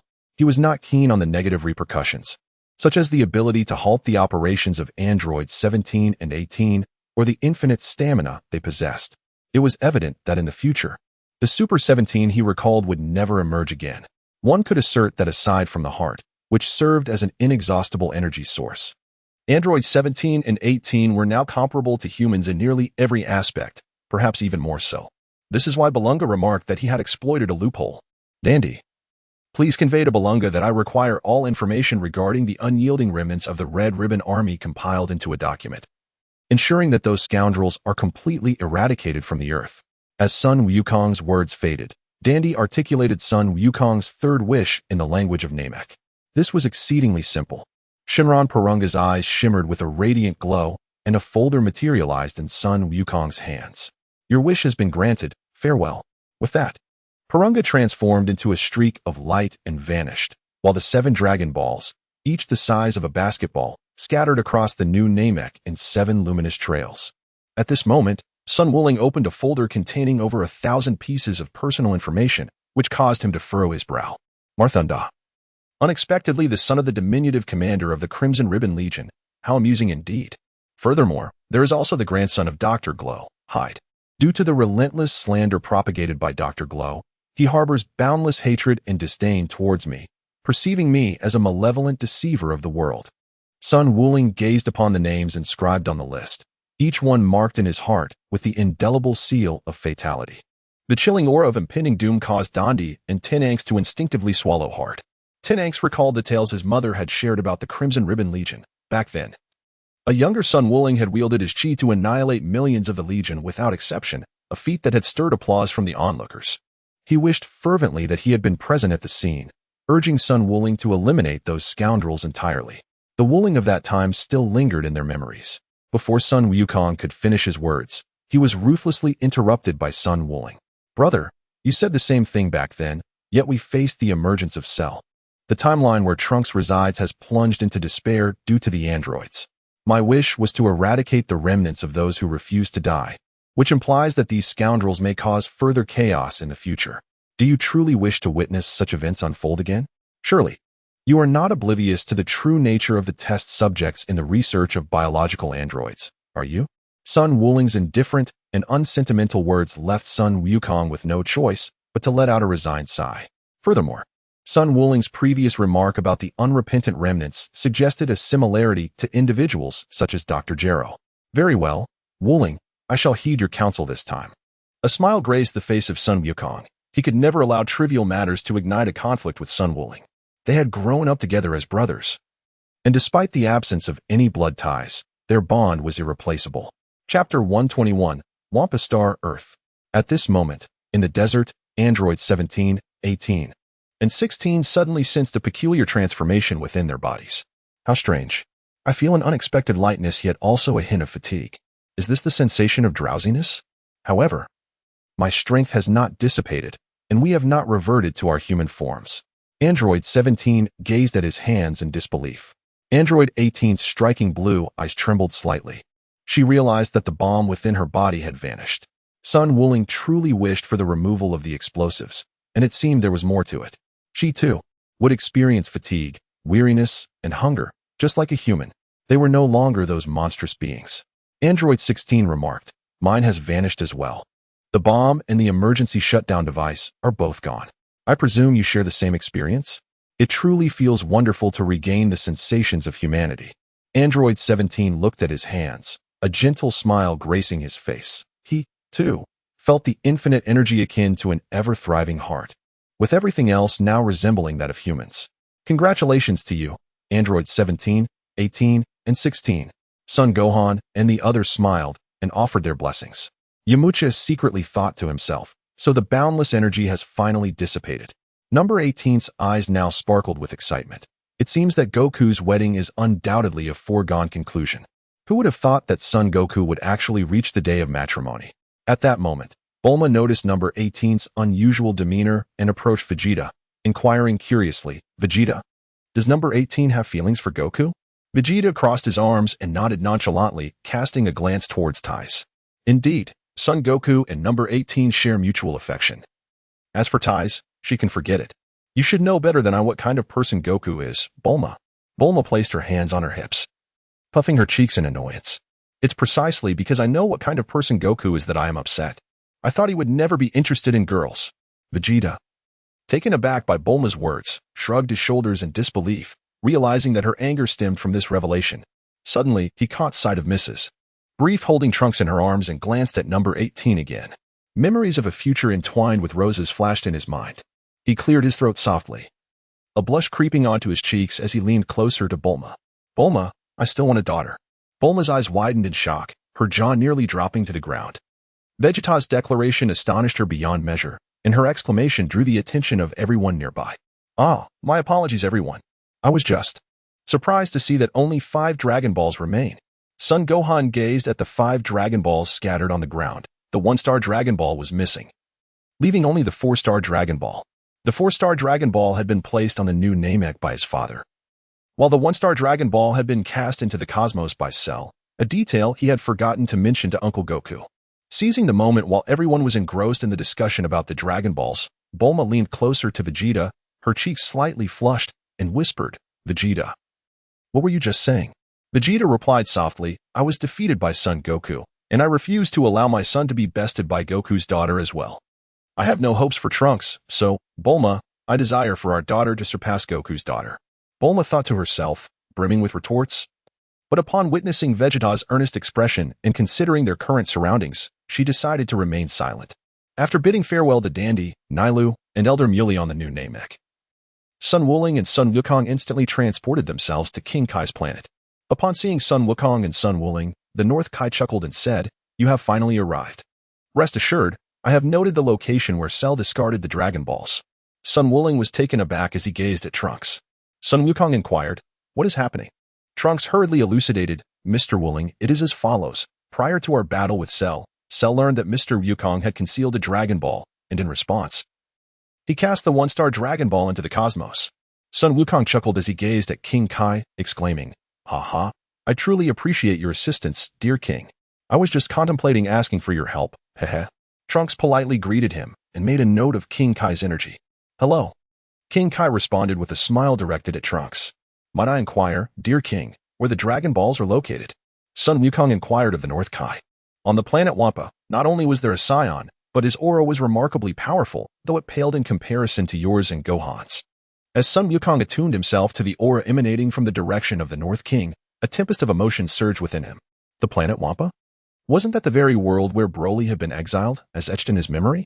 Yet, it should have housed both Broly and his father. How could it possibly contain only a solitary Saiyan?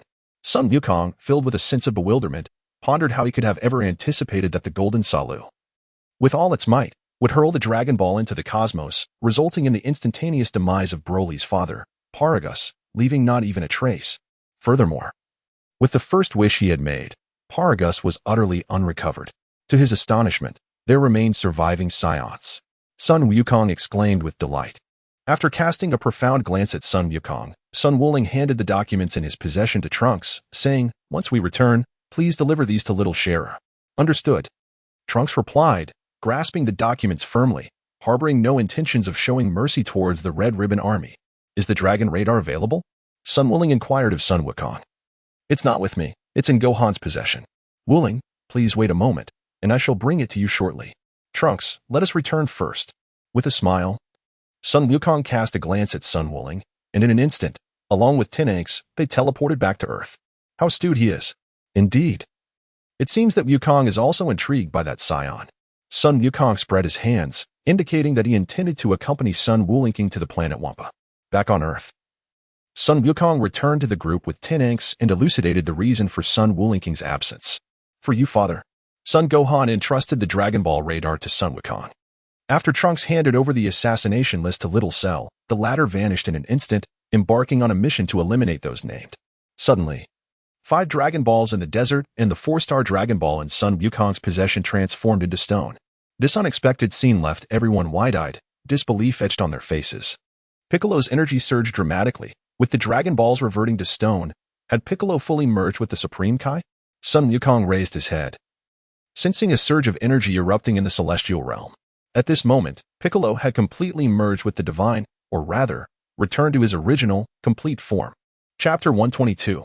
Broly. At this moment, Sun Wukong, accompanied by his companions, instantaneously transported to the celestial realm. Bobo had just been resurrected.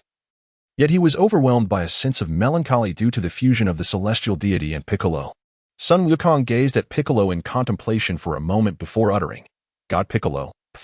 The words of Sun Wukong left Piccolo utterly embarrassed, his expression reaching an extraordinary pinnacle of intensity. "Just call me Piccolo," he remarked, "for the life of the deity is nearing its conclusion, and we have now returned to our origins. However, if such is the case, the Dragon Balls will vanish as well. What shall we do?" Sun Wukong pondered for a moment and suddenly recalled the Namek-star they had just visited. He chuckled, "Indeed. We can simply seek out an Namekian capable of crafting Dragon Balls there." Meanwhile, on King Kai's planet, Sun Wukong sensed an increasingly explosive aura emanating from Planet 1Pa, as if it were boundless. Why was the Dragon Ball radar taking so long? Could something have transpired on Earth once again? At this moment, Sun Wukong furrowed his brow.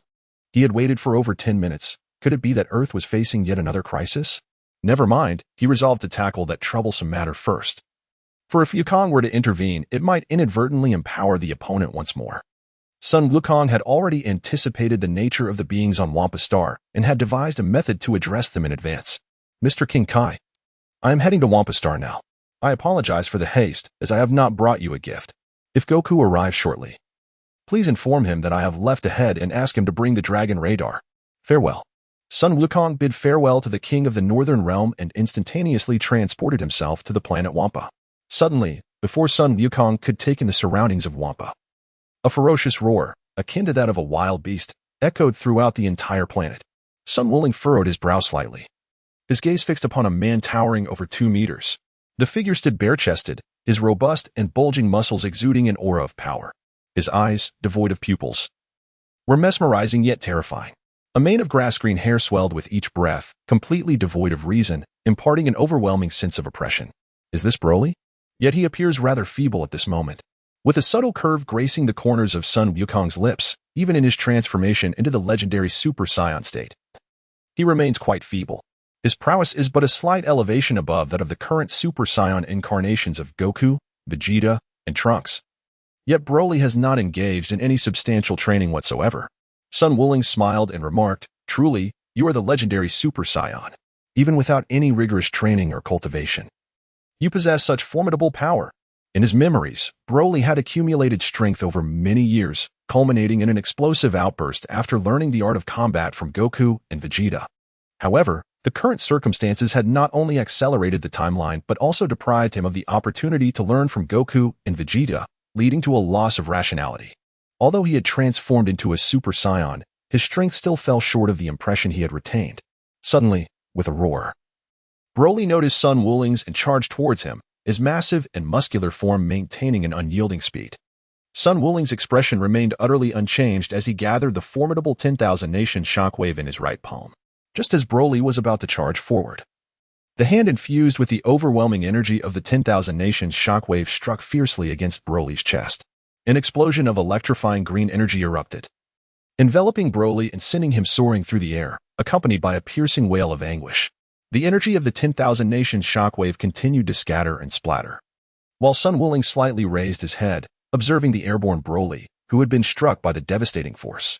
As the energy of the 10,000 Nation shockwave receded, Broly's once grass-green hair returned to its usual dark hue, and his ebony eyes involuntarily shut. The bulging muscles that had previously erupted also dissipated, leaving his body to uncontrollably plummet. Sun Wukong skillfully manipulated his energy to suspend Broly's body in midair, gradually elevating him before effortlessly lifting him by the waistband. He then gently placed him down onto the ravaged ground below. As he gazed at the unconscious Broly in his grasp, Sun Wukong refrained from taking his life, astonished that he had unexpectedly encountered Broly in this manner. Moreover, it was the latest version of Broly from his memories. Had it been the earlier incarnation of Broly, he certainly would have shown no mercy. Instead of the earth-shattering technique he had unleashed, he would have resorted to the devastating energy slash.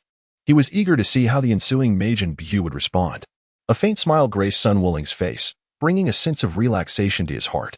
Soon, he would transform into Super Saiyan 4 alongside Goku, Vegeta, and with Gohan at his side, not to mention the formidable Broly he currently possessed. As for the techniques of Majin Buu, he certainly had not forgotten them. After all, this was a pivotal character. While he might overlook certain details, the crucial aspects remained etched in his memory. He was well aware of the importance of absorbing others, and he had become quite adept at the terrifying art of cellular regeneration and annihilation, as evidenced by the crimson ribbon he bore. Suddenly, a streak of light pierced the sky, capturing Sun Wuling's attention as it descended toward a location on planet Wampa. That light bore a striking resemblance to the glow of the Dragon Balls. As Sun Wuling was preparing to carry the unconscious Broly aloft, Sun Wukong arrived in a flash, equipped with the Dragon Ball radar. "I apologize for my tardiness, Wuling," he said. "Just moments ago, Piccolo and the Supreme Kai fused, and the Dragon Balls reverted to stone. I sought out an Namekian capable of crafting Dragon Balls and appointed them as the Earth's Supreme Kai, subsequently resurrecting the Dragon Balls using the original model." With a smile, Sun Wukong explained to Sun Wuling, "A new deity? Has Piccolo made a decision so swiftly?" Sun Wuling had indeed contemplated that Piccolo might reach this juncture, yet he had not anticipated it would occur so soon. Indeed, the new deity is Dandy. Can you believe it, Wuling? Dandy, along with Gohan and Biddy, is of the same age, yet he is now capable of creating Dragon Balls and has even enhanced them. Sun Wukong took out the Dragon Ball radar and soared towards the target alongside Sun Wuling. "Is it Dandy?" Sun Wukong nodded, returning to that familiar point in his memory.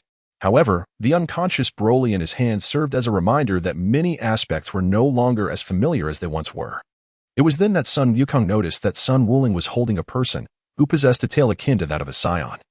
This individual had transformed into a Super Saiyan and lost all sense of reason. I had rendered him unconscious. By the way, his hair retains a shade of grass green, and his power surpasses both yours and that of Vegeta and Trunks. Sun Wukong replied succinctly, "They're stronger than us." "Remarkable. I never imagined there could be Saiyans of such incredible strength." Sun Wukong gazed in disbelief at the unconscious Broly held in Sun Wuling's hands.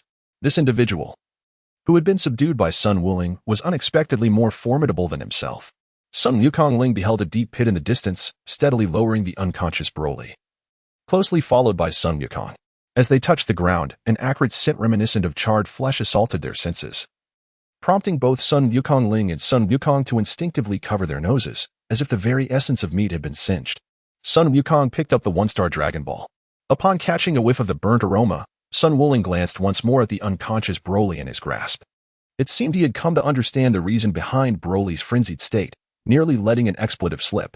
Chapter 123, A New Beginning. Sun Wukong, accompanied by a Dragon Ball, instantaneously transported to King Kai's planet and then swiftly returned to Earth. At this moment, Son Gohan, along with Trunks, entered the hyperbolic time chamber for rigorous training. Krillin, cradling Videl, set forth from Kame House, soaring towards the direction of Bowsy Mountain. In the celestial realm, Dandy, it has been a long time. Mr. Wuling, it has indeed been a while. From this day forth, I shall assume the role of the Earth's deity. I look forward to your guidance. That is splendid. Keep up the good work, Dandy. Whenever you have time, do visit Bowsy Mountain to see Gohan. It would be delightful to play with Biddy. Sun Wukong greeted Dandy with a smile, having not seen him for several years. The events on Planet Meat were still vivid in his memory, and he had now spent more time living in the Dragon Ball world than in his previous life. Vegeta, Son Goku, and Piccolo remained at the Heavenly Temple, evidently preparing to enter the hyperbolic time chamber once Gohan and Trunks emerged. Bulma piloted the aircraft, escorting Ties, Mrs. Brief, Dr. Brief, and young Trunks back home. The unconscious Broly was carried by Satan, while Videl effortlessly held on to Chi-Chi. After bidding farewell to Dandy and Bobo, they all soared towards the Buns Mountain. Androids 17, 18, and 16 followed closely behind. Along the way, Videl hesitated before addressing Sun Wukong, saying, I apologize, Master Wukong. During Cell's rampage, Buns Mountain is now Sun Wuling's expression suddenly froze as he exclaimed, "Could it be that the house has been destroyed?" Chi-Chi quickly replied, "Not at all, Wuling. On the 17th, we all worked together to safeguard our home. However, Bao Mountain, well, you should brace yourself for that. Ha ha ha. It's all right, as long as everyone is safe. That's what truly matters. We can always rebuild those jars and bottles." Though Sun Wuling spoke with such conviction, the gravity etched upon his face belied any semblance of the magnanimity one might expect. The Baozi Mountain has arrived. It descended gently to the ground, revealing a scene of utter devastation. The once verdant Baozi Mountain now lay in ruin. Sun Wuling's jaw nearly dropped to the earth at the sight. The lush forests and blooming flora had been utterly annihilated, and the formerly vibrant meadow was now riddled with craters, all ravaged by the explosive force of energy blasts. The woodland stood charred, transformed into barren wasteland. Aside from the buildings that remained unscathed, not a single other spot of Baozi Mountain was left unmarred. Sun Wuling felt a sudden darkness enveloping his vision and promptly collapsed backward. Master Bidalai reacted swiftly, rushing to support Sun Wuling from behind, utilizing her aerial technique to lift him. Lan Fong and Chi-Chi quickly grasped his arms, aiding him to his feet. "Master, are you all right?" Bidalai inquired, holding on to Sun Wuling's shoulder as he gasped for breath, nearly fainting from sheer agitation. Number 18 hurried over, poised to apply acupressure on Sun Wuling. But he interrupted her with a gesture, indicating that he was fine.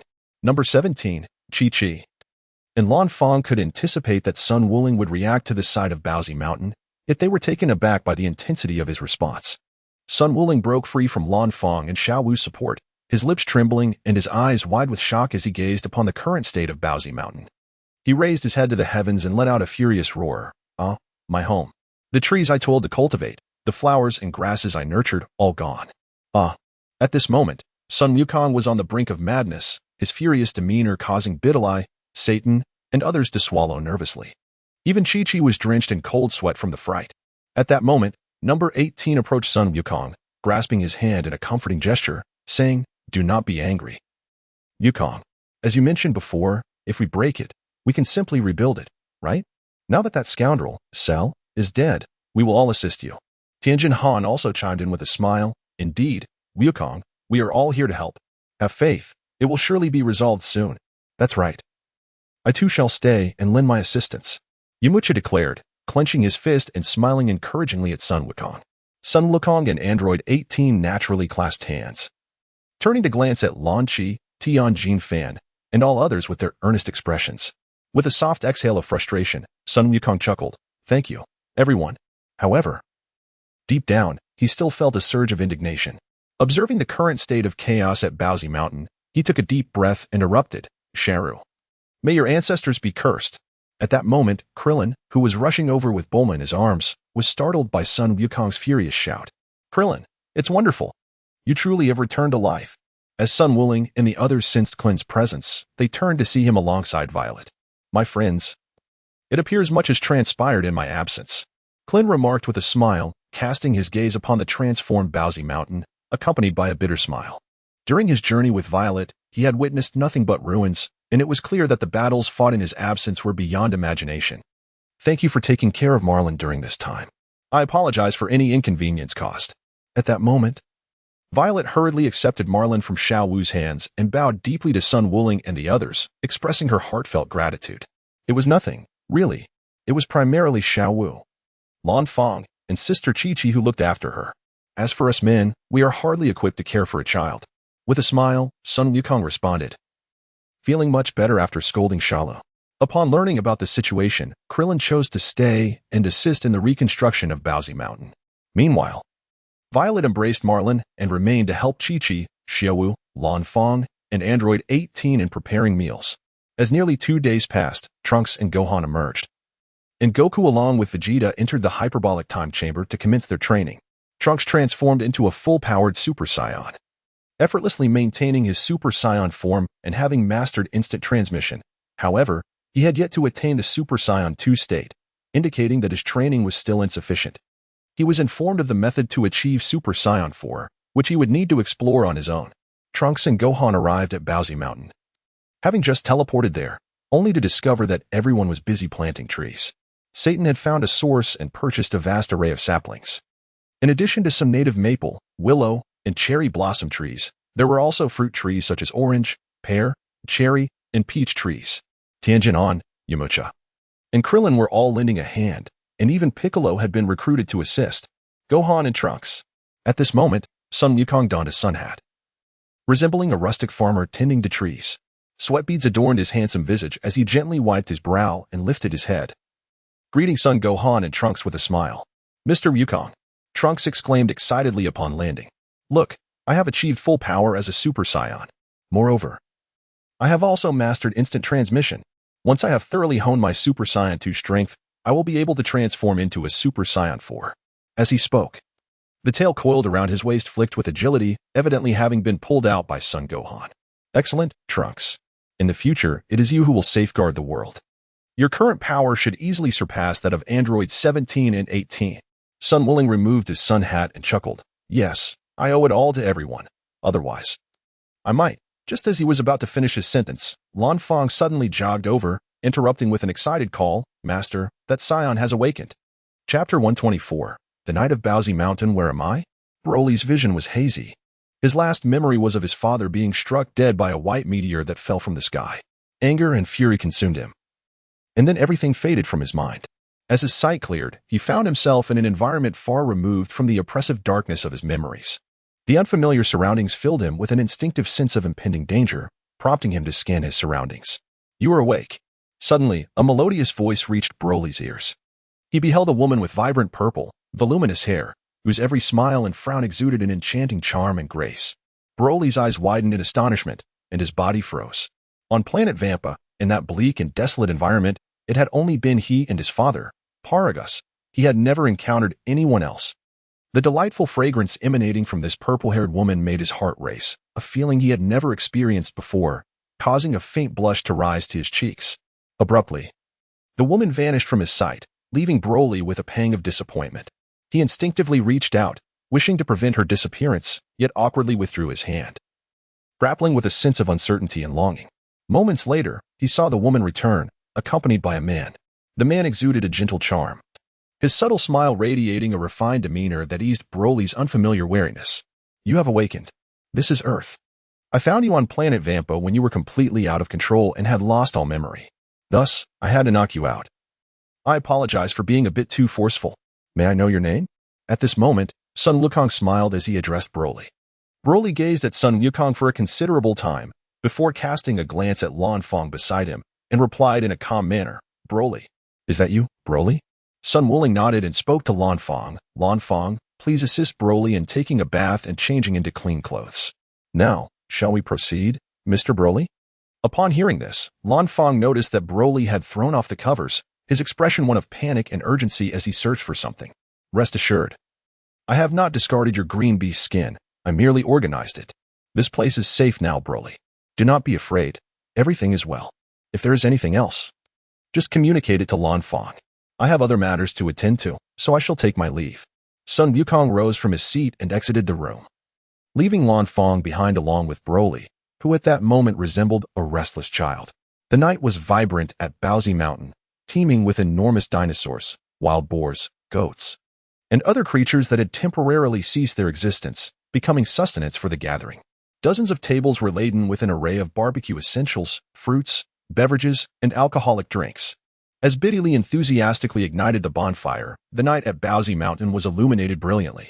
Everyone expressed their gratitude for the assistance received over the past few days, urging each other to cast aside their worries and revel in the festivities. With Sun Wukong's spirited shout, the barbecue feast commenced. Even Piccolo, Dandy, and Bobo were present, making it a gathering of nearly all, save for Vegeta and Son Goku, who were in the hyperbolic time chamber. Bulma, Tais, Master Roshi, Oolong, and others had also joined the celebration. Oh! The crowd erupted in excitement, raising their glasses in a toast, the atmosphere growing increasingly fervent.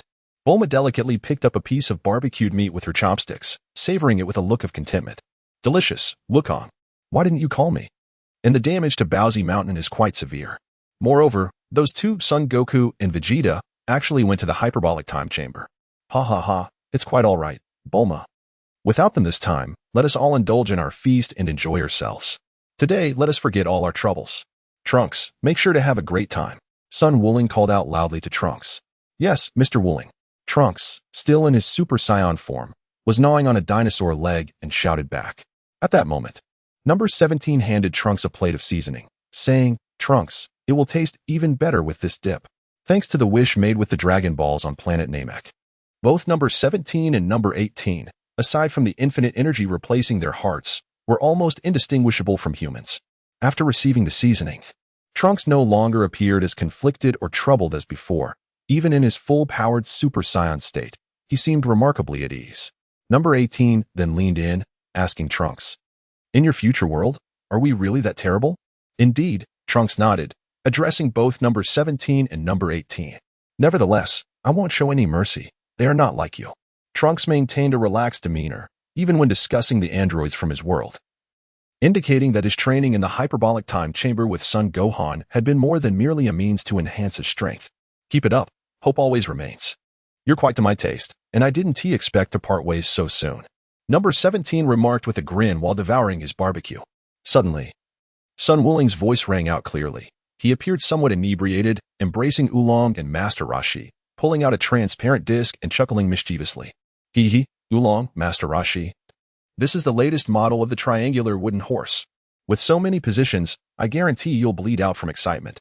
Oolong and Master Rashi eagerly accepted the transparent disc from Sun Wuling. "Oh my, Wuling, a triangular wooden horse? What positions are these? Why have I lived so long without knowing there are so many ways to enjoy life? I feel as though I have wasted my existence," Master Rashi exclaimed, his nose uncontrollably spewing forth in an exaggerated manner as he collapsed to the ground, his limbs twitching awkwardly. Oolong, with a sly grin, remarked, "Wuling, how do you know so many positions? You, who seem so focused on training and apparently uninterested in girls, have clearly experienced more than we have." Sun Wukong revealed a faint smile, having completely cast aside the earlier conversation between the two, his words tinged with an inexplicable melancholy. This left Wulong momentarily stunned. Sun Wuling contemplated inwardly. After all, one cannot appear to be utterly out of sync with the world, can one? Even if he harbored a disdain for such things, he could only feign an integration into the surrounding environment. In his previous life, he had departed without ever truly discerning what he desired or what he was pursuing. Suddenly, a miniature energy blade struck, shattering the transparent disc of the triangular wooden horse held by Oolong, leaving Sun Wuling, Master Rashi, and Oolong utterly astounded. "No, no, no." Master Rashi and Oolong knelt upon the ground, gazing at the fragments and weeping inconsolably. Their triangular wooden horse. They had not even had the chance to behold it before it lay in ruins. Sun Wuling's expression shifted as he observed the enraged number 18 advancing towards him. He gently swept aside his golden locks, his striking blue eyes filled with scrutiny as they met the furious gaze of Sun Wuling. Chapter 125, The Despairing Future Timeline. "What do you intend to do, number 18? How dare you utilize the chi/ I taught you? This is utterly intolerable," Sun Wuling loudly inquired of number 18. "What am I to do?" With a sardonic chuckle, number 18 clenched her fists, the sound of bones colliding resonating ominously. She advanced step by step towards Sun Wuling, each movement causing him to instinctively swallow hard, retreating until his back pressed against the wall, leaving him with no avenue of escape. Sun Wuling stands at a height of 1 meter 83. Number 18, lifting his head, pointed a finger at Sun Wuling's chest and remarked, "You certainly indulge in playful pursuits, yet despite your apparent prowess, why do you remain a virgin?" To which Sun Wuling replied, "Being skilled in play does not necessarily imply a desire to engage, number 18. With a smile, Sun Wukong explained, "Humph." Android 18 turned her head away in irritation. All right, 18, it won't happen again."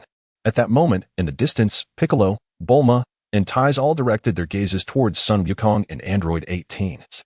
Pondering the nature of their relationship, it was simply inconceivable that nothing significant was occurring between them.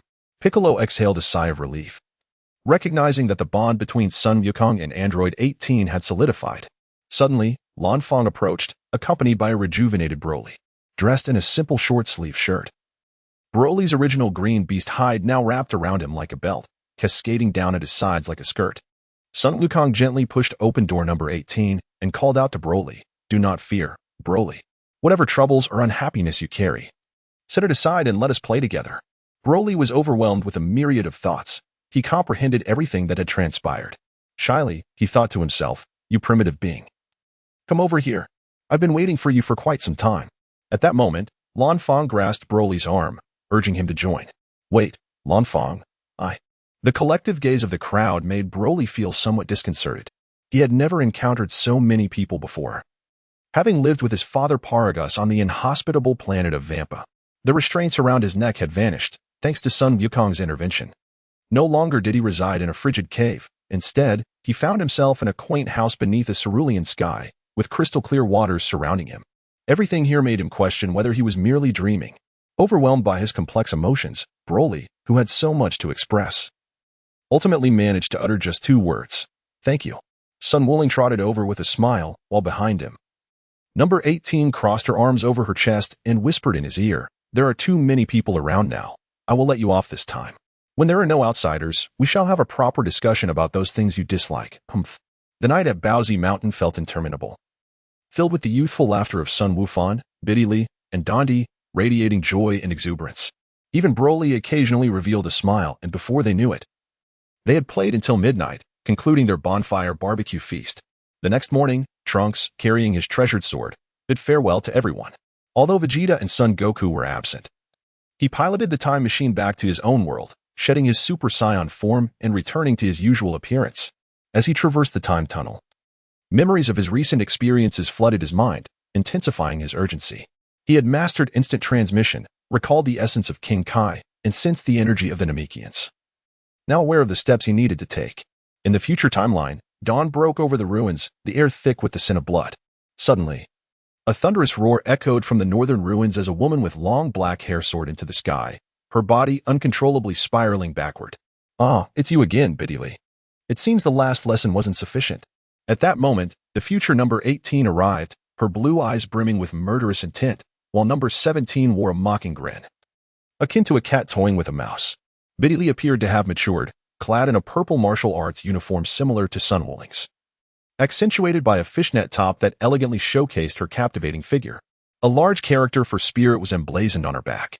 Coughing, Biddy covered her mouth, blood spilling forth as she glared fiercely at number 17 and number 18. "Today marks your demise, you monsters." "Oh." The future number 18 crossed her arms with a cold smirk. "Are you planning to use the spirit bomb again?" "Humph. As long as we destroy the vessel you intend to use for sealing, your efforts will be in vain." Biddy did not respond. Blood trickled down her cheek as her eyes filled with resolve, tears streaming from the corners. "Master Wuling, I'm sorry, I am useless. My talent is too poor. Even now, I have only opened one lower dantian and cannot elevate your spirit flow. But the spirit flow will not be severed, even if I perish alongside Wufan.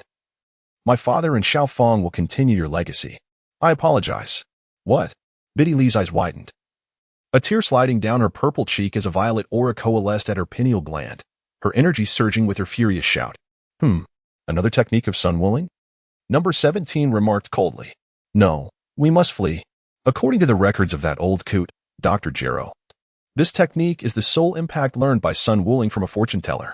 Number 18's expression shifted dramatically as she realized Biddy Lee's intentions and urgently warned, "Hurry." Biddy Lee offered one last serene smile. "It is futile. You cannot evade Master's soul impact. Let us vanish together, number 17, number 18. "Stop, Sister Biddy Lee. Please don't." Suddenly, Trunks transformed into a Super Saiyan and instant transmission to her side, calling out urgently, "Trunks." Biddy Lee momentarily froze, sensing the energy emanating from him, the violet glow in her pineal gland and eyes fading. "Trunks, it's you again?" Number 17 and number 18, who had been plotting their escape, sneered upon seeing him. "Sister Biddy Lee, I have grown stronger. Not only that, Wufan and Wuling, along with Goku, will all be revived." Trunks' words sparked a glimmer of hope in Biddy Lee's eyes. "Trunks, you've mastered instant transmission. That is wonderful. We can find new Namek. And even Master Wuling can be revived." "Indeed, and also this." Trunks leaped beside number 17 and number 18, gathering energy in his palms. The final flash. Just as Trunks prepared to unleash his attack, Biddy Lee fired a key blast to hold off number 17 and number 18. What? Boom. The golden light of the final flash engulfed number 17 and number 18, wreaking havoc in the future. The rampaging androids met their end at the hands of Trunks, who had attained full Super Saiyan power. "You've become incredibly strong, Trunks," Biddy Lee remarked, gently wiping the blood from her forehead as she gazed at him, smiling. "These 2 world-wrecking demons have finally vanished." Trunks surveyed his surroundings and replied, "Not yet.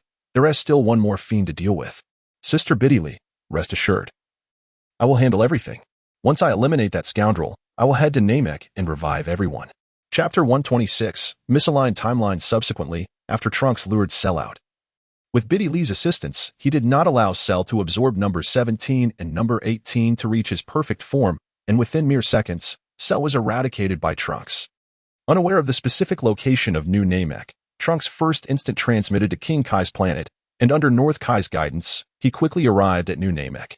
The Eternal Dragon Purunga soared into existence, resurrecting those who had perished at the hands of the androids on Earth, including Sun Wuling and Son Goku, who were revived with the aid of Purunga. Little did Trunks and the others know, all that transpired was observed by a golden-haired girl. It seems this misaligned intersection has finally come to an end. Watching without intervening is truly exhausting. Has the world returned to its rightful course?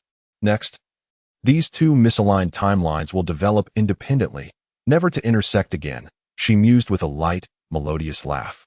Her figure poised in the cosmos as if swimming through the starry expanse. The universe and the world are replete with diversity. Oh, I almost forgot, in one timeline. Cell killed Trunks and regressed himself, using the time machine to arrive in the original world. In that case, let us obliterate that erroneous parallel timeline. The girl, named Rose, spoke of destruction as if it were trivial, clearly unfazed by the existence of 12 universes within a single timeline, indicating this was not her first time undertaking such an act. Being a destroyer of timelines is quite a tedious job. And yet I am merely a girl not yet 20. I long to return home and rest. Rose pouted in dissatisfaction, languidly reclining in the cosmos. Her fists clenched as a silver vortex of energy formed. After obliterating that timeline, I shall return. Hiki. Rose's playful words belied an inexplicable chill. Her form dancing as she soared into the silver vortex, vanishing from sight. Returning to the realm of reality. After Trunks departed in the time machine, Bulma and Tights likewise piloted their aircraft back home. Tien, Kaiatsu, Launch, and Ranfan also made their way back. Krillin and Videl escorted Marin to Kame House. While Piccolo took his leave, Yamcha returned to the reconstructed city, resuming his free-spirited and untamed existence. Meanwhile, Cell Jr. reappeared, presenting documents and research materials with an air of pride as he handed them over to Son Gokurin. Sun Wuling opened the file, revealing over 200 documents.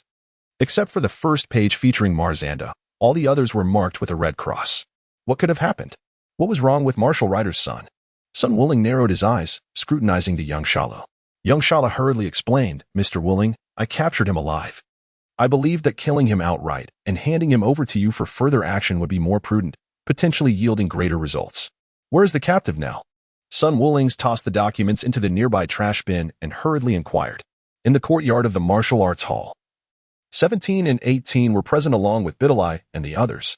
After Xiao Shala spoke, he followed Sun Wulings into the courtyard. There, 16 stood with his arms crossed, coldly observing the scene of Marcinda, battered and bruised, kneeling and begging for mercy after being pummeled by 17.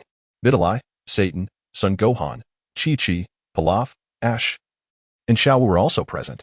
Broly, however, had been taken by Lan Fang to explore other parts of Earth, hence their absence, as Sun Wukong and Little Sheru approached. The kneeling Ma Xianda's pupils involuntarily dilated upon seeing Sun Wukong, causing him to collapse helplessly onto the ground. As Sun Wukong. Ah, it's Sun Wukong, Ma Xianda screamed. As if confronted by the most terrifying entity, his piercing cry reminiscent of a woman's. A pungent odor of fear permeated the air, prompting number 17 to quickly release Ma Xianda, while the surrounding crowd instinctively distanced themselves from him. Damn it, my yard. Upon witnessing the scene, Sun Wukong was utterly astounded to find that Marcinda had, in that very moment, lost control of his bladders in sheer fright. The courtyard he had painstakingly adorned, complete with blooming flowers, lush grasses, and a cobblestone pathway, now stood in stark contrast to the chaos unfolding before him. Sun Wukong did not exert much force. Ma Xiandao was merely knocked to the ground. Sun Wuling disdainfully flicked her flat shoes and gazed at Marzanda, inquiring, Are you the son of that diminutive marshal? Why, yes. It is I, Marzanda replied, trembling like a frightened rabbit, his eyes brimming with tears as he looked at Sun Wuling, his gaze filled with trepidation. It seems you are quite afraid of me. Sun Wukong smiled, yet in Marzanda's eyes, he appeared as a malevolent specter from the depths of hell, his voice resonating like a devil's whisper. I was concealed within the sewers, and after my escape, I witnessed from a distance as you obliterated our base with the Kamehameha wave. Indeed, this could easily inspire an epic tale of the Red Ribbon Army's great escape. Sun Wuling remarked with a smirk as he turned to young Shalu. Well done, little Shalu. You may stay and protect the entirety of Baozi Mountain. Yes, Mr. Wuling, exclaimed Shalu, brimming with excitement at the prospect of survival, free from annihilation. What shall you do with this fellow, Wuling? Number 17's face was etched with loathing as he glared at Ma Xianda, harboring a deep-seated hatred for everything associated with the Red Ribbon Army. The desire to kill was resolute, yet there lingered the figure of Satan. Sun Wukong called out to Satan, Master, what is it? Satan stood tall and asked promptly. Contact the king, arrange for a global live broadcast, and publicly execute this Marzanda. Let his deeds be exposed for all to see. Ensuring that the Crimson Ribbon is utterly buried within the realm of humanity. Understood. I shall proceed at once. Grasping the still-begging Marzanda, Satan took flight with his aerial technique. Sun Wuling gazed after Satan's departure, turning to androids 17 and Little Sheru, he urged. 17, Little Sheru. Accompany Satan and ensure that this scoundrel is afforded no opportunity to escape. Understood, Mr. Wuling. Indeed, I too wish to avoid witnessing the demise of this rogue. With that, androids 17 and Little Sheru took off in unison, swiftly catching up to Satan as they soared towards Wukong City. At last, the matter concerning the Red Ribbon had come to a definitive conclusion. Sun Wuling let out a sigh of relief. He had no prior knowledge of Malsanda or Dr. Hyde, the grandson of Dr. Gero, from his previous life. In his memory, the saga of Dragon Ball Super had yet to conclude, with a character named Maro looming large. It was likely that Malsanda and Dr. Hyde would soon conjure up a storm of chaos and bloodshed. He could not fathom what the original timeline might have entailed. But now, with Dr. Hyde intent on his demise and Malsanda eager to resurrect the android experiment, everything had irrevocably changed. Suddenly, Android 18 called out to Sun Wuling. Although she wore a smile, it exuded a chilling aura, far more unsettling than that of Dilly or Xiao Wu, who hurriedly fled the scene. Likewise, Android 16, Sun Gohan, Chi-Chi, and Pilaf also made a hasty retreat without looking back. What is happening? Sun Wukong swallowed nervously, a sense of inexplicable tension arising within him at the sight of Android 18. Chapter 127, The Cell Saga Conclusion. What is the meaning behind those bunny girl outfits? Android 18's cheeks flushed slightly. The attire made her feel an overwhelming sense of embarrassment. He never imagined that Sun Wukong harbored such an interest, especially in styles even more revealing than the one worn by Bulma. Sun Wuling paused in surprise, but quickly regained composure, smiling as he explained, at that time. Upon learning of my impending demise due to viral heart disease, I became vigilant about my health. I ceased my previous exercise regimen. As for the clothing, it was willingly provided by Xiao Wu and Lan Fong. I did not compel them. Biddy Li prepared it herself, and in the evenings, while she assisted me with massages, I took the opportunity to indulge my gaze. However, now that the viral heart disease has completely vanished, such indulgences are no longer necessary. Voluntary, you say? Humph. If it were not so, I would have incinerated you on the spot. Number 18 replied with a pout, her displeasure evident. Suddenly, a spark of realization flashed in her mind. As if electrified, she recalled that Trunks had come from the future. Wuling Sheru and number 16 had all mentioned a girl who bore an uncanny resemblance to her. Indeed, that girl who looks just like me. Did she also come from the future like Trunks? Sun Wukong spread his hands with a smile and said, Have you never considered that possibility? With the peculiar behaviors of Piccolo, Vegeta, and others on the 18th, coupled with our current situation, I believe there remains a chance for that. Sun Wukong, with his ambiguous words, made number 18 turn around. With her hands on her hips and a cold snort, she stepped lightly into the courtyard and retorted, Who said that? I haven't agreed to anything yet. No, you never even mentioned it to me. Sun Wuling hurriedly laughed and chased after, saying, I never expected you, number 18, to be just like other girls. What do you mean by that? She retorted. What is wrong with being compared to other girls? Of course, you are even more beautiful than the rest. Heh, Sun Wuling. Sometimes I wonder if you truly believe the words that escape your lips. Nonetheless, you may keep those clothes. Consider it a small victory for you. You rascal.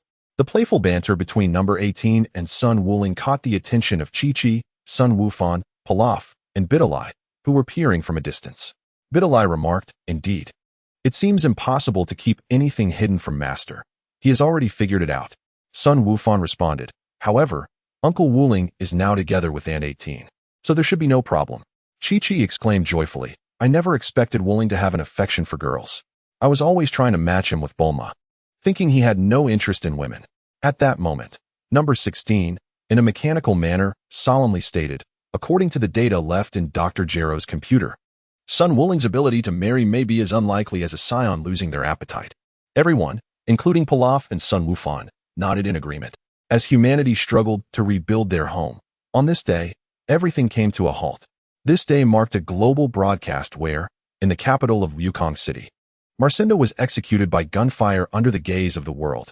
Marcinda, the son of Marshal Rit of the Red Ribbon Army, continued his pursuit of creating androids even after their complete eradication, intent on annihilating the entire planet.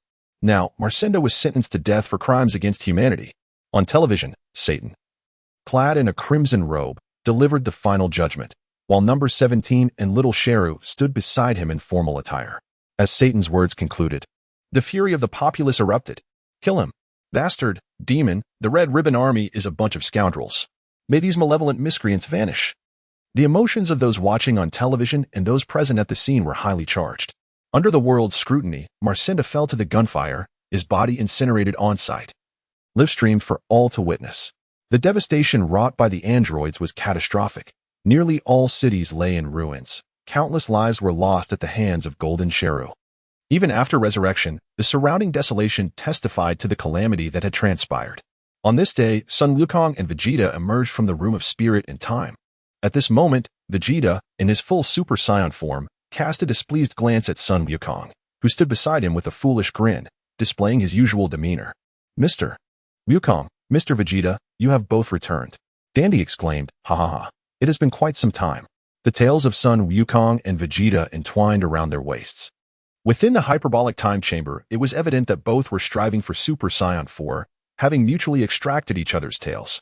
Dandy observed Vegeta with curiosity and remarked, "This is akin to Trunks' full power state, isn't it, Mr. Wukong? Have you achieved it as well?" Humph. Vegeta, overhearing this, let out a dissatisfied snort and retorted, "Kakarot. Do not celebrate prematurely. Beware of being surpassed by me. I shall await your challenge." With a smile, Sun Wukong replied, for he had now attained the ability to transform into a Super Saiyan 2. The reason he had not yet reached the level of Super Saiyan 4 was that he had not fully mastered the power of Super Saiyan 2. Just as Vegeta was about to depart, the voice of King Kai suddenly resonated in their ears, uttering words that made the departing Vegeta pause. The Otherworld Martial Arts Tournament. Sun Wukong responded with excitement, ha ha ha. I never expected that the Underworld would host something akin to the Grand Martial Arts Tournament.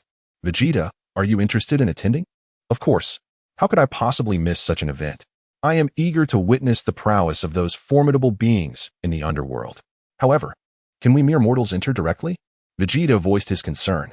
No problem at all, Vegeta. Ha ha ha. By the way, we should also invite Wuling and Gohan. I am keen to see that old fool, the West King, humbled before us. Ha ha ha. The North King chuckled, already envisioning the astonished expressions of his old rival when confronted by Sun Wuling and Gohan. All right, I will summon Gohan and Wuling at once. Vegeta, please wait for me. With that, Sun Wukong vanished from the heavenly realm, instantly reappearing at Baozi Mountain. At this moment, Sun Wukong is studying alongside Videl.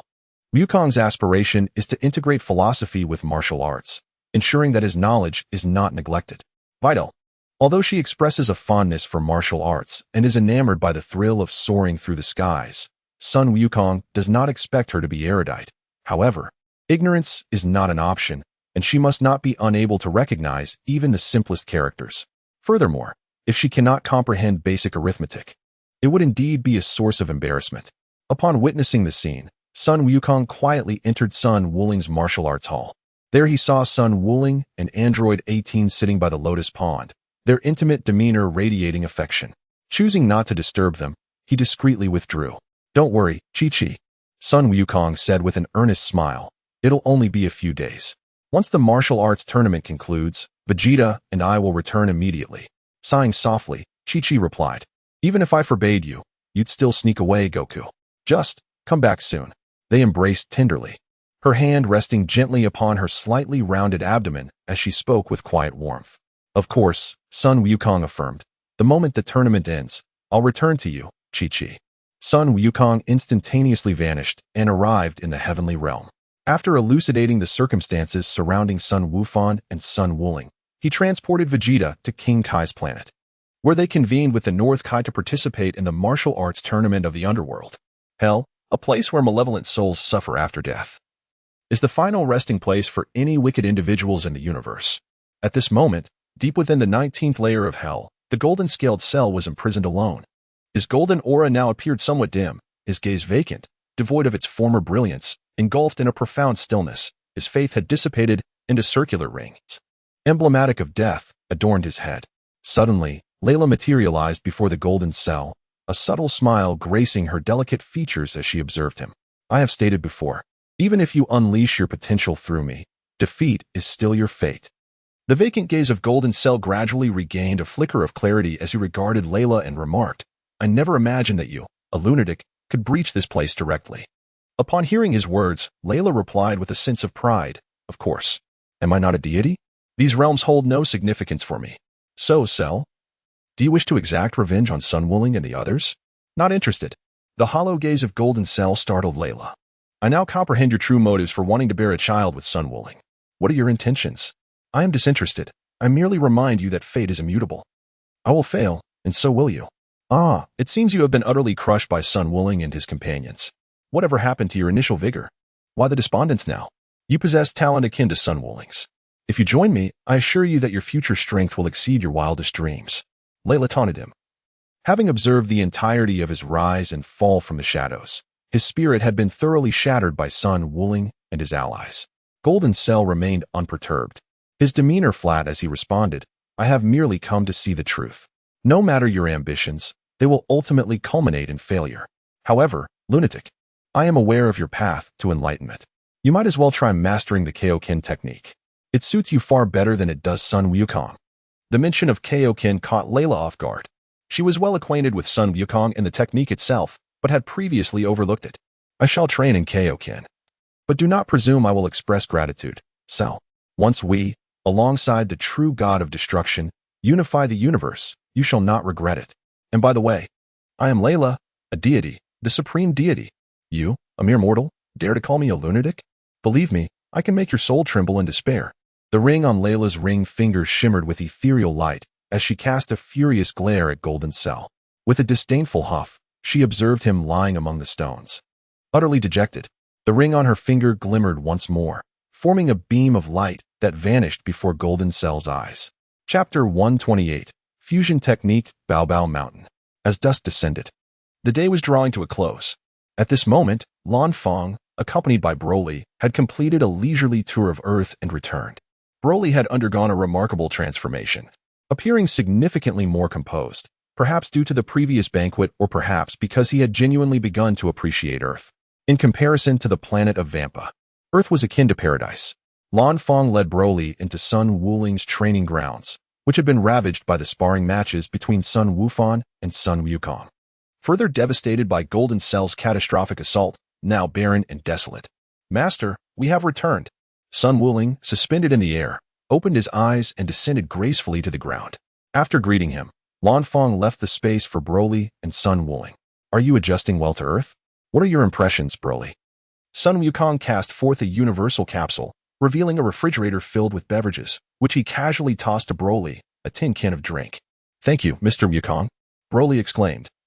Having learned the language through his own experiences, he endeavored to absorb everything around him, receiving the chilled tin can, its frosty touch reminiscent of ice. A refreshing delight amid the sweltering summer heat, making it hard to relinquish. After peeling back the can's lid and casting a glance at Sun Wukong, he emulated his mentor and took a sip. The icy sensation coursed through him, sending an involuntary shiver down his spine. The breathtaking beauty of the dusk captivated Broly's gaze. He slowly extended his hand, as if attempting to grasp the horizon where the sun set. Isn't it stunning, this scene of the sun's descent? It is a sight that graces Earth almost daily. So, Broly, what do you think? Would you like to remain on Earth and live alongside us? As Sun Wukong closed the refrigerator with a decisive motion of his fingers, he extended his palm towards Broly. Broly turned, his hand, which had reached for a beverage, fell limply to his side, his voice tinged with a hint of self-doubt and trepidation. Do I truly have the right to this? He lamented. I lost control before, and had it not been for you, Mr. Wukong, I shudder to think of what I might have become. Then let him master it, shall we? Sun Wukong urged. Broly, once you have harnessed that power, Act in accordance with your convictions. We shall not distort your essence as your father did. A gentle breeze, imbued with a refreshing coolness, swept over Broly and Sun Wukong, and in that moment, time seemed to stand still. Sun Wukong Ling continued to address Broly. The planet Vegeta has long been obliterated by Frieza, and King Vegeta has perished as well. The only surviving Saiyans, aside from you, are Vegeta and Goku. Oh, Goku, who is also known as Kakarot, my elder brother with whom I grew up. I shall not utter any words urging you to relinquish your father's vendetta. The matters between you and Vegeta are for you to determine. However, I can share my perspective on the Saiyans. They are deserving of their fate. You are well aware of the deeds the Saiyans have committed in the past. To be candid, Broly, had I not sensed that chilling aura emanating from you, I would have regarded you as no different from those other Saiyans, and would have eliminated you without hesitation. The words of Sun Wukong left Broly momentarily stunned. He found himself haunted by the echoes of his father Paragus' voice. Vengeance. Revenge against King Vegeta and Vegeta himself. It was all due to King Vegeta and his kin that we were cast away to this desolate planet Vampa. Broly, we Saiyans are a warrior race. Our purpose is to eradicate those feeble lives and subsequently sell the resources of their planets to others. Ha ha ha, we Saiyans must remain utterly ruthless. At that moment, Broly clutched his head in agony, the haunting memory of Paragus' demise replaying in his mind. A torment so profound it felt as though a frigid blade had pierced his heart, leaving him in unbearable discomfort. No, father was entirely mistaken, Mr. Wukong. Broly cried out. Pressing his hand against his chest, remaining utterly ruthless was beyond him. He was Broly, not merely a tool. Suddenly, under Sun Wukong's astonished gaze, Broly dropped to his knees. But Wukong, regaining his composure, swiftly evaded the gesture, refusing to accept Broly's submission. Mr. Wukong, I have grown fond of Earth. I will strive to master my power. Please, accept me. I wish to become your Super Saiyan. I will clear all obstacles for you. As he spoke, he prepared to bow deeply, only to be restrained by Wukong's energy control, leaving Broly in a state of shock as his body stood rigid against his will. Sun Wuling expressed his grievances, saying, Let's refrain from kneeling, Broly. Since it is thus, we shall be friends. Let's avoid such gestures. I do not know from whom you learned this. I have seen it on television. It appears that knights and vassals greet their kings in such a manner. Broly pondered for a moment before responding.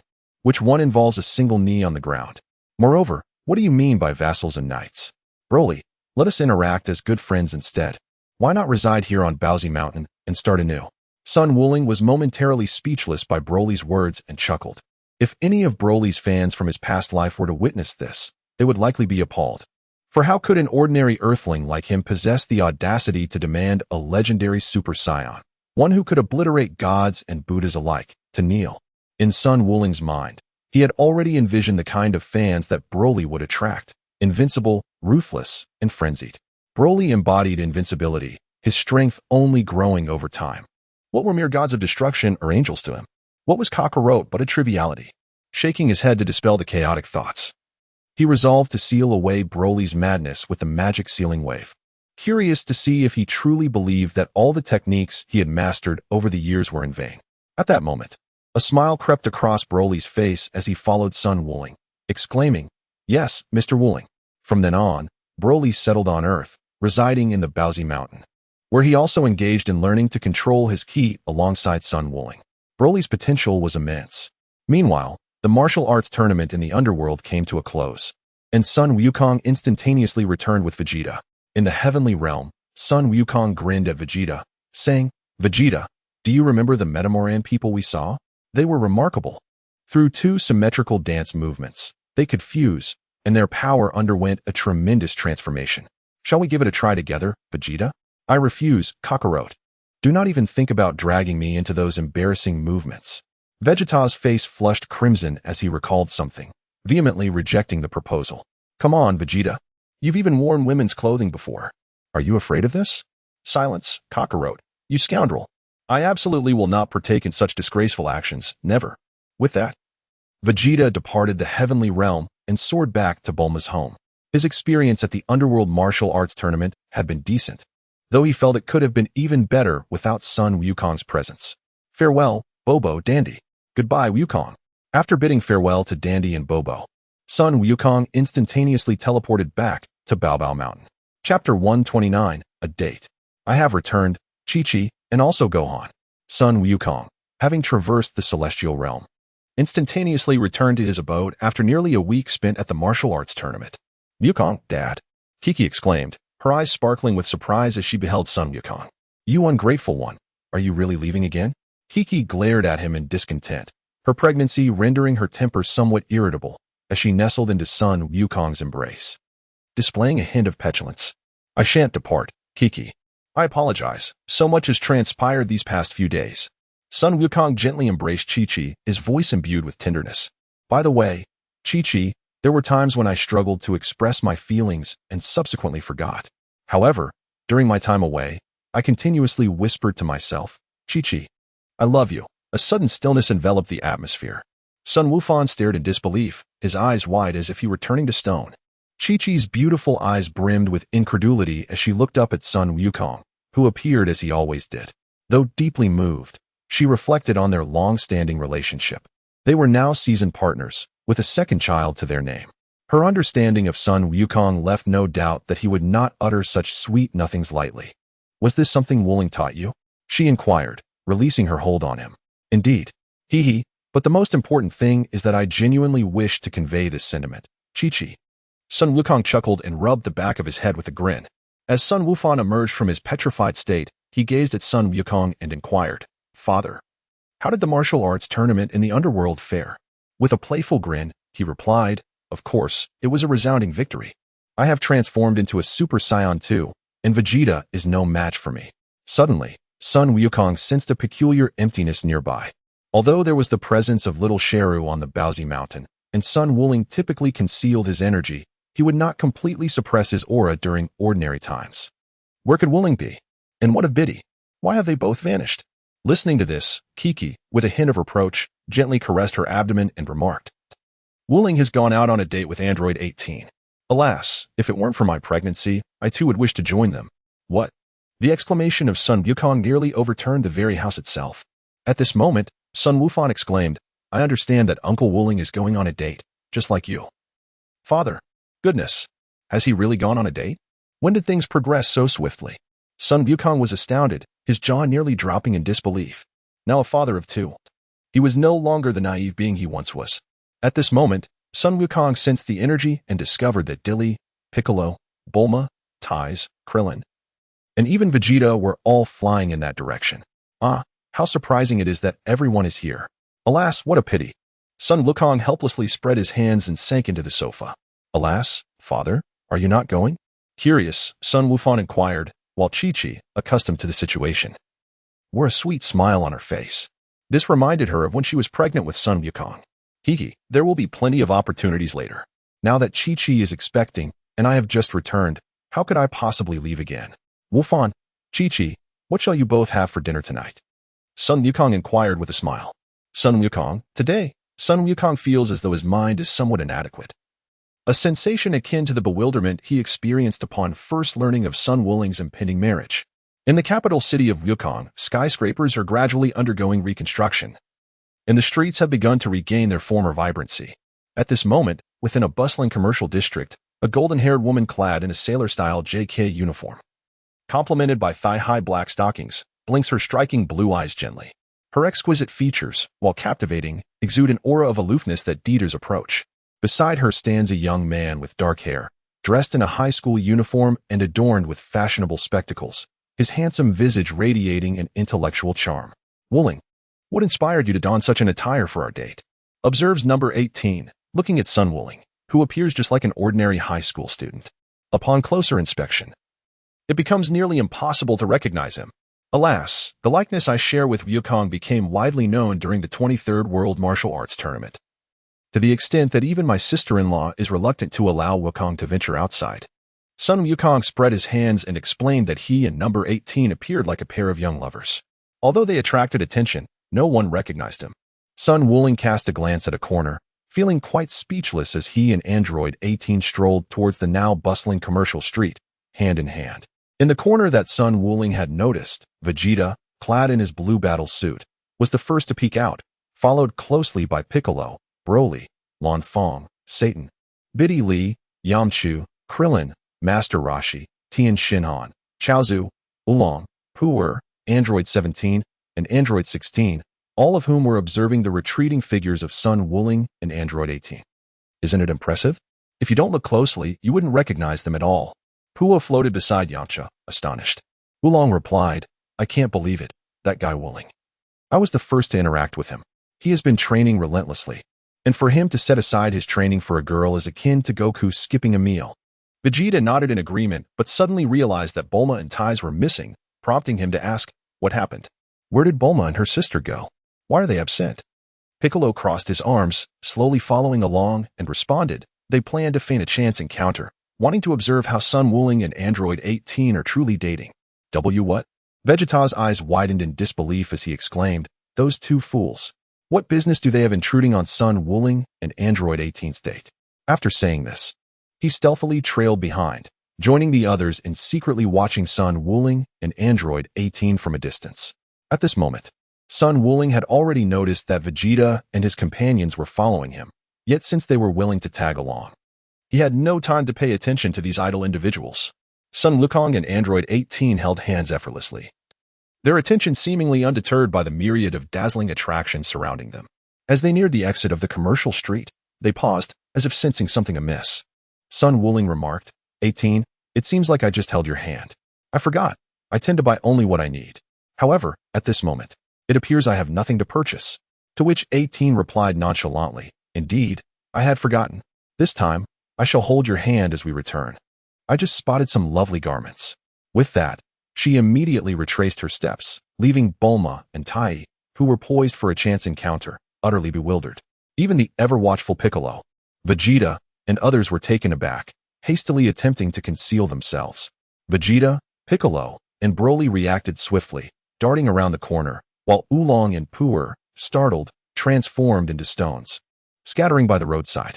Krillin, Tien, Chaozu, Yamcha, and Videl all found their hiding spots, leaving only Satan, who, intending to hide, realized it was too late and had already been completely discovered by Sun Wuling and 18. Chapter 130, the chat group Satan, what brings you here as well? Sun Wuling cast a gentle glance at a distant alley, a faint smile gracing his lips. Beads of cold sweat formed on Satan's forehead as he surveyed his surroundings. Eventually, his gaze landed upon a vegetable vendor. Almost in an instant, he seized a cucumber, offering an awkward yet forced smile to Sun Wuling and number 18. You see, I came to buy vegetables, master. Number 18 crossed her arms protectively, her azure eyes scrutinizing Satan as she coldly remarked. You traveled nearly 100 miles from Wuling City to the center of Wukong City to purchase vegetables?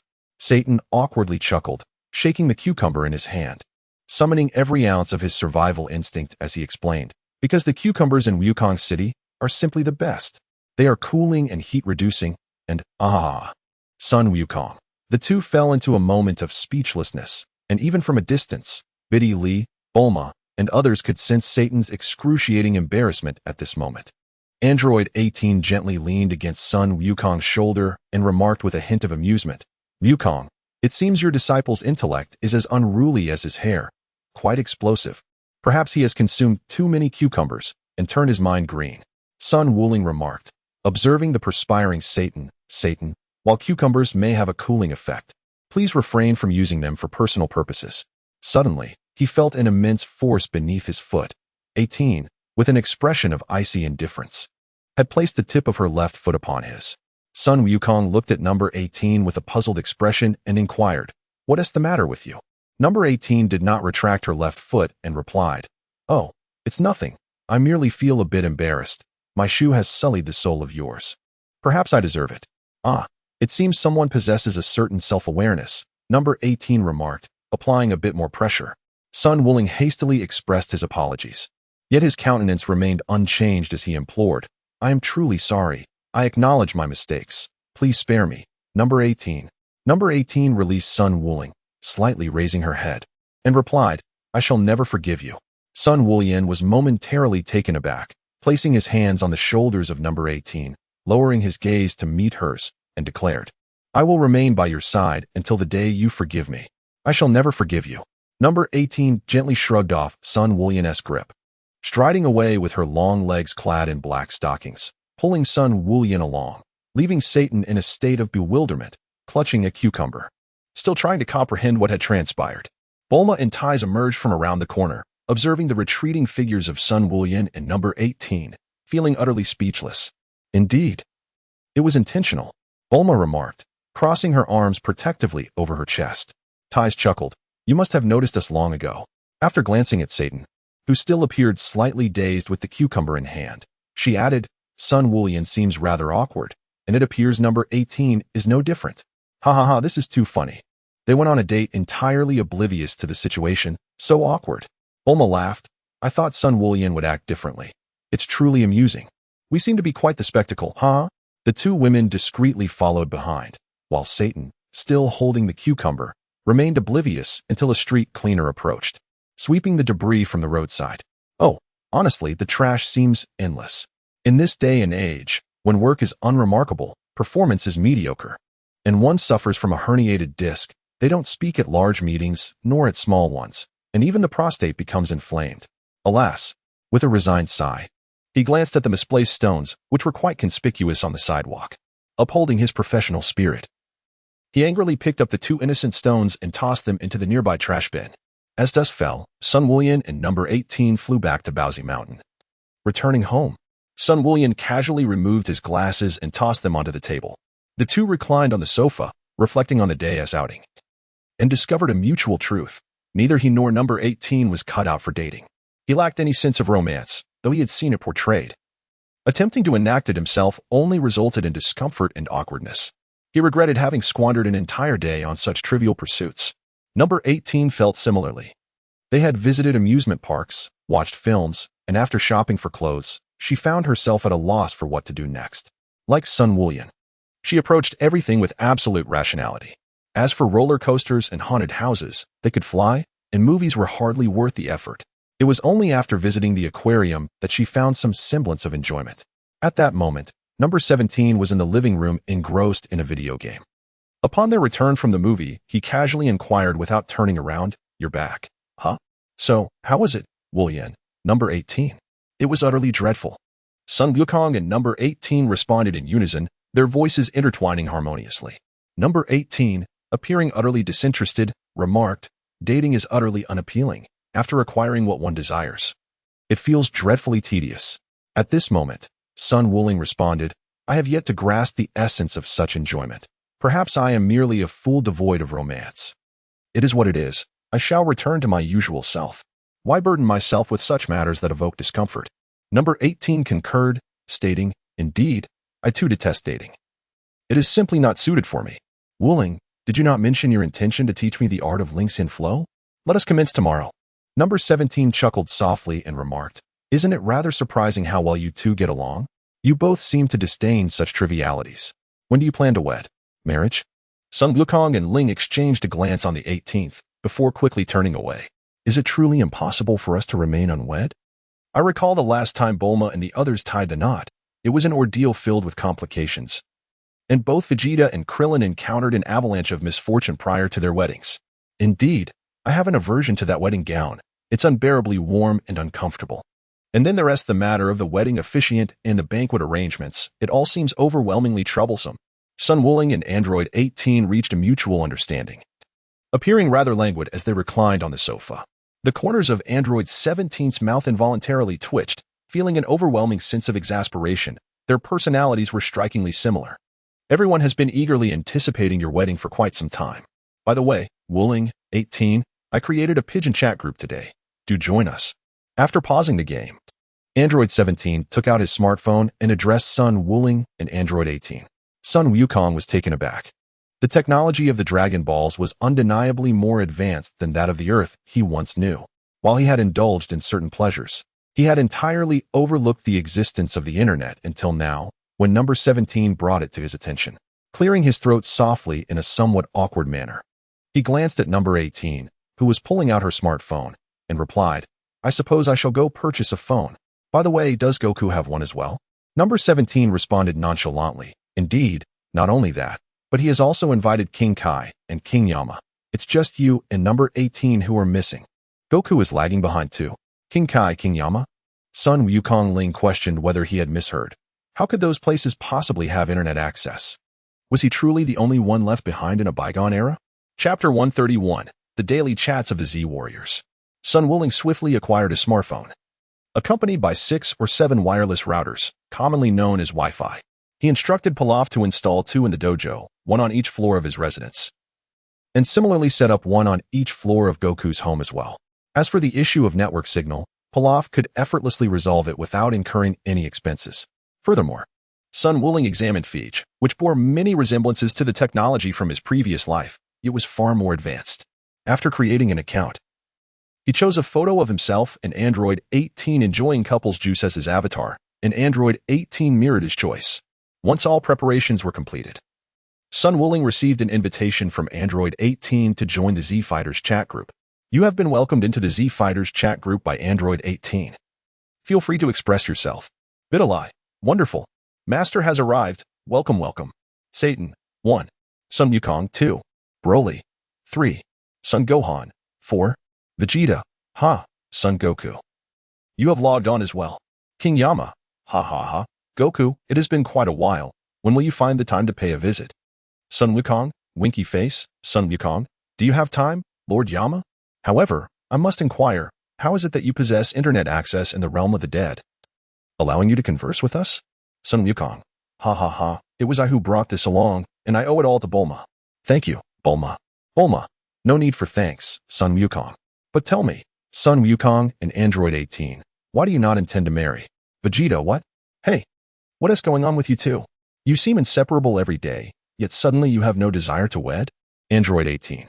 I simply feel that marriage is too cumbersome and complicated. Sun Wukong. Indeed, and furthermore, misfortune shall befall me before marriage. One family shall be consumed by flames, another struck by lightning. One shall find even cool water wedged between their teeth, and another shall inadvertently stub their heel while passing gas. Who can fathom what circumstances will arise between me and number 18 at that time? Sun Wukong. Krillin. Furious, furious. Tien Shinhan. Vegeta. Fury, fury, fury, fury, fury, fury. Sun Wuling. My goodness, the chat group can truly be filled with words now. Even the emoticons seem not the least bit strange. Furthermore, we can openly use the chat group to increase our word count. Broly, do not say that, Mr. Wuling. Cell has already filled over 60 chapters, whereas I, the legendary Super Saiyan, have barely managed 6 chapters from my entrance to being defeated by you. I, the legendary Super Saiyan, possess no stature at all. Bitterly, but there is substance, Master. Each of us has almost exhausted our strength and intellect to confront Cell.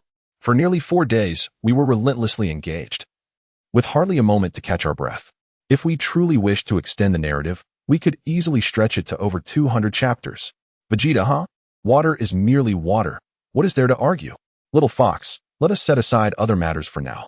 Sun Wuling, Android 18, what are your thoughts? Even I, the Prince of Saiyans, am married. What do you two Earthlings lack compared to me?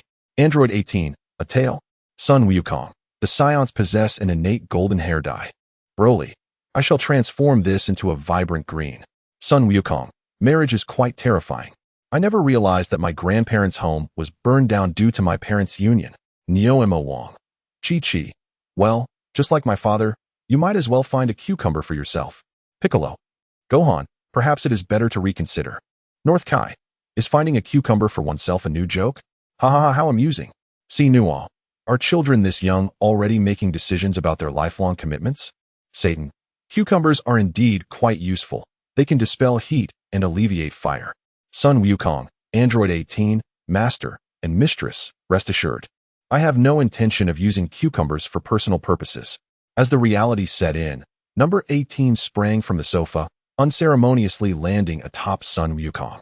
With practiced precision, her right hand twisted sharply upon him, eliciting a piercing cry of pain.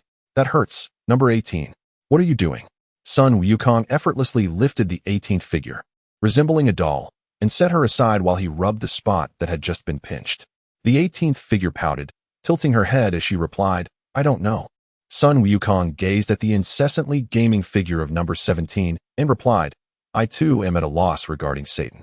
Suddenly, the sound of a red envelope notification echoed from his phone, causing even the engrossed number 17 to pause and hastily retrieve his device. In the chat group, Tai Si had sent a group red envelope. Sun Wukong quickly clicked in. The amount he managed to seize left his jaw nearly touching the ground. 0.01 yuan. Meanwhile, Chi-Chi's luck was unparalleled, as she snagged 433. Bailey exclaimed, "Ha ha, which unfortunate soul managed to grab just 1 cent? This is hilarious. 1,000 yuan red envelope, and someone still ended up with a mere penny. How amusing." Sun Wuling, "It is I, what is it?" Bidalai, "Are you very happy?" Bidalai, winky face, "I apologize, Teacher Wuling, I was in the wrong." Sun Wukong, "Have you and Gohan been immersed in the water group? Have you completed your studies?"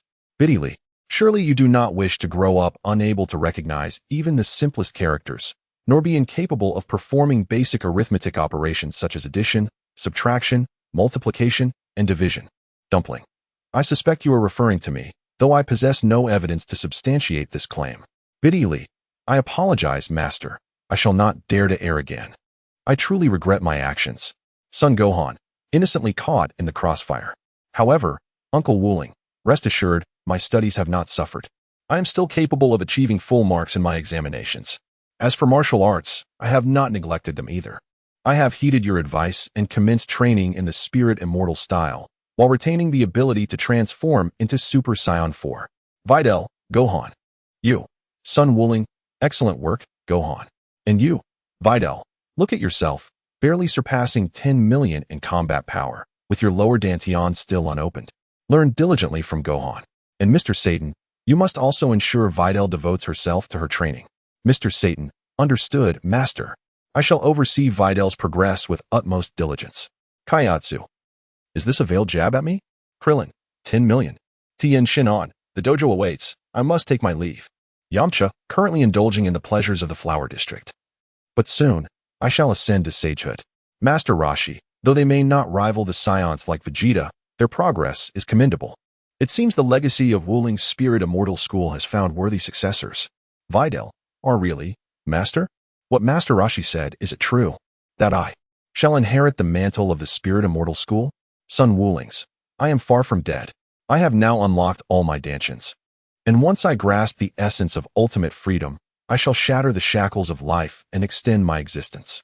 However, as Master Roshi rightly stated, I indeed require you to shoulder the responsibilities of the Spirit Immortal lineage." Beatty Lee, "Oh, Master, rest assured, I will diligently apply myself, and in the future, I will undoubtedly uphold the responsibilities of the Spirit Immortal lineage. I will not disappoint you." Vegeta, "Enough of this diversion. Sun Wulings, have you and Android 18 truly decided against marriage?" Chapter 132, the date of the wedding at home. Sun Wulings exchanged a glance with Android 18, both feeling a tinge of hesitation. They had both found the idea of a wedding to be overly cumbersome, yet the enthusiasm from everyone around them was palpable, causing them to waver in their resolve. Android 18, "What are your thoughts?" Sun Wuling inquired of number 18. "Although it is said that one might play tricks prior to marriage, on the day of the wedding itself, shall we proceed with our union? However, when do you intend to hold the ceremony?" Number 18 propped her delicate face on her hands, gazing at Sun Wuling, and asked, "As for the date, let us set it for August 18th of this year. What do you think?" After pondering for a moment, Sun Wuling replied, "August 18th? Isn't that my birthday?" On the 18th, a pair of blue eyes gazed at Sun Wuling in astonishment, asking. Sun Wuling nodded and smiled, saying, "Indeed. I plan to celebrate your birthday on the same day as our wedding. What do you think?" Meanwhile, 17, who was engrossed in a game, glanced at 18 and Sun Wuling, revealing a satisfied smile. Feeling a slight dryness in her lips, she raised the beverage beside her and took a slow sip. 18 gently swept her golden hair aside, displaying a faint smile as a delicate blush graced her cheeks. Looking at Sun Wuling, she remarked, "Isn't it rather romantic to have our wedding day coincide with my birthday, especially since you, like me, are not one for such sentimentalities? Wuling, are you still intent on this whimsical notion?" At this moment, Sun Wukong rested his thumb beneath his chin, lost in contemplation, gazing intently at number 18. He remarked, "You know, I've synchronized our wedding anniversary with your birthday. That way I only need to give one gift each year." Number 17's eyes widened in astonishment upon hearing Sun Wukong's words, causing his drink to spew forth from both his nose and mouth, drenching his clothes entirely. He was rendered speechless by the shock of Sun Wukong's statement. Meanwhile, Number 18's expression was nothing short of spectacular. Her cheeks flushed with indignation, and her blue eyes blazed with fury. In a fit of rage, she lunged at Sun Wukong, exclaiming, "I could just bite you to death." Wait, number 18. I was merely jesting. It was actually number 17 I meant. Truly, it was just a joke. Number 17 stood silently aside, bewildered. Now, with number 18 effectively silencing Sun Wukong, he felt somewhat accustomed to the spectacle. Yet this time he found himself unintentionally ensnared in the fray. He suddenly perceived that the game in his hands had lost its allure. It seemed that once number 18 and Sun Wukong wed, he would have to make his exit. In the Z Warriors chat group, number 18 declared, "It's settled then. Our wedding will take place on August 17th. Number 17 responded, "So that's what the 17 meant? I thought I had done something wrong." Vegeta remarked, "Time is drawing near. Yamcha, when shall we arrange the next gathering? I am fully prepared with soybeans, black beans, and hot pot supplies." Yamcha replied, "That's Wukong's business, not mine." Krillin added, "It must be arranged. And it must be a clear, sunny day." Tenshinhan agreed, "Indeed, I have already prepared chilled sodas and beers, eagerly awaiting the gathering." Sun Wukong, "I am also preparing candles to elevate the atmosphere during the night. Oh ho. Sun Wuling, Vegeta, you may indulge yourself, as long as Bulma does not mind. You can feast every day. Krillin, I have installed a lightning rod at my home, so I'm not worried. Tien, bring more. Let us all enjoy together. Chi-Chi, sister-in-law, your brother is playing with fire. Hurry and help him. Chi-Chi, I'm pregnant, so I can't do anything. Wukong, perhaps you should learn from Satan. Satan, ha ha ha. Cucumbers really can reduce heat, Master Wukong. They are quite delicious and can be enjoyed privately too. Group Leader 17 announces, 18 will manage the group alongside Chi-Chi. 18, Satan is muted for a week. 18, Sun Wuling is muted for 1 minute. 18, Vegeta is muted for a month. Chi-Chi, Bulma is muted for a month. Chi-Chi, Wukong is muted for 1 minute. 18, the odor is too strong. Vegeta, you have a month to eliminate it. Chi-Chi, sharing the same bed. Bulma, the scent next to Vegeta is overwhelming. As his wife, shouldn't you help him get rid of it too? Meanwhile, at Bulma's home, both she and Vegeta are furious. Vegeta glares at his phone, seeing that he has been muted by 18 for an entire month. Damn it, those despicable androids, just as vile as Sun Wuling. This cursed couple. Sun Wuling is muted for a minute, and I'm stuck for a month. How infuriating. Vegeta's roar transforms him back into a Super Saiyan. Bulma, equally enraged, is driven to madness by Chi-Chi's words displayed on the screen. How dare you, Chi-Chi? You are clearly taking personal revenge. What do you mean about needing to eliminate the odor? Why is Sun Wuling only muted for a minute while I suffer for a month? Cursed couple. Bulma and Vegeta exchange a glance, and with narrowed eyes, Bulma questions, Vegeta, you wouldn't actually consider eating those things, would you? Vegeta, his face flushed with anger from Bulma's inquiry, reverts from his Super Saiyan form and retorts, how could I possibly be that kind of person? I intend to feed it to Sun Wuling. Bulma, exasperated, responds, can he even eat that? It would be truly unfortunate for Wuling. Vegeta clenches his fists, asserting, the wedding party is coming up. Humph. If he doesn't suffer a bit, I want to feel right. Bulma reveals a cunning smile, stating, perfect. Since you boys are having a pre-wedding gathering, we girls will have one too. Hee, Vegeta, you all conspire against Wuling while we unite to deal with 18. Hee, Vegeta, taken aback, asks, 18? Isn't she the one who muted you, Kakarot's wife? Humph, I'll settle the score with Chi-Chi later. I am more curious about how 18 will behave when she lets loose. Hee. Thus, Bulma and Vegeta, this pair of scheming partners, align their plans. The boys' pre-wedding gathering is arranged at Sun Wuling's martial arts dojo, while the girls' gathering is set at Sun Wuling's apartment. At the dojo, the boys' meeting begins. At this moment, Sun Wukong, Sun Wuling, Sun Wufan, the Bull Demon King, Satan, Krillin, Tien, Dumpling, Yamcha, Vegeta, Master Roshi, Oolong, Puer, Broly, Pilaf, Ash, Piccolo, Little Cell, Bobo, Dandy, Android 17, Android 16, and Aba are gathered together. Meanwhile, in Sun Wuling's apartment, a gathering of females is taking place, including Android 18, Chi-Chi, Bulma, Tais, Lan Chi, Violet, Sinnoh, Biddy Lee, Little Dance, and Lan Fong. Chapter 133. The pre-wedding gathering at the martial arts hall. Sun Wuling gazed at the crowd, particularly at Krillin, Tien, Sun Wukong, and Vegeta, and remarked with exasperation, "You all have been anticipating this day, haven't you? I have installed a lightning rod at my home, so Krillin, you need not worry. As for the others, there are fruits, snacks, beer, and beverages aplenty. Wukong, should you dare to set the house ablaze, I swear I will extinguish you on the spot." When he mentioned Sun Wukong, his tone morphed into a veiled threat, genuinely fearing that Wukong might indeed cause a calamity. He had prudently prepared several fire extinguishers at home.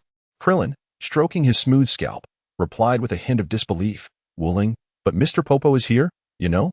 Vegeta clenched his fists and raised his glass towards Sun Wooling. His teeth gritted in determination as he proclaimed, "Enough with the chatter. Wooling, unless we drink you under the table, we shall not return home today. We must revel before the wedding, right?" "Indeed," Wooling exclaimed. "It fills me with joy that everyone has gathered here today. Let us enjoy ourselves to the fullest and celebrate. Cheers." Sun Wukong raised his goblet high, while Sun Wufan, still in his youth, opted for a soft drink instead of alcohol. Piccolo too indulged in the festivities, and before long, the atmosphere became jubilant and lively. Meanwhile, in the apartment of Sun Wukong, Android 18 faced a similar dilemma, also choosing a beverage over alcohol. Gradually, as they drank, the ambience grew exuberant, prompting Android 18 to shiver with excitement as she pulled out a camera to capture the moment. Android 18, possessing formidable strength, held Bulma, who appeared tipsy and disheartened, as if she were a microphone. With the music accompanying them, she effortlessly sang to Bulma's head, "Pork bone, bring the marinade. You forgot to wash the eggs again. Oh my, I boiled a pack of instant noodles." Android 18's cheeks flushed crimson, her blue eyes sparkling with delight. Despite her unsteady footing, her voice rang out with fervor, as the song of the Crimson Lotus echoed throughout the apartment. "Wow, Android 18, you're incredible." Even the pregnant Chi-Chi was caught up in the revelry, raising her glass in a spirited cheer. Alongside Android 18, characters like Tais, Xiaowu, Lan Feng, Sinuo, Violet, and Lan Chi were all inebriated, their usual demeanor forgotten as they lifted their glasses and cheered loudly. "Bring the knife for the pineapple. The spoiled Romeo leaves. The fifth child is midway to tears. The gourd is feeding the waiting child, for bags of rice are insufficient for my marinade. The lecher should be punished. I've marinated your aunt. Salad, aren't you lazy? But I have to handle each one." Android 18 sang the Crimson Lotus with abandon, her voice resonating throughout the apartment. Aside from Bulma, who was overwhelmed by her experiences, Android 18 felt as though she had stepped into a new realm, capturing every moment on film. The atmosphere intensified, fueled by Android 18's performance, prompting Sun Wukong, amidst the alcohol consumption, to let loose and reveal an unusual side of himself. Standing at 183 meters tall, he embraced the incessantly demanding Vegeta, who was clamoring for him to dress as a woman.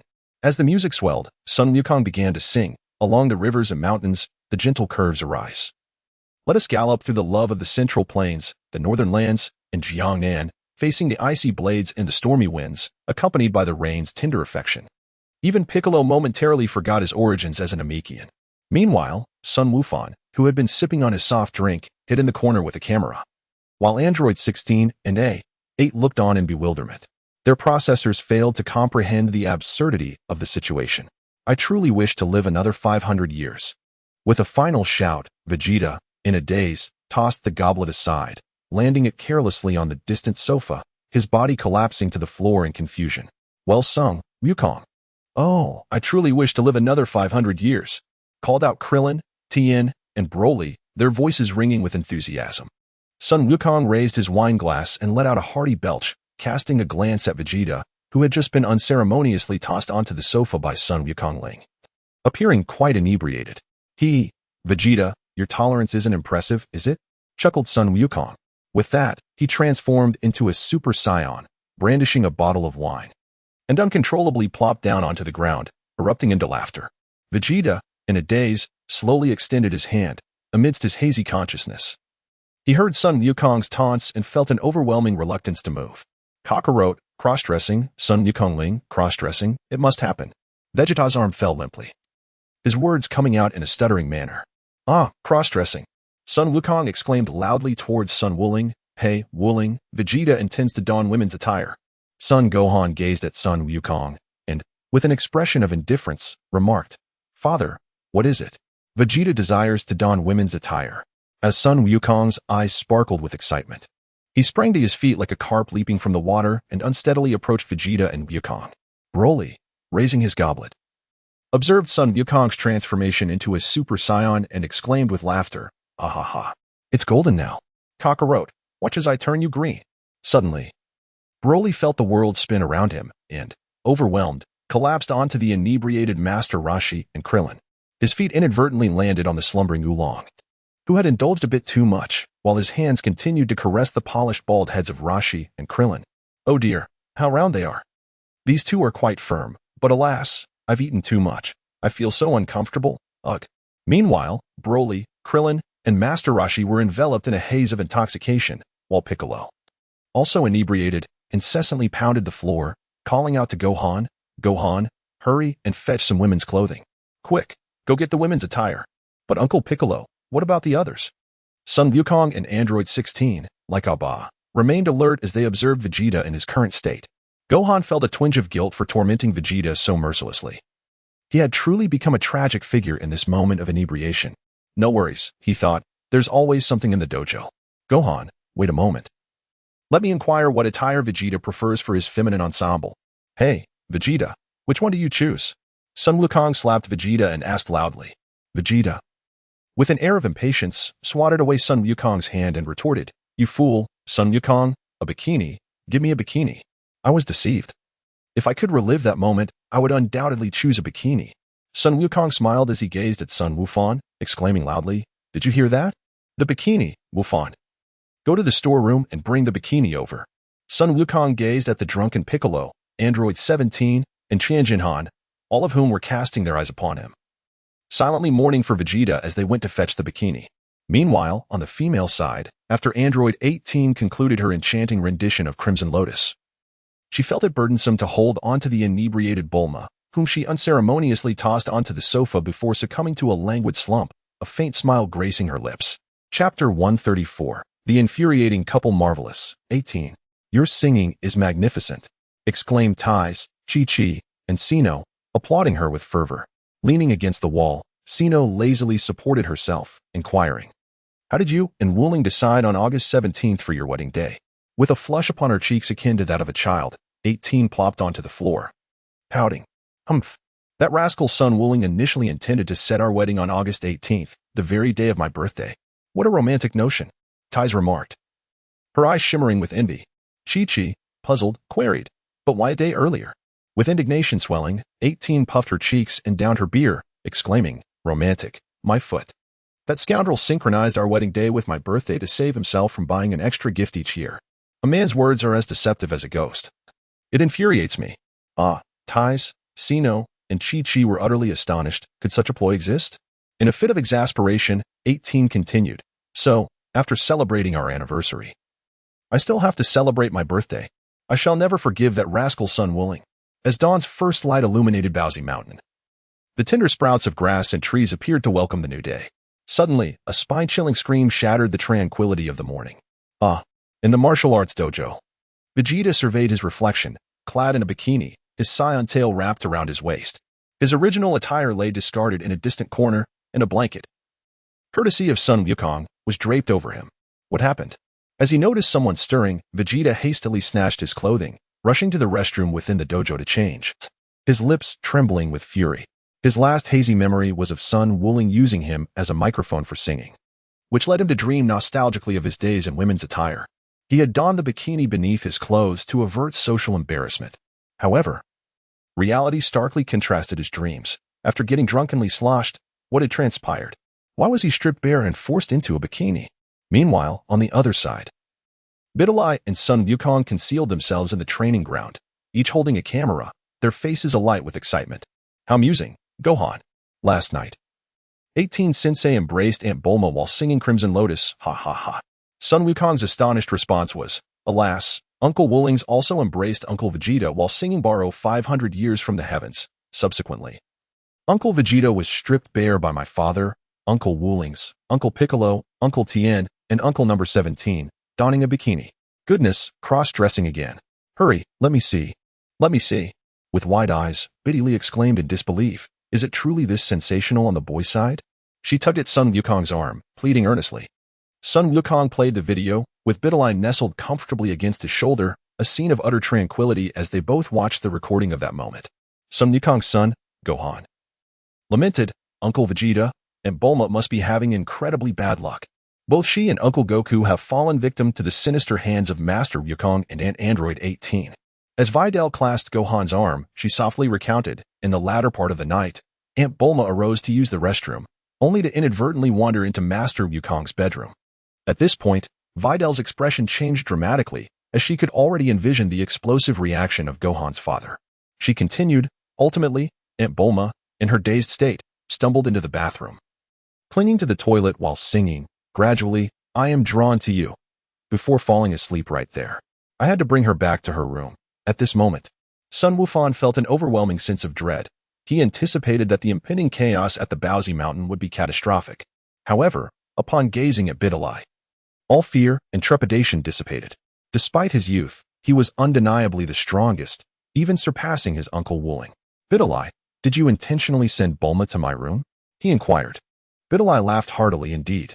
Haha, I never imagined Aunt Bulma would mistake Master Wuling's room for a restroom. I thought she had simply lost her way, but eventually, I couldn't intervene, haha. Suddenly, both Sun Wufan and Bitterline froze. Their laughter halted abruptly as a chilling aura enveloped them, making them swallow hard. They mechanically turned their heads to find Sun Wuling and Android 18, their arms crossed and smirks betraying amusement, causing the recording device in their hands to drop to the ground. Master, how did you approach without making a sound? Bitterline was on the verge of tears, her petite form trembling visibly. Bitterline, you previously claimed I was the unlucky one in the chat group, yet now you seem emboldened. Indeed, you've grown up and your wings have strengthened. No, Master, I didn't mean it. Wuling Master, I truly apologize. Bitterline clung to Sun Wuling's leg, adopting a playful demeanor as she rubbed her cheek against him like a little kitten. All right, enough of that. Bulma told me just before she left that you and Wufan should take the carpet and bed from my room and burn them today. Then head to the storage room to get a new bed and move it to the empty room on the other end of the second floor. Sun Wukong gently ruffled Bitterline's little head, their relationship resembling that of a father and daughter. Indeed, Bitterline has grown quite a bit. Yes, Master, we shall go at once. After signaling an okay with her hand, Bitterline grasped Sun Wukong's hand and handed the camera she held to Sun Wukong before swiftly departing with number 18. Sun Wuling and Android 18 gazed at the camcorder in their hands, momentarily lost in thought, exchanging a subtle smile. They had truly indulged themselves in merriment yesterday, resulting in quite the embarrassing spectacle. Yet, there was an undeniable sense of liberation, a refreshing uplift in their spirits. At Bulma's residence, reminiscing seemed futile. It was as if Goku and the current Vegeta had lost their sense of purpose, drifting aimlessly. Bulma had confined herself to her bedroom, even entrusting Trunks to Dr. Brief, with Mrs. Brief overseeing him. She had been utterly exasperated. Similarly, Vegeta isolated himself within the gravity chamber, silent and absorbed in training, his pride deeply wounded. Sun Wuling, you scoundrel! How could someone like you exist in this world? Vegeta's voice erupted in a mix of fury and despair. He had abandoned all thoughts of revenge against Sun Wuling. He knew he could not compete with him. However, he vowed that if an opportunity arose, he would not hesitate to confront him. At that moment, both Bulma in her bedroom and Vegeta in the gravity chamber echoed their sentiments. Sun Wuling and Android 18. You insufferable couple. Chapter 135. The truth behind the name August 17th arrived.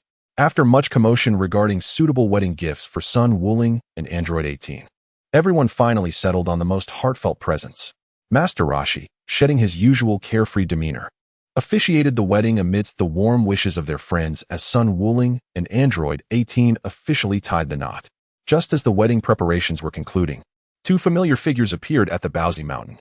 One, an elderly man exuding warmth, was clad in martial arts attire. Though slightly stooped, he radiated an effortless charm, a halo hovering above his head. Bowsy Mountain has changed so much. Ha ha ha. It's been a while. Even Goku and Wuling have grown up. The second figure was a petite, sprightly old woman wearing a witch's hat, seated atop a floating crystal ball. You have only 24 hours in the mortal realm, son Gohan. Humph, you've been deceased for quite some time. You didn't return for Goku's wedding, yet here you are for Wuling's? Old son Gohan chuckled. I never expected Wuling would marry, and I couldn't help but worry about him. Hence, I sought your assistance, Madam Fortune.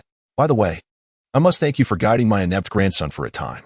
Madame Fortune replied, Humph, it is his own talent. And I have a notion as to why you wished for him to learn soul techniques from me. Old son Gohan was taken aback, his gaze fixated on Madame Fortune, nervously inquiring, You haven't disclosed this to anyone else, have you? Am I the sort to gossip?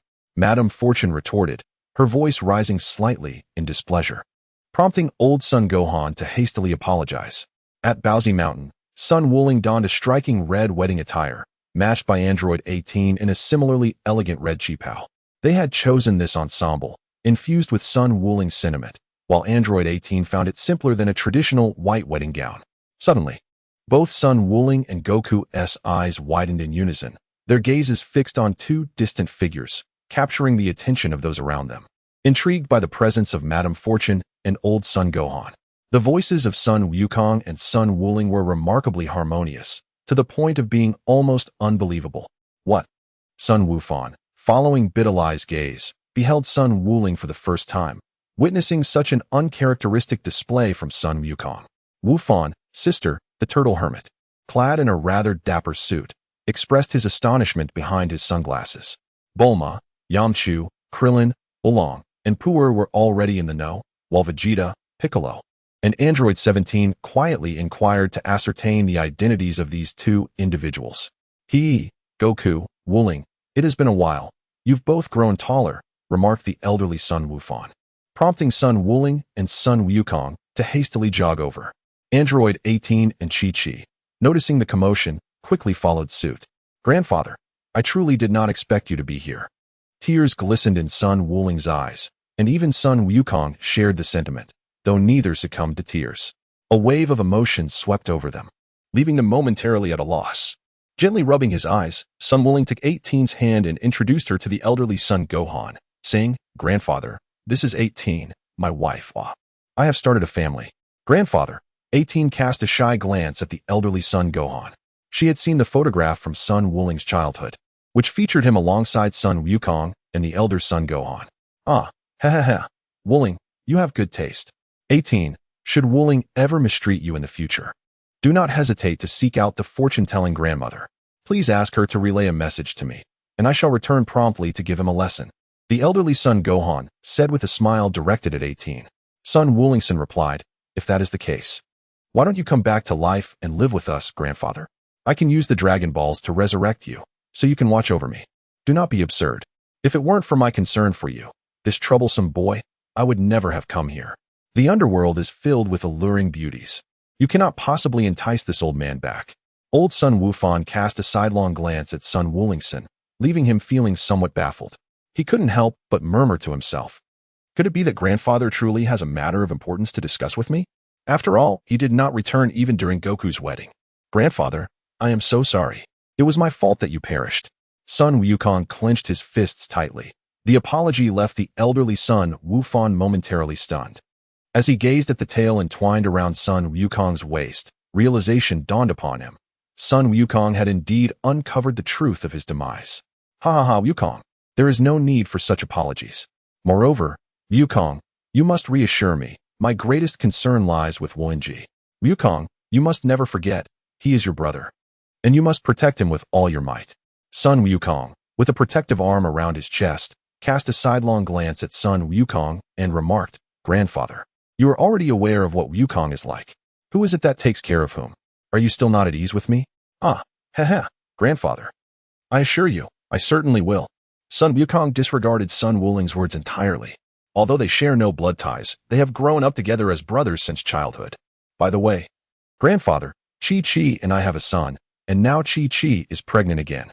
Gohan, this is your great-grandfather. Come quickly. Sun Wukong greeted the somewhat timid son Gohan with a smile, while the elderly Gohan felt an inexplicable surge of excitement as he gazed upon his great-grandson. Only Sun Wuling, along with the others, sensed a peculiar feeling in the air as Gohan approached his great-grandfather. Eventually, the wedding concluded alongside the elderly Gohan and the fortune-telling matron. The moon hung high in the night sky as the elderly Gohan brought Sun Wuling to their former residence. Although it was no longer inhabited, Sun Wuling would still join Sun Wukong in tidying up the place. Dressed in his groom's attire, Sun Wuling, feeling quite at home, sat on the bed and looked at the elderly Gohan, who was now seated in a rocking chair, seemingly transported back to his youth, with nimble feet swinging playfully. Sun Wuling directly inquired, "Grandfather, you specifically asked the fortune-telling matron to return from the underworld for a reason, did you not?" "Indeed. For I feel a greater sense of assurance with you than with Wukong."